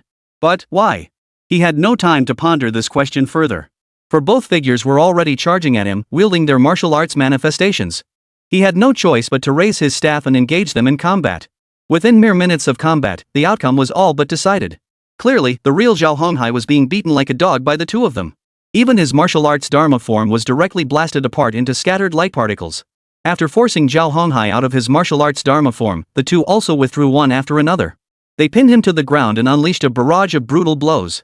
They brutally beat him from a state of near minor injury to the brink of death. His bones were shattered, limbs broken, flesh torn and mangled. His pitiful state made him look like nothing more than a stray dog. Gulp! A series of loud gulps echoed. The patriarchs of the Grey clans felt their worldviews had been completely shattered.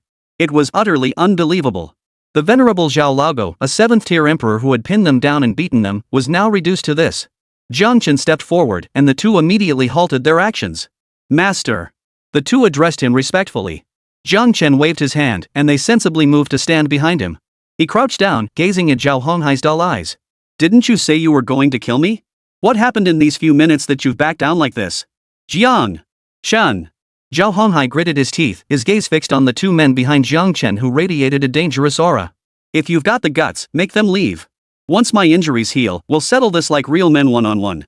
Jiang Chen's hand landed on his chest. Devour activated abruptly, violently draining the chi and blood from his body. Zhao Honghai's expression turned horrified. You? Of course I'm going to finish you off while you're down. Jiang Chen sneered. Real men 1v1? Who wants to 1v1 with you? Wait until your injuries heal? You ING 17th tier guy challenging me, a 5th tier, to a solo duel? You've got some nerve. Now you can say your last words. Wait, I can. Wait, you're actually going to say it? Before Zhao Honghai could finish, Jiang Chen cut him off, activating Devour at its peak. Go talk to your gods down there. Amidst Zhao Honghai's agonized screams, the terrifying devouring force drew in the surrounding spiritual energy, gathering to envelop both Jiang Chen and Zhao Honghai. Dozens of breaths later, all the spiritual energy vanished into Jiang Chen's body, revealing the scene within to everyone's eyes. Only Jiang Chen remained standing where he was, while Zhao Honghai, a 7th-rank sovereign, had vanished without a trace. The elders of the noble family standing nearby couldn't help but swallow hard, their gazes shifting toward Su Qingtian. Why did this young man seem more villainous than Zhao Honghai of the sacrificial cult? Su Qingtian's scalp prickled.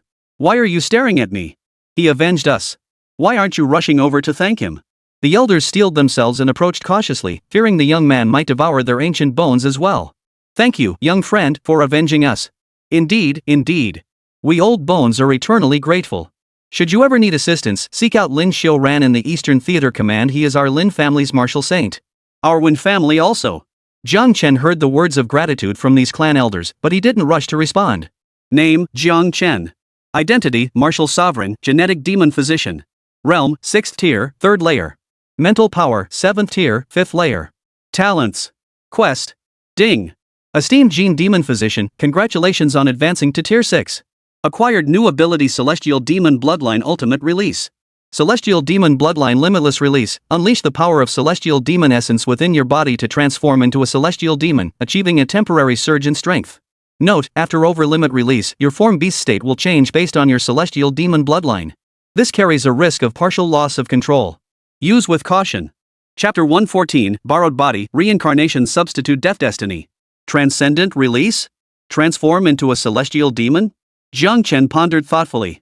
This ability was rather intriguing. Though it carried the risk of uncontrolled rampage, if wielded well, it might become a powerful trump card. The only question was how much the system promised surge in power would actually boost him. Could it reach the 6th tier, 9th level? Closing the system interface, Jiang Chen refocused his attention on reality. The patriarchs of the noble families were still expressing their gratitude to him. Enough, everyone. I killed him simply because I wanted to kill him, not to avenge you. There's no need for this. Jiang Chen explained. But young friend, you have indeed avenged hundreds of clan members from our major families.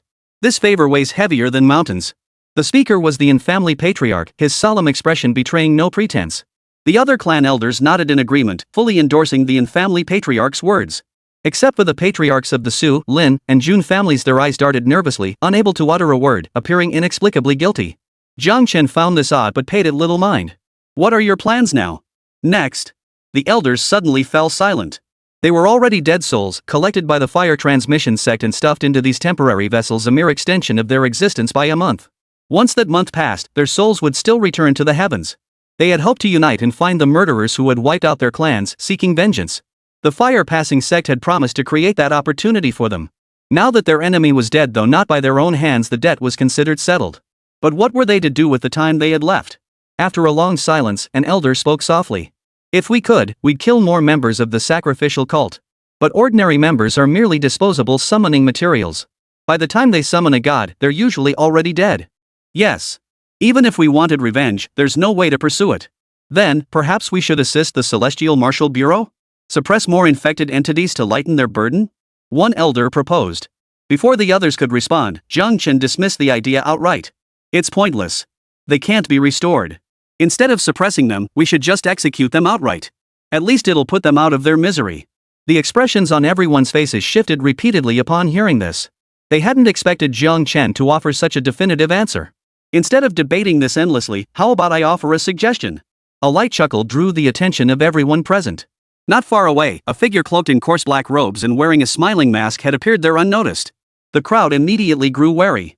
With so many powerful individuals present, yet this person could appear without a sound. This person is a master. Jiang Chen narrowed his eyes, saying nothing. The cloaked figure with the smiling mask pointed a finger toward the sky. That summoned deity may be dead, but the trouble it left behind remains unresolved. Seal that gate, and those encroaching, even black specks of light will cease to rain down upon the mortal realm. Otherwise, the infected will only multiply until only two kinds of people remain within the tidal surge gathering grounds. First, the infected. Second, those immune to infection, namely, martial artists of high cultivation. The figure paused briefly. After all, that thing seems to have mutated. Third stage infected have already appeared. If this continues, who knows what level of martial artist might be affected? Who are you? Why are you telling us this? An elder's expression grew grave. Just an ordinary person who doesn't want this settlement destroyed so quickly. The figure seemed to smile beneath the mask before waving a dismissive hand. My advice has been given. Well then, everyone, until we meet again. His figure gradually blurred before the onlookers' eyes, then vanished entirely. The patriarchs of the great clans exchanged glances. Old friends, what say you? This could be a rather dangerous undertaking. What else can we do? We'll just go. We've got nothing better to do anyway. A gateway opened by a deity. A deity capable of transforming the gathering place like this? Could it be some malevolent god or a powerful demon beast? Who knows? The elders' conversation gradually grew lighter, tinged with laughter, their words no longer matching the bitterness and gravity of their initial exchange. They seemed to have found their purpose for the remainder of their lives. After a long while, the elders took turns bidding farewell to Jiang Chen, then stepped into the air and departed in the direction the cloaked figure had pointed earlier. Finally, only Su Qingtian remained. Master Su, might I trouble you with a favor? Su Qingtian, a centenarian, now smiled somewhat shyly, his hands rubbing together nervously. If possible, please look after that girl Su Jin. She might face many hardships on her own out there. Jiang Chen's gaze fell upon him. You have two other companions who are still alive. Are you going to take them with you to their deaths? You noticed? Su Qingtian froze. In truth, the moment Jiang Chen arrived, he had sensed something amiss with these elders. Apart from Su Qingtian and the other two, all the other clan elders exhibited two distinct states: reincarnation through borrowed bodies, their physical forms nearing extinction. Reincarnation through borrowed bodies, the souls of the deceased re-enter the world by inhabiting new vessels. Flesh on the verge of extinction, a specially crafted body possessing immense power, yet with only 1 month of lifespan remaining. In other words, most of these clan elders were living dead, while Su Qingtian and his two companions were genuinely living beings. If those living dead patriarchs were walking toward their predestined deaths, then these three were simply choosing to throw themselves into the abyss. The gates of the divine realm aren't so easily closed. Su Qingtian scratched his head in silence. How to put it? I've never been to a war zone in this lifetime, nor done anything truly meaningful.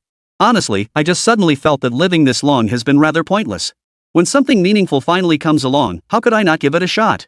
Jiang Chen watched Su Qingtian walk away, nodding slightly. He understood.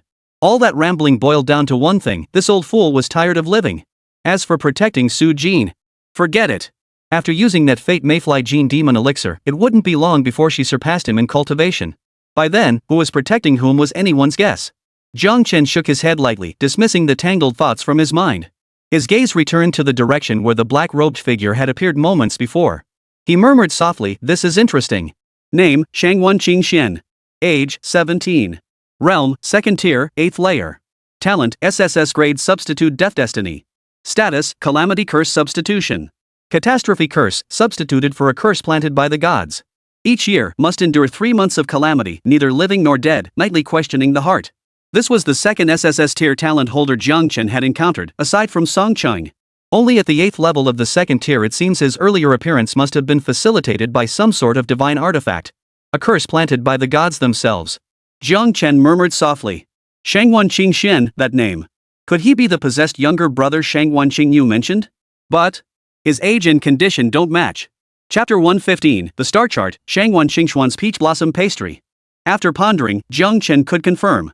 If Shangwan Qingxian was indeed Shangwan Qingyu's younger brother, then Shangwan Qingyu must have been deceived.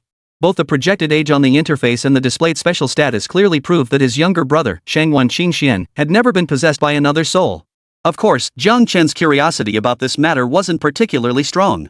Should he encounter Shangwan Qingyu again, he might mention it in passing. But as for the truth behind it all, he'd leave it for Shangwan Qingyu to uncover himself.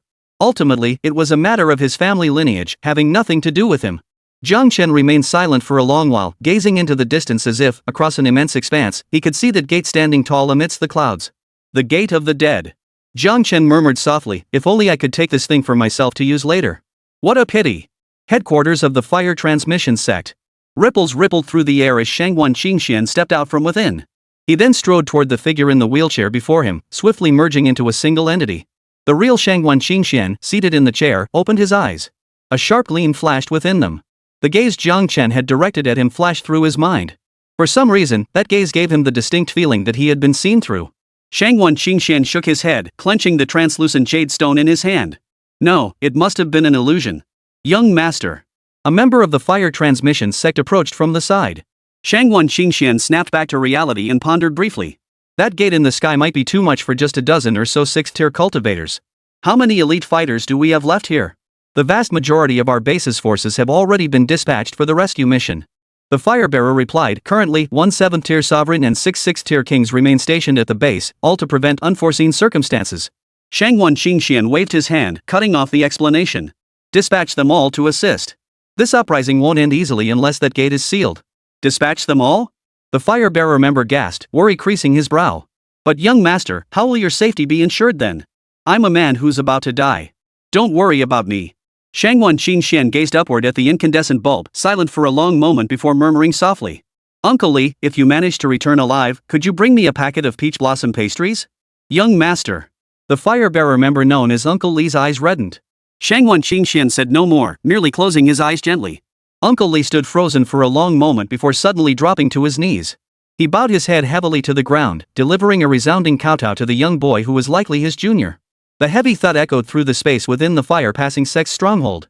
Immediately after, figures emerged one after another from the shadows within the empty hall. Like Uncle Li, they knelt before the youth, their expressions complex as they bowed their heads. The atmosphere was heavy. Rising without a word, they all silently exited the stronghold. The space was finally left with only Shangguan Qingshan remaining. The youth finally opened his eyes, his gaze heavy with exhaustion. His right hand rose, unfurling a scroll from his grasp. Upon it were painted countless stars, hundreds upon hundreds of them. Some shone brightly and brilliantly, while others were dim and lifeless. Of course, the dim stars vastly outnumbered the brilliant ones, with only a few faintly visible, barely discernible stars shining brightly. The largest star at the very top, once the brightest of them all, now glowed with an unprecedented dullness. Shangguan Qingshan gazed at this painting for a long time before letting out a soft sigh. He pulled a photo from his phone. It was a group photo. He sat in a wheelchair, his brother Shangguan Qingshan pushing from behind, with their father and grandfather Shangguan Ginghong standing further back. It was a 3-generation family portrait, with all 4 generations smiling happily in the photo. Shangguan Qingshan smiled. It's true, the closer one gets to death, the more one cherishes the good times of the past. If only my brother could smile at me one more time. He closed his eyes, letting go of all lingering attachment. With a light toss, the phone traced a parabolic arc through the air. He hurled it backward, where it crashed to the ground, its screen shattering completely. All the unspeakable emotions within his heart were suppressed in that moment. A faint glow gradually emanated from Shangguan Qingshuan's body, enveloping him in a delicate white outline. Gentle, serene. He seemed like an angel fallen to earth, so pure and holy as if untouched by a speck of dust.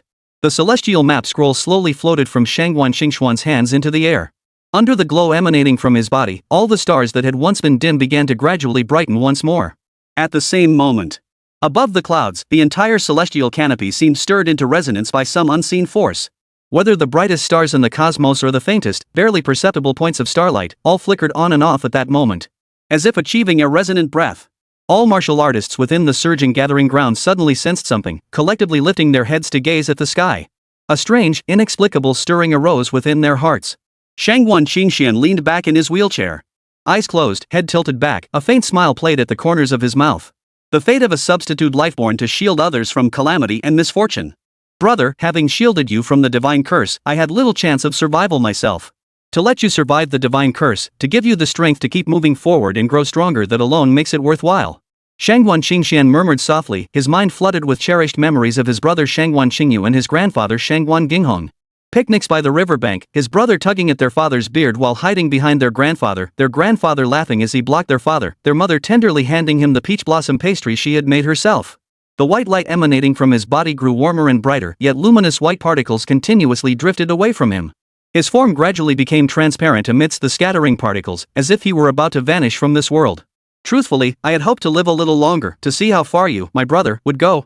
But I suppose I won't get to see it now. This situation is dire. Everyone faces an extremely perilous calamity. The substitute death fate isn't omnipotent, but my substitution might just give you all a sliver more hope of surviving this crisis. Shangguan Qingshuan's voice grew fainter and fainter. The figure in the wheelchair dissolved into starlight and vanished completely. His consciousness grew hazy and indistinct. In the haze, he seemed to return to that midday by the river. His older brother hid behind their grandfather, playing eagle catches chickens with their father. Their grandmother laughed, telling her son not to bully her grandson. Mother turned around, smiling as she asked why he was daydreaming. The spring breeze was gentle, the sunlight perfect, and his parents were still there. He smiled and wiped the glistening tears from the corners of his eyes. Mom, I want some peach blossom pastries. Chapter 116, Substitute Guardian. Round 2. Shangguan Qingshan completely transcended. Almost instantly, all beings within the gathering ground of surging waves faintly sensed a mysterious blessing bestowed upon them. Outside the fire transmission sect stronghold, the gathered powerful beings sensed something, one by one kneeling on one knee. The harmonious wail scattered the dark clouds overhead. Farewell, young master. In a cramped space somewhere. Overcrowded by the sheer number of those hiding, a woman at the outer edge was pushed out. Countless ink black specks surged from the gate of the dead, beneath the sky, like sharks sensing blood, madly swarming toward the woman. Her face drained of color in terror. Everyone knew these things were no joke. Touching one would turn you into a monster. But the inky specks moved with astonishing speed, leaving her no chance to evade. Finally, she closed her eyes in despair, waiting for death to claim her. Yet 1 second, 2 seconds, 10 seconds passed, and she felt nothing. She opened her eyes in confusion, only to see the dark speck hovering motionless just a few centimeters before her. It was as if some invisible force had blocked it. What was going on? The woman was bewildered. Though she didn't understand what had happened, one thing was clear: she seemed to have been saved. Such occurrences were not uncommon. Even martial artists facing special infected individuals at the 3rd tier or higher often suffered fatal blows. A single misstep could result in their skull being crushed or their heart shattered. Such injuries, even for third-tier or fourth-tier martial artists, would be considered severe if not fatal. Under normal circumstances, they would be carried away on stretchers immediately. Yet what followed was an utterly baffling phenomenon unfolding across the injured. Shattered hearts began to contract and regrow. Necks snapped clean off, snapped back into place with a crack. Martial artists who had already breathed their last gasp suddenly drew in a breath, returning from the brink of death. These events left everyone utterly dumbfounded. This couldn't be described as absurd, it was a miracle. Jiang Chen's stride halted abruptly as the system interface automatically projected before his eyes. Ding! Congratulations on acquiring the special status buff, Substitute Death Protection. Substitute Death Protection, immune to abnormal status effects, immune to death once. Note, Shangguan Qingxian, bearing the Substitute Death Destiny, voluntarily dissolved into the Tao, granting this special status to all living beings within the wave surge gathering ground. Jiang Chen froze upon reading the message. The effect of this buff was undeniably terrifying, but more than the buff itself, what troubled him was Shangguan Qingxian was dead? Jiang Chen was utterly bewildered. Hadn't he been as lively as a dragon just moments ago? How could he have dissolved into the Tao in the blink of an eye, sacrificing himself to save all living beings in the city? Jiang Chen's expression grew complex. He didn't know how to judge this man. But at least his actions gave more people in the wave surge settlement a chance to survive. From that perspective, he was a real man. Self-sacrifice for others, four simple words, yet how few can truly live up to them. Yet this 17-year-old youth had done it. Even Jiang Chen couldn't help but feel a surge of admiration. He made up his mind. Once Xiao Shiyue used the life and death butterfly's demonic essence, he absolutely had to go down and drag him back up for a proper chat. In the wilderness. After eliminating the ambushers from the cult of the divine, wave after wave of seemingly endless demonic beasts greeted the great migration convoy. In just a short time, they had already endured 6 attacks from demonic beasts. They even narrowly avoided a demonic rift that suddenly opened. Had it not been for the scout warriors detecting it and promptly altering their route, the fate of how many survivors remained in this great migration caravan would have been truly uncertain. At this moment, the migration convoy was taking a brief rest and regrouping. Lin Fan, Song Chang, and Shangguan Qingyu sat together, looking slightly weary. The combat strength assigned to escort the migration convoy had suffered repeated losses. Now, these second-tier warriors had become the backbone of the escort force. You think Teacher Jiang will be okay, right? Song Qing gazed toward the direction they had come from, her delicate face now etched with nothing but worry and exhaustion. Lin Fan answered with unwavering conviction, Teacher Jiang absolutely won't be harmed. Even if the enemy is a god. That's right. Boss Jiang is a true legend. Su Yunqing approached then, offering reassurance, no matter how dire the situation at the tidal surge gathering grounds, Boss Jiang will surely emerge unscathed. After all, to this day, no one has truly pushed Mr. Jiang to his limits, right? Both nodded in agreement with Su Yunqing's words. To them, Jiang Chen was a faith more steadfast than any deity. Xingyu, what's wrong? You seem off somehow? Lin Fan suddenly furrowed his brow. Everyone turned to look at Shangguan Qingyu, who had remained silent throughout, and were immediately startled. Shangguan Qingyu's complexion was far from pleasant, it was utterly dreadful. Pale as a sheet, cold sweat beaded on his forehead. Clutching his chest, his body trembled uncontrollably. After this period of bonding, the 3 youngsters' bond had grown ever stronger. Seeing Shangguan Qingyu like this, Lin Fan and Song Qing couldn't help but feel worried. Shangguan Qingyu lifted his deathly pale face, his eyes unusually unfocused and vacant. What's going on? He doesn't seem injured. Su Yunqing examined him but felt even more perplexed. Qingyu, what's really wrong with you? Under the concerned gazes of the 3, Shangguan Qingyu's throat moved. A clear tear slid down the corner of his eye as he extended a trembling hand, pointing gently toward his heart. I don't know why, but this place, it suddenly hurts so badly. Not far outside Lian Tian Academy. Within the martial domain, a volcano erupted violently, molten lava flowing along the earth's veins. An elderly man, as majestic as a lion, knelt on one knee. His clothes were torn and tattered, his appearance utterly disheveled. His walking stick lay broken in 2 pieces on the ground. One arm had been severed, and his left lung shattered during the battle. The fierce aura that once radiated from him vanished completely. His breath was faint as a thread, his life force barely detectable. And the contemptuous voice of the deity echoed throughout the space. Shangguan Ginghong forced his eyelids open with great effort, gazing at the deity before him and letting out a faint, derisive snort. Tai God, you sure know how to put on a show. Devour's condition was scarcely better. The sacred wings behind him had been shattered by his own hands. His once perfect, divine form was now riddled with gaping holes. Golden energy pulsed at the edges of the holes, slowly repairing his divine form. The once holy, lofty deity Doris now appeared utterly disheveled. Wu Yu finally collapsed? At the instant the martial realm shattered and reality returned, an indescribable, inexplicable force suddenly surged into Shangguan Ginghong. His faint life force surged with overwhelming intensity. The lost left lung was fully restored. Devour's expression changed abruptly. Another move? Yet Shangwan Ginghong, the old man, knelt motionless in a daze. His once straight back gradually hunched over, his body trembling uncontrollably, as if he had witnessed the most terrifying thing imaginable. Xiao Xian, my dear Xiao Xian. Shangwan Jinghong let out a piercing howl to the heavens, tears streaming down his aged face like the final song of a summer cicada. Amidst the waves of mournful cries, the aura emanating from his body surged to an unimaginable peak at an astonishing speed. Devour began fleeing the moment he broke free from the martial realm. He knew full well that lingering any longer would spell certain doom for him. Yet the shattered martial realm suddenly reappeared, enveloping him once more. His movements halted as he turned to gaze at the old man kneeling on the ground. Shangwan Ginghong slowly rose to his feet. His sky-filling gray hair stirred without wind, visibly transforming into pure white. He lifted his head, his blood-red eyes and savage face fixed upon Devour. Scum, round 2 begins now. Chapter 117, Spatial Anomalies. Jiang Chen, bearish outlook. The rain fell harder. Jiang Chen stood at the edge of the crater, umbrella in hand. He stared silently for a long time at the ruins below Liantian University, now a wasteland with a crater thousands of meters wide. The emergence of Devour had, as expected, inflicted severe damage upon Liantian Academy, its sealed location. If one were to carve a few human faces onto the walls at the far end of the crater, it would be a perfect replica of the destruction of Konoha village. This is truly something else. Jiang Chen murmured. The projection of a pseudo-8th-tier deity, it was impossible to fathom just how terrifying its true power might be. Even a genuine 8th-tier martial saint-level martial artist might struggle to truly overcome it. Was coming here the right choice? Jiang Chen couldn't help but grip the umbrella in his hand tighter. Ever since devouring 2 7th-tier beings and awakening new abilities, Jiang Chen's heart had begun to stir with restless ambition. He yearned to confront Devour once more. After all, the target of that groove was him. Though he didn't know why it hadn't found him after all this time. But Jiang Chen knew clearly that evasion wasn't a long-term solution. It would find him sooner or later. Rather than wait for danger to approach, he'd take the initiative. With his current strength and innate abilities, even if he couldn't win, escaping for his life would be more than manageable. Besides, a target that perfectly tested his absolute limits wasn't something he'd encounter every day. When he finally arrived at Liantian High School, all he saw before him was the ruins of the once grand institution. As for Devour, he genuinely hadn't encountered him, and Jiang Chen found this rather puzzling.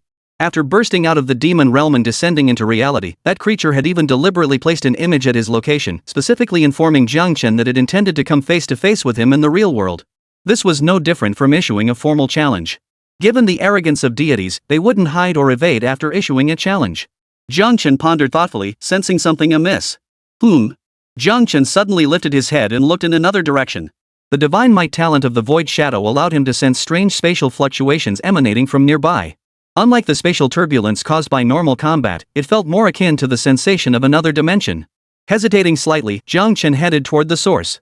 Following the anomalous spatial fluctuations, he arrived at a wooded area. Jiang Chen frowned.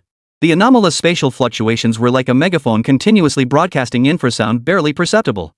Yet to Jiang Chen, the layered ripples spreading out in all directions within this space were clearly visible. What the hell is this? Closing his eyes, Jiang Chen's divine might keenly sensed an even more concealed spatial layer within this area. The peculiar spatial fluctuations were emanating from that hidden space and propagating into the real world. Interesting. Jiang Chen carefully sensed and pinpointed the location of the hidden space. Immediately, utilizing the unique connection to the alternate space granted by divine might, Jiang Chen entered the concealed dimension. The moment he entered, he was engulfed by an intense, scorching heat. Opening his eyes, he found himself in a world built of molten rock and seas of fire, with bubbling lava still steaming. Before he could fully comprehend the situation, a terrifying aura of blood energy and divine might descended from the heavens, like a mountain weighing millions of tons crashing onto his shoulders. The pressure made Jiang Chen groan involuntarily. He swiftly concealed his physical form within another dimension using his divine might, causing the crushing pressure to vanish abruptly. Jiang Chen was secretly alarmed. What on earth was happening? At that moment, a powerful shockwave swept through the air. It passed through Jiang Chen's body, sweeping away most of the half-collapsed volcano behind him. Lava erupted and splattered everywhere. The entire space trembled incessantly, as if on the verge of destruction. Jiang Chen looked toward the source of the shockwave. Within this space, 2 figures, one golden, one crimson, collided and separated at astonishing speeds. Each collision tore a pitch-black fissure through the fabric of space, unleashing terrifying aftershocks that swept through the realm, devastating everything in their path without restraint. Even though the space possessed self-repairing properties, the speed of restoration couldn't keep pace with the destruction wrought by the battle. No sooner would one crack mend than 3 or 4 more would be torn open. Simultaneously, their fierce combat blasted through this very space, causing the anomalous spatial fluctuations observed in reality. Jiang Chen's pupils contracted slightly. His extraordinary vision allowed him to clearly see the two figures locked in a relentless aerial battle. Target, Doris projection. Race, God. Authority, calamity. Tier, pseudo-8th tier. Status, gains self-awareness after tasting humiliation, refuses to return to its original form until the source of its shame is destroyed. Target, Shangguan Dinghong. Talent, SS class. Realm, 8th tier, 2nd layer. Status, sacrificial guardian, rage. Jiang Chen drew a sharp breath. Holy crap, one of them was actually an old acquaintance. Two lingering questions in his mind finally found answers. No wonder Devour hadn't come looking for him all this time. Turns out he was locked in combat with a Martial Saint tier powerhouse right here. No wonder the space was showing abnormal fluctuations, two 8th rank powerhouses clashing. If not for the martial domain acting as a buffer, tearing apart the real space wouldn't have been impossible. But that 8th rank martial saint, Shangguan Dinghong?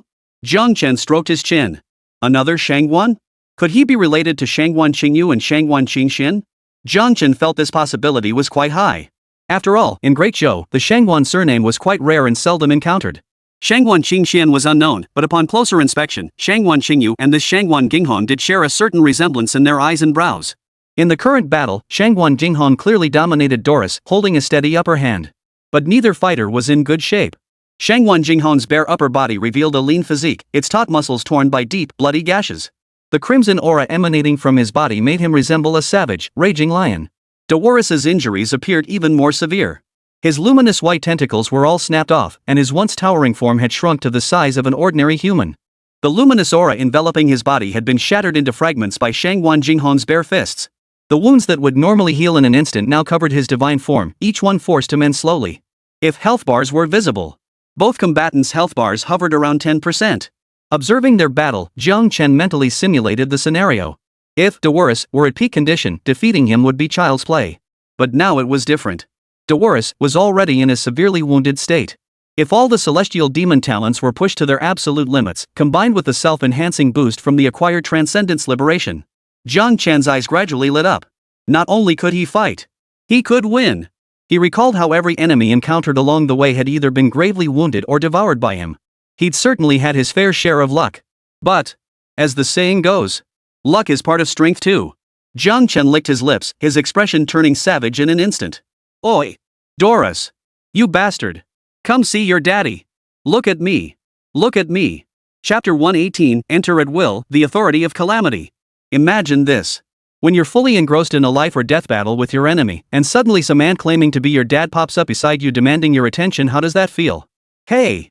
Devour just experienced it. Shangguan Dinghong's martial domain wasn't particularly vast, and with only one deity and one mortal inhabiting it, any extraneous sound carried with crystal clarity. The sudden cry froze both combatants in their tracks. After another clash, they separated, hovering at opposite ends. Devour fixed his gaze on Jiang Chen. The next moment, a flush began to rise across the divine countenance of Devour. Though his eyes remained hidden, a palpable surge of emotion, a tangled knot of anger and astonishment radiated from his being. Ants! He roared in fury. Without even pausing to deal with the 8th tier martial saint entangled with him, he stomped in midair, creating visible transparent shockwaves as he charged straight toward Jiang Chen. The lofty deity finally revealed a fury akin to witnessing the murderer of one's kin. Jiang Chen lowered his stance, preparing to strike. Yet as Devour surged halfway through his charge, a figure suddenly burst forth. A single stomp sent him plummeting into the earth at breakneck speed. You piece of God, you really think I'm invisible? Shangguan Dinghong's expression darkened. Compared to when he had just initiated the second round, his emotions had calmed considerably. Turning his head, he froze slightly upon seeing Jiang Chen's face. It's you? What are you doing here? He recognized Jiang Chen, of course. He had investigated every person who appeared near his eldest grandson, Shangguan Qingyu. Only after confirming they were trustworthy would he allow them to remain near his grandson. But precisely because he had investigated, he found it strange. According to the intelligence, Jiang Chen was merely a lowly 4th tier cultivator. A minor figure like that he could blow a breath and kill dozens or even hundreds of them. Yet this insignificant figure, how had he managed to enter his martial domain? And that Thai god had maintained that detached, horse-drawn carriage-like calm throughout their prolonged battle here. Yet upon seeing this kid, he reacted with such intensity. Something was off. This kid definitely had secrets he hadn't uncovered yet. How did you get in? Did you just walk right in? Is that so hard?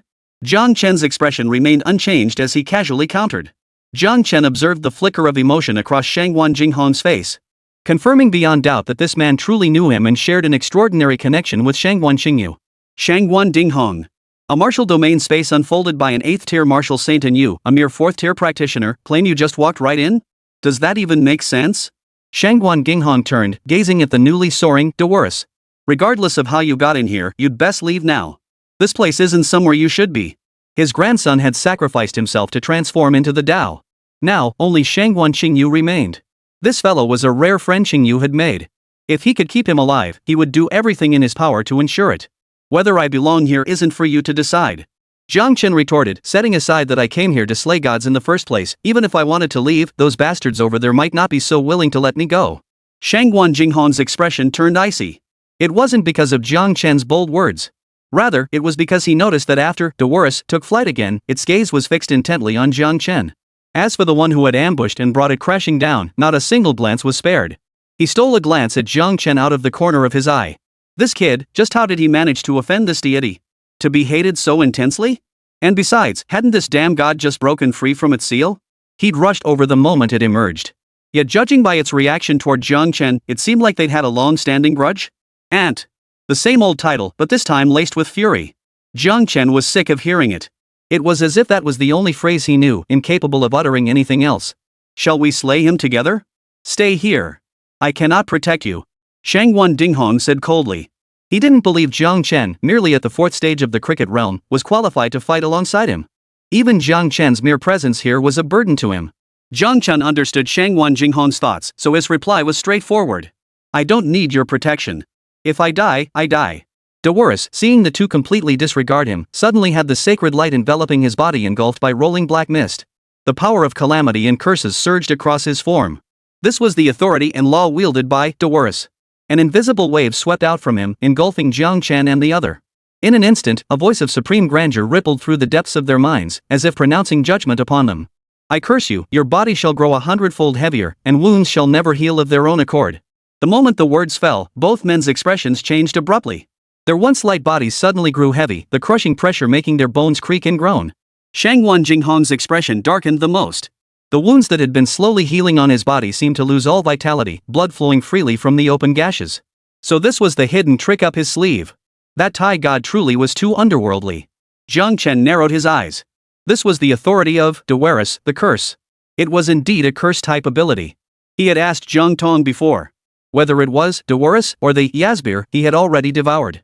Both divine projections possessed authority yet seldom wielded it.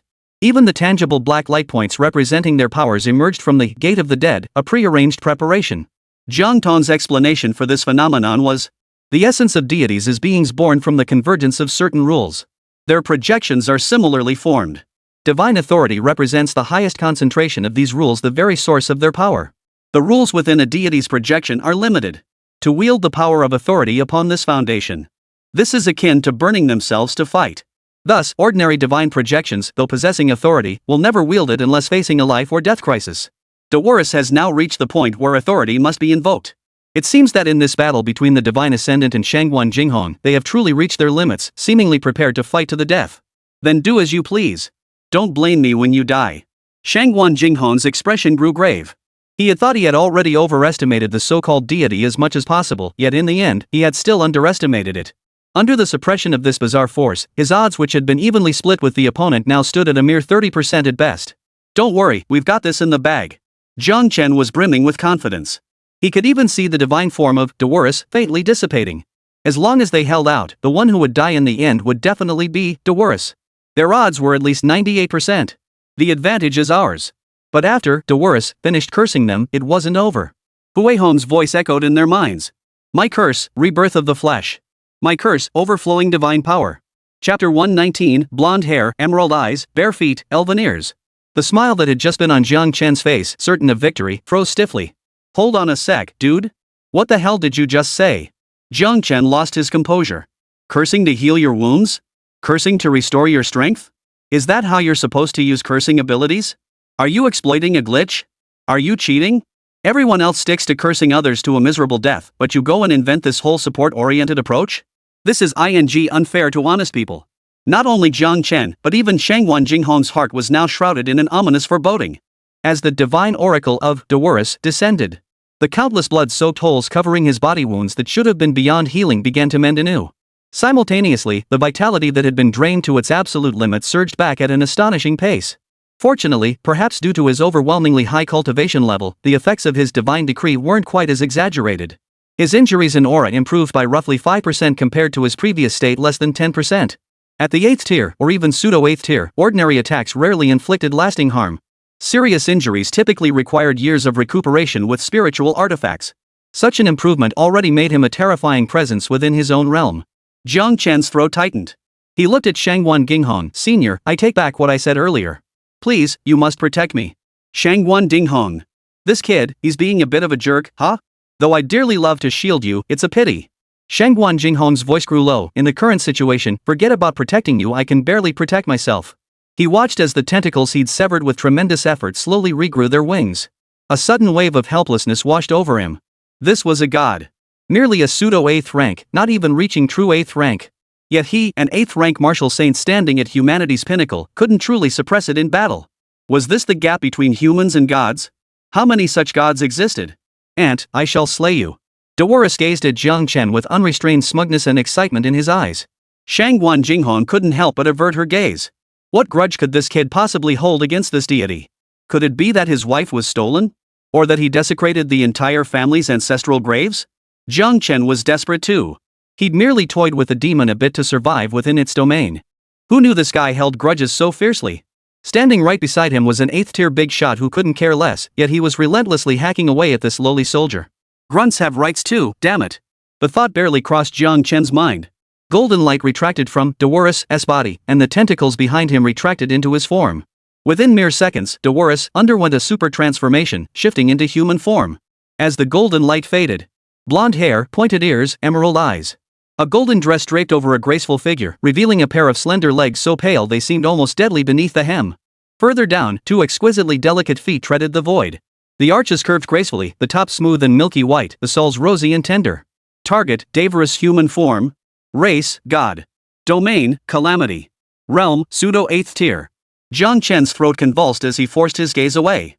Damn it! That damnable Doris bloody hell, it actually has a human form.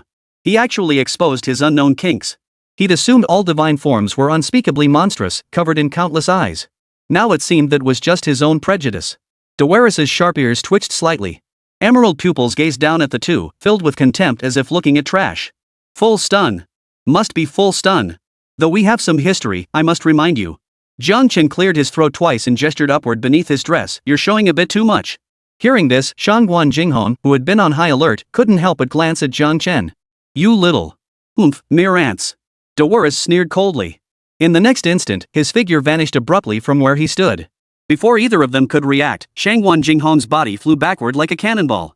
He slammed into a volcano, sending searing lava spattering everywhere. Her flawless jade-like hand clamped around Jiang Chen's throat, attempting to yank him up. I told you before, once you fall into my hands, you'll suffer the consequences. Now. It's time to suffer, boy. Devour's flames of excitement burned in his emerald eyes, and a distinct curve lifted the corners of his mouth. Yet, fantasies are beautiful. Reality was brutal. His hand shot out to grab Jiang Chen's neck, only to grasp at thin air. Devour froze for a moment before snapping back to his senses. For words escaped his lips, shadow of the void. Jiang Chen seized the moment to retreat backward. Simultaneously, he flung the mirror concealed within his sleeve. Zhong Yaxian in Zhao Honghai burst forth from its reflection. Martial arts techniques erupted as the Zen staff and katana slashed downward. As the attacks closed in, Devour snapped back to his senses. 2 slender jade-like hands rose, each meeting one of the colossal weapons wielded by the martial arts manifestations. The sight held a certain absurdity, like an ant confronting an elephant, or a speed bump facing a 100-ton truck. It was humorous enough to make one laugh. But the laughter vanished in the next instant. Her delicate hands steadied both weapons. The wind pressure from the descending blows made her golden hair and dress flutter wildly, yet her hands firmly grasped the 2 divine weapons. Doris' gaze regained its contempt. The force in his hands suddenly intensified, causing cracks to spread across the 2 indestructible divine weapons. With a thunderous crash, they shattered completely into fragments. Doris flashed before the 2. Facing the horrified expressions of Mirror Zhao Honghai and Mirror Zhong Yaxian, he delivered a punch followed by a kick. The moment their martial arts manifestations touched Dallas, it was like an egg colliding with a stone. They were instantly and completely obliterated. The residual force of the attack sent them flying hundreds of meters away. Watching this unfold, a bead of cold sweat formed on Jiang Chen's forehead. Holy crap! This power surge is something else entirely. Even gravely wounded, a 7th-tier martial arts Dharma form could still be beaten like a dog. Devour turned his gaze toward Jiang Chen, his emerald eyes blinking lightly. The mirror skeleton's ability. Human, you're quite interesting. Jiang Chen's eyes widened in shock, his expression as if he'd seen a ghost. Holy! A god can actually speak human language? Does taking human form automatically grant the ability to speak human language? Though the arrogance in his tone remained unmasked, it undeniably showed Jiang Chen a glimmer of hope for communication. Communication could prevent many unnecessary incidents. Take his conflict with Devour, wasn't it all because he'd toyed with him? It wasn't a big deal at all. If they just talked it out, the problem would have been solved. As Jiang Chen pondered this, just as he was about to speak, Devour spoke first. Looming high above, its gaze brimming with arrogance. Human, do you think possessing the power of the Void Shadow means I can't touch you? Chapter 120, The Authority of Calamity? It's the authority of wishes. Devour's crisp, melodious voice echoed throughout the martial domain. Jiang Chen looked up in bewilderment, meeting its gaze across the void. Hearing Devour's words, Jiang Chen, who had just been about to engage in conversation, had only one reaction. Ha? Wait, what do you mean by that? Soon, Jiang Chen understood exactly what it meant. It raised its pale, slender arm-high palm facing the sky, golden hair whipping wildly in the windless air. It seemed as though he was holding up the entire world with one hand. A golden halo flickered around him. Her crimson lips parted softly. I curse you, bound to this space, a prisoner of eternal stagnation. As the words fell, his form visibly grew more transparent. At a glance, it even seemed as though he might ascend to immortality. Jiang Chen's expression grew solemn. He could sense that his true physical form had been pulled from another dimension by some unknown force. He was no longer a mere projection, he had become his true self. He would be wounded by attacks and could be killed outright. Moreover, no matter how much divine might he wielded, he could no longer send his true form into another dimension. In other words, his divine might key had been seized by this Shinden. Damn it! Jiang Chen felt like cursing like a sailor. The calamity authority of Devour was undeniably overpowered. Unlike so-called organizations, its authority essentially functions more like a wish-granting mechanism. Whatever you want to do, just make a wish and it's granted instantly. It's ridiculously overpowered. Seeing the change in Jiang Chen's expression, Doris immediately smiled with satisfaction. Human, you are quite capable. Become my emissary walking among mortals, no, become my slave, serving at my side. I might consider sparing your life. This unique human had sparked other ideas within him. Having a human with celestial demon power serve as his emissary, wouldn't that be incredibly prestigious? But recalling what this man had done to him back in the demon realm, he changed his mind. Rather than an emissary, he preferred to make this human his slave to train him thoroughly until he dared never defy him again. Hearing Devour's words, Jiang Chen's expression froze before he flipped him off. Sorry, but I've got no interest in being a masochist. Refuse the wine offered, and you'll drink the punishment wine. Unable to conceal your true form, let's see how you hide now. The emerald eyes grew cold. At that moment, three figures burst forth from different directions, their chi and blood surging as they charged toward Dallas. It was Shangwan Ginghong and the Mirror World duo, who had been knocked flying earlier. Facing the three-pronged assault, Dallas let out a light snort. His figure blurred and vanished instantly from his original position, flashing out of the trio's encirclement. His right hand formed a claw, still targeting Jiang Chen's throat. Damn it, is this guy only good at chokeholds? Jiang Chen cursed inwardly. Just as Devour's hand was about to touch his neck, the fool's pupils narrowed like a feline's, and the clacking sound of gears meshing echoed in everyone's ears. Vaguely, it seemed as though a punk-style mechanism composed of countless tiny mechanical parts was perpetually ticking backwards. Everything around them froze, then began rewinding like a movie progress bar being pulled backward. Time reversed, and the figure of Devour charging toward Jiang Chen retreated step by step, returning to the very moment he was surrounded by the three. Then, Jiang Chen alone rewound his own time back to the moment before the divine might key was seized. The grinding sound of gears reversing abruptly ceased, resuming their forward rotation. Time gear talent hands. Time resumed its normal flow. Devour broke free from the trio's encirclement just as he had at the start, then lunged for Jiang Chen's throat. This time, Jiang Chen neither dodged nor evaded. As he watched the smug, triumphant grin spread across Doris's face, Jiang Chen smiled. And so, Devour passed right through him once more. Devour froze in confusion. The omniscience trait began to take effect, and the answer to the puzzle appeared before his eyes. Time gear. Devour gritted his teeth, his emerald eyes turning crimson. Human. How many more abilities do you possess? Jiang Chen shrugged, chuckling lightly as he stepped back to create distance between himself and Devour. All you need to know is that you won't be able to kill me today. Devour stamped his jade-like foot, unleashing an invisible shockwave that swept across the entire martial domain. He once again deducted the divine might key, simultaneously banning the pointer. I curse this realm, time shall freeze, never to flow again. Having repeatedly wielded his authority, Dawless' body reached its limit, now so transparent one could see through him. Holy, this is suicide. Jiang Chen's heart sank in silent alarm. Meanwhile, Shangwan Ginghong and Mirror World charged toward Devour together. Yet the aura emanating from Dawless suddenly surged with overwhelming power. The pressure radiating from him caused the surrounding space to crack and shatter inch by inch, revealing a pitch-black abyss. His previously ethereal form solidified, though tiny specks of starlight began to drift away from his body. It was as if a countdown had begun, allowing him to return to his peak state within that time frame. The two figures from the mirror world reached their limits and dissipated within the martial realm.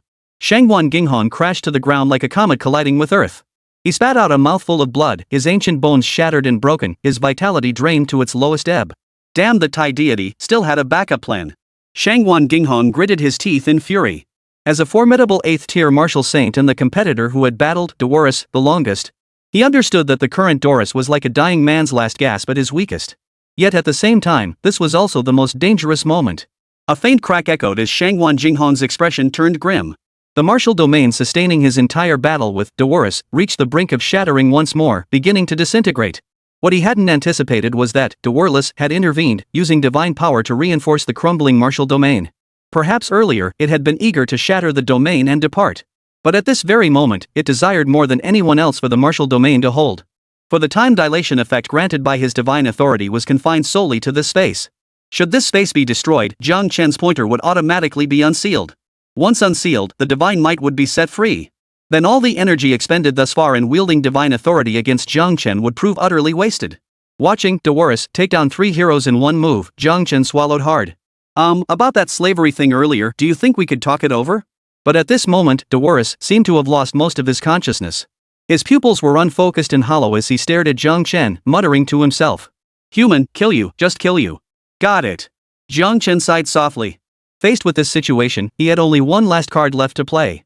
Closing his eyes gently, the blood deep within his body began to boil. A frenzied power surged like molten lava, threatening to overflow. Celestial Demon Bloodline Transcendent Release. Activate. Chapter 121, Limitless Liberation. 7th tier, 3rd stage. As Jiang Chen activated Ultra Limit Release, the gene fragments belonging to each celestial demon talent within his body began to boil. Like the roar of a motorcycle engine, they emitted a unique, thunderous rumble. Jiang Chen's body swelled to over twice its original size. His massive frame instantly tore through his original clothing, revealing skin bulging with twisted veins. The golden diamond-shaped scales of the Sky-Devouring Koi spread like waves across his body, then snapped into place with a resounding clatter. A terrifying aura began to rise from Jiang Chen's body, as if a long-slumbering beast within him had awakened from its dream. From the gaps between the golden scales, the pitch-black fur of the netherworld mad lion emerged. Growing several dozen centimeters long, the fur collectively ignited with a deep purple netherfire. 2 massive black dragon wings, identical to those of the immortal dragon, sprouted from his back, tearing away chunks of flesh. A large bump swelled on his forehead, from which the transparent horns of the mirror skeleton sprouted. Simultaneously, Jiang Chen's features distorted, transforming from flesh and blood into a form resembling a holographic projection. Yet within his eyes, hundreds of minute gears meshed together, turning gently. Simultaneously, countless information codes rose from the holographic face, then slowly dissipated in the air like fresh snow meeting the new sun. Holy? What the hell is this? Super transformation? Shangwan Ginghong was utterly dumbfounded, and he could sense that Jiang Chen's aura had grown terrifyingly powerful. Name, Jiang Chen. Realm, 7th tier, 3rd layer temporary. Status, fully unleash the form born from the heavenly demon bloodline within your body. You can perfectly utilize all the innate powers of the heavenly demon genes gathered within your body, but there is a risk of losing control at any moment. Note, are you truly human now? Or a beast? Jiang Chen lowered his head, staring at his arm covered in golden scales and jet-black flame-patterned fur. He clenched his fist lightly. He could distinctly feel that as these transformations unfolded, the power within him had undergone an explosive, terrifying surge. He had a sense that with every punch and kick, he could make the heavens and earth change color, tearing apart space itself. Powerful. Too powerful. This was truly a brand new version he had never experienced before. He had ascended an entire major realm in one breath, now barely matching the projection of Devour in their current realm. Of course, there was also the status annotation. Jiang Chen paid no mind to that. In short, though he was human, his current state could no longer be classified as human. Thus, he existed in a superimposed state between human and non-human. As long as he perceived himself as human, he remained human. Yet, as Jiang Chen felt the explosive power surging within him, a thought suddenly struck him. Humans have their limits, so I refuse to be human anymore. The moment the thought crossed Jiang Chen's mind, the world before his eyes seemed to brighten. Looking up, he saw dozens of golden spheres, condensed from divine power, descending toward him. This was the simplest and most direct application of a deity's power. Though it caused considerable waste, each strike was potent enough to severely wound a 7th-tier emperor. Facing this assault of pure divine might, Jiang Chen neither dodged nor evaded. He merely crossed his 2 dragon wings before his chest. Dozens of divine energy spheres crashed down with a thunderous roar. The earth trembled incessantly, volcanic magma erupting. Even with Devour still unconsciously sustaining it, the space here accelerated its collapse under this tactical bombardment. Damn it! Already gravely wounded, Shangwan Ginghong was utterly incapacitated by the residual force. Gazing toward Jiang Chen's direction, Shangwan Jinghong's expression darkened. Even at his peak, he wouldn't dare confront this head-on. Jiang Chen getting hit by those light spheres, he'd be as good as dead. That little brat wouldn't let him leave. Well, now look at him, they've even spared his life. May he learn to be more cautious in his next life, he'd advise, and stop meddling everywhere. Shangwan Jinghong sighed softly within. Well, at least he'd have company on the road to the underworld. It wouldn't be so lonely. It's just a pity that my eldest grandson's rare friend will now be one less. Just then, a wave of scorching heat swept over, dispersing the dust cloud expelled by the divine power sphere and revealing the scene within. The earth beneath Jiang Chen's feet cracked inch by inch, yet he remained utterly still. White steam rose from the 2 dragon wings shielding his front as they slowly unfolded, revealing Jiang Chen, flawless and peerless. From the nostrils of the holographic projection's face, 2 streams of information codes spurted forth. Utterly unscathed? How is that possible? Shangwan Ginghong stared in disbelief. His worldview felt profoundly challenged. Immortal dragon eternity. Immune to all damage except physical attacks. The divine light sphere of Devour was not a physical attack, so naturally it could not harm him. So when he saw the special effects accompanying every move Devour unleashed against him, Jiang Chen knew he had this in the bag. Devour looked down at Jiang Chen. Seeing Jiang Chen unscathed by his assaults, he tilted his head in slight confusion. Then, he raised his hand.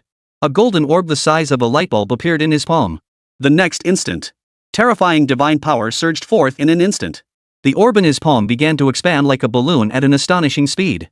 10 centimeters, 30 centimeters, 60 centimeters, 1 meter, 5 meters. The speed of its expansion was terrifying. Within mere seconds, the orb had grown so vast it obscured the sky and blocked out the sun. Though radiating a sacred glow, the shadow it cast felt like plunging one into a terrifying, hopeless abyss. Holy! Shangwan Ginghong was utterly dumbfounded, staring blankly at the scene before him. As a martial saint, he could clearly discern that this was merely the raw divine power of Devour accumulating. No fancy mechanics, just plain, unadorned raw power. Undoubtedly, this approach wasted a significant amount of the individual's energy. Given the sheer scale of this strike, at least 1/3 of the divine power had not been channeled into it. But as the old saying goes, raw power overcomes all techniques, fools defeat masters, and a flurry of punches can kill a seasoned fighter. All defeats stem from insufficient strength.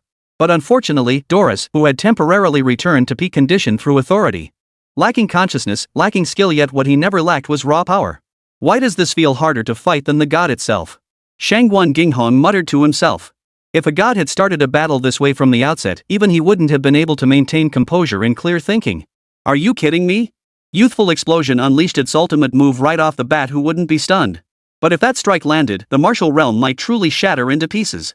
Worry flickered in Shangwan Jinghong's aged eyes. The deity was terrifying. Though seemingly on the verge of vanishing, maintaining its form for just a minute or two would inflict irreparable, catastrophic damage upon the wave-gathering ground.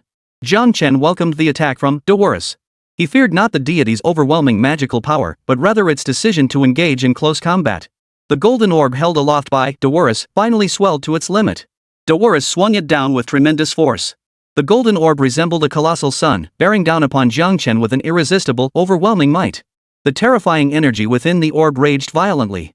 If the frenzied divine power within were unleashed, it unleashed devastating, earth-shattering power in an instant, enough to complete the unfinished mission of the fat man and the little boy. Chapter 122, 3 Shangwan's Jinghong battles the divine? Facing the great sun that seemed to fall as if the heavens were collapsing, Jiang Chen lowered his body, preparing for battle. Yet as Jiang Chen confronted the great sun, the already blurred form of Devour suddenly materialized before him. In human form, he extended an unremarkable, pale fist. No dazzling special effects, no terrifying divine power, just a simple punch. Target. Directly at Jiang Chen's heart. Clearly, the omniscient and omnipotent trait made him understand that simple divine power suppression had no effect on the human before him. Thus, that massive golden energy sphere served only to lull Jiang Chen into complacency. The price paid to make the enemy lower his guard was simply too great. For a split second, even Jiang Chen's heart skipped a beat. Damn it, it's already unmanned, why the hell is it still pulling feints? Quickly, within mere fractions of a second, Jiang Chen snapped back to reality. But Davila's fist was mere inches from his heart. Gritting his teeth, the horns of the mirror skeleton on his forehead glowed with a translucent halo. The next instant, the mirror world activated. The figure of the 8th tier, Mirror Shangwan Ginghong, materialized beside Jiang Chen. She grabbed Jiang Chen's shoulder and flung him backward. Then, his body surged with boiling chi and blood as he clenched his fist and slammed it toward Devour's fist. The two fists collided, the impact lasting but a few breaths. A crisp crack of shattered bones echoed as Dawless' body flew backward like a missile, hurled several miles away. One relied solely on brute physical strength, while the other was bolstered by the power of vital energy. It could only be said that Dawless had suffered the disadvantage of relying solely on raw physical damage. After this single exchange, the Great Sun descended. The martial domain, pushed to its absolute limit, shattered completely. The shattered space remained unrepaired, as dense black fissures spread relentlessly toward the intact areas. The entire martial domain resembled a cavernous labyrinth riddled with spiderweb-like fissures. Jiang Chen, flung backward, accidentally collided with a pitch-black fissure. Chaotic spatial blades spilled forth from it, potent enough to instantly shred any living being or object it touched into dust. Fortunately, the eternal talent protected him. The chaotic, pitch-black spatial blades surged forth, striking his body only to warp slightly before vanishing without a trace. After repelling Doris with a single punch, Mirror Shangwan Jinghong did not pursue immediately. With a flick of his wrist, he unfolded his own martial domain, enveloping the one that had been on the verge of destruction. Jiang Chen spread his wings, flapping them in midair to barely steady his form. Damn it, the Baron God is seriously overpowered. Jiang Chen cursed inwardly. His gaze abruptly fixed on Shangwan Jinghong's true form. Gears turned in his eyes, the clacking sound echoing in his mind. Still dazed by the sight of another version of herself, Shangwan Ginghong suddenly felt everything around her begin to rewind. The massive orb of light returned to Devour's hand, then vanished into his palm. The light cluster that had struck Jiang Chen reappeared, drifting back to him. The bizarre scene left Shangwan Ginghong utterly bewildered. Simultaneously, he felt his own body gradually restoring itself. No. Recovering wasn't quite accurate. Rather, his body was flowing backward through time, slowly returning to the moment before he had been injured. What kind of technique was this? Shangwan Ginghong was utterly dumbfounded. At this point, if he still believed Jiang Chen was merely an ordinary 4th-tier martial artist as he had been led to understand, he might as well go bang his head against a wall and end it all. I've temporarily adjusted your timeline back to before you were injured. Jiang Chen's tone was sharp. But this won't last forever. At my current cultivation level, I can only keep you in this state for about 3 minutes, like playing Ultraman. Hurry up and take him down. The youth's urgent voice snapped Shangwan Ginghong out of his daze. He gave Jiang Chen a deep look, said nothing more, and turned toward the battlefield between Mirror Shangwan Ginghong and Devour. Shangwan Ginghong understood perfectly. Jiang Chen had kept his explanation brief precisely to help him grasp his current condition quickly. Any further words would only squander the opportunity Jiang Chen had provided him. Mirror Shangwan Ginghong was locked in a fierce, deadlocked battle with Devour. Yet, as previously described, a fool defeating a master, he faced Devour, who fundamentally grasped neither conservation nor waste, operating in an unmanned state. Mirror Shangwan Ginghong appeared somewhat flustered. He simply couldn't predict what unexpected move this deity before him might make next. Fortunately, Shangwan Jinghong's true form joined the battle at this moment. Though a fool might defeat a master in one-on-one combat, the current situation shifted instantly. Yet, relying on sheer volume and relentless bombardment, Devour managed to hold his own against the two for a brief moment. If this continued, Dawless' defeat would be inevitable. Yet Jiang Chen remained tense, his mind racing to find a way to break the stalemate. The reason was simple: Mirror Shangwan Jinghong's existence was limited in time, and Shangwan Jinghong's state would only last 3 minutes. The current situation could not persist. Once both combatants' time ran out, the outcome awaiting him would be being torn apart by Devour. Jiang Chen's mind raced. Gritting his teeth, he began to utilize his hacker talent to write reality code. Dense lines of code, visible only to him, flew across the screen. But either they crashed and vanished mid-input, or error alerts popped up as he wrote. Damn it! Writing code is such a pain. The clamor of battle between Shangwan Jinghong and Devour gradually subsided. Shangwan Jinghong collapsed back onto the ground, reverting to her severely wounded state, and even passed out completely. 3 minutes, still too short. The injuries sustained during these 3 minutes of combat piled on top of his existing wounds. It became the final straw that broke the camel's back. Mirror Shangwan Jinghong's figure also began to show signs of fading. After all, he was not a being of this reality, destined to remain here only for a fleeting moment.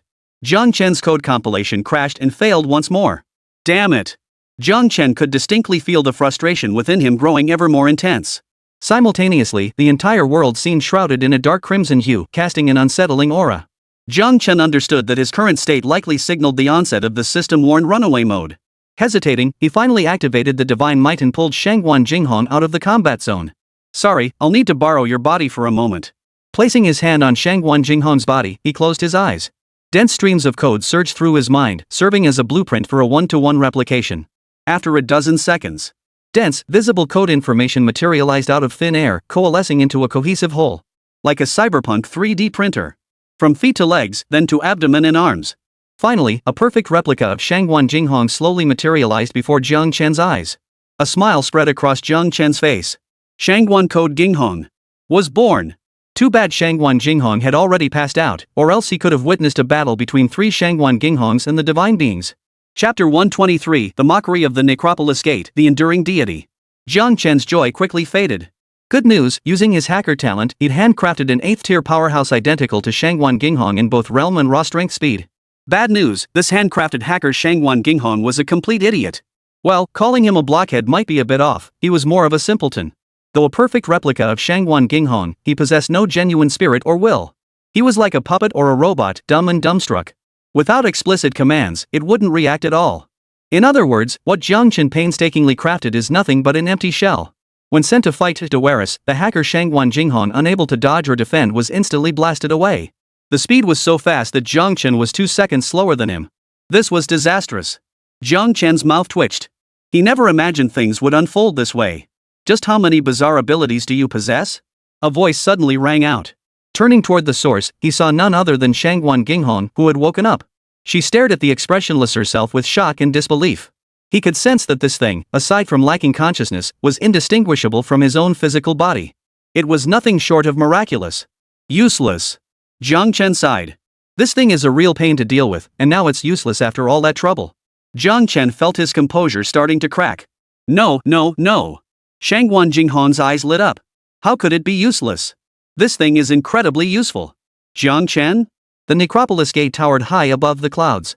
From the ground, it appeared no larger than 2 or 3 doors. But standing before it, one realized just how wildly off that estimate had been. The necropolis gate stood 100 zhang tall. Looking up, one could not even see its summit. The ancient gate stood wide open, chains slithering like serpents across its surface, clanking and rattling. Within the gate, shadowy figures of purple-black souls could be faintly seen, struggling to break free. Yet, bound by countless black chains, they were trapped, unable to escape. All they could do was emit piercing, wailing screams to vent their frustration. The patriarchs of the noble families felt their scalps tingle. They had just charged forward with determination, intent on closing the gate of this, gate of the dead. Yet the moment they touched it, they felt as if they were grasping pillars connecting heaven and earth. It was like a mantis trying to stop a cart, an ant attempting to shake an elephant. Even exerting every ounce of strength, they couldn't budge it an inch. The moment doubt crept in and their resolve faltered, an unknown force surged from the gate, hurling them backward. Their flesh and blood bodies began to show signs of transforming into blue spectral forms. The portal did not actively attack them. Yet this silent response made the patriarchs of the great clans feel profound contempt. Though we were mentally prepared, it seems, we can't close it. A voice rasped, Adam's apple bobbing. Su Qingdi's expression was grave. We must shut it down regardless. This is the true root of the crisis at the wave surge gathering ground. Indeed. Unless we sever it at its source, the surge gathering ground will never return to normal unless it ceases on its own. Most of the elders agreed with Su Qingtian's words. But how can we shut it down? By brute force? That won't work. Silence fell over the group. Who said brute force won't work? A sudden voice from behind caused everyone to turn instinctively. 7 figures clad in torch red robes descended from the sky, each radiating an aura of grim resolve. Each possessed an aura no weaker than their own. The middle-aged man at the forefront radiated an aura as terrifying as an abyss. It's you! The patriarchs of the noble families saw their pupils contract. Having spent time at the Torch Cult stronghold, they recognized these figures. 6 6th-tier sovereigns and 1 7th-tier emperor. This lineup was nothing short of terrifying. What puzzled them, however, was the redness around these individuals' eyes, as if they had been weeping bitterly not long ago. Including the 7th-rank sovereign. This baffled everyone. How could this be? What kind of event could possibly cause such powerful beings to weep? The Fire Transmission Sect's elite warriors neither knew nor cared about the thoughts swirling within the minds of these ancient patriarchs. The leading emperor raised his head to gaze at the 100 zhang tall gate of the dead, his expression unreadable. You cannot seal it, perhaps your power is insufficient. With us joining you, let us try once more. The patriarchs exchanged glances, their gazes hardening once more as they nodded firmly. 20 figures burst forth, scattering in different directions. They flew toward the 2 wide open doors, 10 on each side. 3, 2, 1. As the imperial figure finished the countdown, they charged toward the gate in unison. Palms pressed against the gate, they exerted force with sudden intensity. The combined force poured forth in an instant, crashing against the Gate of the Dead. It was a force powerful enough to level mountains. Even the gates of the Gate of the Dead shifted slightly. There was hope. A surge of joy filled their hearts. Yet in the next instant, their expressions turned to shock. A stinging pain shot through the palms of their hands. This time, the necropolis gate may have sensed the impending danger and chose not to remain idle. Instead, it actively spread its corruption outward. The hands that touched the necropolis visibly transformed from flesh and blood into pale blue spectral forms. Instinctively, they tried to pull their hands away. Hold firm. A thunderous shout echoed, and suddenly, an even more frenzied force surged forth. The open portal abruptly shifted inward once more. It was the Emperor. His expression was ferocious. While others' soul forms had only transformed as far as their palms, his had already reached his wrists. Clearly, the Gate of the Dead knew exactly who possessed the greatest power among them and had singled him out for special attention. Suddenly, eyes began to appear on the ancient door. From a distance, it appeared there were at least hundreds, if not thousands, of eyes. Each eye glared at the insects mere inches away, attempting to shut the gate, one by one, curling upward. No sound accompanied them, yet the mockery they conveyed was unmistakable. Those who grasped the meaning wore grim expressions. To be mocked by a single eye? Who could bear that? For a moment, they strained with all their might. With a loud creak, they pushed the door open a few more inches. Damn it, is this thing really about to vanish? Mirror Shangwan Jinghong's expression darkened. His time in the real world had reached its limit and he was about to be forcibly returned to the mirror world. And that damn god's form had already turned transparent like a ghost, yet it still refused to vanish. Are all you gods this persistent? This is getting ridiculous. Just as Mirror Shangwan Jinghong launched another punch that sent Devour flying, preparing to charge forward and inflict as much damage as possible before his departure. Jiang Chen's voice rang out behind him. Get out of the way. Mirror Shangwan Jinghong instinctively sidestepped. Then he watched as the Shangwan Jinghong fabricated by Jiang Chen charged forward at breakneck speed. This thing's useless. Straightforward as hell, not even worth it compared to the gods. Mirror Shangwan Jinghong thought to himself. Suddenly, he sensed something amiss. The qi and blood within the hacker Shangwan Jinghong, conjured by Jiang Chen, were in utter disarray. His expression abruptly darkened.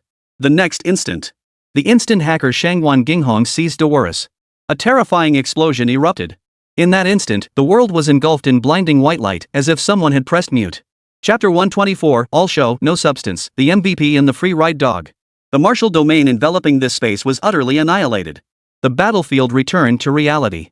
Before returning to the mirror world, Mirror Shangwan Jinghong finally understood why Jiang Chen had told him to step aside. Admittedly, the hacker Shangwan Jinghong he had conjured was merely a hollow shell possessing realm power yet utterly incapable of utilizing it. But the damage from the self-detonation was the real deal, an 8th-tier explosion.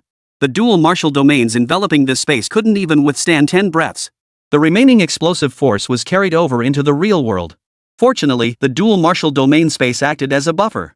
Ultimately, the damage inflicted in reality merely dissipated within a radius of several miles. Compared to detonating directly in reality, this power was diminished beyond measure. Dead silence hung over the center of the real-world site.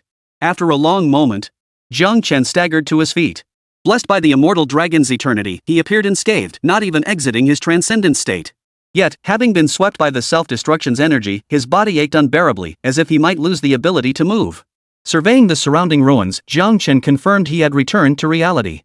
He couldn't help but stare in disbelief. He had thought the hacker he'd cobbled together was useless, yet it had ended up being a nuclear bomb replica.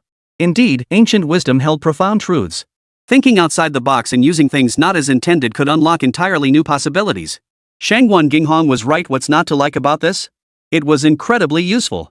Apart from its indiscriminate nature, this technique is practically flawless. Alas, though it eliminated Dawless, Shangwan Jinghong perished in the explosion as well. Jiang Chen sighed inwardly. When the time was right, he would tell Shangwan Xingyu that there had been a misunderstanding between him, his brother, and his grandfather. Ahem, kid, are you there? Pull me up. A voice, weak to the extreme, came from below. Jiang Chen froze, dug down with 2 scoops, and saw Shangwan Jinghong. You're still alive? Jiang Chen pulled him out of the ground in shock. Shangwan Jinghong sighed, I was so close. If not for that protective spirit treasure, I would have truly perished. Hearing this, Jiang Chen's eyes lit up. To survive an 8th-tier self-detonation. That must be at least a high-grade spirit treasure, right? Your fire transmission sect must be quite wealthy. It seems like everyone has a spirit treasure. How could everyone have one? Besides finding them themselves, only core members possess a spirit treasure. Shangguan Ginghong retorted irritably. Mid-sentence, he froze. How did you know I'm from the fire-passing sect? Not only was he not wearing any uniform, but even if he had, it would have been torn to shreds in battle long ago. How did this young man figure it out? Guess. Zhang Chen's voice remained calm. Shangguan Xingyu claimed her brother had been possessed by the fire transmission cult, but that wasn't the truth. This could only mean that her family itself had an inseparable connection to the fire-passing sect. His earlier words had indeed contained an element of conjecture. But clearly, judging by Shangguan Jinghong's reaction, his guess had been correct. Suddenly, rustling sounds echoed through the air. The two followed the sound and stared wide-eyed. Before their eyes, a faint, hazy golden light slowly rose to its feet. It was Devour. Now stripped of its former divine aura, it appeared utterly disheveled. His garments lay in tatters before him, though they were now cloaked in golden holy light. One hand and one foot had vanished in the close-range self-detonation moments ago. The once beautiful features of his human form were now mangled beyond recognition. Sparkles continued to fade from his body, his outline becoming so transparent it was barely noticeable without close inspection. After rising to its feet, it stood motionless, staring blankly as if lost in confusion, utterly unsure of what to do next. What the hell? Why isn't this thing dead yet? Shangguan Ginghong couldn't help but mutter under his breath, damn it, is this thing a god or just some enhanced shapeshifter? It's so damn hard to kill. Zhang Chen remained silent, narrowing his eyes as he observed it. Target, Doris projection human form. Race, God. Power, calamity. Realm, pseudo 8th tier. Status, near death, consciousness fading. Zhang Chen saw this and finally let out the breath he'd been holding. Damn it, that gave me a fright. I thought he'd actually held out, but it turns out he's all bark and no bite. Upon receiving the status information of Devour, confidence and courage surged within Zhang Chen. Under Shangguan Jinghong's gaze, Zhang Chen walked up to Devour. Meeting its vacant, lifeless eyes, Zhang Chen raised his right hand and delivered a sharp slap directly across its face. Spinning freely through the air in a 720-degree arc, Devour crashed heavily to the ground. The light emanating from its body dissipated at an accelerated pace. The sight made Shangguan Jinghong gasp in astonishment. Damn, that was awesome, bro. Unconcerned with Shangguan Jinghong's reaction behind him, Zhang Chen crouched down, his right hand landing on Dala's back. Just as he was about to unleash Devour to consume every last shred of power from Dala's projection, the surging power within him receded like a retreating tide. The horns rising from his forehead, the dragon wings on his back, the golden scales and fur covering his skin, all vanished. An overwhelming wave of weakness washed over him. Zhang Chen's legs buckled, unable even to support his own weight. He collapsed directly onto Dallas. The previously dazed Devour flashed a moment of clarity in its eyes. The moment they touched, golden holy light enveloped most of his body. It felt warm and sacred. Sleepiness and exhaustion surged like floodwaters bursting through a dam, his eyelids feeling as heavy as lead weights. In the split second before slipping into unconsciousness, Zhang Chen instinctively activated Devour to replenish his energy. In an instant, Zhang Chen's body seemed to transform into a black hole, absorbing every single light particle emanating from Devour into his own being. Simultaneously, the rate at which Devour's body particleized accelerated dramatically. It felt as though some force was tearing his body apart, only for Zhang Chen to devour it. Devour struggled to turn his head, his face etched with utter disbelief. He wanted to say something, but now he lacked even the strength to speak. He watched helplessly as Zhang Chen gradually consumed him, merging them into one. Devour's expression shifted constantly, sometimes ferocious, sometimes complex. Finally, a meaningful, cold smile spread across his face. Closing his eyes, his body abruptly shattered into countless specks of starlight, all of which vanished into Zhang Chen's form. Yet it did not appear to be swallowed, rather, it seemed voluntary? Devour vanished, leaving the air deathly silent. Shangguan Ginghong lay nearby, having witnessed the entire sequence with a dazed expression, finding it all utterly unreal. It's over? It ended with just one slap? Shangguan Ginghong snapped out of her daze. Oh no, the god's head got knocked out. Once the ratings settle, this youngster will be MVP. He'd become a free ride leech? Chapter 125, Confession Before the End, Burning Life closes. Meanwhile, the situation at the Gate of the Dead was far from ideal. Those 7 elite combatants had joined the fray. Facing the necropolis gate, even with everyone giving their all, they still seemed somewhat powerless. At least 1/3 of the 6th-tier sovereigns' bodies had been transformed into spectral forms. The sole 7th-tier emperor, targeted specifically, had even more than half his body converted into a soul body. During this process, they discovered a truly terrifying truth. As their physical forms gradually transformed into ethereal bodies, not only did their power diminish, but they also seemed to be suppressed by the Gate of the Dead. Facing the necropolis gate, they felt increasingly powerless, almost as if they might as well throw themselves into the portal. This filled them with profound dread and terror. If this continued, they feared they would soon become one of the chained, shrieking spirits trapped within the necropolis gate. Of course, it wasn't all bad news. Through their utmost efforts, they had managed to push the once wide-open necropolis gate inward by a quarter. This was undoubtedly good news. However, if they continued at this pace, even if every last one of them were to transform into a spirit form, they still wouldn't be able to fully close the gates of the dead. This is the most tragic reality. What should we do? Should we retreat first? No. Gritting his teeth, the 7th rank sovereign rejected the proposal from one of the elders. We have no idea if retreating would cause this gate to reopen. If that's the case, then all our efforts up to this point will have been for nothing. The group's expressions darkened. Indeed, as the 7th rank sovereign had stated, if they left and the gate reopened, everything they'd done would be for nothing. If this conjecture proved true, given that most of their bodies had already been transformed into soul forms, there would be no chance for a second attempt. They couldn't afford to gamble. They truly couldn't afford it. Then what do we do? We'll just have to endure. After the brief exchange, silence fell over the group. They all understood. Regardless of whether the necropolis gate could be sealed, they were likely to remain here today. It felt like death had come for them, as if it were destined. Old Sue, back then, I actually swapped the roses you gave the goddess for heather flowers. The June family patriarch suddenly confessed. Su Qingtian froze, his face flushing crimson as his grip tightened. You bastard. You ruined my whole life. Actually, Old Sue, when I invited you to get a foot massage back then, I used the card you'd lost earlier. Su Qingtian? I'm sorry, Old Sue. I'm confessing to you. The Lin family patriarch's gaze grew nostalgic. Back then, you weren't favored in the Su family. You lacked funds to buy resources for cultivation. Su Qingtian's expression softened.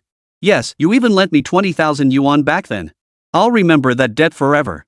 Actually, that wasn't my money. Su Qingtian's expression froze, a sudden sense of foreboding gripping his heart. I used your personal information to borrow it from Yam alone. The Lin family patriarch smiled wistfully. I borrowed a total of 200,000 yuan. I pocketed 180,000 yuan, lent you 20,000 yuan, and you ended up repaying me 30,000 yuan. Su Qingtian froze, then erupted in fury. Damn it! So you were the one who made me answer that call saying I owed 30 million? You bastards! You bastards! I gave you my heart, and you pissed on me. You're treating me like a little cherry blossom, crushing me to death? Though they were hurtling toward disaster, this sudden confession unexpectedly lightened the mood. Amidst Su Qingtian's heart-wrenching cries of bastard, and you bastards, everyone burst into laughter, filling the air with a cheerful vibe. Even the 7 powerful figures of the fire-passing sect found it hard to suppress their amusement. Ha ha ha ha. The Yin family patriarch roared with laughter. Come on, come on. Let's head downstairs and drink together. Burning what little lifespan remained, compressing it into a single hour to gain a sudden, explosive surge of power. The other patriarchs exchanged glances, then burst into laughter as well. They replicated the Yin family patriarch's actions, burning their lifespans to gain a surge of power. Then, holy? Old dog Sue, how the hell did your power surge so much? And you bastard June, did you just burn your life force to skyrocket straight to pseudo 7th rank? Old Lin, you guys must have some secret techniques, right? Not sharing them is just not cool. The elders only gained 1 realm by burning their lifespan. But these 3 old bastards? After burning theirs, they jumped up 4 or 5 minor realms. Who the hell couldn't see something was off? Hearing the crowd's words, June, Lin, and Yi Qingtian exchanged glances and burst into laughter. You fools! The 3 of us never died in the first place. The Lin family elder chuckled. We didn't tell you because we feared you wouldn't be able to handle it. But now it's different. We're all heading to our deaths together. Why bother with such trivialities? Hearing their words, the expressions of those who had just relaxed grew complex. Why bother? You could have survived. Yes, since you all survived, the rest of the clan members should still be alive too. What kind of joke is this? Su Qingtian laughed heartily. Have you forgotten the oath we swore beneath the Tianqing tree? We live and die together, my friend. Besides, what's the point of living? The June family patriarch said, to survive, we'd have to abandon our homeland and build a new life in a completely different place. Exactly. The wave surge gathering ground is our family's roots. We can't just let that damn thing destroy us, can we? The Lin family patriarch narrowed his eyes. Dying far from home turns you into a wandering ghost. The other clan elders said no more, but smiles played on their faces. Then let's go down and drink together. The elders exerted their power simultaneously, pushing the massive gate inward once more. Simultaneously, as if sensing the threat, the gates of the dead accelerated their transformation into spectral forms under the corrosive influence. Deputy head of the branch lineage? A member of the fire-passing sect looked toward the 7th rank sovereign.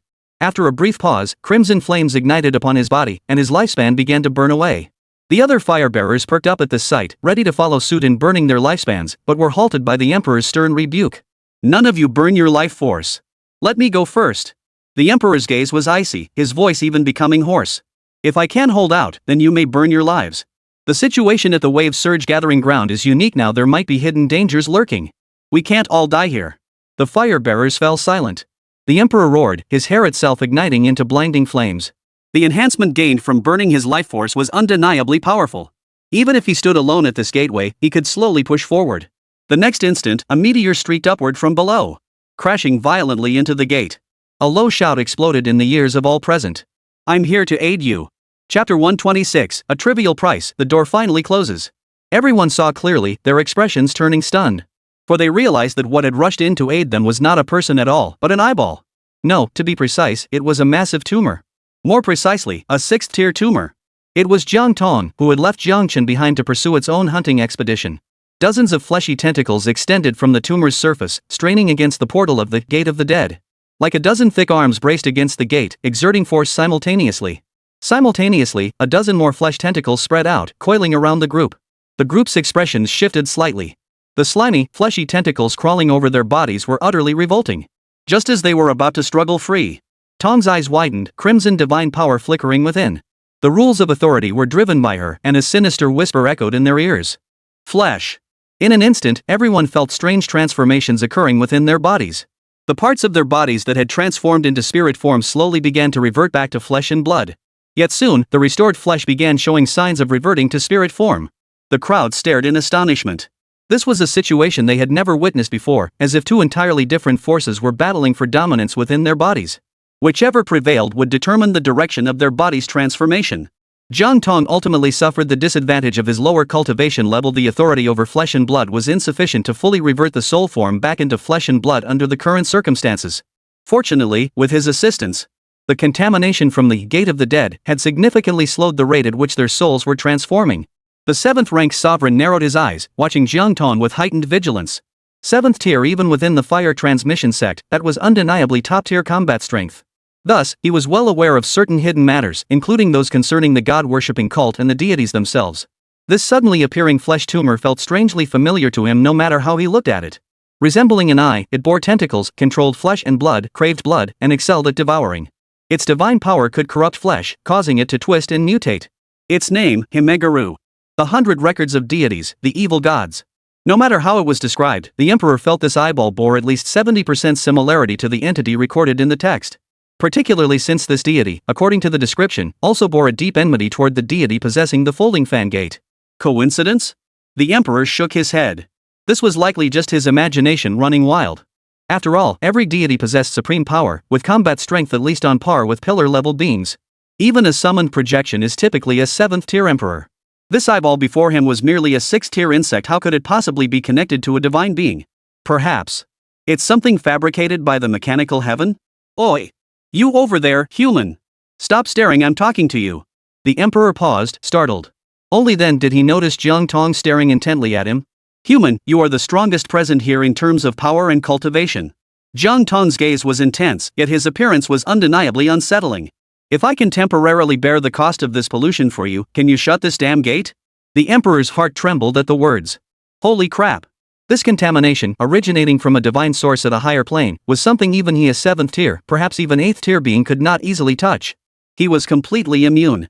Yet this eyeball, a mere 6th tier being, could actually bear it for him? This thing's origins might truly be no small matter. Still, since it had helped them seal this gateway, it must be an entity aligned with their cause. The tumultuous thoughts lasted barely 2 seconds before dissipating. He and Jiang Tong locked eyes, their gazes unwavering. Agreed. Hearing this, Jiang Tong's large eyes curved slightly, as if smiling. The next moment, more tentacles extended from his body surface, piercing the void and landing on the already soul-materialized parts of the Emperor's corpse. A crimson glow spread along the tentacles. Then, the Emperor's luminous blue soul form transformed into flesh and blood.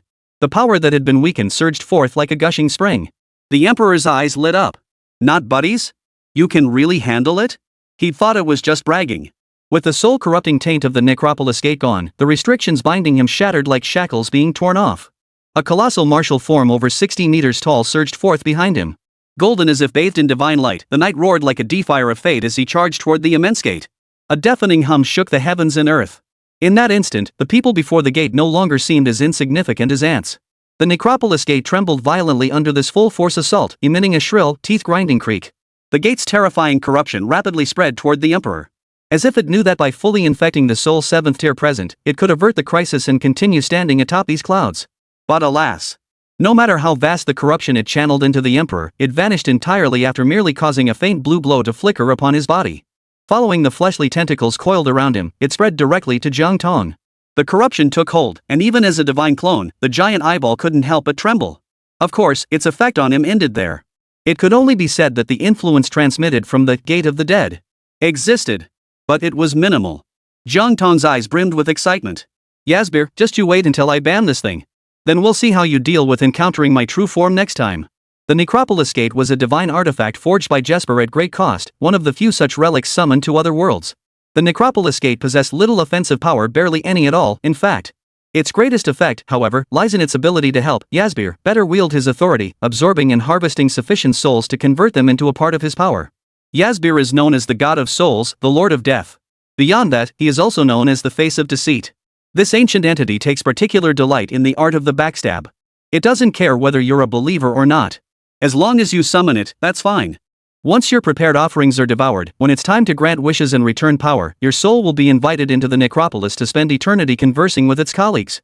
Then he'll continue his rampage, devouring as many living beings as possible. His many sayings are widely circulated among the gods. They summon me, but that doesn't mean I have to grant their wishes. Why bother with the words of ants? What followers?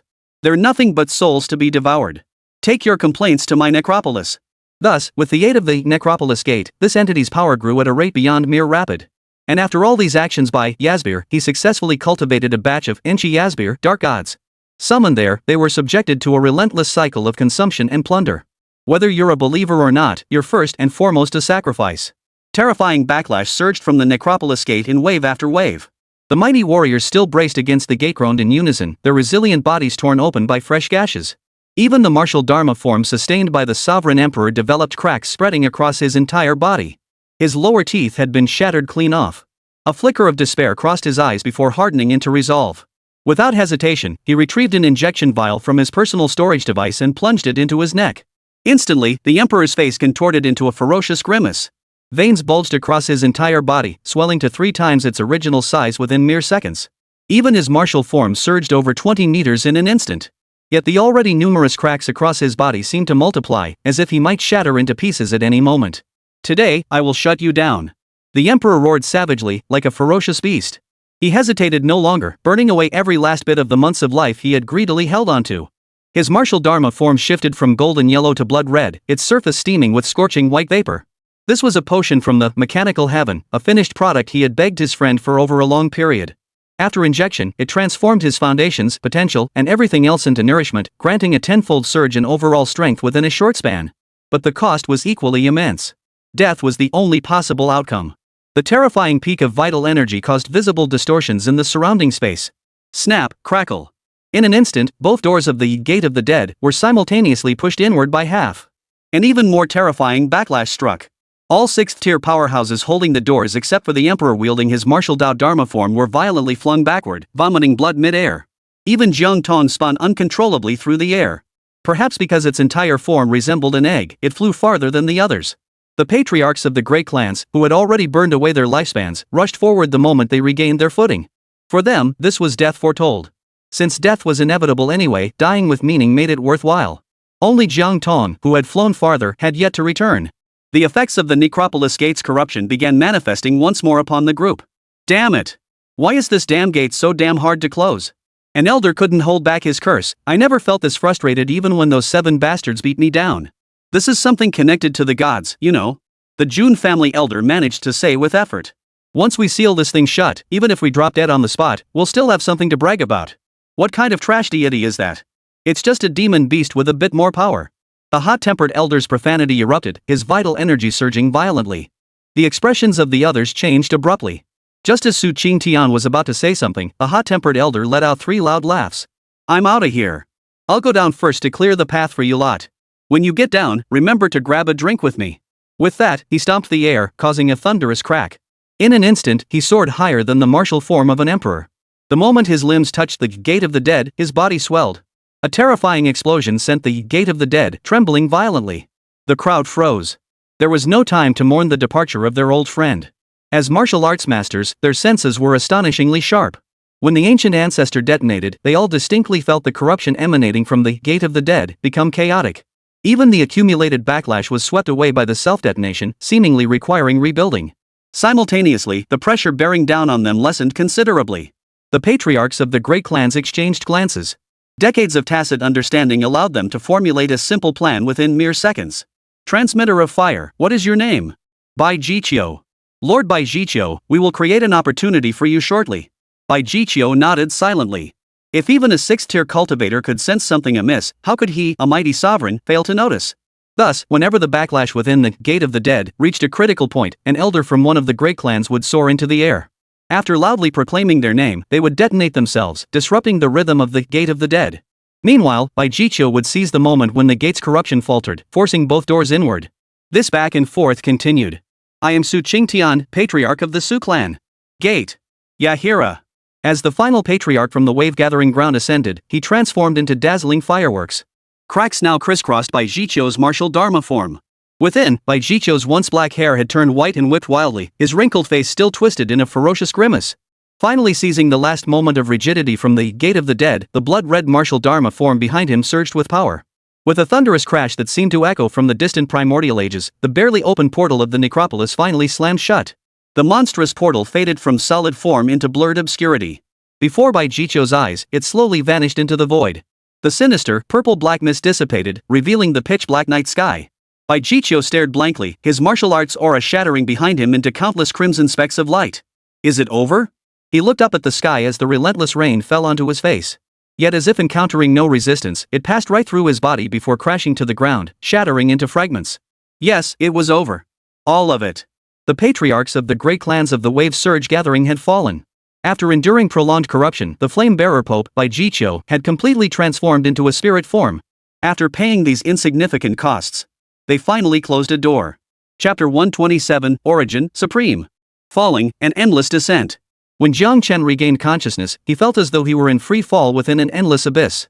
At first, the sensation of falling triggered a visceral fear. Later on, he even crossed his legs mid-air while pondering questions. He had no idea how he ended up here, nor why he was falling endlessly. But one thing was clear, this wasn't reality. It must be a dream born from his unconscious mind. Yet he quickly dismissed this notion. Theoretically, becoming aware of dreaming within a dream signified a lucid dream. And lucid dreams were like Minecraft in creative mode. You could run wild, do whatever you wanted, and conjure anything effortlessly. So he tried summoning Xiao Shuriwe, summoning Jiang Tong, conjuring roast chicken, cola. But no matter how he tried, there was no response. Sigh, I can't even feel pain. Why isn't this a dream? Jiang Chen felt slightly frustrated. With a flicker of thought, the system interface appeared before his eyes. Status, Martial Arts Sovereign, Genetic Demon Physician. Realm, 6th tier, 3rd layer. Mental Power, 7th tier, 5th layer. Talents, Devour, Nether, Mad Demon, Divine Might, Void Slash, Reflection, Pointer, Hacker, Eternal. Current phase, Sequence Demon Cultivators reach 10A10. Status? After devouring the Divine Projection, your body underwent a transformation, entering an unknown state. Total bull. Jiang Chen felt a bit down. Did he not know this was the result of devouring a god? What he wanted to know was the nature of this unknown state, whether it was beneficial or harmful to him. It seemed that whenever anything involving deities came into play, the system would start acting strangely. Could this really be the Heavenly Fiend's backup plan for the vengeful deities? Jiang Chen glanced at the interface and froze in surprise. At some point, a red dot resembling a game notification had appeared at the very bottom of the panel. This was a situation he had never encountered before. Jiang Chen fell deep in thought. He focused his attention, sliding the panel's contents over the red dot. Ding! Golden light surged forth, bursting out from the system screen. The spreading golden light enveloped the seemingly endless space above and below. The surrounding environment had transformed from darkness into a warm golden glow.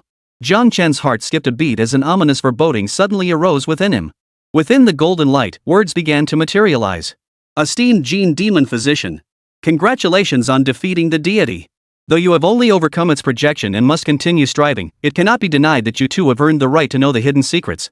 Jiang Chen. Wait, dude. This is supposed to be a congratulatory message, but why does it feel so gut-wrenching? At the dawn of creation, two races emerged in the world, the celestial demons and the gods. Jiang Tong already covered this part, skip it. Jiang Chen searched the interface frantically but found no skip button. Great, the most annoying forced cutscene. Jiang Chen sighed inwardly, about to rewatch it, when the sensation of falling abruptly stopped. Beneath him came a reassuringly solid feel, and the surrounding scenery instantly shifted. Jiang Chen rose, still a bit dazed. What met his eyes were two glowing orbs, one white, one gold, spinning within the eye of the Tai Chi diagram. Beyond these two orbs, everything else was nothingness. What the hell is this? The thought barely formed in Jiang Chen's mind. The next moment, the two light spheres suddenly collided, emitting a blinding white light that made Jiang Chen instinctively shield his eyes. When the white light dissipated, the world plunged into pitch darkness. The two colliding light masses disintegrated into countless faint specks of light, densely packed in white and gold hues. The two colored specks slowly spread across the pitch-black world. The golden specks gradually coalesced into cocoon-like structures, while the white specks, over an extended period, solidified into stones. If one were to magnify the stones formed from the white specks, hues of blue and green could be discerned upon their surfaces. Jiang Chen, witnessing this scene, couldn't help but freeze in place. A bold conjecture surfaced in his mind: could this be the evolution of celestial bodies in the cosmos? Soon, Jiang Chen's conjecture was confirmed. On the celestial bodies formed from the white light points, life began to evolve from single-celled organisms. Ultimately, the first intelligent lifeforms emerged on each celestial body. Their forms varied greatly, some resembling animals, others plants, appearing as if they were stitched together from fragments of various existences. The first intelligent life form born on each celestial body differed in form. Yet they shared one common trait: from the moment of their birth, they all possessed a wide array of powerful innate abilities. Some could grow infinitely by consuming food. Some beings freely traverse time, tracing back to its very origins. Some beings are immortal and indestructible, impervious to any form of death. Across each celestial body, unique species began to emerge, shaped by their first intelligent beings. Gradually, the beings across the major celestial bodies discovered each other's existence. As they were all the first intelligent life forms born on their respective planets, they united and adopted a common name: celestial demons. Jiang Chen listened with keen interest. So this was the origin of the celestial demons? At the dawn of the world, only two races existed: the celestial demons and the divine beings. If the white light points represented the celestial demons, then what about the golden light points? As Jiang Chen pondered, the scene before him shifted, and system subtitles appeared. At the same time, the cocoon formed by the golden light point completed its incubation. Like the celestial demons, they too possess diverse forms. Yet unlike the celestial demons, as embodiments of the world's laws, they are born with innate knowledge, possessing omniscience and omnipotence. Endowed with immense power from birth, they wield unimaginable authority. Leveraging their innate, overwhelming advantages, they stood lofty and supremely proud. In seeking their self-definition, they inscribed the answer they desired: divinity. Sure enough, Jiang Chen thought to himself. What happened next was self-evident. As the only two races in existence, their encounter was inevitable. Initially, the two races were evenly matched in strength, each minding their own business. But proud as gods, would they ever permit any living beings to stand on equal footing with them? The answer was undeniable: they would not. Until one day, an entity among the gods ascended to the supreme. Jiang Chen's vision shifted. From the depths of the boundless cosmos, an unimaginably terrifying aura surged skyward. Stars within hundreds of light years trembled incessantly under this dreadful aura. Countless celestial demons and species perished alongside the stars, crushed by its overwhelming pressure. At that moment, even Jiang Chen, an outsider merely observing the unfolding events, could not help but feel suffocated, an uncontrollable dread welling up within him. A colossal power swept across the starry sky. A terrifying vertical pupil emerged from the cosmos, surveying the myriad stars. As Jiang Chen contemplated the true meaning of supreme terror, that eye suddenly paused. Its gaze landed upon Jiang Chen. Chapter 128: Divine Permission, Divine Blessing, Deification. The instant that gaze fell upon Jiang Chen, the entire world was shrouded in a crimson hue. Except for the absence of a deafening explosion, the scene mirrored the flashing alarms that erupted when the laboratory malfunctioned. The instant Jiang Chen met that gaze, an overwhelming dread suddenly descended upon his heart. Had he not known this was merely an illusion projected by the system, he truly would have been unable to withstand the psychological pressure and turned to flee. Yet what followed sent a chill down his spine. That enormous eye stared fixedly at him, refusing to look away. Gradually, a hint of mockery began to seep from its gaze. Wait, what the hell? Jiang Chen froze in slight bewilderment, a tingling sensation running down his spine. For some reason, he genuinely felt as though the other had seen through him. The one from the future. A vast, resonant voice boomed within Jiang Chen's mind. The mockery in its eyes grew more pronounced. Since you see me, why not bow? Or do you think some petty tricks could keep the sovereign from detecting you? Jiang Chen's pupils contracted to their absolute limit. Incredulity surged within him. This guy could actually see him. And he was actually conversing with him. But how could that be? This should only be an illusion projected by the system. The world flickered in a sickly crimson glow. It felt as though fate had quietly predetermined the outcome from the very beginning. The system in his mind began to emit a crackling electrical hum. Accompanied by a piercing electrical crackle, the world before his eyes began flickering with glitchy snow-like static. The world was a white, crackling torrent. Yet the colossal eye in the cosmos remained utterly unaffected. It remained fixed at the center of the cosmos, gazing mockingly at Jiang Chen, who should have been the subject of the painting. Until the entire cosmos was engulfed in chaotic snowflakes, leaving only its single eye visible. Future 1. It murmured softly, "You will meet me in the future, and then." His words held a hint of amusement, "I will kill you." As the words faded, he too was swallowed by the scrambled code. The vision ended there. Jiang Chen's eyes snapped open, cold sweat beading on his forehead. A pure white ceiling met his gaze. Then, the pungent smell of medical disinfectant filled his nostrils. Was that a dream? Jiang Chen stared blankly for several seconds. Everything he had just experienced was utterly beyond belief, too real. For him, it was also far too terrifying. If it was a dream, then it was undoubtedly a nightmare. He remembered every detail vividly, from the birth of the world to the evolution of the divine and demonic races. He struggled to rise, but his body felt weaker than ever before, as if every cell within him had been drained of its strength. After several failed attempts, he finally gave up. Scenes flashed through Jiang Chen's mind. After deep contemplation, the next moment, he summoned the system interface. Name, Jiang Chen. Status, martial arts sovereign, genetic demon physician. Race, human. Realm, 6th tier, 6th layer. Mental power, 7th tier, 5th layer. Talents, Devour, Nether, Mad Demon, Divine Might, Void / Reflection, Pointer, Hacker, Eternal. Ability, Celestial Demon Bloodline Transcendent Liberation. Current stage, Sequence Demon Cultivators reach 10A10. Status, Divine Permission, Divine Blessing, Deification. Divine Permission, with the sanction of the deity Devour, the upper limit on your cultivation path has been removed. Upon reaching Stage 8, Level 9, and breaking through to Stage 9, you will not encounter bottleneck restrictions. Divine Blessing, bestowed with divine favor, your innate talents are enhanced. You are favored by cosmic fortune and the laws of the universe, receiving benevolent treatment when encountering deities. Deification, due to consuming an unknown core substance from a deity, your body is undergoing irreversible evolution toward deityhood. Upon complete deification, you shall fully transform from human to deity. Your realm will automatically ascend to the 9th tier, granting exclusive divine traits such as omniscience and omnipotence, innate knowledge, immortality and rebirth, and mastery of universal laws. You will also evolve unique divine authority. Note, becoming a deity will forge a new divine essence based on your original personality, causing your human identity to vanish. Jiang Chen stared in astonishment at the stream of new notifications flooding his system interface. The changes on this panel, well, they weren't exactly earth-shattering. Nearly all the alterations occurred within the status section. And without a second thought, Jiang Chen knew each status was inextricably linked to the roasted chicken angel deity known as Devour. As for why they called him the roast chicken god, well, because its human form was undeniably quite alluring. The first two statuses, whether it's removing the restrictions of the transcendent system or increasing affinity with the rules of destiny, can be considered quite positive effects. But that last one, Jiang Chen's gaze fell upon the deification state. Transforming from human to deity, upon completion, one gains access to all manner of divine blessings unique to deities. Effects like omniscience and omnipotence and immortality and rebirth were so mind-blowing they made one drool with envy. Even one's cultivation realm could instantly ascend to the 9th tier. This opportunity, seemingly as good as gold falling from the sky, was actually a massive trap. Simply put, the extinction of his personal consciousness enables the emergence of another deity from his very body. Yet no matter how formidable these traits might be, no matter how terrifyingly powerful the future Jiang Chen deity becomes beyond bearing his name, none of it will have anything to do with Jiang Chen himself. Everything would merely be working for someone else's benefit.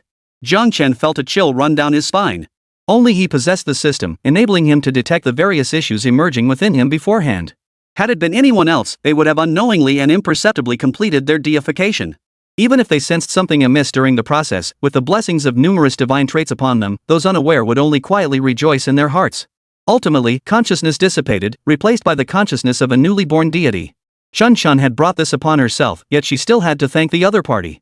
Is there a solution? Jiang Chen inquired of the system, but after a long pause, only silence came in response. TSK, this system isn't intelligent at all. He shut off the system's interface and stared blankly at the pure white ceiling. Come to think of it, where was he? In a hospital. How did he get here?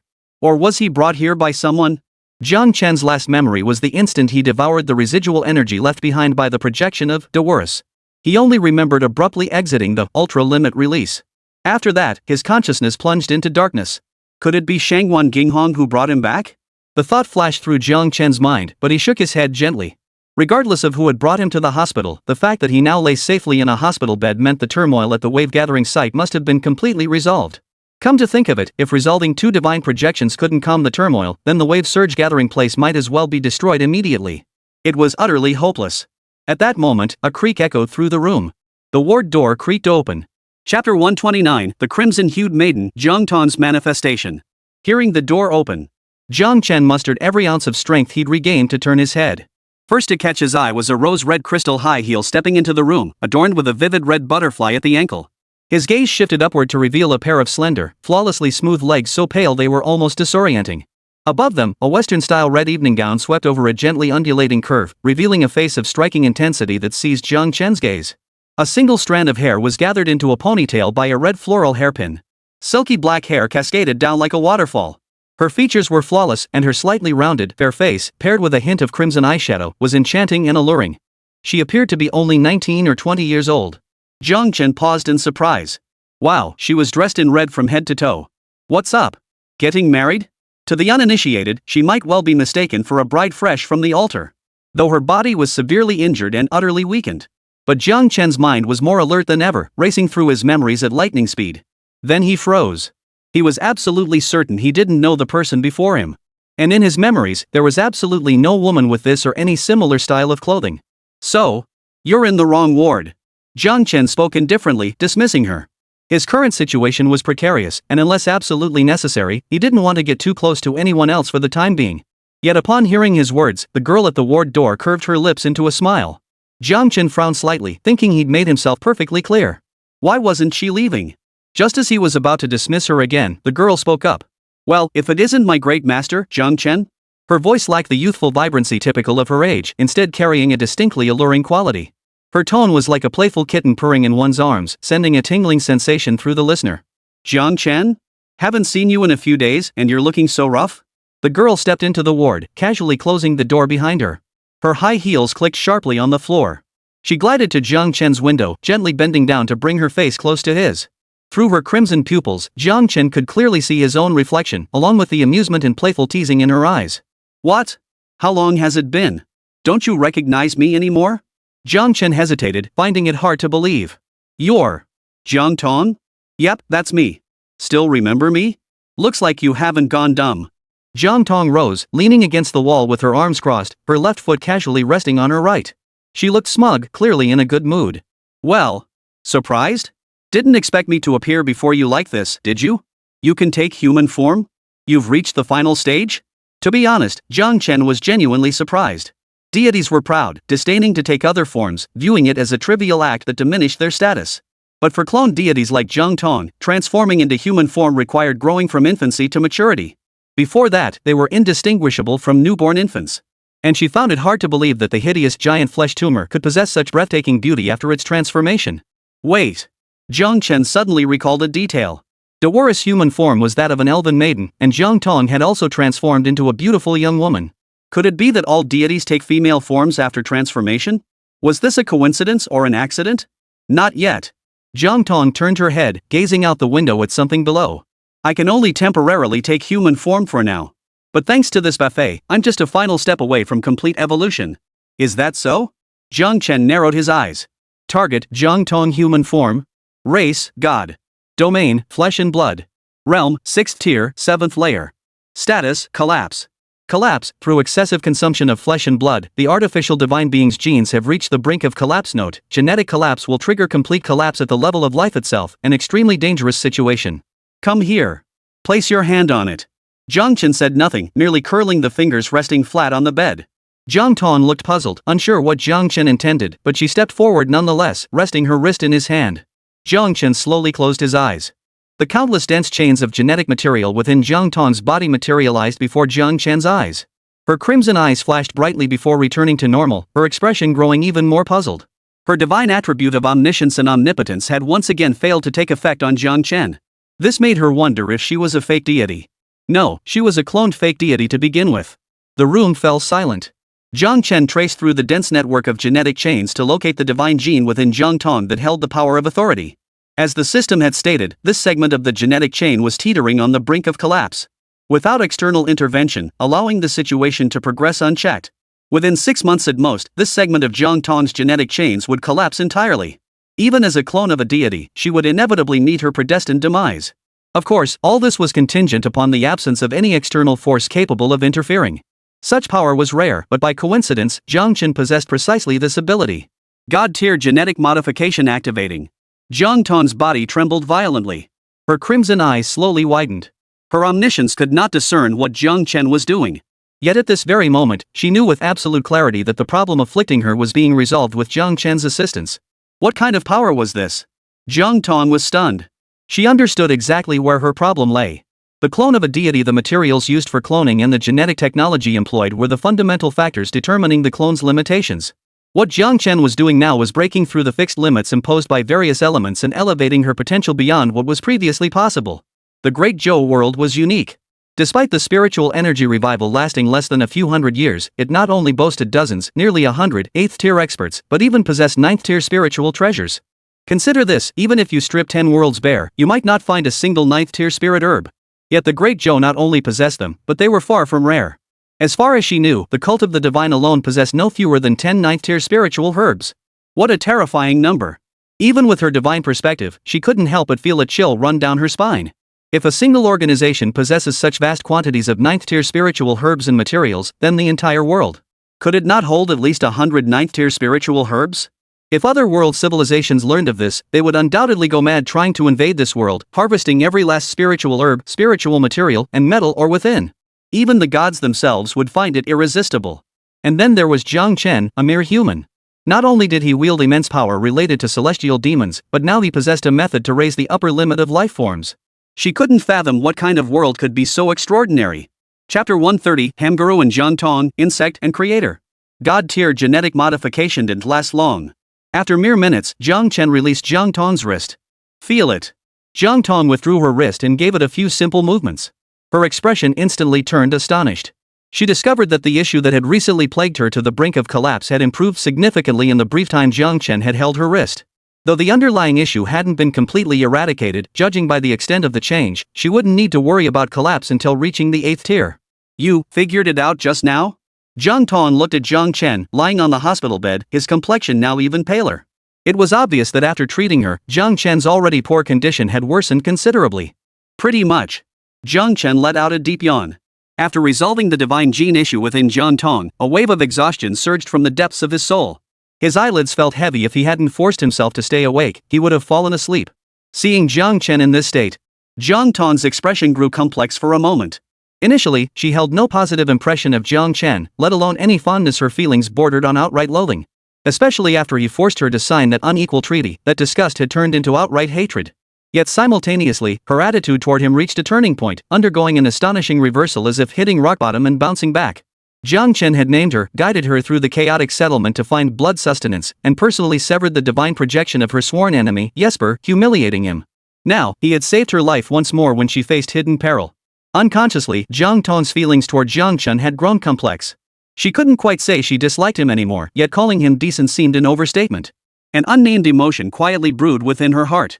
Human emotions are the most intricate things in the world, irrational and utterly illogical. Even the omniscient and omnipotent with divine attributes could not precisely decipher them. Even the most profound laws of the universe seemed to pale in comparison to the peculiar nature of emotions. Jiang Tong felt utterly defeated by this. As a clone, he was essentially nothing more than a failed experiment. Possessing the lofty pride of a deity who looks down upon all creation, yet also harboring the 7 emotions and 6 desires, emotional perceptions unique to humanity that gods lack. Two fundamentally conflicting mindsets converged within a single being, making Jiang Tong the most complex existence among both races. The feelings she currently harbored toward him were likely rooted solely in the human emotion of gratitude. Jiang Tong found a perfectly reasonable explanation for her current complex emotions. How long have I been unconscious? A weak voice interrupted Jiang Tong's thoughts. It's been over half a month since Jesper descended into the world. Over half a month? Jiang Chen froze in surprise. He hadn't realized his unconsciousness had lasted this long. Indeed, the saying that immense power often comes at a tremendous cost holds truth. The same applied to over-limit release. Unless absolutely necessary, it was best to avoid using it in the future. The side effects were simply too severe. So what's the current situation at the surge convergence point? Right now. Jiang Tong paused for a few seconds, carefully organizing her thoughts before softly summarizing. You dealt with the 2 divine projections, and the necropolis of Jesper was forcibly sealed. Members and elders of the cult of sacrifice, those who weren't killed were sacrificed. Essentially, none survived. Of the humans left in the gathering place after this uprising, only about 1/3 survived. The rest, at least 90%, have become infected. However, with the joint efforts of the Celestial Martial Bureau and the Firebearer cult, the vast majority of infected have been suppressed. What a pity. With such a large number of infected, if I could have devoured them all, it wouldn't have been impossible for me to fully evolve into my complete form. As Jiang Tong spoke, she licked her crimson lips, as if savoring the thought. Her words were thick with regret. And then? Anything else? Jiang Chen, unwilling to hear her musings, interrupted. Then, the great migration convoy that departed from the surging gathering grounds reached the nearest gathering ground at Wu Gorge 10 days ago. Moreover, the powerful reinforcements dispatched from the Wu Gorge gathering ground arrived at the surging gathering ground 2 days ago. Beyond that, it's all minor details. The settlement is currently undergoing reconstruction and has largely returned to normal operations. What about Lin Fan, Song Qing, and the others? They're all at the Wu Gorge gathering site now. They're safe. How did I get into the hospital? A human brought you in. He's quite powerful, though he sustained severe injuries. The exchange between the two carried an unexpectedly harmonious tone. After gaining a general understanding of the current situation, Jiang Chen finally felt at ease. Safety was paramount, at least he wouldn't have to worry about being sent to heaven in his sleep. Rest assured, you helped me resolve my physical issues today. I will repay you in the future. After a long silence, Jiang Tong hesitated for a moment before finally saying with a stern expression. After speaking, she seemed to feel it lacked sincerity, so she added, "This has nothing to do with the contract we signed before. Don't confuse the two." Yet her words hung in the air, meeting no response for a long while. Surprised, she glanced at Jiang Chen and realized he had fallen into a deep sleep at some point. What? I, a noble deity, a clone, speaking to you, and you fall asleep? That's a bit disrespectful, don't you think? Jiang Tong's cheeks puffed out as a wave of frustration washed over her. In her divine form, she barely noticed it, but in her human form, she distinctly felt her emotional fluctuations growing far more intense. What a mess! You're hopeless. Jiang Tong's crimson pupils flickered faintly. After a long moment, she stepped forward to tuck the blanket around Jiang Chen, letting out an almost imperceptible sigh. Meeting you has been nothing but bad luck. To slay 2 divine projections in succession, you've become something of a legend. I shall temporarily acknowledge your pride. But have you truly prepared yourself for the price and weight that will come with slaying 2 divine projections? Gazing at Jiang Chen's deathly pale face as he lay in a deep sleep, Jiang Tong's jade-like hand clenched and unclenched before she finally turned and left the ward. As she traversed the bustling hospital corridors, the anxious voices of doctors and nurses filled her ears. Stepping outside the hospital, an unremarkable white SUV parked at the entrance drew frequent glances from passers-by. The vehicle itself was no luxury brand, yet standing beside it were 2 imposing men in suits. Even standing motionless, they radiated an overwhelming aura of vitality. There was no doubt about it, both men were masters. Spotting Jiang Tong emerge from the hospital, they opened the car doors. Jiang Tong got in without expression. The interior was exceptionally spacious, with shimmering light strips cycling through a spectrum of colors. In stark contrast to the typical forward-facing seating arrangement, the middle and rear seats faced each other. Jiang Tong took her seat, facing an elderly man dressed in a white lab coat who was arm in arm with 2 young beauties. The old man released the 2 beauties beside him and smiled at the lovely woman before him. You finally arrived, Himegaru. No, as you said, you're now known as Jiang Tong? Jiang Tong remained expressionless. Bug, what exactly do you want from me? Oh, now, don't be so surly. The old man waved his hand with a laugh. After all, I am the one who granted you the right to life, aren't I? Chapter 131, The Backup Plan of the Mechanical Heaven, Negotiations. At the old man's words, a cold gleam flashed through Jiang Tong's crimson eyes. Creator? You? You dare call yourself that? Very well, very well. The old man nodded repeatedly in agreement. I am indeed unworthy. After all, your birth was quite a coincidence. I never imagined you'd be so extraordinary. I assumed you'd be just like the previous test subjects cloned from genes, no different from beasts.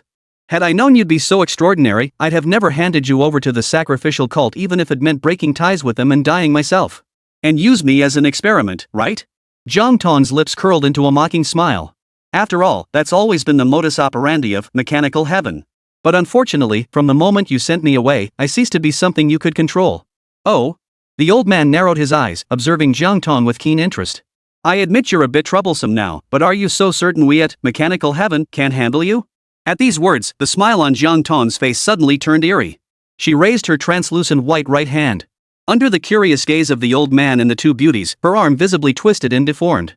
Finally, her arm exploded outward, blood splattering across the car's interior. The two beauties let out horrified screams, while the old man's pupils tightened noticeably. The arm transformed into dozens of sticky, bloody red tentacles, which intertwined with a slimy sound. What? You call yourself the creator, and you're scared by this?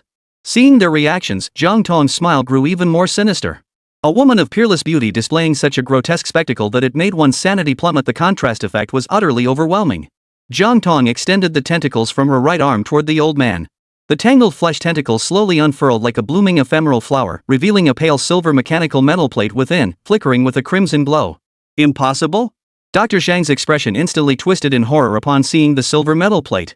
His earlier composure vanished completely, replaced by sheer terror and dread. How did you discover it? And how did you remove it? Heh, so this thing is what gave you the courage to face me. A backup plan left on my body? Jiang Tong's crimson eyes lingered on the second button of Dr. Zhang's coat. With a lazy, amused tone, he spoke, "Too bad. Fiddling with such trifles is no different to me than having them placed right before my eyes. To create a god and think you can control it? Ignorant fools." The backup left on her by genetic heaven could not conceal itself from her omniscience and omnipotence. The tiny thing placed at the core was stripped away the moment she devoured a large number of infected. The tiny contraption activated from afar. Don't underestimate its size. Once activated, its explosive power rivals that of a nuclear weapon capable of obliterating an entire settlement. Detonating it within the core was still a rather dangerous endeavor. Gulp! Dr. Zhang lost all composure, his eyes filled with terror as his limbs trembled uncontrollably. Had he not been seated, he likely would have collapsed to the floor the instant he saw Jiang Tong pull out this backup plan. You! The word barely left his lips. The fleshly tentacles pierced through Dr. Zhang and the two women's hearts. Before they could even utter a scream, their lives were extinguished. Jiang Tong slowly reached out and plucked the buttons from Dr. Zhang's shirt. "You vermin," he said, "I've no desire to waste words with you lot. Don't come looking for trouble. Got it?" In the basement of an unknown gathering place, precision instruments were arranged throughout the space, surrounded by enormous petri dishes suspended from the ceiling to the floor. Within the containers, flesh-like cocoons floated in dark green nutrient solution. A massive central display emitted a sickly pale, icy glow. Dozens of people huddled around, watching the languid Jiang Tong on the screen, their throats moving in unison. Despite the vast distance separating them, mere secretive observation through a screen, the subject seemed to have sensed their presence long ago, conversing with them through the display. An unknown dread rose within the hearts of those present. The leader remained silent for a long moment before his voice turned cold. "How can we trust you? You must despise us all to the core. Stop flattering yourselves, vermin." On the screen, Jiang Tong snorted as if hearing a joke. "Hate you to death? Would you hate a bunch of ants to death?" The expressions on their faces darkened slightly. This god they had created seemed to possess rather formidable offensive capabilities. The screen flickered as the button seemed to flip in her hand. Then, Jiang Tong's lazy voice drifted through the speakers. "First, I care not for you vermin. Second, I have a contract with a human and will not kill indiscriminately. Finally..."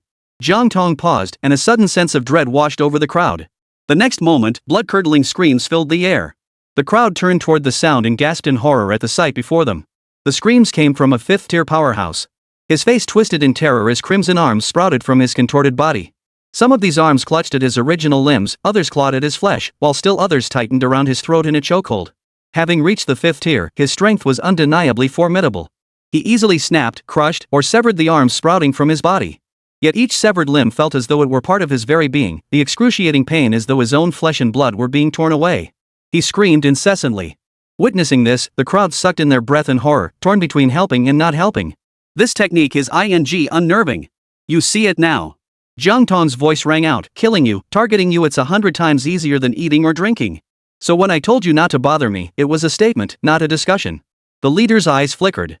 "But when we cloned you, the divine gene fragments we injected into your body had some issues.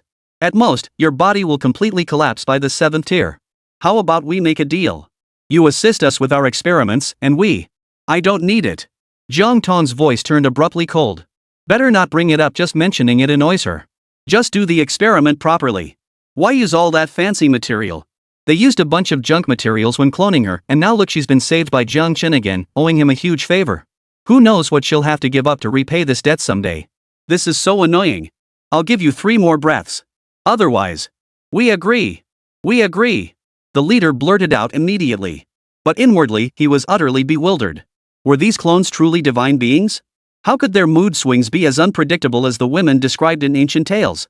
Negotiations were impossible. A cold snort echoed from Jiang Tong on the screen, and the extra arm that had sprouted from the fifth-tier martial artist vanished. Remember what you've agreed to. Blood spread across the screen, engulfing it entirely as her final, icy voice echoed. I advise you to change your research direction.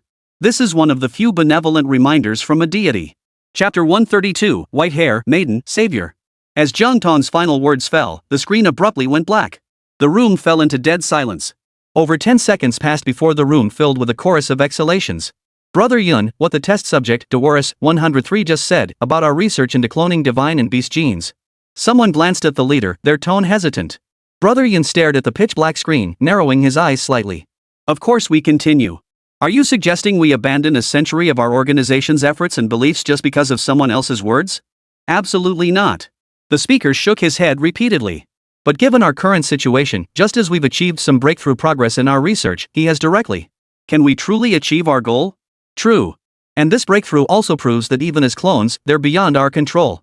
Brother Yun waved his hand dismissively and turned toward the darkness. So what do you mean, Brother Yun?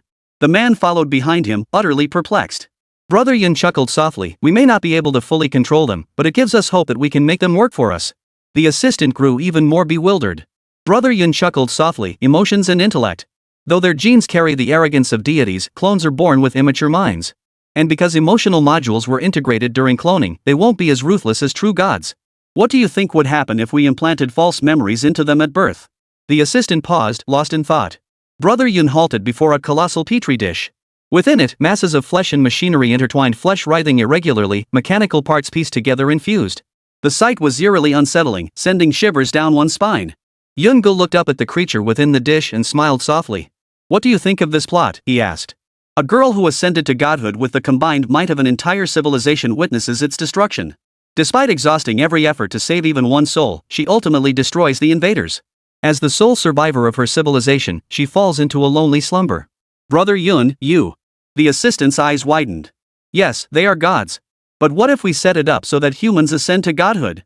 Brother Yun spread his arms wide like Shawshank in the pouring rain, his laughter growing louder. Brilliant. By synthesizing all the divine genes we've collected, we'll forge the mightiest deity, one fueled by hatred for the gods themselves. The great Zhou dynasty will finally welcome a true savior. The path to redemption lies within this. Ha ha ha ha. The assistant sensed something off about the situation, but hearing Brother Yun's words, it did sound like a rather brilliant plan. So what kind of design should we give her? Yun paused briefly before answering without hesitation. White hair. Ponytail. Young girl. Purple eyes. Assistant? Bro Yun looked dead serious. White-haired maiden savior robot. That's the best concept ever. YYDS. Assistant. Yungu, tone it down. I meant details from her memories. Ahem, I know that. I was just customizing some visual details. Seeing Chang Luyun's slightly awkward expression, the assistant couldn't help but sigh softly. Having a century-old otaku recluse lead the team, he couldn't shake the feeling that the future of mechanical heaven was utterly bleak, with not a shred of hope in sight. Maybe it's better if the great Zhou just collapses already. Chang Luyun's expression grew more serious as he gazed at the flesh and gears within the massive petri dish before him, his eyes flickering with anticipation. Suspend all other divine clone experiments. Channel every resource and collected divine genetic material into his development. This experimental project shall be codenamed The Final Cocoon. 10 days later. Fully recovered, Jiang Chen processed his discharge paperwork under the doctor's stunned stares. Given his condition upon admission, he should have remained comatose for at least 3 to 5 years, followed by 4 to 5 months of convalescence before discharge. Instead, his recovery in coma lasted less than a month. For this guy, the doctors had only one thought: he's practically a superhuman. As he stepped out of the hospital, Jiang Chen found even the sunlight blindingly bright. But it wasn't until he stepped outside that he noticed this hospital had been rebuilt on the ruins of the original facility. Outside, battle-scarred ruins and construction sites dotted the landscape. Construction ahead, no entry signs were posted at regular intervals. Moreover, nearly every shopfront bore slogans like, United in Heart, Rebuilding Waves, striving for the rebuilding of waves we are all fighting to survive. It was as if the spirit of perseverance had been stretched to its absolute limit. Discharged? Jiang Chen turned toward the voice and paused slightly, recognizing the speaker standing not far away. It was an elderly man. His wrinkled face bore the marks of a long, hard life, yet there was something familiar about his brow and eyes. Uncertain, he looked again, then Jiang Chen chuckled. Well, it was someone he knew. Wasn't this Shangguan Dinghong? Unlike his younger appearance in the martial realm, he now had snow-white hair and beard, wrinkles etched across his face, and even age spots the very image of an elderly man. No, or rather, this was his true form. Yeah, but judging by your condition, you shouldn't be discharged yet. I never went to the hospital. Shangguan Ginghong tugged at the corner of his mouth. You know I'm part of the fire transmission sect. Staying in a place like a hospital would only put me in greater danger. That's true, but didn't the fire-passing sect just help the Heavenly Martial Bureau solve a problem? Are they going to throw the ladder away after climbing it? That's exactly what's happening. Shangguan Jinghong walked over to Jiang Chen, gazing at the massive construction and reconstruction site before them with a sigh. Our sect's reincarnation techniques are impossible to guard against. We excel at concealment. This catastrophe blew most of us right out of hiding. How could the Tianwu Bureau pass up such a golden opportunity? As for helping them deal with the infected, Shangguan Ginghong paused briefly. It's like stumbling upon your father-in-law during a routine raid on a bathhouse. One thing has nothing to do with the other. Jiang Chen's expression grew slightly peculiar. That analogy felt oddly off somehow. Kid, you and I are practically sworn brothers now, right? No thanks, I don't need a loan. Shangguan Dinghong. It's not a loan. Shangguan Ginghong took a deep breath, thinking she'd need to carry blood pressure medication whenever she interacted with this kid from now on. My grandson, Shangguan Xingyu, seems to get along quite well with you. If it's possible, could you keep an eye on him for me? What? Are you dying? Jiang Chen raised an eyebrow, teasingly. To his surprise, Shangguan Jinghong actually nodded slightly. Yes, I'm dying. Barring any surprises, this should be our last meeting. The wind picked up. It stirred the willow branches lining both sides of the road. Chapter 133, The Shangguan Family's Secret, The Note. Shangguan Dinghong departed. Before departing, he revealed the secrets of the Shangguan family and Shangguan Xingyu to Jiang Chen. To Jiang Chen's surprise, this secret was somehow connected to the gods. The so-called gods were elusive and intangible. Few knew of their existence, yet traces of them lingered across civilizations. It was quite a coincidence. The Shangguan family was one of the few in Great Zhou who knew of the gods' existence long before the revival of spiritual energy. Legend had it that an ancestor of the Shangguan family had once met a deity in a dream, where they conversed pleasantly. They then established a pact, roughly stipulating that they must seek out the deity for conversation each year. Upon waking, they were to treat it as merely a dream and pay it no mind. However, before the ancestor of the Shangguan family passed away of old age, he suddenly underwent a drastic mental change, becoming wildly deranged and insane. He muttered incoherently about, "He is angry, I failed to keep the appointment, the entire clan will be punished," before dying under mysterious circumstances. Initially, no one in the family paid it much mind. But as spiritual energy began to revive, the Shangguan family underwent a strange transformation. Whenever a generation produced more than one child, regardless of gender, only one would survive to adulthood. After long years of observation and investigation, the Shangguan family gradually realized this was a curse. Thus, though the Shangguan family was nominally a clan, in reality, each branch was a single lineage. Until the sole heir suffered an accident, severing the bloodline completely. Unfortunately, he had two grandsons, and only one was destined to reach adulthood. Even more unfortunate was that both grandsons possessed extraordinary talents. The younger grandson, Shangguan Qingxian, possessed not only the rare triple S grade talent but also a life-sacrificing destiny that allowed him to bear others' karmic retribution and avert calamities. Shangguan Qingxian revealed this family secret to Shangguan Xingyu, who without hesitation chose to become his permanent substitute. As Shangguan Qingxian reasoned, since death was inevitable for one of them, why not turn this randomness into certainty? He staged a performance with the elder Shangguan Ginghong to create motivation for Shangguan Xingyu to grow stronger. Watching Shangguan Jinghong's receding figure, Jiang Chen's mind still echoed with the story he had told. After hearing those words, only one thought remained in Jiang Chen's heart. Shangguan Qingxian was a real man. Of course, that was all. As for the matters concerning the gods beyond Shangguan Qingxian sacrificing himself for Shangguan Xingyu, he didn't fully believe them, maintaining a skeptical stance. Fine, he didn't believe any of it at all. Based on the divine projections Jiang Chen had encountered so far, Devour and Jesper. Both of these jerks constantly referred to people as insects and ants, treating them like dirt.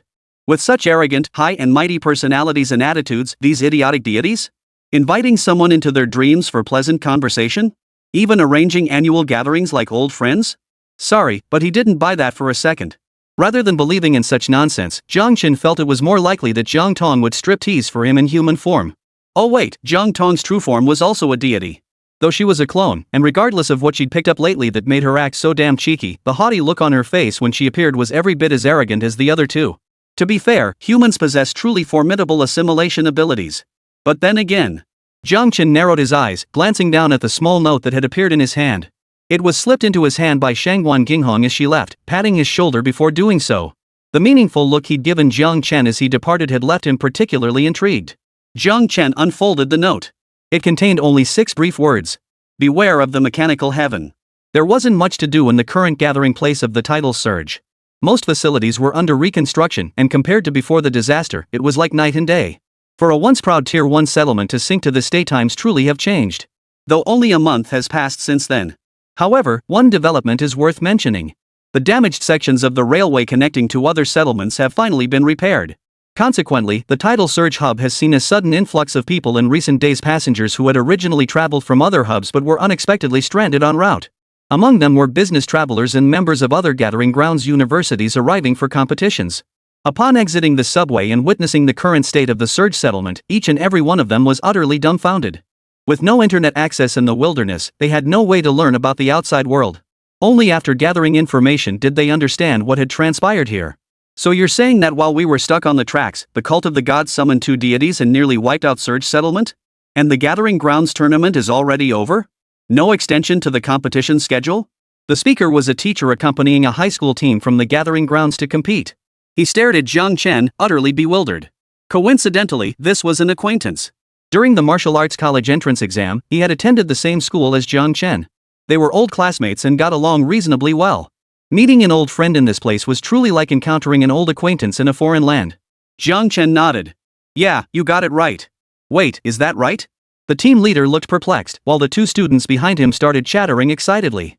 So many schools haven't even arrived yet. How is this competition supposed to proceed? Something's wrong. There must be something wrong. You're right. I suspect we've been set up by the Tianwu Bureau at the Wave Surge Gathering Ground. Exactly. This delay wasn't our doing. They must fear our overwhelming strength. They're scared we'll join and prevent them from winning the championship. We've definitely been set up. The 2 voices grew louder and more indignant with each word. Jiang Chen glanced at the 2 youngsters. Name, XXX. Realm, 1st tier, 7th layer. Talent, a grade. Name, XXX. Realm, Tier 1, Level 6. Talent, a grade. Jiang Chen. Kids these days, full of youthful vigor. The old friend chuckled awkwardly. His 2 students were full of ambition and pride, while he, their teacher, found himself in an awkward predicament where his fate was uncertain. He knew exactly what level his 2 students were at.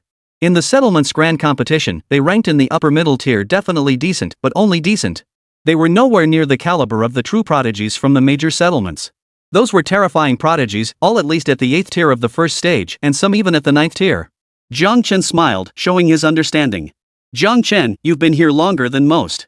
Did the Wave Surge Gathering win this grand competition? How are their trainees? The old classmate couldn't help but ask. He was genuinely curious about the outcome of this competition. Facing the inquiry, Jiang Chen shook his head lightly. Not them. Their lineup was pretty weak, only one 1st tier, 9th rank. They ended up 3rd in the end. The 2 voices of debate abruptly fell silent. The 3 stared at Jiang Chen in stunned silence. Poor equipment, a 1st tier 9th rank, only 3rd place. He recognized every word, yet how could their combination sound so utterly foreign? Was this multi-territory grand competition truly that outrageous? Even the Heavenly Martial Bureau, pulling strings behind the scenes, couldn't secure the championship? The old classmate's throat tightened. Then, what was the highest cultivation level among the participants this time? Not particularly high, only 3rd tier. What? 3rd tier? Is that even human? The old classmate let out a sharp, explosive cry. Chapter 134, Returning to Haichuan, Approaching the Martial Arts Exam. Achoo! Far away at the Wu Gorge settlement, Lin Fan suddenly sneezed loudly. Song Chang and Shangguan Xingyu, standing beside him, immediately moved away in disgust. Is that really necessary? Lin Fan watched their movements with an exasperated expression. Who knows if you've caught a cold? We'd hate to get infected too. Shangguan Xingyu grinned cheekily. Come on, I'm already at the 3rd stage. Lin Fan's exasperation deepened. How could I possibly catch something as common as the flu? This is clearly someone messing with me behind my back. Song Chang scrolled through his phone expressionlessly, holding the screen toward Lin Fan. The principal wants us to return as soon as possible. Don't linger outside any longer. The martial arts exam is approaching. But Teacher Jiang still hasn't been heard from. Worry crept into Lin Fan's brow. Song Ching closed her eyes briefly. Teacher Jiang absolutely won't be in danger. Anyone can suspect Teacher Jiang might have been harmed, but the 2 of us absolutely cannot. We both know Teacher Jiang's capabilities. Though Song Ching didn't finish his sentence, the 3 understood perfectly. Yes, Teacher Jiang will be fine. Lin Fan nodded in agreement, though a lingering shadow of worry remained. Ordinary opponents would naturally be no match for Jiang Chen. But the crux was that the enemy Jiang Chen faced this time was no ordinary being, it was an entity revered as a divine being. Such an entity was hardly likely to be an easily defeated opponent, no matter how one looked at it. You two go back. I'll wait here. If I actually encounter Jiang Chen, I'll send you a message. Shangguan Qingyu's sudden words drew puzzled glances from the two. Shangguan Qingyu smiled. My situation differs from yours. You need to pass the martial arts exam to enter the martial arts academy, but my family has already taken care of everything for me. The two froze, staring at Shangguan Qingyu's harmless smile, grinding their back teeth in frustration. Everyone despises those with connections. But in truth, people only resent themselves for not being one. After bidding farewell to Su Yunsheng, Lin Fan and the others boarded the subway back to the Haichuan settlement. The train is about to depart. This train's final stop is Haichuan settlement. Passengers, please board in an orderly manner and mind your safety to avoid stampedes. The voice announcement echoed through the car. The subway began to move slowly. At that moment, an unfamiliar message suddenly popped up on both their phones. All is well. We're on our way back to the Haichuan settlement. No need to worry. Both froze. The sender's number was unfamiliar, but the message's content made it easy to guess who had sent it. Jiang Chen. Joy lit up their eyes. With Jiang Chen safe, there was no need for them to worry. But Lin Fan's expression suddenly changed. Oh no. I haven't sent a message to Shangguan Qingxian yet. Lin Fan acted swiftly, finding Shangguan Qingyu's contact information, composing the message, and hitting send. The loading circle spun halfway before a red exclamation mark popped up, failed to send. Don't get the wrong idea, it wasn't because the contact had been deleted. It was simply because the subway had traveled beyond the coverage area of the Wuxia settlement. Lin Fan stared at the words no signal in the status bar at the top of his phone, falling into a brief silence. Song Qing glanced over. It's fine. He's got time to spare anyway. A few extra days won't hurt. Lin Fan pondered for a few seconds, recalling the carefree smile he'd worn when saying everything was already arranged at home. He nodded in agreement. Behind them, on the seat, a figure cloaked in black robes, face concealed, quietly tugged at the hood. This train has reached its final destination. Passengers are kindly requested to gather their personal belongings and disembark in an orderly manner. Jiang Chen stepped out of the subway station as the announcement echoed. At that moment, both Su Xianfeng and his Wuda roommate Mo Yuqian had been waiting outside the station for quite some time. Jiang Chen smiled and waved at them. Everything he had carried during that disaster had been destroyed, including his phone and the SIM card inside. He had borrowed an old classmate's phone to send messages to them and Lin Fan. Unfortunately, he had no idea where Jiang Tong had gone off to cause trouble. He hadn't seen her since their parting in the hospital ward that day. Upon seeing Jiang Chen, Xianfeng and the others hurried over. Are you okay? Really okay? Xianfeng asked, while Mo Yuqian grabbed Jiang Chen's shoulders. He examined him from head to toe, even flipping him over for a closer look. Only after confirming Jiang Chen bore no injuries did they both exhale heavily, finally relaxing. Seriously, bro? You're really okay? Tu Xianfeng circled Jiang Chen, murmuring in amazement. Unlike those poor souls stuck on the subway for hours, cut off from information, deep within the gathering grounds, the internet speed felt as fast as flying. Through updates on martial arts forums and the Heavenly Martial Bureau, they were well aware of everything unfolding in the Wave Surge settlement. Whether it was the sudden emergence of the god-worshipping cult or the entirely new species they'd summoned, referred to as gods, each development challenged their worldview. Among these updates, someone had uploaded a video. The footage showed the sky over the Surge settlement shrouded in a purple-black haze, and the settlement itself teeming with residents packed like sardines, moving like a relentless tide, mad, inhuman, and utterly devoid of humanity. Most shocking of all was the footage of Yasbir clashing with the chief of the Heavenly Martial Bureau of the Surge settlement. This gave onlookers a starkly vivid glimpse into the combat prowess and destructive power of the divine beings. Each aspect was utterly mind-boggling. Some even started dedicated threads speculating what kind of strength would be required to survive in such a hopeless environment. As the hype grew, discussion shifted to speculating about the strength needed for speedruns, one-life speedruns. More abstractly, hardcore gamers started posting requests for resources and guides. From the sound of it, seeing the two of them staring at him with pure curiosity, Jiang Chen couldn't help but laugh in exasperation. Only then did they realize the awkwardness of their words, waving their hands in embarrassment. By the way, what about Lin Fan and Song Chang? Didn't they meet up with you and come back together? Xianfeng couldn't help glancing toward the subway station behind them. No, I came straight back from the Wave Surge gathering point. They should be taking the bus back from the Wu Gorge gathering point. With only 3 days left until the martial arts college entrance exam, will they make it back in time? Don't worry, Bao will make it back. Besides, there won't be many contestants at this martial arts college entrance exam whose cultivation realm and strength surpass theirs. You can rest assured. As Jiang Chen spoke, he suddenly froze, a peculiar sensation rising within him. His gaze swept past the two men and fixed on a certain direction. Jiang Chen? Jiang Chen, are you okay? At their calls, Jiang Chen gradually snapped back to reality. What were you looking at just now? Why did you suddenly space out? Zhuo Xianfeng glanced back with a puzzled look. Nothing, it's nothing. Jiang Chen gave them a smile, but his thoughts drifted far away. That feeling just now couldn't be wrong. It was the same sensation he'd felt when he first found Jin Yuan.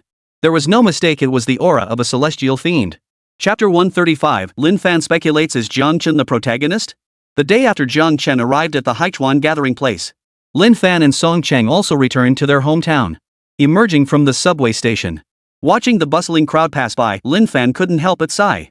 Don't you think our journey has been a bit too smooth? It's hard to believe. Song Cheng looked at him. Isn't a smooth journey a good thing?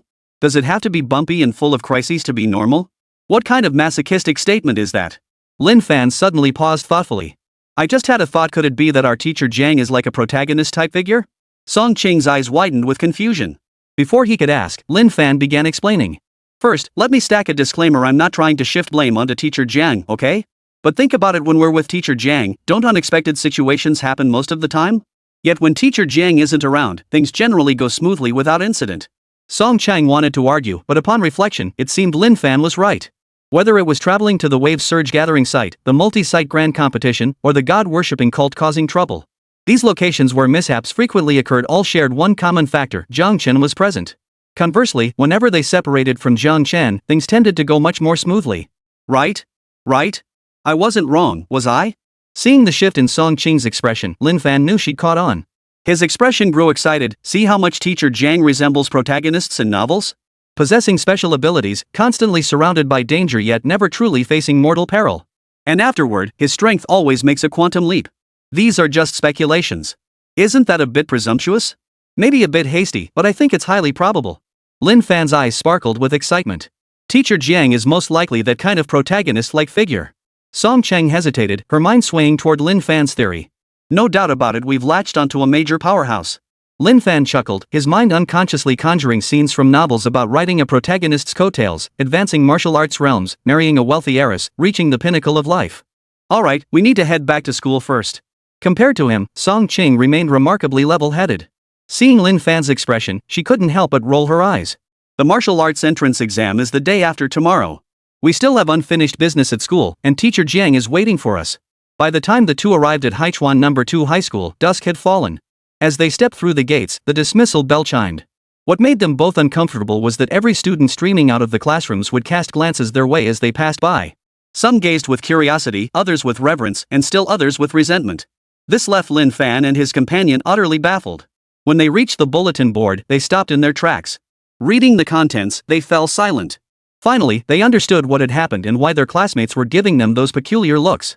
Good news, congratulations to Song Cheng and Lin Fan from Senior 3 class of our school for achieving first and second place respectively in the multi-settlement grand competition. They are hereby awarded the title of Rising Stars. Each will receive 3 Chi blood potions and a cash prize of 3 million credits. Class advisor Jiang Chen, recognized for his exceptional teaching, is honored with the title Master Teacher. This announcement is hereby made. Time, XXX. Above this announcement are 2 large portraits of the students. The date was the day after the multi-gathering grounds grand competition. Lin Fan and Song Cheng exchanged glances. No wonder their classmates were giving them such strange looks. It turns out they'd unknowingly made a splash at school and become celebrities. Judging by the posting time, probably hardly anyone in the entire school didn't recognize them. A faint sense of satisfaction welled up inside him. But soon, that quiet satisfaction was replaced by dissatisfaction. It wasn't that they were dissatisfied with the rewards, well, maybe a little. They had no issue with the school's reward for them, but what about teacher Jiang Chen, who had guided them and opened a new chapter in their lives? Why did he end up with nothing but a crappy honorary title like champion teacher? Pure empty recognition. Not a single tangible reward. This is pure bullying of honest people, isn't it? The two exchanged glances and nodded silently. They were taking advantage of teacher Jiang's kindness. They had to fight for justice for him. He deserved the rewards he was owed. The two charged toward the principal's office, their anger boiling over. Along the way, they ran into quite a few familiar faces. Some were former classmates from Class 6, while others were students who had once sought their help only to turn on them when they fell. Those who had previously harbored resentment toward them, always whispering behind their backs, now wore complicated expressions upon seeing them again. Their eyes darted away instinctively when meeting their gaze. They lacked even the courage to approach and speak, barely daring to breathe. Yang Wei, who had once bullied Lin Fan, was particularly terrified, hiding behind others. He kept his head down like an ostrich in the desert, trembling like a quail. Yet facing Lin Fan and Song Qing, none of this seemed to stir even a ripple in their hearts. The past was long behind them. They had already embarked on a new life, a broad and prosperous path they could never hope to climb. Only after the two had walked far away did the crowd slowly relax. Gazing at their retreating figures, their eyes held both envy and self-doubt. A resentful student muttered under his breath, "What's so great about them? They're so full of themselves. Just because they got first and second place, they don't even acknowledge their classmates anymore. Purely ungrateful, ingrate." Exactly. People like them won't go far, you know? Say something. But this time, few voices joined in. Why the two wouldn't acknowledge them? Everyone knew the reason all too well. Each of them would pay the price for their past choices. Those who chose to kick someone when they were down had to be prepared to be cut off once they soared. The two charged straight to the principal's office. Without knocking, they stormed in, their voices filled with fury. "Principal, why did you withhold Teacher Zhang's reward?"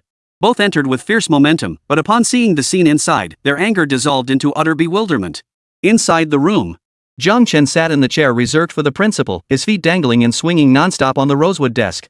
Meanwhile, Principal Su Xianfeng, the school's ultimate authority and top dog, stood behind Zhang Chen with a fawning expression, kneading his shoulders and massaging his legs. His entire demeanor was utterly groveling. Lin Fan and Song Qing fell into a brief silence. Recalling that these two were old acquaintances, they seemed to understand why the school hadn't prepared any substantial rewards for Zhang Chen. As the two pushed open the door, they startled the occupants inside, whose gazes immediately turned toward them. Upon seeing the two, Zhang Chen extended his hand in greeting. He pointed to the martial arts college entrance pledge forms on the table in front of them, gesturing for them to sign. As for Su Xianfeng, the fawning smile on his face froze the moment he saw them appear. In that instant, typhoons, tsunamis, earthquakes, volcanic eruptions, apocalyptic scenarios played out frantically in his mind. He had only one thought now. Oh crap! Chapter 136, The Martial Arts Exam begins. A brand new examination format. Perhaps it was the principle of extremes giving way to their opposites at work. Over the next 2 days, Zhang Chen lived in relative tranquility, free from any incidents or surprises. It was a rare stretch of leisurely days. However, he continued searching for the celestial demonic aura he had sensed that day, but to no avail. Of course, not everything remained unchanged. For instance, Zhang Chen received a letter. It was from his alma mater, Wuda University. Though he had only recently graduated from Wuda. The letter's content was straightforward, an invitation for him to return to his alma mater to take up a position. He could serve as the campus doctor, a security guard, or even a teacher or advisor, it didn't matter. Yes, the choice was his. Of course, these were ordinary positions. Positions like principal, dean, or academic director were clearly beyond his reach. If he accepted, he could oversee the martial arts entrance exams as a supervisor from the Haichuan gathering ground. After the exams concluded, he would join the main contingent heading to Nanyang Martial Arts University to take up his post. Zhang Chen accepted this opportunity without hesitation. After all, Haichuan was simply too small. Forget 8th-tier martial artists, there were barely any 5th-tier practitioners to be found. Yet he possessed numerous sequence-grade demonic gene elixirs, all of which were far beyond that level, leaving him with no opportunity to utilize them. Moreover, sequence-grade demonic blood was too special, he didn't want to just hand it over to someone casually. Nanyang Martial Arts University was different. It was where his dreams began, where he had carved out a vast kingdom and knew many people. Even now, the legend of him being the #1 scheming merchant still circulated. Returning to his own turf, his path to advancement would only become smoother. Of course, Zhang Chen was well aware.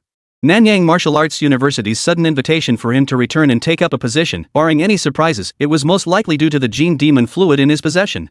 After all, prior to this, there had never been a precedent of a graduate being invited back to take up a position after leaving for employment. At most, they invited students who had achieved great success in cultivation and martial arts to return for lectures, encouraging current students. But regardless of the reason, he had achieved a first for his alma mater. A proud achievement. The location chosen for the martial arts college entrance exams in the Haichuan settlement was quite intriguing. Haichuan No. 2 High School.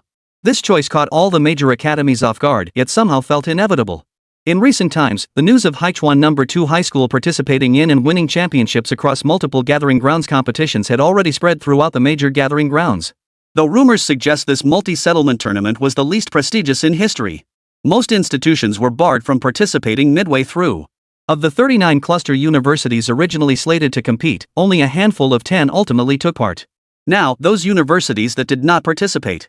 Even so, many of them are Tier 2 hubs, not to mention the Tier 1 hubs that did participate. Securing the championship amidst such formidable competition was no small feat. Moreover, looking back at past multi-hub competitions, the champion? They haven't even cracked the top 10 or even the top 20. Their highest ranking was a mere 25th place. Don't talk about the prestige of the competition. Just look at the champion. Is this a multi-hub tournament? Is it the championship? Is it the multi-hub tournament? Then shut your mouth. If you're not satisfied, go win a championship yourself. Haichuan No. 2 High School put on an elaborate display, yet compared to recent matches, the atmosphere carried a palpable weight of solemnity. An extended-length vehicle pulled into the campus grounds. Seated inside were all the examiners for this test. After everyone disembarked, Jiang Chen scanned the crowd and felt a pang of disappointment. There was no one from Nanyang University, only unfamiliar faces from other schools. After the speeches concluded, Jiang Chen quietly approached the group of proctors. The crowd below the stage froze in surprise. Both the students from Haichuan No. 2 High School and those from other institutions were utterly perplexed. They all recognized this teacher, renowned throughout the school for having produced the top 2 winners in the Grand Gathering competition. But they couldn't fathom why he was approaching them now. Was he just showing off? Not just ordinary students, even Lin Fan and Song Qing were bewildered by Jiang Chen's actions. Still, they firmly believed in Jiang Chen. Teacher Jiang must have a deeper meaning behind this. The proctors all shot him puzzled glances. Jiang Chen smiled. Carry on. Don't mind me. The proctor closest to Jiang Chen looked utterly perplexed. Wait, dude, who are you? Me? I'm an exam proctor. Jiang Chen smiled warmly. From Nanyang Martial Arts University. Only then did everyone understand. No wonder the Nanyang Martial Arts University folks weren't here. Turns out you arrived early. Nice to meet you, I'm Yu Zhou from Fengyun Martial Arts University. The proctor closest to Jiang Chen smiled and extended his hand. Jiang Chen extended his hand in return, a simple gesture of courtesy. This seemingly ordinary exchange left the crowd below utterly dumbfounded. What the hell? That guy was clearly a teacher at Haichuan No. 2 High School. How did he suddenly become the proctor overseeing their martial arts entrance exam? What kind of mind-bending plot twist was this? Not even a novel could pull something like this off. Lin Fan and Song Qing stared in disbelief. This development was completely unexpected. Their own teacher was also a proctor for the martial arts entrance exam? That kind of status? Damn impressive. The students from Class 6, Senior 3 of Haichuan No. 2 High School in the audience reacted the most intensely. They were struck dumb, utterly incredulous. Recalling the scene when Jiang Chen had demanded each of them bring demon beast essence blood. What difference was there between this and getting the answers to the college entrance exam only to throw them away? After this brief interlude, the rules were explained, and everything proceeded as scheduled. The exam commenced. The examination lasted 10 days in total. The first 3 days comprised academic subjects, while the remaining 7 days focused on martial arts disciplines. The academic exams covered topics like the history of spiritual energy revival, the evolution of martial arts systems, and other knowledge points taught in higher education institutions.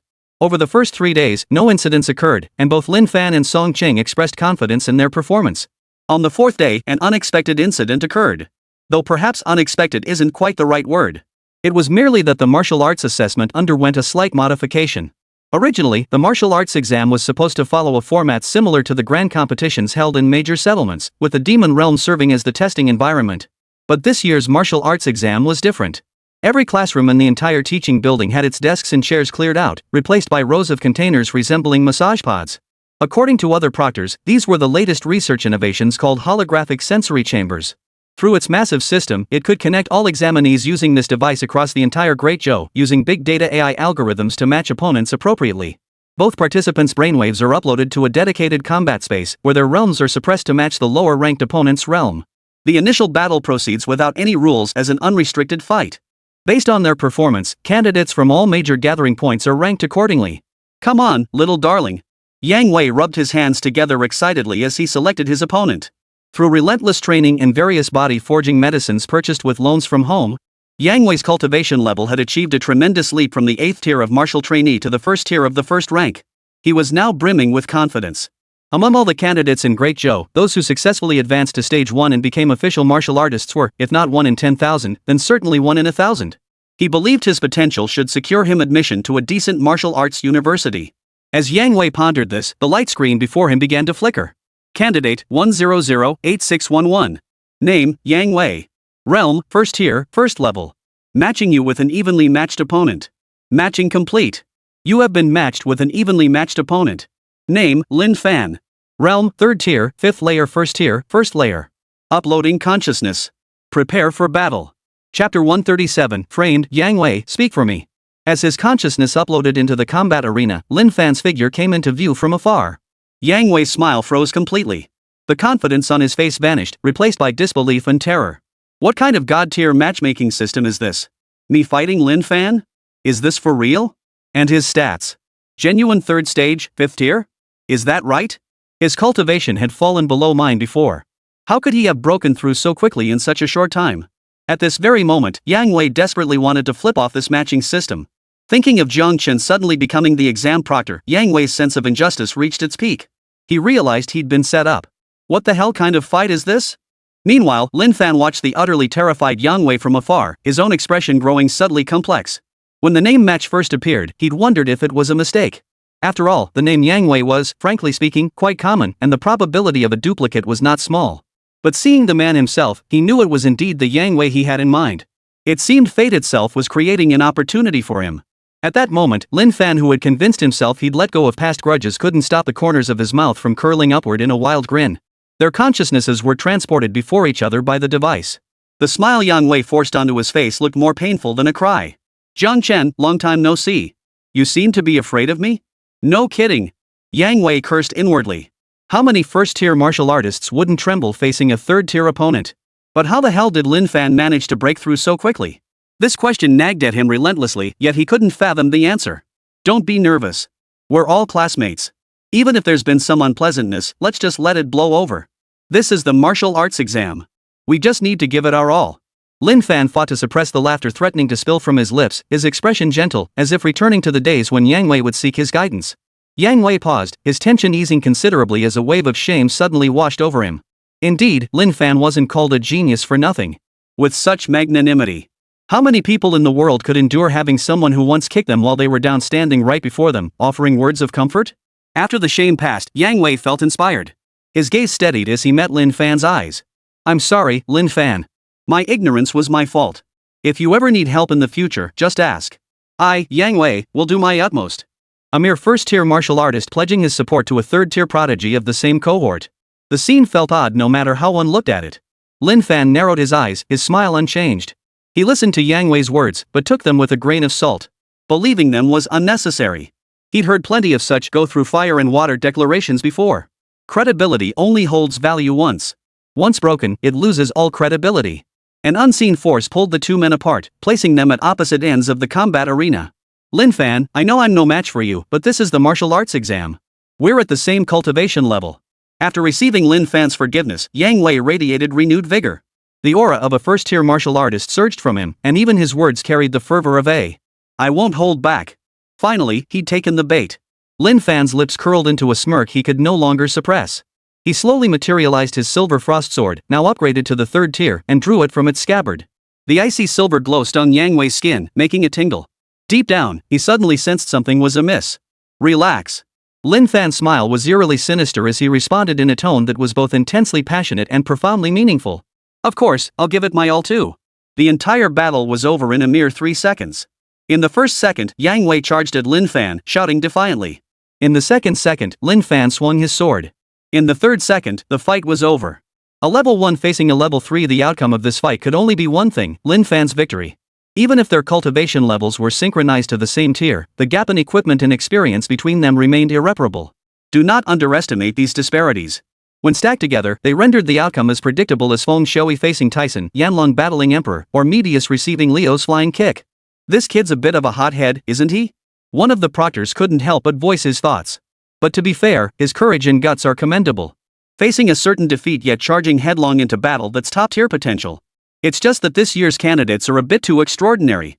He glanced at Lin Fan's profile as 17-year-old at the 3rd tier. It wouldn't be an exaggeration to say he'd shattered the record. Zhang Chen couldn't help but ask curiously. Isn't this supposed to use the best AI algorithms for optimal opponent matching? Why did it pair those two together? Zhang Chen knew a little about the feud between Lin Fan and Yang Wei, but not much. He only knew that after Lin Fan's fall from genius to failure, Yang Wei had taken the most delight in kicking him while he was down. But Zhang Chen swore there was absolutely no foul play involved in matching these two, it was purely a normal pairing. Besides, he was now a formidable 6th-tier king, a system-enhanced genetic demon doctor. Why would he target a mere elementary school kid? He wasn't like the capitalists, he didn't have the backing to shoulder such a massive blackmail scheme. How should I know? The proctor seemed somewhat helpless. but I believe it was random. After all, there's never been a precedent of a student breaking through to third-tier martial artist in the martial arts exams before. I suppose the kid just had bad luck. I'll apply for him to get another matching opportunity. Using this as his final score would be too harsh for someone at the first rank. After some negotiation, Yang Wei successfully secured another matching opportunity. Then, he was matched against Song Cheng. The outcome was, of course, no surprise, another crushing defeat. Fuming, Yang Wei cursed up a storm, telling everyone he encountered that the martial arts exam had set him up. It was a sight to behold. There's no way around it. They call it a fair matchmaking system, but fairness only extends to leveling the playing field by suppressing cultivation levels to match opponents. But based on differing experiences, the accumulated experience points and combat proficiency naturally vary drastically. Thus, this so-called fairness is, in truth, anything but fair. Haichuan Gathering Grounds College Entrance Exam Real-Time Rankings. 3rd place, Song Cheng. School, Haichuan No. 2 High School. 2nd place, Lin Fan. School, Haichuan No. 2 High School. 1st place, Xin Ming.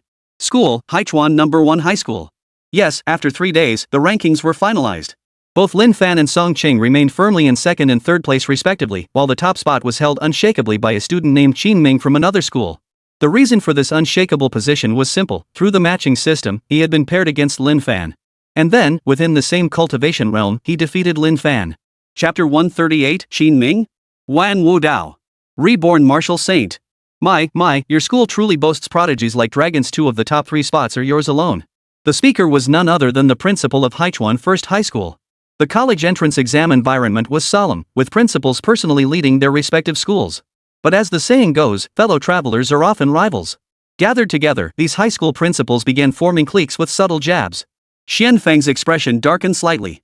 The first high principal, however, wore a smug expression. The resentment he'd been harboring lately over being called taking a dump on the rooftop by Tua Xianfeng had dissipated considerably. Yet as he exhaled, a flicker of unease flickered in the principal's heart. Strictly speaking, Xin Ming wasn't a student who had grown up at their school. He was a prodigy who had suddenly transferred to their school from a level 1 Cloud Manor settlement just over 10 days ago. At such a young age, he had already reached the 2nd stage, 2nd rank. In just 10 short days, he had broken through to the 4th rank. Why such a prodigy would transfer to their small school? He didn't know, and he dared not ask. Of course, at this very moment, he was utterly reveling in the fact that the top scholar of the Haichuan Gathering Ground had emerged from their very own Haichuan First High School. Teacher Jiang, there's something strange about that person. Lin Fan stood behind Jiang Chen and whispered. Hearing Lin Fan's words, Jiang Chen glanced toward the black-clad youth standing apart from the crowd in the direction of First High. His gaze grew complex as he gave a slight nod. Mei Chem, I know. Name, Xin Ming Wan Wudao. Age, 18-300. Talent, SS rank. Realm, 2nd tier, 4th layer 8th tier, 2nd layer. Status, 3 reincarnations. Lin Fan wasn't being entirely accurate. This person wasn't just problematic, they weren't even themselves anymore. 8th tier, 2nd stage. Within the Fire Transmission sect, a martial saint tier powerhouse had undergone a Filth Earth reincarnation using the original body. Thus, when Lin Fan fell to Qin Ming No, to Wang Wudao Jiangchen felt not the slightest surprise. One was a rapidly advancing 3rd tier cultivator, while the other had undergone 3 reincarnations, a peak tier powerhouse who once stood at the pinnacle of the Great Zhou era. If anyone could defeat that, they'd be a damn monster. As if sensing Jiang Chen's gaze, Wang Wudao turned expressionlessly, his pitch-black eyes meeting Jiang Chen's in midair. It felt like sparks were flying in the void. After a few seconds of locked gazes, Wang Wudao forced a smile and gave a slight nod. Jiang Chen returned the nod, and Wang Wudao shifted his gaze away. A thought crossed his mind. Interesting. The creator of that marvelous gene demon fluid is actually this young man. Truly, the younger generation is formidable. Jiang Chen lowered his gaze slightly. The structure of the Fire Transmission sect, as Shangguan Jinghong had once described it, surfaced in his mind. 1 supreme leader, 3 deputies, 12 branches. Which tier would you occupy within the fire-chasing sect? He recalled the Fire Transmission sect member he'd encountered in the 100 Rivers Mountains. Could it be the Dragon Vein Master? Jiang Chen speculated based on these associations. In truth, Jiang Chen paid little heed to the Fire Transmission sect's activities. First, they posed less danger than the god-worshipping sect. Second, their chosen targets held no relevance to him. The Fire-bearers' intentions for humanity were good, but their ideology simply didn't align with his. Of course, the same principle applied.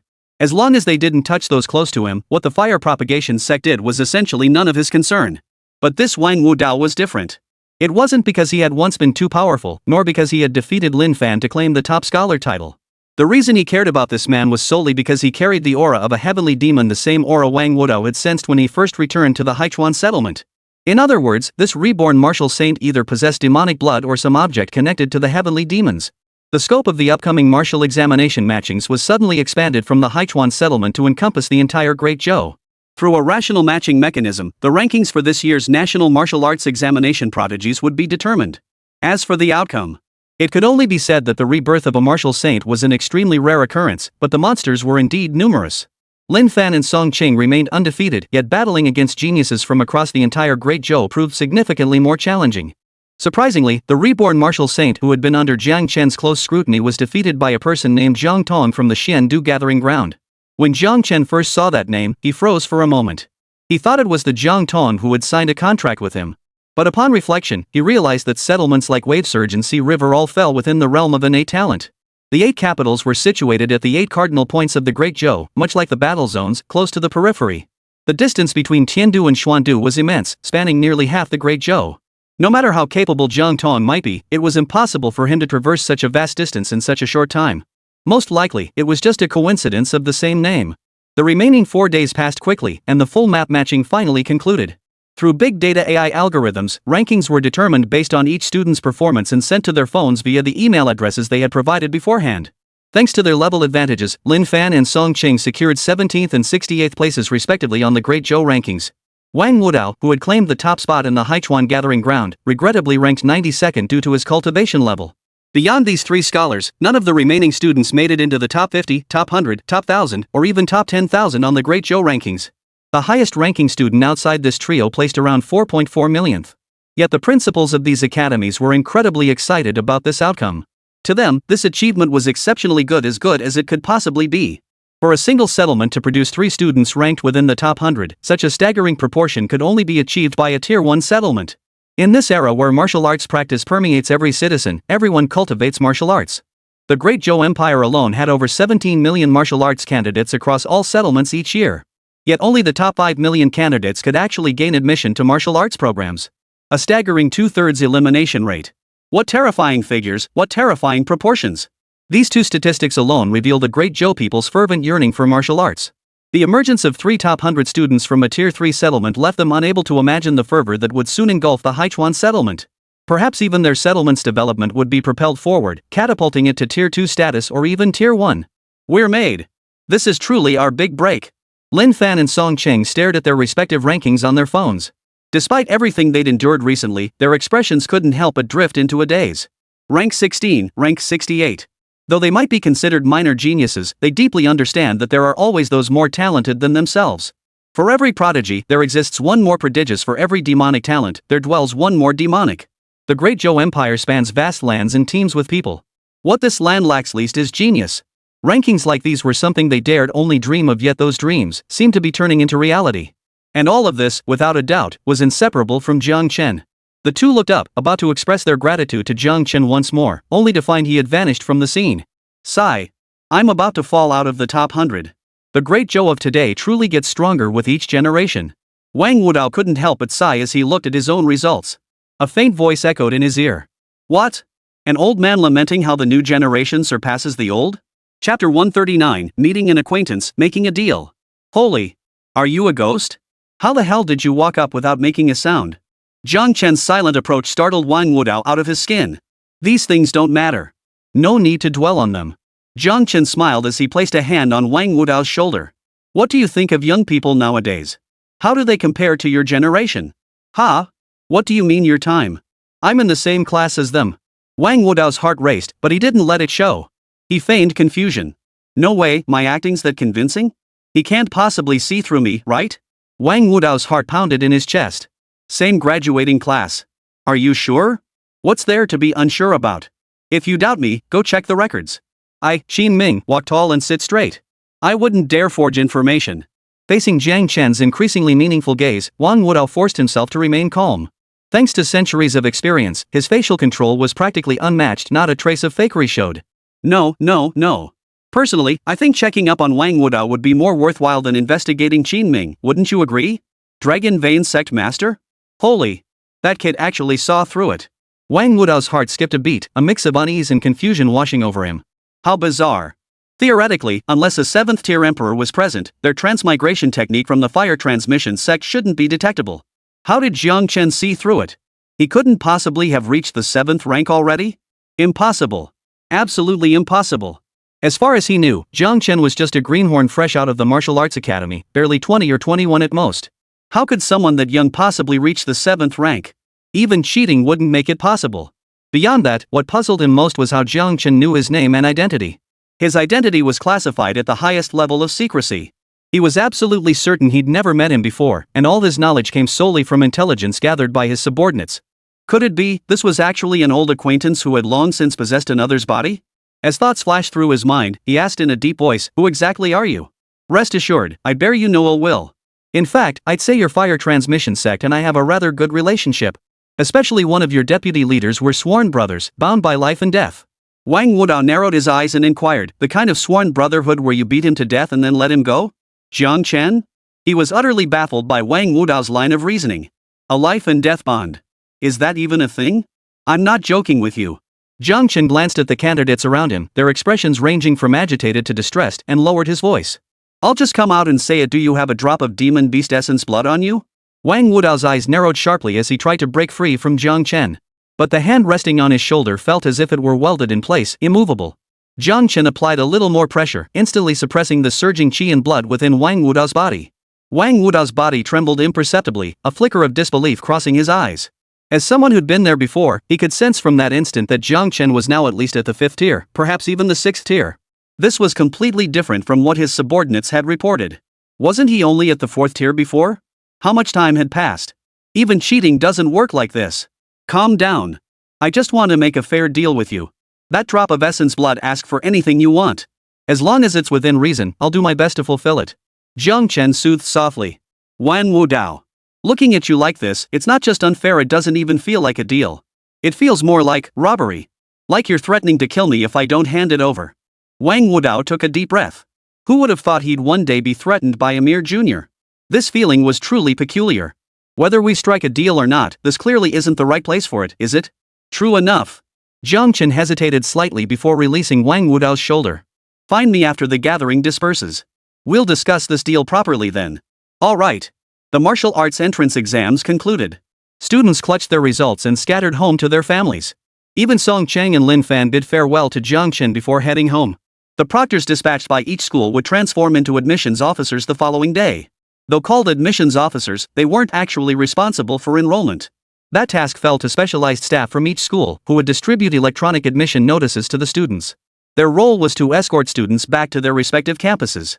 The crowd dispersed. Jiang Chen and Wang Wudao arranged to meet at a cafe near Haichuan No. 2 High School. But Wang Wudao wasn't alone this time. He brought two others who felt vaguely familiar to Jiang Chen. Name, Dragon Servant No. 1. Talent, a rank. Realm, 4th tier, 9th layer, 6th tier, 2nd layer. Status, 2nd reincarnation.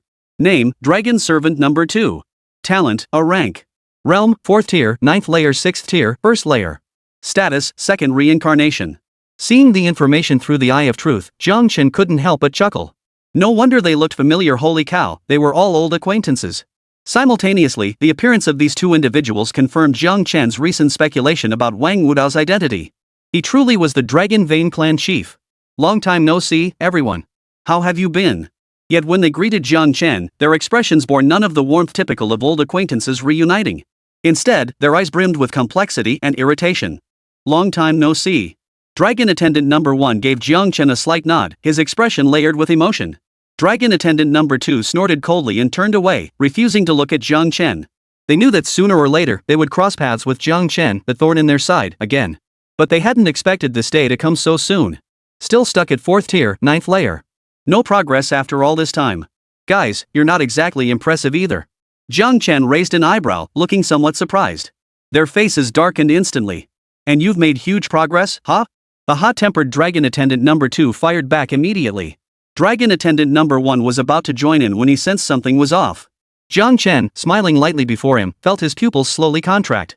The day before, the Baichuan Mountains had clearly sensed a youth weaker than themselves, yet now the aura emanating from him seemed as profound as an abyss. Progress? It's only slight, hardly significant. Jiang Chen narrowed his eyes and chuckled lightly. He's still just a minor 6th tier, 6th level martial artist, nowhere near as powerful as your leader at his peak martial saint strength. What? What realm? Their pupils suddenly contracted to pinpoints, as if they'd heard the most unbelievable news in the world. Alright, no need for this awkward small talk. Let's get down to business. Wang Wudao's fingertips tapped lightly on the coffee table as he pondered briefly. Though I don't know how you obtain this information, it's true I do possess a single drop of demon beast essence blood, acquired unexpectedly. You may make a request. If it's within my power, I'll do my best to fulfill it. 1 request and 3 questions, is that acceptable? Wang Wudao's gaze locked intently with Jiang Chen's. Without hesitation, Jiang Chen nodded decisively. Of course. You still have 1 request and 2 questions left. Wang Wudao? Chapter 140, 7th Tier Essence Blood Heavenly Slaughter Azura. 3 questions, 3 answers. Wait, does that count as 1? Wang Wudao was utterly dumbfounded. Having lived 3 centuries, he couldn't recall the last time he'd encountered someone so brazenly shameless. Not just Wang Wudao, even the 2 dragon attendants serving as his guards were dumbfounded. What just happened? Their boss had only made 1 request, so how did the number of questions drop by 1? Staring at the bewildered trio before him, Jiang Chen repeated his words slowly and deliberately. I said, you still have 1 request and 2 questions left. Any objections? Don't push your luck. Dragon attendant number 2 abruptly rose to his feet. Furious, he tried to argue with Jiang Chen, but was simultaneously restrained by dragon attendant 1 and Wang Wudao. Wang Wudao stared intently at Jiang Chen. He could see through the facade this seemingly upright young man was nothing but a wolf in sheep's clothing. While he claimed to accept any demand, he was the type who avoided taking losses whenever possible. After a long pause, he slowly nodded. No problem. First question, is that drop of essence blood particularly special? Yes, Jiang Chen did not deny it. Wang Wudao's eyes flickered. So, the core ingredient for that gene-altering demonic essence you're developing is a demon beast essence blood? Correct. And you have 1 more request. Jiang Chen was somewhat surprised. He'd expected this old fox, Wang Wudao, to ask some extremely tricky questions, but it turned out to be surprisingly straightforward. My request is equally straightforward. Wang Wudao sat up straight, his gaze earnest. Get me a vial of that gene-enhanced demonic serum of yours. Huh? Jiang Chen froze, not expecting such a request. Is that not possible? Wang Wudao's brows furrowed involuntarily. While this drop of essence blood was obtained by accident and serves no purpose to me, your willingness to pay such a high price for it proves its uniqueness. I believe trading it for a portion of demonic essence should be more than sufficient. It certainly is more than enough. Jiang Chen snapped back to his senses, calmly meeting Wang Wudao's gaze. But I have a condition. I need to inspect the goods first. I need to know whether the drop of essence blood you possess is truly worth the greater price I'm offering. Wang Wudao's expression remained unchanged, yet his heart stirred. A greater price? Could it mean there are tiers of quality between demonic essences? As he pondered, Wang Wudao retrieved a small jade vial from his storage device and placed it on the table. Jiang Chen's gaze fell upon the vial as his true eye activated. Item, 7th Tier Heavenly Slaughter Azura Essence Blood. Effect, can be used to synthesize 7th Tier Heavenly Slaughter Azura Genetic Demon Elixir. Upon use, grants the innate talent slaughter. Grow stronger by taking lives. The more you kill, the mightier you become, trampling bones to claim kingship. Holy? Upon seeing the effect of the essence blood within the bottle, Jiang Chen's pupils abruptly contracted. Among the myriad demon essences, the gene-altering demonic fluid crafted from this drop could only be described as mediocre at best, ranking as ordinary at most. But Jiang Chen noticed a rather intriguing detail in the system description. Growing stronger by slaughtering lives. It merely stated the act of killing, without specifying whether the extent of growth was tied to the victim's life force. The life of a god is life, the life of a warrior is life, and the life of an ant is also life. If it were unrelated to life's rank, then growing stronger would be the least challenging endeavor for any being possessing this talent. Just 4 steps to become a powerhouse. Step 1, locate an ant nest. Step 2, unbuckle your belt. Step 3, pull down your pants. Step 4, open the floodgates. What? Not satisfied? Watching Jiang Chen's expression shift, Wang Wudao felt an unusual flicker of nervousness. No, it's just passable. Jiang Chen snapped out of his deep contemplation, suddenly struck by an idea. You asked me 3 questions earlier. Now I have 3 questions for you. Are you sure you asked 3 questions, not 2? Wang Wudao couldn't help but mentally roll his eyes, though his expression remained guarded. Go ahead. Jiang Chen nodded, raised his right fist, and extended his index finger. First question, if a stranger fell into a well, and saving them would mean your death, would you save them? Wang Wudao froze. This question was about sacrificing oneself to save others? The 2 dragon attendants behind him also looked utterly bewildered. Dude, how could you drop such a serious question out of nowhere? This doesn't fit the persona we know of you at all. Wang Wudao's lips trembled as he prepared to answer, but Jiang Chen spoke again before he could respond. Second question, if you pursue a correct outcome through a wrong method, is that right or wrong? Hearing this, Wang Wudao's mind immediately turned to the cult of sacrificial gods. To gain greater power against the demonic beasts, they chose to worship deities of unknown origin, even sacrificing the vast majority of humanity. Wasn't that precisely using the wrong method to pursue a right outcome? Third question, if killing one good person could save 10 others, would you do it? But what if it could save 1,000, 10,000, or even 100,000? The three men's bodies jerked violently. This ing pointed straight at their own cult of the burning flame. Reincarnating into a gifted successor, cultivating to greatness through their body, then shining brightly.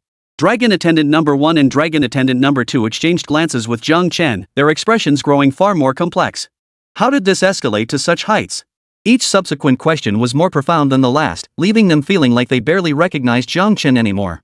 Especially the last one, saving one person versus saving many?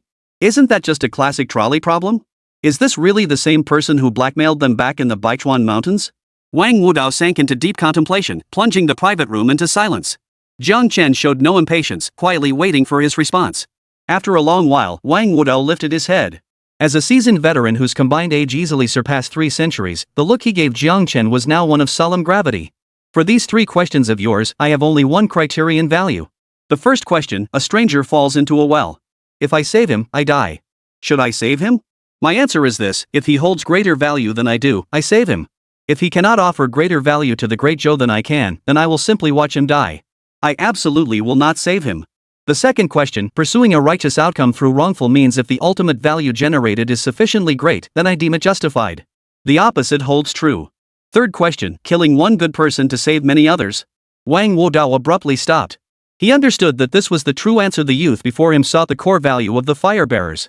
If the value of that one person outweighs the combined value of all others. Wang Wudao's expression grew solemn. Then let those others die. I will save that one person. Because that one person holds sufficient worth. By saving him, he will in turn save more lives than all those who perish. Is that so? Jiang Chen smiled. It was an answer he'd never heard before. To the uninitiated, these words might sound like the rhetoric of some capitalist. A flash of light flickered across the table. Tian Tu Xiu Luo's essence blood vanished, replaced by a syringe filled with liquid. Second-tier gene demon fluid, the cicada of history. After use, you will freely peer into time and the buried secrets of the past. Everything, absolutely everything, will no longer be a secret to you. Jiang Chen's voice echoed in his ears. Wang Wudao lifted his gaze, only to find Jiang Chen's figure already gone from the chair across from him.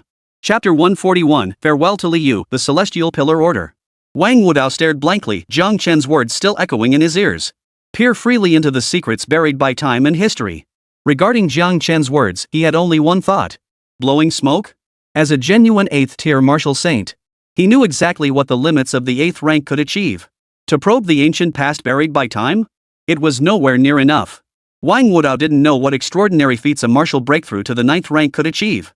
After all, even today, the martial path of the Great Zhou dynasty remained stagnant at the 8th rank martial saint stage. Not a single person had ever reached the theoretically constructed 9th tier. Those who stood at the pinnacle of martial arts today, the so-called pillars of the nation, regarded the 9th rank as nothing more than a mirage, a reflection in water. Only one phrase could describe the current martial arts system: the path ahead is vast and uncertain. Known, yet unseen, unreachable. Master. Dragon Attendant number 1 looked at Wang Wudao, his tone carrying a hint of inquiry. Dragon Attendant number 2 echoed the sentiment. Clearly, both remained skeptical of the effects Jiang Chen had described. Wang Wudao remained silent, merely picking up the vial of injection solution from the table. He stared at the flowing liquid inside, his eyes deep in thought. Frankly, Jiang Chen had no reason to deceive him. This was a normal transaction, a win-win situation. Deceiving them would bring Jiang Chen no benefit and would only provoke the fire cult's distaste for him. It simply wasn't worth the cost. After a long moment, he rose from his seat and stored the gene demon fluid in his storage space. Let's head home first. By the time Jiang Chen returned home, the last vestiges of sunset had vanished below the horizon. The instant he pushed open the door, Jiang Chen's body stiffened. In his home, where he had always lived alone, he sensed the life force of a second and third presence. But this did not trouble Jiang Chen. For one of those life presences was utterly familiar to him. With a soft click, the wall switch was flipped. The soft glow of incandescent light banished the darkness, illuminating the room. On the sofa sat a figure he recognized instantly. The figure turned their gaze toward him, raised their right hand, and greeted him with a smile. "Xiao Deng, it's been ages." Jiang Chen froze, his eyes widening in astonishment. "What are you doing here?" The figure on the sofa was none other than Li Shiyue's 4th master, Li Yu. "What? Not welcome?" Li Yu raised an eyebrow, feigning displeasure. Jiang Chen chuckled. "Of course not. You're welcome any time. Like I'd ever kick you out?" Jiang Chen walked over to the chair opposite Liu, pulled it out, and sat down. I just didn't expect you to seek me out at this moment. Shouldn't you be stationed at the war zone right now? Has something happened to little Shuriyue? Don't worry, Xiao Shuriyue is fine. Liu rolled his eyes. The old man came here because of you. Because of me? What did I do? Hearing this, Jiang Chen couldn't help but feel puzzled. You've been back for a few days of peace and quiet. And you've already forgotten everything that happened back at the wave surge gathering ground? Liu eyed Jiang Chen up and down. We heard you nearly died over there. Do you have any idea how scared you left that girl, Xiao Shuriyue? Liu blared at Jiang Chen fiercely as he spoke. Jiang Chen looked slightly embarrassed. But I'm fine now, aren't I? If you had been hurt, I wouldn't be seeing you here, I'd be at the graveyard. Not a trace of kindness lingered in Liu's words. With that, he reached into his robe, fumbled around, and pulled out a token, handing it to Jiang Chen. Take it. What's this? Jiang Chen took it, puzzled. The Celestial Pillar Token. Liu explained indifferently, I'm rushing back to my hometown in Tiandu. This token was obtained from my elder brother, Old Deng, who is also the Pillar of Tiandu. Breaking this token not only signifies the pillar's presence but also releases a pre-stored attack stored within when crushed. Based on the cultivation level of the one who forged it back then, the power stored within is roughly equivalent to an 8th tier, 8th level strike. It should be sufficient to help you handle most crises. An 8th tier, 8th rank strike? Jiang Chen sucked in a sharp breath. That was already a strike worthy of a martial saint at their peak. In the Great Zhou, where even 9th tier practitioners were rare, how many could possibly withstand it? This thing must be incredibly precious. Noticing Jiang Chen's expression shift, Liu let out a slightly proud snort before his expression gradually softened. After learning about the incident at the wave gathering ground, that little girl, Xiao Shuriyue, nearly fainted. She was desperate to take leave immediately to find you. After all, deities, those things are far too dangerous. But unfortunately, whether by coincidence or not, as the crisis erupted at the wave surge gathering ground, the demonic beasts across the 8 major battle zones simultaneously revolted, forming a beast tide that surged toward the borders. Liu sighed with a complex expression. Even now, demonic beasts continue to assault the war zone borders in endless waves. There's simply no way to break free in the short term. So sudden? Jiang Chen frowned. When the wave surge gathering ground remained intact, the war zone borders were peaceful. Yet when the wave gathering ground was destroyed by the divine beings, the demonic beasts at the war zone borders rebelled. Was it a coincidence? All battle zones simultaneously under demonic assault. If it was a coincidence, it was far too bizarre. Or could it be the sacrificial cult? Ever since learning what the cult of divine sacrifice had done, Jiang Chen now held a deeply ingrained prejudice against them. It felt like pinning any misdeed on them wouldn't be out of place. Preparations for the investigation are still underway. Liu shrugged. This case is unusual. Anyone can tell something's off. But you. Liu suddenly sneered coldly, you probably don't know that I already observed you while you were hospitalized, do you? Jiang Chen? Liu, first, I went to the surge gathering to confirm you were safe. Then I fought my way straight through the wilderness all the way to Tiandu to demand the Heavenly Pillar Order. But when I returned, Liu's cold laughter continued, you'd already been discharged and had been back in Haichuan for days. Pretty bold of you, huh? Wait, I didn't even know you'd seen me. Jiang Chen felt a bit wronged. It wasn't his fault. If you'd just left a note, I would have waited 2 more days. Without a note or any message, how was he supposed to know he had to wait longer? Did they really think he could predict the future just because he practiced the way of heavenly mechanics? If he could, he'd be working as a translator for couples, wouldn't he be raking in the cash? Meeting Liu's cold, mocking gaze, Jiang Chen changed the subject. By the way, when I just walked in, I sensed 2 life presences. One was yours. So whose was the other? Did a thief break in? Did you take them out? Jiang Chen was genuinely puzzled. After turning on the lights, he saw only Liu sitting alone on the sofa, no one else in sight. Killed my ass. Liu rolled his eyes and pointed toward the top of the refrigerator. There. It's over there. Jiang Chen followed Liu's finger. Perched atop the refrigerator, a palm-sized, snow-white spider lay motionless.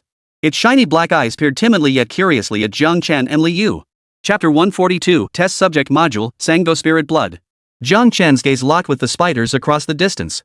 He could clearly see his own reflection mirrored in the spider's gem-like black eyes. Seeing this, Jiang Chen couldn't help but pause. What was this little creature? How had it ended up in his home?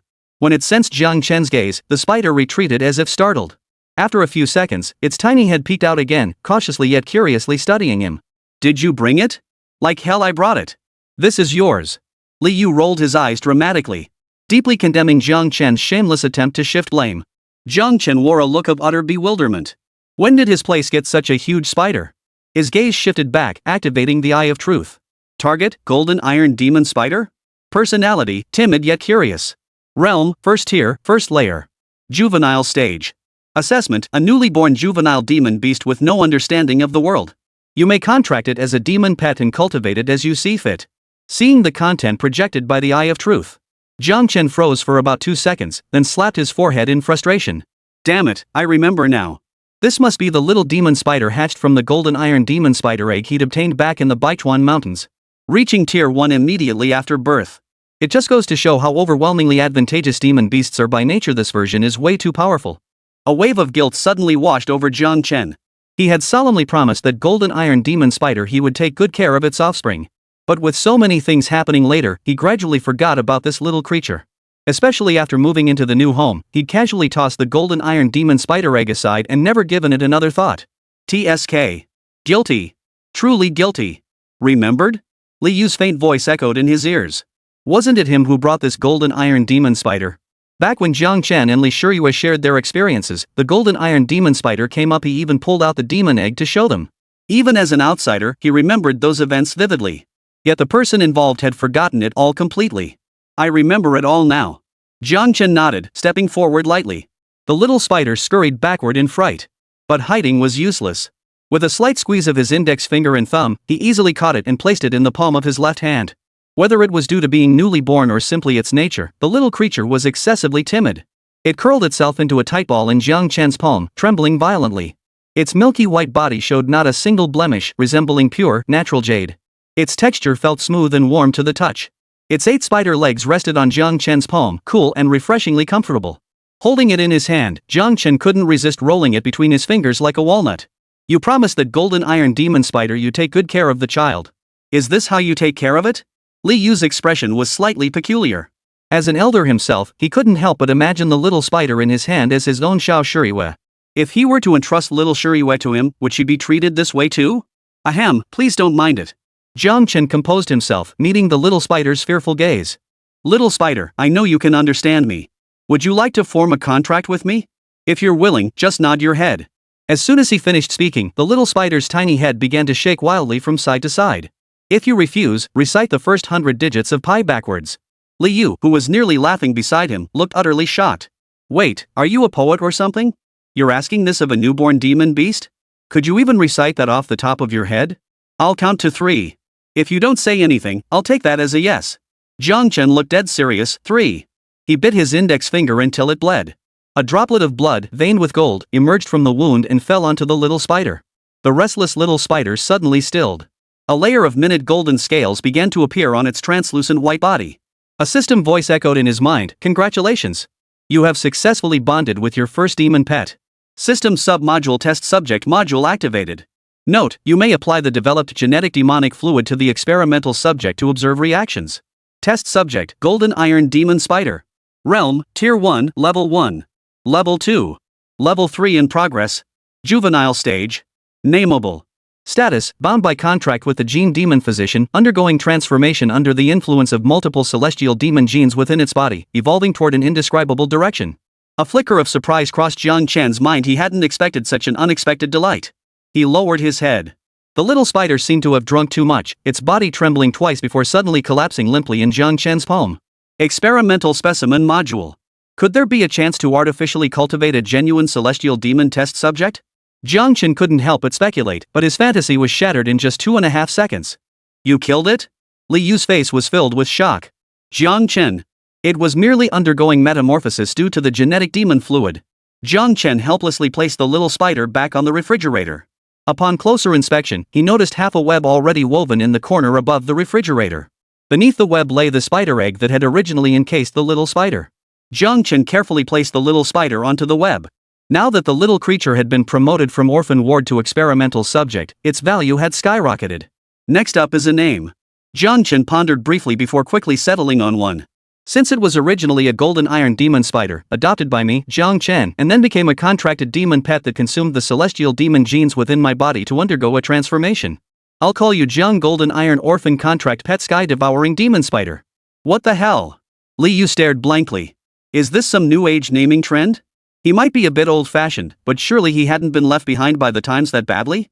Does the name have to be this long? He couldn't help but ask Jiang Chen. Jiang Chen shook his head gently. That's just the full name. You can call it by its abbreviated nickname, Jiangzhu. Liu, 6.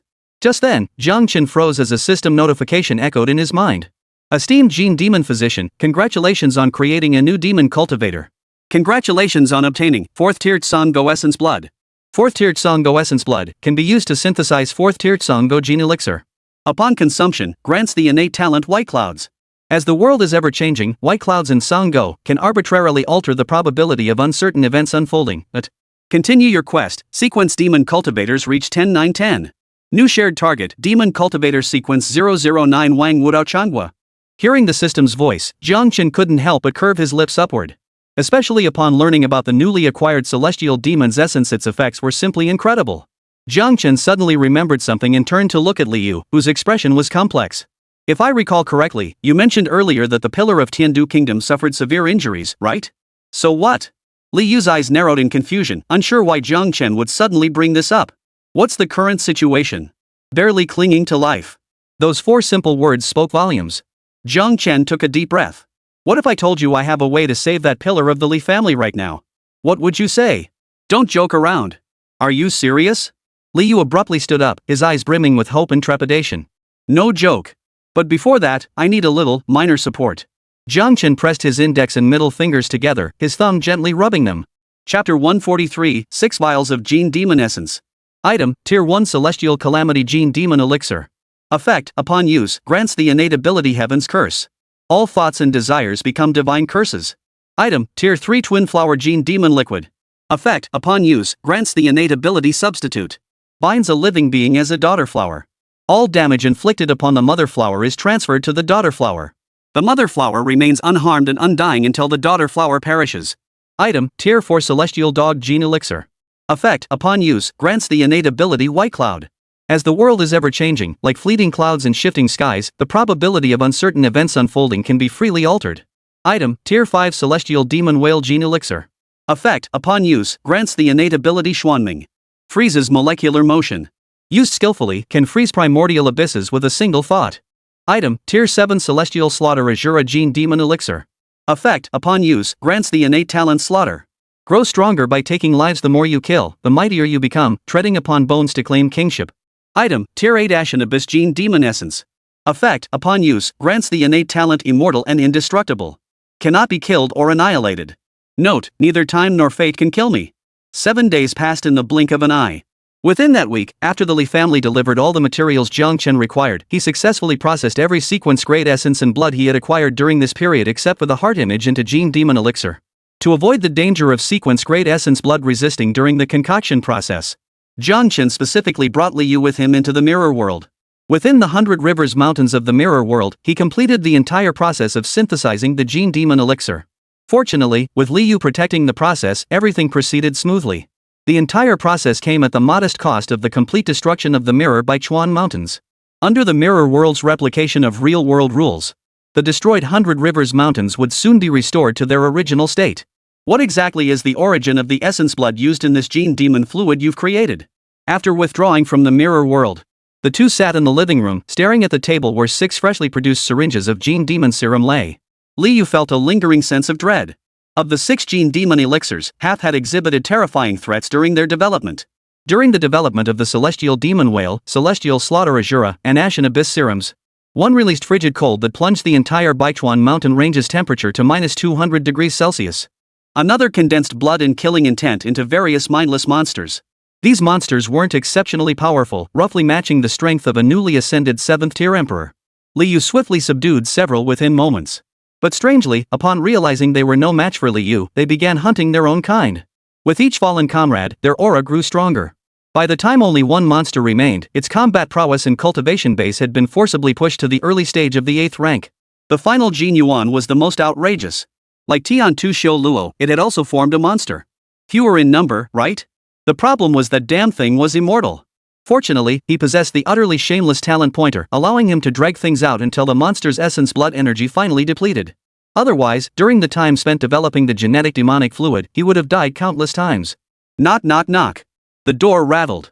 A young man wearing gold-rimmed glasses, looking like a refined scoundrel, pushed the door open. "Well, young friend? Did you succeed?" The young man appeared quite nervous, as if dreading a negative answer. His name was Li Jun, the younger brother of Li Ming, the current head of the Li family and a descendant of Tiandu's pillar. After Li Yu relayed the message, it was Li Jun who gathered all the spiritual materials Jiang Chen required and rushed over overnight. Of course it's no problem. Jiang Chen smiled, gathering all the syringes on the table into his system space, leaving only the ash depths, gene demon fluid. Here, this is it. Jiang Chen handed the item to Li Jun. Old Master Li Yu has used something similar before and knows how to administer it. I shouldn't need to explain much further. Li Jun's hands trembled as he took the ash depths, gene demon fluid from Jiang Chen. The tiny syringe, along with the liquid inside, weighed only 100 grams or so, yet to him it felt as heavy as a mountain. After a long moment, he lifted his head, his eyes reddened. Young friend, on behalf of the Li family, I owe you an immense debt of gratitude. Whatever you require, whatever you wish to do at the very least, I, Li Jun, pledge to grant it all. Let's go. We'll discuss this matter later. Take the item back first. Jiang Chen waved it off, unconcerned. By injecting the Ash Abyss Gene Demon liquid into Tiandu's pillar, he too could share in the immortal and indestructible talent, elevating his life-preserving abilities to the pinnacle. He stood to gain immensely from this arrangement. Li Jun nodded emphatically, understanding the urgency of the situation. His father's safety was the foremost priority at this moment. Once everything's settled, I'll bring him over for drinks to express our gratitude. Li Yu patted Jiang Chen's shoulder lightly, a smile playing on his aged face. Sounds good. Jiang Chen chuckled softly. He understood perfectly well that the him Li Yu referred to was the pillar of the Li family in Tiandu Kingdom. But if you're looking for me, don't come here. Head to Nanyang instead. Li Yu looked puzzled. I've been invited back to take up a position at Nanyang Martial Arts University. Jiang Chen explained with a faint smile, the acceptance letters should be sent out within the next couple of days. I'll be leaving with them then. So even if you come back here later, you won't see me anywhere. You're something else, kid. Li Yu suddenly understood. Alright, I'll come find you in Nanyang when I get the chance. With that, Li Yu turned his gaze to Li Jun, extending his hand to meet the other's puzzled look. Hand it over. The subway's too slow. I'll take the wilderness route, I'll probably get home faster than you. Li Jun didn't hesitate, handing over the gene demon fluid directly. Don't linger too long either. Hurry up and take the subway out of here. With that, Li Yu nodded to Jiang Chen and turned to leave. Li Jun also bid farewell to Jiang Chen before departing. The empty room was suddenly left with only Jiang Chen. At old Master Li Yu's pace, he should reach Tiandu the day after tomorrow. Jiang Chen felt his tension ease. Once Li Yu completed the injection and the immortal and indestructible effect took effect, he could finally let loose without worry. Come on up and try to take him on, you 8th tier martial saints and 9th tier divine beings. Most importantly, he'd never again have to worry about the potential dangers of developing gene demon elixirs. Anticipation flashed in Jiang Chen's eyes. The reason the 9th tier mental essence blood hadn't been developed into demonic blood serum wasn't just due to insufficient spiritual materials. Jiang Chen was primarily worried he wouldn't be able to handle the potential dangers that might arise. Once immortal and indestructible was activated, wouldn't he have to test its limits? The train is about to depart. Passengers, please hold on tight. The subway train began its slow journey. Having secured the treasure to save his father, Li Jun felt completely at ease, a faint smile playing on his lips. In his mind's eye, he envisioned the moment he returned home to find his father standing before him, safe and sound. Gradually, Li Jun drifted off to sleep. After an unknown period of travel, the subway suddenly jolted, red warning lights flickered throughout the carriage, and screams filled the air. Li Jun jolted awake. The moment he opened his eyes, Li Yu came into view. But Li Yu was not in good shape. A gaping hole had been torn open in his chest, and the faint outline of a beating heart could be seen within. Li Jun froze in shock. Fourth uncle, what happened to you? Li Yu's face was grim. Something's happened, Xiao Jun. That vial of genetic demon fluid was stolen. Chapter 144, The New Life Train, Pre-Enrollment Assessment. Is it that urgent? Jiang Chen looked at Lin Fan and the other person at the door with a hint of surprise. Just moments ago, he'd been fantasizing about how he'd go wild everywhere once the immortal and indestructible funds hit his account. Suddenly, the door was knocked. Opening the door, he was surprised to find Lin Fan and his companion dragging suitcases. After asking in confusion, he learned it was time to leave Haichuan and board the train for school registration. Teacher Jiang, we messaged you last night, but you never replied. Lin Fan explained timidly. What good was sending a message yesterday? He'd been busy developing the gene demon serum and had only just emerged. Besides, even if he had been available yesterday, it wouldn't have mattered, he still hadn't switched to his new phone yet. Jiang Chen scratched his head. Wait for me a moment. I need to pack my things. 10 minutes later. After quickly packing up, Jiang Chen bought a new phone at the store and joined Lin Fan and the others at the school meeting point. The campus of Haichuan No. 2 High School was bustling with activity, though nowhere near as chaotic as on the day of the college entrance exams. The people remaining were all the students from the entire Haichuan area who had been admitted to Wuhan University, numbering roughly 200. Beyond them were parents and friends who had come to see them off. Though the crowd was much smaller than during the college entrance exams, the atmosphere was no less intense. Son, once you get to Wuhan University, focus on your studies and don't slack off. Don't compete with your classmates over clothes or food. Our family isn't well off. If you must compete, compete with them over your studies. Sigh. I know. Once you graduate and become a powerful martial artist, you'll be able to spread your wings and soar. Having a college student like you in our family truly brings honor to our ancestors. We're the best of friends. Once you see the wider world at Wuhan University, don't forget your roots.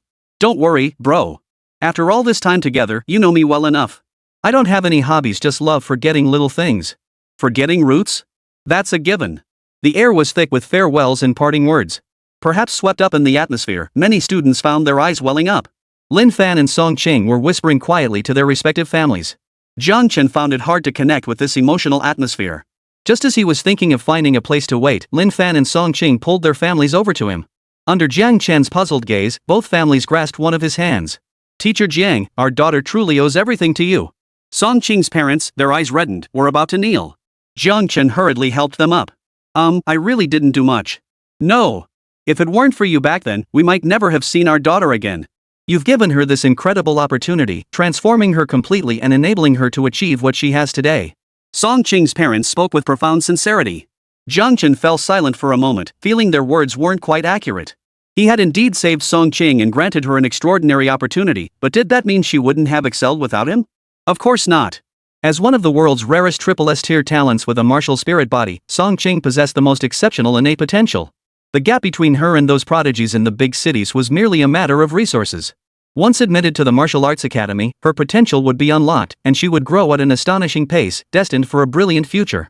The opportunity he provided the mirror skeleton's demonic essence was immense. It could drastically shorten her growth process and grant her a higher ceiling. But it wasn't decisive. As for the notion that without him, Song Qing would be lost forever, utter nonsense.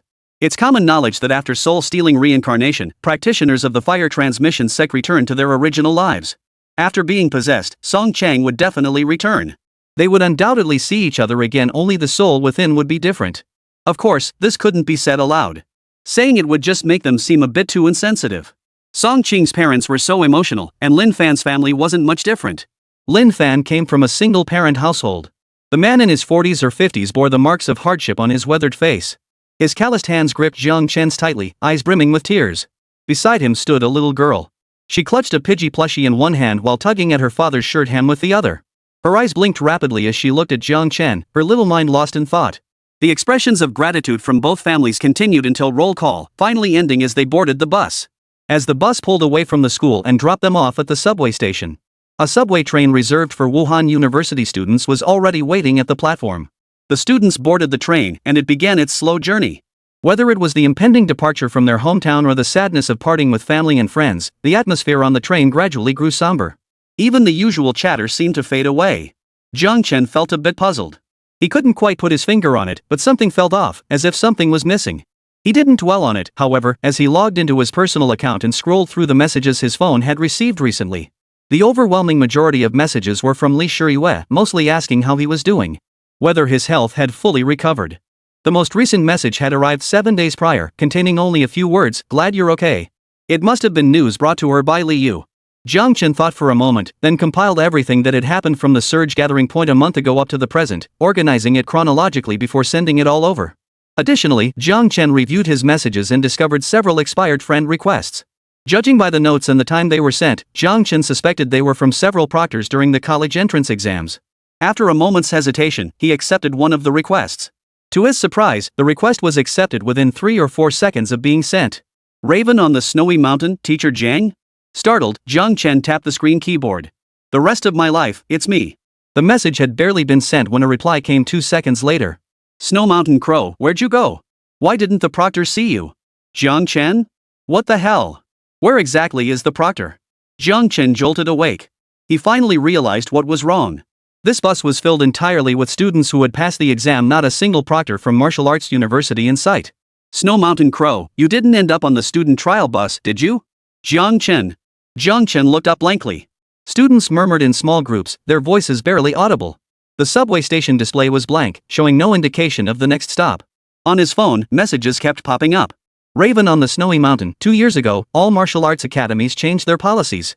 New students must now undergo a collective test before entering the school. Snow Mountain Crow. The test involves halting the subway mid-route and releasing tamed, low-risk demon beasts. We strictly intervene throughout the process while evaluating each student's performance. Raven on the snowy mountain. We've been waiting for you at the assessment site for ages. You didn't actually board the freshman's test train, did you? Chapter 145. The Raven on the Snowy Mountain. Chaos on the subway. Staring at the messages popping up one after another on his phone, Jiang Chen couldn't quite describe his current state of mind. His fingers tapped the keyboard. A single word, yes, was sent. But the loading circle beside the message lasted less than half a second before turning into a startled red exclamation mark. The words, "no signal," appeared in the status bar. Jiang Chen. He lifted his head. Outside the subway window, black walls and white light clusters raced by in reverse. Jiang Chen remained silent. If he got off now, would it still be in time? He soon got his answer. It was too late. The subway screeched to an abrupt halt. The emergency brakes screeched as the wheels ground against the tracks. The train coasted forward a few more meters before finally coming to a complete stop. Most of the students in the car couldn't steady themselves, and many fell to the floor. What the hell is going on? What happened? Why did the train stop? Slamming on the brakes without warning? You're gonna scare someone to death. Students scrambled to their feet amid a chorus of curses and complaints. Even Lin Fan and Song Qing wore slightly displeased expressions. The sudden, powerful inertia had left them both unable to steady themselves immediately. Teacher Jiang, are you okay? Lin Fan turned around, only to freeze in shock the next moment. Where Jiang Chen had been sitting moments ago, his figure was now gone. Song Qing's brows furrowed involuntarily. Where's Teacher Jiang? The subway tunnel wasn't completely dark.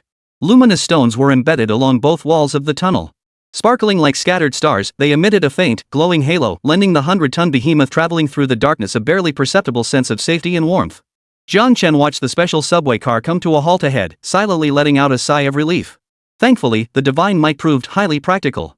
HM? Jiang Chen felt a sudden urge and looked ahead. A figure clad in night cloak hung upside down from the tunnel ceiling, frantically gesturing toward him. Name, Lin Qiu Yuan. Realm, 5th tier, 6th layer. Talent, a grade. Through the feedback from his true vision, Jiang Chen successfully recognized the figure. This was one of the many invigilators.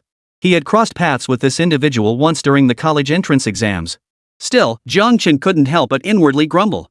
That night cloak outfit blended seamlessly with the surroundings. Not only was the figure indistinguishable, but even the silhouette was impossible to make out. Thank goodness he had the eye of truth. Anyone else would have immediately hurled their weapon at the shadowy blob dangling from the tunnel ceiling, gesturing toward him. Suppressing the urge to rant, Jiang Chen nodded to him, then followed the examiner toward a certain direction. Their figures flickered as Lin Qiu Yuan halted several hundred meters ahead in the subway.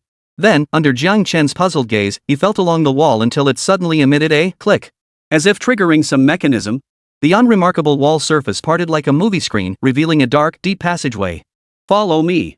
Even now, Lin Qiu Yuan didn't forget to turn back and remind Jiang Chen before leading the way into the passage. Jiang Chen's eye twitched slightly as he followed behind into the passageway. Shortly after the two entered, the stone door that had opened slowly closed behind them. After an unknown duration of progress, a sudden burst of light illuminated the path ahead, revealing a completely new scene before their eyes. This was a pre-established internal space. An entire wall was covered by a massive LCD display, showing scenes from the subway system. Each student's expression was clearly visible on the screens. Some looked puzzled, others tense, some were agitated, others excited. The proctors who had overseen the college entrance exams earlier were gathered together, save for a few absent ones. They watched the students' expressions on the screen, murmuring among themselves. This place actually has such a large surveillance area? Jiang Chen felt inexplicably stunned. Hearing the sound of someone approaching, the proctors turned their gaze toward Jiang Chen. One of them hurried forward. It was the proctor who had stood closest to Jiang Chen during the platform speech. Teacher Jiang, why did you take so long to arrive? The proctor let out a long sigh of relief. I couldn't add you on social media, and your phone wasn't answering. I was terrified something had happened to you. Sorry, let's just say. I had a little mishap. Jiang Chen offered no further explanation, his gaze drifting around the space. Seeming to sense his confusion, Lin Qiu Yuan, the proctor who had brought him here, stepped forward to explain. This is a temporary testing site specially set up by the schools. We observe the freshmen's performance in this round from here. Lin Qiu Yuan added, waving his phone. The facilities here are quite comprehensive. Phones even have signal here, making it convenient to upload performance videos to each school's network after the test concludes. That's precisely why I was able to send you a message through your friend. The phone screen opened, revealing the chat history between Raven on the snowy mountain and the rest of my life. I see. Everywhere the eye could see, certain foods seemed to be frozen in place.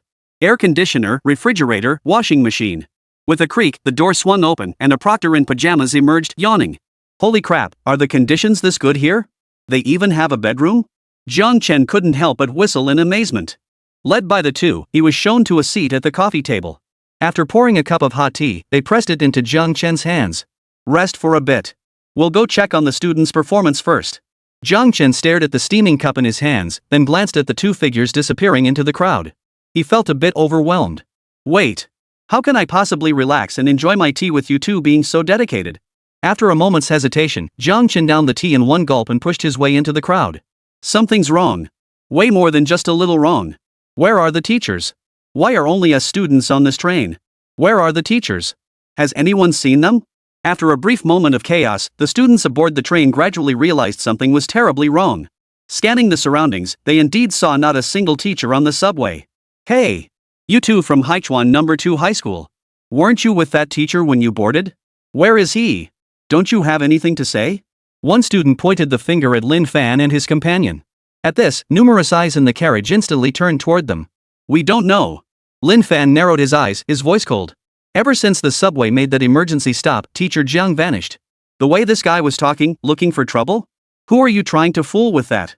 The man scoffed. This whole situation is clearly the proctor's doing. As his students, he's obviously biased towards you too. He must have tipped you off about today's events, right? I advise you to come clean. You may be strong, but do you really think you can take on all of us? Lin Fan's expression instantly turned icy. Before he could respond, Song Cheng abruptly rose from his seat. You're asking for it. Chapter 146. Back then, we didn't have these kinds of conditions. The one who spoke up to provoke Lin Fan and Song Cheng was a student from Jochi University. He ranked 4th in the Haichuan gathering during this college entrance exam. His cultivation at the 9th level of the first tier made him a minor prodigy, second only to Lin Fan, Song Cheng, and Wang Wudao. This guy was thoroughly dissatisfied with his results. He had expected to secure the top spot in the Haichuan gathering grounds. Yet in the end, he didn't even make the top 3, let alone the top spot. He had even been instantly defeated by Wang Wudao in a single move. This left him deeply resentful toward the trio. Especially after the competition, rumors began circulating throughout the Haichuan gathering ground. Jiang Chen, a teacher from Haichuan No. 2 High School, had suddenly become a college entrance exam proctor. And the two students he personally tutored had secured the 2nd and 3rd spots in the Haichuan gathering grounds college entrance exam rankings. Many believed Jiang Chen had leveraged his position to give them special treatment. Compounded by the exposure of Lin Fan and Song Qing's backgrounds, Song Qing was somewhat spared, maintaining her image as a prodigy.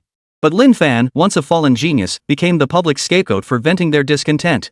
During that period, the internet was flooded with relentless abuse, its influence spreading beyond Haichuan settlement to other settlements. It even left Lin Fan with psychological scars. Even Shangguan Xingyu, who was waiting for Jiang Chen's return in the distant Wuxia settlement, was alarmed. He immediately called over to ask what had happened. After hearing the full account, Shangguan Xingyu first berated the two for their lack of loyalty, demanding to know why Jiang Chen hadn't notified him upon his return. Then he hung up and used mysterious powers to swiftly delete all related information from the internet. According to Shangguan Xingyu, this online attack seemed far from simple, with schemers apparently stirring the pot behind the scenes. Unfortunately, both he and the Shangguan family were too far from the Haichuan settlement to investigate quickly. Now, this guy was bringing up old wounds again, which was like rubbing salt into the wound for Lin Fan. Of course, this wasn't what truly enraged Song Qing. Lin Fan was merely enduring some verbal abuse at trial to temper his resolve. It wouldn't kill him. What truly rankled her was that his words were smearing Jiang Chen's reputation, something she couldn't tolerate. Lin Fan and Song Qing's emotional shifts were all observed by him. Yet he merely sneered in contempt, not giving either of them a second thought. What? Did I say something wrong? In his view, Lin Fan and Song Cheng were evenly matched. He had narrowly lost to Wang Wudao, and Lin Fan was no match for Wang Wudao either. Applying the principle of controlling variables, he deduced that Song Qing was likewise no match for Wang Wudao. Therefore, his own strength should be comparable to both Lin Fan and Song Cheng. Under normal circumstances, he might not be a match for both of them alone. But unfortunately, during the period after the college entrance exams ended, he had successfully broken through to the 2nd stage, 1st level. Forget Wang Wudao's defeated opponent even if Wang Wudao himself came. He was confident he could last 10 rounds. Let's fight. Wang Wudao was only at the 2nd stage, 2nd rank himself. After entering the 2nd tier, the gap between him and his opponent was no longer as vast as it had been at the beginning. This kid's got guts. Which school got him in? In the observation room. The proctor's expressions were slightly peculiar. They hadn't expected that the first thing this batch of students would do once settled was to start an internal conflict. A fight among themselves would have been one thing, but they'd gone and picked a fight with two of the most troublesome students. That student seemed to be only a second-tier cultivator, right?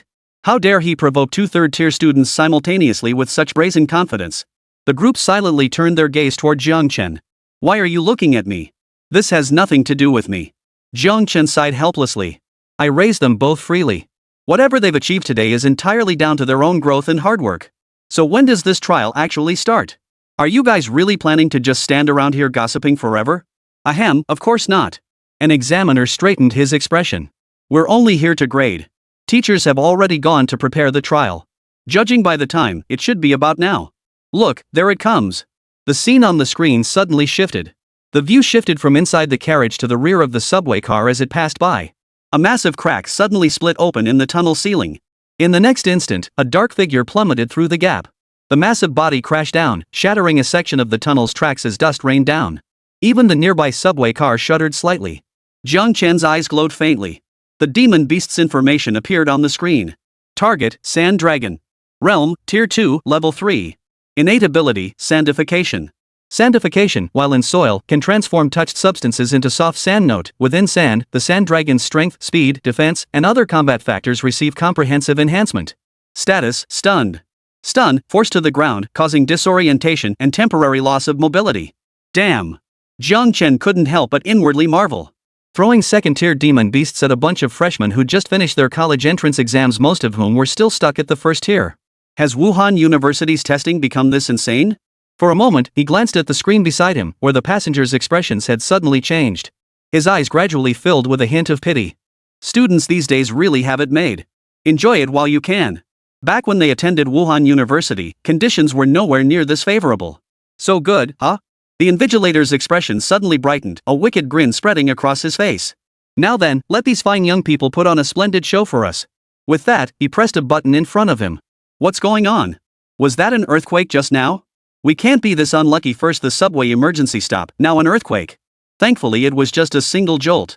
No, wait. It wasn't an earthquake. Holy crap. Look behind us. There's something behind us. A sudden, terrified outburst. Everyone on the train instinctively crowded to the windows, staring backward. A massive, shadowy figure, shrouded in darkness, slowly rose to its feet. It stood 5 or 6 meters tall, its body as supple and serpentine as a snake. Crimson eyes suddenly lit up from its base. In an instant, an overwhelming sense of terror surged from their hearts. The passengers' bodies trembled uncontrollably. This was the primal fear factor activated within the prey when encountering a predator in nature. Beast, a beast. A student murmured these two words, their voice hoarse. Regarding these creatures known as beasts, their understanding was limited to classroom lectures and sparse mentions in history books. Having never truly faced one, they had always dreamed of becoming superheroes who would drive the demon beasts out of the Great Zhou Empire once they grew up. Today, they finally saw the very creatures they had vowed to destroy in their youth. Only now did they realize how utterly wrong they had been. They finally grasped why, for so long, humanity had failed to truly exterminate or expel the demonic beasts. They finally grasped how the sparse, numerical accounts in history books concealed the epic struggles the Great Zhou had endured against the demonic tribes. Chapter 147, What now? Take him out instantly. The sand dragon gently shook its head. As time passed, the dizziness and stiffness caused by the fall gradually faded. It fixed its gaze on the iron-plated sand dragon ahead, whose body was as slender as its own. A red glow flared in its eyes. After shaking its head twice, it crushed the broken rail into a flat disc and burrowed underground. It vanished underground? Someone murmured in confusion. The next moment, a voice beside them cried out in terror. No! It's charging at us. Fortunately, the screws from the derailed train scattered across the ground. The tunnel floor cracked open, sending dust billowing upward. The demon beast, having plunged underground, now raced toward them at breakneck speed. In an instant, the students aboard the train were thrown into chaos. Everyone, stay calm. Subway trains are crafted from high-grade spiritual metals. They possess exceptional toughness and defense. Even ordinary third-tier martial artists can't damage them. The fourth-ranked candidate from the Haichuan gathering grounds shouted loudly. Though the subway stopped for unknown reasons, we're still safe. The doors and windows are sealed. As long as we stay inside the train, it can't touch us. Once the demon beast loses interest and leaves, we'll be completely safe. The student comforted his fellow passengers aboard the train with the demeanor of a leader. In that moment, he truly seemed to become their leader. It must be said, this student possessed remarkable eloquence. His words gradually eased the lingering anxiety among the still unsettled students. But most students huddled together in groups, as if the sheer number of people around them could offer some small, insignificant sense of security. Yet what followed seemed like a response to his words or perhaps fate's cruelest mockery. The screech of nails scraping against metal echoed through the carriage, causing everyone inside to freeze in place. Slowly, they turned their stiff necks to look in the direction of the sound. There, where the subway doors had been tightly sealed moments before, stood a gaping opening. Students. All eyes fell upon the fourth examinee. Fourth candidate. Dude, you jinxed it. I just said the elevator doors were closed for safety, and now they're wide open? Are you kidding me? The driver and passengers inside the cabin shared an awkward silence. The strange atmosphere lasted only 3 or 4 seconds. The next moment, the sand dragon abruptly rose from the ground and slammed straight into the subway car. The car shook violently, jolting the students inside back to their senses. What are you standing around for? Run! The voice echoed as the students let out waves of screams. Damn it! Don't push me! Let me out first! Why should you go first? You should be making room for me. Shut the up, all of you. Keep this up and none of us will make it out alive. Right. We can't just rush out like this. We need to. Who the hell touched my ño-ño? Chaos erupted as figures surged madly toward the exit. Unfortunately, the exit space was limited.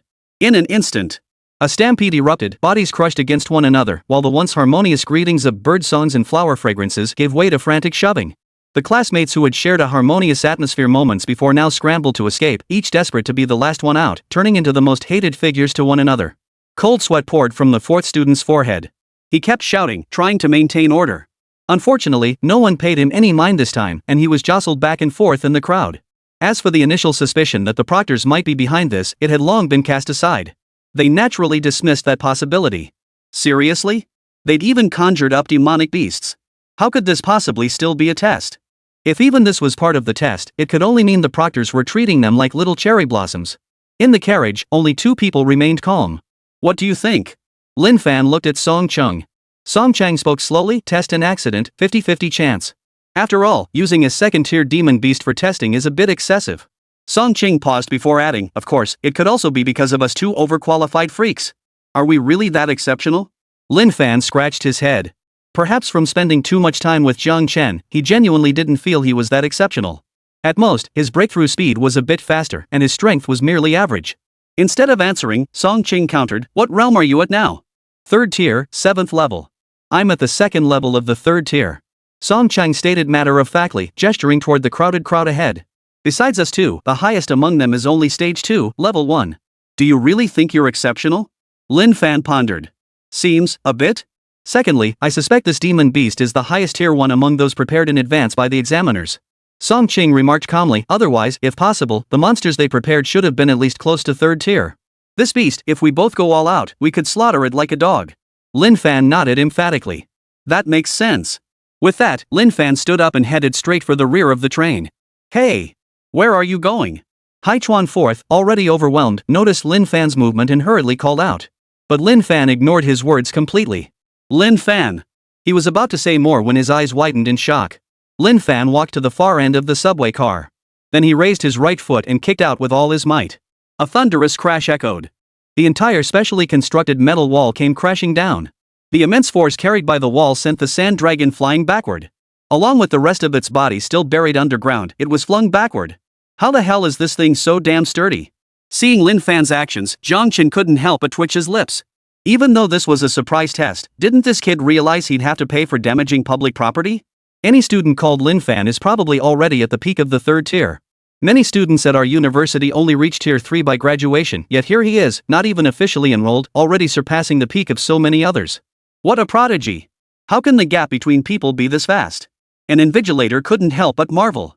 Listening silently, Jiang Chen grew quiet, feeling as though these colleagues around him were taking jabs at him. Hey, don't you guys worry at all? All eyes turned to Jiang Chen, their expressions tinged with confusion. Worried about what? Lin Fan defeated that loach instantly. How will the test proceed? At this remark, the atmosphere instantly grew tense. Indeed, with the test prop destroyed, how could they possibly evaluate the other students' performances? Though the students' scramble for the exit had left them somewhat disappointed. But to assign such low scores based solely on this seemed rather hasty. They exchanged glances. A feeling called awkwardness began to spread among them. But it seemed there was nothing they could do about it. Jiang Chen sighed and stood up, heading toward the exit. Noticing his movement, an invigilator hurriedly asked, "Teacher Jiang, where are you going?" Jiang Chen waved his hand dismissively, his pace unbroken. Take him out before he takes out the sand dragon. Chapter 148, Jing Linfan, over the top. Way over the top. The commotion inside the carriage suddenly died down. Students who had been scrambling to exit halted in their tracks, turning back with a look of bewilderment. There stood Lin Fan at the edge of the subway mouth, then he lightly leaped off the train. Not just a buddy?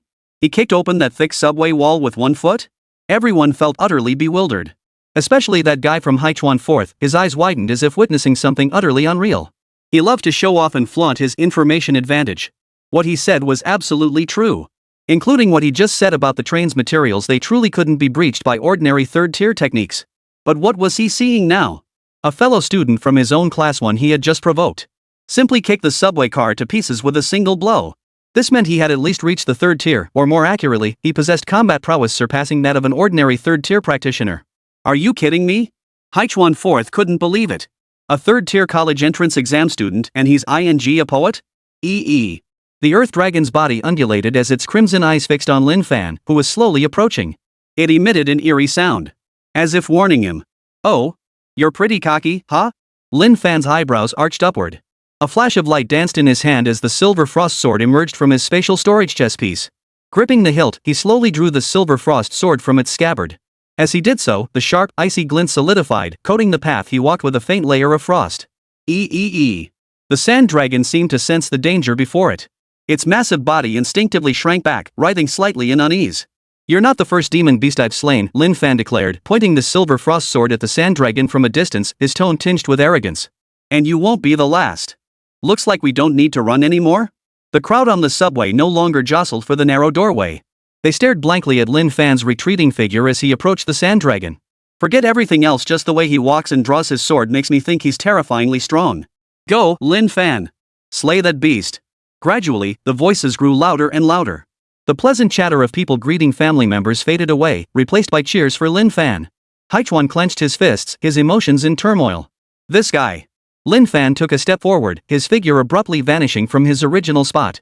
When he reappeared, he was already before the sand dragon, his silver frost blade slashing toward it, tracing a cold, silver arc through the air.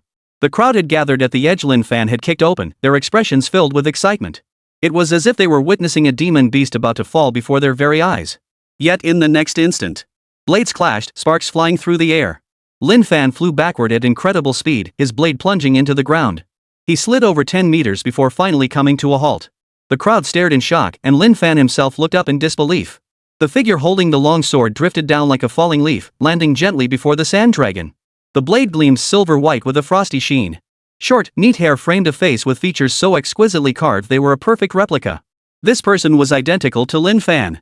How could this be? Who is that guy? The same question echoed simultaneously in the minds of many. No two people in the world could ever be identical. Even identical twins exhibit subtle differences in personality and habits that distinguish them. Yet this sudden second Lin Fan, beyond identical facial features and hairstyle, even shared the same aura and every minute detail. Even the blade in his hand bore identical patterns to the original. Lin Fan's pupils contracted slightly.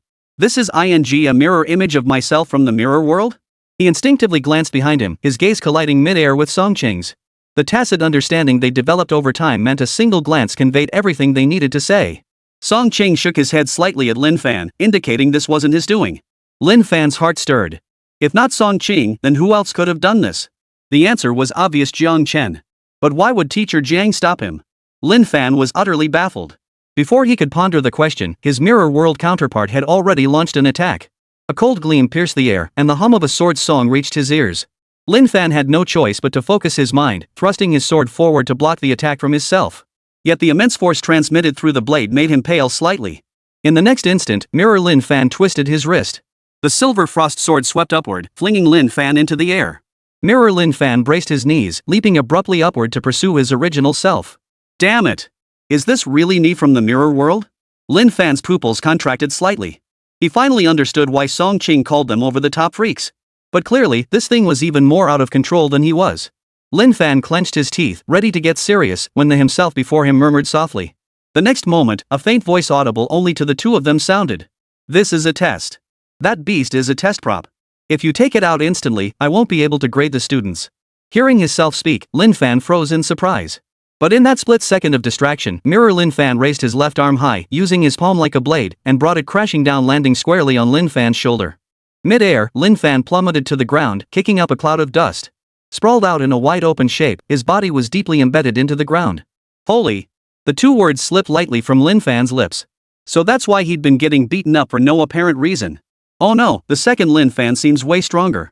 He's completely outclassing our Lin Fan over here.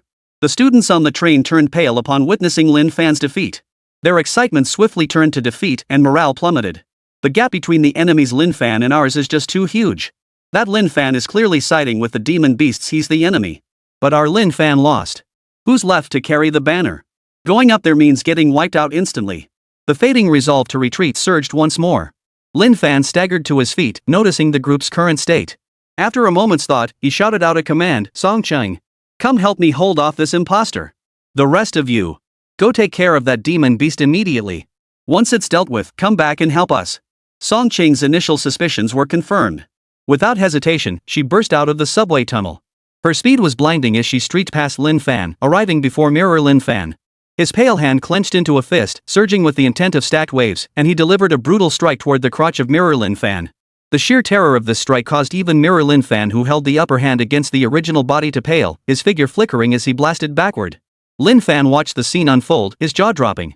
Damn it, it had to be Song Chung. The sheer precision and angle of that attack were beyond belief. But Lin Fan glanced backward with his peripheral vision. Most students remained huddled inside the subway, clinging to that pitiful shred of safety. Are you kidding me? You want me to fight that demon beast? It's clearly terrifyingly strong. Whoever wants to go ahead. Even if we die, staying here means we'll die last. Pessimism spread through the crowd. Lin Fan felt utterly helpless. He had already given them hints, why couldn't these people grasp it? How could casualties possibly occur in a mere test? Shaking his head slightly, he was about to go scold his mirror self when a loud shout echoed through the tunnel. Damn it! I'm a genius, for crying out loud. I refuse to believe there's such a huge gap between us. Chapter 149, Lu Yong, feels like. As it turned out, candidates who passed the martial arts college entrance exam couldn't all be cowards. Facing the massive, terrifying demon beast, some still stepped forward despite the crushing pressure of knowing they might die. Jiang Chen, watching from the shadows, glanced back, a hint of surprise flickering in his eyes. Hai Chuan IV stepped forward from the crowd, clenching his teeth and fists. Even his legs trembled slightly. Yet his gaze held a resolve Jiang Chen had never witnessed before. Surprisingly, the fiery words spoken moments ago had come from this instigator. Jiang Chen raised an eyebrow, mentally reviewing the information he had on this man. Lu Yong, was it? The candidate admitted to Chongqing Martial Arts University. Jiang Chen's impression of him shifted slightly. Always stirring trouble, creating conflicts where none existed, yet at this moment, he dared to stand up. Not half bad. Lu Yong's footsteps were heavy as lead. Gazing at the colossal form of the sand dragon ahead, cold sweat silently beaded on his forehead. The real reason he stepped forward was his refusal to accept Lin Fan's actions. If that guy dared to charge out and face the demon beast head-on, then there was no reason he couldn't do the same. So, gritting his teeth, he made his choice. But in truth, the moment he stepped out from the crowd, no, the moment he let out that roar, he began to regret it. Why did he have to come out and play the hero? Just looking at that demon beast's size, it was terrifyingly strong. He was going to get taken out instantly out there. Damn it! Screw it! A massive steel broadsword emerged from his storage device. Lu Yong's struggling gaze hardened into resolve. After all, he only needed to stall the beast, not necessarily defeat or slay it.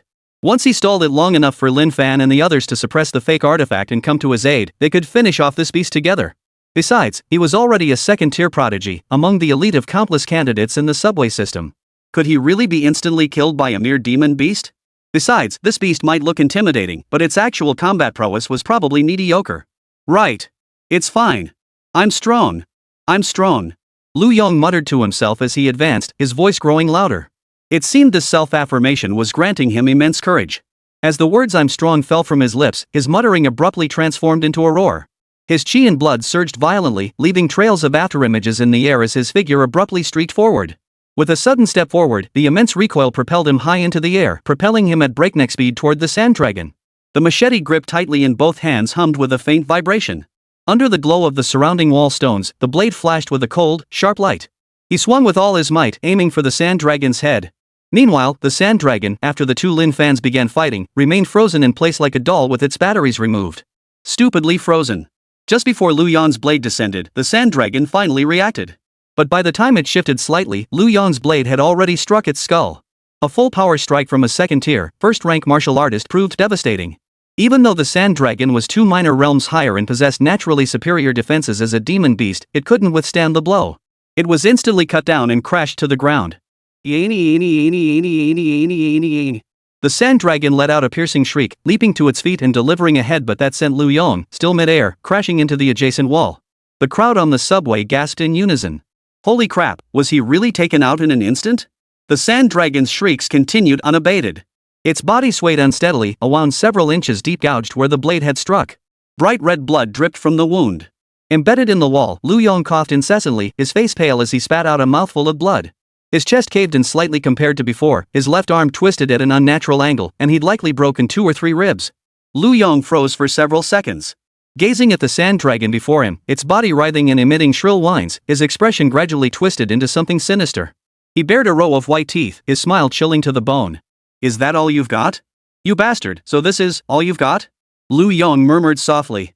First he pulled his right arm free, then with each word he uttered, he extracted another part of himself from the wall. The moment his feet touched the ground, Lu Yong stumbled, nearly falling flat on his face. Yet the smile on his face grew more frenzied. It was as if his injuries brought him no pain, but rather a rush of adrenaline. At first, he had been anxious about facing the demon beast head-on. But upon actual contact, after exchanging a single blow, his fear vanished. Despite his sunken chest, dislocated and twisted arms, fractured ribs, and internal organs damaged to varying degrees from a single blow. But he was no longer afraid. He had shattered the terrifying, powerful filter surrounding the demon beast and now felt a faint thrill. Regarding the sand dragon demon beast, Lu Yong remarked. It felt inferior to Qin Ming Wang Wudao's reincarnated form. Just as he'd suspected, it was a paper tiger big and intimidating in appearance, but all show and no substance. Qin Ming, at the second stage, second rank, could have finished it off with a single strike. This thing was 1 tier higher than Qin Ming, yet it couldn't kill him with a single strike. It only managed to severely wound itself, utterly useless. Useless piece of junk. Lu Yong grinned. Grasping his dislocated, twisted left arm, 2 sharp cracks echoed. The first snapped his bones back into place, the second forced the twisted arm back to its normal angle. He tore off pieces of his clothing and wrapped them around the arm, ensuring it could be used for basic tasks in the short term. Cricket demon beast, you can't even dodge my blade. Lu Yong gripped the hilt of his great sword, radiating utter confidence. Come on, you scum. Let's go round 2. This student is intriguing, there's a wild streak in his very bones. In the observation room. The examiners watched Lu Yong's performance, each silently nodding in approval, mentally awarding him a solid score. On the screen, Lu Yong charged toward the sand dragon once more, blade raised. The blade slashed out, but the sand dragon twisted its body to dodge, burrowing deep into the ground. It burst forth again, aiming to deliver another headbutt to Lu Yong. But having learned from his earlier experience, Lu Yong was extremely cautious. He dodged by sensing the ground's vibrations. After several attempts, the sand dragon failed to land a single blow on Lu Yong. Instead, Lu Yong managed to slash several cuts into its body. Of course, these were merely superficial wounds. Finally, the sand dragon, frustrated by its prolonged failure to strike Lu Yong, grew utterly enraged. With a sharp hiss, its massive body plunged back underground. This time, however, it showed no urgency to emerge and attack. Instead, it circled relentlessly around Lu Yong. In the next instant, the ground beneath Lu Yong's feet, within a 10-meter radius, began to visibly turn to sand. Quicksand swallowed his ankles. Lu Yong's expression changed drastically. He tried to leap free, but the suction force of the quicksand held him firmly in place, sinking him deeper. What a pity. He has decent fury, but his strength is too low. He's no match for the sand dragon. The others knew exactly what awaited Lu Yong. Yet at that moment, one of the proctors suddenly let out a soft gasp. All eyes turned to the area the person was looking at.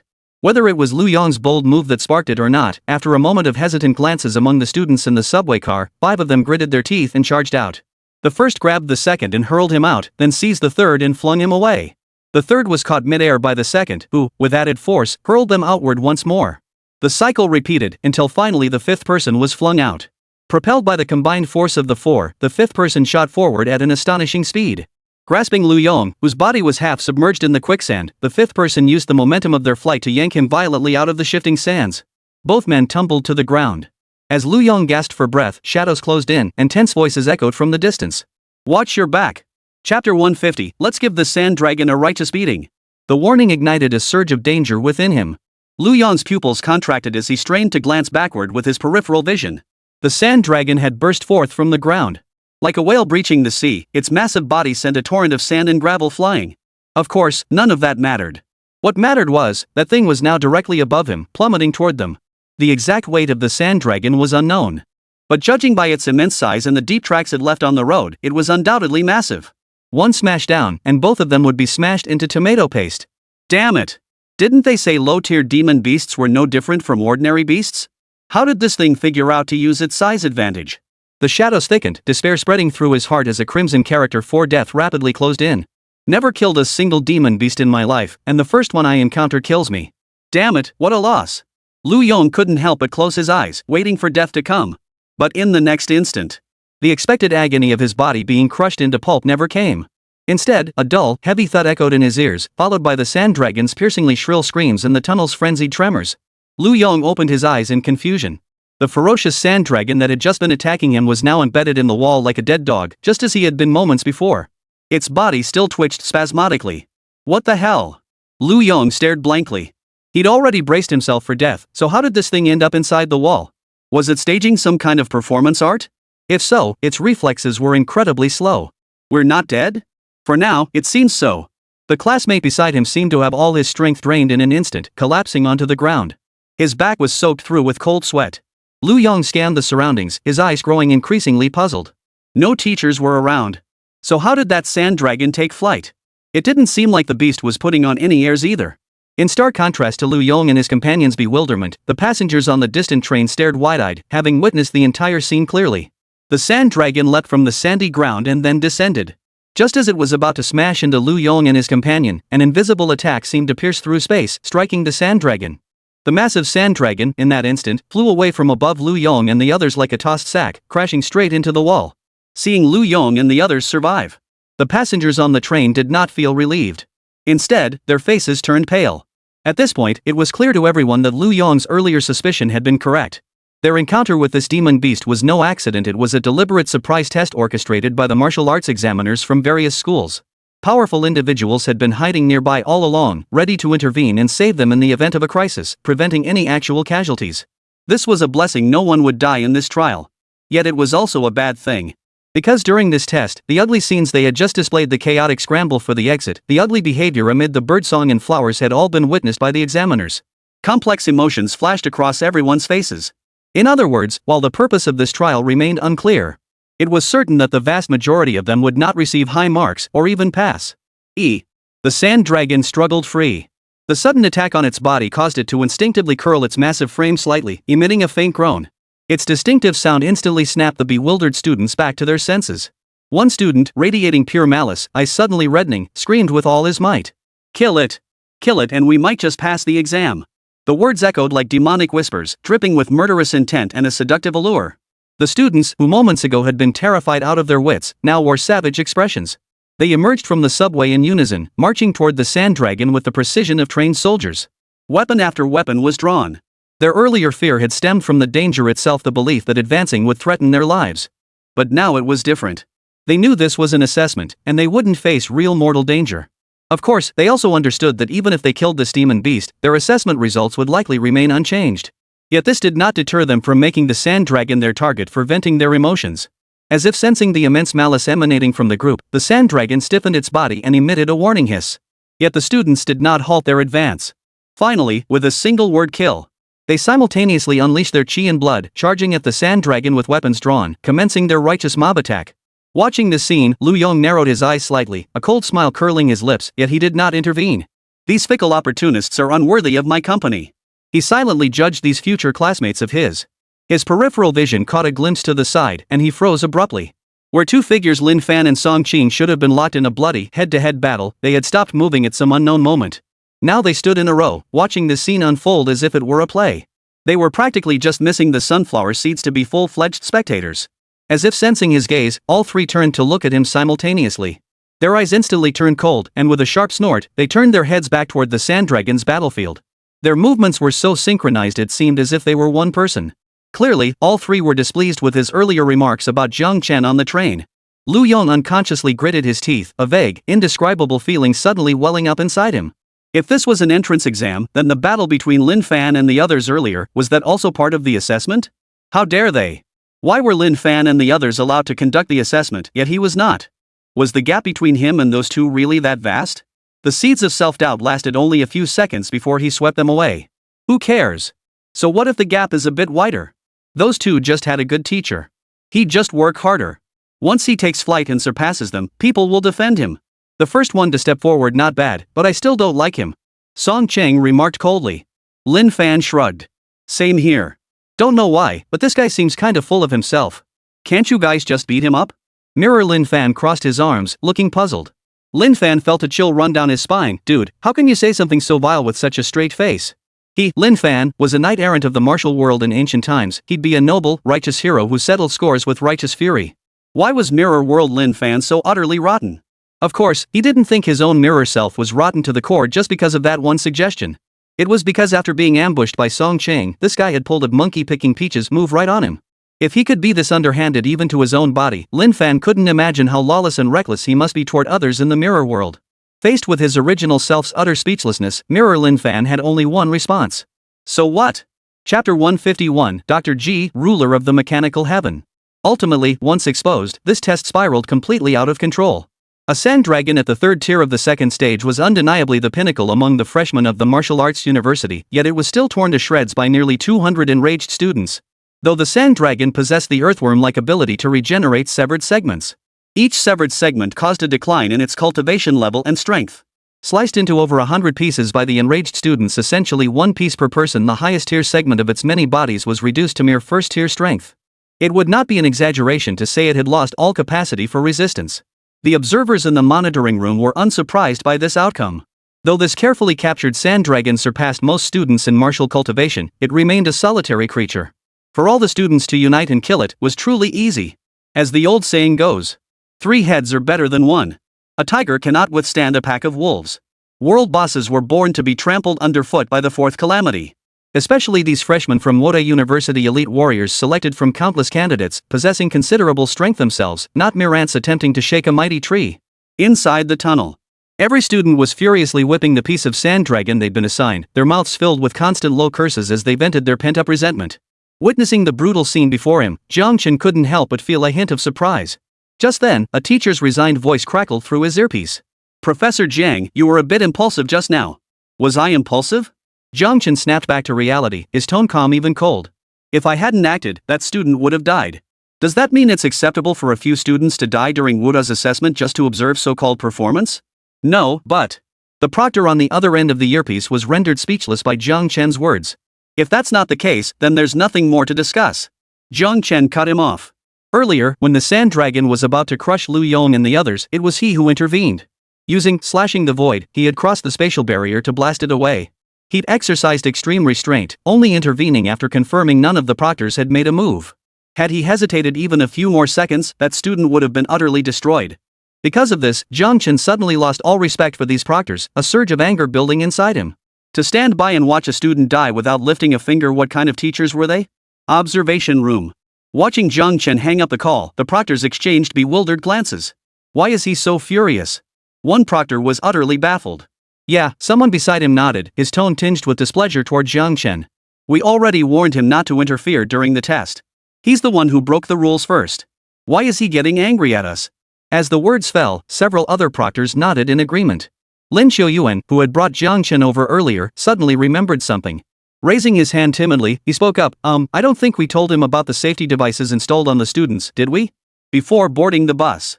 They had distributed a spatial bracelet to each student. When detecting an unavoidable crisis for the wearer, the spatial bracelet would automatically activate. It would teleport the user to a preset anchor point. Namely, this observation room. Though compact, the observation room was fully equipped. Accessing the adjacent lounge revealed a fully constructed area spanning 100 square meters. It was more than sufficient to accommodate these new martial arts students. The voices criticizing Jiang Chen within the observation room suddenly fell silent. Seconds later, the proctors turned their gaze toward the only person who had added Jiang Chen as a friend, Raven on the Snowy Mountain.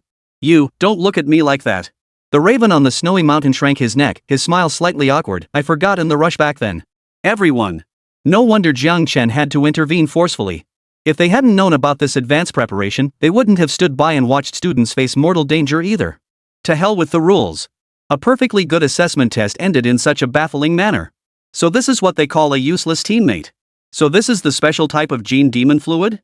Finally got my hands on it. In a certain space. An elderly man clad in a white lab coat took the reagent from the person before him. His skin was wrinkled like dried tree bark, one eye normal while the other was a mechanical prosthetic glowing with a blue aura. He raised the vial of gene demon fluid and held it up to the light. Under the light, the liquid rippled with an eerie, seemingly endless pattern of strange waves. Dr. G, must we truly continue researching this? The cloaked figure beside him stepped forward, concern laced in his voice. We still don't understand how that Jiangchen developed this stuff. We can't decipher the manufacturing process, nor can we base any experiments on mere speculation. The creature we created last time using the gene demon fluid was quite troublesome. It took tremendous effort to destroy it, and that was merely ordinary gene demon fluid. That is incorrect. The elder addressed as Dr. G cut the other off before they could finish. The path of genetic demonic fluid undoubtedly holds immense power. When applied to the existing martial arts system, it can unlock greater power and higher limits. Moreover, no side effects have been discovered thus far. Dr. G smiled. The person who developed this was undoubtedly a genius. If we can refine it for widespread use, the trumpet call for humanity's counterattack against the demon race will be sounded. The man hesitated. But Dr. G, the sovereign has ordered us to abandon all other research directions and focus solely on the final cocoon project. Oomph. Dr. G's expression turned cold for a moment. He can pursue his plan. I'll pursue my research. Using genetic technology to clone deities is tantamount to playing with fire and burning oneself. This old man has no interest in joining him in such idiotic endeavors. Subject 117, never mention that little brat in my presence again. The entity known as 117 remained silent for a long moment before replying, understood. After bidding farewell to Dr. G, Unit 117 departed the research chamber. Upon returning to his quarters, he closed the door tightly, drew the curtains, and plunged the room into darkness. Only after switching off every electrical appliance did he retrieve a sheet of paper covered in strange patterns from his clothing. Tearing the paper in half, a phantom projection slowly rose. Lord of the Mechanical Heaven Luo Yunsheng, Brother Yun. What is it? Brother Yun stood with his hands clasped behind his back, his voice cold and detached. Unit 117 knelt on one knee, retrieved a syringe from a storage device, and presented it with both hands, speaking respectfully. Your Majesty, this is the special gene demon fluid I seized from the fourth son of the Li family. Please accept it. Oh? Brother Yun's projection turned, taking it from 117 with interest. Special grade demonic essence? Quite the treasure. If infused into the final cocoon. He nodded. Placing you near the old man does yield surprises. A faint smile touched Brother Yun's lips. How has the old man been lately? Number 117 bowed his head low, same as always. He's still resentful about you forcing him to leave. The camera pulled back. Dr. G stared at the cold-toned screen, his aged fist clenching tighter by the second. Chapter 152, Phase Mission Complete. Generous Rewards. Mechanical Heaven Headquarters. Brother Yun cut off the video call with Unit 117. Opening his eyes, he held the gene demon fluid retrieved through spatial projection technology. This stuff. Brother Yun stared at the item in his hand, lost in thought for a long while. The path Mechanic Heaven had chosen was inherently one of manipulating genetic and mechanical technology. He had, of course, heard of the groundbreaking existence known as gene demon fluid. He even knew clearly that the clone deity, Hemgaru, no, Jiangtong, seemed to have used some form of gene demon fluid to repair the divine body that was gradually decaying. If this substance truly possessed such miraculous effects, then applying it to the savior they were crafting would be nothing short of perfect. He summoned his assistant. Brother Yun, what is it? Luo Yunsheng rested his right hand on the armrest, his fingertips tapping lightly as he spoke slowly. What is the status of the final cocoon project? The assistant respectfully reported, all 46 divine genes collected by the cult of sacrifice have now been fully integrated into the final cocoon. Successful? Luo Yunsheng sounded slightly surprised. The conflicts between the divine genes have been resolved? Not entirely, the assistant shook his head gently. That artifact merely achieved a delicate equilibrium among the infused divine genes.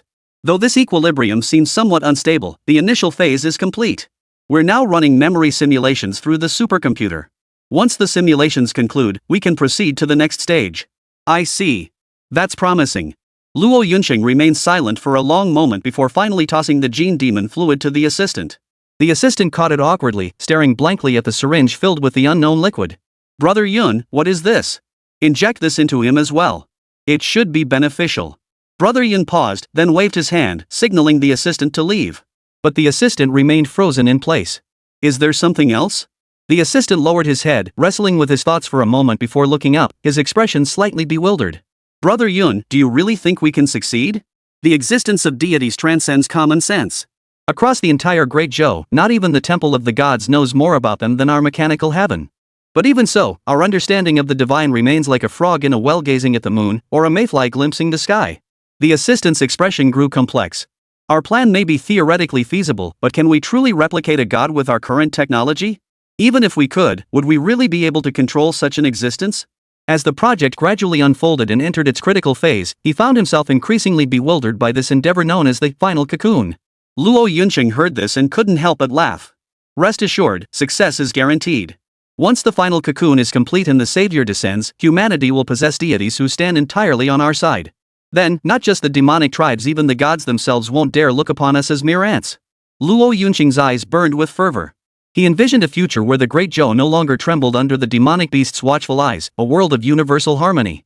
Once peace was restored, he could retreat back to his cozy home. Watching anime, sipping soda, living a carefree life of leisure, occasionally visiting the National Highway Manga Expo to cosplay as a speed bump in his private home. Ah! What a wonderful life that would be. Ah! What a wonderful life. Jiang Chen never imagined that leaving home would bring such swift surprises. Esteemed Gene Demon Physician, congratulations on creating a new demon cultivator. Congratulations on obtaining 2nd tier Reverse River Spirit Blood. 4th tier Reverse River Essence Blood can be used to develop 2nd tier Reverse River Gene Elixir. Upon use, grants the innate talent Tianya a single step forward, yet worlds apart. Once activated, everything charging toward you will reverse back to its origin. A mere step away, yet worlds apart. Jiang Chen's lips curved upward. Liu was indeed swift. In just a few days, he had already administered the demonic gene serum to that pillar of the nation. But this celestial demon blood he'd obtained this time was intriguing. The reverse flow river, it barely even qualifies as a living entity anymore. Could something like a river truly become a heavenly demon? Judging by the system's description, compared to the abilities granted by other heavenly demons, the backflow river's power seemed far simpler. No numerical values or complex mechanics. Before activating the talent, everything remained normal. After activation, it kept everything from approaching him, a move that felt rather like a scoundrel toying with a young girl's feelings. But compared to that, he was far more eager for the upcoming reward. Ding! Stage quest, Sequence Demon Cultivators reach 10-10-10 completed. Congratulations on obtaining the following rewards: 7th tier Essence Blood of 10,000 Mosquitoes, 8th tier Essence Blood of Wealth Devouring Pisho, 9th tier Chaos Spawning Heavenly Demon Radar. At the mention of rewards, Jiang Chen's eyes lit up. Completing the stage quest still yielded 3 types of sequence grade Essence Blood and an unknown trinket. And all 3 essences were high tier. Without hesitation, he examined the rewards. 7th tier 10,000 Mosquito Essence Blood. Effect, can be used to craft 7th tier 10,000 Mosquito Genetic Demon Elixir. Upon consumption, grants the innate talent No Self. When attacked or injured, every drop of blood in every cell can transform into a clone possessing the same strength, combat experience, and mindset as the original body. Note, is there only one me in the world? No. There are 40 trillion versions of me in the world. Or, perhaps there is no me at all. Jiang Chen's pupils suddenly contracted. This thing is kinda terrifying. What appears to be a battle against one opponent is actually a fight against 40 trillion cells, each possessing the same combat prowess as the original body. This is the most overpowered, most shameless ability for group fights. I can't believe it. I can't believe it. His gaze shifted downward. 8th tier Wealth Devouring Pisho Essence Blood. Effect, can be used to create 8th tier Wealth Devouring Pisho Genetic Demon Elixir. Upon use, grants the innate talent Wealth Devouring, becoming the nemesis of all treasures under heaven. The more wealth devoured, the greater the power accumulated within, with no upper limit. Note, nothing in this world is worthless. Spiritual herbs and treasures are wealth. Demon beast corpses are wealth. Rules, concepts, laws, everything is wealth. Jiang Chen's pupils contracted violently. This thing is a bit over the top. Its ability seemed to overlap with the devour power of the Heaven-Devouring Koi, but how to put it, this thing appeared even more outrageous than the Heaven-Devouring Koi. It's conceptually identical. Whatever it deems wealth, it can devour. In other words, if you deem the Swallowing Heaven Koi's Devour talent as wealth, you could swallow its Devour ability itself. Of course, the Swallowing Heaven Koi might also be able to devour the Wealth Swallowing Pisho in return. After all, both are competitors in the devouring arena. Who would win, that's anyone's guess. But you can bet on it, this ability suits those who wear jade talismans around their necks. Lin Fan turned his gaze to the description of the final drop of Essence Blood. 9th tier Chaos Sowing Blood Essence. Effect, can be used to synthesize 9th tier Chaos Ravaged World Gene Demon Elixir. Upon consumption, grants the innate talent Chaos Ravaged World. The more chaotic the world becomes, the stronger the user grows, rising above all else. Chapter 135, could the Heavenly Fiend still be alive? Reading the description of this heavenly demon's essence blood named Chaos-Ravaging World, Jiang Chen's brow furrowed involuntarily. How to describe it? Judging by its design alone, this thing was terrifyingly overpowered. Unless the world, or rather, the universe, achieves true peace, or chaos ceases to exist. Otherwise, the possibility of suppressing this entity that feeds on the chaos of the world was infinitely close to zero. And as for world peace, everyone knows it's an extremely difficult, if not impossible, goal to achieve. Whether it stems from the inherent flaws deep within the genes or souls of living beings, or the alluring interests scattered across the world, these forces constantly fuel the destructive urges within creatures. Endlessly, unceasingly, even in death. The difficulty of achieving world peace can be aptly summed up in a joke. A man saw God. The God said, "Child, I am the all-knowing, all-powerful deity. You may make one wish, and I promise to grant it." The man replied, "I wish to become a god like you." God said, "Child, this is a very difficult thing. Why not make another wish? I promise you, I will grant your next wish." The man said, "All right, then my next wish is for world peace." God said, "Congratulations, child. Your wish has been granted." The man wondered, "But the world doesn't seem at peace yet. Strange, how do I know the world isn't at peace?" The God said, "This is the power of divine omniscience and omnipotence. Congratulations, child, you are now a god as great as I." It's quite humorous. But precisely because of this, Jiang Chen felt an even greater sense of doubt. If the world never achieves peace, chaos incarnate will grow stronger without restraint. As a celestial demon of equal standing to the gods, how was chaos incarnate slain? Jiang Chen furrowed his brow in thought. Suddenly, an audacious hypothesis surfaced in his mind. Celestial demons were celestial demons, and demonic beasts were demonic beasts. Fundamentally, they belonged to two distinct races. While ordinary beasts die when their essence blood is drained, he had never encountered a celestial demon whose status rivaled that of the gods. How could he be certain that draining its essence blood would inevitably lead to the death of its true form? The most compelling evidence to test this hypothesis was the single drop of ash abyss essence blood he had obtained from the wave surge gathering ground. Possessing the inherent trait of immortality and indestructibility, it was destined to be indestructible. If it could even shrug off death, how could the loss of a single drop of essence blood possibly condemn the cricket demons to utter ruin? Therefore, could it be possible that the celestial demons were not entirely extinct? Could it be that many heavenly demons survived the great war against the gods and now hide within some special space immune to divine authority? This conjecture, once planted, sprouted like bamboo shoots after spring rain, growing wildly outward, feeling increasingly plausible. Moreover, based on this hypothesis, many previously puzzling questions found reasonable explanations. Jiang Chen remained silent for a long while before closing the information screen and turning his gaze to the sole remaining stage reward item. This was a special privilege he hadn't received even after completing the previous stage mission. Item: Celestial Demon Radar. Description: scans nearby items tainted with celestial demon aura. The brief description alone made Jiang Chen's eyes light up. This thing was practically a divine artifact to him. From the initial ash abyss to the later heavenly slaughter azura obtained from Wang Wudao, everything pointed to one truth: traces of celestial demons could be found scattered throughout this world. With this device, tracking down scattered celestial demon essence would become far easier. Jiang Chen couldn't help but mutter, "What a treasure." Suddenly, a red light flashed on the system interface, snapping Jiang Chen back to reality. Tapping the flashing red dot, two pieces of information appeared before his eyes. Ding! Phase task completed. New phase task activated. Increase the number of demon cultivators in your sequence to 20. Current progress, 1020. Ding!